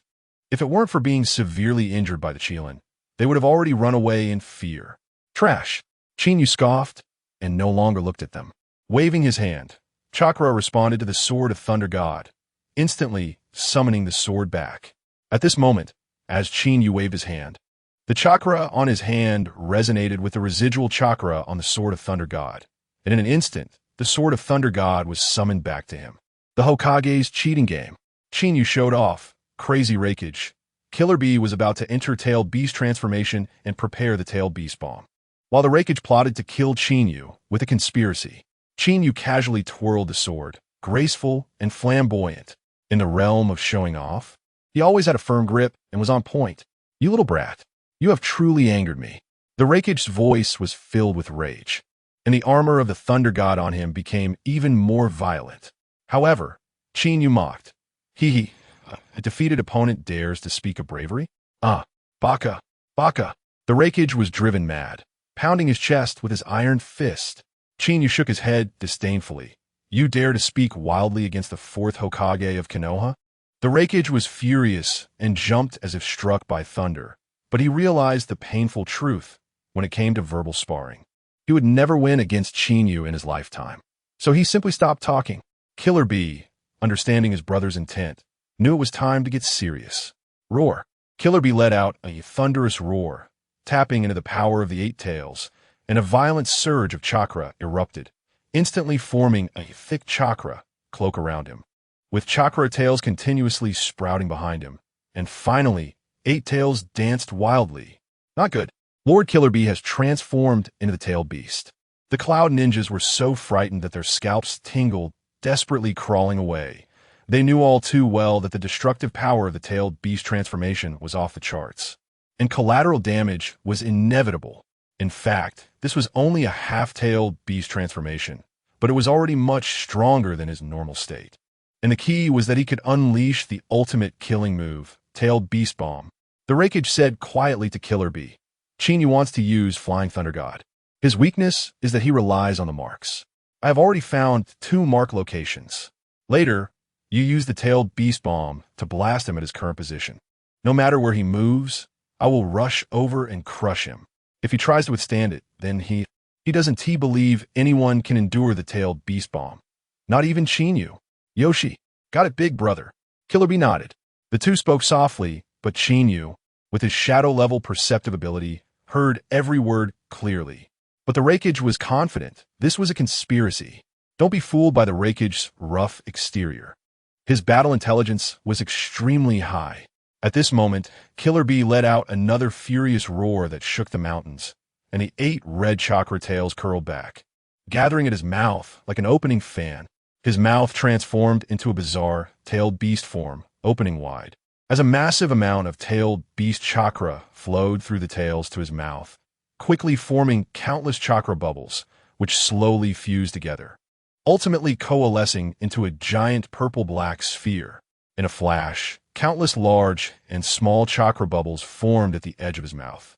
The chakra bubbles slowly merged, ultimately forming a massive purple-black sphere. The Hokage's cheating game. Killer Bee locked onto Qinyu with the Tailed Beast Bomb, and the Raikage set up a conspiracy, while Qinyu suddenly revealed runes, leaving everyone dumbfounded. Even from a distance, everyone could clearly feel the terrifying energy within the purple-black Tailed Beast Bomb. Just the pressure from it made it hard to breathe. The Cloud Ninjas, seeing the successful condensation of the tailed beast bomb, were frightened and retreated further. They knew all too well the destructive power of this thing, remembering the scene of the Eight Tails rampaging back in the day. However, they were not worried about collateral damage to the village, because the direction where Qinyu was located was exactly opposite to the Cloud Ninja village. No matter how it exploded, it wouldn't hit their own territory. It was precisely because of this that the Raikage dared to let Killer Bee use the tailed beast bomb, this ultimate weapon. At this moment, Killer Bee's 8 red chakra tails danced wildly, the tailed beast bomb glowing with a dangerous purple light, ready to launch at any moment. The Raikage also extended his left arm, gathering violent lightning release chakra, with lightning flashing dangerously, waiting for Qinyu to teleport before delivering a finishing blow. Roar! Killer Bee, seeing that the Raikage was ready, roared and unleashed the tailed beast bomb. The speed of the tailed beast bomb was outrageous as it flew. The shockwave carved deep trenches in the ground, and debris and dust flew everywhere. The Cloud Ninjas hiding far away widened their eyes, staring intently at the battlefield, hoping that Qinyu would be blasted to ashes. Previously, they had been severely abused by Qinyu, and they finally awaited a chance for retaliation. The Raikage dared not slack off either, his body tense like a bow drawn tight, his tiger eyes locked on Qinyu. The lesson learned from his battle with Minato Namikaze was too profound. He knew that dealing with the Flying Thunder God required utmost concentration. As long as Qinyu dared to teleport, he would immediately rush to the new landing point to deliver a fatal blow. He believed this plan was flawless. But the Raikage calculated everything except for the fact that Qinyu wasn't going to dodge at all. Just as the tailed beast bomb was about to hit, Qinyu remained completely calm, holding the sword of Thunder God in his left hand, while his right hand was held in front of his chest, murmuring incantations, appearing so relaxed as if what was coming was not a tailed beast bomb, but a small pebble. This kid has given up resistance? Is he praying for the tailed beast bomb to go around? The Cloud Ninjas were bewildered, hiding in a safe zone as spectators, still firmly believing that the tailed beast bomb would win.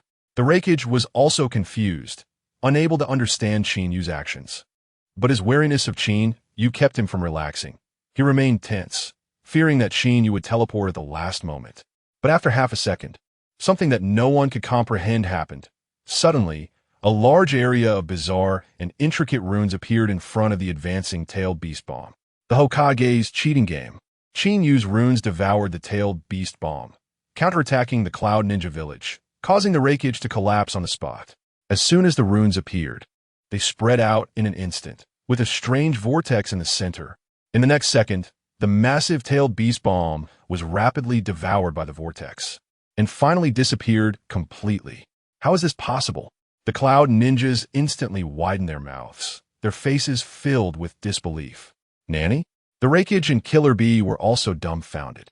They had never seen or even heard of such a bizarre technique. Qinyu smiled slightly in the eyes of everyone, turned off his Rinnegan, activated his Byakugan, then raised the Sword of Thunder God horizontally, aiming at the distant Cloud Ninja village. What is this kid going to do again? He is such a freak, always so mysterious. Why do I suddenly feel uneasy? Is something big going to happen? The Cloud Ninjas were puzzled, but they no longer dared to underestimate Qinyu. This little brat had never been unscary since they met.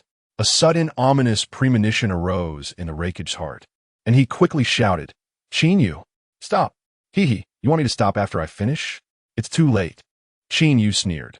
"Let you Cloud Ninja village taste the flavor of your own tailed beast bomb." He maximized his Byakugan, penetrating obstacles to see the Cloud Ninja village, instantly locking onto a landmark building. In the next moment, Qinyu activated Flying Thunder God to guide the lightning. The tailed beast bomb that had been absorbed by the runes descended on the Cloud Ninja village without warning, landing right above that important building. Boom! 0.001 seconds later, a tremendous explosion erupted from the direction of the Cloud Ninja village, shaking the battlefield several kilometers away, flames soaring into the sky, and a mushroom cloud slowly rising. Wails and roars echoed continuously, and the entire Cloud Ninja village was thrown into chaos, but no one knew what was happening. As the smoke cleared, the landmark building of the Cloud Ninja Village, the Raikage office, had become a pile of ruins, leaving behind a massive pit. Oh my god, the Raikage office is gone. Who did this? I will tear him to pieces. The Cloud Ninjas were shocked and furious. This was a sacred place that had stood for decades. Outside the village, the Raikage's face changed instantly as he looked at the distant ruins, screaming, "My office! My office! You bastard, you bastard! Chinyu! The Hokage's cheating game!" Chinyu blew up the Raikage's office, and the Eight Tails saw through space-time. Killer Bee was about to get serious. "I will never let this go with you." The fourth Raikage roared in anger, his voice trembling. Although he had left the village to find Killer Bee, he had left a shadow clone in the Raikage's office to handle paperwork. After all, as the Raikage, he was too busy to relax. The tailed beast bomb just hit the office, and the shadow clone was instantly obliterated. His main body received the news of its disappearance on the spot, without even touching the residual warmth of the documents. Karabi was instantly stunned, his eyes wide. What? The office was blown up? Big brother, are you talking about the Raikage's office in the Cloud Village? As soon as the words left his mouth, he felt he had asked a redundant question. Aside from that towering sacred place that had stood for decades, what else could make Big Brother this angry? He quickly shrank his neck. Even the tailed beast cloak outside was scared enough to automatically dissipate. The shadow of being beaten by the Raikage in his childhood surged up instantly. He couldn't even dare to think about the office being blown up and just wilted on the spot, not daring to say another word. The Raikage took a deep breath and waved at Karabi, saying, "Bye. This isn't your fault. It's all that kid-s doing." "Hee hee, Lord Raikage. How was that hit? Is it enough to make you remember it for a lifetime?" Chinyu sneered, his tone full of mockery. "With your level, do you even qualify to mock the fourth Hokage of Konoha?" The Raikage was slapped in the face repeatedly, his blood pressure shot up, and he roared at Chinyu, "Baka, Baka, you just wait." Seeing that Big Brother didn't blame him, Karabi finally relaxed, but he was still full of confusion. Muttering, "What was that weird rune just now? How could it swallow the tailed beast bomb?" Suddenly, the Eight Tails Gyuki spoke from within him, its voice deep. "I just clearly sensed a spatial fluctuation. That was a time-space ninjutsu, transferring the tailed beast bomb that blasted you directly to the Cloud Village through a time-space barrier." "Time-space ninjutsu? Is that explosive? Then isn't he invincible?" Karabi frowned tightly. Even the wave wind Minato back, then didn't he have such outrageous abilities? The Eight Tails explained, "Not invincible. Time-space ninjutsu consumes an enormous amount of chakra. Transferring an attack of this level requires a terrifying amount of chakra.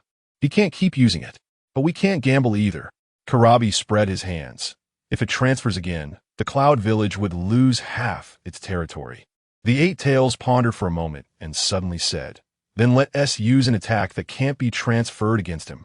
Karabi connected with the Eight Tails' mind and immediately reacted, a mischievous smile appearing on his face. "Looks like we can only use that. Hee hee, just in time. I haven't been out a stretch for a long time."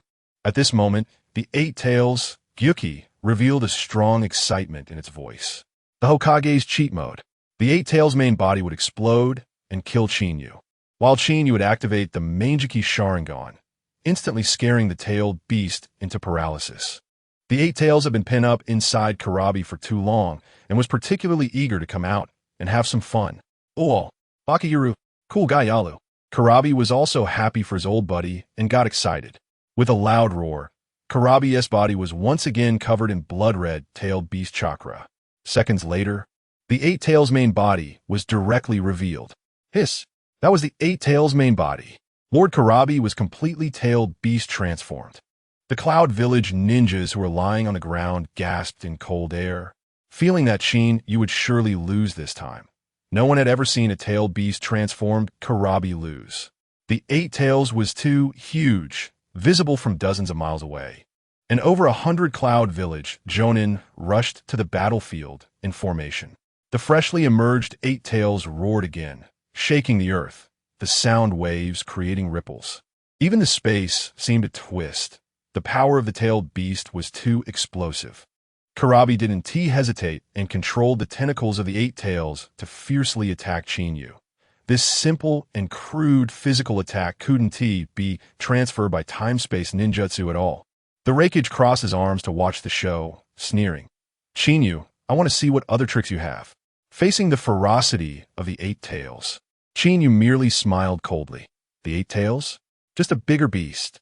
Upon hearing this, the Eight Tails immediately went wild, roaring again, but Chinyu remained indifferent, channeling immense chakra into his eyes.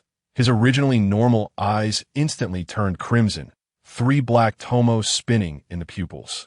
Nanny? Damn, I forgot he also has the Sharingan. The Raikage was instantly dumbfounded. Wasn't he that the Rinnegan just now? How did it turn into the Sharingan? Is it an illusion?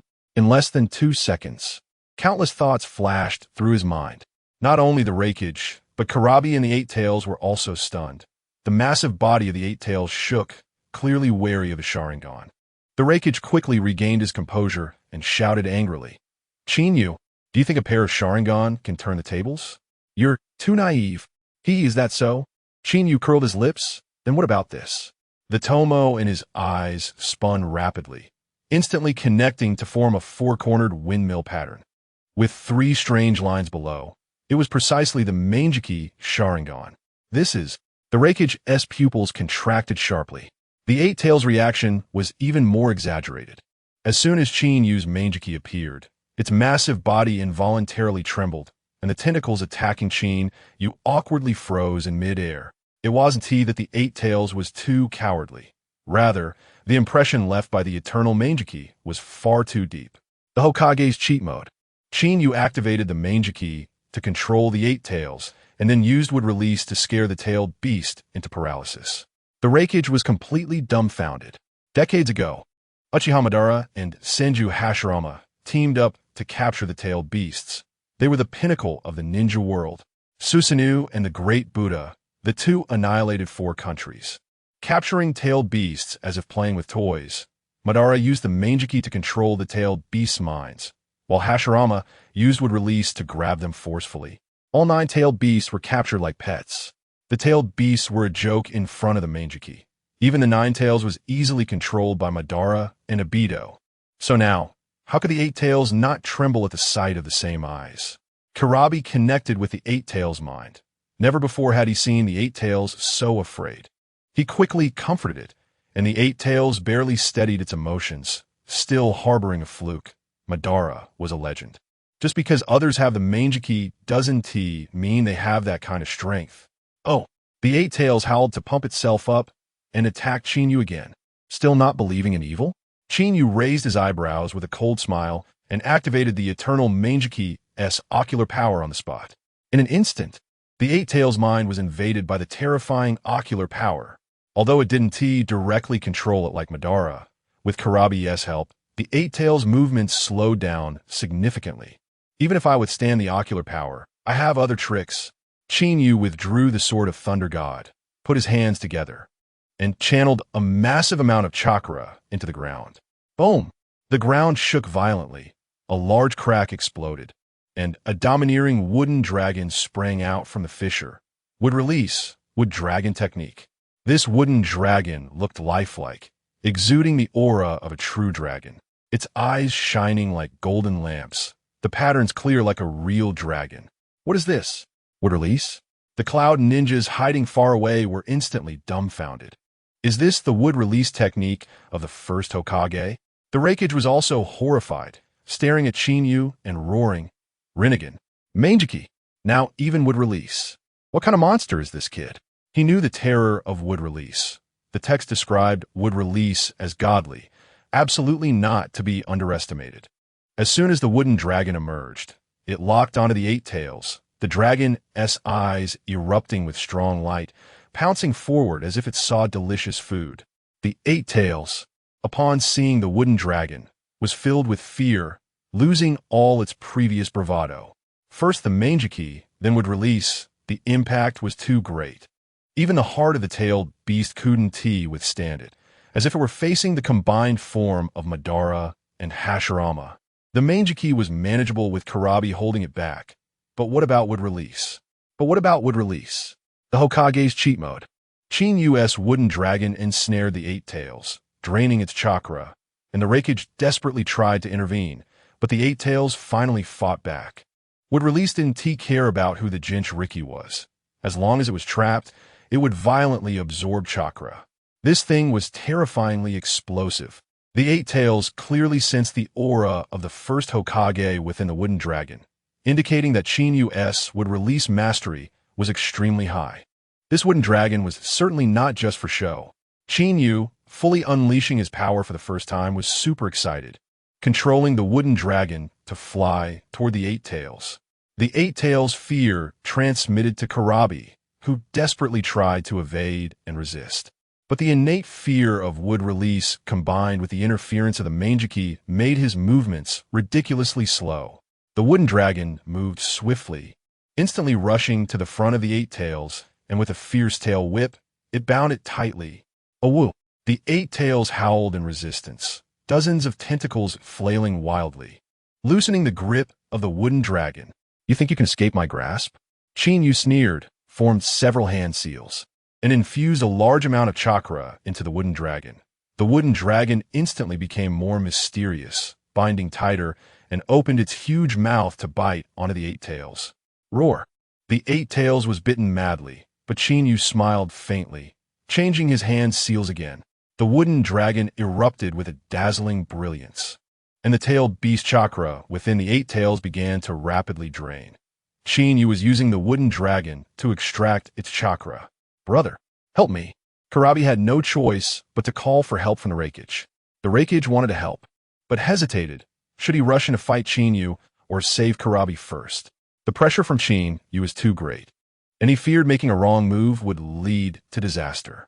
During this moment of hesitation, a quarter of the Eight Tails chakra was drained, and all the chakra Qinyu had previously consumed was replenished. As the Eight Tails aura grew weaker, Qinyu's aura became more frenzied, and finally, the Raikage gritted his teeth. I'll risk it. He shot out like lightning, instantly reaching the side of the Eight Tails, leaping high, lightning torture-level dry dance. An ultra-powerful lightning blade struck the head of the wooden dragon, splintering wood everywhere, and the wooden dragon swayed, on the verge of collapse. The long-suffering Eight Tails, in a fit of rage, let out a furious roar, immediately seizing the opportunity to resist with all its might. The Hokage was in a cheat mode. The Eight Tails broke free from the exhausted wooden dragon, 100 cloud ninjas rushing in, and Qinyu's with domain birth left everyone crying. The numerous tentacles of the Eight Tails wildly wrapped around the wooden dragon, exerting tremendous effort, finally tearing the wooden dragon apart completely. But after all this commotion, it not only exhausted its strength to break free, but also had a significant amount of chakra drained by Qinyu, collapsing to the ground, unable to even lift its tentacles. At that moment, over 100 ninjas from the Cloud Village finally rushed to the battlefield.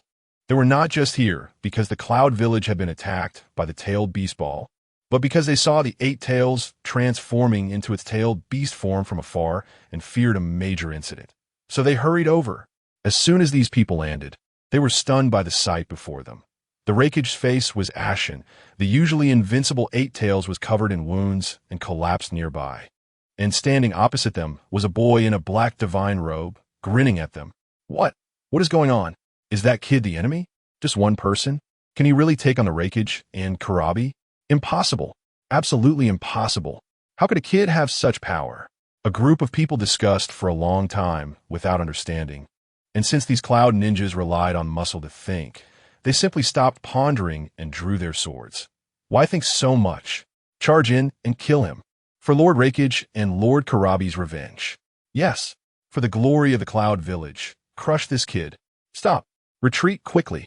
The Raikage panicked, shouting desperately to stop them. But it was too late. Just as Qinyu finished draining chakra from the Eight Tails, he was looking for an outlet for his energy. And when he saw this group charging at him, his eyes lit up. A gleam flashed in his eyes, and he clasped his hands together, forcefully pouring his powerful chakra into the ground. Would release, would domain birth. The mountain area that had just calmed down shook violently again. And this time the tremors were even more frightening, with cracks appearing in the ground. In the next second, thick trees the size of water buckets erupted from the ground. dancing wildly in the air like living dragons, howling as they charged at the incoming cloud ninjas. The Raikage's pupils shrank sharply, instinctively sensing trouble. But the newly arrived cloud ninjas had no idea of the terror of would release and foolishly braced themselves. It's just broken trees, right? Cut them down. Don't let them stop us. Charge in and take them down. It should be noted that would release is recognized as the strongest bloodline limit in the ninja world, and perhaps even shadow-level strength could not withstand it. These cloud ninja jounin were no different from sending themselves to their deaths in front of Qinyu's would release. As soon as they made contact, the battlefield was filled with screams, forming a stark contrast to the previous momentum. Ah, help! How can these trees entangle people? My chakra! It's draining my chakra. This is terrifying. Is this really the legendary would release? I can't believe it. Damn it. This is too bizarre. The Hokage was in a cheat mode. The cloud ninjas clashed with the wooden dragon for nothing. The Eight Tails broke the situation with its tailed beast transformation, and the extras were left with half their lives. The sharp long knives in the hands of the cloud ninjas, the furious lightning release, left no marks on the sturdy tree trunks. One after another, tree trunks like dragons quickly bound them, then crazily drained their chakra. This speed was as fast as the wooden dragon draining the Eight Tails, but these extras had barely a tenth of the Eight Tails chakra. And in just a few breaths, more than half was drained away. Chakra flowed away rapidly, their strength waning, and the cloud ninjas were completely panicked. Only the Raikage and the Eight Tails managed to avoid being bound due to their speed. The Raikage wanted to save his subordinates, but felt powerless. Qinyu's would domain birth was too explosive, much stronger than the inferior version used by the first Hokage Zeto Tensei. As he smashed all the chakra he extracted from the Eight Tails into it, the power not losing to the fully powered first Hokage at all. Using would release in a group battle was simply unbeatable. The chakra consumed for would domain birth was, in just a few breaths, absorbed back from the cloud ninjas. The Raikage looked at his subordinates growing weaker, pushed aside his distractions, and roared, "Go die!" He struck the tree trunks beside him with his lightning blade. His eyes filled with anger and uncontainable fear. If this continued, over 100 of his subordinates would be drained dry. But whether by strength or wisdom, he could not break the situation. This was the greatest setback since he started his career. At this moment, the Eight Tails took a breath, its chakra restored significantly. Karabi saw that the Raikage was at a loss and shouted, "Wait, it's our turn to strike." Yoshi. The Eight Tails immediately responded. Its massive body covered in a strange glow, all its tentacles wildly curling to wrap itself tightly. The blood-red tailed beast chakra filling its entire body. Tailed beast Eight Tails. Wrapped in tentacles, the Eight Tails suddenly spun. Its powerful chakra combined with its massive body, creating a terrifying storm that flattened the surrounding forest for hundreds of meters. This move had knocked out 6 Jinchuriki in the 4th Great Ninja War. Moreover, Karabi selected a position very carefully, right between Qinyu and the Cloud Ninjas, and in an instant, smashed through the main trunk in the center of the wood domain birth, separating the main trunk in front of Qinyu from the branches behind. Without Qinyu's control and chakra, the tree trunks binding the Cloud Ninjas loosened, and the ninjas struggled for a while before finally breaking free. However, they had too much chakra drained, leaving them with barely half their lives, collapsing to the ground in an even more miserable state than before. Although they had escaped their bindings, these people's chakra had been drained too much, and almost everyone was left with only half their lives. At this moment, they had practically no combat power left. One by one, they collapsed to the ground, more wretched than the previous group of extras. The Hokage was in cheat mode. The Eight Tails tailed beast Eight Tails charged at Qinyu, who prepared an ultra-sized Rasengan, and the tailed beast instantly bled. These cloud ninjas had rushed from afar to help, but instead, they had added an even greater burden to the Raikage and Karabi. Roar! The Eight Tails, seeing the cloud ninjas break free, excitedly let out a roar, not stopping its spinning, but instead charging at Qinyu while spinning. It wanted to take this opportunity to turn defense into offense. The tailed beast Eight Tails could knock out 2 to 7-tailed Jinchuriki, and now specifically targeting Qinyu, its destructive power was even more terrifying. All the cloud ninjas, whether standing or lying down, stared fixedly at Qinyu, holding their breath for the result, eager to break the situation. But Qinyu had no intention of dodging at all. He wanted to intimidate the Cloud Village with absolute force, and in his eyes, this move was child's play. He smiled faintly, extended his right hand, and the immense chakra gathered in his palm, forming a sky-blue sphere that quickly grew larger, soon surpassing the size of the Rasengan. Heavens! What kind of ninjutsu is this? The chakra is too terrifying. The Cloud Ninjas were so scared their scalps went numb. Someone realized, that chakra is ours. He just drained it from us. Qinyu's sphere continued to expand, ultimately turning into a light ball that blotted out the sky, with a diameter of over 100 meters, making Qinyu look like an ant beside it. At that moment, the spinning eight tails charged in front of Qinyu. Taste this. Ultra Rasengan. Qinyu shouted lightly, pressing the ultra-large sphere against the eight tails. Boom! Both are spinning at high speed, emitting a terrifying roar. The eight tails had exhausted too much chakra from breaking the tree realm and was already at the end of its strength, while Qinyu's Rasengan was at its peak. Soon, the eight tails slowed down and finally stopped spinning, only able to endure with its body. However, the power of the Rasengan was too explosive, causing the eight tails to be severely injured on the spot, blood gushing out. Roar! The eight tails was enraged, and hundreds of tentacles danced wildly. In desperation, it managed to block the attack, but was pushed back by the Rasengan, plowing deep furrows into the ground. The Raikage quickly asked Are you okay? I'm fine, don't worry, big brother. Killer Bee's voice was a bit weak. The next moment, the furious and resentful voice of the eight tails came through. Stupid little brat. You've completely angered me. Hokage's cheat mode. The eight tails furiously prepared to unleash a continuous barrage of tailed beast balls, and the Raikage panicked as Qinyu continued to attack. Although the eight tails had a good relationship with Killer Bee and had a much gentler personality, it was still a tailed beast with its own bottom line and pride.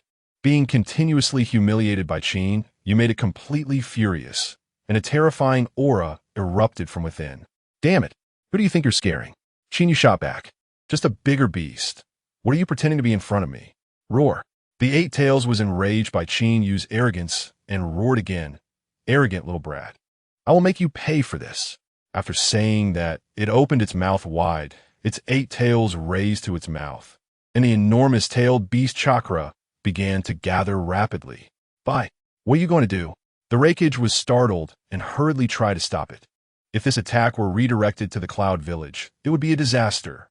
The Cloud Ninja, lying on the ground, gasped, finally realizing that the Raikage's office had been blown up by the eight tailed beast balls. At that time, hundreds of meters around had turned to ashes, with countless casualties.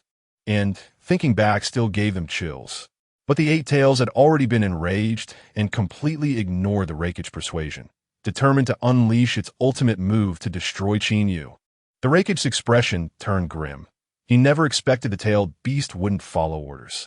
The more he thought about it, the more afraid he became. Could the Cloud Ninja be destroyed by their own? Just when he felt helpless, Killer Bee's voice came from within the eight tails. Don't worry. Big brother. I discussed it with eight. This attack can't be redirected.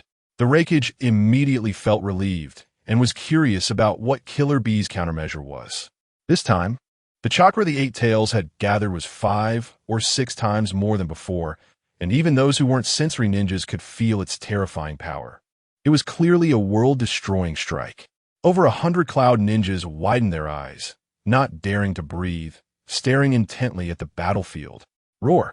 A few minutes later, the chakra sphere was fully gathered, and the eight tails shot it into its mouth and erupted violently. Boom! Boom! Boom! This time it wasn't just one tailed beast ball, but nearly 10 consecutive tailed beast balls. Although each one wasn't as large as before, they were faster, more numerous, and their combined destructive power was even more terrifying. Dozens of tailed beast balls sliced through the air, creating a pressure that seemed to threaten to crush the space. The Raikage saw this operation and his face turned black with a smile. He firmly believed that Qinyu absolutely couldn't redirect it, and the area of effect was wide. Even if Qinyu used the Flying Thunder God to evade short distances, it wouldn't work, and he could only move far away. If Qinyu was willing to retreat, the Raikage would actually welcome it. After all, no one knew how much more damage the Cloud Ninja would suffer if Chinyu stayed. After all, no one knew how much damage the Cloud Ninja would suffer if Chinyu continued to linger here. Hokage's cheat mode. The Raikage feared and hoped for Chinyu to retreat, but Chinyu opened his Rinnegan to absorb the tailed beast balls, even burping in mockery. The fourth Raikage, who was usually fearless, was genuinely a bit intimidated by Chinyu this time. But the idea that Chinyu would automatically retreat was purely his wishful thinking. The Eight Tails' continuous tailed beast balls posed a catastrophic threat to others, but for Chinyu, it was just chakra delivered to his doorstep. He had no intention of retreating, nor was there any need to. Buzz. A strange sound reverberated across the battlefield, and Chinyu's originally scarlet kaleidoscope, Sharingan, instantly switched to Rinnegan. He extended both hands, and immediately a layer of transparent barrier appeared in front of him, firmly blocking the attack. Boom! Boom! Boom! The dozens of tailed beast balls shot by the Eight Tails struck the barrier one after another, producing deep, thunderous sounds. But what stunned everyone was that these tailed beast balls, containing terrifying energy, did not explode.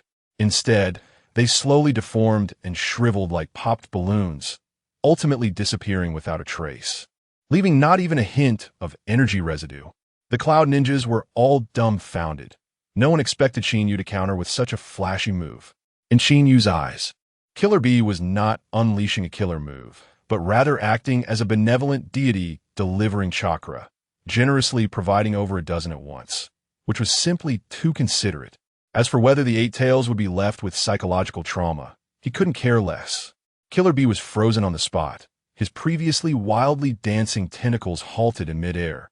His massive tailed beast body seemed to be under a binding jutsu, and after a while he awkwardly sang, "Oh, Bakayuru, cool Gaiyaru. The chakra is gone. It's all been absorbed." The Raikage's face was so dark it could drip ink. 1,000 words stuck in his throat, and finally, he could only squeeze out 3 words. Damn it. Those Cloud Ninjas who had previously hoped that the tailed beast balls would destroy Chinyu were now all shocked into silence, each one exclaiming in disbelief. How could it be absorbed? Is this something a human can do? With so many tailed beast balls, what kind of monster is he? The scene before them completely exceeded their understanding, and everyone looked as if they had seen a ghost, their eyes wide open. In stark contrast to the Cloud Ninja's collapse, Chinyu, after absorbing the chakra, was in high spirits. He was enveloped in an exaggerated layer of tailed beast chakra, looking just like a Jinchuriki, even deliberately letting out a loud burp. This sound could be heard from far away, intentionally drilling into the ears of the Cloud Ninjas. Eight Tails, is this the price you were talking about? Chinyu mocked with a grin. You really hit the nail on the head. I almost got choked to death by chakra. Upon hearing this, the Cloud Ninjas gritted their teeth in anger. This bastard is too much. The Eight Tails was so furious it trembled all over, its massive body swaying, creating waves of wind that even shook the ground.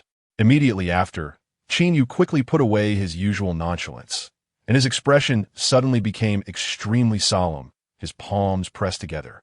Hokage's cheat mode. Chinyu instantly entered Sage mode, summoning the real thousand-handed Buddha to paralyze the Cloud Ninjas and shock the Raikage.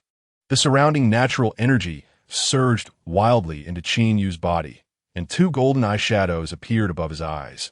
Within an instant, he had entered Sage mode.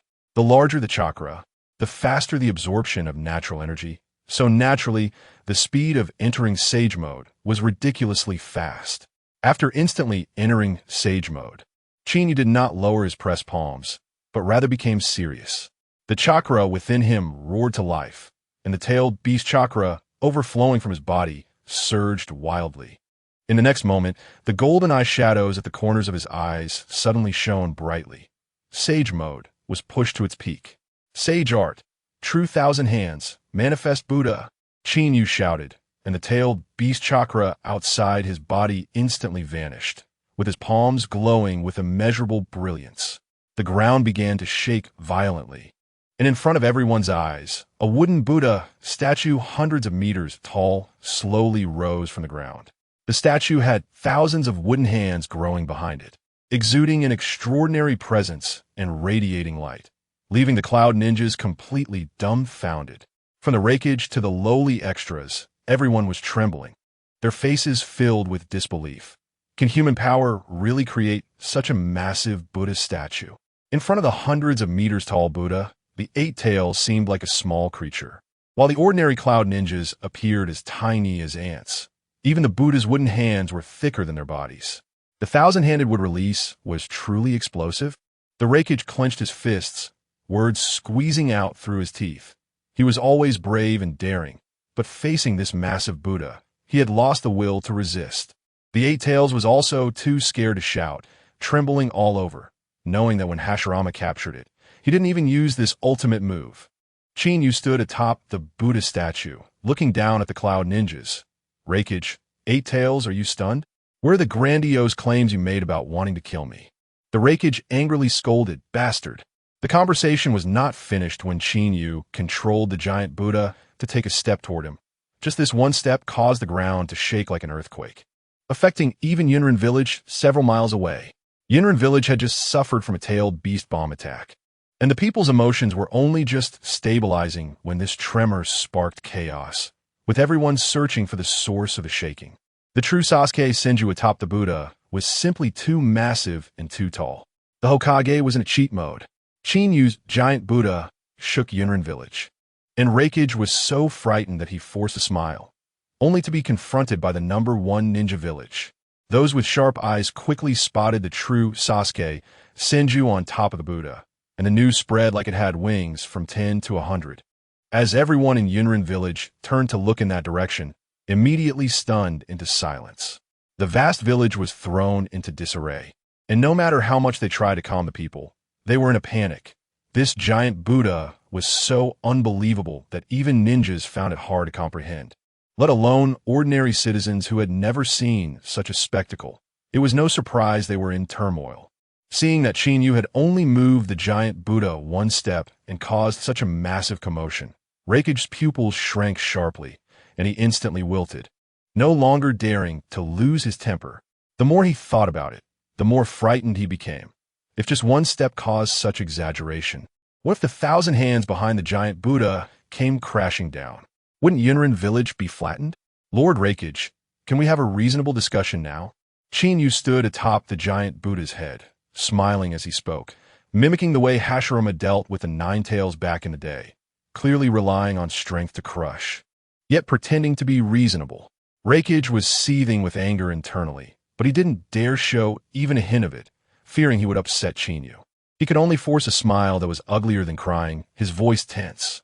Of course, it's absolutely fine. This sentence was nearly squeezed out from between his teeth. For so many years as Raikage, he had been the undisputed leader internally, and nobody in Yunrin village dared to challenge him. Externally, even Konoha was provoked, and he had never experienced such humiliation. His lightning release and speed were shattered by Chinyu. His office was blown up, and now he was being held at neck point by a giant Buddha while being lectured on reason. Today was simply the most suffocating day of his life. I have been hearing that Yunrin are the number one ninja village for several days while wandering in the land of lightning. Chinyu teased, adding another jab. Raikage's mouth twitched fiercely. This rumor had spread so widely because he had pushed it behind the scenes, wanting to elevate Yunrin's status. But now, not only could he not claim to be the number one ninja village, he didn't even have the guts to refute it, only able to hold back his grievances. This was not only due to the personal pressure from Chinyu. The Hokage was in cheat mode. Chinyu forced Raikage to admit defeat, brought up old grievances to rectify the Byakugan case, and stripped Yunrin of their secrets. Now the entire Yunrin was so frightened by Konoha Brat that they didn't dare move, and if they dared to claim to be the number one ninja village again, it would be like slapping themselves in front of everyone. Raikage quickly forced out a smile that was uglier than crying, shaking his head like a rattle drum. No, no, no. That is not true. Absolutely not. The largest ninja village in the ninja world has always been Konoha from the ninja era until now. It has never changed. Hearing this, Chinyu felt immensely satisfied. Once so arrogant, Raikage was now bowing and scraping while speaking to him. It turned out that arguing was so enjoyable, but on the surface, he still wore a calm expression, showing no emotion, only responding lightly. Oh, is that so? However, before Raikage could breathe a sigh of relief, Qinyu suddenly turned his eyes, as if remembering something, and pressed on. By the way, I also heard that 10 years ago, a member of our Konoha Hyuga clan killed your Yunrin's peace envoy for no reason. Is that true? Reikich's expression instantly froze, stammering for a long time before he could barely squeeze out, "Yes, that is the case." Qinyu didn't say more, simply narrowing his eyes slightly, his gaze sharp as a knife, and asked once more, "Oh, is that really the case?" Boom! As soon as the words fell, the wooden giant Buddha beneath him suddenly moved, causing the ground to shake again, and even the distant Yunrin village trembled. Reikich's pupils shrank sharply, frightened. He quickly changed his words. No, that's not the case. I misspoke. Then I would like to ask Lord Reikich, what is the truth?" Qinyu glanced at him with a mocking tone.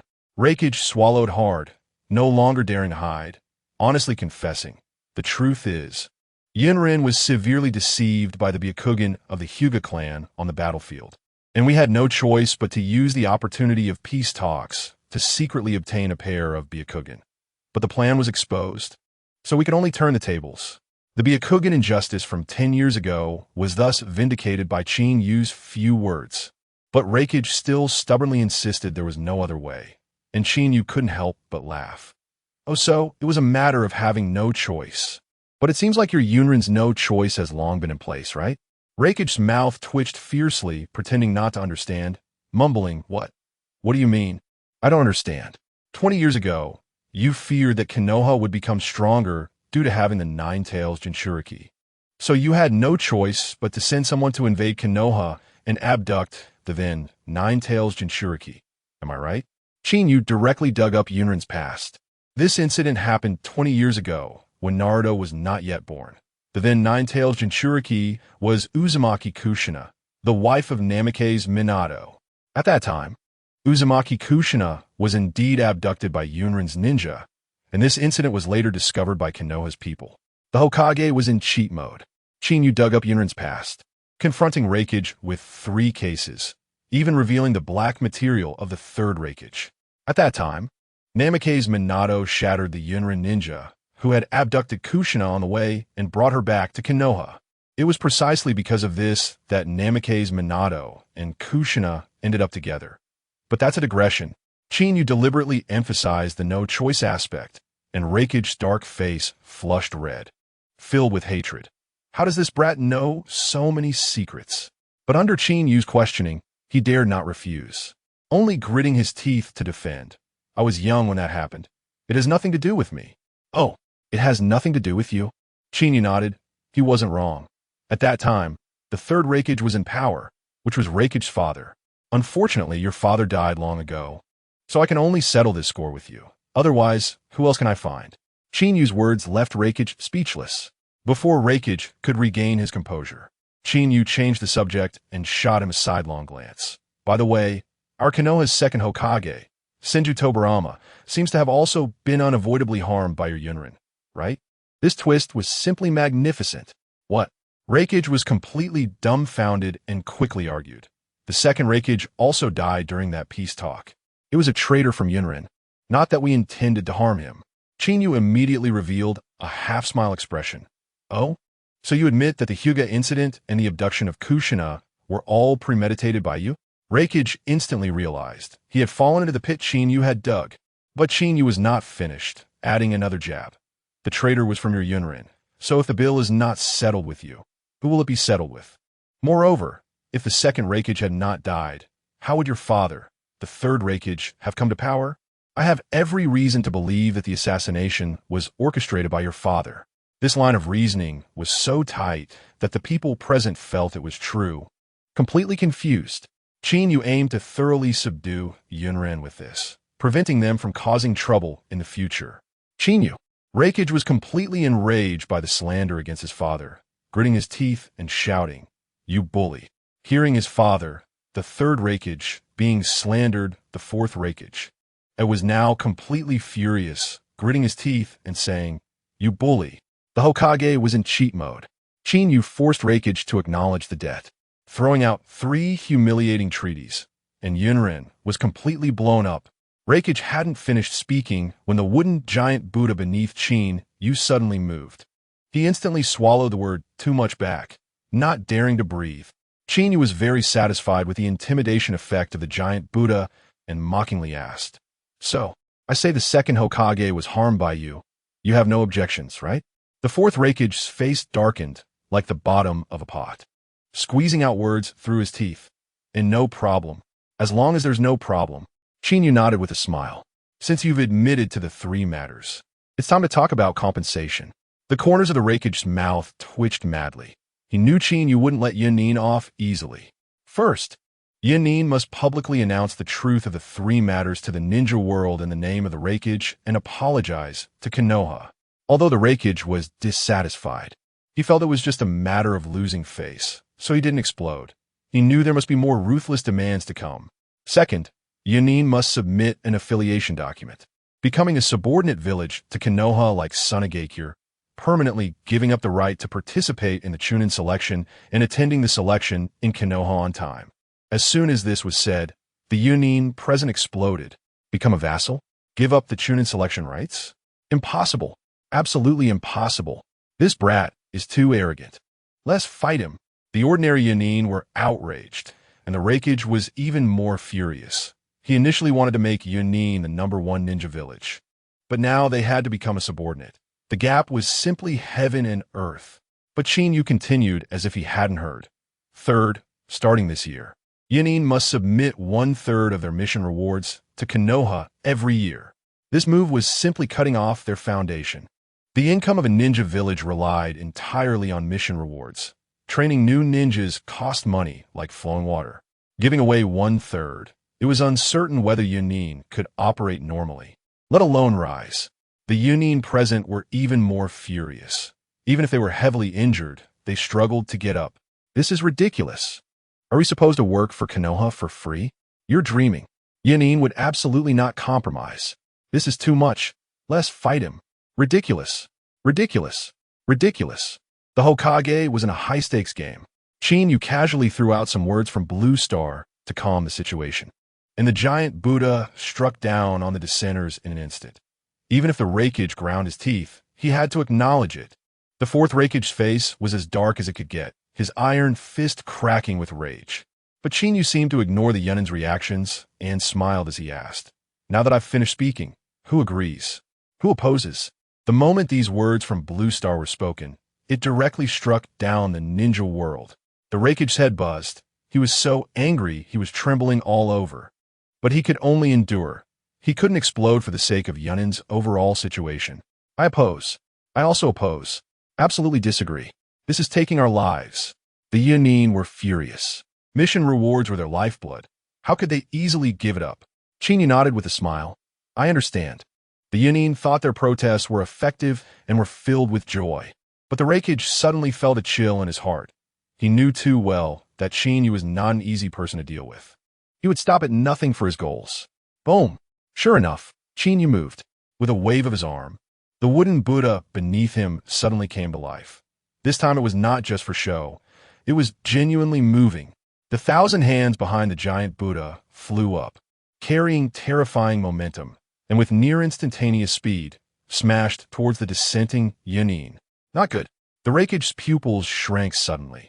He wanted to stop it, but was too late. Boom! 2 massive, deep pits appeared in an instant. The more than 10 Yunin who had shouted opposition directly vanished, leaving behind a pool of blood in the pits. There weren't even bones left. The 2 wooden hands quickly retracted, and everything happened in the blink of an eye. The Yunin who survived were drenched in cold sweat, not daring to make a sound, the atmosphere of slaughter instantly enveloping the entire place. Chinyu smiled again. "Now, is there anyone opposing?" The scene fell silent. Only synchronized head shaking could be heard. No one dared to oppose again, fearing that they would be smashed in a meat paste by the wooden hands if they hesitated for even a second. Just the 2 hands of the giant Buddha were so terrifying. If all the 1,000 hands came out, Yunin village would be smashed to pieces. Chinyu looked at the Raikage. "So, does that mean Lord Raikage has agreed?" The fourth Raikage trembled all over, almost biting his steel teeth to bits. The Hokage was in a high-stakes game. Chinyu forced the Raikage to sign a humiliating treaty, giving him half an hour to complete it. and his outrageous operation left the Raikage dumbfounded. The Raikage squeezed out a few words through his teeth, his voice suppressed to the extreme. A agreed. That's right. It would have been better if it had been like this from the start. Qinyu slapped his thigh, his face full of sincerity. I'm the most reasonable person. If he were standing next to the Raikage, he would definitely be patting the Raikage on the shoulder, looking like he was saying, "Little brother finally gets it." The Raikage listened to this thick-skinned talk, his chest rising and falling with anger, but having already endured the humiliating treaty. This little bit of anger was not worth turning against him. He was not cowardly. He just couldn't act impulsively with the Chunin subordinates and the public behind him. In his view, Qinyu was not a politician at all. There was no calculation or compromise, only pure coercion. He could do anything outrageous. Since you've agreed, let's get it done right away. Qinyu continued. I want to see the documents announcing the ninja world, the documents of affiliation with Konoha, and 1/3 of this year's mission rewards. I want results immediately. I heard Lord Raikage is fast, handling these 3 small matters in half an hour, no problem, right? His breezy tone nearly made the Raikage explode with anger. What? Half an hour? The Raikage was stunned on the spot. Quickly explaining, I have to travel back and forth to Chunin village. The wording and data need to be carefully considered, and besides, your explosion has destroyed the Raikage's office. All the important documents are gone. Half an hour is too unreasonable. What he said was all true, even if he wanted a delay. He didn't dare bring it up in front of Qinyu. But Qinyu didn't give him any buffer time, sitting directly on the head of the giant Buddha, waving his hand. I completely understand Lord Raikage's situation. The Raikage felt a bit relieved, but Qinyu's tone changed. Since that's the case, I'll just wait here. What? The Raikage thought he misheard. Qinyu pretended to be considerate. I came here and caused you losses. What if an enemy country attacks? I'll help you guard. With me and the Buddha here, no matter how many come, they will be smashed. You focus on handling things. I won't leave until you finish. And what Qinyu was playing right now was also something he suddenly thought of. The Hokage was in a high-stakes game. Qinyu was using their own tactics against them, forcing the Raikage to deliver results in 25 minutes. And he even wanted to take away the Jinchuriki. Chunin was best at turning black into white and being unreasonable, and Qinyu's move was to use their own tactics against them. If you act unreasonably, I can be even more unreasonable. If you turn black into white, I can counter you. He set the half-hour limit for a reason. Politicians are very cunning. If you give them time, they will play word games, falsify accounts, and then it would be difficult to calculate the losses. Understanding Qinyu's intentions. The Raikage was furious. Qinyu was clearly threatening him to get what he wanted before withdrawing the Buddha. He had no choice but to endure. The Raikage knew that reasoning with this rogue Qinyu was pointless, and without a word, he transformed into lightning, rushing towards Chunin village, not even caring about his subordinates. Just wanted to quickly secure what Qinyu wanted so he could leave Chunin village. The ordinary Chunin, seeing the Raikage leave, helped each other back to the village in a disheveled state, leaving only Killer Bee behind to monitor Qinyu. Qinyu chuckled and lay flat on the Buddha's head. If he really wanted to cause destruction, Killer Bee and the Eight Tails wouldn't be able to stop him. Unexpectedly, only 25 minutes later, the Raikage returned, panting, holding 2 documents and a bank book. Qinyu casually glanced at them. The time was tight, and Chunin had no chance to play tricks. The documents were full of sincerity, and the zeros on the bank book were quite trustworthy. Judging by Konoha's annual income, it didn't seem like a fake. He accepted the affiliation documents and bank book, tossing the announcement back to the Raikage. I won't use this, the wording is good, but within 3 days, you must announce it to the ninja world as it is. The Raikage clenched his fists. Fine. Now, can you leave? No problem. Qinyu shrugged, waving his hand to disperse the Buddha. Even if you beg me to stay, I wouldn't. Chunin village is too boring. Just then, Qinyu suddenly slapped his forehead, right? There's one more thing. Hurry and call the 2 Jinchuriki over. I want to take them away. What? The Raikage was shocked on the spot. Asking warily, what do you mean? What are you going to do? Looking at you like that. Qinyu glanced at him sideways. I'm doing this for your Chunin's good. The Akatsuki's goal is to gather the tailed beasts. You should know that, right? They have their behind-the-scenes manipulator that I have crossed paths with. Although they are not as good as me, they are not someone you can handle. Although Qinyu's words were true, For some reason, it gave off a shameless vibe. In the Naruto universe, Chinyu is supposed to protect the Jinchuriki, and only then does Raikage realize that the Two Tails is in trouble and even offers to send his brother. Although Chinyu's actions are quite shameless, he has his reasons. First, to protect the Jinchuriki from being eliminated by the Akatsuki, and second, the Eight Tails is a perfect Jinchuriki who can help Naruto control the Nine Tails earlier. What did you say? Raikage was shocked by Chinyu's words, not expecting him to have such high regard for the Akatsuki's behind-the-scenes manipulator. But the next second, Raikage's expression changed drastically. Not good. You don't mean to tell me that the Two Tails Jinchuriki is not in the village, right? Chinyu frowned and pressed on. The nearby Killer Bee's expression stiffened as he murmured, "The Jinchuriki has been out of the village for a week on a mission." Only then did Raikage realize, slapping his leg and exclaiming, "Damn it, I was careless." Just like in the original work, he doesn't shed tears until he sees the coffin. He had previously underestimated the Akatsuki, and now, with the Jinchuriki missing, combined with Chinyu's words, he was completely panicked. Chinyu's mind was racing. He knew more than anyone else, and could almost confirm that the Jinchuriki was already in trouble. In the original work, the Two Tails was captured by the Immortal Duo, and now, although Kakazu and Haiden are dead, Obito needs to speed up the progress of the Eye of the Moon. With their exceptional scouting and Obito's space-time ninjutsu, the Jinchuriki would have vanished as soon as they left the village. I truly feel anxious for your intelligence. Farewell. Chinyu shot Raikage a sideways glance and turned to leave. Wait a minute.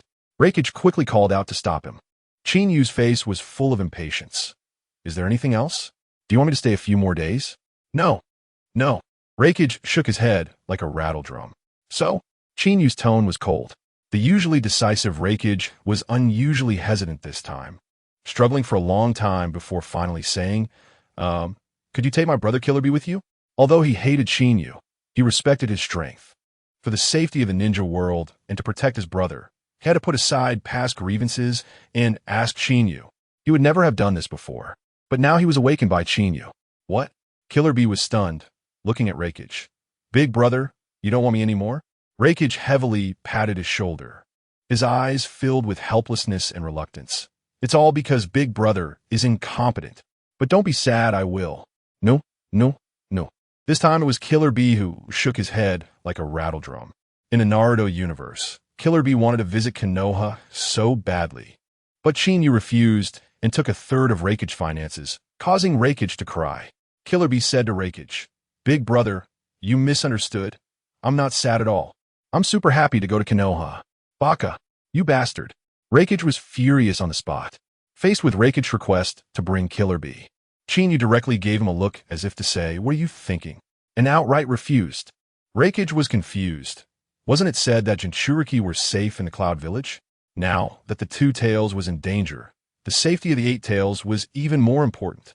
He really couldn't understand why Chinyu refused, not knowing that Chinyu was also considering gender and beauty. After all, the Two Tails Jinchuriki was a beautiful female ninja. Just when Raikage was at a loss, Chinyu's eyes turned, and he suddenly smiled. However, if Lord Raikage insists on having me protect your brother, that can be arranged. Oh, Raikage's eyes lit up, but he didn't see the cunning flash in Chinyu's eyes. Control was now in Chinyu's hands, and he was bound to be heavily taken advantage of. Chinyu spoke of great righteousness on the surface, but privately he had plenty of selfish motives. Since Lord Raikage has entrusted me, I can't refuse you, Chinyu said with a smile, but we should discuss the commission fee, right? What? Commission fee? Raikage's mouth twitched violently, feeling bitter inside. Chinyu was so arrogant during their previous fights, cursing him as trash, and now he was calling him Lord Raikage, which felt even worse, making him miss the previous insults. The Cloud Village had already bled too much this time. Of course, Chinyu nodded seriously. The Eight Tails Jinchuriki and the Eight Tails are important strategic resources for you Cloud Ninja. If you entrust me to protect them, shouldn't there be a commission fee? Raikage's mouth continued to twitch, cursing in his heart. Damn, this little brat. But he didn't dare to show his dissatisfaction. After all, he needed something from him and was afraid of that Buddha's might, so he could only force out a smile uglier than crying. Chinyu, just name your price. Chinyu pretended to ponder, then slowly said, just add a third of the finances. The 8 tails and the Jinchuriki are so important. Lord Raikage wouldn't think that's unreasonable, would he? As soon as Chinyu said this, it meant another third of the finances, giving the impression that he was directly aiming to disband the Cloud Village. And this wasn't just talk. He was genuinely serious about it. In the Naruto universe, Chinyu managed to bargain down to half of the finances, leaving Raikage in tears, and took Killer Bee away, causing a stir in the ninja world. The Cloud Village was a major ninja village with substantial operational costs, and every year their finances were nearly stretched thin. Chinyu's demands of a third and another third were practically asking for Raikage's life. Another third. Raikage's face turned green upon hearing the price, his head buzzing. He had already pushed for a third to the limit, and for the next year, everyone would have to tighten their belts. If he gave another third, the Cloud Village would be directly disbanded.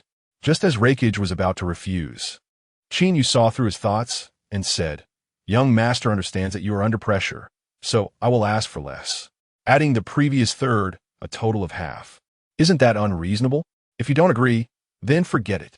Raikage instinctively wanted to refuse, but he sensed the threat in Chinyu's words and recalled Chinyu's terrifying strength, making him hesitate. He calculated in his mind.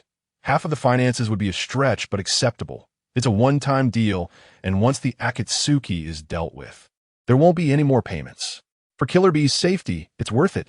After weighing it for a long time, Raikage eventually gritted his teeth and agreed.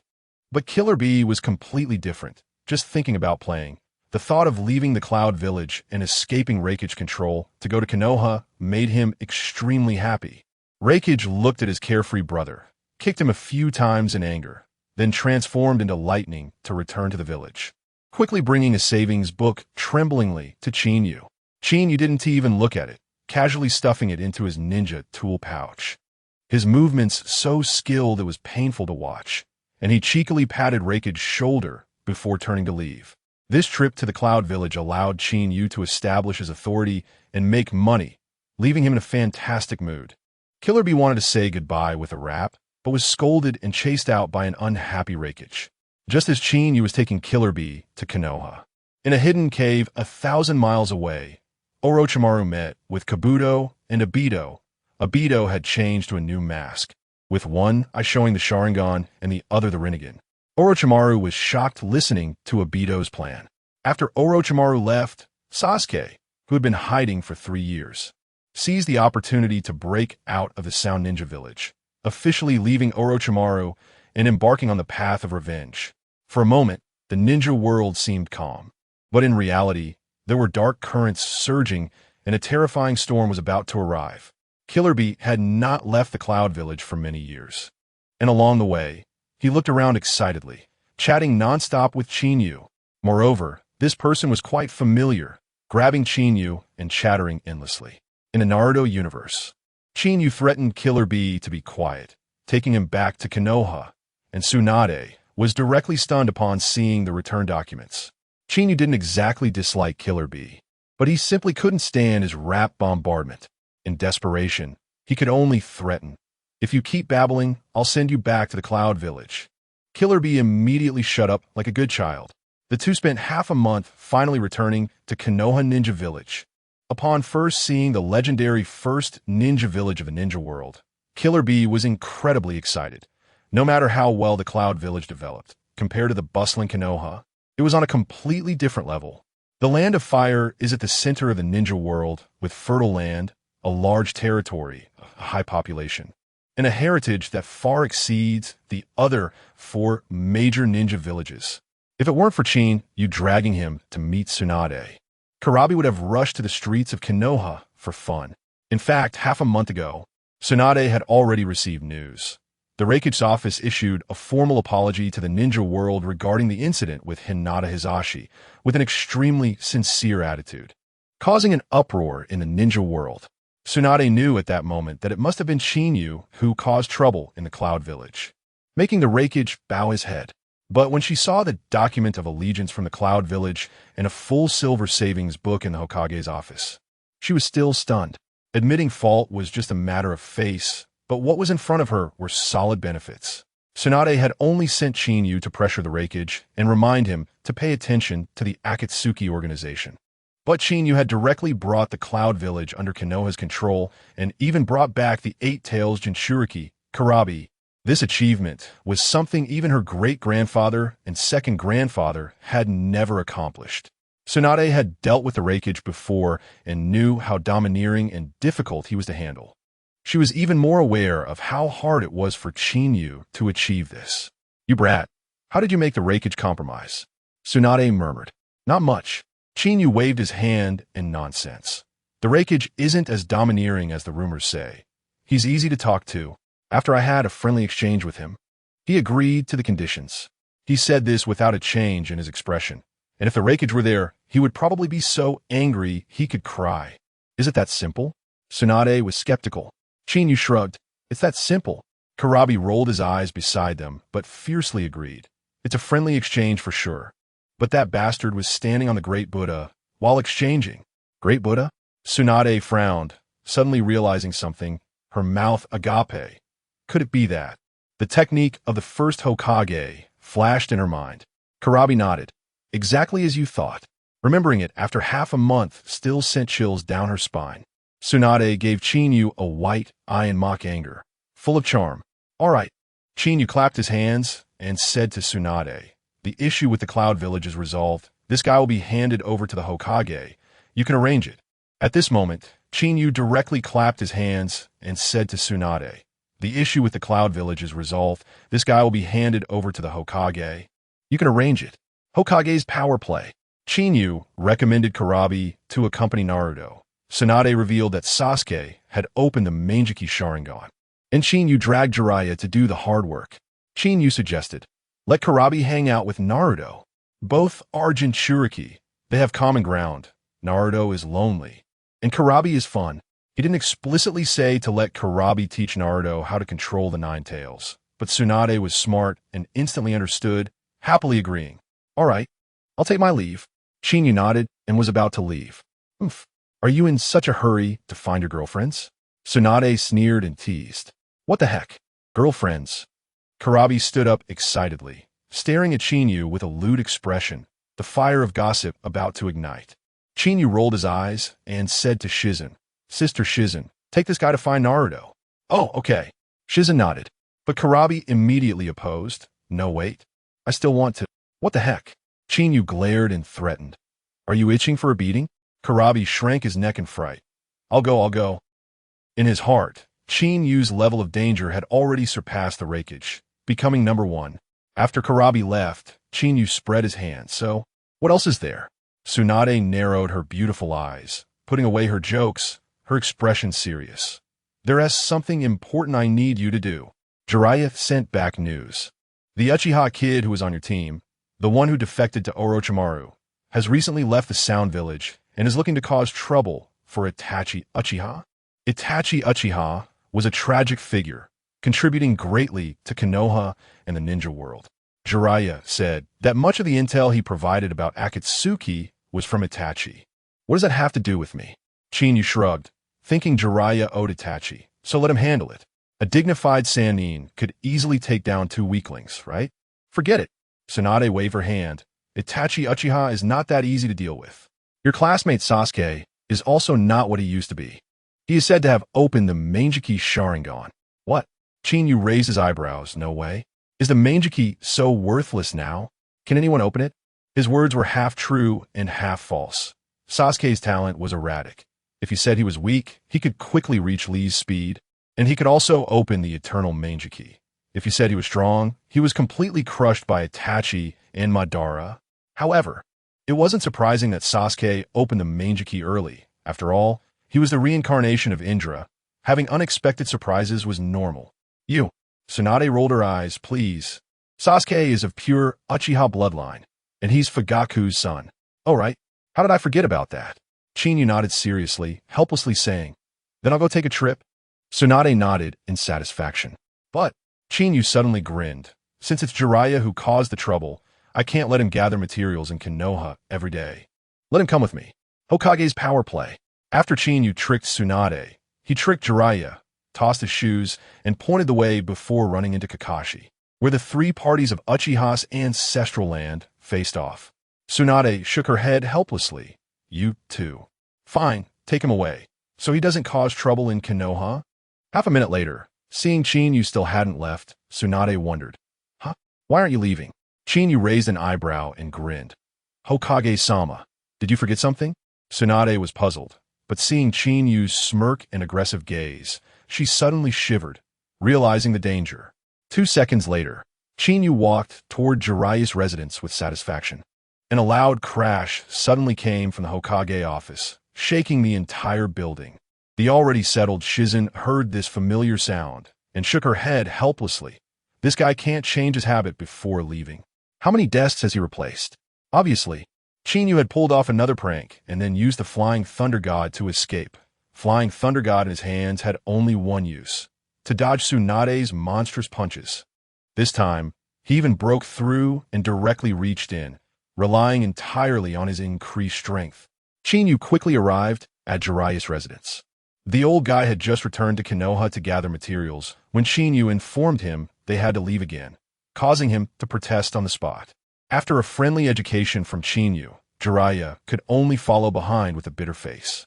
Where's the meeting place you two agreed upon? Chinyu blew on his fist. Jiraiya rubbed his head. It seems to be Uchiha's ancestral land, not far. Got it. Lead the way. Chinyu nodded. Huh? Jiraiya was taken aback. Chinyu's mouth twitched. What's wrong? You don't know the way? Jiraiya shrugged. I really don't know. Damn. Chinyu spat. So what do we do? Jiraiya scratched his head. Chinyu suggested. How about throw a shoe? Sounds reliable. Jiraiya nodded and took off his shoes. Just then, Kakashi suddenly jumped out, originally wanting to greet them, but upon seeing their ridiculous act, he cursed and pointed the way. Uchiha's ancestral land is. Got it. Arigato. Chinyu and Jiraiya hurriedly left, racing towards Uchiha's ancestral land. In the opposite direction, Sasuke, who had been missing for 3 years, was also rushing towards the ancestral land with an indifferent expression. Inside the ancestral land, Itachi Uchiha was already sitting on a stone seat. Elite-level shinobi travel fast. Whether by coincidence or fate, 3 figures landed from 2 directions simultaneously. In an instant, 5 figures formed a standoff in 3 directions. Chinyu, Jiraiya, Itachi Uchiha, Kisame Hashigaki, and Sasuke. The dilapidated Uchiha ancestral land hadn't been this lively in years. After 3 years, Itachi and Sasuke finally met again. Upon seeing Chinyu and Jiraiya arrive, Itachi's calm face only slightly raised an eyebrow, surprised but not overly reactive. Although he was somewhat surprised at their arrival, he did not show much reaction. Hokage's power play. Kisame saw Chinyu scared to the point of trembling like a Parkinson's patient. Chinyu exposed the masked man's false identity and even threw a token to give him a chance. Standing behind Itachi Uchiha, Kisame's reaction was quite dramatic. This usually fearless shark-faced man trembled uncontrollably at the sight of Chinyu, his tall body shaking, especially the hand holding the big sword, looking just like a late-stage Parkinson's patient. It should be known that he was the #1 fan of Chinyu in the Akatsuki organization. Now that he faced him in person, how could he not be frightened? But Chinyu was not polite at all, directly asking, Hey Shark Face, this matter has nothing to do with you. Do you want to leave on your own, or should I send you off? With Chinyu's current strength, he couldn't even be bothered to kill someone of Kisame's level. Kisame was stunned. He didn't expect Chinyu to target him as soon as he appeared, and he unconsciously took a step back, his already ugly shark face twisting even more. He didn't want to get involved in the brothers' matter, but the masked man had sent him to carry out a secret mission. Now he couldn't stay or leave. And both of these two were the ones he feared the most. Seeing him not moving, Chinyu raised an eyebrow and was about to take action. At this moment, Itachi Uchiha finally spoke. Kisame, you should leave. But you. Kisame panicked. It's fine, you go first. Itachi waved his hand. Kisame originally had no idea, but seeing this, he quickly prepared to leave, but Chinyu suddenly shouted, Wait a minute. Kisame was instantly struck by lightning, feeling the threat of death enveloping him, and immediately retracted the foot he had just stepped forward with, not daring to move an inch. He mechanically turned around and swallowed hard. What instructions does Lord Chinyu have? It's not instructions. Chinyu waved his hand. I have a few words for you. Just listen. Kisame breathed a sigh of relief and hurriedly replied. Yes, yes, please go on. Hee, you're also a pitiful person, being toyed with and not even knowing it. Chinyu said with a smile, your master, the masked man, is just a fraud, not Uchiha Madara at all. His strength is mediocre. A few months ago in a mist, I crushed him and he fled in disgrace and hasn't dared to show up since. His so-called great cause is a joke in my eyes. With me around, he is destined to be a clown. What? He is not. This is impossible. Kisame was dumbfounded, completely stunned. Believe it or not, that's up to you. You're a smart person. Think for yourself. Chinyu sneered, I don't mean to force you. You're not worthy of that. If you want to continue following him, just pass on a message for me. No matter what scheme he plays, I'm always up for it. If you want to turn back, I'll give you a chance. Take my token back to the mist, and Meitarumi will arrange for you. Saying this, he threw a jade pendant to Kisame, which contained a flying thunder god mark. Kisame caught the pendant, completely dazed. Today's information was too overwhelming. His mind was almost exploding. Chinyu impatiently waved his hand. All right, get lost. No matter what you choose, I won't kill you today.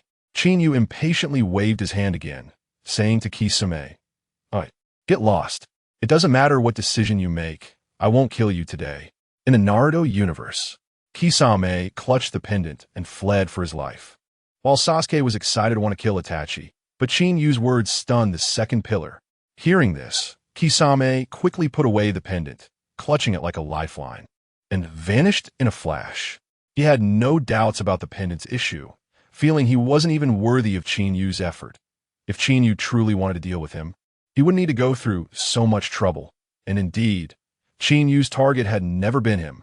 After Kisame left, there was another person trembling, and that was Sasuke, who had remained silent.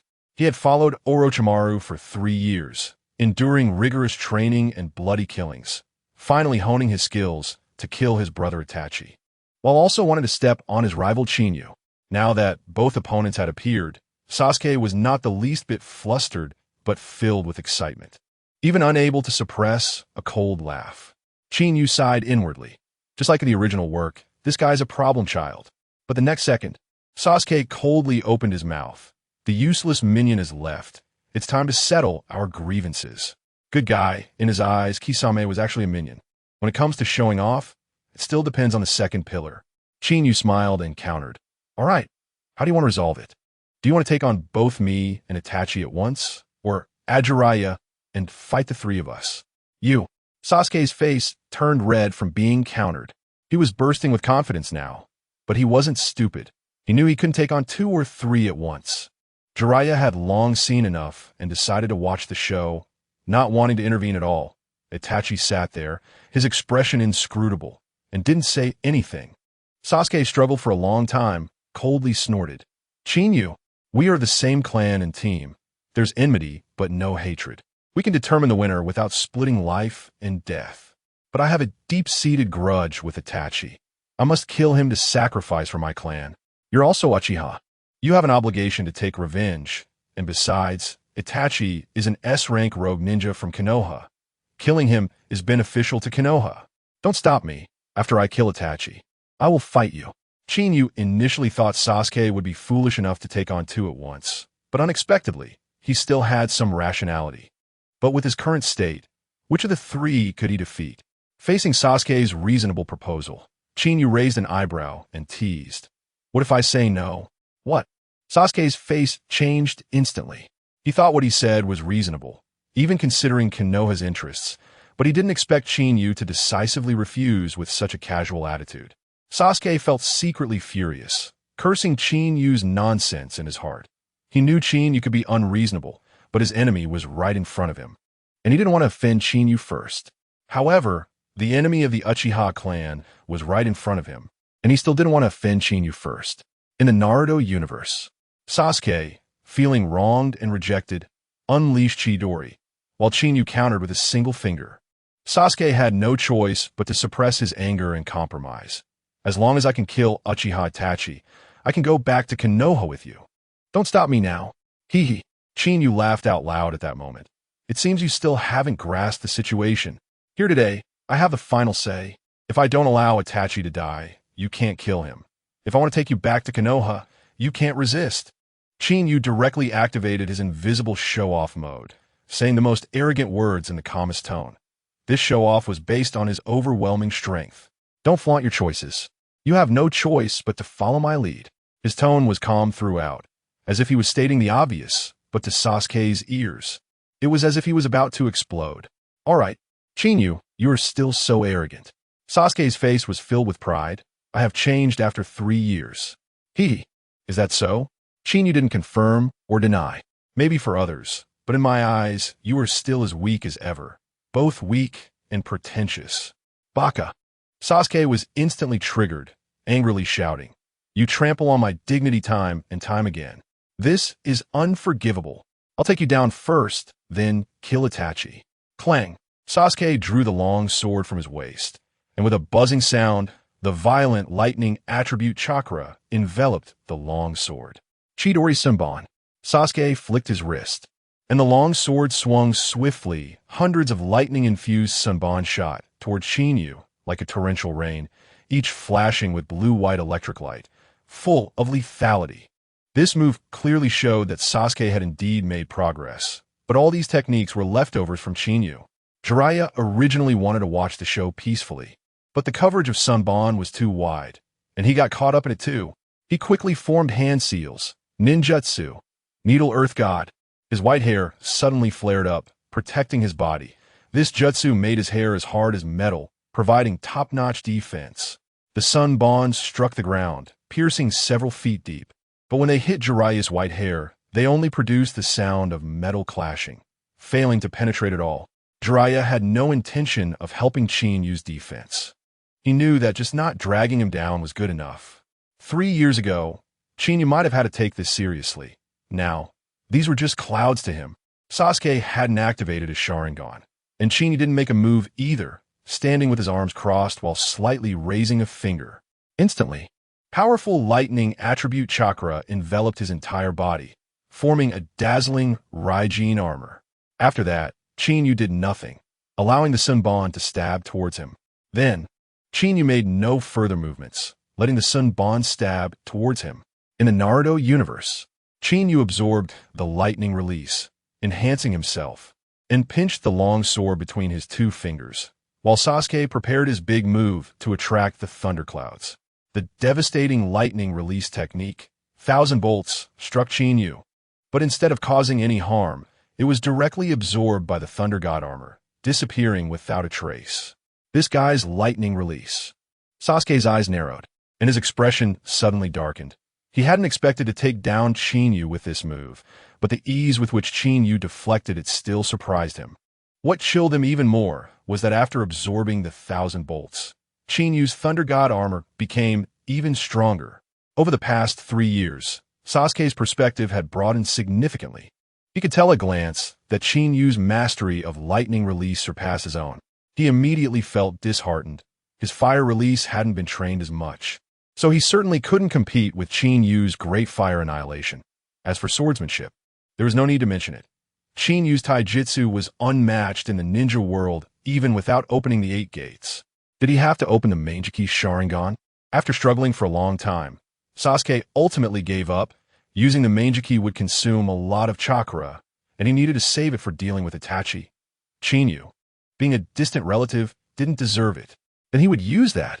Sasuke regained his confidence, shaking his arm as the lightning-wrapped sword shot towards Chinyu, with speed and power that could startle even a shadow-level ninja. Yet, Chinyu didn't even activate his Sharingan, merely extending 2 fingers to catch the lightning sword effortlessly. Jiraiya and Itachi's expressions changed instantly.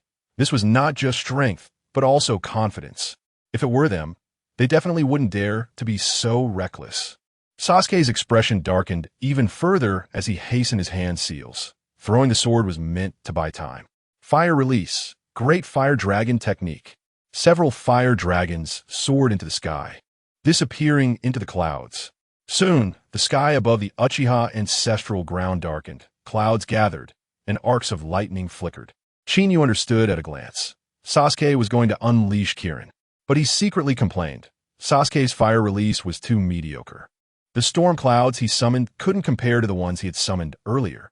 It should be noted that when Qinyu previously unleashed Kirin, it was either in the land of water or the land of lightning, both of which were rainy and thunderous places, giving him an innate advantage.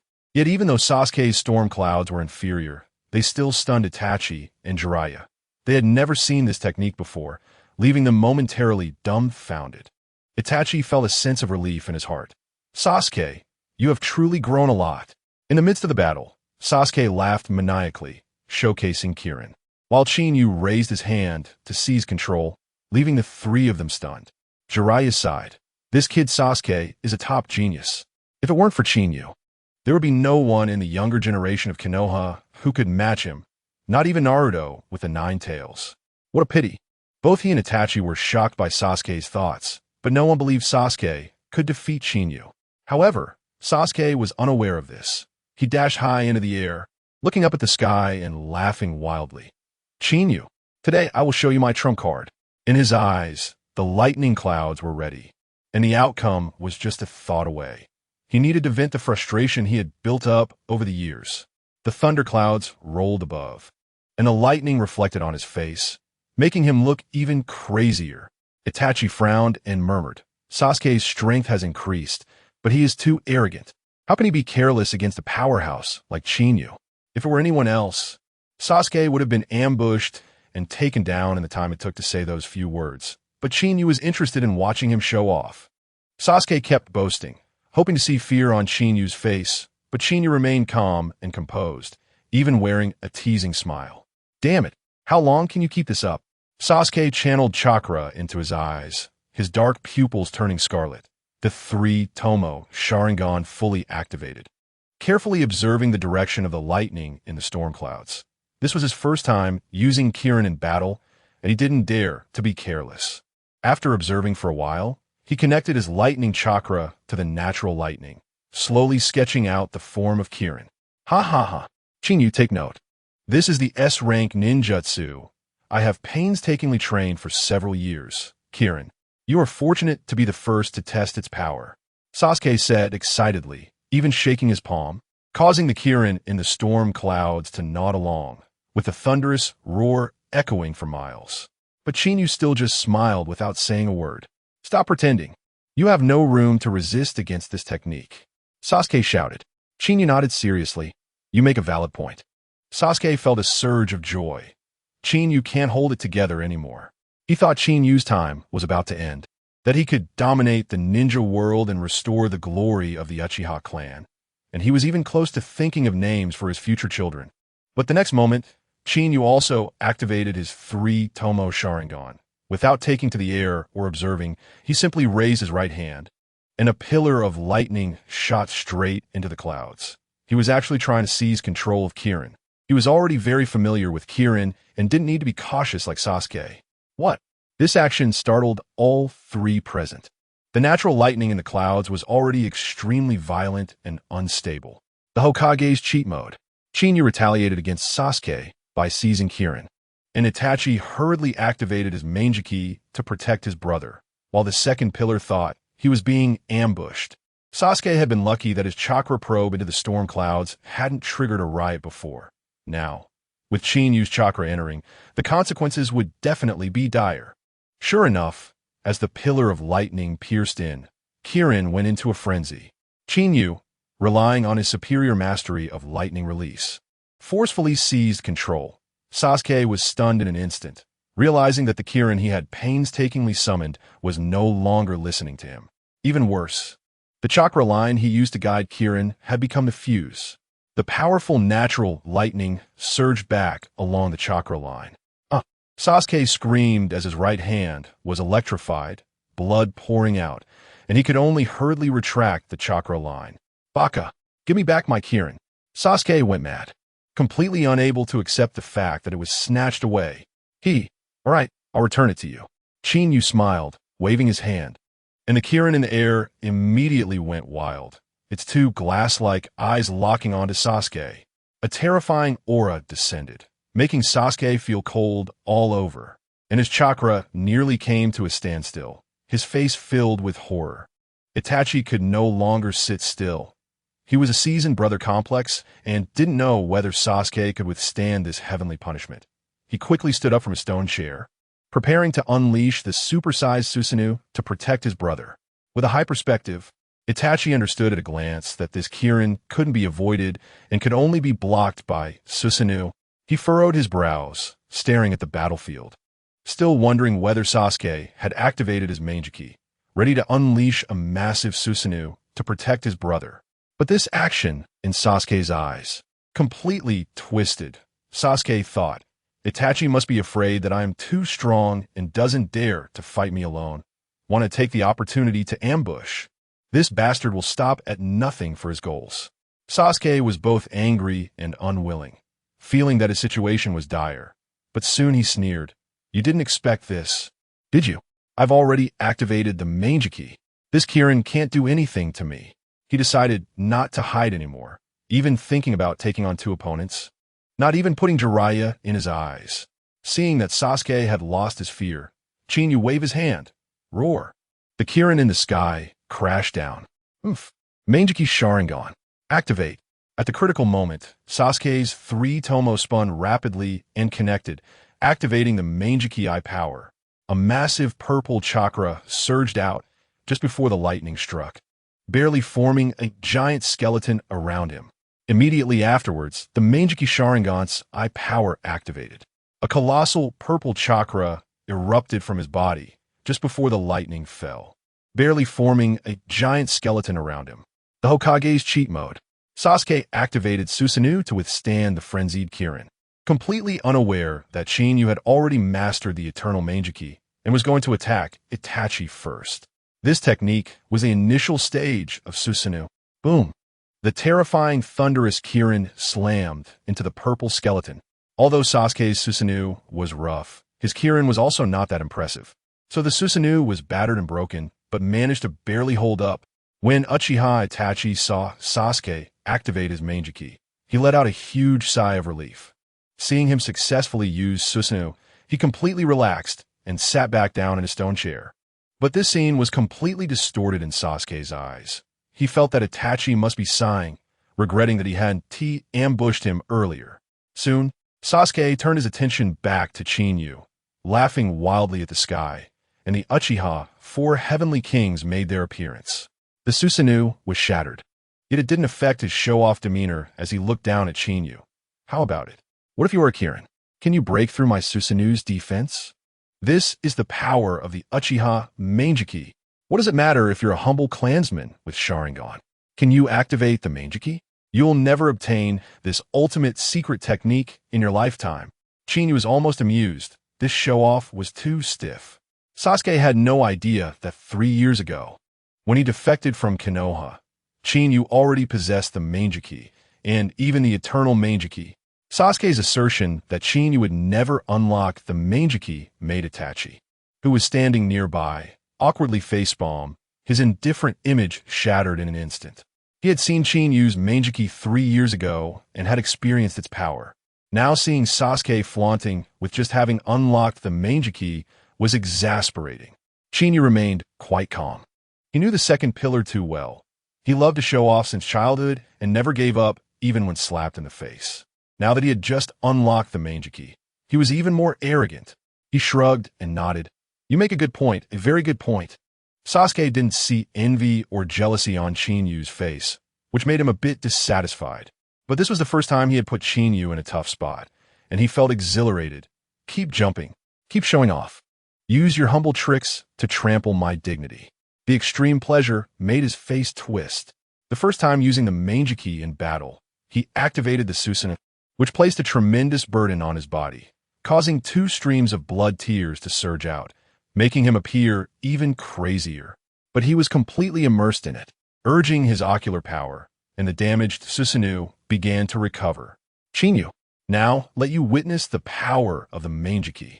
Sasuke laughed maniacally, controlling the Susanoo to raise its fist and smashing it toward Uchiha Itachi, who was on the stone pedestal. Boom! The Hokage's cheat mode. Sasuke ambushed Itachi and even used Amaterasu, while Chinyu activated the Manjiki and instantly absorbed the black flames, leaving the second pillar dumbfounded. Uchiha Itachi never expected Sasuke to pull this stunt, but his combat experience was exceptional, and he dodged to the side in an instant. The solid stone pedestal was directly smashed to pieces by Sasuke's Susanoo, defending against the Kirin and pushing Itachi back, the second pillar's mysterious confidence sword. And he laughed wildly. "You two come at me together. I, Uchiha Sasuke, fear nothing." Itachi had witnessed his brother's arrogance before, but he didn't expect this was just the tip of the iceberg. In his eyes, even if the two brothers teamed up, they couldn't defeat Shinyu. Sasuke actually wanted to take on two opponents by himself, leaving him a bit confused. Was this confidence or foolishness? Itachi sighed deeply, realizing things were getting out of hand. He had originally planned his own death and Sasuke's future, but Shinyu was too unpredictable. He had experienced Chinyu's unconventional tactics 3 years ago, and now it was even more uncertain. The second pillar had vented enough and didn't regard Shinyu at all. The Manjiki gave him endless confidence, and his mind was filled with thoughts of revenge against Itachi, making Shinyu an obstacle. His eyes locked on Shinyu, and he said coldly, "You humble guy, now that you've seen the Uchiha Manjiki, it's not a wasted life. Next is my grudge with Itachi, so die." Amaterasu. Buzz. An unusual wave spread out as the power of the Manjiki was unleashed, and a large area of scorching black flames appeared out of thin air, locking onto Chinyu. Amaterasu was the legendary flame at the center of the sun, the strongest physical attack that would not extinguish until the target was completely burnt. But Chinyu had long been prepared. He had guessed that the second pillar would use Amaterasu while he was rambling, and at the instant the second pillar opened his eyes, his pupils also turned crimson, 3 Tomo connecting, and the Manjiki suddenly shone brightly. The space began to distort. As Amaterasu appeared, it fell into the distorted space, and the so-called indestructible black flames began to shrink slowly, eventually vanishing into thin air. This was the ability of Chinyu's Manjiki, Devour Reversal, which could absorb any ninjutsu within sight and release it when needed. He rarely used this technique, as very few ninjutsu could compel him to use Devour Reversal. But Amaterasu was worth it. He had long coveted this move. The second pillar thought he was dealing a deadly blow, but in reality, he was just providing warmth. Chinyu unapologetically absorbed Amaterasu right on the spot. Only he had the skill and audacity to do so. Others would have isolated Amaterasu with Susanoo first before absorbing it. It was also his skill and boldness that allowed him to directly use Devour Reversal. You must know that the danger level of Amaterasu is not low. If it were anyone else, they would definitely first use Susanoo to isolate Amaterasu before absorbing it. The Hokage's cheat mode. Chinyu absorbed Amaterasu while mocking, and the second pillar broke down as Chinyu activated the eternal Manjiki to counterattack. Chinyu loved the feeling of dancing on the edge of a knife, directly using Devour Reversal to withstand Amaterasu, cleanly absorbing the black flames. After absorbing Amaterasu, Chinyu felt fantastic and looked at Sasuke cheerfully, saying, "Sasuke, you truly are my former teammate. After 3 years apart, you greet me with such a big gift. Thank you for the Amaterasu." He acted so quickly, absorbing it and closing the Manjiki, that Sasuke didn't even notice he had also activated the Manjiki. But the omnipotent Amaterasu suddenly disappeared, leaving Sasuke dumbfounded. He had shed several liters of blood tears to unleash Amaterasu in order to quickly finish off Chinyu, and now the black flames had vanished without a trace. How could he accept this? Baka, how is this possible? How could you resist Amaterasu? That's the Uchiha Manjiki's secret technique. You humble guy, how could you come out unscathed? First the Kirin, now Amaterasu, give it all back to me. Sasuke, covered in blood tears, looked like he had gone mad. The second pillar, who had originally been overflowing with confidence, lost all patience after consecutive failed attacks. Itachi, however, remained much calmer. Although he hadn't seen Chinyu activate the Manjiki, he analyzed in his heart. The technique that made Amaterasu disappear must be a space ninjutsu. Did Chinyu practice space ninjutsu to be stronger than the fourth Hokage? What an extraordinary genius. Chinyu initially didn't want to reveal the Mangeki early or go hard on the second pillar, but Sasuke's incessant chatter was annoying. So he decided to give him an unforgettable lesson to thoroughly grind down his arrogance. Hee, since you want Amaterasu, then I'll return it to you. Chinyu smirked coldly. Upon hearing this, Sasuke's body hair stood on end, a strong sense of crisis enveloping him. He remembered that just a few minutes ago, Chinyu had also coldly returned the Kirin. He denied with his mouth, impossible. He stole the Kirin because his lightning release was stronger than mine. Amaterasu is a unique ocular technique of the Mangeki. How could he manipulate it? But his body was honest. He endured the eye pain and reinforced his Susanoo with several more liters of blood tears. Chinyu was amused. This second pillar, although a bit delusional, isn't stupid. He knows to strengthen his defenses. At the moment Sasuke reinforced his Susanoo, Chinyu activated the eternal Mangeki again, unleashing the secret technique of reversal. Reverse. As I speak. So, it is. The previously absorbed black flames of Amaterasu reappeared, this time falling on his Sasuke's Susanoo. Amaterasu indeed burned everything. As soon as the black flames touched, they blazed fiercely, and Susanoo was continuously damaged.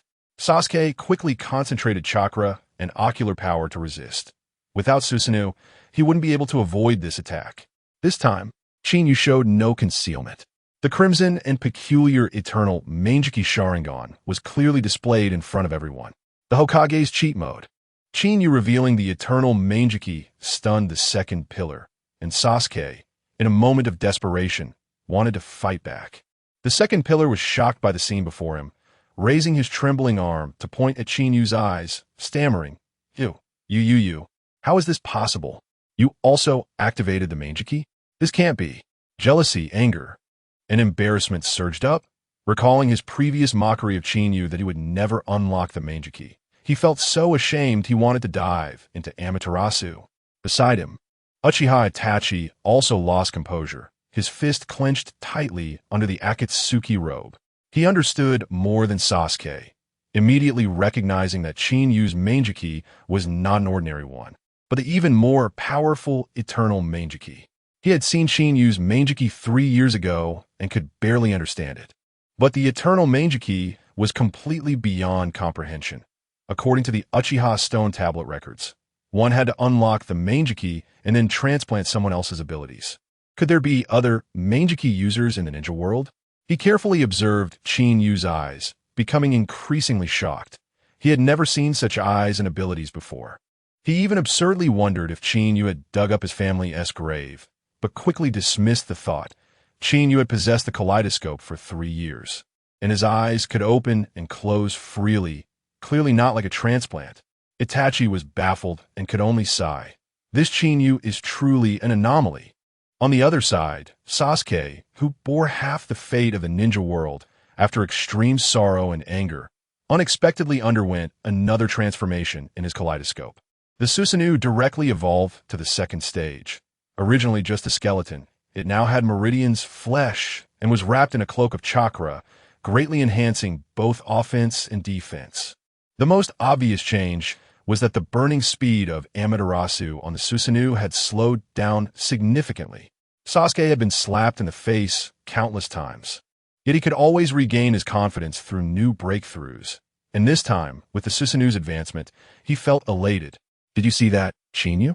A breakthrough in the heat of battle. Even heaven is on my side. Sasuke roared. Even if Amaterasu can't do anything to you, I still have Susanoo. He immediately urged Susanoo to bombard Chinyu. He couldn't afford to hesitate. One reason was that Amaterasu on Susanoo was a hidden danger, and he needed to eliminate Chinyu quickly. The second was that the consumption of chakra and ocular power was too great, especially with the second stage, Susanoo, being even more taxing. Third, he still had to maintain his state to deal with Itachi, not forgetting his original intention. In fact, although he felt considerable humiliation from Chinyu, he still hadn't forgotten his original intention. In the Naruto power-up scene, Chinyu displayed his Rinnegan, stunning Itachi, while Sasuke mistook it for an illusion and was pulled away by the universal pull. For Sasuke, the one he most wanted to kill had always been Itachi Uchiha, not Chinyu. On the other side, Itachi saw his brother's power increase again, and the corner of his mouth subtly curled. He didn't stop Sasuke's attack, curious about just how strong Qinyu really was. But since Qinyu had revealed his eternal kaleidoscope, he had no intention of dragging it out any longer. Amidst the astonished gazes of everyone, his eyes changed again. The eternal kaleidoscope slowly faded, and his scarlet eyes suddenly glowed with a purple aura, with black ripples appearing at the bottom of his gaze. Nanny? That is. Itachi's eyes widened in shock as he shouted. Just like pain. That's the Rinnegan? How is that possible? How many trump cards does Qinyu still have hidden? This was already the nth time he was shocked today. The shocks of several years combined couldn't compare to today. No matter how wise he was, he couldn't have imagined that the evolution endpoint of the Uchiha Sharingan was the Rinnegan. His heart, which had just settled, tightened again, his body tense, ready to save his brother, but uncertain if he could still protect Sasuke. But the second pillar was different from the well-informed Itachi.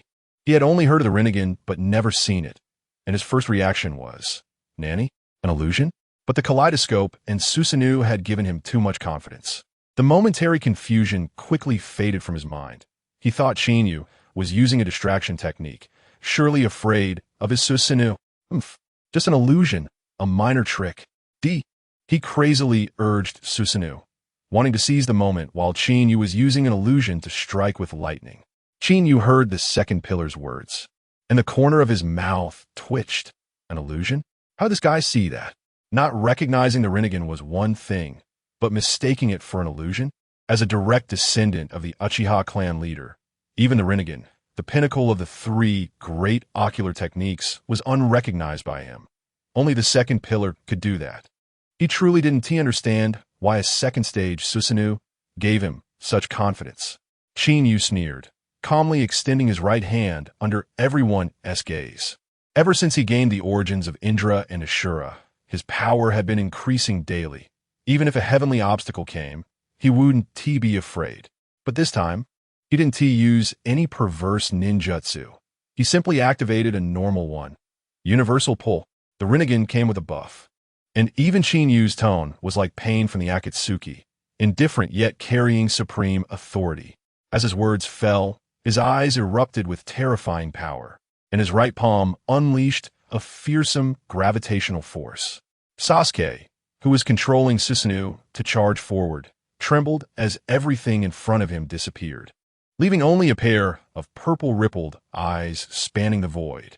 Then, he involuntarily left the ground, quickly flying forward. How could this be? Sasuke was horrified. What kind of illusion is this? It can affect me to this extent? In an instant, Itachi's ultimate illusion, Tsukuyomi, flashed in his mind. In an instant, his mind conjured Itachi Uchiha's ultimate illusion, Tsukuyomi. Naruto power-up scene. The second pillar mistook the Rinnegan for an illusion, formed hand seals, and shouted release, only to be pulled out of Susanoo by the universal pull. Such an immersive illusion. The second pillar thought that even if it wasn't Tsukuyomi, it had to be an illusion of the same level. In a moment of panic, he didn't dare hesitate and immediately formed hand seals, shouting, release. Qinyu's originally indifferent face twitched. What a guy. Just calling out what a guy. This guy still thinks he's under an illusion? The dignified Rinnegan ocular technique being mistaken for an illusion. There's no one like him. On the side, Itachi, seeing the universal pull, narrowed his eyes. As expected, his ability is just like Pain's. Then he sighed with relief. While the universal pull looked domineering, its lethality wasn't that great. Sasuke should be safe. But the next second, seeing his brother desperately trying to release the illusion, Itachi stumbled and nearly fell. As a seasoned brother complex, he certainly chose to forgive, even in his heart finding excuses for his brother. Sasuke doesn't recognize the Rinnegan. He is at a disadvantage because he is too inexperienced. How domineering is the universal pull? Sasuke's second stage, Susanoo, could only block part of it. Most of the force acted directly on him. He was directly pulled out of Susanoo's protection, losing the supply of ocular power and chakra, and Susanoo began to dissipate, his body flying out faster and faster. Sasuke was also tough to break free from the illusion. He even tried biting his tongue, but it was useless. In the end, He used the kaleidoscope to check his chakra, since the essence of the illusion is to interfere with chakra flow, but his chakra was completely normal. Only then did Sasuke realize he wasn't under an illusion. His eyes widened. Qinyu really has a new ocular technique? This is gravity? Not good. Sumonin technique. His battle IQ wasn't low. Previously, he had preconceived notions, but now he quickly summoned a chain with sharp spikes, driving it into a distant boulder, trying to resist the gravity. Qinyu thought. Although Sasuke is foolish, he responded adequately once he realized it. Unfortunately, it was completely useless. Thinking a broken chain could block the power of the Rinnegan is underestimating him too much. In fact, Sasuke had a chance to block it. When Qinyu initiated the universal pull, he could have fully urged Susanoo, but he missed it. His response was similar to Kakashi's first encounter with pain. Kakashi couldn't withstand Tendo, so how could Sasuke withstand Qinyu, who was stronger than pain? Even if he used all his strength and added lightning chakra to grip the chain, his body still flew forward uncontrollably. In the end, the iron chain was directly torn apart by the gravity. Ultimately, under the powerful gravitational force of the universal pull, the chain made of fine iron was directly broken. Naruto power-up scene. The second pillar's chain broke, and he was grabbed by the neck. Amaterasu unleashed at close range. And Qinyu activated Susanoo to slap him in the face. Once the last straw chain broke, the second pillar flew faster than before, charging straight toward Qinyu. In the end, Qinyu's right hand directly grasped Sasuke's neck. The surroundings instantly fell silent. Uchiha Itachi's body tensed, almost rushing forward, yet forcibly suppressed his impulse. His gaze fixed firmly on Qinyu. Qinyu, with his superhuman perception, sensed Itachi's unusual movement, but merely curled his lips, completely unconcerned. Sasuke, being choked, struggled to breathe and coughed violently, yet he stubbornly refused to cry out or beg for mercy, his face still showing a sinister smile. The next second, his kaleidoscope suddenly erupted with a strong light.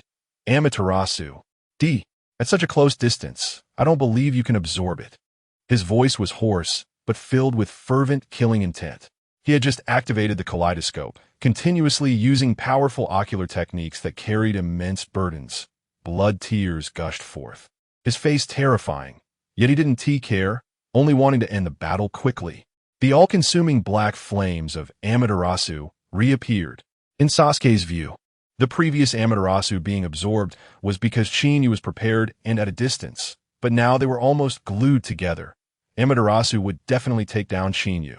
One must admit, Sasuke's 2 waves of operations after realizing the situation were quite impressive, but the gap in strength was too great, and it couldn't change the situation. He wasn't even aware of this point. Actually, it was already within Qinyu's expectations that Sasuke would use Amaterasu at close range. As soon as Amaterasu was activated, Qinyu immediately activated the Manjiki Sharingan's ability. Susanoo, an immeasurable purple-blue chakra, erupted, instantly forming a purple-blue skeletal giant outside his body. Even though he was only in the first stage, it firmly blocked the black flames of Amaterasu. What? Sasuke's pupils constricted in shock as he shouted, Susanoo, you can actually. He didn't recognize the eternal Manjiki Sharingan and thought Qinyu was just an ordinary Manjiki Sharingan user, believing that Qinyu had not mastered Susanoo, which was why he dared to attack. But the ironclad fact was right in front of him. What was even more terrifying was that when Qinyu activated Susanoo, he still maintained the ripple pattern of the Rinnegan, without switching back to the Manjiki. How is this possible? What kind of ocular technique is this? Why is it so powerful? Sasuke's mind was in turmoil, completely bewildered. Meanwhile, Uchiha Itachi, who was watching from the side, was much more astute than him. Seeing the scene, his eyes narrowed slightly. The Hokage is in a cheat mode. The second pillar, despite struggling to activate Susanoo, was still being choked. And Qinyu instantly upgraded Susanoo to the second stage, leaving Sasuke dumbfounded. Itachi realized instantly and thought to himself, could it be that the Sharingan and Rinnegan have an unknown connection?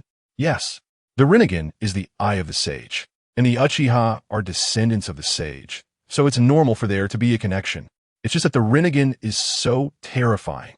On the other side, Chinyu smiled at Sasuke and said, Sasuke, your thinking is too simplistic. Do you really think I can't block Amaterasu when it's right in front of me? Or do you think I can't use Susanoo?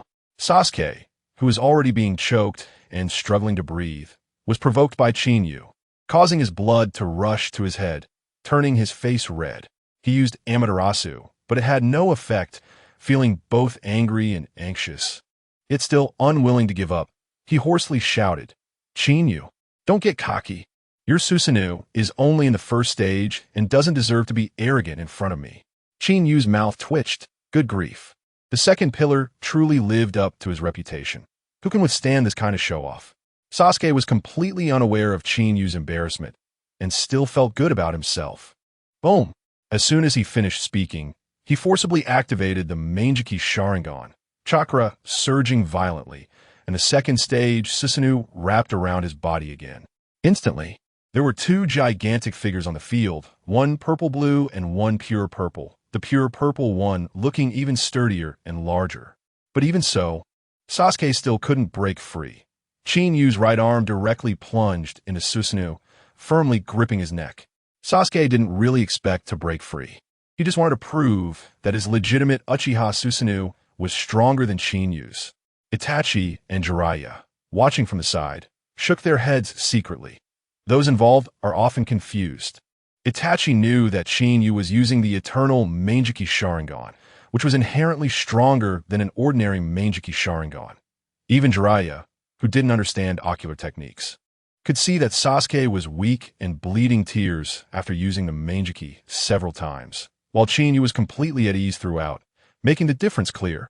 Chinyu looked at the embarrassed yet self-satisfied Sasuke and shook his head helplessly, since the other party had put their face right up to him. Not hitting back wasn't his style.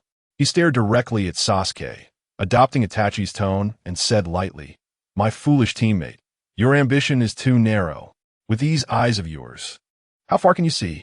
Instantly embodying the spirit of God, his aura was perfectly controlled, leaving Sasuke dumbfounded. Sasuke took a while to come back to his senses. Then, filled with unwillingness and anger, he screamed hysterically, Bastard! What qualifications do you, a lowly guy, have to lecture me? Chinyu smiled. Just with this second stage, Susa, you feel so confident? As he spoke, he activated a trace of Manjiki power. Boom! Chinyu's Susanoo was instantly filled with veins and flesh. What? The second stage? How is that possible? Sasuke's expression changed drastically. Chinyu sneered. Shocked by just the second stage? Then how about this? As soon as he finished speaking, Susanoo underwent another transformation. The Hokage is in cheat mode. Chinyu's Susanoo upgraded to the third stage and opened its complete form, leaving the second pillar stunned, and even Itachi was shaken. Chinyu's Susanoo, based on bones, veins, and flesh, added a set of black Tengu armor, and even manifested two enormous long swords. The third stage? Sasuke's face changed dramatically at this close distance. He could clearly sense that his Susanoo was completely no match. Shocked again, Chinyu sneered and taunted. Then how about this? Boom! In front of everyone, Susanoo changed shape again. Susanoo grew a lower body and legs on the basis of the third form, its body suddenly soaring and its size greatly increasing. Chinyu soared into the air, reaching the head of Susanoo, and Sasuke, being held, was lifted like a chick, while his Susanoo floated awkwardly in the air with no lower body. Jiraiya couldn't help but gasp. This kid's strength is too abnormal.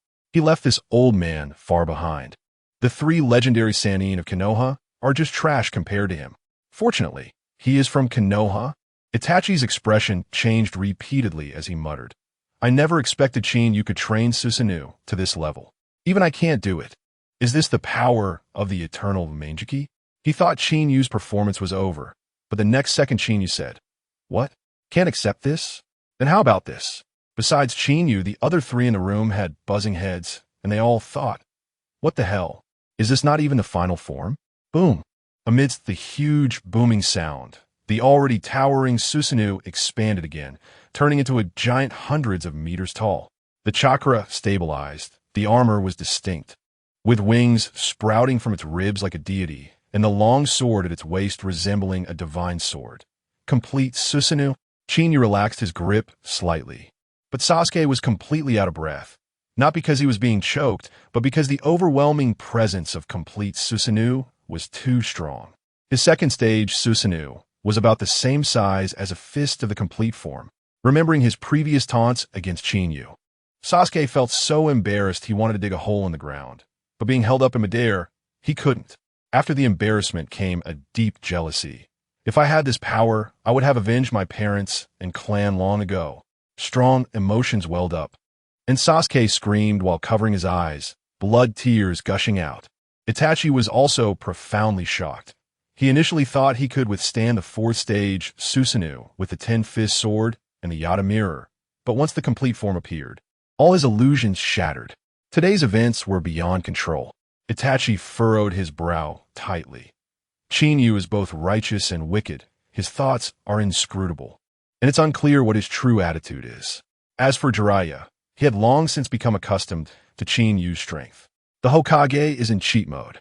Chinyu activated the Rinnegan to drain Sasuke's chakra, and Itachi urgently asked for mercy, as Susanoo dispersed just like that. Watching Chinyu possess the power to dominate the ninja world, Jiraiya felt somewhat relieved. He is different from Orochimaru. He is willing to believe in the younger generation and entrust the future to them. Chinyu looked at the out-of-control second pillar and teased. Sorry, but it's really not easy to bring out a second stage Susanoo as strong as yours. Sasuke was furious, but facing the complete Susanoo, he didn't even have the courage to threaten back. Chinyu smiled slightly. Just obediently hand over your chakra. The next second his Rinnegan shone, and an infinite pulling force erupted from his palm. Sasuke looked in horror as his Susanoo grew smaller and smaller. Susanoo is essentially a chakra shell, slowly being absorbed in front of the Rinnegan. Soon, Susanoo disappeared, and that pulling force began to draw out the chakra from his body. How is this possible? Sasuke's pupils constricted, and the next second his body trembled. He couldn't even maintain the Manjiki and reverted to 3 Tomo. Damn it, Chinyu! Sasuke was truly angry, his eyes blazing with fire as he desperately struggled. Give me back my chakra. For him, he could tolerate being hit or scolded, but having his chakra drained was absolutely unacceptable. Itachi was right in front of him, and he had practiced for 10 years just to take revenge. How could he do it without chakra? But the suppression of complete Susanoo, combined with the power of the Rinnegan, made his struggles futile, and his chakra was rapidly being drained. If Naruto's chakra couldn't withstand the hungry ghost path, how could Sasuke? In less than half a minute, he had become a powerless mortal. Bastard! Chinyu! Feeling the emptiness within him, Sasuke roared like a madman. Give me back my chakra. How am I supposed to take revenge now? Jiraiya, watching the scene unfold, couldn't help but shake his head. Sasuke is considered a genius, but in front of Chinyu, he looks as immature as a child. His strength and mindset are worlds apart. After Sasuke roared, he coughed violently. Without the support of chakra, he was being choked and on the verge of suffocation, yet he still struggled to mutter, revenge, kill. It was heartbreaking for Itachi to see his brother in such a miserable state. He couldn't see through Chinyu and was afraid that Chinyu might suddenly become ruthless and kill Sasuke. After all, Sasuke was considered a rogue ninja from Konoha. He jumped up from his chair and, after a moment of contemplation, shouted at Chinyu, Your Excellency, could you please let my brother go? Let us settle our grievances, regardless of the outcome. We will give Konoha an explanation. Chinyu chuckled and retracted his ocular power, causing the massive complete body Susanoo to slowly dissipate. With the Susanoo disappearing, Chinyu slowly descended from the void and casually tossed the nearly suffocating Sasuke aside. With a loud thud, Sasuke finally returned to the ground, his face flushed as he coughed violently for a while, before recovering. He felt no gratitude towards Itachi for his help. Instead, he was filled with rage. Earlier, he was confident that he could use his Manjiki Sharingan to shatter Chinyu and then kill Itachi.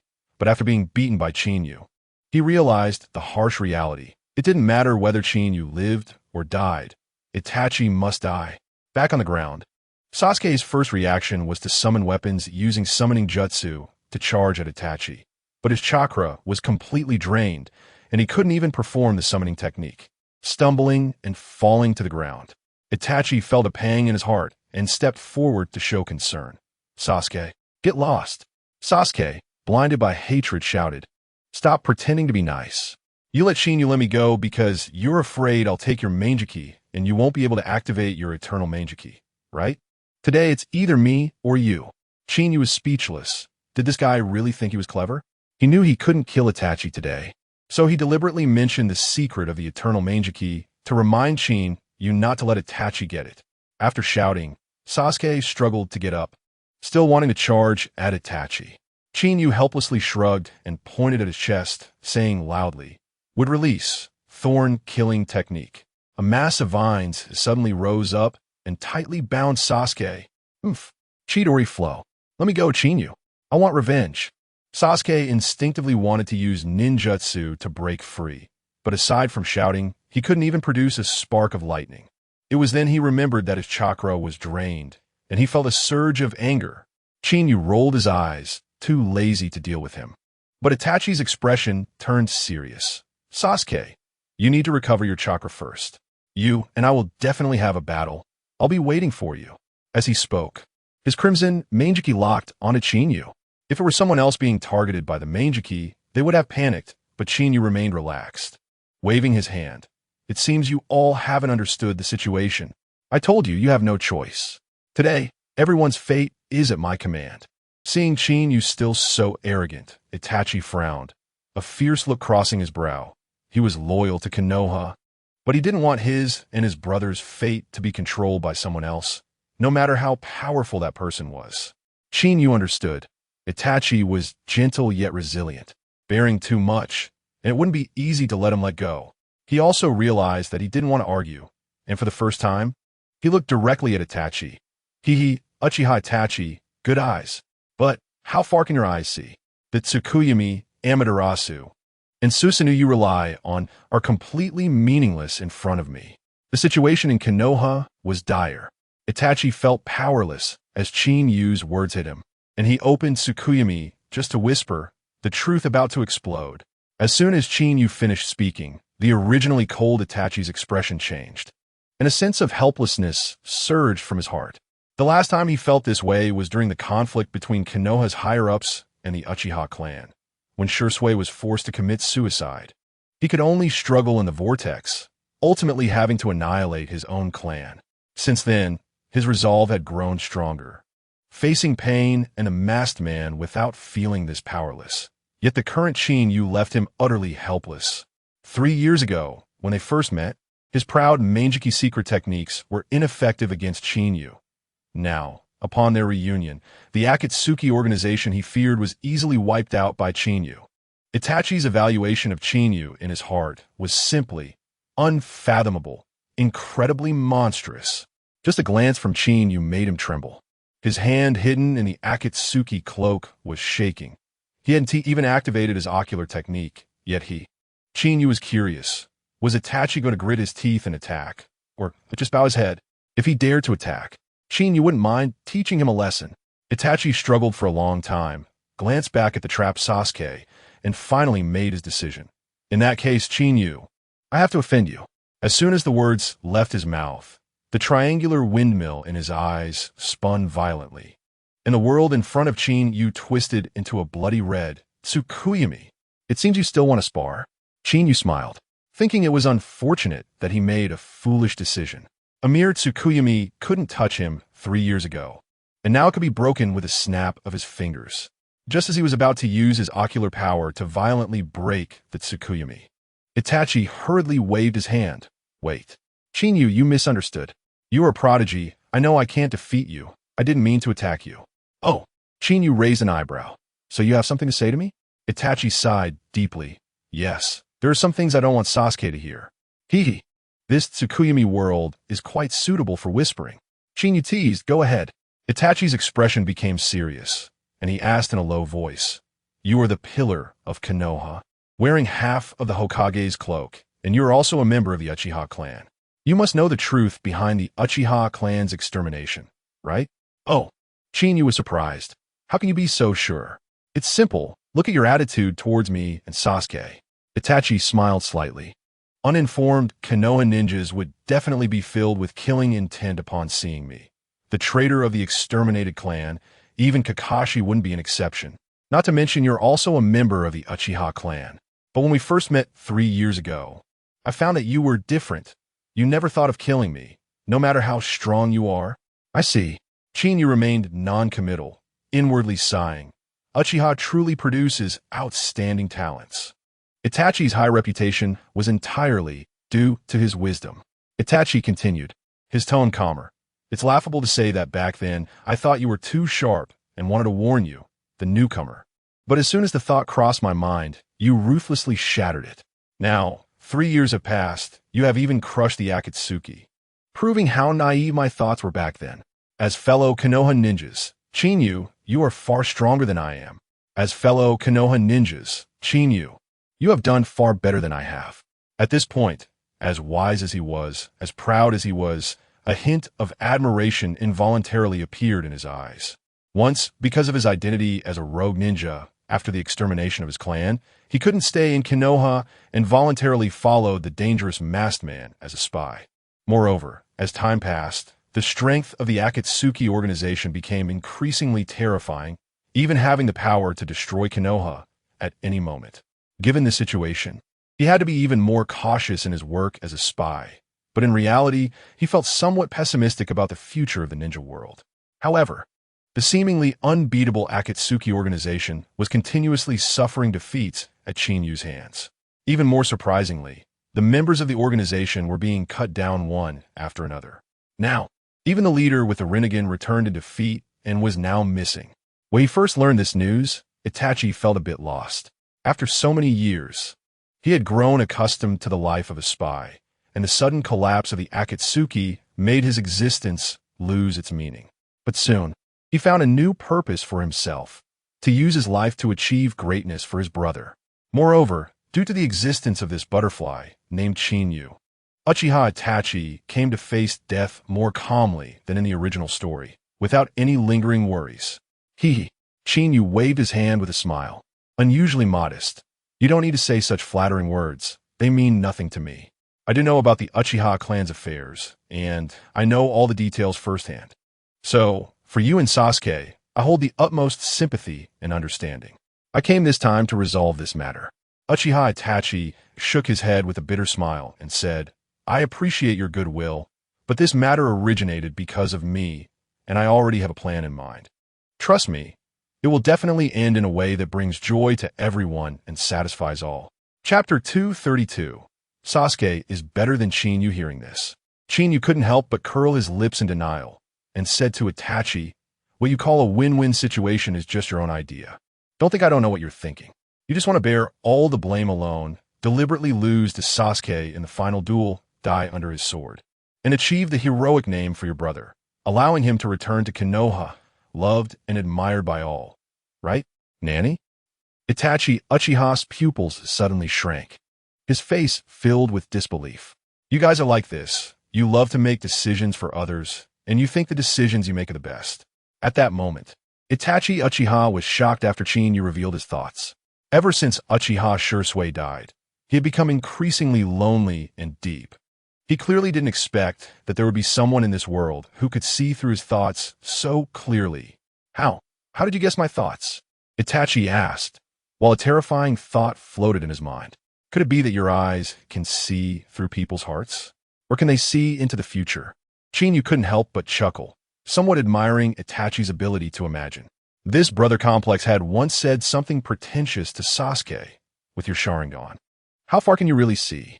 Unexpectedly, he was so deep into the role that he thought you could see the future. However, in a sense, he wasn't wrong. As a traveler, Chinyu could indeed see the future, though saying he could see the future was an exaggeration. Looking at Itachi Uchiha in front of him, Chinyu shook his head lightly, his expression inscrutable, and slowly said, but as for your past, I can see it clearly. I know who entrusted their will to you, and I also know why you annihilated your entire clan. Because I understand, I can completely judge your actions going forward. Soga. Itachi Uchiha nodded, finding this explanation relatively easier to accept. You are indeed extraordinary. Many things I did, even the third Hokage and Danzo might not know, yet you know them so clearly. However, since you know my past, I don't understand why you want to stop me. Isn't my approach a win-win situation?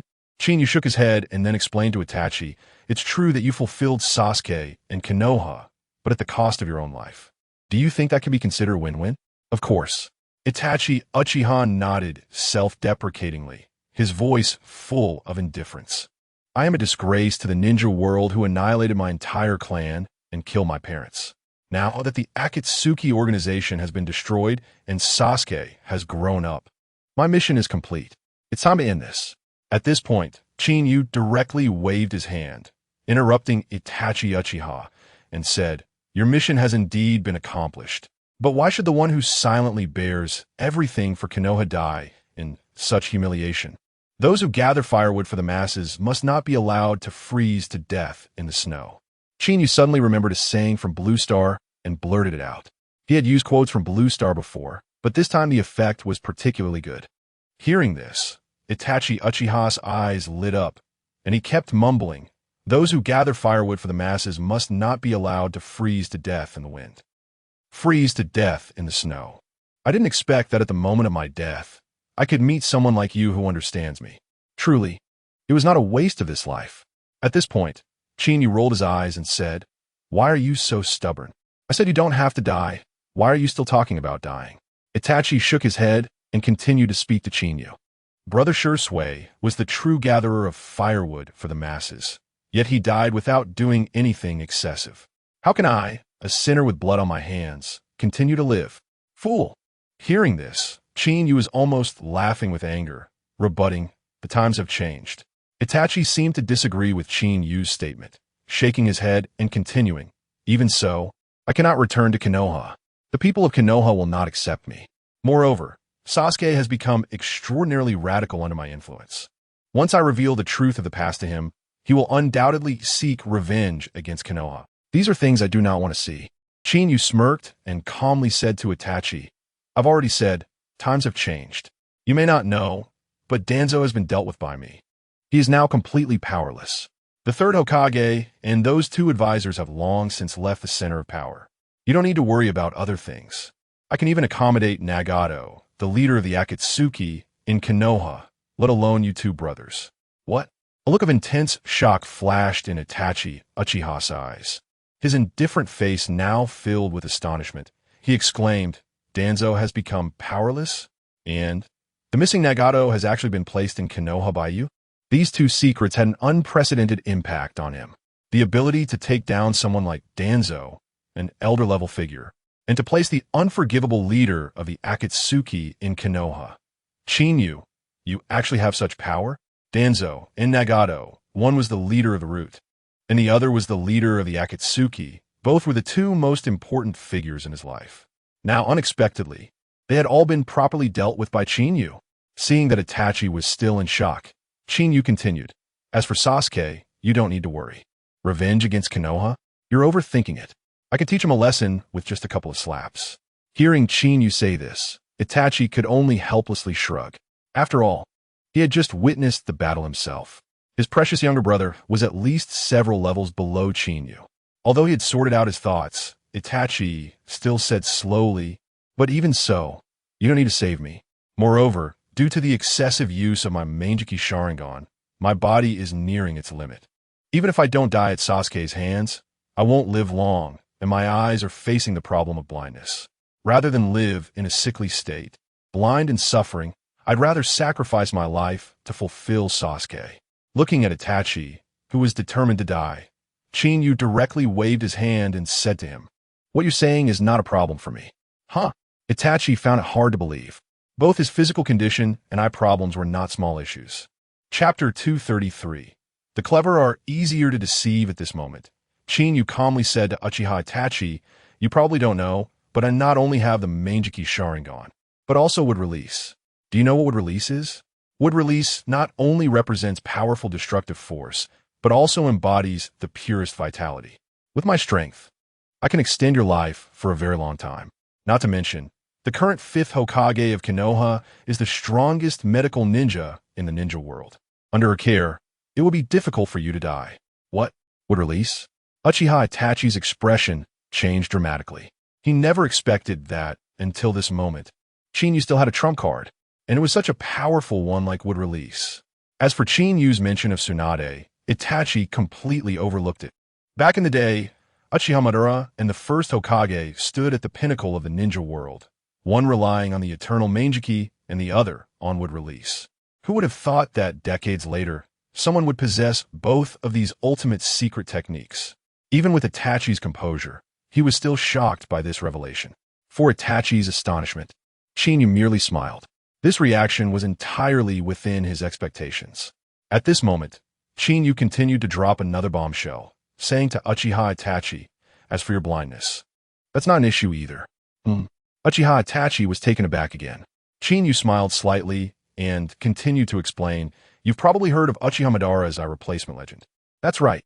Upon hearing this, Itachi narrowed his eyes and nodded. "So I originally intended to leave my Mangeki Sharingan to Sasuke after I die, to help him awaken the legendary eternal Mangeki Sharingan, so he wouldn't have to worry about blindness anymore." Seeing this, Qinyu shot him a sideways glance and said lightly, "So, don't you think this arrangement is a bit wasteful?" "Wasteful? How could that be?" Itachi shook his head with a smile, his tone filled with concern for Sasuke, saying, "I would do anything for Sasuke." He.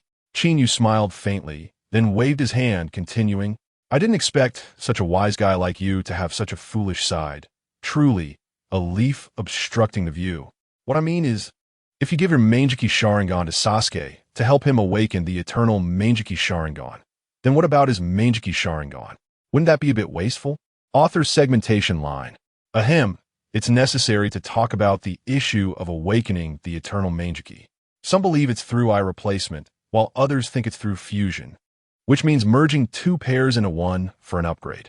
However, in the original work, whether it was Uchiha Madara or Uchiha Sasuke, the process of awakening the eternal Mangeki was clearly indicated as not being fusion, but simply eye replacement.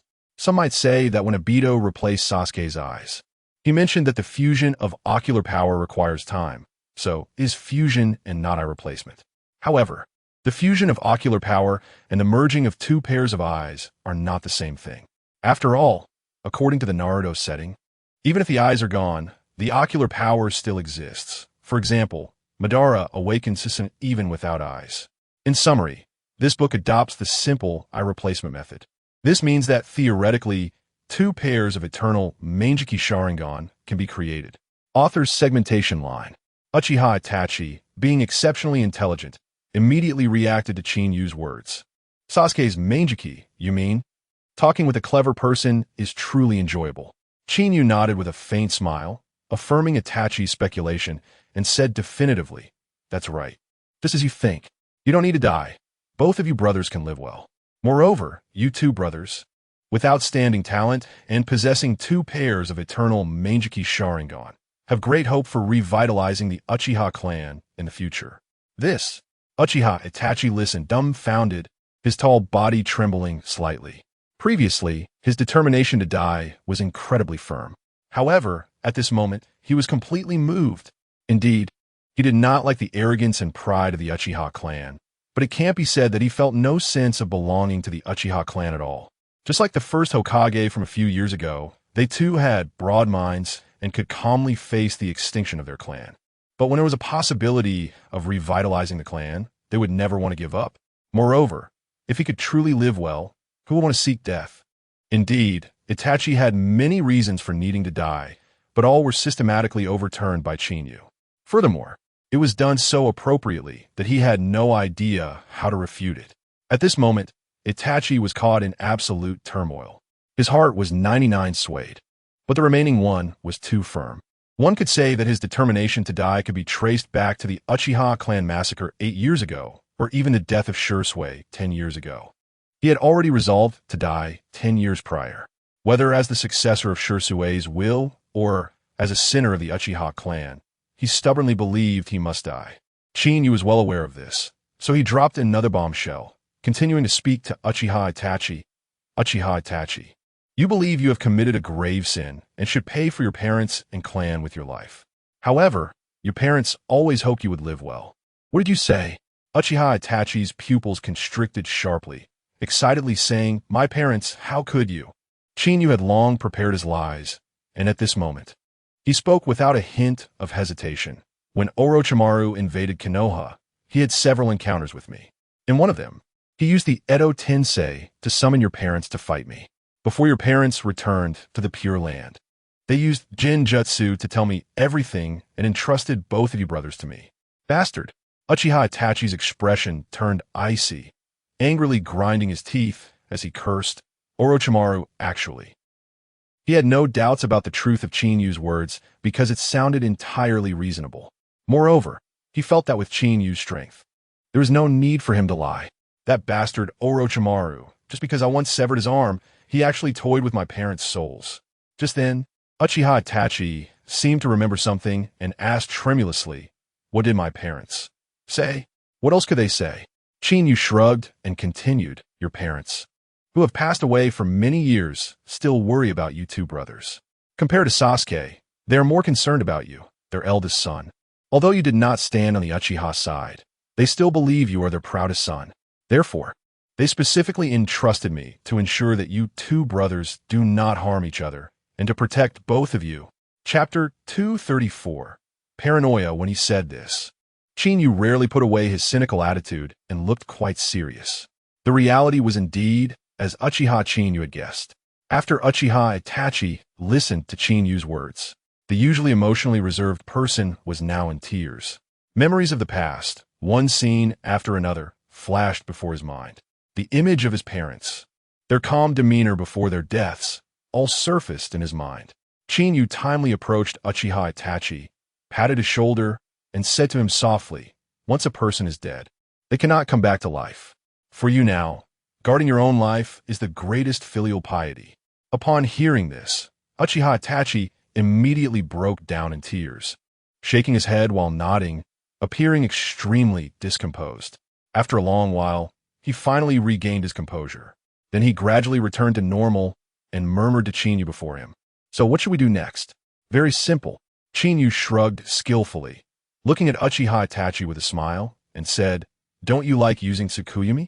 I remember you used it more than once to show Sasuke the scene of the clan's massacre, right? If that's the case, then next, you can use Tsukuyumi again to recreate the causes and consequences of the Uchiha clan's destruction for him." "Nanny?" Upon hearing Chinyu's idea, Uchiha Itachi was taken aback, a bit panicked and uncertain as he asked, "Isn't that inappropriate? If you really lay out the entire event in detail, according to Sasuke's character, he is sure to resent Konoha. Although your strength can completely suppress him, it's not a long-term solution. How about we think of a more stable method?" To this, Chinyu directly shook his head and calmly said to Uchiha Itachi, "There aren't so many perfect solutions in the world. He will either hate you or hate Konoha, that's for sure." Indeed, I was naive. Uchiha Itachi realized this after Chinyu's words. He clearly understood the reasoning behind Chinyu's statement, but thinking of this made him frown, and he asked Chinyu, "But didn't you say before that you could handle it?" "That's right." Chinyu shrugged non-committally, confidently continuing to speak to Uchiha Itachi. "So, if you trust me, just do as I say and tell him all the truths. As for the rest, leave it to me, I will handle it." Uchiha Itachi, upon hearing this, stared at Chinyu for a long time. He seemed to want to see the answer he was looking for on Chinyu's face. However, unfortunately, he could not see anything. After a long time, Uchiha Itachi finally sighed deeply, realizing he had no other choice now but to trust the man in front of him. "Well, since I've chosen to trust you, I will trust you completely." Upon hearing this, Chinyu smiled and nodded, confidently saying, "It should be this way. My senior Nagato is like this. He chose to trust me, so he is now living well in Konoha." Seeing Chinyu mention the leader of Akatsuki, Nagato, again, Uchiha Itachi helplessly shook his head. Then, he sincerely sighed, "I never expected that Nagato has such ties with Konoha. I also never imagined he was a disciple of Lord Jiraiya." With this exclamation, Uchiha Itachi's confidence in Chinyu seemed to rise significantly in that moment. Chinyu no longer babbled and directly waved his hand, saying to Uchiha Itachi, "In that case, let's take action now." After confirming Chinyu's plan, Uchiha Itachi nodded. He then waved his hand decisively, and in an instant, he had released Tsukuyomi. Although the two had talked for a long time within the Tsukuyomi world outside, not even a second had passed. At this moment, the poor Sasuke was still tied to a wooden stake, desperately struggling. Seeing the two suddenly look at him at the same time, he felt a bit dazed. Didn't these two just intend to fight? Why do they suddenly stop and look at me? What do they want from me? Countless doubts swirled in Sasuke's mind, but no one explained anything to him. Meanwhile, Uchiha Itachi, seeing Sasuke before him, who was covered in scars yet still struggling desperately, felt a pang of heartache. Taking a deep breath, he slowly walked toward Sasuke. As the enemy who killed his parents approached him, Sasuke's pupils suddenly constricted. His whole body began to tremble uncontrollably. A deep fear completely enveloped his heart at that moment. Now he had lost all his chakra and even the most basic freedom. In front of Uchiha Itachi, his enemy, he had no chance of resistance. As a seeker of revenge, he was not afraid of death. However, he was equally unwilling to die like this. What was even more terrifying was that Uchiha Itachi was now extending 2 fingers toward him. Those long fingers appeared to magnify in his eyes. At this moment, those fingers seemed like the fingers of death. Looking at the fingers approaching him, Sasuke seemed to understand something. Not only could he not take revenge, but he would also lose his Sharingan to his enemy. Not only could he not take revenge, but he would also fulfill the other party's eternal Manjiki. In that instant, fear, unwillingness, and rage, all kinds of emotions converged at that moment. In an instant, Sasuke went mad. He looked at the fingers that were gradually approaching him, continuously magnifying in his eyes, and directly screamed hysterically at Chinyu. "Chinyu, you are a Konoha ninja. How can you just watch? Watch this bastard Uchiha Itachi, a rogue ninja from Konoha, take my Sharingan?" Faced with Sasuke's desperate outcry, Itachi was somewhat taken aback. At the same time, Chinyu felt extremely awkward. This kid, could he be a fool? What on earth was he thinking all day long? Is this what they call paranoia? However, at this moment, Uchiha Itachi did not speak. Similarly, he did not stop the approach of his fingers. Perhaps in his heart, this small action was the most sincere and intimate connection between him and his brother Sasuke. Chapter 235. The truth. Seeing this, Chinyu couldn't help but roll his eyes. In his view, these two brothers must have some issues. They clearly didn't have to take such extreme measures back then, yet they insisted on exterminating their entire clan. They could have lived a good life as long as they didn't act all high and mighty. However, things didn't go as planned. Once this guy's innate talent for showing off activated, he had to keep doing it all the way. What a joke. This show-off behavior ended up slapping him in the face. Clearly, these two were brothers, and now they were supposed to have a perfect reconciliation scene. Yet, now it felt like they were about to slaughter a pig. Chinyu sighed inwardly, feeling quite speechless and helpless. He couldn't help but exclaim, "Damn it, is this what a genius in Naruto looks like?" Most geniuses in Naruto seem to have some issues with their brains. The final moment arrived. Amidst Uchiha Sasuke's pig-like howls, Uchiha Itachi's 2 fingers had already touched Sasuke's forehead. Itachi's fingers gently tapped Sasuke's forehead. Almost in an instant, Uchiha Sasuke, who had been making pig-like screams, suddenly stopped. Following that, various expressions began to transform on his face. His expression first turned fearful, then angry, followed by shock, and finally morphed into complete confusion. Clearly, Itachi's little gesture had triggered all sorts of memories deep within him. In an instant, Sasuke's originally dark eyes turned blood red. Seeing Uchiha Sasuke suddenly react so intensely, Chinyu couldn't help but feel a surge of emotion. Wow, Itachi's simple action turned out to be so powerful. No wonder Itachi insisted on showing off like this.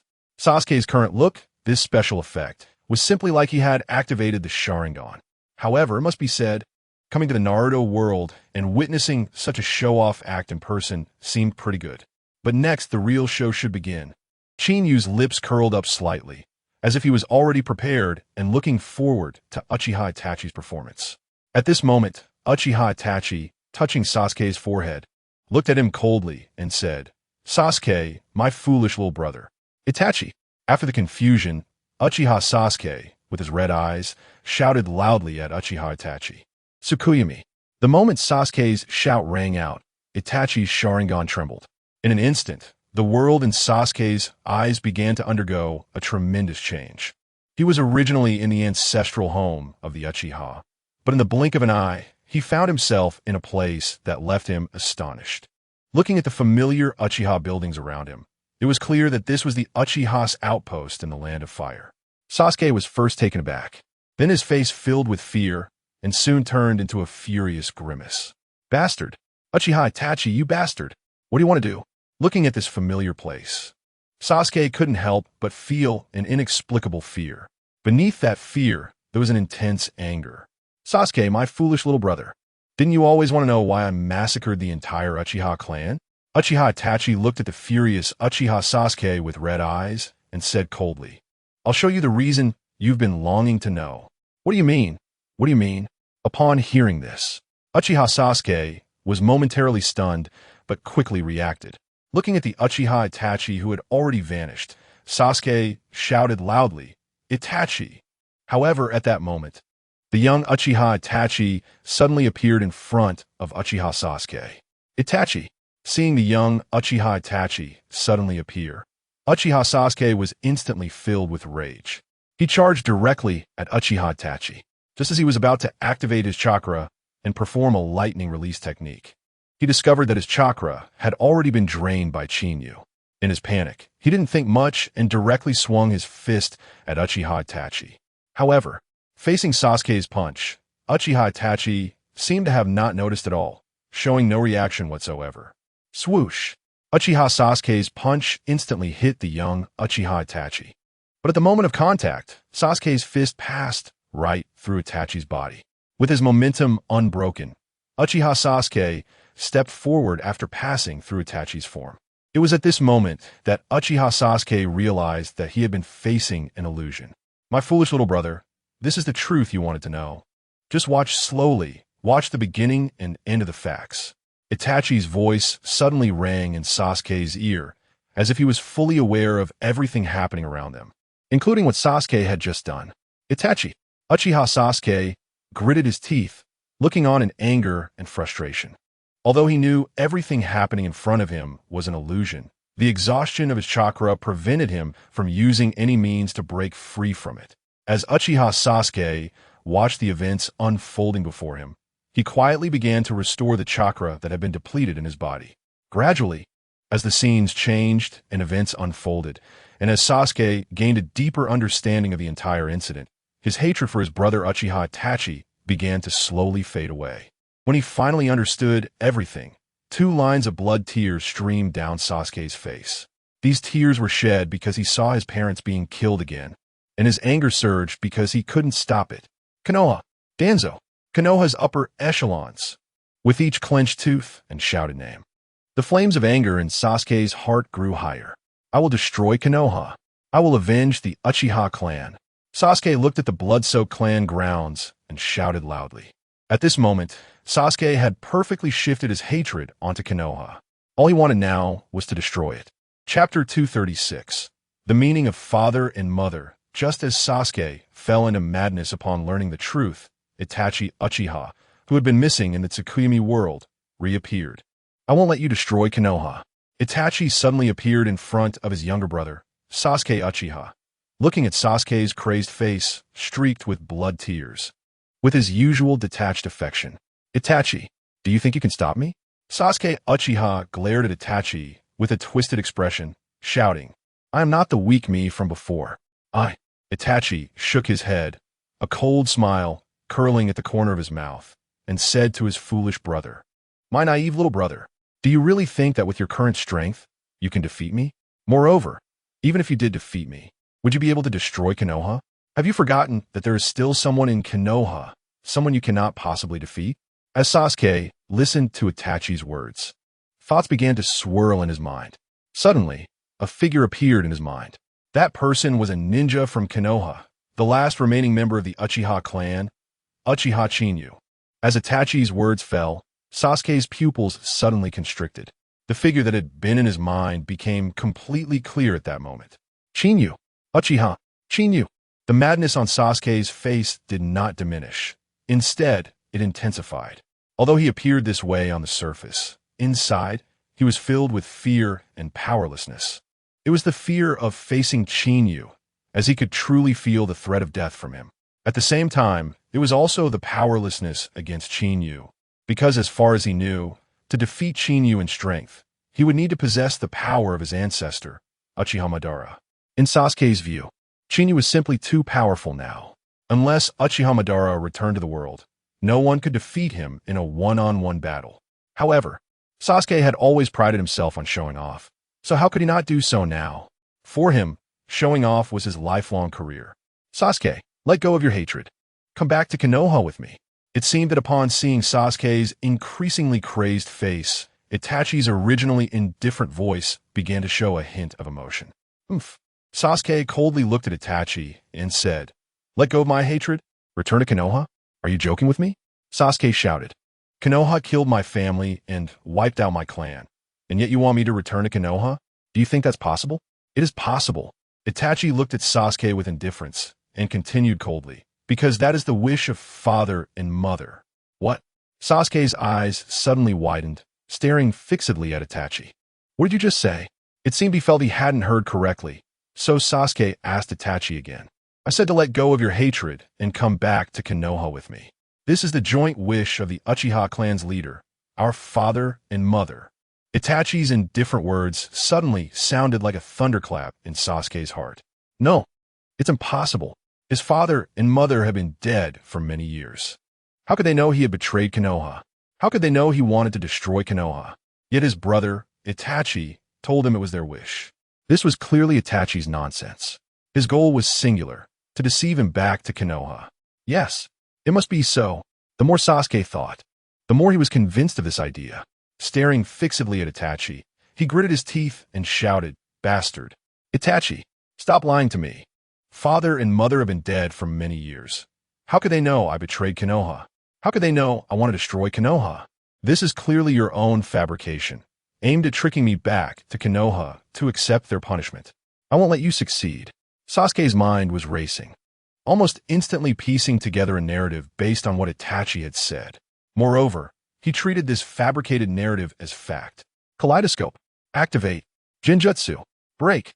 In an instant, Sasuke, whose eyes were blood red, activated his kaleidoscope Sharingan. The Tomo and his Sharingan interlinked, forming the shape of a four-pointed windmill. Under the influence of Sasuke's chakra, the kaleidoscope Sharingan shattered the illusory space around him. From the very beginning, Sasuke had indeed learned to be clever. He knew he was trapped in a Jinjutsu, and his chakra had been depleted, making it impossible for him to break the Jinjutsu through chakra. Therefore, he secretly restored his ocular power. By the time his ocular power was restored enough to activate the kaleidoscope, he was waiting for the opportunity to break the Jinjutsu. And just now, in Sasuke's view, was clearly the right moment. However, Sasuke did not know that his success in breaking the Jinjutsu was due to specific reasons.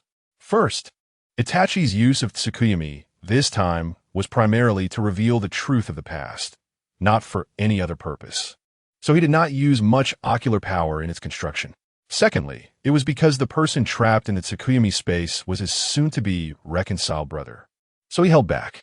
Lastly, because Sasuke's chakra had been exhausted, and even his ocular power had been nearly depleted, he was not capable of using the kaleidoscope Sharingan, making him nearly helpless against Itachi's Jinjutsu.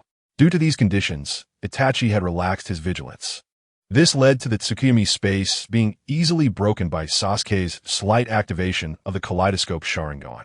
As soon as the Jinjutsu space was broken, the surrounding area shattered like a broken mirror.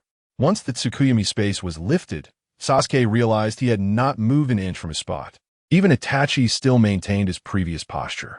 It seemed that although a long time had passed in the Tsukuyomi space, in reality, nothing had changed at all. Chapter 237. The ninjutsu to revive the dead. As soon as he returned to the real world, Sasuke immediately reacted. He suddenly rolled to the side, and after getting up in a disheveled manner, he looked warily at Uchiha Itachi in front of him. However, his eyes were more focused on Qinyu behind Itachi. In his view, Qinyu was the most terrifying opponent he had encountered so far. On the other hand, Qinyu, seeing Sasuke's sudden reaction, didn't say much. Not even a trace of other emotions appeared on his face. Looking at the rolling Sasuke, hiding to the side, Chinyu curiously turned to Itachi and asked, "What's going on?" And from the looks of it, did your Tsukuyumi get broken? At the moment, Sasuke broke the illusion. The fluctuations from the Jinjutsu were clear to Chinyu. Therefore, he was quite curious about the situation. Itachi felt a bit awkward, and with a cold expression, he nodded slightly, saying, "I was careless."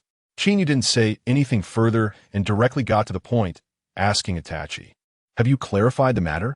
Does he know the truth?" Itachi nodded in response. It seemed he didn't believe it.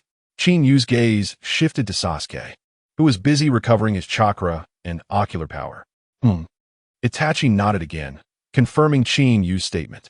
"That's fine, then let me talk some sense into him." Chinyu smirked, glancing at Sasuke's direction, and then his figure instantly vanished from the spot. The moment Chinyu disappeared, Sasuke became tense. In an instant, Chinyu's figure suddenly appeared beside him. Sasuke's pupils constricted sharply, and he immediately assumed a defensive stance. "What? Itachi told you the truth, and you still won't come back to Konoha with me?" Chinyu teased Sasuke. Sasuke glared at Chinyu and gritted his teeth, saying, "Chinyu, don't be delusional. You think I would return to Konoha? The Uchiha clan was wiped out. I have an irreconcilable feud with Konoha. Do you really think I would go back? I tell you, Chinyu, I will destroy Konoha, annihilate the Hidden Leaf Village, and kill all the higher-ups who participated back then. No one can stop my revenge. Not even you, Chinyu." Chinyu shook his head, thinking to himself, this kid really seems hopeless. Although he thought this way, he didn't say it out loud. "Did Itachi not tell you? For you to return to Konoha, that was said by the patriarch of the Uchiha clan, your father." Chinyu's words stirred up a storm in Sasuke's heart. Despite this, he completely disbelieved it. "Nonsense. Chinyu, you bastard. How dare you use my father, the long-deceased patriarch of the Uchiha clan, to talk to me? You are simply unforgivable." Sasuke glared at Chinyu, his eyes filled with fury. He could not forgive Chinyu for bringing up his father like this. Chinyu chuckled in response. Looking at Sasuke in front of him, he confidently and flamboyantly said, "You think I'm joking? You think I'm deceiving you? After all these years of training outside, it seems your perspective is still as limited as ever." "What did you say?" Sasuke gritted his teeth in anger. "Isn't it so?" Chinyu shook his head, looking at Sasuke, and continued, "Do you think I'm just talking nonsense? Let me tell you, those words were personally entrusted to me by your father, the last patriarch of the Uchiha clan, Uchiha Fugaku." When Chinyu said this, he became completely serious. This serious expression, combined with the meaning of the words themselves, caused Sasuke to be momentarily stunned. Even Jiraiya, who was just watching from the side, was also taken aback. What the hell is going on? Uchiha Fugaku has been dead for many years. How could he have any connections with Chinyu? What's going on? I'm a bit dizzy. However, among those present, only Uchiha Itachi remained calm, because he had already heard about this from Chinyu during their time in the Tsukuyumi space. Therefore, upon hearing about this matter, he wouldn't lose his composure like the others. Sasuke stared wide-eyed at Chinyu, the flames of rage in his heart burning even more fiercely. He completely did not believe what Chinyu said. His father had died many years ago, and he was absolutely certain of that, having witnessed it himself. If that were the case, then his father had long since passed away. And how could a dead person know about future events or meet him again to entrust something to him? In summary, everything Chinyu said was nonsense. And this nonsense was all to deceive him, to trick him into returning to Konoha with him. Seeing the complete disbelief in Sasuke's eyes, Chinyu no longer wanted to explain anything further. He simply spoke again to Sasuke. "Since you don't believe me, let me have your father and mother come personally to talk to you." "Nanny?" Sasuke was genuinely frightened this time. Even Jiraiya was filled with curiosity and confusion at this moment. "Chinyu." At that moment, Itachi seemed to remember something and suddenly said to Chinyu, "Are you trying to?" "That's right, just as you thought." Chinyu confirmed Itachi's suspicion. "Itachi, what does Chinyu want to do?" Jiraiya, who was beside Itachi, curiously asked. "He wants to revive the dead." Itachi replied. Jiraiya was taken aback, then his face filled with shock, saying, "You mean Edo Tensei?" Itachi didn't respond, quietly nodding his head to Jiraiya. "Sasuke, there's something I forgot to tell you. Chinyu looked at Sasuke, pulling out his sealing scroll from his ninja pouch with both hands. He then unfolded the scroll and said to Sasuke, I can perform a ninjutsu to revive the dead. Chapter 238, Fugaku. Makoto, what did you say? Sasuke's heart suddenly trembled, and his pupils involuntarily contracted. Next, you'd better open your eyes wide and watch. As soon as Chinyu's voice fell, he immediately formed a hand seal with both hands towards the sealing scroll spread out on the ground. With a bang, the sealing scroll suddenly emitted white smoke. As the white smoke appeared, two tightly bound, white, carnivorous plants emerged from it. These were the spores of white Zetsu, a member of the Akatsuki organization. Seeing this, Itachi Uchiha, who had been unconsciously frowning, relaxed his brow. Although he had never seen the Edo Tensei technique, he had heard of it. To perform Edo Tensei, living sacrifices were required. If Chinyu harmed innocents to perform this jutsu, Itachi would also feel displeased. However, seeing that the sacrifice was actually the spores of white Zetsu, a former member of the Akatsuki, he felt indifferent. Why? Could white Zetsu be considered human? Moreover, even if white Zetsu could be considered human, so what? He was not innocent. Meanwhile, Jiraiya, seeing that Chinyu was about to perform the Edo Tensei technique, was filled with curiosity. He fixed his eyes on Chinyu, seemingly unwilling to miss any of his next actions. Seemingly aware that he had become the center of attention at that moment, Chinyu's mouth curled slightly. After releasing the white Zetsu from the sealing scroll, he quickly began to form hand seals. The technique of reincarnation of the dead, Edo Tensei. This time to show off, Chinyu deliberately added a few words in front of Edo Tensei. The author has something to say. There is a bug here, which is the issue of the resurrection medium. The Edo Tensei technique not only requires a living sacrifice, but also requires a portion of the deceased's flesh and blood as a medium to successfully cast it. In the original work, those who were resurrected by Edo Tensei were all exhumed and stolen corpses. Their bodies were needed for their flesh and blood as a medium for resurrection. But I don't have that here, so just pretend that I do. After all, Uchiha Fugaku has been dead for so long, and no one knows where his body is. The author is done. After the last hand seal fell, the two white Zetsu spores in front of Chinyu suddenly began to tremble. This tremor was an unnatural one. Their bodies started to twist, and then became increasingly violent. After a while, countless white fragments scattered from beneath them due to the twisting, suddenly gathering into sheets of paper. The paper began to fly up, and then adhered to the bodies of the white Zetsu spores. Once the two white Zetsu spores were completely covered by the paper, two figures began to change. In the blink of an eye, two individuals wearing the Uchiha clan's unique family attire appeared. These two, a man and a woman, were Uchiha Fugaku and Uchiha Makoto. This is Uchiha Fugaku snapped back to reality first, looking at Chinyu with confusion, asking, have we come back to life again? Yes. To be precise, I temporarily brought you back to life. Chinyu raised an eyebrow and said, I've already conveyed what you wanted me to say, but they didn't believe it. So, I let you revive to communicate with your beloved son. Chinyu looked at Uchiha Fugaku and Uchiha Makoto in front of him, smiling and saying, if you can't convince him either, then don't blame me. From these few lines of dialogue, it could be seen that Chinyu had a connection with Uchiha Fugaku and Uchiha Makoto before. That's right, Chinyu knew that this day would come. He also considered some things that would happen now, so he had previously used Edo Tensei on the two in front of him. Moreover, he had discussed this situation with them before. Upon encountering this situation, the two had also devised such a plan. I understand. Uchiha Fugaku nodded, and Uchiha Makoto beside him looked at Chinyu with gratitude. Look, your son is behind you. Chinyu pointed with his chin towards the direction behind the two. Uchiha Fugaku and Uchiha Makoto turned around. Upon turning, they saw the grown-up brothers Uchiha Itachi and Uchiha Sasuke.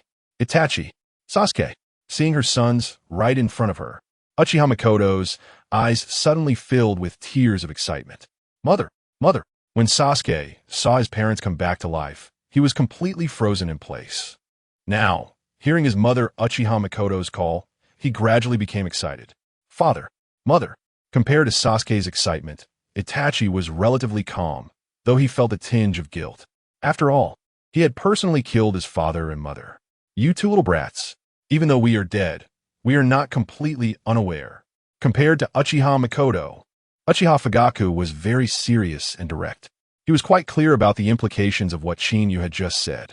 Therefore, although he felt happy and excited in his heart, he had to first address the main issue. Sasuke, I specifically instructed this kid Chinyu to convey my words to you, and you don't believe it? What? Is there anyone who would dare to falsify my words? Or do you still want to do something? Uchiha Fugaku glared at Sasuke sternly and questioned him loudly. I. Sasuke was at a loss for words at that moment. Growing up, although he received much love from his father and mother, he was also quite afraid of them. The reason being, when they loved him fiercely. But when it came to serious matters, they were ruthless, and sometimes they would even punish him doubly. Perhaps they were not strict with their clansmen, but when it came to their own family, Uchiha Fugaku held a heavy authority. Sasuke, my child, let it all go. At this moment, Uchiha Mikoto also spoke up. With tears in her eyes, she looked at her two sons and advised Sasuke regarding what happened back then. Although it was under Konoha's orders and decisions, if it weren't for our tacit consent, do you really think your brother Itachi could have easily accomplished that? We never opposed it. Chapter 239.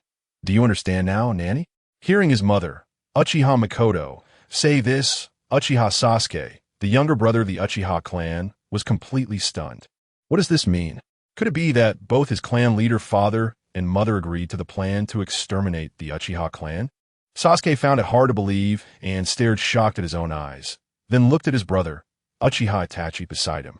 From Sasuke's gaze, Itachi could easily see his confusion. Although what their mother, Uchiha Mikoto, said was true, Itachi still found it hard to accept at the moment. However, no matter how hard it was to believe, Itachi did not reject it. This was a fact that was already set in stone. At this moment, upon hearing his mother Mikoto's words, Itachi, who usually had a cold and emotionless expression, showed guilt and pain on his face. And within this guilt and pain, there was also confusion and disbelief. Clearly, he confirmed that what his mother said was indeed true. After seeing the expression on Itachi's face, Sasuke understood that his mother did not deceive him. Although he understood, he could not accept it. He could not accept this matter, nor could he accept this truth. No, I don't believe it. Sasuke loudly denied the things his mother said. At this time, Uchiha Fugaku let out a cold snort, and then said seriously to his second son, Uchiha Sasuke, you don't believe it? Why? Do you think we still need to deceive you? Do you think that with just your brother Itachi alone, he could silently wipe out the entire Uchiha clan overnight? Do you consider all the members of the Uchiha clan to be useless? Do you think I, as the clan leader of the Uchiha, am useless? Or do you think that at that time, Itachi's strength had already reached a level where he could exterminate the entire clan overnight without a sound? Haven't you ever thought about these questions? Uchiha Fugaku loudly questioned Uchiha Sasuke, his voice very serious, with a hint of anger and dissatisfaction. Itachi, who was standing beside him, saw his father's serious words and wanted to say something, but ultimately said nothing. He knew this was just his father trying to help Sasuke recognize reality. It was also to help him let go of everything, so it would be better to return to Konoha and start over. As soon as Uchiha Fugaku finished speaking, Sasuke was completely stunned. He stood there, his head spinning. Not to mention others, even Jiraiya beside him was also confused by this dramatic truth. He never expected that the Uchiha clan was exterminated overnight, and that Uchiha Fugaku, who was the clan leader at that time, was involved. However, saying this finally made him understand. At that time, the Uchiha clan could be said to occupy half of Konoha. Such a super clan not only had numerous members, but also had extremely strong power. And at that time, when the higher-ups of Konoha executed the extermination plan, how old was Itachi, the executor? And at that age, what was his strength? It seemed that at the time of the extermination, Itachi's strength had just reached the level of a newly promoted Jonin. With just this newly promoted Jonin strength, how could he wipe out the veteran Jonin, elite Jonin, and even half-shadow level experts of the powerful Uchiha clan overnight without a sound? In Jiraiya's view, at least the strength of a Hokage level expert would be needed. To speak frankly, with Jiraiya's current strength, he wouldn't dare to say he could exterminate the Uchiha clan at that time, let alone do it silently and in one night. Unexpectedly, the key to the extermination was actually Uchiha Fugaku, the clan leader at that time. Why? Sasuke's eyes were no longer filled with madness and anger. At this moment, his face was full of confusion, and even his eyes were filled with doubt and incomprehension. Why? Why is this happening? Can anyone tell me why? Sasuke looked at his mother, then at his father, and even glanced at his brother. Because of you, or more accurately, for you and Itachi.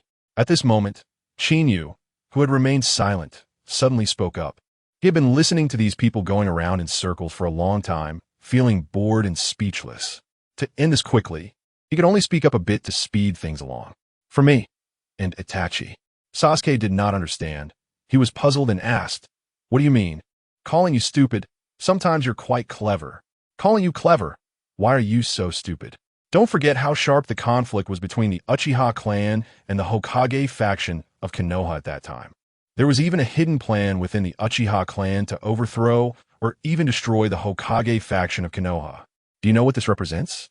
Chinyu looked at Sasuke, shook his head, and continued. This represents that the Uchiha clan was going to start a rebellion. In other words, the Uchiha clan planned to stage a coup and seize the power of the Konoha ninja village. In such a coup, if successful, the Uchiha clan would inevitably suffer great losses, and, at that time, other ninja villages coveting the Uchiha clan's Sharingan would surely come to cause trouble or even directly wage war. By then, the Uchiha clan would also face extermination. And if the coup failed, then you should know the consequences. All of you would be executed and labeled as traitors. Moreover, at that time, although your father, Uchiha Fugaku, was the clan leader, his power within the clan was not great. The real power was held by the elders of the clan. The arrival of this Uchiha extermination plan provided a clear path for Uchiha Fugaku. It helped his son, Uchiha Itachi, to reverse the situation and destroy the Uchiha clan, which would not only preserve the Uchiha clan's reputation, but also protect you and Itachi. And this was also the condition proposed by Itachi as the executor of the plan, which was why Fugaku was willing to help Itachi. Now, do you understand? Chapter 240. The battle between father and son. How could this be? At this moment, Uchiha Sasuke was completely stunned. His eyes were filled with confusion, clearly struggling to accept the fact that Uchiha Chinyu was stating. No, impossible. You must be lying to me. Sasuke seemed unable to accept this reality, dismissing Chinyu's words as nonsense, completely disbelieving. At the same time, a mysterious flame of anger shifted onto Chinyu. Damn it! Uchiha Fugaku, witnessing this, was even more furious. He stepped forward, looking at his youngest son, Uchiha Sasuke, and said loudly, "Are you still unwilling to repent? Are you not planning to accept this fact? How did I teach you before? Knowing your mistakes is not scary.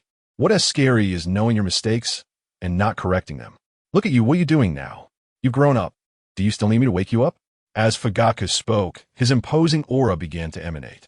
The people present could faintly feel the presence of a strong warrior. Seeing that Sasuke remained silent, Fugaku, as his father, took the initiative to speak. You don't believe it, do you? If so, then show me your current strength, and let us compete. Fugaku turned to Uchiha Itachi and said, "By the way, let me see what level of power you both have reached now." Father, this. Uchiha Itachi looked at Uchiha Fugaku hesitantly, clearly reluctant to fight his father, especially since his father was currently in the state of a reanimated corpse. Are you afraid your clan leader's strength isn't enough? At this moment, Chinyu smirked and looked at Itachi, saying, "Don't worry, this time the reanimation was performed by me, so it's perfect. Therefore, the strength of clan leader Fugaku at this moment is at his strongest peak state when he was alive. Moreover, since Fugaku is in the reanimation state, unless I dispel the technique, you won't be able to kill him." Seemingly sensing Uchiha Itachi's hesitation and guessing his concerns, Chinyu thought, so what? It's rare to witness a battle between father and son. He was eager to watch the show. Therefore, he took the opportunity to stir things up, preparing to enjoy the spectacle. Upon hearing this, Fugaku's mouth twitched. Although he knew that Chinyu intended to watch a show, he had to admit that the kid was right. However, since it was rare for him to be revived and see his son, he decided not to hold it against him. Of course, even if Fugaku really wanted to argue with Chinyu, it might not be a fair fight, as strength was a deciding factor. Meanwhile, Uchiha Makoto, who had been saddened earlier, seemed to have calmed down her emotions and looked at her husband. She felt somewhat confused about why her husband suddenly acted this way. Though she didn't understand, she unconditionally supported him. Otherwise, she wouldn't have participated in the reverse extermination plan back then. Go ahead. I want to hold back. Uchiha Fugaku looked at the two brothers and began to mobilize his ocular power. As his ocular power was activated, Fugaku's eyes transformed into the three-tomo Sharingan. However, as soon as the three-tomo Sharingan appeared, it began to change. The three blood-red tomo extended and connected, transforming into a pair of Manjiki Sharingan. Susanoo, Uchiha Fugaku exclaimed lightly, and the skeletal half-body of Susanoo's first stage appeared. At this moment, Uchiha Fugaku was inside Susanoo. Is this Susanoo? Uchiha Itachi was stunned. He never expected that his father had already activated the Manjiki Sharingan back in the day. What surprised him even more was that not only did he unlock the Manjiki Sharingan, but he could also perform the Susanoo technique. Susanoo, Uchiha Sasuke, standing nearby, was truly dumbfounded, and he fully understood. Everything Chinyu had said earlier was true, and the evidence was right in front of him. His father could actually perform Susanoo. Reflecting on how powerful Uchiha Fugaku must have been to use Susanoo back in the day, it was clear that such a powerful figure could not be defeated by his own son. So it was indeed as Chinyu had said. Everything was intentional on Uchiha Fugaku's part. It turns out, I have been wrong all along. Everything turned out like this. At this moment, the hatred in Uchiha Sasuke's heart dissipated, and he relaxed completely. With a thud, Sasuke sat down on the ground. I didn't expect. Uchiha Sasuke looked at Uchiha Itachi in the distance. His eyes filled with pain as he softly said, I always thought of you as my enemy, my foe. But I didn't realize you sincerely wanted to protect me. I was wrong, I was really wrong. Sasuke murmured self-reproachfully. Sasuke, now is not the time to regret. Uchiha Itachi suddenly used the body flicker technique to appear beside Sasuke. He looked at their father, who had already activated Susanoo, and said to Sasuke, Father is rarely revived to see us, and this time he wants to test our strength. Since that's the case, we can't let him down. You and I will join forces to show Father just how strong we have become over the years. Itachi. Sasuke glanced at his brother and then at their father, Uchiha Fugaku, nodding firmly. Then Uchiha Sasuke stood up from the ground and stood side by side with Uchiha Itachi. How's your recovery? Although Itachi looked at their father Fugaku, he still asked his brother Sasuke. After all, just now, his chakra had been drained by Chinyu. As for his ocular techniques, he had used them almost completely in the previous battle, and even if there was any left, it had been fully exhausted to break through the Tsukuyami space. I've recovered about 30% of my chakra, and as for my ocular power, I've currently only recovered about 10%. Chapter 241. The battle begins. What's wrong? When Uchiha Fugaku saw his two sons gathered together, but not making any moves after he had already prepared himself, he felt a bit confused. It's nothing, Uchiha Itachi replied, remaining as indifferent as ever, despite the fact that the person asking was his father. Through his earlier exchange with his younger brother, Uchiha Sasuke, he had a simple understanding of their current situation. The two brothers quickly made a straightforward plan in private. Once everything was finalized, both Itachi and Sasuke looked towards their father, who was performing the Susanoo technique. It seemed like the show was about to begin. As the instigator of all this, Chinyu found a place to sit down, intrigued by the unfolding events. Jiraiya, sitting nearby, decided to be merely a bystander this time. Seeing Chinyu sitting down, he followed suit and took a seat next to him. This whole scene is still thanks to you, Jiraiya said with a smile, glancing at Chinyu with a teasing expression. Cough, cough. Chinyu pretended to cough awkwardly and then acted as if nothing had happened. Aunt Makoto. Chinyu called out to Uchiha Makoto, who was still standing alone nearby. He waved at her and said, Aunt Makoto, why don't you sit down and take a break? Who knows how long they'll be fighting? Don't just stand there. It must be tiring. Uchiha Makoto was momentarily taken aback, then smiled. Her earlier worries about the father-son duel were instantly alleviated. She then walked over and sat down beside Chinyu. Watching the standoff between the two sides, Jiraiya was curious about who would emerge victorious. Chinyu, who do you think will win this battle? Although he was watching the confrontation, he still asked Chinyu out of curiosity. Uchiha Makoto turned her head, also intrigued by Jiraiya's question, wanting to know if Chinyu believed her husband was stronger or if her two sons had the upper hand. Is there even a need to guess, perverted sage? Chinyu scoffed at Jiraiya and said, of course, our clan leader Fugaku will win. Jiraiya was genuinely curious about Chinyu's unwavering confidence. Why are you so sure? He scratched his head, wondering what made Chinyu so certain. You'll find out soon enough, Chinyu said, leaving it at that without elaborating. Not getting the answer he wanted left Jiraiya feeling a bit frustrated. However, he wasn't in a rush. The outcome would soon be revealed. At that moment, the battle between the father and sons began. Uchiha Itachi saw his father starting with Susanoo and immediately decided to give his all. Sharingan, activate. Mangekyou Sharingan, activate. Susanoo. Uchiha Itachi's normal eyes transformed into Sharingan in an instant, then into Mangekyou Sharingan, and at that moment he activated his Susanoo. Not bad, Itachi. It seems you've grown quite rapidly over the years. Even your strength has improved. Uchiha Fugaku praised his son for the instant display of Susanoo. However, as soon as he finished his compliment, his tone shifted drastically. But in my eyes, that's still not enough. As soon as Uchiha Fugaku's words fell, he activated the second stage of Susanoo. Uchiha Itachi, not wanting to fall behind, also activated the second stage of his Susanoo. The two enormous skeletal figures began to move towards each other, engaging in fierce combat.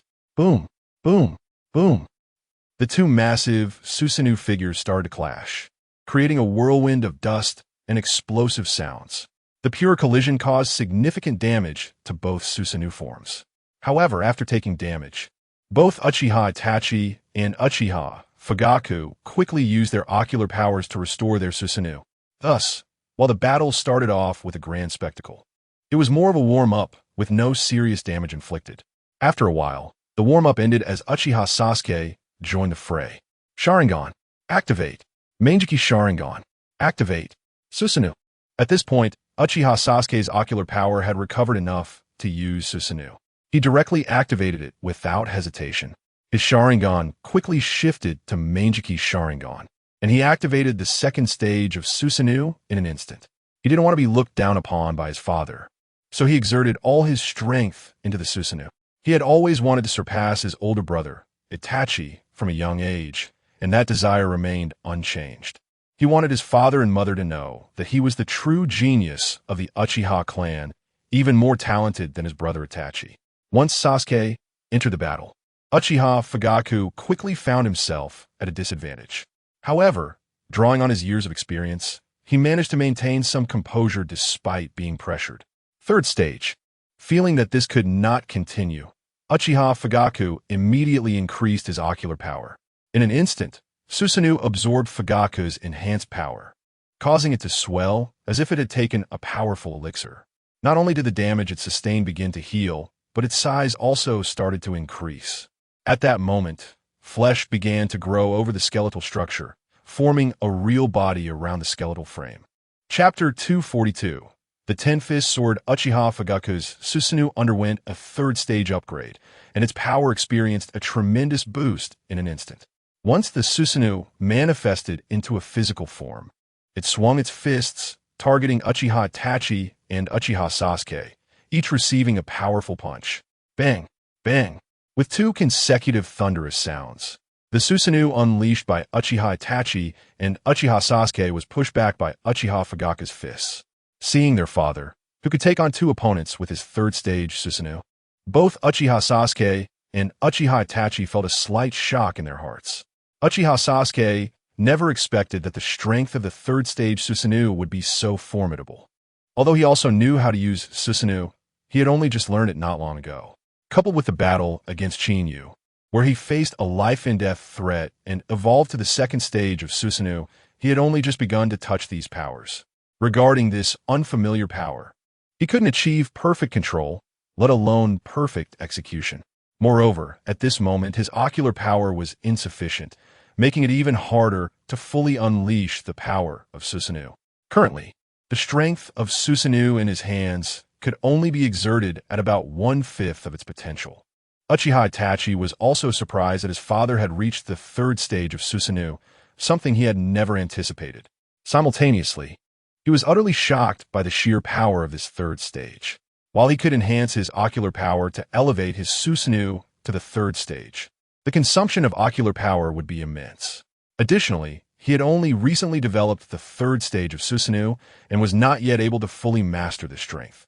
Just as he was deep in thought, Uchiha Fugaku's third stage Susanoo launched several waves of attacks. Uchiha Sasuke and Uchiha Itachi were pushed back repeatedly, their Susanoo bodies covered in injuries. Sasuke. At this moment, Uchiha Itachi saw that his younger brother Uchiha Sasuke's Susanoo was on the verge of collapse, and the injuries on the Susanoo body were difficult to recover from. This indicated that Sasuke's ocular power was about to be exhausted again. Itachi, my ocular power is nearly depleted, and it's becoming hard to maintain the Susanoo body. Uchiha Sasuke was no longer mindlessly engaging in a head-on clash, but had recognized the reality in himself. You've done your best. Let me handle our father. Uchiha Itachi did not focus on his brother Sasuke, but concentrated all his energy on his father, Uchiha Fugaku. After all, he had to face his father alone now. Sasuke nodded and then dispersed his Susanoo, stepping aside. Without Sasuke's assistance, Uchiha Itachi felt an immediate increase in pressure. Indeed, you two brothers have grown rapidly over the years. Your Susanoo has taken shape, which is impressive. Although Uchiha Fugaku praised them, his offensive did not cease. Instead, with one less opponent, he concentrated his attacks entirely on Uchiha Itachi. Susanoo. Third stage. Uchiha Itachi, pushed back by Uchiha Fugaku's onslaught, had no choice but to reveal his strongest trump card. In an instant, Uchiha Itachi's Susanoo not only became more robust, but also grew flesh. A drop of blood suddenly oozed from the corner of Uchiha Itachi's eyes. I didn't expect you, Itachi, to have reached this level. It's truly surprising and unexpected. Uchiha Fugaku was first shocked, and then delighted upon witnessing Uchiha Itachi's third stage Susanoo. He was pleased that his son's strength had reached such heights. The fighting spirit within him ignited at that moment, and Uchiha Fugaku became serious. Itachi, be careful from here on. After reminding his eldest son, Uchiha Fugaku gripped his Susanoo fist and charged at Uchiha Itachi once more. Uchiha Itachi did not respond, but his clenched Susanoo fist directed at his father showed he was ready. Bang, bang, bang. The two massive giants engaged in the purest form of combat, trading blows back and forth. Once both sides reached a balance in power, determining a victor was no longer simple. However, with Uchiha Fugaku's years of experience, he often found opportunities to strike at Itachi's vital points during their exchanges. Although Itachi could rely on his ocular power for recovery, if the battle dragged on for too long, his ocular power would eventually be depleted, and at that point it would be his downfall. It was a rare opportunity to see his father, who had been dead for many years, and to spar with him, something he hadn't experienced in many years. Therefore, Uchiha Itachi felt very happy at this moment. He also wanted to prove himself and showcase his abilities. Father, be careful. It seemed he had made a decision, prompting Uchiha Itachi to warn his father. Don't worry, I'm just a dead man. Show me everything you've got so I can see how much you've grown. Uchiha Fugaku chuckled heartily. At this moment, he felt nothing but joy, especially the happiness in his heart surpassed the surface level. He seemed to know that his son still had some techniques left unexhibited, which was why he reassured him. Of course, this was not mere consolation. It was indeed as he said. All right. Itachi immediately stepped back and steadied himself, looking at his father. Ten-fist sword. Uchiha Itachi's hands flew, forming seal after seal. As the last seal was completed, two golden glowing swords appeared in the hands of his Susanoo. Seeing these two bright golden swords, even Uchiha Fugaku, the last leader of the Uchiha clan, was taken aback. This is the Ten-Fist Sword. Uchiha Fugaku's expression shifted from shock to joy as he excitedly said to Uchiha Itachi, "Great. Let me experience this legendary artifact, the Ten-Fist Sword." Chapter 243. Open and above board. Although facing the legendary Ten-Fist Sword, Uchiha Fugaku was not the least bit flustered. On the contrary, he felt a bit eager to try it out. At this moment, Uchiha Fugaku gave the illusion that he was actually quite interested in testing the power of the Ten-Fist Sword. Since you have brought out the Ten-Fist Sword, then I won't hold back. Seeing his eldest son Uchiha Itachi reveal his trump card, Uchiha Fugaku decided to stop hiding his strength. He was now completely serious. Stage 4. Uchiha Fugaku's ocular power erupted once again, and his Susanoo, which had already taken on a flesh and blood form, underwent another transformation due to the enhancement of his ocular power. A full set of pitch-black armor, constructed from his ocular power, rapidly emerged to envelop Susanoo's entire body. The already gigantic Susanoo became even larger and more formidable with the addition of this heavy armor. But the changes did not stop there. A streak of dark light hung from Susanoo's waist. Gradually, the dark light began to extend, eventually transforming into a massive samurai sword. Clang! The sound of metal clashing rang out as Uchiha Fugaku's Susanoo grasped the samurai sword and drew it out. Armor. Samurai sword. These two items, combined with the massive body of Susanoo, made it even more majestic and intimidating. Uchiha Itachi, witnessing this, couldn't help but twitch his mouth. He truly did not expect his father to have such hidden depth. It was a case of not showing his hand, but when he does, it's truly terrifying. Although this display shocked Uchiha Itachi, he did not concede. After all, he was wielding the legendary Ten-Fist Sword, which gave him confidence. In his view, the outcome was still 50-50. Boom! Uchiha Itachi took the initiative, charging towards his father Uchiha Fugaku. With both hands gripping the Ten-Fist Sword, he prepared to strike from both sides. Seeing his son make the first move, Uchiha Fugaku was also unwilling to back down. He immediately gripped the samurai sword and charged directly at Uchiha Itachi. Chinyu, looking at the situation, do you think the outcome will be 50-50? Jiraiya asked with interest, observing the father-son duo who had already begun to fight. Although it was a question, it was more of his opinion. As soon as Jiraiya expressed his guess, Uchiha Makoto, standing nearby, shifted her gaze from the battlefield back to Chinyu. Beside Uchiha Makoto, the stoic Uchiha Sasuke was calmly recovering his empty body while watching the battle. However, his ears were perked up, eager to know if Chinyu would have a different conclusion. Although he disliked Chinyu, he had to admit that this guy was terrifyingly strong. Chinyu looked at Uchiha Fugaku, who had several pieces of armor sliced open by Uchiha Itachi wielding the Ten-Fist Sword, and smiled as he said, 50-50? Do you think it's Kakashi? Upon hearing this, Jiraiya's mouth twitched. He had heard of the name Kakashi the 50-50. He turned to Chinyu, puzzled, and asked, trying to suppress his twitching lips, do you mean? My meaning? Chinyu turned his head, looking disdainfully at Jiraiya. My meaning is, do we even need to look or guess? Perverted sage. Can't you see that it's clearly Uchiha Fugaku who is going to win? Can't you tell? Jiraiya's mouth hung open, feeling a bit dazed. Was this an answer? Was this a response? Moreover, when you say this, can't you at least take a look at the actual situation on the battlefield?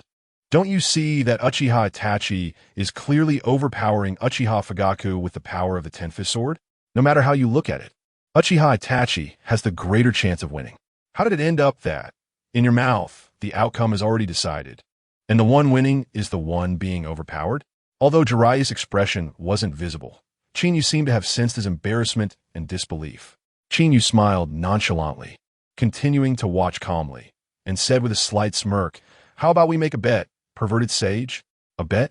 Jiraiya furrowed his brows in confusion, not quite understanding what Chinyu wanted to do. Bet on what? Seeing this, Chinyu didn't hesitate and said, let's bet on which of these two will win. What do you think? Betting on who would win between the two? Jiraiya looked at the situation before him. It was clearly already decided. So what was there to bet on? However, since it was an opportunity presented to him and a surefire win, why not accept it? All right, then it's a bet. I bet Uchiha Itachi will win. If Itachi wins, then I've won the bet, and I want you to teach me the Sharingan. Upon hearing this, Chinyu couldn't help but laugh. So this guy was waiting for him to make a deal? However, who was Chinyu? He was not the kind of person to propose a bet without confidence. Clearly not. Have you ever seen a weasel go and pay a New Year's visit to a chicken? That is simply impossible. Since that's the case, I'll stick to my guns. I bet that Uchiha Fugaku will win. If he wins, then I've won the bet. And, Chinyu said, suddenly revealing a disconcerting smile. Then you can conduct your material collection project openly in Konoha. What do you think? When Chinyu emphasized the words openly, he intentionally bit down on the words with a heavier tone. Chapter 244, The Bet What? Upon hearing this, Jiraiya nearly jumped up. How could he not understand the meaning behind Chinyu's words? As for the so-called material gathering endeavor, Jiraiya had no such thing. It was a nice way to say it, but to put it bluntly, it was just peeping at the women's bathhouse entrance. And peeping had always required stealth. Who had ever heard of doing it openly? If he really dared to peep openly at the women's bathhouse entrance, Jiraiya could imagine that he would definitely become infamous. Besides, he would surely suffer greatly under Tsunade, the Hokage. Jiraiya gritted his teeth, feeling incredibly frustrated and incredulous as he looked at Chinyu, saying, "Are you trying to kill me? What's wrong? Are you scared?" Chinyu looked at Jiraiya with a teasing expression, saying, "Right now, you're on the advantageous side. Besides, this bet seems to have been initiated by you and me, right? What, are you backing down now?" Seeing Chinyu's playful expression, Jiraiya suddenly felt a sense of panic. It shouldn't be, right? Just then, the battle on the battlefield became intense. At this moment, Uchiha Fugaku had a 10-fist sword embedded in his left arm, while his right hand wielded a samurai sword that he used to deflect another 10-fist sword from Uchiha Itachi. His right leg swiftly executed a rapid horizontal sweep towards Uchiha Itachi. Boom! In an instant, the armored giant leg knocked Uchiha Itachi back a considerable distance. The 10-fist sword stuck in Uchiha Fugaku's arm was also pulled out by the tremendous impact as Uchiha Itachi flew backward. Uchiha Fugaku had considerable combat experience. Seeing this opportunity, he seized it firmly. Gripping his samurai sword tightly, he charged directly at Uchiha Itachi. As Uchiha Fugaku raised his samurai sword and approached Uchiha Itachi, he swiftly slashed down from the air. Uchiha Itachi, who had just gotten up from the sudden counterattack, felt his heart tighten upon seeing this descending slash. However, Uchiha Itachi had experienced much and had long cultivated a calm demeanor. Thus, facing this dangerous attack, he responded with composure. Uchiha Itachi held the 10-fist sword with both hands and quickly crossed them to block. Clang! Boom! The samurai sword and the 10-fist sword collided, emitting a loud metallic sound. Uchiha Fugaku's fierce attack, carrying immense force, was directly transmitted through the samurai sword to the 10-fist sword that Uchiha Itachi had raised. The tremendous power caused Uchiha Itachi's Susanoo to sink into the ground significantly. "It seems your combat experience is still lacking." Uchiha Fugaku chuckled lightly and immediately executed another sweeping kick. Boom! Uchiha Itachi, already shaken and sinking, was unable to react quickly enough. Since he couldn't react, how could he withstand this rapid horizontal sweep? He was once again knocked away, the 10-fist sword his hand sent flying by Uchiha Fugaku. Uchiha Fugaku was the last clan leader of the Uchiha clan.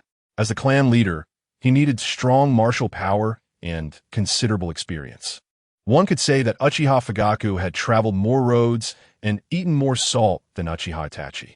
His combat experience was undoubtedly stronger. In the beginning, he had wanted to test the power of the 10-fist sword and gauge Uchiha Itachi's strength. Therefore, although he used all his strength at first, he had held back a bit. It was precisely this holding back that allowed Uchiha Itachi to keep pressing him. However, just now, Uchiha Fugaku had figured out Uchiha Itachi, so he no longer needed to test him. After that, he looked for opportunities in their battles, preparing to counterattack. Just now, Uchiha Fugaku finally found an opportunity. Since he began to counterattack, there would be a series of attacks to follow. After all, being pressed by his son while his wife and another son were watching was quite displeasing for Uchiha Fugaku. As someone who had come out to mix, he still valued his face. Since Uchiha Itachi had made him lose face earlier, he definitely needed to regain it now. After knocking Uchiha Itachi's Susanoo away with a sweeping kick, Uchiha Fugaku charged forward again with his samurai sword. Just as Uchiha Itachi was getting up and hadn't had a chance to react yet, he executed a horizontal slash directly at him. Seeing this aggressive attack coming again, although he hadn't completely reacted yet, Itachi still made a defensive move. Clang! He saw his left 10-fist sword block Uchiha Fugaku's horizontal slash. Meanwhile, his right ten-fist sword took the opportunity to stab towards Uchiha Fugaku's chest. Clearly, while defending against Uchiha Fugaku's attack, he had calmly made a counterattack. He knew that if he didn't find an opportunity to break the current rhythm, he would certainly be led down by his father, ending in failure. As for the sword aimed at his chest, Uchiha Fugaku was clearly caught off guard. He never expected his son to react so quickly. However, looking at the approaching ten-fist sword aimed at his chest, he remained unperturbed. What's there to fear? I'm in the fourth stage, protected by armor. Besides, this isn't directly my flesh and blood, but the Susanoo body. As long as my ocular power is sufficient, I can always recover from any injuries. Thus, he showed no fear towards the incoming sword aimed at his chest. Chapter 245, Choice faced with his son Uchiha Itachi's sword. Uchiha Fugaku was completely calm and unafraid. Immediately, Uchiha Fugaku stepped forward, presenting his chest directly to the shining Totsuka blade. Under Itachi's precise judgment and counterattack, and with Fugaku's cooperation, a soft sound echoed as Itachi's Totsuka blade accurately pierced through Fugaku's armor and effortlessly entered his chest. Although Itachi's Totsuka blade had penetrated his father Fugaku's torso, for some unknown reason, Itachi felt an ominous premonition in his heart at that moment. It seemed that although he currently had the upper hand in this counterattack, was it really so? At that moment, Itachi's unease seemed to be about to come to fruition. Itachi, it seems you still need to train hard. Although Fugaku had suffered a severe injury to his chest, he smiled gently at his son Itachi. After the smile, Fugaku's Susanoo began to move. Fugaku utilized the muscles in his chest to firmly hold the Totsuka blade within his body. Then with a twist of his body, immense power yanked the Totsuka blade out of Itachi's grasp. In an instant, Susanoo's left hand reached out and grabbed the other Totsuka blade that was blocking the samurai sword in front of him. Nanny? Itachi was taken aback. He truly didn't expect that his father would counter him in such a manner, even to the point of retaliating. At this moment, both of his Totsuka blades were under Fugaku's control, leaving him completely unarmed. Given the situation he had painstakingly created, Fugaku showed no mercy just because Itachi was his son and defenseless. With his right hand gripping the samurai sword, Fugaku unleashed a powerful attack without any obstructions. With his left hand controlling the Totsuka blade that was defending against him, his right hand launched a fierce and forceful strike. Whoosh, the samurai sword sliced through the air at incredible speed, rapidly aiming for Itachi's neck, which was currently manifesting Susanoo in the eyes of everyone present. No, don't. Uchiha Mikoto, who had been sitting beside Chinyu, stood up in shock and shouted loudly. Clearly, she did not expect her husband Fugaku to truly attempt to behead their son. Wasn't this supposed to be a spar? Is this a spar? This is clearly a life-or-death situation. Itachi, following Mikoto's nervous reaction, Itachi's younger brother, Uchiha Sasuke, also stood up. Perhaps he had previously harbored deep hatred towards Itachi, but after clearing up all misunderstandings, any hatred he had for his brother was long gone. Memories of their joyful childhood together resurfaced in his mind. Now, he felt a sense of brotherly affection for Itachi once more. Thus, upon seeing Itachi in such a dangerous situation, he immediately stood up. Even Jiraiya, who had been gloomy until now, was startled by Fugaku's actions. Instinctively, he turned to Chinyu, ready to ask him to intervene and save Itachi. However, when he looked at Chinyu, he found that the latter remained calm and unaffected, as if nothing was happening. Seeing this, Jiraiya felt confused, and the words he intended to speak suddenly caught in his throat. If Chinyu, the mediator, was not anxious, why should he be? Finally, the samurai's sword zoomed toward Itachi's face. As the sword approached his neck, Itachi's heart began to race uncontrollably. Buzz! The moment Fugaku's samurai sword pressed against Itachi's Susanoo neck, it abruptly halted. This sudden stop caused the blade to vibrate violently as it accumulated energy without a way to release it. The outcome is decided. A calm voice echoed as Fugaku retracted his samurai sword. With a clang, the sword returned to its sheath at Fugaku's waist.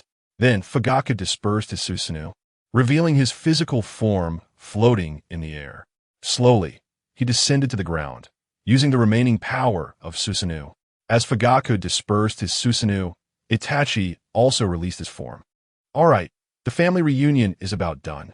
Chinyu, who had been watching from the side, finally stood up. He dusted off his pants and walked toward Itachi and Fugaku.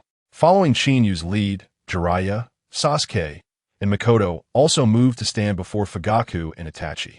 The past had been clarified, and the brief family reunion had come to an end. Chinyu smiled as he scanned the area, then fixed his gaze on Sasuke. Seeing Chinyu looking at him, Sasuke's brow furrowed. Returning to the point, Sasuke, have you decided to return to Konoha with me? Or do you still plan to destroy Konoha for the sake of the Uchiha clan's revenge? As soon as Chinyu's question was posed, the atmosphere suddenly grew tense. Fugaku, Mikoto, and Itachi all frowned as they looked at their younger son, brother, Sasuke, filled with concern. They feared that Sasuke might make a wrong decision. For a wrong choice could cost him his life. Chapter 246.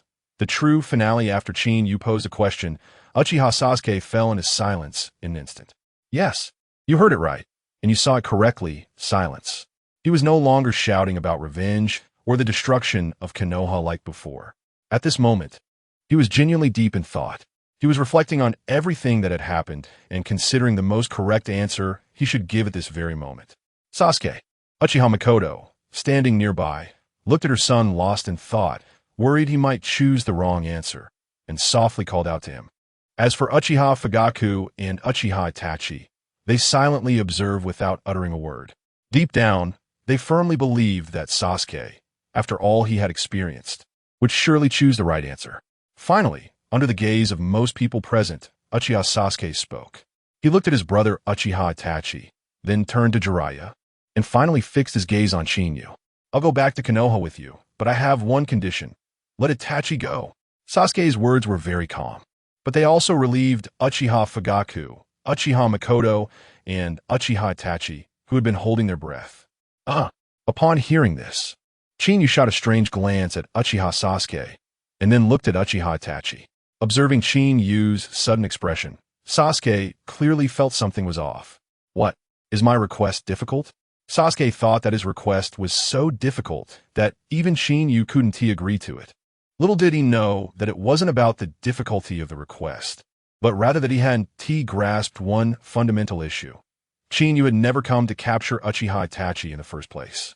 His purpose in coming here was merely to stop the two brothers from killing each other due to misunderstandings.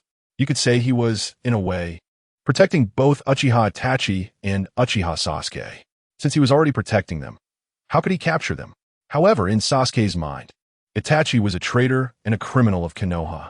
For a criminal of a ninja village, the only options were to be captured and executed or executed on the spot. At this moment, he still hadn't processed that information. Cough, cough. Uchiha Itachi awkwardly cleared his throat and said indifferently, "He is not here to capture me." What do you mean? Uchiha Sasuke still didn't get it and asked dumbly, "Then what is he here for?" This time, even Jiraiya was completely bewildered. The corners of Jiraiya's mouth twitched involuntarily as he thought. Although Uchiha Sasuke's strength has grown, why does it feel like his brain isn't working? Even Uchiha Fugaku and Uchiha Mikoto, the last patriarch and matriarch of the Uchiha clan, felt a bit awkward at this moment. This kid is really a bit embarrassing. I'm not here to capture Itachi. The misunderstandings between him and Konoha have already been resolved. Chinyu, though feeling embarrassed, had to explain to the clueless Sasuke. I came here to stop you brothers from killing each other due to misunderstandings. Also, I'm here to take both of you back to Konoha. As for how the Hokage will arrange things once we return, I'm not sure. But rest assured, it's definitely not to take your lives. Chinyu was worried that Uchiha Sasuke, being clueless, might not understand, so he explained in detail. Upon hearing this, Uchiha Sasuke finally understood. Since the matter here had been perfectly resolved, it was time for them to leave. At this moment, Uchiha Fugaku, seeing that everything had been perfectly resolved, spoke to Chinyu with satisfaction. He was already dead, but being able to be resurrected and see his two sons grown up made him feel content. Not to mention, he had just sparred with his sons. Now, he could say he was very satisfied. Uchiha Mikoto was also overjoyed to see her grown-up sons and had no other extravagant desires. Father, mother. Hearing their parents suddenly say this, Uchiha Itachi and Uchiha Sasuke, as sons, felt very reluctant to part with them. Clearly, it had been a long time since they had seen their parents, and this brief reunion was warm and joyful for them. Even Sasuke's earlier decision was influenced by having his parents by his side. Silly kids, we are already the dead. Being able to briefly see you again, we are very happy. We are already satisfied and have no regrets, Uchiha Mikoto said with tears in her eyes, smiling at Uchiha Itachi and Uchiha Sasuke. You two brothers, be sure to get along well and support each other. Uchiha Fugaku patted Uchiha Mikoto's shoulder, comforting her while continuing to instruct Uchiha Itachi and Uchiha Sasuke. Now, the Uchiha clan has only a few of you left, so the responsibility of reviving the Uchiha clan falls on you. But you must remember the mistakes the Uchiha clan has made in the past. I hope you can learn from them and not repeat them in the future. After Uchiha Fugaku finished instructing Uchiha Itachi and Uchiha Sasuke, he turned to face Chinyu. Everything has been perfectly resolved. It's time for us to go back. Uchiha Fugaku embraced the emotional Uchiha Mikoto and said to Chinyu. Upon hearing this, Chinyu nodded. Immediately, he moved his hands and formed new hand seals. Impure World Reincarnation, Release. As the last hand seal fell, Uchiha Fugaku and Uchiha Mikoto transformed into countless pieces of paper in front of everyone. A gentle breeze blew by, and those pieces of paper were instantly lifted by the wind. All right, matter resolved. Let us head back to Konoha. Chinyu clasped his hands behind his head and strode ahead toward Konoha. As he walked, it seemed he remembered something and turned to Jiraiya with a grin. Pervy sage. Don't forget about our bet earlier. Upon hearing this, Jiraiya's face instantly turned as black as charcoal. The author has something to say. The next plot should be the Ninja World War, where Madara and the true final boss Kagaya will make their appearances. So, the peak and passionate storyline is about to unfold. Readers who enjoy or support me, please leave a message in the comments. Of course, I would also appreciate it if you could hit the update button every day. Thank you. The author has finished speaking. Chapter 247, Declaration of War in the Hokage office of the Hidden Leaf Village. The fifth Hokage, Tsunade, sat at her desk, as usual, looking at the four people in front of her. Jiraiya, Itachi Uchiha, and Sasuke Uchiha stood before Tsunade, while Chinyu lay casually on a recliner nearby, his feet propped up on the Hokage's desk. Tsunade was naturally exasperated by Chinyu's behavior. However, considering that they had successfully brought Itachi and Sasuke back to the Leaf Village and cleared up their misunderstandings about it, Tsunade chose to endure and pretended not to see. Of course, even if Tsunade wanted to confront Chinyu, what could she possibly do? Therefore, overlooking it was a wise choice. Meanwhile, Jiraiya secretly threw an envious glance at Chinyu. After all, in the Hokage office, it was probably only this guy in front of him who would dare to act this way. On the other side, Itachi Uchiha felt a mix of confusion and shock. Although he hadn't returned to the Leaf Village in a long time, he was well aware of the Hokage's status as a former Leaf Ninja. Yet now, in this office where everyone held the Hokage in high regard, Chinyu dared to behave so casually in front of the current Hokage. Moreover, it seemed that the Hokage was ignoring it, effectively condoning his behavior. What did this mean? What did it represent? Itachi found it hard to believe what he was seeing. He might have had doubts about Chinyu's status in the Leaf Village before, but not anymore. After all, the reality was right in front of him. Itachi, Sasuke, welcome back to the Leaf Village. Tsunade formally addressed Itachi and Sasuke as the fifth Hokage of the Leaf. Although she often found herself at a disadvantage in front of Chinyu, she still held a certain authority as one of the legendary three ninjas. Itachi Uchiha was about to speak, but Tsunade interrupted him directly. She looked at Itachi and Sasuke and slowly said, I know what you're worried about. This guy here had already mentioned it to me before he came back. As she spoke, she shot a glance at the lazy Chinyu beside her. Chinyu, who was minding his own business, suddenly felt called out and was a bit annoyed, retorting, Hey, what do you mean this guy? Just say this Leaf hero. Why the vague reference? Seriously. Tsunade frowned even more at his words. However, she didn't engage further and continued to speak seriously to Itachi and Sasuke. Itachi, given your current strength, you should temporarily go to the Umbu. As for you, Sasuke, go through the ninja upgrade authorization first, and then you can join the Umbu too. Regarding your past issues, we will have an external explanation, and you just need to cooperate when the time comes. Although Tsunade had arranged everything perfectly, Itachi still felt some concern. But will the people of the Leaf not believe or accept it? After all, our issues have been lingering for quite some time, and what are you worried about? At that moment, Chinyu suddenly spoke up, drawing everyone's attention. Looking at the others staring at him, he shrugged and said, "When you guys are talking nonsense later, just drag me into it." As soon as Chinyu finished speaking, Itachi was left dumbfounded. Even Sasuke, who was not far behind his brother, was equally bewildered. What kind of operation was this? Why didn't he understand? However, Jiraiya, upon hearing this, exclaimed, "Yes, Chinyu's idea is indeed good." Even Tsunade, sitting in the Hokage chair, had no objections to this suggestion. Itachi was utterly confused and looked at Jiraiya in perplexity. At that moment, he really wanted to understand what was going on. Oh, seeing Itachi's puzzled expression, Jiraiya immediately understood that he hadn't grasped the situation. It's like this. Chinyu has a very high reputation in the village. Weren't you worried that the connections we found for you wouldn't convince the people of the Leaf? That's why Chinyu just suggested dragging him into your matters. Because of his high status, once he's involved, the villagers will undoubtedly trust you, and your concerns will be resolved. Hearing this, Itachi found it hard to believe. However, seeing that they didn't seem to be joking, he reluctantly accepted it as the truth. Just then, a cold laughter suddenly echoed in the Hokage office. "Who?" Tsunade shouted, immediately looking toward the sound, but found no one. "Stop fooling around, you little plant." Chinyu recognized the visitor immediately. However, he didn't take action, knowing that this little plant, or white Zetsu, was not much of a threat. Anyone present could easily take him down. "Don't be nervous. I'm just here to deliver a message." A white Zetsu slowly floated up from the floor in the corner. White Zetsu. Itachi looked at the sudden appearance of white Zetsu with a puzzled expression. "What message? Who are you delivering it for?" Tsunade questioned the white Zetsu, frowning. For some reason, he had a bad premonition in his heart, as if it was somehow related to this white Zetsu. White Zetsu calmly smiled at everyone present and then shockingly declared, "I am here on behalf of the Shinobi World Shura, the ancestor of the Uchiha clan, Uchiha Madara, to declare war on you 5 great ninja nations." Boom, boom, boom. This news detonated like a heavy bomb in the Hokage office.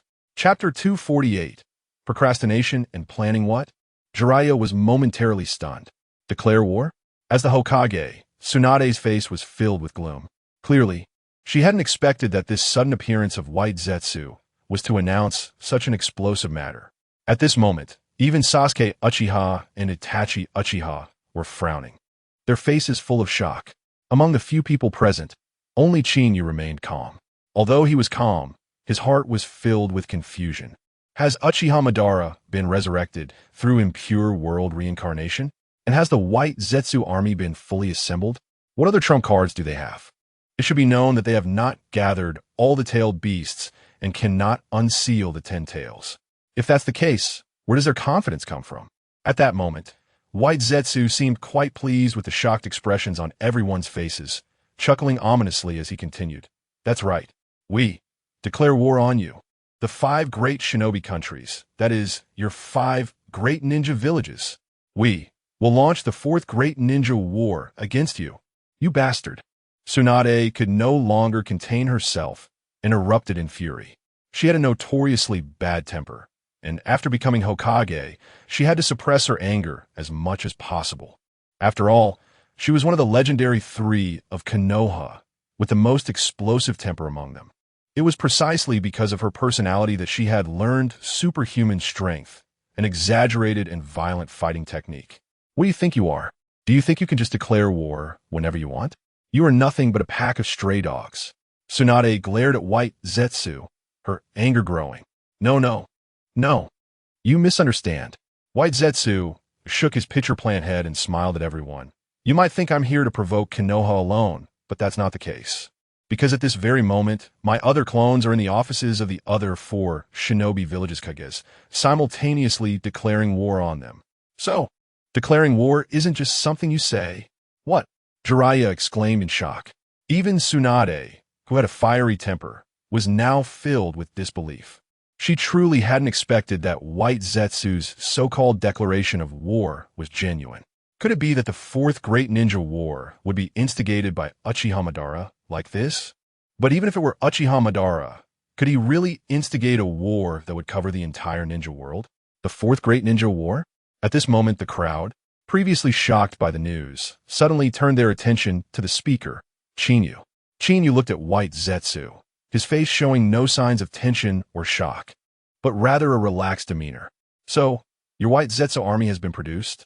That fake Uchiha Madara really resurrected the real Uchiha Madara through impure world reincarnation? What fighting power do you have to spark this full-scale war? Kinyu's sudden barrage of 3 questions hit everyone like 3 missiles, striking at the hearts of all present. Yes, at the hearts of everyone. Even White Zetsu, who had come to declare war, was now shocked. Why you? How do you know about the White Zetsu army? At that moment, everyone present collectively gasped in surprise. The White Zetsu army? What does this mean? However, before they could think too much, the shocked White Zetsu suddenly began to tremble all over. Then, White Zetsu's face started to change. After a writhing motion of the white pitcher plant, a masked figure replaced White Zetsu's previous appearance. Hee. As expected of Kinyu, you are really impressive. The fake Uchiha Madara, which was actually Obito Uchiha, revealed himself to everyone. Facing the enemy's praise, Kinyu was more than happy to accept it. The moment Obito Uchiha appeared, Itachi Uchiha tensed up completely. Itachi, long time no see. I didn't expect you to return to Konoha. This is truly surprising. Obito greeted Itachi as if he were an old acquaintance. You are Uchiha Madara? Tsunade glared at the man in front of her, her fists clenched and ready to strike. Obito Uchiha smiled lightly and said casually, don't be nervous. I'm here to declare war and reminisce a bit. As I just said, I officially declare war on the 5 great shinobi countries. I, Uchiha Madara, will lead my elite subordinates and my 200,000 White Zetsu army to annihilate you. The ninja world will be restructured under my order, and true peace will be created by me, Uchiha Madara. Boom, boom, boom, boom, boom. The moment the fake Uchiha Madara, Obito Uchiha, finished speaking, the heads of those present felt as if they had been hit by a thunderclap. How many White Zetsu armies did Uchiha Madara just mention? 200,000? A full 200,000 White Zetsu? Oh my god, this news was too shocking. What is the current population of the ninja world? And how many ninjas are there in each village? This news was simply explosive. Boom, boom, boom. Just then, as everyone was stunned by this news, a huge rumbling sound echoed. What is this? Jiraiya wondered, puzzled by the sudden explosion. As the sound rang out, the originally lazy Kinyu suddenly stood up. Looking at Obito Uchiha, Kinyu frowned and suddenly said, you are deliberately stalling for time here, aiming for the 8-tails Jinchuriki, Killer Bee, and the 9-tails Jinchuriki, Naruto Uzumaki. That sound just now must have resulted from your failure to capture them, and they are currently in battle. As soon as Kinyu's words fell, everyone's expressions changed in an instant. Even Obito Uchiha, who had been smiling, now had a serious expression. He truly hadn't expected that Kinyu's mind would turn so quickly, piercing through his intentions in an instant. Although our intentions have been exposed, I'm not flustered, Obito Uchiha chuckled. Even though you have uncovered our plan, there is still enough time, and our plan has already been completed. Chapter 249, Deceived. Hearing Uchiha Obito say this, he smiled indifferently and continued. Don't keep rambling on. If you could capture them so easily, you wouldn't have to spend so much time here. Besides, regardless of how useless they are still Jinchuriki. Even with 2-tailed beasts inside them, they shouldn't be unable to defeat you. This news sounded surprising, but it also didn't mean much. The few people present, who were originally planning to rush for support, suddenly felt relieved. Kinyu's words made a lot of sense. First of all, this is Konoha, our home ground. Why should we be afraid here? Are we really scared of someone who's not even sure of themselves in our own territory? Obviously not, and it's impossible to be afraid. Furthermore, this is Konoha. If something really goes wrong, are the other ninjas here just decorations? Won't they go to support and help out? Lastly, these two are Jinchuriki, the powerful 8-tails and 9-tails Jinchuriki among the 9-tailed beasts. No matter how you look at it, their strength is not something ordinary people can defeat. Moreover, since Nagato joined Konoha, the Akatsuki organization has become almost non-existent, with only 2 members left. These two are the fake Uchiha Obito and the old manipulator Zetsu. The only one with combat power is this fake Uchiha Obito, who is right in front of us. As for Zetsu, he's just an information gatherer who doesn't know much about fighting, so he is practically useless in battle. How could he possibly be a match for 2 Jinchuriki? Thinking of this, everyone suddenly felt much more relaxed. However, for some reason, Chinyu felt something was off. Really? The corner of Uchiha Obito's mouth suddenly curved into a smile, his voice filled with mockery. At this moment, Uchiha Obito seemed like an audience member watching a play, observing the fools in front of him who thought they were clever. Boom! Boom! Boom! Boom! Boom! Boom! Just then, the booming sound from outside suddenly echoed again. Something must be wrong. Although everyone felt a bit more at ease, Tsunade, as Hokage, was still not reassured. Immediately, Tsunade instructed Jiraiya, Uchiha Sasuke, and Uchiha Itachi beside her. You 3 go check outside and see what's going on. We'll keep an eye on things here. Jiraiya, Uchiha Itachi, and Uchiha Sasuke exchanged glances and nodded. They immediately dashed out through a window. As for the 3 leaving, Uchiha Obito did not stop them. He quietly watched until they completely disappeared from the Hokage office. Chinyu had been watching Uchiha Obito and noticed he didn't make any move to stop the 3. He couldn't help but wonder what's going on. Suddenly, he seemed to understand something, and his mind became clear. He looked at Uchiha Obito with a strange expression, and his mouth twitched slightly as he suddenly said, Uchiha Madara.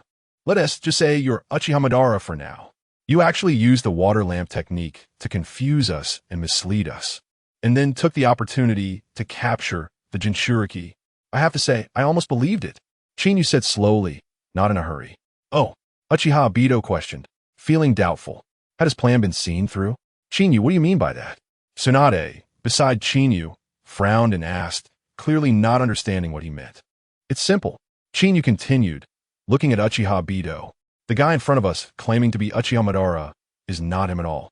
This guy is currently just borrowing Zetsu's body, using his own chakra to transform into a fake. As for the real Uchiha Madara, I estimate he is the one trying to capture Naruto and Killer Bee. Nanny?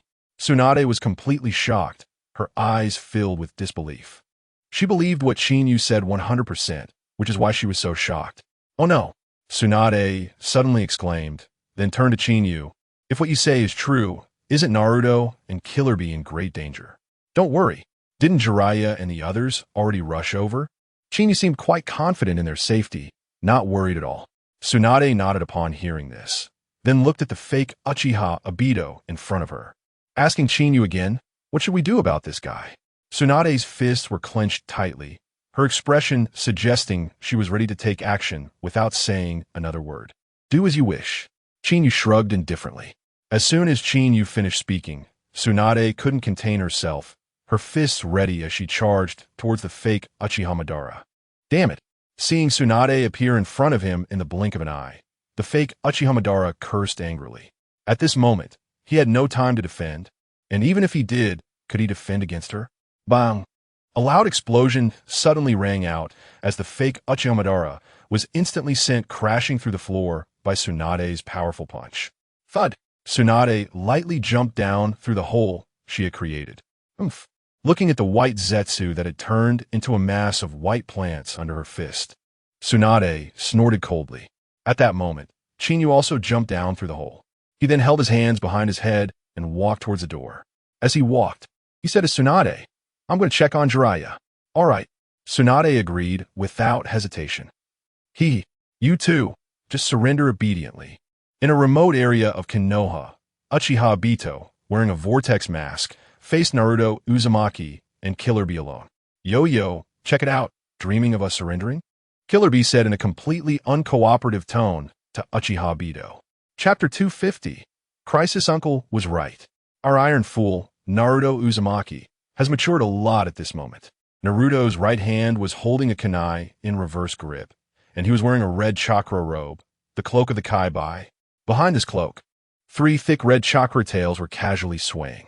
Standing next to him was Killer Bee. At this moment, Killer Bee was similar to Naruto, also wearing a cloak of the Kai-Bai, with 3 red chakra tails swaying behind him. Uchiha Obito, seeing the two of them so stubborn, let out a cold snort.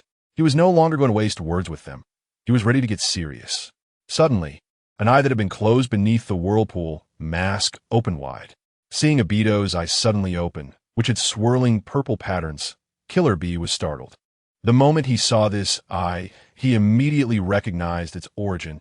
It was the legendary Rinnegan. As for why Killer Bee could recognize it so quickly, it was simple. This eye had brought him severe psychological trauma before. Not long ago, he had teamed up with his brother in the Cloud Village, only to be brutally defeated by Uchiha Kinyu, who possessed this eye, leaving him questioning his life. How could he not be startled to see this eye again? What kind of eye is this? Why does it look like an onion? Just as Killer Bee was startled, Naruto, in his usual silly manner, said something strange. Onion. Killer Bee was momentarily dumbfounded, staring blankly at Naruto, his mouth twitching involuntarily. Is this guy here to be funny? Doesn't he recognize it? He shouldn't, right? Uchiha Obito was annoyed by Naruto's words. Summoning technique. At that moment, Obito suddenly formed hand seals, and with the completion of his seals, a large cloud of white mist erupted behind him. As the mist dispersed, a white monster with 9 eyes appeared. This monster had 7 of its 9 eyes open, while the remaining 2 were closed. With the appearance of the outer path golem, the 8 tails, Ki, within Naruto, and the 9 tails, Kurama, within Killer Bee, suddenly became restless. What's wrong? Killer Bee immediately noticed Ki's abnormality and inquired in the spiritual space. I sense other-tailed beasts' presence and power within that monster. It seems they are trapped inside this creature. What? Hearing this, Killer Bee was startled. Seemingly in disbelief, he asked again, Are you sure? Sure. Whenever tailed beasts get close to each other, there is an indescribable connection, or you could say it's a sense. Ki stated, glaring with his bull-like eyes at Killer Bee. So I'm sure there are other tailed beasts inside that monster. Yo. Now, this is a bit troublesome. Killer Bee couldn't help but throw in some rap. Can you please help rescue them? Suddenly, Ki said seriously to Killer Bee. Okay. Killer Bee didn't refuse and immediately agreed, as this was a request from his good partner Ki. Meanwhile, within Naruto, Kurama was also making a similar request to Naruto. However, unlike Ki, Kurama's way of speaking and attitude were different, but the final result was the same. At that moment, Obito controlled the outer path golem behind him to open the remaining 2 large eyes. La. The moment those eyes opened, 2 enormous chains shot out from them. The chains seemed to have eyes of their own, accurately heading towards Naruto and Killer Bee. Naruto, be careful. I feel something strange about those chains. Killer Bee noticed the chains and felt something was off, immediately dodging back while warning Naruto, without needing Killer Bee to say anything. Naruto had already begun to retreat the moment the chains appeared. The 2 enormous chains missed Naruto and Killer Bee, then automatically retracted. When the chains returned to the 2 large eyes of the outer path golem, Obito, as Uchiha moved, he extended his right hand and made a grabbing motion towards Naruto and Killer Bee from a distance. Not good. Naruto, hurry and fully transform into your tailed beast. Seeing Obito's movement, Killer Bee seemed to know what technique he was about to use and immediately warned Naruto with a tense expression. After hearing Killer Bee's words, Naruto was momentarily taken aback, but quickly complied. Although he might be a bit of a fool, he wasn't completely clueless. If Naruto were completely clueless, how could he have become Hokage in the original story? Seeing Killer Bee so nervous and transforming into his complete tailed beast form so quickly, Naruto didn't lag behind this time. In an instant, 2 giant monsters appeared. One was a massive red fox with 9 enormous tails, the 9 tails Kurama. The other was a giant octopus with a bull's head, with 8 tentacles equipped with suckers. Shinra Tensei. Just as the 2 completed their transformations, Obito's Rinnegan technique was unleashed. In an instant, a tremendous gravitational force erupted. Centered on Obito, The pull instantly drew the fully transformed 8 tails and 9 tails towards him. What kind of ability is this? Why is it so terrifying? I feel like I can't escape. Naruto was being pulled closer to Obito by this force. This is the power of the Rinnegan. Kurama immediately explained within Naruto. La la la la. At this moment, the outer path golem behind Obito moved again, and 2 thick chains flew out once more. This is really bad. Killer Bee sighed. Chapter 251. Trap. This is the power of the Rinnegan. Inside Naruto, Kurama immediately explained. La la la la. At this moment, the outer path golem behind Uchiha, Obito, moved again, 2 thick chains flying out once more. This is really bad. Killer Bee sighed. What should we do? Looking at the increasingly close thick chains, Killer Bee felt a bit anxious. However, our main character, the foolish Naruto Uzumaki, was not as panicked. Perhaps it is true that sometimes a fool can defy the odds. Naruto immediately manipulated 3 of his 9 foxtails to directly collide with the incoming thick chains, clearly intending to pull the chains back. Naruto, be careful. Seeing Naruto's actions, Killer Bee worriedly reminded him. But he had no good plan himself, so he could only follow Naruto and swing his octopus tentacles to meet the chains. Just then, beside Uchiha Obito, a black and white pitcher plant slowly rose from the ground, and the one approaching was Zetsu. They found us, and they're not far away, Zetsu said to the fake Uchiha Obito, who was actually Uchiha Obito, looking at the 2-tailed beasts, the 8 tails Gyuki and the 9 tails Kurama. Watching these 2-tailed beasts, a subtle glow of desire and excitement flickered in his eyes. It seemed that he had heavy thoughts about these 2 guys in front of him. I didn't expect them to catch up so quickly. Uchiha Obito frowned, and the chakra and ocular power within him were outputting even faster. However, even if they caught up, there's no need to fear. There's still time. But what I'm afraid of is the unexpected. Hearing this, Zetsu chuckled and thoughtfully said, "Are you talking about that Konoha's Chinyu?" Yes. Uchiha Obito felt a hint of worry in his heart. After all, he had dealt with Chinyu several times, and he knew exactly what kind of opponent he was. In terms of strength, he was now at the pinnacle of the ninja world, unmatched by anyone else. Even if he faced him head-on, he would lose. Uchiha Obito was very clear about this. Mentally, this guy was also extremely clever.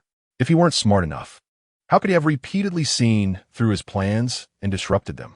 This shows how good this person's mind is. Of course, this was how Uchiha Obito saw it. He had no idea about the so-called time travel or such defying odds. Bang! Bang! The sound of 2 collisions echoed as the attacks from the 8 tails Gyuki and 9 tails Kurama accurately struck the incoming chains. However, when they thought the massive chains would be knocked away by their tails, they suddenly found themselves tightly bound by the chains. What is this? How could this happen? Naruto was the first to notice the problem and hurriedly tried to break free. No matter how hard he struggled, it was futile. Killer Bee was in the same situation.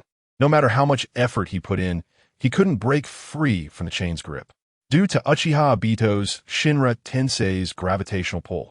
The 8 tails and 9 tails were already being pulled towards Uchiha Obito. However, due to their larger size and the surrounding giant rocks entangled by their tails, their movement was not very fast, but their bodies were restricted. Now, trapped by the outer path golem's chains and being pulled, their bodies began to accelerate towards the golem. If this continues, it might not end well. Looking at this terrifying figure, the outer path golem, Killer Bee felt very uneasy.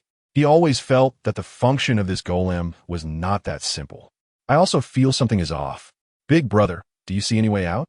Naruto Uzumaki had calmed down, but still did not give up struggling. However, as the 8 tails and 9 tails gradually approached the outer path golem, the 8 tails and 9 tails inside Naruto and Killer Bee suddenly began to stir. What's wrong, Kurama? Feeling the agitation of the tailed beast inside him, Naruto immediately inquired, "Is Kurama stimulated by something? It's not usually like this. I sense this thing is very evil, and I can feel it emanating a will that wants to devour our will." The 9 tails growled angrily towards the direction of the outer path golem, baring its teeth. Behind it, the 9 fiery red fox tails were wildly swaying. Similarly, the 8 tails Gyuki inside Killer Bee was also acting just like the 9 tails. The only difference was that it was swinging its 8 massive octopus tentacles. Devour, devour. Naruto was a bit shocked and swallowed hard, clearly finding it hard to believe. After all, he knew very well how powerful the tailed beasts were, not only in strength but also in chakra volume and size. Yet this strange creature could make the tailed beasts feel anxious. It was truly hard to believe. No way. Since this thing is so terrifying, we can't get close to it. Otherwise, we'll definitely be devoured. At this moment, Naruto suddenly seemed to become clever. Then what should we do? Killer Bee was also at a loss. Although he wanted to break free from the chains, it was clearly impossible. I don't know. Being asked by Killer Bee, Naruto was also dumbfounded, completely at a loss. Killer Bee suddenly felt speechless at Naruto's brain. However, at that moment, the 8 tails inside Killer Bee seemed to come up with a good idea and immediately said to Killer Bee, "Big brother, seize the opportunity to use Tailed Beast Bomb." That's right, Tailed Beast Bomb. Killer Bee was suddenly filled with joy and quickly said to Naruto, "Naruto, hurry and use Tailed Beast Bomb with me." Tailed Beast Bomb? Naruto was a bit confused. After all, he had only recently learned to fully transform into a tailed beast, so he was still unfamiliar with the Tailed Beast Bomb technique. "You give me control of your body, and I'll do it," the 9 tails said to Naruto. Okay. Naruto didn't say much and readily gave control of his body to the 9 tails. Chapter 252. Predicament regarding the transfer of control over the body. Naruto was surprisingly cooperative, allowing the 9 tails to take control swiftly and smoothly. "Damn you, let you know the wrath of the tailed beasts." The 9 tails, controlling the fully tailed beastified body of Naruto, glared at Uchiha Obito in front of him. In an instant, the 8 tails and 9 tails began to perform the tailed beast bomb simultaneously. The 2 tailed beasts were drawn towards Obito by a powerful gravitational force, while also being pulled by chains, slowly advancing towards him. During this process, countless small bubbles began to appear around the 2 tailed beasts, some black, some blue, and some white. These bubbles gradually expanded and then began to converge together. Seeing the tailed beasts in this state, Obito was momentarily stunned, then smiled and said, "This is the tailed beast bomb?" Tailed beasts are really naive. In his view, the tailed beast bomb that the 2 tailed beasts were about to unleash posed no threat to him. It was like a hunter with a shotgun facing a wolf with a grenade. What good is giving the wolf a grenade if it doesn't know how to use it? Even if the wolf could use the grenade, could it really take down the hunter? Thus, in Obito's eyes, he was the hunter, and the 2 tailed beasts were the wolf. In front of the hunter, they had only one path, and that was powerlessness. Obito was not in a hurry. He had already thought about how to face the tailed beast bomb. At that moment, the 8 tails and 9 tails had each concentrated and gathered a massive black energy sphere. Inside this sphere, an immense and highly destructive chakra power radiated. As it drew closer to Obito, the 8 tails and 9 tails turned their beast heads to look at each other. Then, the 2 giant-tailed beasts simultaneously turned their heads back.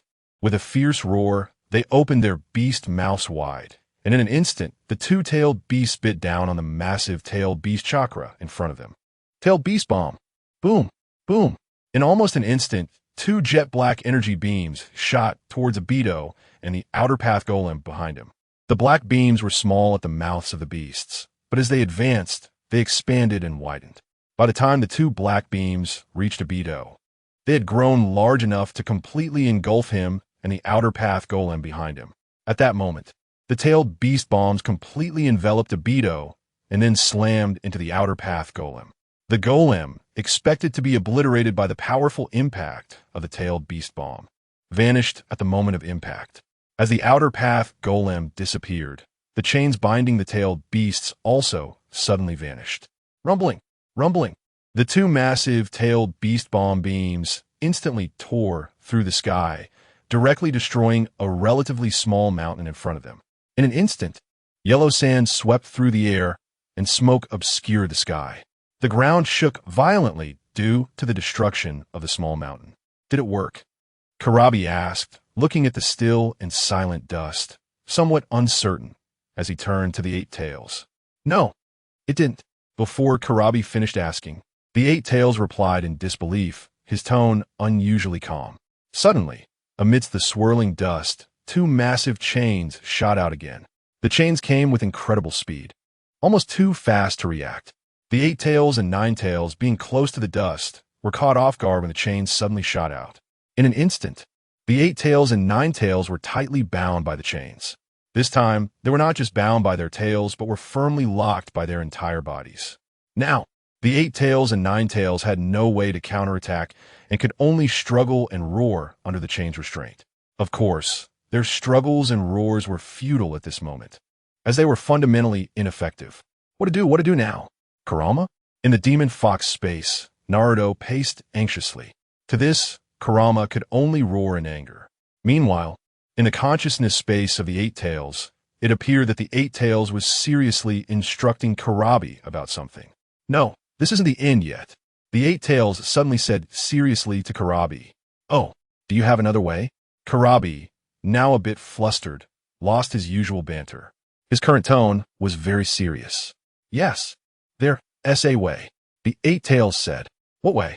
Kurabi asked excitedly. "Soon, I will transfer your physical body to one of my tentacles, and you will use the shadow clone technique at your original location," the 8 tails explained seriously to Kurabi. "Then, I will take the opportunity to use the body throw technique, and you will be saved." What about you?" Kurabi was momentarily stunned, then directly asked the 8 tails. Over the years, they had partnered together for so long that it would be disingenuous to say there were no feelings. Moreover, from the 8 tails' previous plan, it was all aimed at saving itself. And what about him? He could only obediently accept the binding. "I can't break free from this chain as restraint," the 8 tails said to Kurabi. "But as long as you escape and let that Chinyu guy come, I will definitely be saved. So the most important thing is that you must be able to escape. Only you can escape and notify others for me to be saved." All right. Kurabi felt a bit emotional, but he also knew this was not the time for sentimentality. Immediately, he did not oppose the 8 tails plan, because the 8 tails was right. Right now, only Chinyu could save them. That was their only hope. "Okay, let us get ready to start." The 8 tails didn't hesitate and directly began Kurabi's transfer and escape plan. Chapter 253.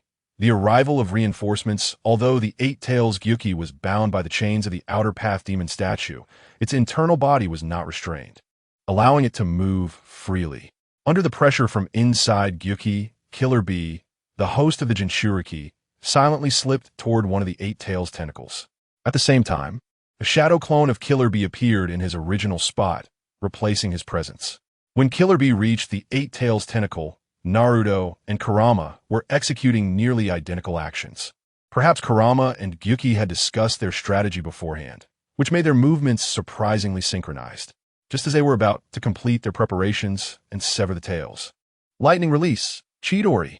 With a crackling sound, a silver flash erupted. Sasuke Uchiha unleashed Chidori, transforming into a silver arc of lightning that rushed toward the 2 chains of the outer path demon statue. Although Chidori possessed immense destructive power, the outer path demon statue was not to be underestimated. The chains that could bind tailed beasts were certainly not ordinary. They were extraordinary. Clang! Chidori struck the chains, but despite the strength of the lightning technique, it caused no damage. The attack was in vain, and as it was obstructed, the lightning dissipated, revealing Sasuke Uchiha's figure. Their strength was too overwhelming. With white Zetsu, they couldn't hold out for long. Looking at the now visible Sasuke Uchiha, Zetsu awkwardly explained to Obito Uchiha beside him. "You useless fool." Obito was clearly dissatisfied with Zetsu's explanation. He was at a critical moment now.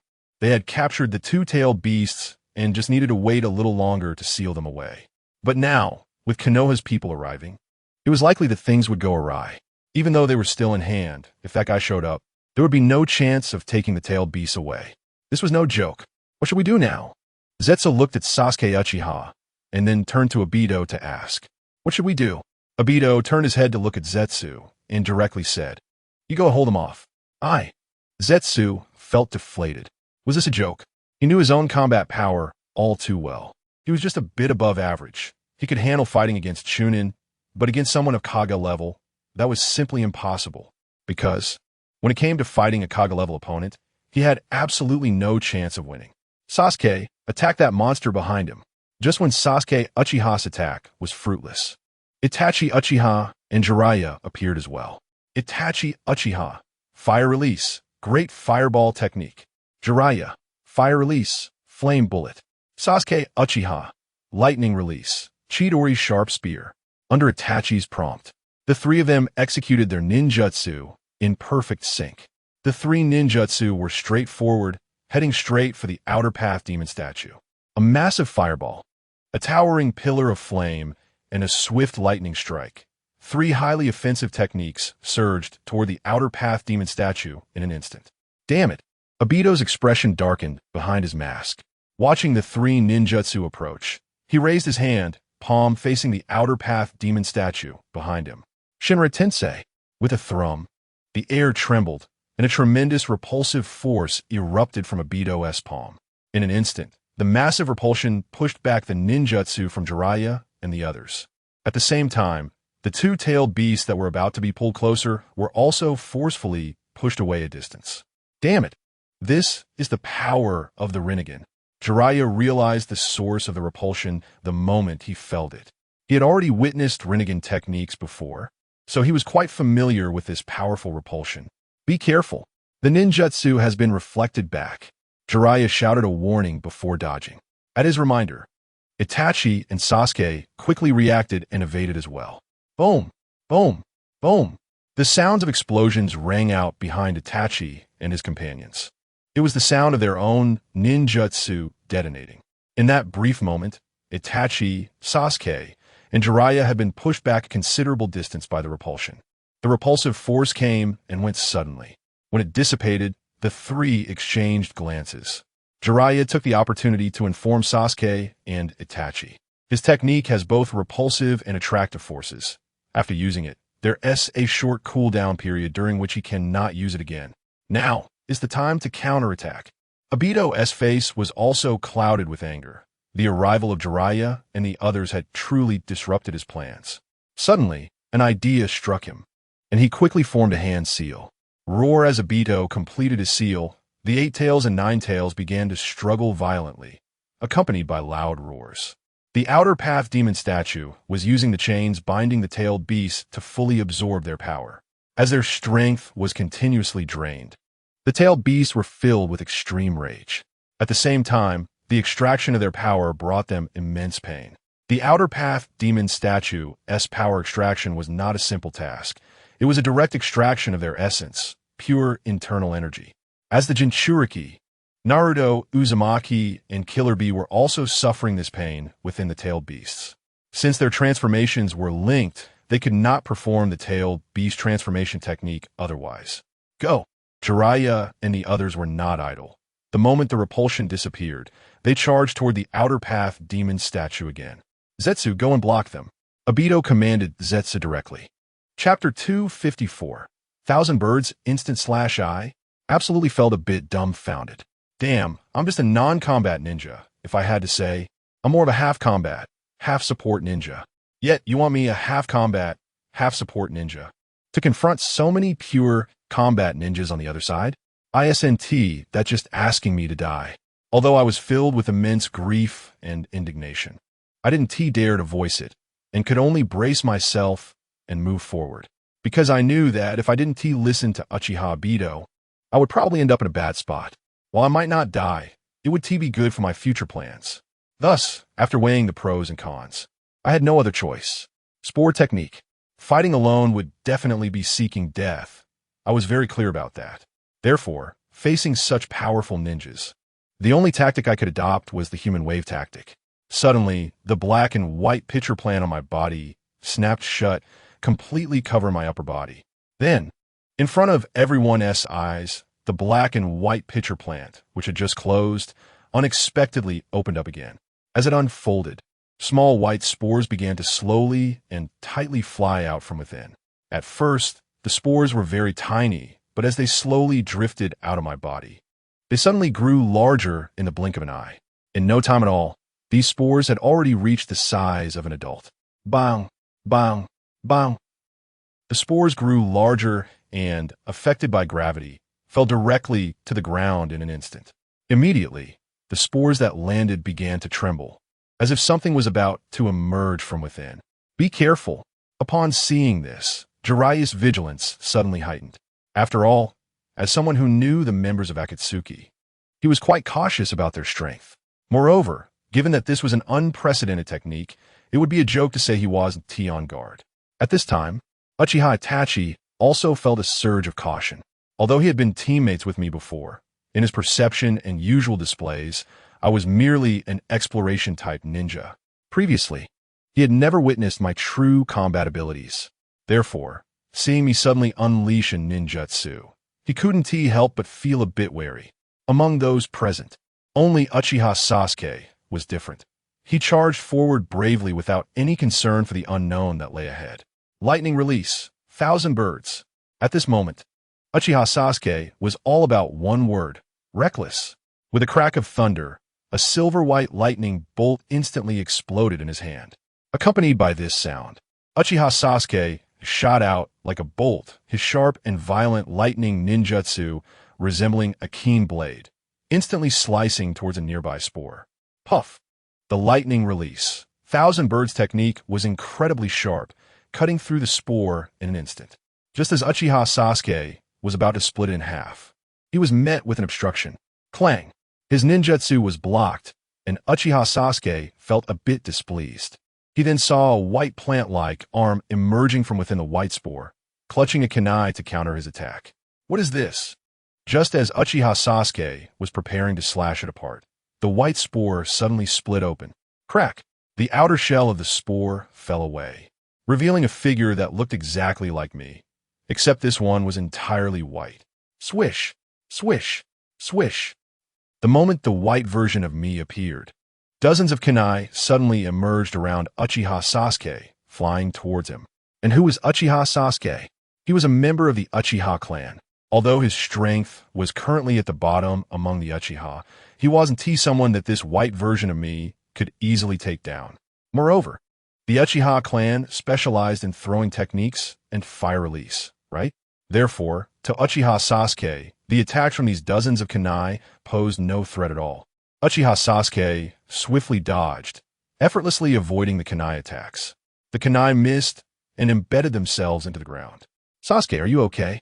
At this moment, Uchiha Itachi and Jiraiya finally caught up to Sasuke. Seeing him being forced back, Jiraiya asked, "I'm fine," Sasuke replied softly, but his gaze was fixed on the dozen or so white versions of me in front.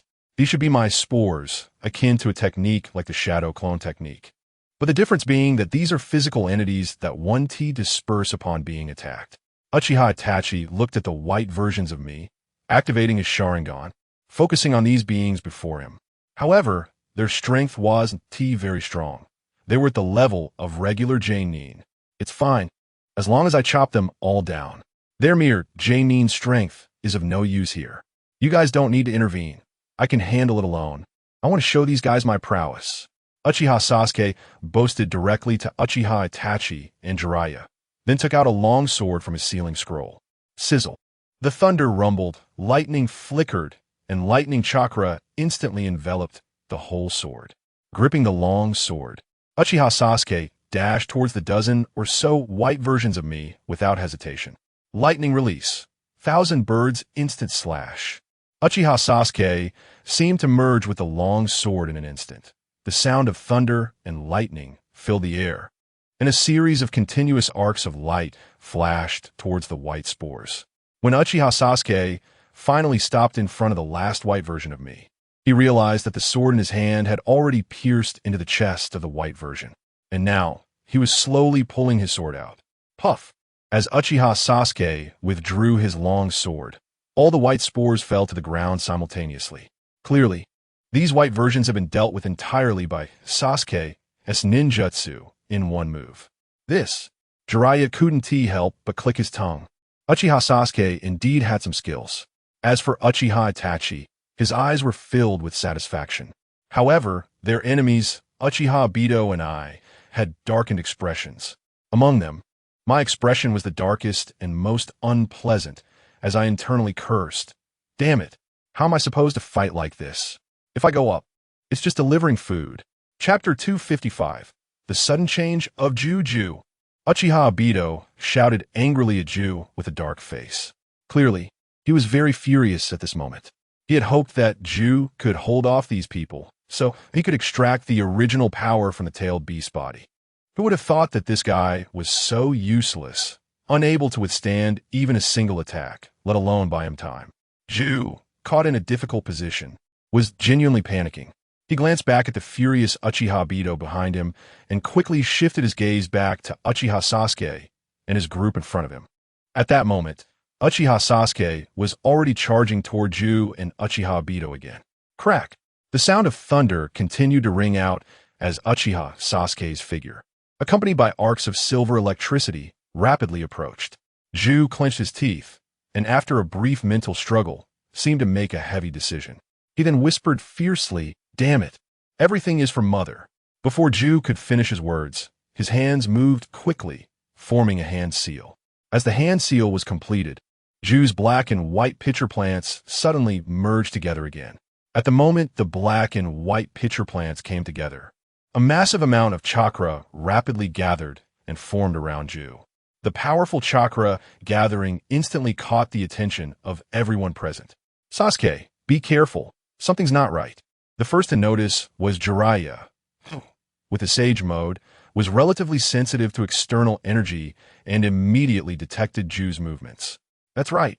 A very strong chakra is rapidly gathering. Uchiha Itachi had been watching Ju from the beginning, so he quickly noticed Ju's abnormality as well. "Sasuke, be careful." Uchiha Itachi looked at Uchiha Sasuke, who seemed completely oblivious and felt inexplicably worried. No matter how this trash changes, it's still trash. Although Uchiha Itachi's warning was heard, Sasuke was completely high on himself at this moment. After his recent rampage against Ju, Uchiha Sasuke felt he had risen above, looking down on Ju, for no reason other than that he was trash. Thus, Uchiha Sasuke didn't take Uchiha Itachi's warning to heart and continued to charge toward Ju and Obito with unwavering determination. Crack! The long sword infused with lightning chakra in Uchiha Sasuke's hand accurately slashed toward the motionless Ju. Clang! The sharp sound of metal clashing suddenly rang out. Uchiha Sasuke's long sword did not cut through Ju's body. Instead, it pressed tightly against him. Buzz! At that moment, the black and white pitcher plants also slowly unfolded. As the pitcher plants opened up, numerous dense cracks began to spread and extend from the leaves of the pitcher plants across Ju's body. Crack! The cracks multiplied until they eventually covered his entire body. Uchiha Sasuke was startled, his mind unable to comprehend the situation. What was going on? His sword had hit, but it hadn't penetrated. Why did his whole body suddenly crack? Although confused, he did not show it on his face, as the title of King of Pressure was not given for nothing. The unclear situation did not mean he would do nothing. Uchiha Sasuke withdrew his long sword, and chakra surged forth again, intertwining and wrapping around the sword in a display of lightning. "Give me. Break!" The long sword in Uchiha Sasuke's hand emitted a thunderous sound and then slashed down toward Ju once more. However, this time, an unexpected event occurred when the long sword struck Ju's body. Boom! With a loud explosion, Ju's body suddenly shattered in an instant. As his body exploded, a brand new Ju stood quietly in the place where he had been. Changing from his previous appearance, his white body had now turned completely black, and the two black and white pitcher plants had vanished. His body was no longer half black and half white, but was covered by a wooden armor. "Uchiha Sasuke, did that feel good?" Ju's voice was low, but it was filled with madness and ferocity. Pretending to be mysterious. "Let me see how I can cut you in half like before." When Ju shattered, Uchiha Sasuke had already retreated, and now looking at the changed Ju, he felt a mix of wariness and bravado. This guy's become terrifying. Uchiha Itachi also arrived beside Sasuke. Indeed, the chakra that gathered earlier suddenly vanished without a trace. It's very strange and requires caution. Jiraiya was also watching Ju with great vigilance. At this moment, the three of them were filled with caution and pressure in their hearts. How many more secrets does this guy Ju have? Standing behind Ju, Uchiha Obito was also shocked, clearly unaware of Ju's current situation. However, being shocked did not mean he would relax on what needed to be done. He quickly formed a hand seal and accelerated the chakra extraction from the outer path's golem. Seizing this opportunity to act was the way to go. Roar! Roar! The previously alternating roars of the 8 tails and 9 tails had now turned loud and frenzied again. Clatter! The binding chains of the outer path's golem rattled with the frenzy of the 2-tailed beasts. Uchiha Itachi and Jiraiya, upon hearing this, were startled, their expressions turning grim. As the saying goes, the early bird catches the worm, while the latecomer suffers. Jiraiya and Uchiha Itachi exchanged glances, clearly understanding each other's intentions. Earth release, spike. At that moment, the Black Jew suddenly took advantage of the moment when Uchiha Itachi and the others were communicating, launching a ninjutsu. He quickly thrust his right hand into the ground, and sharp wooden spikes burst forth from the earth, charging directly toward Uchiha Itachi and the others. Fire release, great fireball jutsu. Uchiha Itachi and Jiraiya reacted instantly and dodged, while Uchiha Sasuke directly faced the great fireball head-on. The massive fireball soared through the air, crashing directly into the wooden spikes in the ground. Chapter 256, The Technique of Thorn Massacre. Boom! A huge fireball crashed into the wooden spikes on the ground in the blink of an eye. The blazing flames instantly swept out, destroying, shattering, and burning the menacing, sharp wooden spikes. Whoosh! The flames spread along the wooden spikes, burning straight towards Zetsu. Is that all? Uchiha Sasuke curled his lip, clearly dismissive. Swish! Swish! Swish! At the same time, Jiraiya, who had dodged Zetsu's wooden spike attack, launched a sudden assault. 3 kunai shot out in a triangular formation, targeting Zetsu with precision. Zetsu snorted coldly, stepping back a few paces to evade Jiraiya's kunai ambush. Let me show you my true power. Don ma sacre technique. Zetsu formed a hand seal with both hands, lifted his right foot, and stomped down on the ground. Boom! Boom! Boom! The ground began to tremble slightly in front of Zetsu, becoming increasingly violent. Bang! Bang! Bang! The ground soil cracked open, and black wooden thorns, as hard as iron, burst forth. What is this? Wood release? But why does it look metallic? Faced with the numerous, thick wooden thorns, and seeing they didn't look like wood, Jiraiya was quite puzzled. Who cares what is? Just destroy it. Looking at the incoming wooden thorns, Sasuke was unconcerned. Fire release, great fireball technique. Uchiha Sasuke threw another great fireball directly at the approaching wooden thorns. Clang! Not good, these aren't wooden, they're metallic. Uchiha Itachi, while dodging the wooden thorns and testing with kunai, realized at the moment of impact and alerted Jiraiya and Sasuke. What? Jiraiya and Sasuke were momentarily stunned. Boom! Just then, Sasuke's great fireball collided with Zetsu's wooden thorns. The wooden thorns, as hard as steel, instantly destroyed Sasuke's great fireball and charged straight towards him, with the thorns closing in. Sasuke's brain was flooded with cold sweat, and he instinctively activated his Sharingan, summoning Susanoo. Bang! The wooden thorn slammed into Sasuke's Susanoo. Although it caused slight cracks, it couldn't break through his Susanoo's defenses. These wooden thorns are so powerful. Jiraiya, witnessing everything, was astonished. Although Sasuke's instinctive Susanoo was in its initial form, its defensive power was still incredibly strong. However, even this formidable defense had been cracked, which was quite terrifying. Sasuke, are you okay? Itachi, after dodging another wooden thorn attack, turned to check on Sasuke. I'm fine. Uchiha Sasuke replied instinctively, but then his face filled with rage. Bastard, Zetsu, just wait. He. I'll be right here waiting. What did you do to me?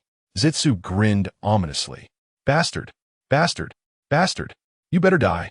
Seeing Zetsu's demeanor, Sasuke was consumed with fury, igniting with rage. Complete body, Susanoo. In that instant, Sasuke transformed his Sharingan into the Manjiki Sharingan, unleashing its power wildly. The massive Susanoo was restored to full health in the blink of an eye, and it evolved into a towering giant. Feel my wrath, Zetsu. You will be turned to ash and dust under my power, Sasuke boasted, looking down at Zetsu from above. Itachi, while Sasuke holds Zetsu back. Let's take this chance to rescue Naruto, Killer Bee, and the 8 Tails and 9 Tails. Jiraiya, taking advantage of Zetsu's confrontation with Sasuke, quickly moved to Itachi's side. Itachi glanced at Zetsu, then at his brother Sasuke, and agreed with Jiraiya's proposal. Then let's hurry. As Jiraiya finished speaking, he dashed toward the 8 tails and 9 tails. Uchiha Itachi closely followed Jiraiya, heading toward the 8 tails and 9 tails. Zetsu, stop them. At that moment, Uchiha Obito, also known as the fake Uchimadara, spotted Jiraiya and Itachi approaching quietly and shouted at Zetsu. Under Obito's shout, Zetsu turned to look at Jiraiya and Itachi. Kill! Zetsu shouted, his hand seals changing again. As the seals altered, the wooden thorns underground suddenly went wild. Countless wooden thorns, hard as iron, burst forth from the ground, launching indiscriminate attacks toward Itachi, Sasuke, and Jiraiya. In an instant, the entire area was filled with dust and vibrations. Faced with these bizarre wooden thorns, Jiraiya and Itachi frowned as they responded. Meanwhile, Uchiha Sasuke drew his Susanoo sword. Whoosh! The Susanoo sword, controlled by Susanoo, flew up and down, cutting the hard wooden thorns like they were firewood. Bang! Bang! Bang! With each strike, the Susanoo sword seemed to transform into a lumberjack's axe, and the wooden thorns were the logs. With every chop, Susanoo's body advanced a bit further. Seeing this, Jiraiya and Itachi, wanting to conserve their strength, stopped heading toward the outer path golem and instead followed Sasuke's Susanoo, slowly advancing. Damn, the power of this Susanoo is truly terrifying. Zetsu's expression turned grim. Originally, he thought that with this mutated technique, he could stop these guys or even seriously injure them. However, he didn't expect the reality to be the opposite. Now, Zetsu could only slow their progress. Obito, I'm about to collapse. Zetsu urgently told Uchiha Obito behind him. It's okay. In response, a smile appeared at the corner of Obito's mouth beneath his mask.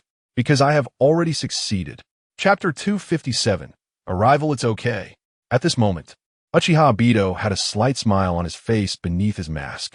Because I have completed it. Of course, this thought echoed in Obito's mind and was not something he said out loud. At this moment, Obito, the fake Uchiha Madara, was secretly pleased. Letting Zetsu follow the Leaf Ninja to consume their energy not only created better conditions for his escape, but also allowed him to wear down Zetsu, who had been hidden beside him for so long. Of course, if the battle changed and Zetsu gained the upper hand, he could also take the opportunity to deal with the Leaf Ninjas. This was truly a win-win situation for him. Zetsu, hang in there, it's almost done. Although Obito had secretly completed the extraction of the tailed beast chakra, he still pretended to be in the process of extracting chakra. Damn it! Zetsu quickly glanced back at Obito, and, sure enough, just as Obito said, the extraction of the tailed beast chakra was not yet complete, causing him to murmur a low curse in his heart. Desperate, Zetsu looked at the approaching Sasuke Uchiha, along with Itachi Uchiha and Jiraiya behind him, feeling anxious and flustered. Although Zetsu's strength had greatly increased, it did not prevent him from feeling just as panicked as before. Don barrage technique don explosion. Zetsu changed the hand seals in his hand, and his expression shifted dramatically. At that moment, his face was filled with determination, as if he intended to perish together with his enemies. Seeing Zetsu like this, Itachi and Jiraiya, who had been protecting him, were filled with confusion. What's wrong with Zetsu? Is he up to something bad? However, before they could figure it out, Sasuke Uchiha, who was originally advancing vigorously, began to show signs of something being off. At this moment, the thorns released by Zetsu's technique suddenly went wild without any warning. The thorns either twisted into a massive cluster or scattered individually, wreaking havoc around him. Boom! Boom! Boom! Suddenly, a series of explosions erupted, and a powerful shock wave swept through the area. It turned out these explosions were caused by Zetsu's ninjutsu. The numerous thorns suddenly exploded without warning, completely chaotic. Although the explosions were sudden, their power was considerable. Not only did they force Sasuke's Susanoo to retreat, but even Itachi and Jiraiya, who were originally protected by the Susanoo, were blown away, covered in dirt and ash, and hurriedly retreated. At that moment, a cloud of smoke filled the battlefield.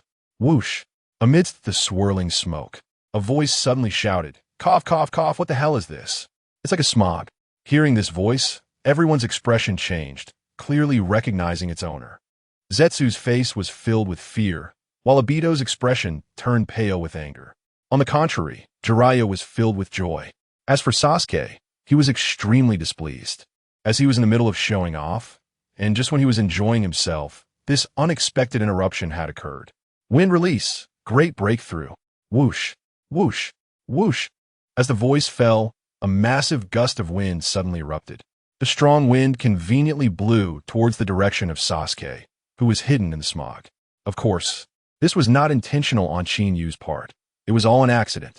He had arrived using space-time ninjutsu, and upon arrival, everything was shrouded in a hazy mist, making it impossible to see anything. Because he couldn't see, he had no direction and didn't realize he was heading toward Sasuke. Therefore, he was unaware that his wind release technique would blow all the dust and mist toward Sasuke. Even if he had known, he wouldn't have cared, as he knew Sasuke wouldn't dare to complain. If he did, Qinyu wouldn't mind having a direct conversation with Sasuke.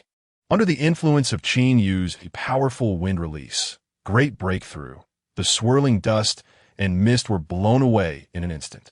In the blink of an eye, the area around Qinyu became clear and clean. Looking at the clean surroundings, Qinyu clapped his hands in satisfaction and chuckled. That's more like it. Why create so much smog? It feels so much better to see clearly. Qinyu. Seeing Qinyu's figure fully revealed, Obito, who was at the back, couldn't help but grit his teeth and shout. Clearly, he still harbored resentment towards Qinyu for all the past events. As for Zetsu, the moment Qinyu appeared, he dashed to Obito's side. What do we do now? Zetsu looked at Qinyu with a serious expression, his voice tinged with a hint of hoarseness. Now that he's here, will it? It's fine. Everything is already completed. Although Obito hated Qinyu, he also knew that with his current strength, he couldn't harm Qinyu at all. Completed. Zetsu's eyes and face were filled with excitement upon hearing this. Qinyu, we meet again.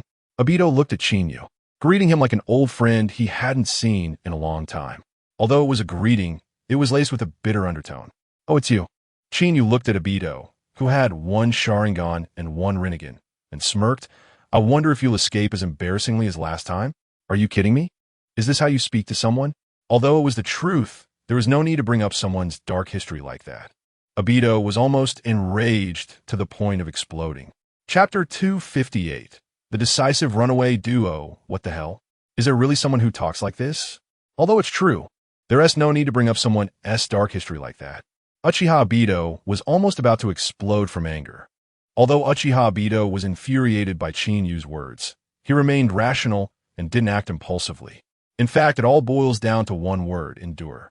Uchiha Obito let out a cold snort at Qinyu and then shamelessly said, Qinyu, just wait. It won't be long before you regret what you've done. When that time comes, you'll know what it feels like to be humiliated.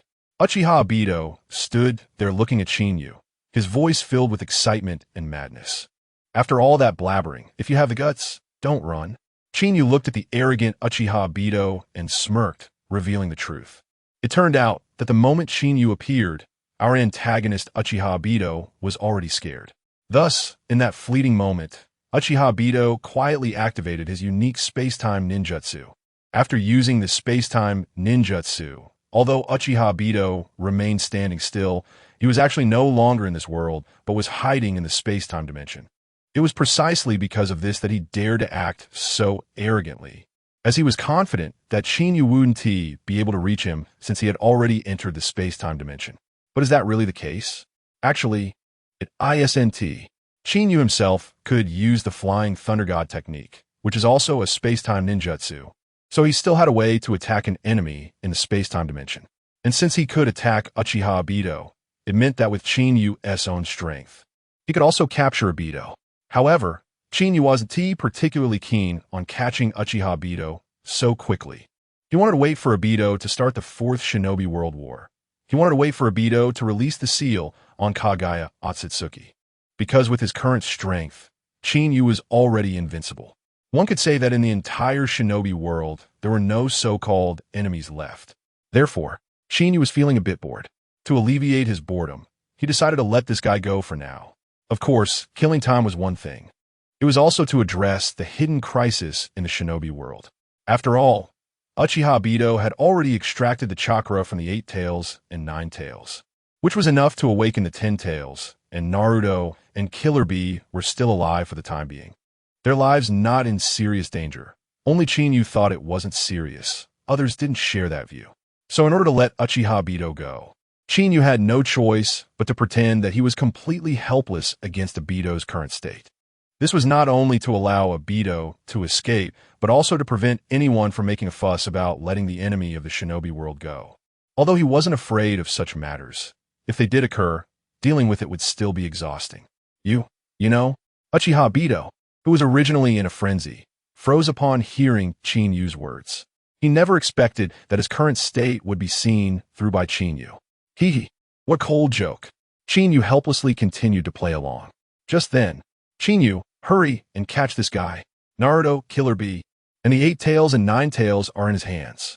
Jiraiya suddenly thought of Naruto's perilous situation and shouted at Chinyu. Upon hearing Jiraiya's shout, Chinyu couldn't help but twitch his mouth.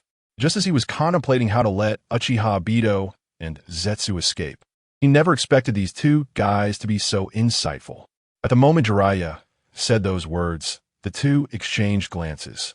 Then, they threw Naruto and Killer Bee on the ground and promptly used Uchiha Bito's space-time ninjutsu to make a quick escape. Their coordination during this operation was flawless. Seeing them run away so quickly, Chinyu couldn't help but sweat a little. Is it really that bad? Am I really that terrifying? Chinyu looked at the disappearing Uchiha Bito and Zetsu, his mouth twitching as he asked Jiraiya, "Do you think we should still chase them?" Jiraiya opened his mouth, but was left speechless. Chase? What the hell should I chase for? These two are definitely members of the Akatsuki. Why are they so cowardly? Actually, one couldn't blame them for running so fast. The main reason was that they had psychological shadows. Moreover, Uchiha Bito wanted to play it safe. Since he had obtained the powers of all the tailed beasts, he was about to awaken the 10 tails. Once he awakened the 10 tails and sealed it within himself, becoming the 10 tails Jinchuriki, he would be invincible at that point. Right now, he was not a match for Chinyu. If they fought and something unexpected happened, the power he had worked so hard to obtain would be lost. That was a cost Uchiha Bito couldn't afford and didn't want to bear. As for Zetsu, it was even simpler. Since the power had been obtained, he should hurry and flee. Then he needed to help Obito merge that power quickly so that he could assist Obito in releasing Kaguya Otsutsuki, who was sealed on the moon. Once he released Kaguya, with her divine powers, who in this world could stop her? At that point, he would be completely safe, and he could tell her about his past grievances and have her take revenge for him. So with all these factors in mind, the two left in perfect harmony. Look at these two guys. Seeing Jiraiya's awkward expression, Chinyu quickly found an excuse to divert attention from the embarrassing situation. Oh, right. Jiraiya instantly realized, clearly understanding Chinyu's intentions. He hurried over to Naruto and Killer Bee's side. Looking at the two lying on the ground like corpses, Jiraiya checked their pulses. He found that they were still alive, but they were clearly in a state of hypoxia, almost on the verge of passing out. No good, they're about to die. Upon hearing this, Uchiha Itachi and Uchiha Sasuke remained calm, while Chinyu had a look of indifference on his face. Chapter 259, Preparing for War. Formation of the Ninja Alliance. No way. The two of them are almost done for. Upon hearing this, Uchiha Itachi and Uchiha Sasuke remained calm, while Chinyu wore a nonchalant expression. As for why Uchiha Sasuke and Uchiha Itachi could be so calm, the reason was Chinyu. Come on, with such an impressive big shot around, why should there be any worry about these two guys dying? Let's take a look at what space-time ninjutsu is. And let's also take a look at what the flying Raijin technique is. If these two really can't make it, Chinyu can just use space-time ninjutsu. Isn't that simple? It's not even a blink of an eye. As long as they return to the village, with the strongest medical ninja in the ninja world, Tsunade, present, there is no need to worry about whether these two can be saved. So, there is really no need to be anxious right now. In a certain underground secret room, with a buzzing sound, a 5-star space suddenly blossomed, and a masked figure suddenly appeared out of thin air. You're here? The White Snake Sage, Yakushi Kabuto, who was busy with some bottles, greeted with a cold smile. How is the preparation going? Uchiha Bito asked directly. In response, Yakushi Kabuto pointed to a few coffins nearby and said, "Look, they're right there." Seeing this, Uchiha Obito didn't say a word and directly went over to check. "But I'm curious, since you are Uchiha Madara, why can I still find another Uchiha Madara's corpse?" Yakushi Kabuto put down the medicine bottle and looked curiously at the silent Uchiha Obito. "Who is this fake Uchiha Madara? What do you want to say?" Uchiha Obito said calmly. A pair of completely different eyes stared intently at Yakushi Kabuto, as if his mere words could provoke him to take action. "Hee. It seems you're not pleased with what I said." Yakushi Kabuto noticed the malice in Uchiha Obito's gaze and suddenly chuckled. "Don't be nervous. I'm just curious. Curiosity kills." Uchiha Obito coldly replied, retracting his gaze. All right. Yakushi Kabuto shook his head with a smile and continued to fiddle with the medicine jars, saying, "Then I want to be curious. You'd better understand that everything you have now is what we helped you obtain, so you'd better be honest." After saying that, Uchiha Obito did not wait for Yakushi Kabuto's response and immediately performed space-time ninjutsu to prepare to leave. Just before he disappeared, Obito left a few words for Yakushi Kabuto, or should I say, arrangements. Uchiha Madara's body is to be sealed directly and will not participate in the Edo Tensei plan. The rest of the plans remain unchanged. The timeline for the plan is 3 days from now. After a while, when the world was quiet and only Yakushi Kabuto's voice remained, he approached Uchiha Madara's corpse, looking at it and saying with a smile, "You're not even in his plans, and he doesn't want you to come back to life. It seems there are some secrets between you two. I really want to know." Yakushi Kabuto felt a mix of frustration and anticipation for the days to come in 3 days. New base of the Akatsuki organization. Lord Madara. Zetsu looked at the suddenly appearing Uchiha Madara, his previously weak expression replaced with respect. "How is the production of the army progressing?" Uchiha Madara asked indifferently. "In order to ensure victory in this war, I accelerated the production of the army. The current number has reached 300,000, which is 1.5 times more than the previously estimated 200,000. Good." Uchiha Madara was pleased. Zetsu seemed to have become more reliable since returning. In 3 days, the White Zetsu army will mobilize and the Fourth Great Ninja War will begin. After speaking, Uchiha Madara excitedly left. After Uchiha Madara left, Black Zetsu quietly started to laugh darkly. "Mother, just wait a little longer. 3 days, just 3 more days. After 3 days, you will be able to come back to life." Compared to Uchiha Madara's excitement, Zetsu's heart was even more thrilled. As Uchiha Madara declared war on the 5 great nations simultaneously, the other nations began to exchange intelligence. They soon discovered that Uchiha Madara was not joking. The Fourth Great Ninja War would indeed be directly initiated by him. Consequently, the 5 great nations convened a simple remote video conference. Hokage's office. "Everyone, in light of Uchiha Madara's initiation of the Fourth Ninja War, what countermeasures can we formulate?" Sachikage Inoki asked heavily. "Do we even need to ask? Just crush that guy." The fourth Raikage, exclaimed angrily. "Hee, you alone want to crush who? Uchiha Madara? Or his army of 200,000? Madarumi teased with a smile. "You." The fourth Raikage was momentarily speechless. "All right, what is the time for this?" Tsunade, with a fiery temper, shouted loudly to prevent further conflict. "I believe that our 5 great ninja villages should collaborate. Only by joining forces do we have the strength to contend with Uchiha Madara and his 200,000 army." Kazekage Gaara suddenly spoke up. "Gaara is right." Tsunade fully agreed with Gaara's proposal and continued, "I propose that our 5 great ninja villages temporarily form a wartime alliance. Set aside past grievances and face this terrifying enemy together." The Sand Village agrees. Gaara stated, "My Mist Village agrees as well." Madarumi followed up. "Come on. My man is in Konoha. If anything happens during the war, he will definitely help me." So of course I agree. Nothing more to discuss. Well, after pondering for a moment, the fourth Raikage also agreed. My Cloud Village agrees. There was no choice. The fourth Raikage had to agree. Although Mei Terumi had just been a bit petulant, it was nonetheless the truth.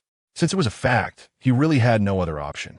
Seeing that all the leaders of the 5 great ninja villages had agreed to a temporary alliance, Sachikage Inoki, who had not yet expressed his stance, had no choice but to agree as well.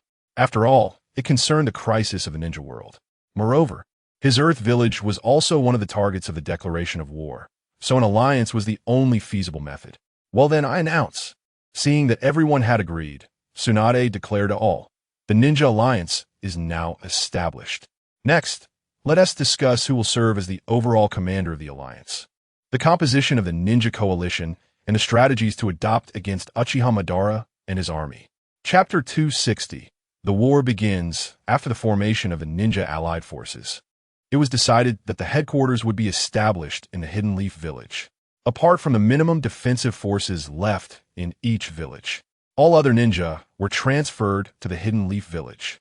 The 5 great ninja villages could directly send up to 100,000 ninjas to the battlefield.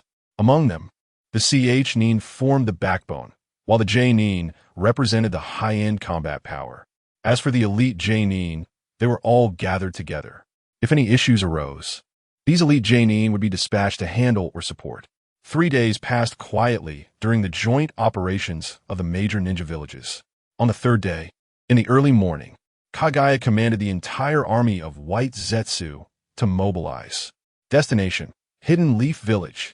Uchiha Obito stood on a tree, looking down at the dense army of White Zetsu, and spoke to Kagaya beside him. Yes, Lord Madara. White Zetsu respectfully replied to Uchiha Madara. All troops move out. With a loud shout from White Zetsu, the vast army of White Zetsu set off with great momentum. The commotion early in the morning was immediately detected by the ninjas of the allied forces. Upon discovering the situation, the ninjas promptly reported back to the headquarters of the Ninja Alliance. At the Ninja Alliance headquarters, the army of White Zetsu led by Uchiha Madara has already set out. What are your thoughts? Tsunade, sitting at the head of the table, glanced at the 4 Kage present. What else is there to discuss? Just send a large army to annihilate them. The hot-tempered 4th Reikage immediately suggested a confrontation with Uchiha Madara. Reikage calmed down. Meitarumi shot him a glance and said lightly, the enemy has 200,000 White Zetsu, while our allied forces only have 100,000. Annihilation sounds easy, but all right, let's think about how to handle this first. Gaara interjected to steer the conversation. I think we can send multiple teams to gradually cut the White Zetsu army apart. Only by dividing the battlefield into multiple locations can we reduce their numerical advantage. At that moment, Narashikaku, standing behind Tsunade, spoke up. By splitting the enemy into smaller battles, if our forces achieve victory in one area, they can quickly support nearby battlefields. Of course, if unfavorable situations arise, it will also facilitate rescue from other battlefields. Compared to a direct, large-scale clash, smaller-scale battles may be more advantageous. Hearing Narashikaku's plan, all the Kage present fell silent. Soon after, as the Hokage, Tsunade was the first to voice her support. I support this plan. After all, our numbers cannot compare to the enemy's. So this method might be the only feasible option. I agree with this plan. Ninja battles should belong to individuals or small teams. Only in such situations can they unleash their true power. Gaara also expressed his agreement, saying, once we enter a densely populated melee, our ninjas will instead be at a disadvantage. You young ones have quite the insight. No wonder you were chosen as Kazekage. Inoki chuckled, teasing Gaara. I have no objections. I see this plan as viable. Inoki added, if the old man has no issues, then there's no need to worry. Meitarumi cleverly waited until most people had expressed their support before chiming in. Oomph. The 4th Reikage snorted coldly, clearly displeased. However, despite his irritation, he did not oppose Narashikaku's response plan. Although the 4th Reikage was hot-tempered, he was not a fool to have reached his position. Moreover, the Cloud Village had always been a strong ninja village, filled with passion for battle. Thus, they understood these matters relatively well. Therefore, upon hearing this plan, the 4th Reikage realized it was the most suitable strategy for the allied forces at this time. I have no objections. Seeing the other 4 Kage turn their gazes towards him, the 4th Reikage surprisingly did not erupt in anger, but instead calmly agreed. All right, it's settled then. Tsunade announced to everyone. From now on, the actions of the ninja allied forces will be coordinated by Narashikaku. The allied forces will enter a counteroffensive state immediately. With a series of orders being issued, Narashikako became the commander of the ninja allied forces. Under his command, the allied forces began to split into numerous small teams. Their sole objective was to divide and eliminate the army of White Zetsu. Everything proceeded in an orderly manner. At the entrance of Uchiha Qinyu's home, Lord Qinyu, the 5 Kage request your presence at the meeting. A member of Root stood at the entrance of Qinyu's house and shouted towards the room. Having done this many times, he was already experienced. To summon Qinyu, this was the only way. Otherwise, he might wait until nightfall with no one coming out to acknowledge him. Sure enough, just as the Root ninja finished speaking, the door to Qinyu's house opened. Uchiha Qinyu stepped out with an unhappy expression. After glaring at the Root ninja in anger, he turned and used a space-time ninjutsu to leave. The Root ninja saw this and could only smile wryly, looking somewhat indifferent. As long as the task was completed, everything else was secondary. With a whoosh, the space suddenly rippled. Moments later, Qinyu's figure appeared in the shared office of the 5 Kage. Glancing around, Qinyu quickly spotted Meitarumi. Ignoring the gazes of others, he cheerfully walked over to Meitarumi. Little man, you finally decided to come out. Meitarumi pouted, pretending to act like a little woman when she saw Qinyu's smiling face. It's nothing. Just had some matters at home. Qinyu awkwardly explained. He then casually sat down beside Meitarumi, his right hand directly wrapped around her waist in front of everyone. This bastard. Tsunade's teeth clenched in anger at the sight of Qinyu. As for Meitarumi, her face turned red, and she said nothing. The other 3 Kage had different reactions. The Wind Kage was indifferent since his sister had already been taken by him. That relationship couldn't be changed. The Reikage, however, felt displeased but didn't dare to express it openly, knowing he couldn't take on Qinyu. Anoki, the Earth Kage, looked at the young man Qinyu with curiosity. Chapter 261. Gradually revealing, after all, Noki had only heard of this Uchiha Qinyu, and he had never seen the real person. So this meeting should be considered their first encounter. Moreover, as soon as Qinyu appeared, he managed to render the most hot-tempered person present, the 4th Reikage, completely speechless. Not only did he refrain from reprimanding Qinyu's behavior, but he also said nothing, as if he hadn't seen anything. This shows that Qinyu is definitely not as simple as he seems on the surface. As for his strength, there is no need to ask.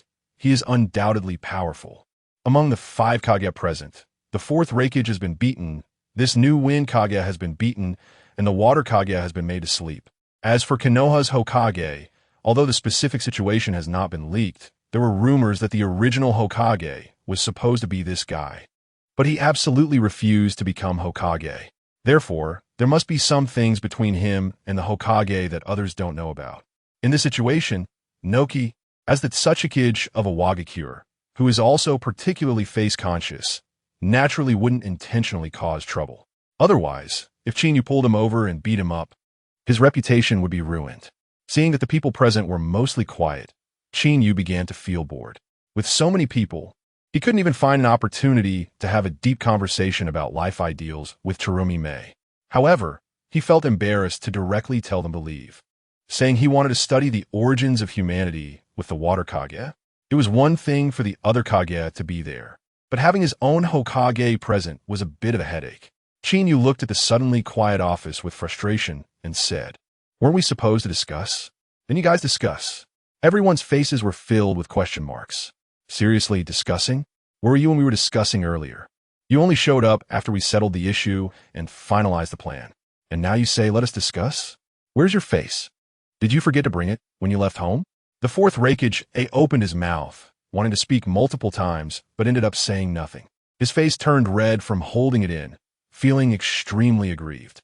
As for Tsunade, the Hokage, her expression darkened to a pot of gray at this moment. Her eyebrows twitched restlessly, clearly wanted to go up and punch Qinyu. But for the sake of Konoha's face, she could only endure. The army of Uchiha Madara has already moved out, and we have also sent out the corresponding ninja coalition to eliminate the enemy. As one of the higher-ranking voices in the ninja coalition, Tsunade gritted her teeth and briefly explained the situation to Qinyu. "Oh, he's starting to take action?" Qinyu asked, finally showing a bit of interest.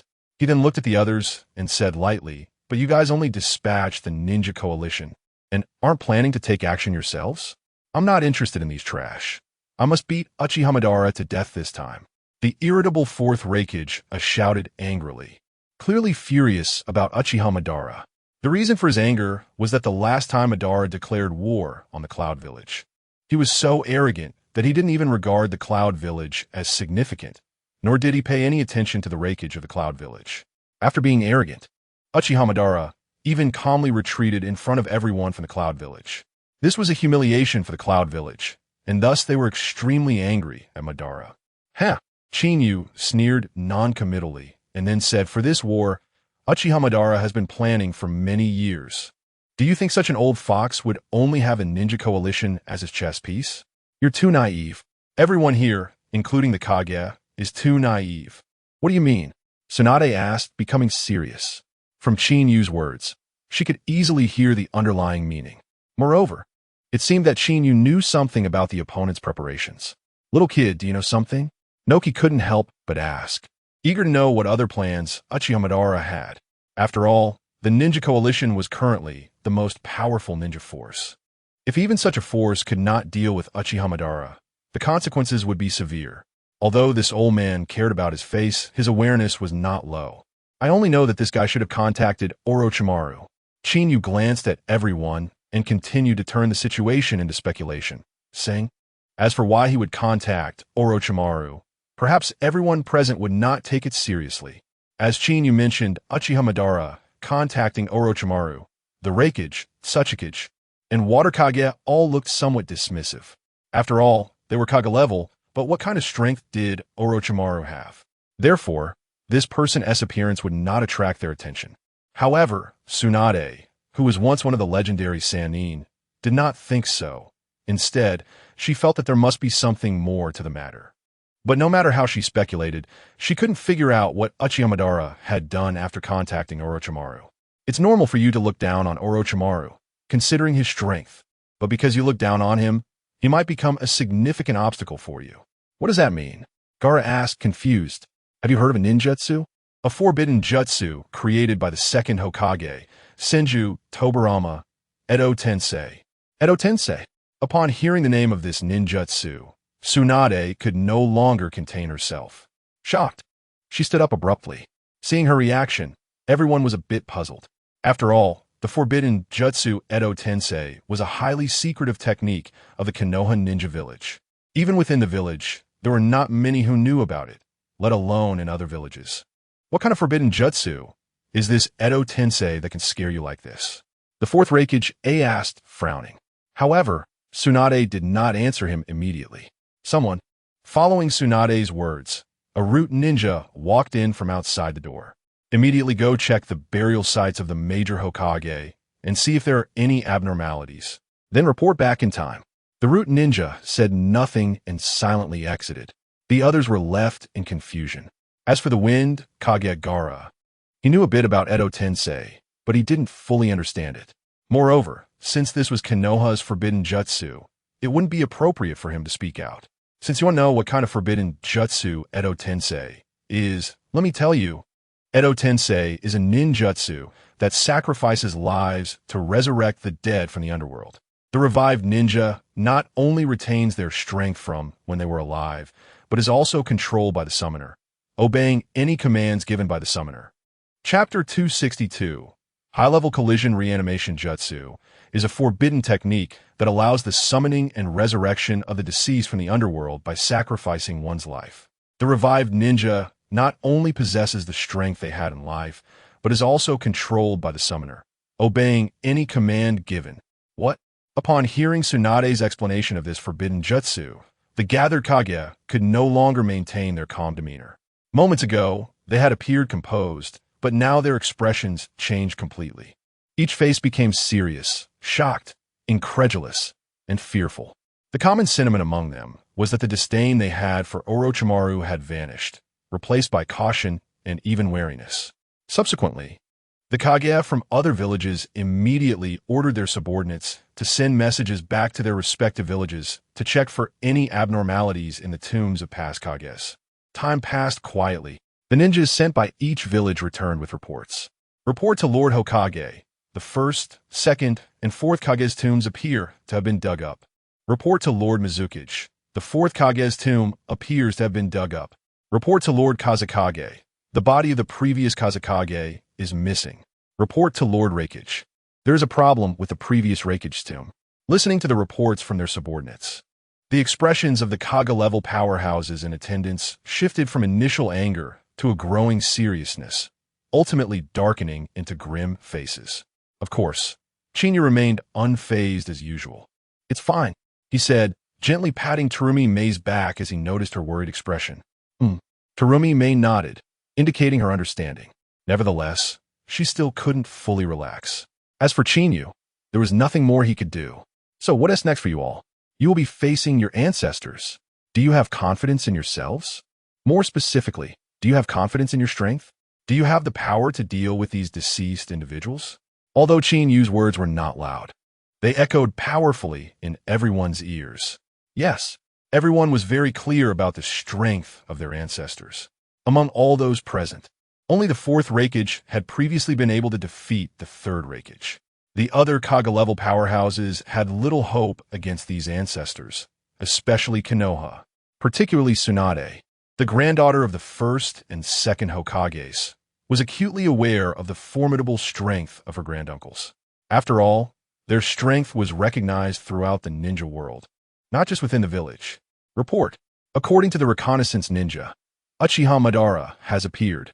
Suddenly, a Konoha ninja rushed in to report to everyone present. "Where is he now?" The fourth Reikage AI asked anxiously as he stood up. "Uchiha Madara has appeared outside Konoha," the ninja reported truthfully. "What?" Tsunade was startled. Uchiha Madara was indeed very daring. In the midst of conflict, he had the audacity to come to Konoha alone. Wasn't he that asking for death? "Yes, alone?" Inoki inquired.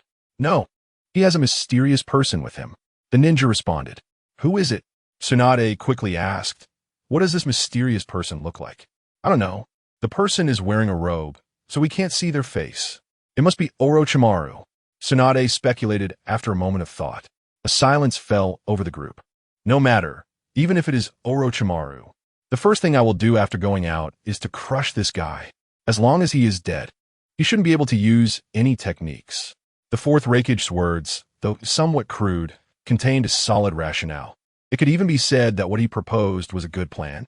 The other Kage nodded in agreement, acknowledging his sentiment, seeing the confident expressions on everyone's faces. Chinyu couldn't help but smirk inwardly. He truly didn't want to dampen their spirits. "Just how do you think you are to confidently deal with Uchiha Madara? Are you overestimating yourselves? Or is his blade dull?"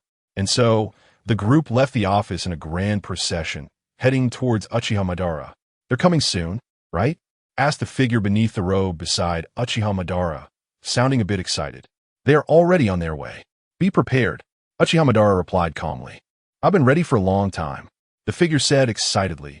"I've waited a long time for this day. They're here." Suddenly, Uchiha Madara's tone became slightly more serious. As his words fell, dozens of figures emerged from Konoha and headed straight for Uchiha Madara. Uchiha Madara paid them no mind, his gaze fixed intently on one person, a very young man, Uchiha Chinyu. With a whoosh, as soon as he appeared, the fourth Reikage wasted no time and immediately activated his chakra. Lightning release, lightning stream. Silver-white lightning erupted from the fourth Reikage's body, flashing and flickering. With a surge of lightning, the fourth Reikage propelled himself straight towards the figure beneath the robe. "Oof." Uchiha Madara let out a cold snort, then extended his palm, facing the Reikage.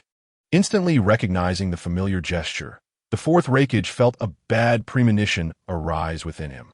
Shinra Tensei. Sure enough, in that moment, an immense repulsive force suddenly erupted. The powerful repulsion sent the fourth Reikage flying backwards. The force was so strong that his speed increased, and the impact was even more powerful. Damn! How could he have such power? The fourth Reikage was shocked and at a loss for words as he flew back. After all, the base requirement for using this jutsu was possessing the Rinnegan. Just then, he suddenly thought of something and fixed his gaze on Uchiha Madara's eyes. In an instant, the fourth Reikage froze. He saw that one of Uchiha Madara's eyes was the Sharingan, while the other was the Rinnegan. "He has the Rinnegan!" The fourth Raikage shouted to everyone. Chapter 263. Uchiha Obito exposed what? Upon hearing this, everyone was taken aback. They then turned to look at Uchiha Madara's eyes. Sure enough, it was the Rinnegan. Cough cough. At this moment, Chinyu suddenly cleared his throat awkwardly and said, "We noticed this during our last encounter when we saved Naruto. There were so many events that followed that he forgot to mention it." Upon hearing this, everyone present couldn't help but twitch their faces. They wanted to curse, but since it was Chinyu, they could only hold it in. After all, facing a great enemy, the primary goal was to deal with the enemy first, and other matters could wait until after the battle. However, at this moment, speaking of Uchiha Madara, even now, are you not going to reveal your true identity? Chinyu pressed his hands down to calm the crowd who were about to step forward, addressing Uchiha Madara. Upon hearing this, the crowd frowned slightly. Chinyu's words puzzled them. What did he mean? Wasn't Uchiha Madara his identity? Hearing this, Uchiha Madara burst into laughter. He never expected that the one to discover and doubt his identity would be his opponent. Once Uchiha Madara said this, everyone was truly dumbfounded. What? This Uchiha Madara is fake? So, everyone has been fooled by you for so long? Who the heck are you then? At this moment, everyone became intensely interested in Uchiha Madara's identity. Since you guessed that I'm not Uchiha Madara, why not take a guess at who I really am? So, Chinyu, can you guess? Uchiha Madara smiled darkly, appearing quite pleased. After all, being able to challenge Chinyu once was nice. Although it was just a verbal spar, it was still enjoyable. However, as a transmigrator, would Chinyu not know Uchiha Madara's true identity? Obviously not. Chinyu was very clear about Uchiha Madara's background. Suddenly, Chinyu smiled slightly and said to Uchiha Madara, "Are you sure you want me to help you reveal it?" Upon hearing this, Uchiha Madara's smile immediately faded. Quietly watching Chinyu, he was also curious to know if Chinyu could really state his identity. Chinyu suppressed his tone, teasing everyone's appetite before finally saying, "Aren't you Uchiha Obito, the childhood teammate of Kakashi, who was once thought to be dead? I don't think I've got it wrong, right?" "Obito," Chinyu said firmly. Clap, clap, clap. Uchiha Obito directly applauded, clearly in agreement with what Chinyu stated, thus indirectly affirming Uchiha Obito's identity. "Chinyu, you are indeed impressive," Uchiha Obito said slowly. After saying this, he extended his right hand slowly in front of him, gently tugging on the spiral mask on his face. Then, Uchiha Obito directly removed the mask. The face beneath the mask finally revealed itself to the world. It was a very strange face, with the right eye Sharingan at its center, and the muscles on the face appeared spiral-shaped. The skin on his face was extremely dry, but very pale. Tsunade gasped upon seeing the condition of his face. "You actually transplanted the first Hokage's cells." "That's right. I transplanted the first Hokage's cells. Only by doing so could I survive until now." Uchiha Obito did not deny it, but rather openly admitted it. "Aren't you afraid of the backlash from the first Hokage's cells?" Tsunade asked. Uchiha Obito did not reply, but instead curiously asked Chinyu, "I really want to know how you recognize my identity. Are you that curious?" Chinyu said with interest, "Yes, I am really curious. Over the years, no one has been able to recognize me. Not even Zetsu, who has been by Madara's side for many years. Noticed that I was a fake Uchiha Madara. Yet you not only discovered it, but also uncovered my true identity. So, I am genuinely curious. Since you asked, I will generously tell you." Chinyu suddenly remembered a classic line and borrowed it. However, as soon as he said this, a wave of middle school vibes hit everyone present. Although everyone felt a bit awkward, they didn't say much, clearly curious about how Chinyu knew Uchiha Obito's secret. "First of all, as Uchiha Madara's impersonator, you are really incompetent. Don't you know a very classic line from Uchiha Madara? But I have never heard you say that classic line even once." "What line?" Uchiha Obito frowned and asked, "Do you want to dance?" Chinyu said dramatically. Instantly, everyone was left speechless. "All right, besides that, there are some issues. First, you are too timid. Uchiha Madara is known as the Shura of the ninja world. Fighting is all about hard steel. How could he run away? Also, you said you're Uchiha Madara, but where are your Sharingan techniques? Where's your Susanoo? Don't tell me Uchiha Madara can't use Susanoo. Since you appeared, have you ever used Susanoo? No, right? Also, your personality and temperament are completely different. Uchiha Madara is a very arrogant person, both in speech and behavior. Every word he says, even every action, is arrogant, always looking down on everyone. But what about you? Just think about it. As his impersonator, what conditions do you meet? It seems none, right? Qinyu spoke passionately, integrating his memories from his previous life, and then conducted a detailed analysis based on Uchiha Obito's character and strength. After hearing Qinyu's analysis, Uchiha Obito felt a pang of embarrassment.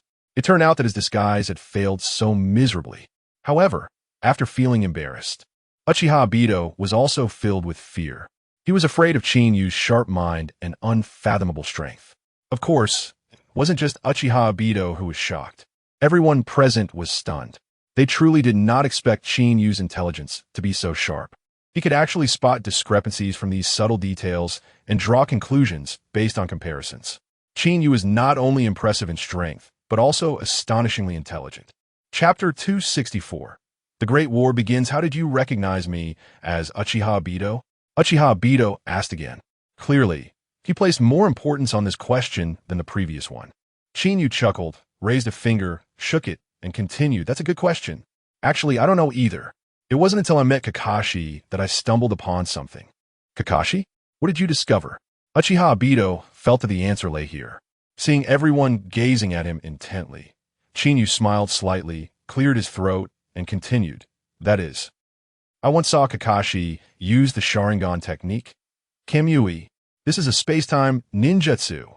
This space-time ninjutsu can absorb attacks into the space created by Kamui. After my investigation, I learned that I was given to him by his childhood friend, Uchiha Obito. However, since he is not an Uchiha by blood, even though it was a gift from Obito, he cannot fully master this eye. Even though he eventually trained and activated the Manjiki Sharingan, he still cannot completely control its power. Qinyu finished his explanation in one breath, a bit out of breath, and quickly paused to catch his breath. Then, based on the plot and his wild guesses, he continued to speak seriously. However, I speculate that once he can fully master the power of the Sharingan, he will be able to make his body exist in both reality and the space-time realm, just like you. Therefore, I deduce that you are Kakashi's childhood teammate, a member of the Uchiha clan, Uchiha Obito. What do you think of this explanation? After Qinyu finished, he looked at Uchiha Obito, seemingly waiting for his shocked expression. However, things did not go as Qinyu had imagined. Instead, Uchiha Obito fell in his silence. After a while, he came to his senses and said to Qinyu, Qinyu, you are quite impressive. To repay you for clarifying this for me, I will give you a chance to live. Submit to me and become my subordinate, and you will earn the right to continue living. Upon hearing this, Qinyu burst out laughing and said to Uchiha Obito, No way, you've gotten arrogant because of this? Have you forgotten how you panicked and fled from me earlier? Have you forgotten the fear of being under my control? If that's the case, then don't blame me for sending you on your way. Uchiha Obito looked up at the sky, suddenly spreading his arms as if to embrace it. The ninja world needs peace, and ninjas are the ones who destroy peace. I will create a true peace, a world without war. Uchiha Obito said with righteous indignation, as if he were a savior. Attack! Suddenly, Tsunade shouted, taking the lead in the attack.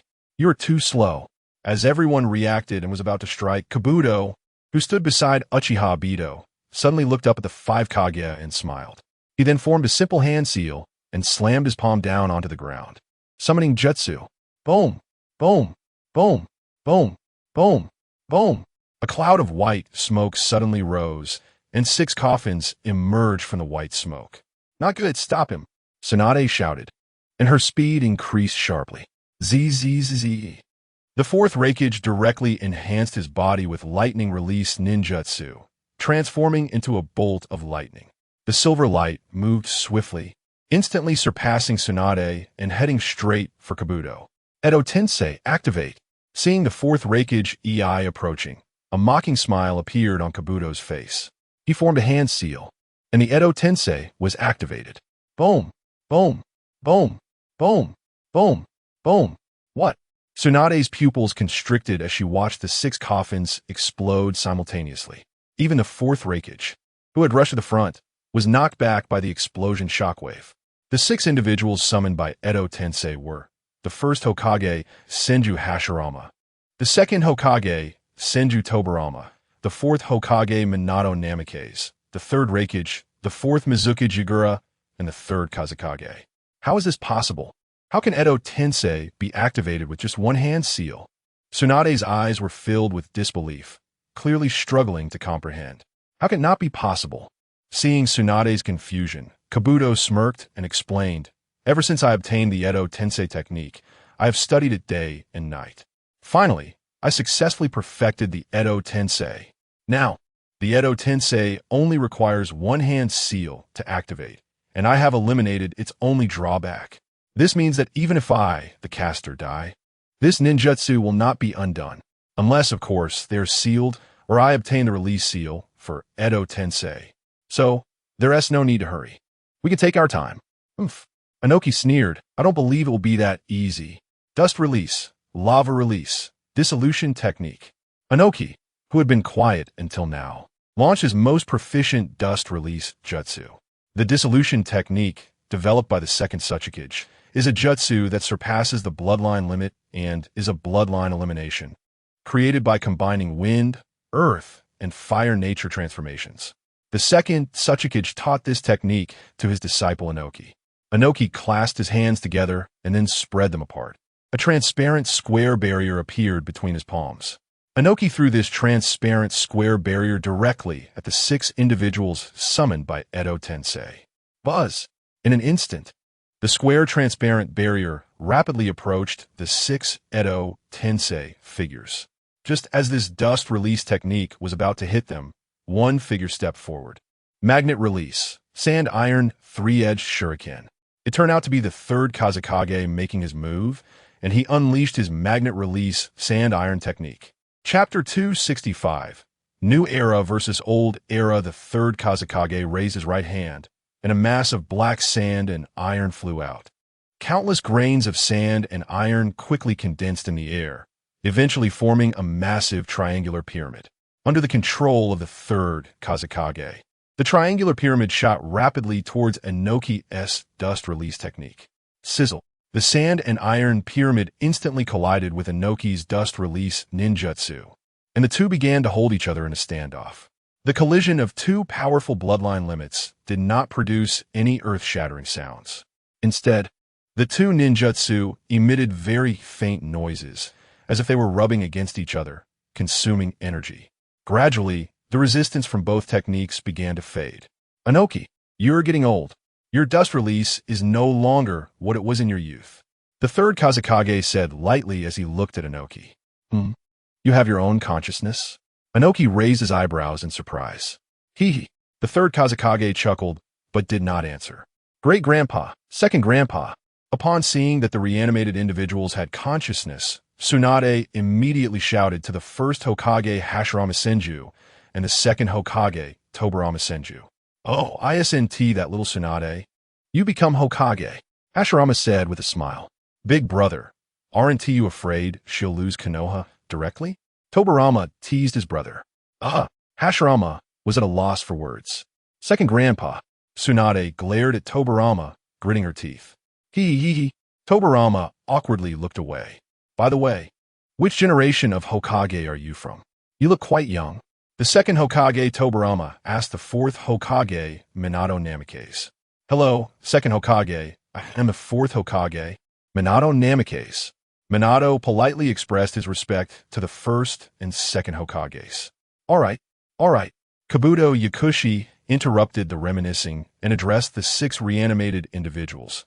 "The reminiscing ends here. It's time for everyone to show their skills."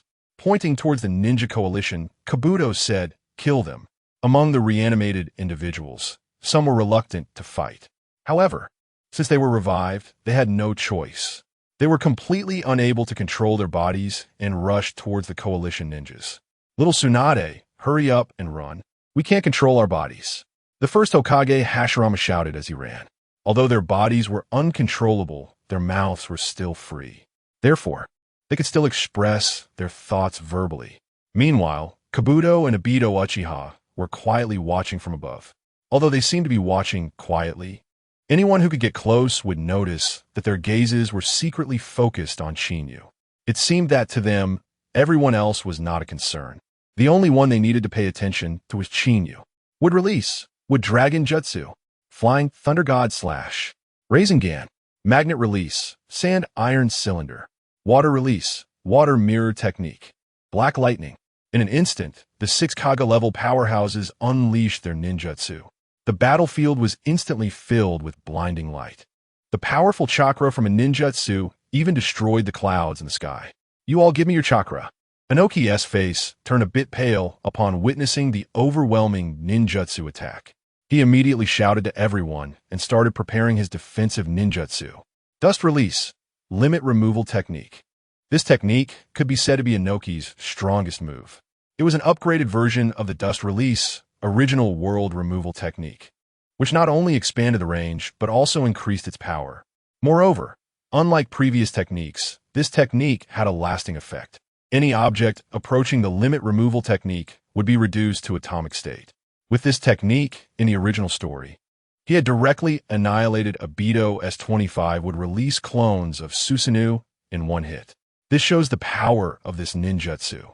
However, as powerful as this technique was, relying solely on his own chakra to fend off the attacks from the 6 Kage-level powerhouses was merely a dream. Therefore, Inoki urgently needed the chakra support from other Kage-level ninjas. Only in this way could he withstand the attacks of the 6 Kage-level powerhouses to the greatest extent. The other Kage-level powerhouses understood that if their chakra was dispersed, it would be relatively weak. Only by concentrating it together could they perhaps counter the initial wave of attacks. Without further hesitation, everyone moved behind Inoki. Then, they began to channel their chakra into Inoki's body. Buzz! The transparent square formed by the limit removal technique received the support of the powerful chakra and instantly expanded several times. Following that, Inoki directed this ninjutsu to counter the incoming ninjutsu attack. Buzz! All the ninjutsu began to collide. Inoki's limit removal technique directly separated those ninjutsu. Countless bright points started to fly out from the limit removal technique, which were the ninjutsu decomposed into molecules. In the end, Inoki's ninjutsu successfully blocked the combined ninjutsu of the 6 Kage-level ninjas. Not bad. Inoki, it seems you really are getting old. The third Kazekage teased as he looked at Inoki. You haven't made any progress at all. The third Raikage criticized the fourth Raikage EI upon seeing this scene, clearly dissatisfied with EI's performance. Father, the current era is different from yours. The fourth Raikage, who was originally hot-tempered, now acted as docile as a lamb. It seemed that the third Raikage still held a significant place in his heart. As the Raikage, you should know how heavy your responsibilities are. After saying a few words, the third Raikage fell silent. At this moment, both sides stood in their respective positions again. The atmosphere became somewhat strange. Continue the attack. Kill the 5 Kage. Obito Uchiha ordered the 6 reanimated individuals controlled by Kabuto. As soon as the order was given, Kabuto controlled the 6 people to launch another attack. The 5 Kage also chose their opponents. In the end, Tsunade chose the 4th Hokage Minato Namikaze. The 4th Kazekage Gaara chose the 3rd Kazekage. The 4th Mizukage chose the 3rd Mizukage. The 4th Raikage chose the 3rd Raikage, and the 3rd Tsuchikage chose the 2nd Hokage. As for the remaining 1st Hokage, it was left to the bystanding Qinyu. Chapter 266.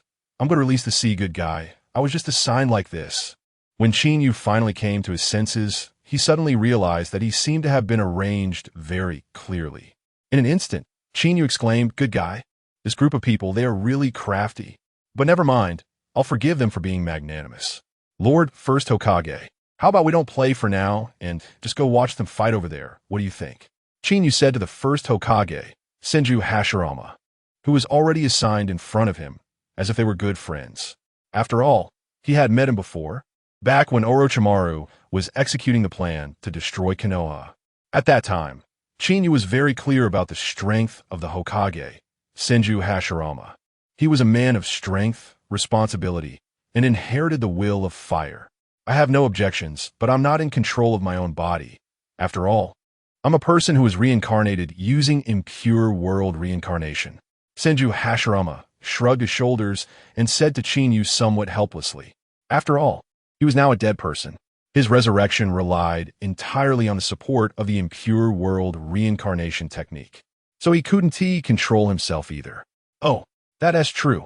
Chinyu nodded in agreement. Then, Chinyu turned his head towards Uchiha Obito and said, Hey Obito, I'll just chat with Lord First Hokage for a bit. They can fight for now. I want to make a move. How about that? Upon hearing this, Uchiha Obito frowned slightly. But thinking about the power he currently possessed, he felt fearless. He was afraid that Chinyu would pull any tricks and immediately agreed to his suggestion. Let's not worry about Senju Hashirama for now. Let the others deal with their opponents first. Uchiha Obito said to the nearby Kabuto. All right, my lord. Kabuto replied with a smile. As the few of them chatted, the other members of the Akatsuki had already started fighting against the 5 reincarnated individuals. Among them, the 3rd and 4th Raikage from the Cloud Village were fighting the fiercest. After all, they both used the most violent lightning chakra and embodied it in a physical combat style. Lightning release, armor, the 3rd Raikage shouted. And then a massive amount of lightning chakra surged from his body. The lightning chakra flickered with silver arcs, quickly enveloping his entire body. In an instant, the lightning chakra greatly enhanced his physical vitality. Son, let me see how much your strength has improved in these years I've been gone. The 3rd Raikage said to the 4th Raikage. Hell piercing, 4 books of conduction. A massive amount of lightning concentrated on the 4 fingers of the 3rd Raikage. In an instant, his 4 fingers became extremely sharp. Come on, father, let me show you how much I've progressed over the years. The 4th Raikage said. Lightning God armor. In an instant, the 4th Raikage was also quickly enveloped by a layer of lightning armor made of lightning chakra. Heavy flow burst. In an instant, powerful lightning chakra gathered at the elbow of the 4th Raikage. The 3rd and 4th Raikage charged towards each other at almost the same moment. Crackle, crackle. In an instant, silver lightning illuminated everything around them. Even the sunlight in the sky couldn't compare to the brilliance of this silver lightning. Bang, bang, bang. Boom, boom, boom. The 3rd and 4th Raikage were like 2 humanoid Tyrannosaurus Rexes with immense destructive power. As soon as they clashed, not only did they create a tremendous momentum, but they also caused significant destruction. In the combat area where the 2 were fighting, dust and dirt filled the air. Looking at these deep pits, the other 4 shadows who were engaged in battles with their opponents felt a bit embarrassed. What the hell? What are you trying to do? Demolish the land? And you guys are fighting so intensely while we're just going about our business. How can we save face? Of course, the 3rd and 4th Raikage were unaware of their thoughts. Even if they knew, they wouldn't care. After all, what you think has nothing to do with me. Damn it, let me show you something big too. The 2nd Tsuchikage said with a slightly displeased tone. However, upon hearing this, the 2nd Hokage was not pleased. Little guy, it seems you're getting a bit carried away. Senju Tobarama said somewhat unhappily. Water release, ocean waves. In an instant, the 2nd Hokage decided to strike first. A massive wave akin to the ocean was released by the 2nd Hokage's water chakra. The enormous water flow formed a vast ocean. At this moment, even if someone claimed it was a sea, people would probably believe it. After all, the range of this water release technique was simply too large. No wonder he is known as the master of water release techniques. Inoki exclaimed, but then immediately said seriously, but I want to be afraid of you. Earth release, light and heavy rock technique. In an instant, Inoki ignored the pull of gravity and floated into the air. Earth release, earthquake core. Blocks of square land rose from the ground, tightly stacking one after another. In an instant, a powerful defensive structure made of numerous earthquake cores was completed in the blink of an eye. Earth release, multiple rock clones. Inoki was worried that the earthquake core wasn't secure enough, so he once again used the rock clone technique. Huge rock clones moved their steps and directly came to the back of the earthquake core, pressing their bodies against the defensive structure built by the earthquake core. Hee. The 2nd Hokage chuckled lightly and said to Inoki, Indeed, you have some skills. However, I wonder if your earth release technique can withstand my water release technique. As soon as the second Hokage's words fell, the water that was rolling behind him suddenly poured down towards Inoki. The massive water flow swept in like a tsunami, not only incredibly fast, but also creating towering waves on the water surface. Boom, boom, boom. The earth suddenly experienced a tidal wave, startling everyone who was engaged in combat. What is going on here? Why is such a huge wave suddenly appearing? Because the second Hokage's water release didn't look impressive before it was unleashed, but once it fully erupted, its true power was revealed. Therefore, everyone was caught off guard and almost got swept away by the second Hokage's technique. In an instant, everyone hurried to dodge. Even the third and fourth Raikage, who were in the midst of a fierce fight, were the same. Chapter 267, Senju Tobirama vs. Inoki Boom. The second Hokage is really going all out. Chinyu watched as the second Hokage, Senju Tobirama, unleashed the water release technique and couldn't help but smile with delight. Tobirama's temper suddenly flared up. Senju Hashirama looked at his younger brother, Senju Tobirama, who was using the water release technique with a wry smile, and couldn't help but criticize him. After all, he knew best what kind of person his brother was. But this might be more interesting. Chinyu didn't mind. After all, he was just watching a show, and the more exciting it was, the better. Just right, he was getting a bit into it now. It seems there is some truth to that. Senju Hashirama felt a bit speechless, but then he realized that he wasn't wrong. After shifting his thoughts, Senju Hashirama also happily watched the battle below. Inoki, what are you doing? Making such a big commotion.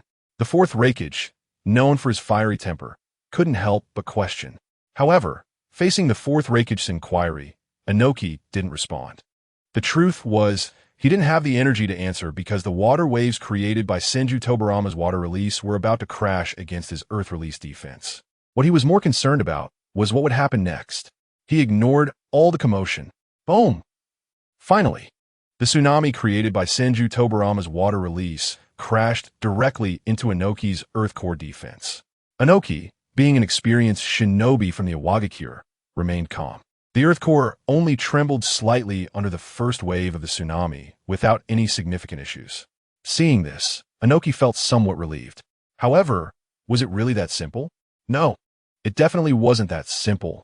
Just as Inoki let out a sigh of relief, the second wave of the tsunami surged towards him again. Boom! In an instant, the waves crashed violently. The earth core defense began to shake significantly, and dirt started to fall from certain areas. Following closely, the third wave of the tsunami came right after the second. Boom! In an instant, Inoki's earth core defense began to shatter. Cracks started to appear in the earth core's fortifications. Crack! The cracks were growing larger under the impact of the water flow. However, it seemed that the water flow had finally exhausted its strength and began to weaken. When the water calmed down completely, Inoki's earth core defense was already filled with cracks. In fact, many areas were directly penetrated by the water. As for the rock giant behind the defense, it remained unharmed. Few seeing this, Inoki finally let out a breath of relief. He had managed to fend off the second Hokage's water release technique. However, just as he was feeling happy for a few seconds, Inoki suddenly remembered something. He had used nearly 2 techniques just to barely block one of the second Hokage's techniques. With such results, there didn't seem to be much to celebrate. Thinking of this, his face fell silent again. The battlefield had transformed into a vast ocean due to the extensive area covered by the second Hokage's water release technique. Everyone present could only use their chakra to stand on the water surface. Inoki, it seems that even though you're old, you still have some strength left. The second Hokage, Senju Tobirama, stood on the ocean and called out to Inoki from a distance. Upon hearing this, Inoki felt a surge of discomfort. Moreover, being someone who valued his pride, he never let others call him old. Now, with Senju Tobirama saying this, he felt an explosion of anger inside. Old? No matter how old I am, I can't be older than you. Inoki retorted back, his tone a bit heated. You dare to be so arrogant in my territory. Senju Tobirama's earlier annoyance reignited at that moment. In fact, he was even more displeased with Inoki now than before. Your territory? You're being too boastful. Inoki wasn't intimidated at all and directly responded to Senju Tobirama. All right, since that's the case, let me show you the forbidden technique I once developed. The second Hokage, Senju Tobarama stopped talking and began to gather chakra to unleash his forbidden jutsu. Seeing Senju Tobarama like this, Inoki knew that this would be the second Hokage's big move. Faced with Tobarama's big move, Inoki also became serious. Although he could say whatever he wanted during their banter, he had to be cautious when it came to fighting. After all, this was the experience he had accumulated over the years. On the battlefield, one must never underestimate any enemy, because perhaps it is this one small underestimation of the enemy that could cost you your life. Inoki, this is my forbidden jutsu, so just watch. A silver-white lightning chakra gathered in Senju Tobarama's hands. Lightning shark. At that moment, the bolt of lightning chakra in Tobarama's hand was slammed into the ocean beneath him. The lightning chakra entered the water and instantly became violet. Countless silver arcs of electricity began to flicker wildly in the water. However, under Tobarama's control, the once chaotic lightning chakra gradually became tame. Slowly, the lightning chakra began to take the shape of sharks under the water. After counting, one would find that there were nearly 50 of these shark-shaped entities. Just then, the water-release chakra in Tobarama's other hand was also slammed into the water, merging with the lightning chakra to form the lightning sharks. Once the lightning sharks merged with the water-release chakra, their size instantly doubled. 50 lightning sharks, now twice their original size, began to rush wildly toward Inoki under Tobarama's control. The shark swarm either swam directly underwater or leaped above the surface. Seeing the aggressive and destructive lightning sharks, Inoki tensed up immediately. Forbidden technique. I'm not afraid at all. Watch me break it with my dust release. Immediately, Inoki pulled out his signature technique. Dust release, original world severing technique. Chapter 268. Sealing Senju Tobarama. Dust release, original world separation technique. Naka's hands came together in a prayer position and then slowly spread apart. As his hands opened, a transparent square block appeared in the palms of his hands. Inoki changed the direction of his hands, altering the posture to push forward. The transparent square block shifted its position accordingly and moved to the front of his palms. At that moment, the group of sharks controlled by the second Hokage, Senju Tobarama, had already arrived in front of Inoki. Because Inoki was using the earth release, lightweight rock technique, he was floating in the air. Thus, unlike others who stood on the water surface, he could clearly see the approaching sharks as they drew near. Roar! Suddenly, 50 thunder sharks let out a furious roar. Following this, the thunder sharks surrounded Inoki entirely. Furthermore, some took the opportunity to launch surprise attacks. However, each time the surprise attack was directly nullified by Naka's dust release technique, turning them into nothingness. Senju Tobarama, is this what you call forbidden technique? Truly unimpressive, Inoki provocatively said to Senju Tobarama. Oh, is that so? Senju Tobarama did not bother to retort further and instead laughed, saying, Next, you will truly get to know him. Let the thunder sharks rage. With a loud shout from Senju Tobarama, all the thunder sharks beneath the water seemed to become unusually agitated. They began to grow extremely violent. Then, to Naka's astonished gaze, one by one, the thunder sharks charged up from the water, accompanied by columns of water. Bang, bang, bang. In an instant, dozens of water columns attacked Inoki from all directions.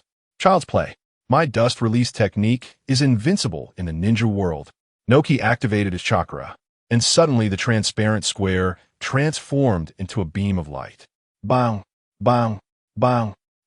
Inoki rotated the beam of the original world separation technique in his hand and directly countered the incoming thunder sharks with a wave of separation and annihilation. In an instant, dozens of water jets were abruptly severed. The exposed thunder sharks were left hanging in midair. Boom, bang, bang, bang. With a low shout, the thunder sharks in the air used all their strength to slam their tails and charged directly at Inoki. Then, around Inoki, they violently self-destructed. The explosion roared, shaking the heavens. Senju Tobarama did not expect this explosion to take Naka's life, but if it could inflict damage, that would be enough. Moreover, this opportunity was a once-in-a-lifetime offensive chance. And what kind of person was Senju Tobarama? He was a smart man, seeing this as a perfect offensive opportunity. He wasted no time and directly launched the group shark attack at Noki. The sharks beneath the sea surged forward, wrapped in water columns, as numerous powerful ninjutsu surged toward Noki. However, Noki remained unafraid. He pushed the enormous original world separation technique directly toward Senju Tobarama with great force. In an instant, all obstacles on the path of the transparent square vanished into nothingness. Whether it was ninjutsu or physical barriers, they all turned to void. Senju Tobarama, die for me, Noki roared, then pressed the transparent square down heavily toward the nearby Senju Tobarama. As the original world separation technique approached, subtle changes began to occur on Senju Tobarama's body. The part of his body closest to Noki started to dissipate little by little, gradually as the transparent square fully advanced. Senju Tobarama was completely transformed into nothingness by Noki's original world separation technique. With Senju Tobarama's death, the ninjutsu he had cast immediately dispersed. After all, without the support of chakra, they were like rootless duckweed. Watching Senju Tobarama completely dead at his hands, Noki felt much more relaxed.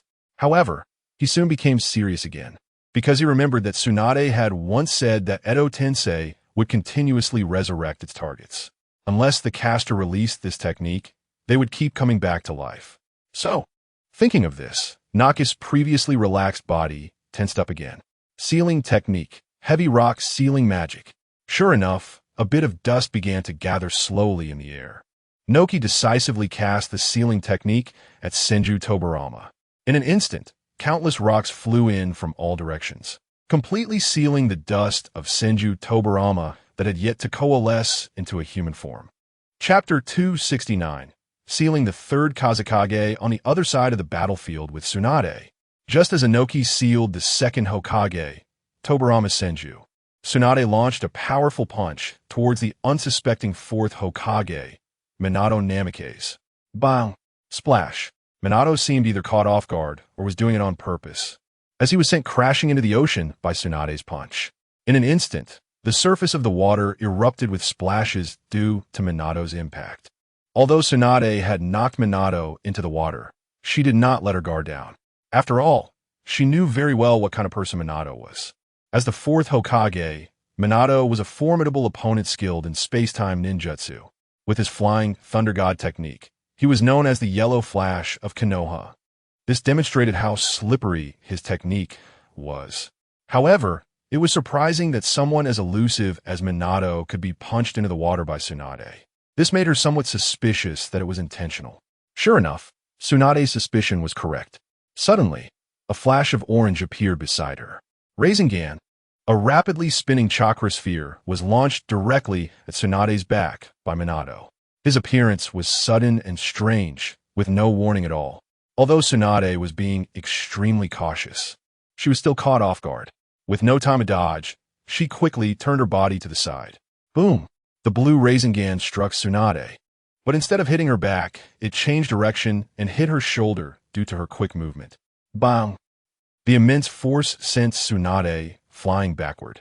In the ocean, her figure created a vertical column of water as she was propelled out. Eventually, she was sent crashing into the ocean. Minato did not stop there. The Golden Flash, known for his speed, activated the Flying Thunder God technique again, and his figure disappeared from the spot. Bang! The water exploded as Tsunade burst out from beneath the surface. Just below her, Minato's figure suddenly appeared. Swish! Swish! Swish! 3 shurikens flew towards 3 different directions, clearly aimed at Tsunade above. Get lost! Tsunade shouted, her strength surging throughout her body. She kicked out at the incoming shurikens. Swish! Swish! Swish!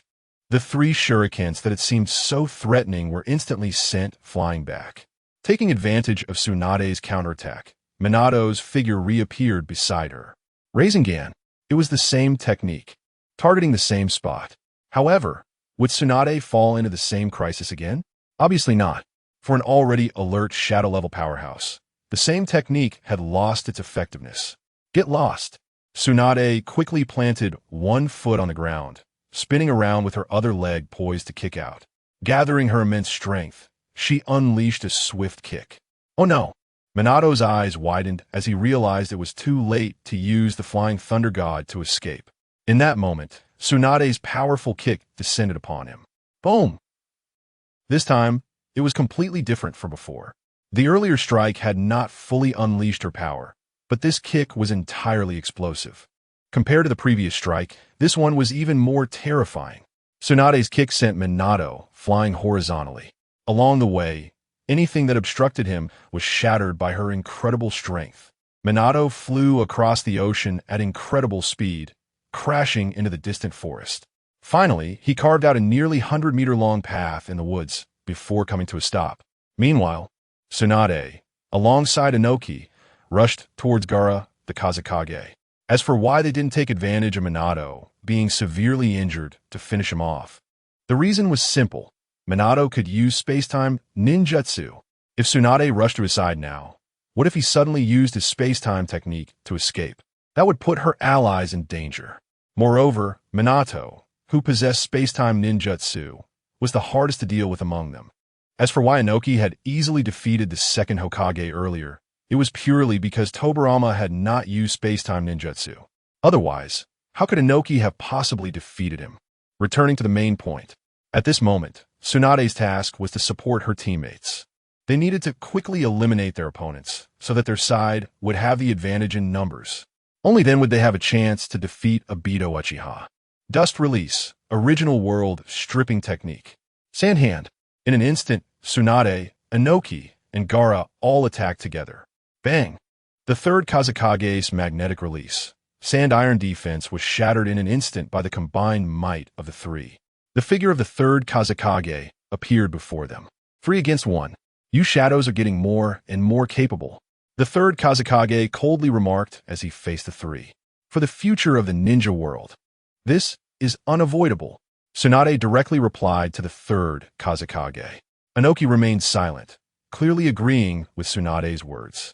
You as a dead person shouldn't interfere in the affairs of the living. So just go back. Gaara coldly stated. Originally a man of few words, he surprisingly spoke so much today. You break him, I'll handle the sealing technique. Gaara instructed Inoki and Tsunade. They exchanged glances and nodded in agreement. Tsunade charged directly at the third Kazekage, engaging in close combat bolstered by her immense strength. Inoki positioned himself outside, ready to provide long-range support with ninjutsu at the first opportunity. In an instant, the third Kazekage was pushed back by the combined assaults of Tsunade and Inoki. Eventually, he was obliterated by Inoki's dust release technique. Desert Layer Great Burial Seal. Description: Ding. Congratulations to the host for signing in and receiving the initial version of Sage Body. Ding. Congratulations to the host for signing in and receiving the Sharingan. Ding. Congratulations to the host for signing in and receiving. With the system in hand, I have power. I was originally a low-key person, but everyone just won't let me be low-key.